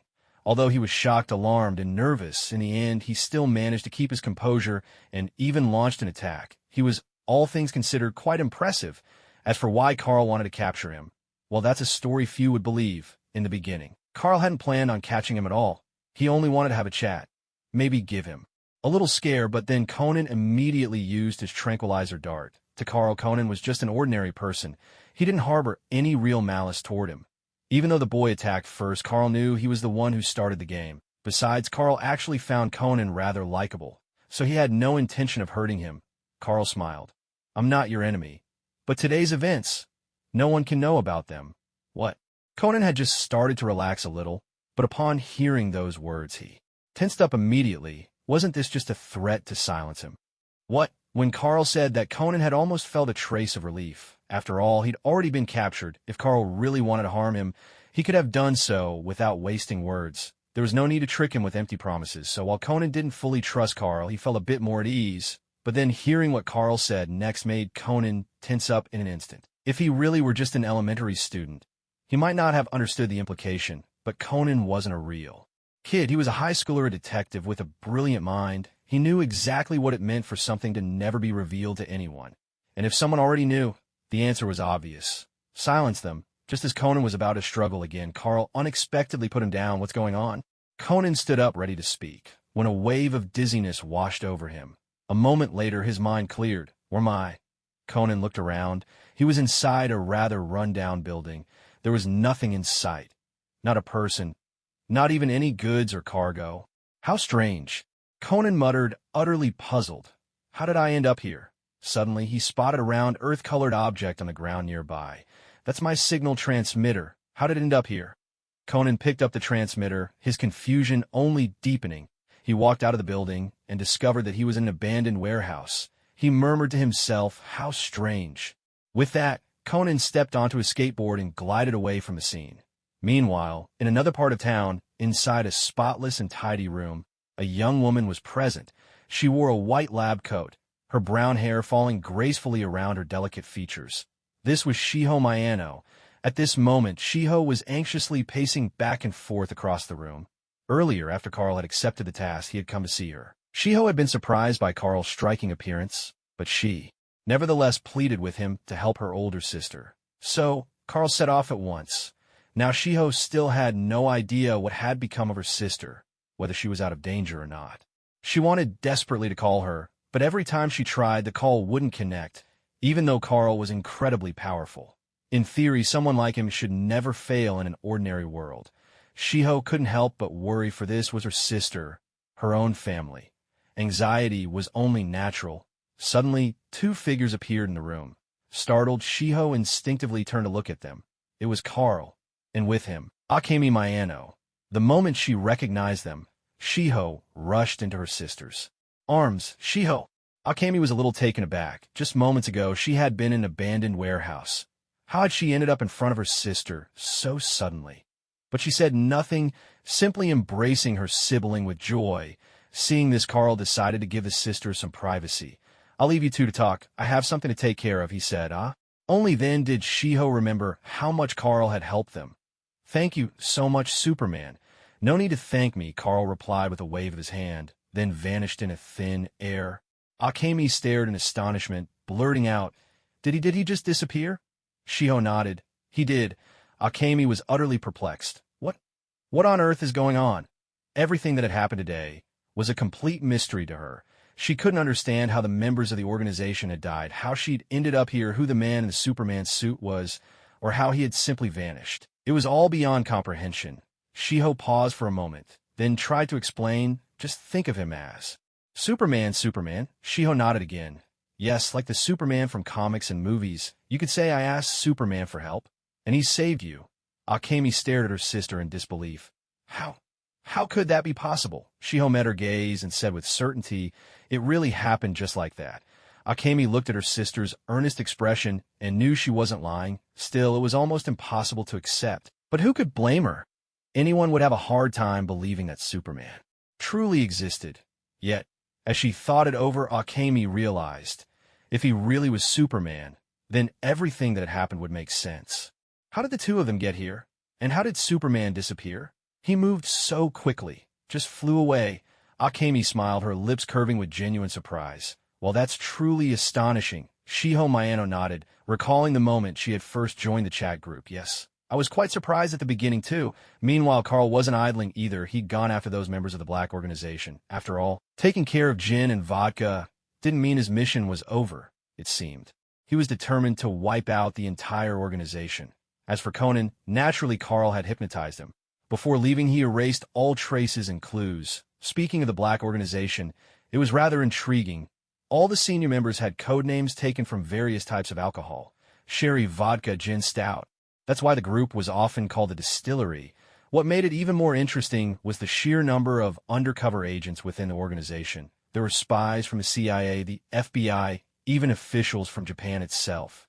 All of them had infiltrated the distillery. Some weren't even undercover agents, but still possessed enemy intelligence they never reported. In fact, they actively shielded the enemy whenever possible. Yes, that was a reference to Vermouth. In the end, the ones truly loyal to the organization and actually working for it were just a handful. Outnumbered by the infiltrators, undercover agents outnumbered the faithful. And then there was Jin, the supposed model worker of the distillery. He spent his days darting between countries, either carrying out missions to expand the organization or tasked with rooting out undercover agents. But there were just too many moles. every few days Jin would receive another assignment to deal with traitors. Eventually, hunting for and eliminating moles became his main job. Recruitment and expansion were secondary, yet even so he could never fully root them out. If anything, their numbers seemed to be growing. Now that Carl had taken care of him, perhaps Jin could finally get some rest.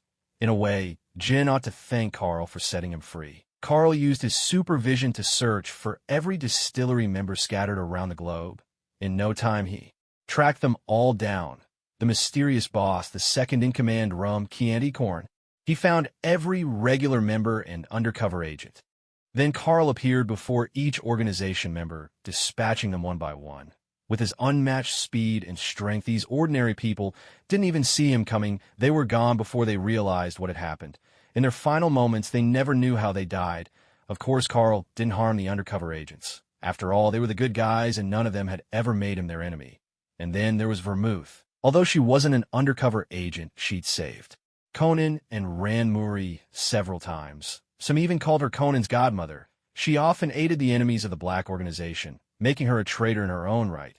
Carl chose to spare her as well. As for the lower-ranking members, Carl didn't wipe them all out. Instead, he only eliminated those close to the higher-ups. Whether this would be enough to fulfill his mission remained to be seen.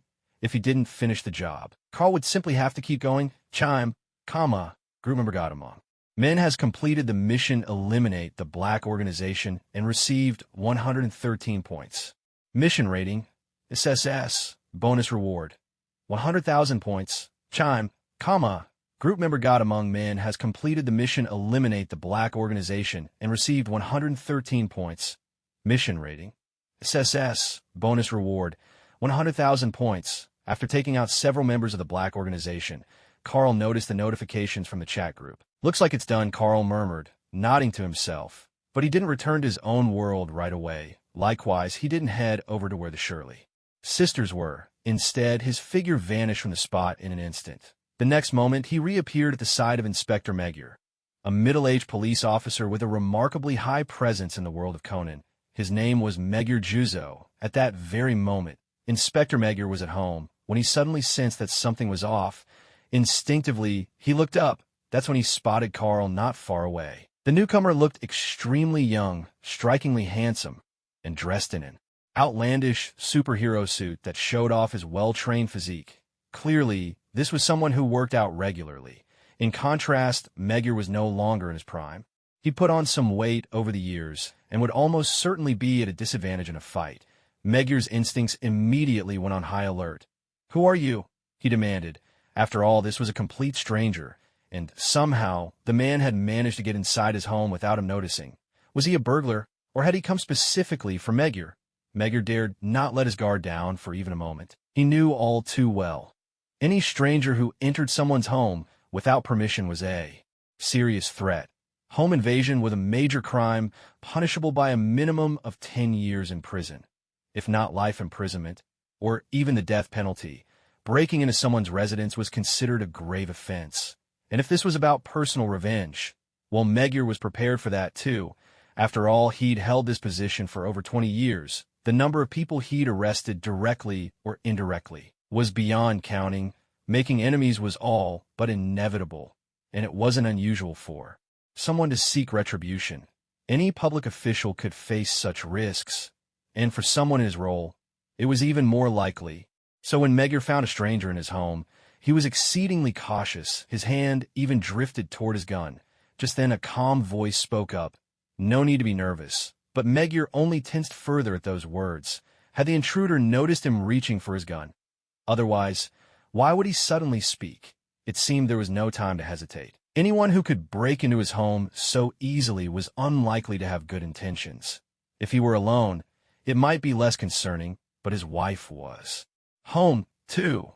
If he didn't deal with this man right away, not only he, but his wife could be in danger. With that thought, Juzo Magyar immediately drew his pistol, aiming it at the young man across from him. "Don't move," he shouted, but just as he raised his gun and took aim, a voice rang out, tinged with laughter. "I told you, I'm not your enemy." Juzo Magyar looked for the figure in the superhero suit, only to discover that he had vanished without a trace. Where did he go?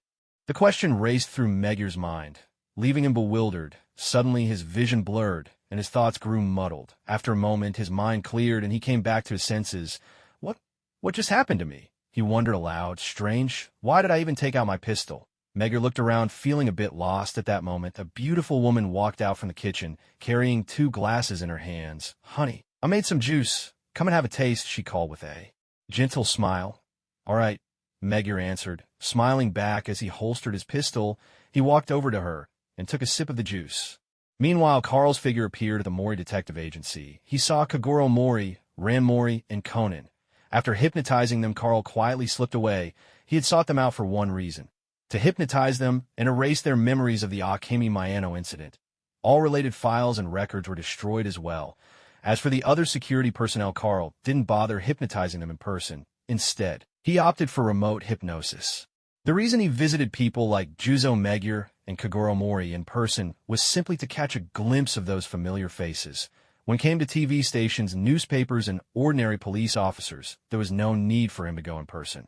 Remote hypnosis was enough, having done a good deed to the very end. Carl not only dismantled the Black Organization, but also erased every trace of information related to the identity of Masami Hirota and the 10 billion yen case. Memories, documents. Everything was wiped clean by Carl. He even sought out random passersby who had read about the case in the papers and hypnotized them too. Now, in this world, aside from Akemi Mayano herself, no one remembered the details of the robbery. The 10 billion yen was quietly returned to the bank as well. The reason for all this was simple: so that the Mayano sisters could live peaceful lives with all evidence of the case gone. It was now perfectly possible for them to remain safely in Japan after. All this world was home to some of the sharpest detectives: Idagawa, Conan, Heiji Hattori, and Yusaku Kudo, to name a few. Their powers of deduction were formidable, and even the smallest clue could eventually come to light, though none of this truly concerned Carl. Even if Akemi Mayano was eventually found and arrested, it would make no difference to him. He had helped her with this mission. If she were caught soon after he left, wouldn't all his effort have been for nothing? The thought left him unsettled. If you're going to help all the way. Since he had chosen to step in, he decided to do the job thoroughly and leave no loose ends. After finishing everything, Carl's figure flickered, and he returned to the place where Shiho Mayano was staying. Just moments before, Shiho had been talking with her sister. Suddenly, when she saw an extra figure appear in the room, she reacted with a hint of panic. After all, their current location was inside the Black Organization's base. Anyone who showed up here would most certainly be an enemy. But as soon as she recognized who it was, Shiho immediately greeted him. Mr. Superman. Akemi, standing beside her, gave Carl a slight bow. Thank you, Mr. Superman. Through her sister, Akemi had already learned the truth about what had happened. Although she was surprised by Superman's existence, it was hard to argue with reality. He was standing right before her, and he had saved her. Naturally, Akemi felt deeply grateful. Carl nodded. There's no need to thank me. With that, Carl turned to Shiho Mayano. I've wiped out everyone in the Black Organization. Is there anywhere you'd like to go now? I can take you wherever you wish. Shiho did not seem too surprised by the news that Carl had destroyed the Black Organization. As the one who initiated the mission in the group, she would have received a notification once it was completed. She already knew that Carl had wiped out the organization. Akemi, on the other hand, looked utterly stunned. For someone like her, an ordinary person, the Black Organization was simply too powerful. The fact that Akemi had chosen to rob a bank without any thought of resistance spoke volumes about how daunting she found them. And now the very organization that had filled her with such dread had been destroyed, just like that. Of course, Akemi found it hard to believe, but then she remembered who Carl was, and her heart settled. After all, he was the legendary Superman. While Akemi was still shaken by the Black Organization's downfall, knowing Carl's identity allowed her to accept it, albeit with some effort. When Carl asked where they'd like to go next, Shiho considered for a moment before speaking. I think going abroad would be a good choice for us. This time, my sister carried out a mission for the Black Organization. If we stay here, trouble is bound to find us. Akemi nodded in agreement. That's right, I was already planning to leave the country. And about that 1 billion yen, I'd like to find a way to return it. There's no need to worry about that, Carl explained. I've already erased all records of that case. Everyone involved has been hypnotized by me. They don't remember any of it. If you prefer to stay in Japan, that's also fine. Akemi was visibly surprised and couldn't help but ask, "Is that really true?" Everything Carl said sounded far-fetched to her. Destroying the black organization was unbelievable enough. Now he claimed to have taken care of the billion-yen robbery as well. And they even used hypnosis. Is Superman really that powerful? Akemi was at a loss for words. Carl nodded yes. Hearing this, Shiho Mayano spoke up. "In that case, let's stay in Japan for now," although she found what Carl said hard to accept with the existence of Superman. Other worlds and chat groups. Nothing seemed impossible anymore compared to those. Things hypnosis didn't seem all that outrageous. Shiho Mayano's parents owned property in both America and Japan, and they had plenty of assets. They could go anywhere they wished. Shiho herself felt it would be more convenient to stay here since her sister had always lived in Japan. Carl nodded. "All right," Akemi smiled. Living in Japan isn't bad at all. After all, she'd grown up here and felt naturally attached to the place. Suddenly, something occurred to Akemi Mayano. She turned to her sister with a smile. "By the way, I have something I'd like to give you, and there's also a rather nice place I want to take you to." Shiho was curious. "Oh, what kind of place?" "You'll know when we get there," Akemi replied, still smiling, offering no further explanation. "All right then." Although Shiho was curious, her sister's cheerful mood made her feel lighter as well. Carl looked at the two of them. "Let's get going then. I've already taken care of the black organization members in this base." "Okay," the sisters replied with a nod. "If there's anything you want to take with you, be sure to grab it," Carl added, after a moment's thought. "And don't forget the data on APDX 4869. Bring that along as well." Shiho looked at him a little puzzled. "Take that? Why?" She had already planned to bring the APTX 4869 data. After all, it was the fruit of her hard work. Even if she never made it again, keeping the research would serve as a memento. But she was curious why Carl specifically wanted her to bring the drugged information. Was he interested in it too? "It's nothing," Carl replied with a smile. "I just have a feeling you might find it useful someday." He was actually thinking about Conan. Carl rather hoped to see Conan return to normal, but whether that would happen depended on Conan's luck. "I might find it useful," Shiho echoed, puzzled. "What would I use it for?" She thought for a moment. Then her eyes lit up in realization. "Mr. Superman, do you mean I might need the data itself someday?" Before Carl could answer, Shiho nodded, half to herself. "That makes sense. Even if I don't plan to develop the drug any further, some of the ingredients and their effects might be useful to me when I make other medicines in the future." You really are Superman. You think of everything, don't you?" Carl fell silent. The girl was overthinking it. In reality, he was just considering that this might come in handy for Conan someday. Maybe even help restore Conan's body. Back when Carl first met Conan, he had always hoped to help him recover now. That feeling wasn't quite as strong as before, but the thought lingered. Shiho Mayano didn't say much more and began copying the files. Meanwhile, Akemi helped her sister pack her daily necessities. There really wasn't much to gather. Just a few pieces of clothing, nothing more. Soon enough, the two of them finished getting ready. Shiho double-checked, making sure there was nothing left she wanted to take, then nodded and said, "All right, let's go." With that, the two sisters instinctively headed toward the side door. Just then, their vision suddenly blurred, and in the next instant, they found themselves standing in a secluded alley. The sisters looked at Carl in surprise. They knew he was fast, just not that fast. They hadn't expected him to whisk them away at such speed. Carl replied casually, "There are security cameras around that building. If we're caught on them, it'll be troublesome. Besides, with no one left inside, it's only a matter of time before someone notices something's wrong. I've already taken all the equipment from inside," he added. "If you want any of it, just ask me anytime." It wasn't just the black organization's devices. When Carl took down the organization, he made sure to seize anything of value, whether it was on their members or nearby. The organization's boss, for example, was an extremely wealthy tycoon. Carl didn't care much for his collection of art and antiques, so he simply took everything of value: cash, precious metals, jewels, and so on, all in one go. Just the cash alone amounted to over 200 billion yen, most of which was found at the boss's mansion. After all, Carl had wiped out the entire black organization, of course. Those billions were all in Japanese yen. Converted to US dollars, it came out to about 1.8 billion. Not exactly a fortune by Carl's standards. He had a feeling that the gems, precious metals, and collectibles might be worth even more. Still, it was a pleasant surprise. Originally, Carl hadn't planned on collecting anything. The organization's boss thought Carl was after money, and, seeing that bullets couldn't stop him, surrendered without a fight.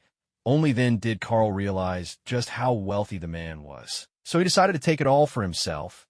Carl didn't feel any particular way about what he'd done. If he hadn't taken action, who knows what the black organization might have done with all that money. In a sense, he'd done the world a favor.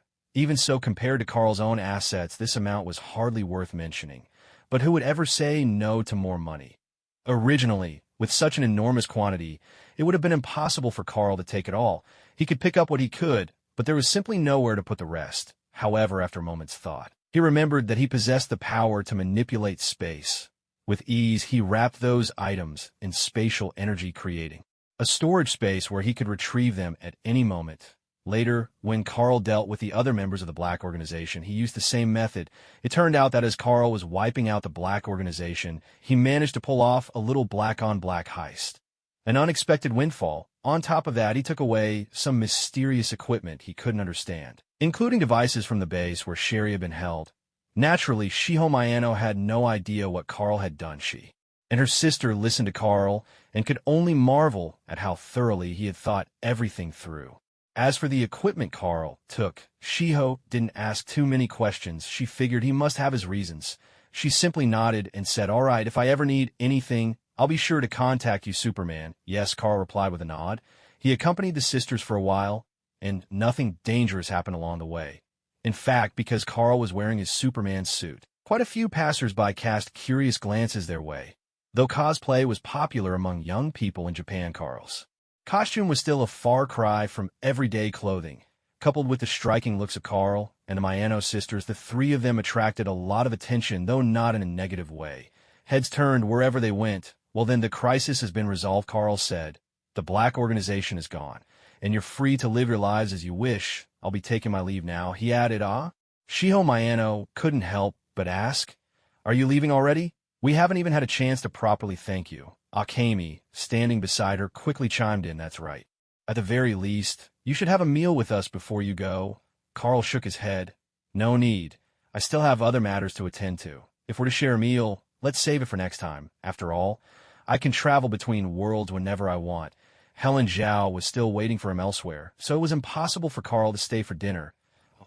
"If that's how it is," Shiho said, seeing how resolute Carl was, and nodded in agreement. Akemi quickly expressed her gratitude. "Thank you so much. If we ever have the chance, I'll be sure to host a banquet in your honor." "Of course," Carl replied with a smile. "Until we meet again." Akemi gave a slight bow. "Goodbye." After all, Carl had saved her life. Her gratitude ran deep. Shiho waved. "Goodbye." "Yes, goodbye," Carl answered, and with those final words, Carl vanished from sight. Gone again. Akemi gazed at the spot where Carl had just been standing and couldn't help but remark, "Superman really is amazing. No matter how many times I witness that ability, it never ceases to amaze me," she added in awe.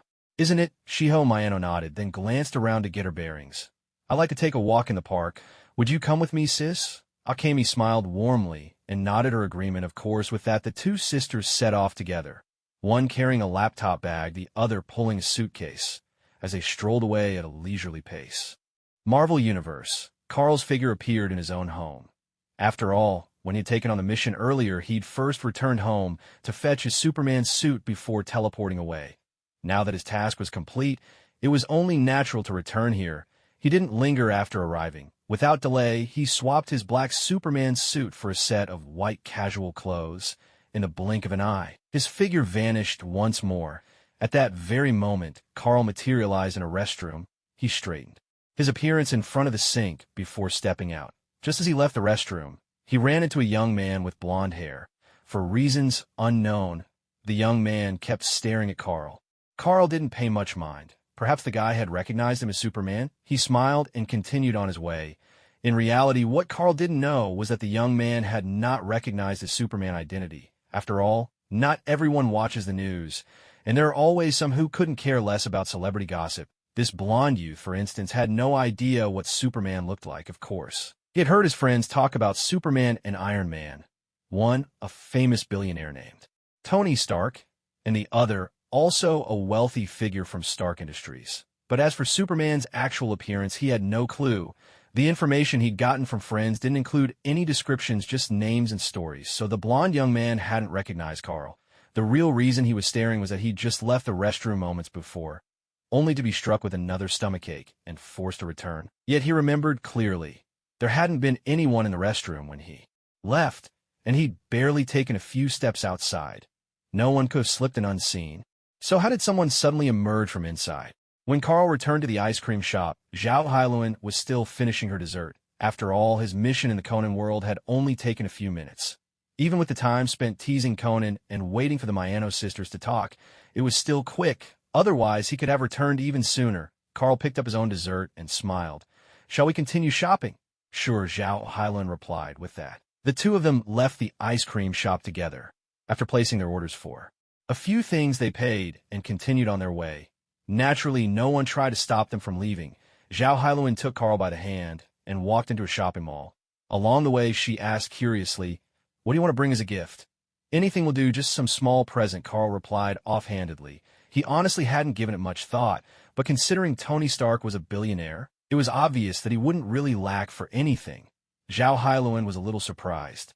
That casual, she had assumed that since Carl had brought her out shopping for a gift, he must have already decided on what to buy. Carl smiled. "That's right. After all, he's Tony Stark. He's got everything, so I'll just pick whatever catches my fancy." Hearing this, Zhao Hailuan nodded. "That's true. Tony Stark really was a famously wealthy man." "All right then, let's just pick out an accessory," she decided, and led Carl into a jewelry store. In the end, they chose a crystal ornament shaped like a four-leaf clover. It wasn't jewelry to wear, but a crystal piece meant to be displayed in a room. The crystal clover was about 8 inches across, set on a platinum base. With pale blue crystal leaves, it looked absolutely beautiful. Although Carl acted as if Tony wouldn't care about what he got, he didn't pick out some cheap trinket.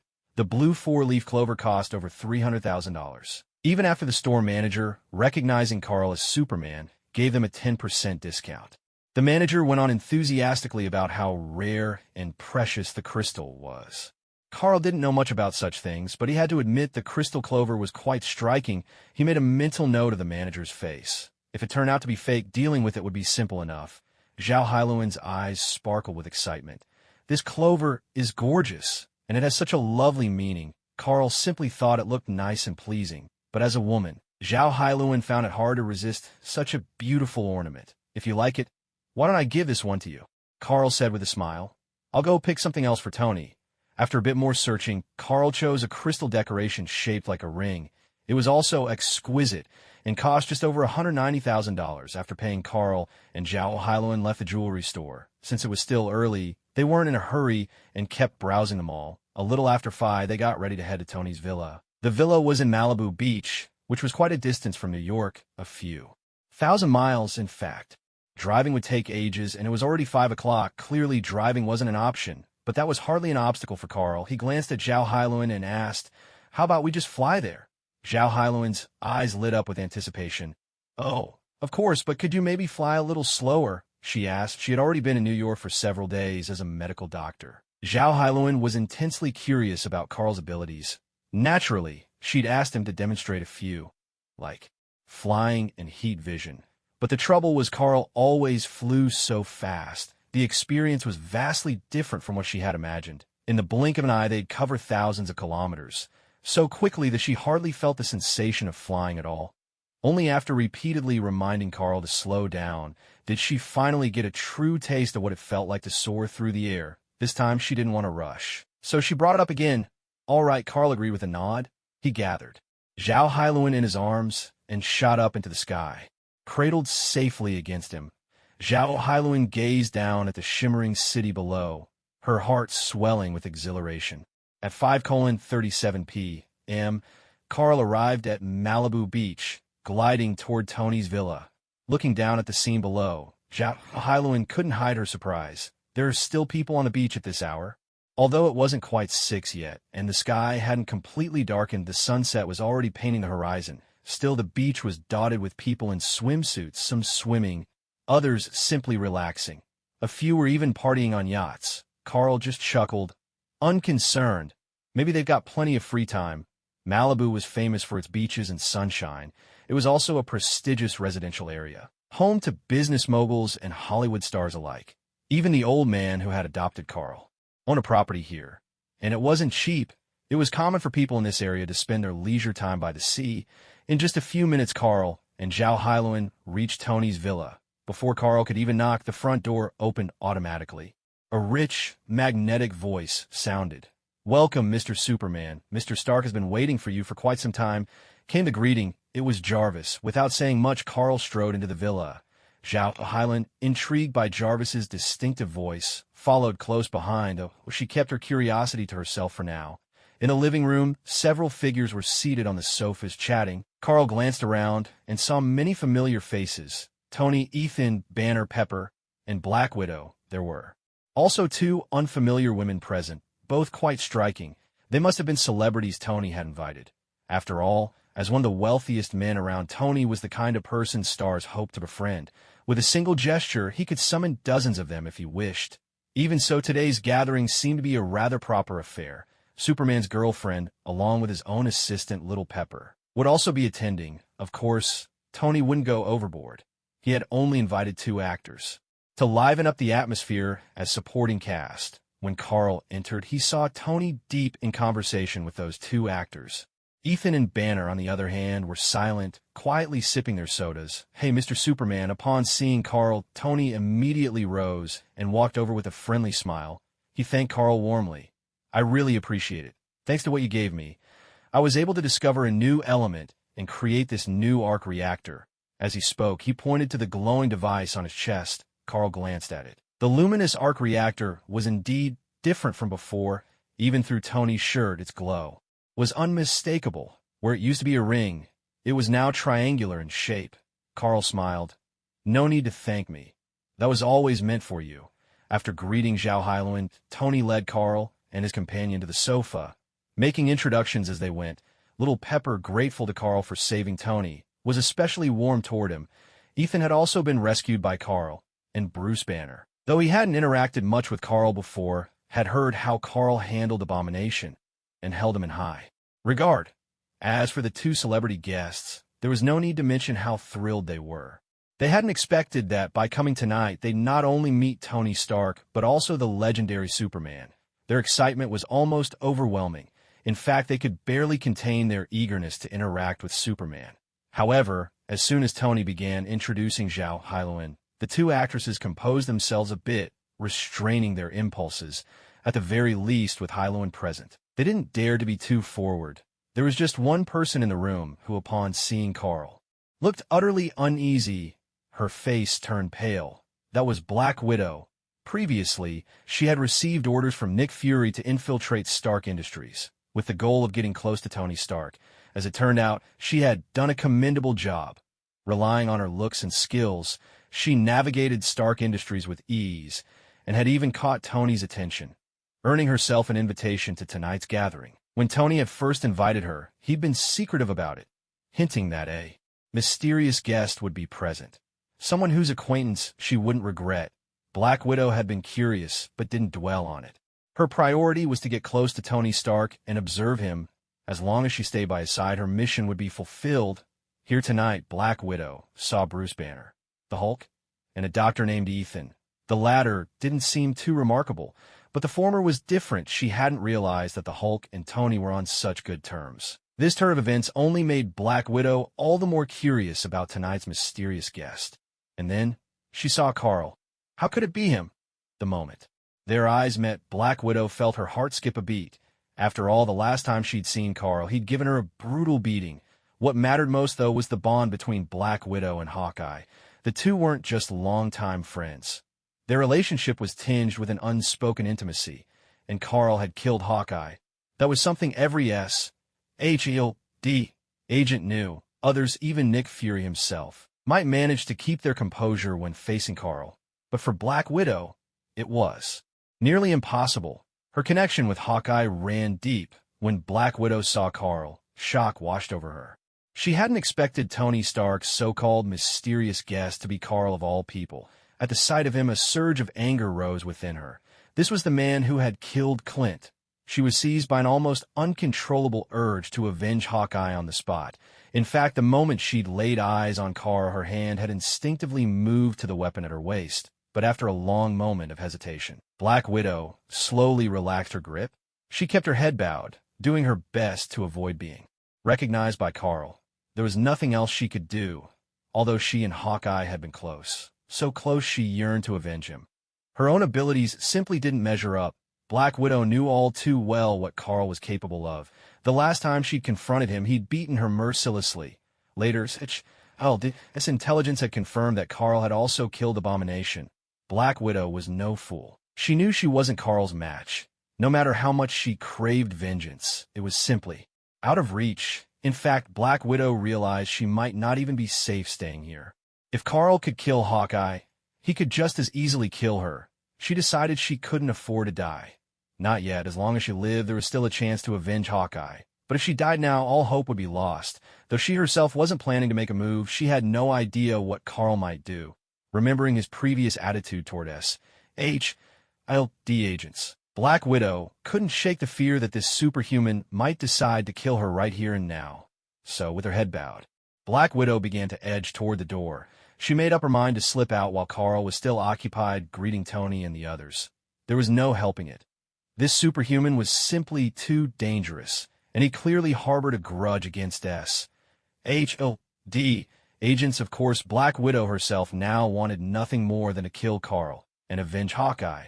But she knew she didn't stand a chance. Worse yet, she worried that her hatred might betray her, blowing her cover in front of Carl. So she decided she'd better make her escape. As she passed by Tony, Black Widow murmured quietly, "Mr. Stark, I'm not feeling well. I'll head home and get some resto." "Oh," Tony replied, nodding. "Take care of yourself." "Thank you." Without pausing, Black Widow turned and walked away. Originally, Carl, who was chatting with Tony and the others, glanced at Black Widow's retreating figure. The moment he stepped into the villa, he had already noticed her presence. Although she kept her head down, Carl would never mistake her for someone else. In fact, he had even caught the troubled look on her face. It wasn't hard to guess why. The reasons were obvious. He'd beaten her up last time, and then there was the matter with Hawkeye. Carl was well aware of the connection between Black Widow and Hawkeye. They seemed to be partners, and their relationship was rather ambiguous. In the comics, there was even a romance between the two. Of course, in the comics, Black Widow had quite a few romantic entanglements. Carl wasn't sure what their relationship was like now. But in Avengers, Endgame, Black Widow and Hawkeye had journeyed to Vormir and managed to obtain the Soul Stone. That required sacrificing the life of the person you loved most. Thanos had sacrificed Gamora, her life, or perhaps her soul. Hawkeye, on the other hand, had lost Black Widow. What did that mean? Did Hawkeye see Black Widow as a daughter? Of course not. It showed that in Hawkeye's heart, Black Widow was someone deeply important. If you analyze their desperate struggle to be the one to jump off the cliff, if Hawkeye had been the one to fall, the Soul Stone could have been obtained just as well. In other words, Hawkeye was equally important to Black Widow. So if Black Widow wanted revenge for Hawkeye, Carl wouldn't be surprised. He even noticed her reaching for her gun. Yet for some reason, she didn't go through with it, and instead walked away. Carl didn't pay much attention to it. Someone like her. If he wanted, he could finish her off anytime. He just hoped Black Widow wouldn't throw her life away needlessly. He casually remarked, "That woman's acting a bit strange. Keep an eye on her." "Strange? Who?" Tony looked puzzled. "Natalie Rushman, you mean?" Carl glanced at Tony. "Who's that?" "She works in Stark Industries' legal department," Tony replied with a grin. "Fluent in French, Italian, and Latin. Even worked as a model once. Seems to know a lot about everything." "Yeah, she's the one who just left?" "Oh," Carl nodded. He knew Black Widow's real name was Natasha. The name Tony mentioned didn't ring a bell, but thinking it over, it was obviously her alias. After all, she was here undercover. There was no way she'd use her real name. It seemed Tony Stark hadn't caught on. Carl made a mental note to warn him. Just not now, so as not to spoil the celebratory mood. Just then the phone rang with a cheerful chime. Tony picked it up, glanced at the screen, and broke into a smile. "About time this thing arrived. Honestly, I thought it would beat you here." With that, Tony answered the call. "Happy, are you at the door?" "All right, I'll head out right away." The call ended quickly. Tony clapped his hands to draw everyone's attention. With a cheerful smile, he said, "Everyone, look over here.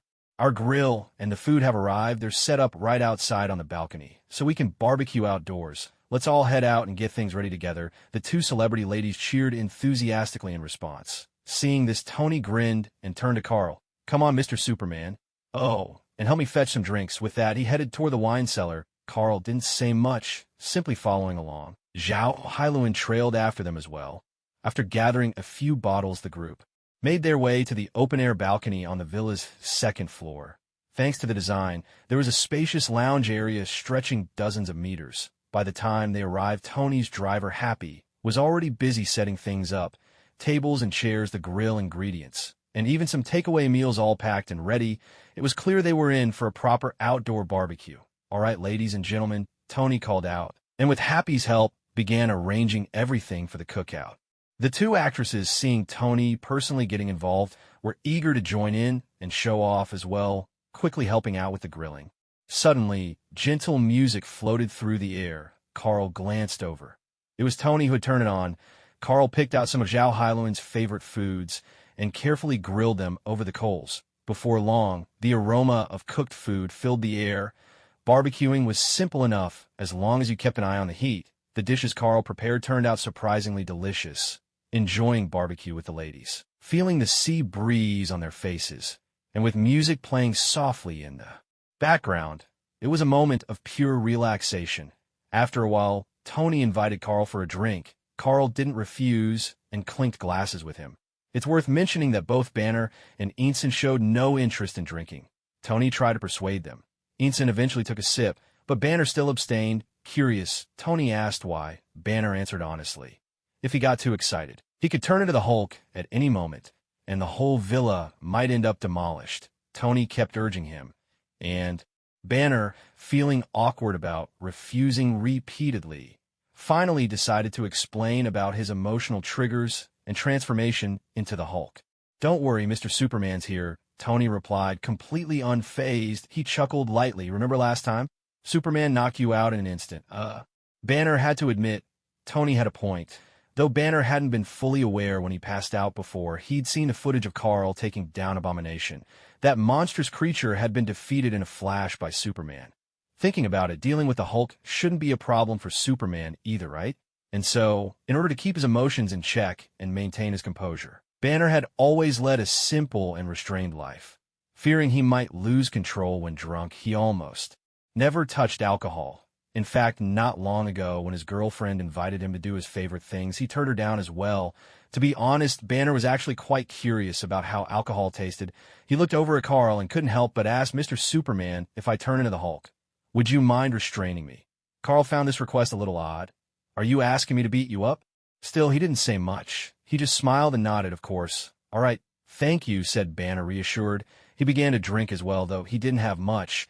Even with Superman there, he still preferred not to lose control if he could help it. By a little after 10-inch, Tony and the others were completely wasted.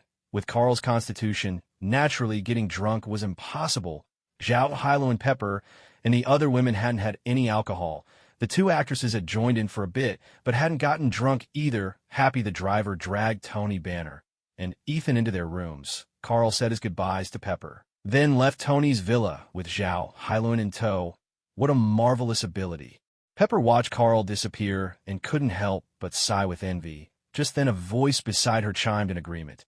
"Absolutely. Mr. Superman is truly incredible. If only my boyfriend were Superman," another added wistfully. Pepper glanced back. It was the two actresses. Since she cared for Tony, Pepper naturally didn't like these two. As Tony's assistant, she knew him all too well. Today, Superman's girlfriend was present, so the gathering had stayed respectable. If she hadn't come, those two actresses would probably have ended up in bed with Tony by now, well, maybe even with Superman. Pepper had seen it all before. She'd even had to clean up Tony's messes more than once. How could she possibly feel anything but resentment toward these two? With a polite smile and a calm voice, Pepper said, "Ladies, it's getting quite late. Please head home." One of the actresses stared at her in surprise. "Go home. It's so late. How are the two of us supposed to leave? What if something happens along the way?" Pepper remained unfazed. "Mr. Stark's driver will take you home." "Oh, there's no need of trouble." Just then, Happy returned after carrying the three men inside and started tidying up the grill and the leftovers. Pepper immediately called out, "Happy, please drive these two ladies home. I'll take care of the cleanup." "Oh, all right." Happy nodded and walked over to the two actresses. "Ladies, this way, please." The two actresses, seeing the situation, could only comply. With a cold snort, she didn't bother waiting for Happy and turned away at once. Happy stood there, utterly bewildered, but a smile crept onto Pepper's face. After returning home, Carl and Zhao Hailuan washed up and settled in for the night. Carl had hoped to do something he enjoyed, but Zhao Hailuan seemed tired, so they simply called a night. The next day, Carl was up early. He washed up at breakfast, and by midday, figured Tony Stark must be awake by now. So he gave Tony a call. It took several dozen seconds before the line picked up. "Hello? Superman?" Tony's voice sounded weary, as if he hadn't slept well. "Yes, it's me. I have to hand it to you, Superman. After all that drinking, you still sound full of energy." Carl glanced at the clock. It was already past noon. Was Tony only just waking up? But that wasn't particularly important. Carl got straight to the point about that employee of yours yesterday, Natasha. Natalie Rushman. She's not just any ordinary person. She's a S-H-I-L-D agent planted in your company. What? Natalie's with S-H-L-D? Tony was stunned, and the fog in his mind seemed to clear instantly. Just a few days ago, he'd been thinking of promoting her to be his assistant. Now, learning she was an undercover agent from another organization, Tony couldn't help but feel uncomfortable, maybe even a little angry. It was a situation few people could take lightly. He was, of course, familiar with S-H-I-E-L-D. That agent with the dangerously receding hairline had been a persistent presence in his life for quite some time. Tony had certainly remembered which department that man worked for. "That's right," Carl confirmed, hearing the change in Tony's tone. "But I don't think their intentions are malicious. There's no need to worry. After all, your father was one of the founders of S-H-E-L-D. My father was one of S-H-E-L-D's founders." Tony was now even more astonished. "How come I never knew that?" In fact, this revelation surprised him even more than finding out Natalie was an undercover agent. After all, Tony had never heard this about his own father. "It's true," Carl affirmed. "Your father was one of S-H-E-L-D's founders. That case from before was something he left for you. Just kept in S-H-A-L-D's care for the time being." "Oh, I see." Tony muttered. "That's really unexpected. S-H-A-L-D probably won't harm you, but of course they have their own agenda. Just be careful." Seeing Zhao Hailuan nearby, already dressed and ready, Carl added into the phone. "All right, I'm heading out for lunch now. Take care." "Wait, hold on," Tony began, but Carl had already ended the call. Carl hung up the phone and went out to dinner with Zhao Hailuan. After all, his call to Tony was just a friendly reminder. S-H-A-E-L-D wouldn't do anything against Tony, so it wasn't really a pressing matter. Malibu Beach, Tony Stark's luxurious villa. Tony lay on his bed, staring at the phone in his hand, a look of exasperation on his face. He hung up just like that. "I wasn't even finished talking. Come to think of it, I don't really know what this S-H-I-L-D organization actually does. How did Dad end up founding S-H-I-L-D anyway?" With these thoughts swirling in his mind, Tony searched online for information about S-H-I-L-D, but he came up empty-handed. Clearly this S-H-I-L-D was well hidden. After a moment's hesitation, he decided to call the agent named Natalie from Carl. He'd found out that Natalie was a S-H-I-L-D agent. He also learned that his father was one of the organization's founders, which only deepened his curiosity. Since he couldn't find anything about the department online, calling Natalie seemed like his only option. As her boss, Tony naturally had Natalie's phone number. Of course, the real reason he'd saved her number in the first place had nothing to do with inquiring about her department. Well, let's just say it was for ordinary reasons. The call connected quickly. "Mr. Stark?" Natasha's voice came through, sounding a bit uncertain. "Is there something I can do for you?" "Oh, right, it's like this." Tony had originally planned to ask in a roundabout way, but quickly realized that would only waste time. So he dove straight in. "Miss Natalie, yes? I heard you're an agent from another department?" Black Widow was caught off guard. She instinctively denied it. "I'm not sure I know what you mean, sir." "HM, what was that place called again?" "Oh, right, it's HILD. Are you an agent of S-H-I-L-D?" She was here undercover, so there was no way she'd admit it under normal circumstances, but thinking back to yesterday's gathering, and remembering that Carl had been there, she realized Tony's call was probably connected to him, which meant that Superman must have recognized her last night. But why hadn't he said anything at the time? Why hadn't he acted against her? The questions puzzled Natasha. Still, what mattered now was the present situation. Given Tony's relationship with Carl, it was clear whom he would believe. After a moment's silence, Black Widow replied in a low voice, "That's right. I am indeed a S-H-I-E-L-D agent, but our organization means you no harm." Before she could finish, Tony cut her off. "You're fired. And by the way, I'd like to learn more about your organization."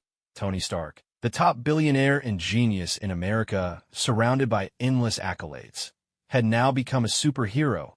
Naturally, the company could not tolerate having an undercover agent in its ranks. "Oh, all right," Black Widow said with a tinge of resignation. Although she wanted to stay, After all, the other party was the head of Stark Industries. If he wanted her gone, all it would take was a single word. After a moment's thought, Black Widow continued about our department. I think we should meet in person and have a proper conversation. Come on, you're an agent, and you want to arrange a meeting with me? If this had been before, Tony would probably have agreed without hesitation. But after the kidnapping incident, he had become more cautious. You can wear your Iron Man suit, and you can choose the location. Now that sounds more reasonable. Tony thought it over. It seemed the other party didn't mean any harm. Besides, if he was in the Iron Man suit, there was nothing an agent could do to threaten him. So he replied, all right, let's meet in my office 2 days from now. Deal with that. Tony hung up. He didn't really have any ulterior motives. He just wanted to learn more about his father. Meanwhile, on the other side, after Carl hung up on Tony, he and Zhao Hailuan found a restaurant for dinner. While they ate, something occurred to Carl, and he asked, the day after tomorrow, isn't that the last day of your vacation? Zhao Hailuan nodded. Yes, that's right. Then let's go to Korea together that day, sure? Zhao Hailuan broke into a smile. After the meal, the two of them took a drive along the coast, letting the sea breeze clear their minds. That evening, they went home and enjoyed their favorite pastimes together. 2 days later, at breakfast, Carl and Zhao Hailuan sat at the table, sharing a quiet morning. After finishing her meal, Zhao Hailuan looked at him with curiosity and asked, when we go to Korea later, are we flying there ourselves or taking a plane? Carl answered casually, of course we're flying ourselves. Commercial flights are way too slow. Today was Zhao Hailuan's last day of vacation. Tomorrow, she would be back at the lab. For most people, especially those who had only just joined the lab and hadn't even been there a year, taking this much time off would be impossible. But Zhao Hailuan was different. For 1 inch, she was a genius, and her colleagues treated her with respect and kindness. The second reason was Carl. When Zhao Hailuan first joined the lab, Stark Industries had pulled some strings for her. The lab staff knew where her connections lay and wouldn't dare give her a hard time, as long as the lab maintained its partnership with Stark Industries. Even if Zhao Hailuan wanted a few months off, no one would dare object. At most, they'd grumble in private, but Zhao Hailuan was no ordinary slacker. As a gifted scholar, she genuinely wanted to pursue her research. She never abused her privileges and focused on her work. Now that her leave was up, it was only natural for her to return. Carl didn't try to stop her either. If she wanted to work, he was happy to let her do so. Taking advantage of this opportunity, a trip to Korea didn't seem like a bad idea. However, Carl had no intention of flying there. Previously, when Helen Zhao went to work in Korea, he had suffered because of it. The flight took more than 10 hours, and since Carl needed to keep up his daily check-ins, every trip required him to time his return precisely. Now, traveling to Korea took him only a moment. Naturally, flying wasn't an option anymore. Helen Zhao, upon hearing this, suggested, why don't you just take a plane? After all, you have your own jet. It's faster than commercial flights, she continued. It's very comfortable inside. Almost no different from being on the ground. Carl looked at her with curiosity. Why? Wouldn't it be better to get back quickly? Helen explained with a smile. Because there's always a record when going abroad. Even though I'd like to get back quickly too. What about the paperwork? When I flew to America before, the record was easy to check. I don't want people thinking I snuck back illegally, nor do I want to draw unnecessary attention. Oh, I see. Carl nodded in agreement. After a moment's thought, he said, I'll get in touch with the aviation crew. The flight application should be approved quickly. All right. Since Helen Zhao had worked at a lab in Korea last year, Carl often had to fly over, which was why he bought a private jet. It made things much faster, and he'd apply for the necessary flight routes and sign contracts with Korean airports. By then, Carl's net worth was already in the tens of billions, so buying a private jet was nothing out of the ordinary. Still, every flight required applying for official documents several days in advance. Otherwise, the authorities might mistake the plane for a hostile aircraft and shoot it down. When Carl registered the jet, he listed it under Stark Industries for convenience. With Stark Industries' close relationship to the authorities, any flight applications were approved almost instantly. Flying did have its appeal. With that in mind, Carl called the captain to inform him of today's flight and requested that he handle the necessary paperwork with the authorities. Since Helen Zhao would be flying to Korea, Carl asked the captain to make all the needed preparations. A little over 10 minutes later, Carl's phone rang. The captain informed him that everything was ready and he was on his way to the airport to inspect the plane. It's all set, Carl said to Helen Zhao, who was standing beside him. Helen smiled and nodded. Great. After resting for a while, the two of them headed to the airport. They arrived a little after 9, completed the formalities, and boarded the jet. The plane soared smoothly through the sky. After a few hours, a member of the flight crew approached them. The flight attendant walked up to Carl and greeted him respectfully. "Good afternoon, Mr. Smith." Carl glanced at her. "Yes? What is it?" "There's a call for you on the plane, sir." "The caller is Mr. Stark." Carl was a little surprised. "Mr. Stark?" "Tony Stark?" The flight attendant nodded. "That's right." "All right, then." Carl stood up and walked toward the private line. He was well aware that his plane had a phone on board. What puzzled him was that Tony somehow knew the number. Still, with Tony's resources, tracking down a phone line wouldn't be difficult. Besides, this jet was technically registered under Stark Industries. He picked up the phone. "Hello?" "Good evening, Superman." "Yes." "Tony, what's going on?" Carl asked, guessing that something must have come up. Otherwise, Tony wouldn't have gone to the trouble of tracking down his airplane's phone just to call him. "Well, I met with some people from SHILD today," Tony said slowly. "And not just Natalie, there's another guy, a big bald man, oh, right? And apparently he's the director of SHILD, that's correct. He really is the director. They seem to want to recruit me." Tony continued, "Because of my father, I've always had a certain interest in SHILD, but I've never actually thought about joining them. Still, the things they want to do, they sound pretty good, protecting the planet, right?" "Exactly, I called you because I wanted to hear what you think about all this, Superman." "My thoughts?" Carl chuckled. "Honestly, I don't have much to say. If you want to join, then just go ahead. SHILD is a pretty decent organization, all things considered. If you don't want to join, then don't. In the end, protecting the world is something you could do on your own. You're Iron Man, aren't you? Besides, you got Banner with you too." "Oh my God," Tony exclaimed, a sudden realization dawning on him. "You're right. That way, I won't have to take orders from anyone." "Exactly."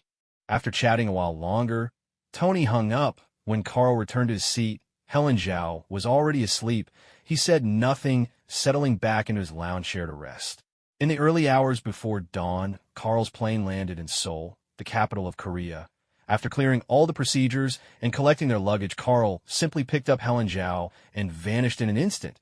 At the very same moment, Carl and Helen appeared inside a beautifully appointed villa. He had bought this villa last year when Helen came here for work. Naturally, Carl wanted to make sure she had a good place to stay. Besides, he visited from time to time himself, so he ended up buying a house he truly liked. The villa was located in Gangnam, one of the most exclusive and renowned districts in Korea. He had spent over 80 billion won on at the time. It sounded rather intimidating at first, but in reality, it was just under 100 million US dollars, about 70 million and some change. Quite a bargain, actually. Plus, the streets in this area had a unique charm to them, which Carl rather liked. Without overthinking it, he decided to buy it right away. Since Zhao Hailuan had to work the next day, Carl didn't do much that evening. After the two of them freshened up, they settled in for the night. The next morning, Carl made a simple breakfast. After they had eaten, they took a short break. A little after 9, Zhao Hailuan headed out for work. Left alone at home, Carl found himself a bit bored. He opened his laptop and picked a random movie to watch. For Carl, who had been an Easterner in his past life, the looks of Koreans were still quite familiar.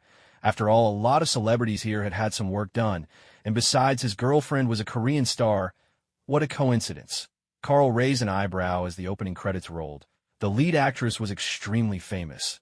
Even in his previous life, Carl had known about her. However, when he glanced at the cast list, Carl was surprised. The actress's name wasn't the one he remembered from his past life. Instead, her name was Cheon Song-yi. Seriously? Carl couldn't help but look her up online. Sure enough, there was plenty of information about her. Her real name was indeed Cheon Song-yi, not something else. This name was hardly unfamiliar to Carl. In fact, Cheon Song-yi was the leading lady in My Love from the Star, a wildly popular Korean drama. In Korea, she was considered a top-tier actress. What caught Carl off guard, though, was the realization that characters from My Love from the Star actually existed in the Marvel world.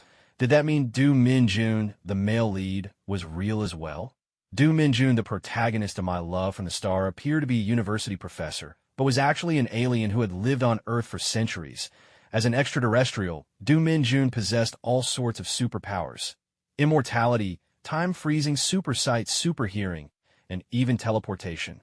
Sounded pretty impressive. However, Do Min-jun couldn't use his powers to kill, or he'd die as well. And if he came into contact with human saliva, he would lose his abilities. Spending too long away from his home planet would also weaken his powers and might even be fatal. Even though Carl was dating a Korean celebrity, he'd never realized that Cheon Song-yi existed in this world. Come to think of it, when Carl first arrived in Korea last year, he'd seen posters of her. Back then, he'd assumed she was just another star from his previous life's Korea. He never expected her to actually be a character from My Love from the Star. Previously, Carl couldn't read Korean, So even if he saw her posters, he had no idea what her name was. But now, just a few seconds into the movie's opening theme, Carl had mastered the Korean language. This was thanks to the extraordinary intellect of the Silver Superman's brain. In the comic, there's a scene where Silver Superman gains mastery of foreign languages in just a few seconds. He even absorbs the knowledge of 28 star systems. His learning is incredibly fast, all thanks to his brilliant mind, Carl, who possesses the Silver Superman template, watched the opening credits for a while, and effortlessly mastered the Korean script. So, he quickly realized that this actress was not the same one from his previous life, but rather the leading lady from My Love from the Star. This discovery actually piqued Carl's interest. It wasn't that he cared about Cheon Song-yi herself, since, in his eyes, both Zhao Hailuan and his Korean celebrity girlfriend were more beautiful than Cheon Song-yi. What truly intrigued him was Do Min-jun. Now that he understood the world he was in, and that it included characters from My Love from the Star, Carl found himself genuinely curious about the male lead, Do Min-jun. After all, Do Min-jun's alien identity was fascinating enough on its own, not to mention his array of superpowers. Although Do Min-jun couldn't use his powers to kill, he was certainly not an ordinary person. Carl couldn't help but wonder, how would Professor Do stack up against the heroes of the Avengers in terms of abilities? Do Min-jun might actually surpass most of them, given his power to freeze time and manipulate space. Of course, all his abilities came with limitations. If he took a life with his powers, he'd die as well. Still, when it came to freezing time, most Avengers wouldn't stand a chance against him. Perhaps only Doctor Strange might be stronger. Come to think of it, Carl himself didn't yet possess the ability to control time in a way that meant Do Min-jun could even defeat him. Even if Do Min-jun couldn't harm Carl's steel body, the power to freeze time was something Carl never had. Until now, at that very moment. As Carl pondered this alien, named Do Min-jun, he found that, thanks to the Silver Superman template, he had gained the ability to manipulate time. He glanced at the empty bottle sitting on his computer desk. With a thought, the once empty bottle gradually filled with vibrant orange juice. Moments later, he was holding a full bottle of juice as fresh as if it had just been opened. Carl picked it up and took a slow sip. This power is actually pretty handy, he mused. I could just keep drinking from the same bottle all day. He turned his attention back to the movie. At noon, Zhao Hailuan returned home for lunch. Since they'd arranged it earlier, Carl had already ordered the food. Zhao Hailuan's lab had a long lunch break, with work not resuming until 3 o'clock, so there was no rush. After eating, they watched a bit of TV together, and then took a short nap. A little after 2, Zhao Hailuan headed out for work. That evening, around 7, Zhao Hailuan came home. Seeing this, Carl went to the kitchen and prepared a meal: jade lobster, braised pork ribs, bok choy with chestnuts, and a pumpkin corn and shrimp soup. All of these dishes were made by Carl following tutorials he found online. He had some basic cooking skills before, but the taste was honestly quite mediocre. Even Carl himself had to admit that much, but now, with his keen mind, any recipe could be mastered after just watching a video once. Carl could recreate them all flawlessly. Looking at the dishes laid out on the table, Zhao Hailuan was genuinely surprised. You actually managed to cook a full spread of Eastern cuisine. She had known Carl for over 10 years, and this was news to her. She'd never tasted his cooking before. Well, except for breakfast, of course. Carl offered a modest smile. I just learned recently. All right then, let me have a taste. Although Zhao Hailuan doubted Carl's culinary prowess, she had to admit the dishes looked excellent, beautifully presented and fragrant. If she hadn't seen Carl bring out each plate himself, she might have suspected he'd ordered takeout instead. She picked up a spoon and took a sip of the shrimp and corn soup. The warmth spread through her mouth, and the fresh flavor of shrimp filled her senses. Zhao Hailuan's eyes lit up in delight. This is delicious. Without hesitation, she began sampling the other dishes, and each one was an unexpected treat. Rarely had she tasted food this good. Wow, this is amazing, Zhao Hailuan exclaimed. Carl, if you open a restaurant, you'd be a billionaire for sure. Carl picked up a piece of lobster, smiling nonchalantly. I'm already a billionaire, Zhao Hailuan, however, was too busy waging war with the food to respond. After the meal, Zhao Hailuan washed the dishes and then sprawled lazily on the sofa to rest. Around 10 o'clock, the two of them started getting ready for bed. After indulging in a few of her favorite things, Zhao Hailuan soon drifted off to sleep. Once he saw that Zhao Hailuan was asleep, Carl got up. In an instant, his body vanished. only to reappear in the room moments later. He had just popped over to New York City to check in for the day. After all, the system still needed its daily check-in. Returning to the villa in Hanyang, Carl washed up again before settling in for the night. The next day, Zhao Hailuan had her breakfast as usual and went off to work. Carl, on the other hand, stayed home and watched movies. After finishing a film, he headed out. He and Zhao Hailuan had agreed to have lunch together near her lab. When he arrived at Zhao Hailuan's laboratory, she was already waiting for him at the entrance. They went straight to a nearby Korean restaurant, cozy, affordable, with pretty good food. After lunch, Zhao Hailuan drove them both home. They rested for a while before getting back to work. That evening, once again, Carl cooked dinner. Then they relaxed and enjoyed their favorite pastimes. Of course, Carl still had to check in with the system. 8 days later, there was an important project in Zhao Hailuan's laboratory. She needed to act as the deputy, which meant much longer hours, and sometimes she even had to bring work home in the evenings. Zhao Hailuan felt a little embarrassed about it. After all, Carl had come all the way to Korea. Ironically, now that she was busy with work, she barely had any time to spend with him. That night, before resting, Zhao Hailuan spoke up. "Sorry, I've been a little tied up lately. How about you head back to the States first? When things settle down, I'll take some time off to be with you." Carl thought for a moment and nodded. "That sounds reasonable. If anything comes up, make sure you let me know." "I will." Since Zhao Hailuan was caught up with work these days, Carl naturally didn't want to disturb her. He wasn't worried for her safety either. After all, he possessed superhuman vision and could keep an eye on her at all times. If she ever found herself in danger, he could swoop into the rescue without delay. The next morning after breakfast, Zhao Hailuan said her goodbyes to Carl and headed out for work. Carl, however, didn't leave right away. In fact, he had no intention of heading back to New York today. His real plan was to visit his other girlfriend in Korea. Carl's other girlfriend in Korea was a celebrity named Jang Manhwa. She was only 19 this year. When they started dating last year, she had just turned 18. Back then, her agency had held an event in the United States. By chance, Manhwa got lost, and that was when she unexpectedly ran into Carl. As for Carl, when he first saw Jang Manhwa, peculiar feelings stirred inside him. After all, she was a star he remembered from his previous life, a solo singer and actress, but counting the 2 shows Carl had invested in for her, she hadn't acted in much yet, and her results weren't particularly impressive. After deducting expenses, she'd only made about a little over $10,000. By far the worst investment Carl had made in his life. Not that he minded, the money had been for his girlfriend, and it wasn't a large sum. Even if he lost it, it didn't bother him. Besides, he still made a little profit. However, Jang Manhwa's achievements in music were quite respectable. She had won several awards. At the headquarters of SC Group, a handsome man in a tailored suit sat in the president's office. His name was Lee Jae-kyung, heir to the SC Group. The chairman of SC Group was his father.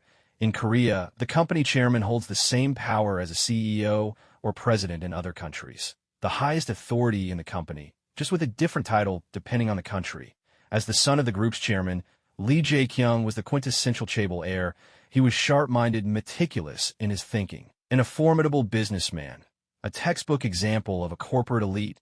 Now, in his early 30s, he already served as an executive director, essentially the general manager of the company.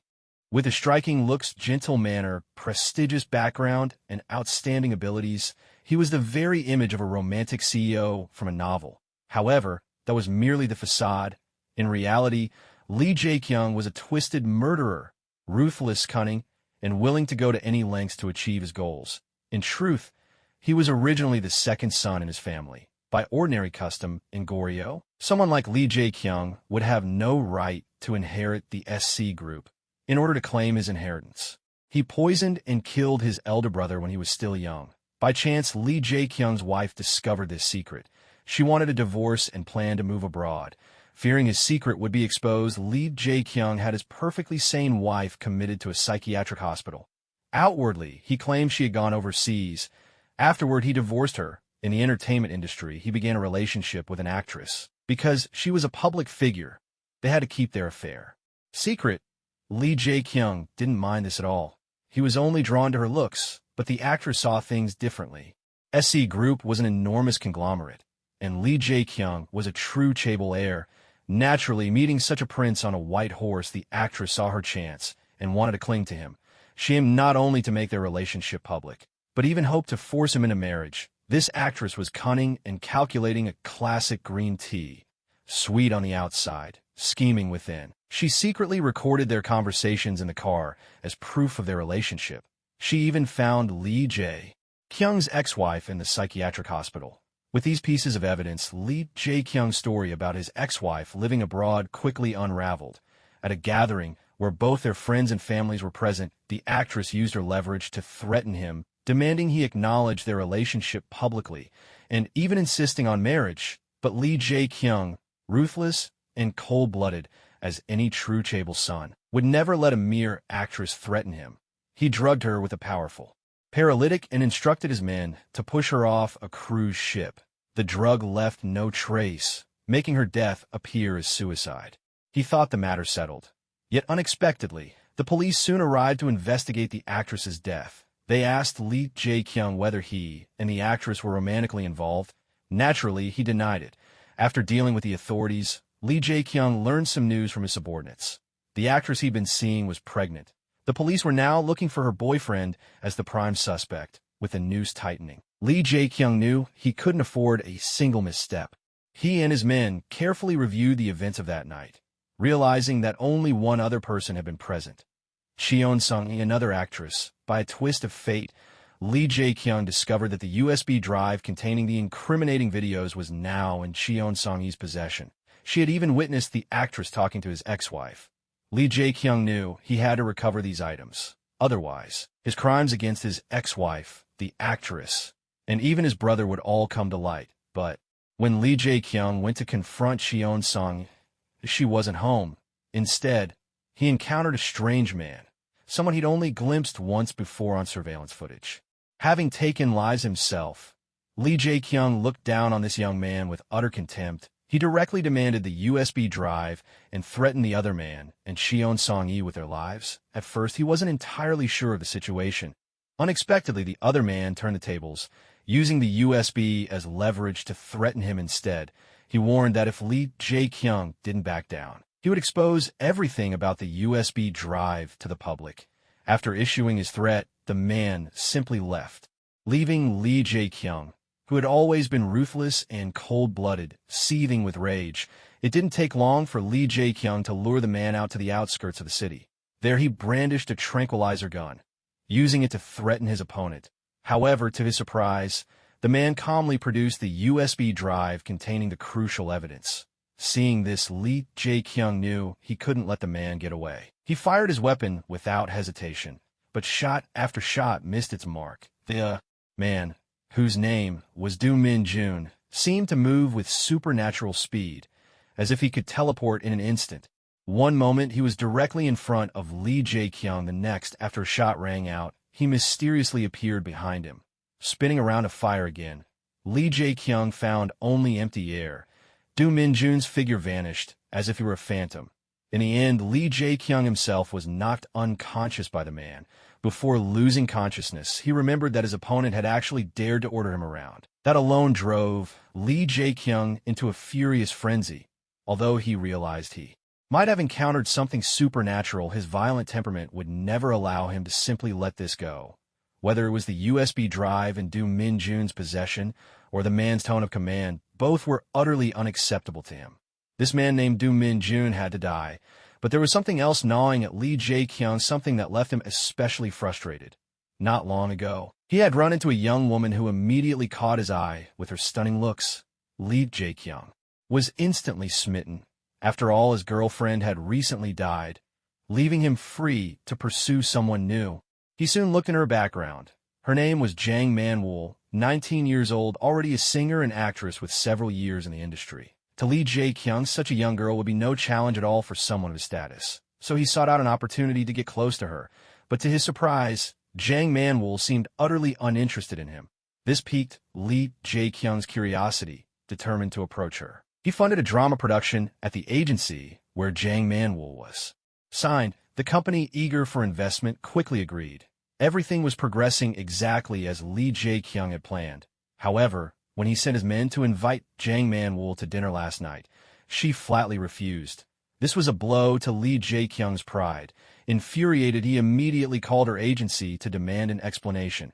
To his astonishment, the company's representatives stood firm, stating plainly that they respected their artist's choices. This left Lee Jae-kyung fuming. What was that supposed to mean? He'd spent all this money, and this was how they repaid him. Since when in Korea could an entertainer dare to refuse a powerful chaebol? Yet, facing Jang Man-woo's agency, Lee Jae-kyung had to restrain himself from saying anything too harsh. After all, this agency, called LE, held considerable influence in the industry. It is a subsidiary of the largest telecommunications company in Korea, let alone Lee Jae-kyung, who is currently just an executive director. Even if he were to fully inherit the SC Group and become its chairman, he still wouldn't dare to make any move against the nation's top telecom giant. After all, that company is a true powerhouse among the country's major conglomerates.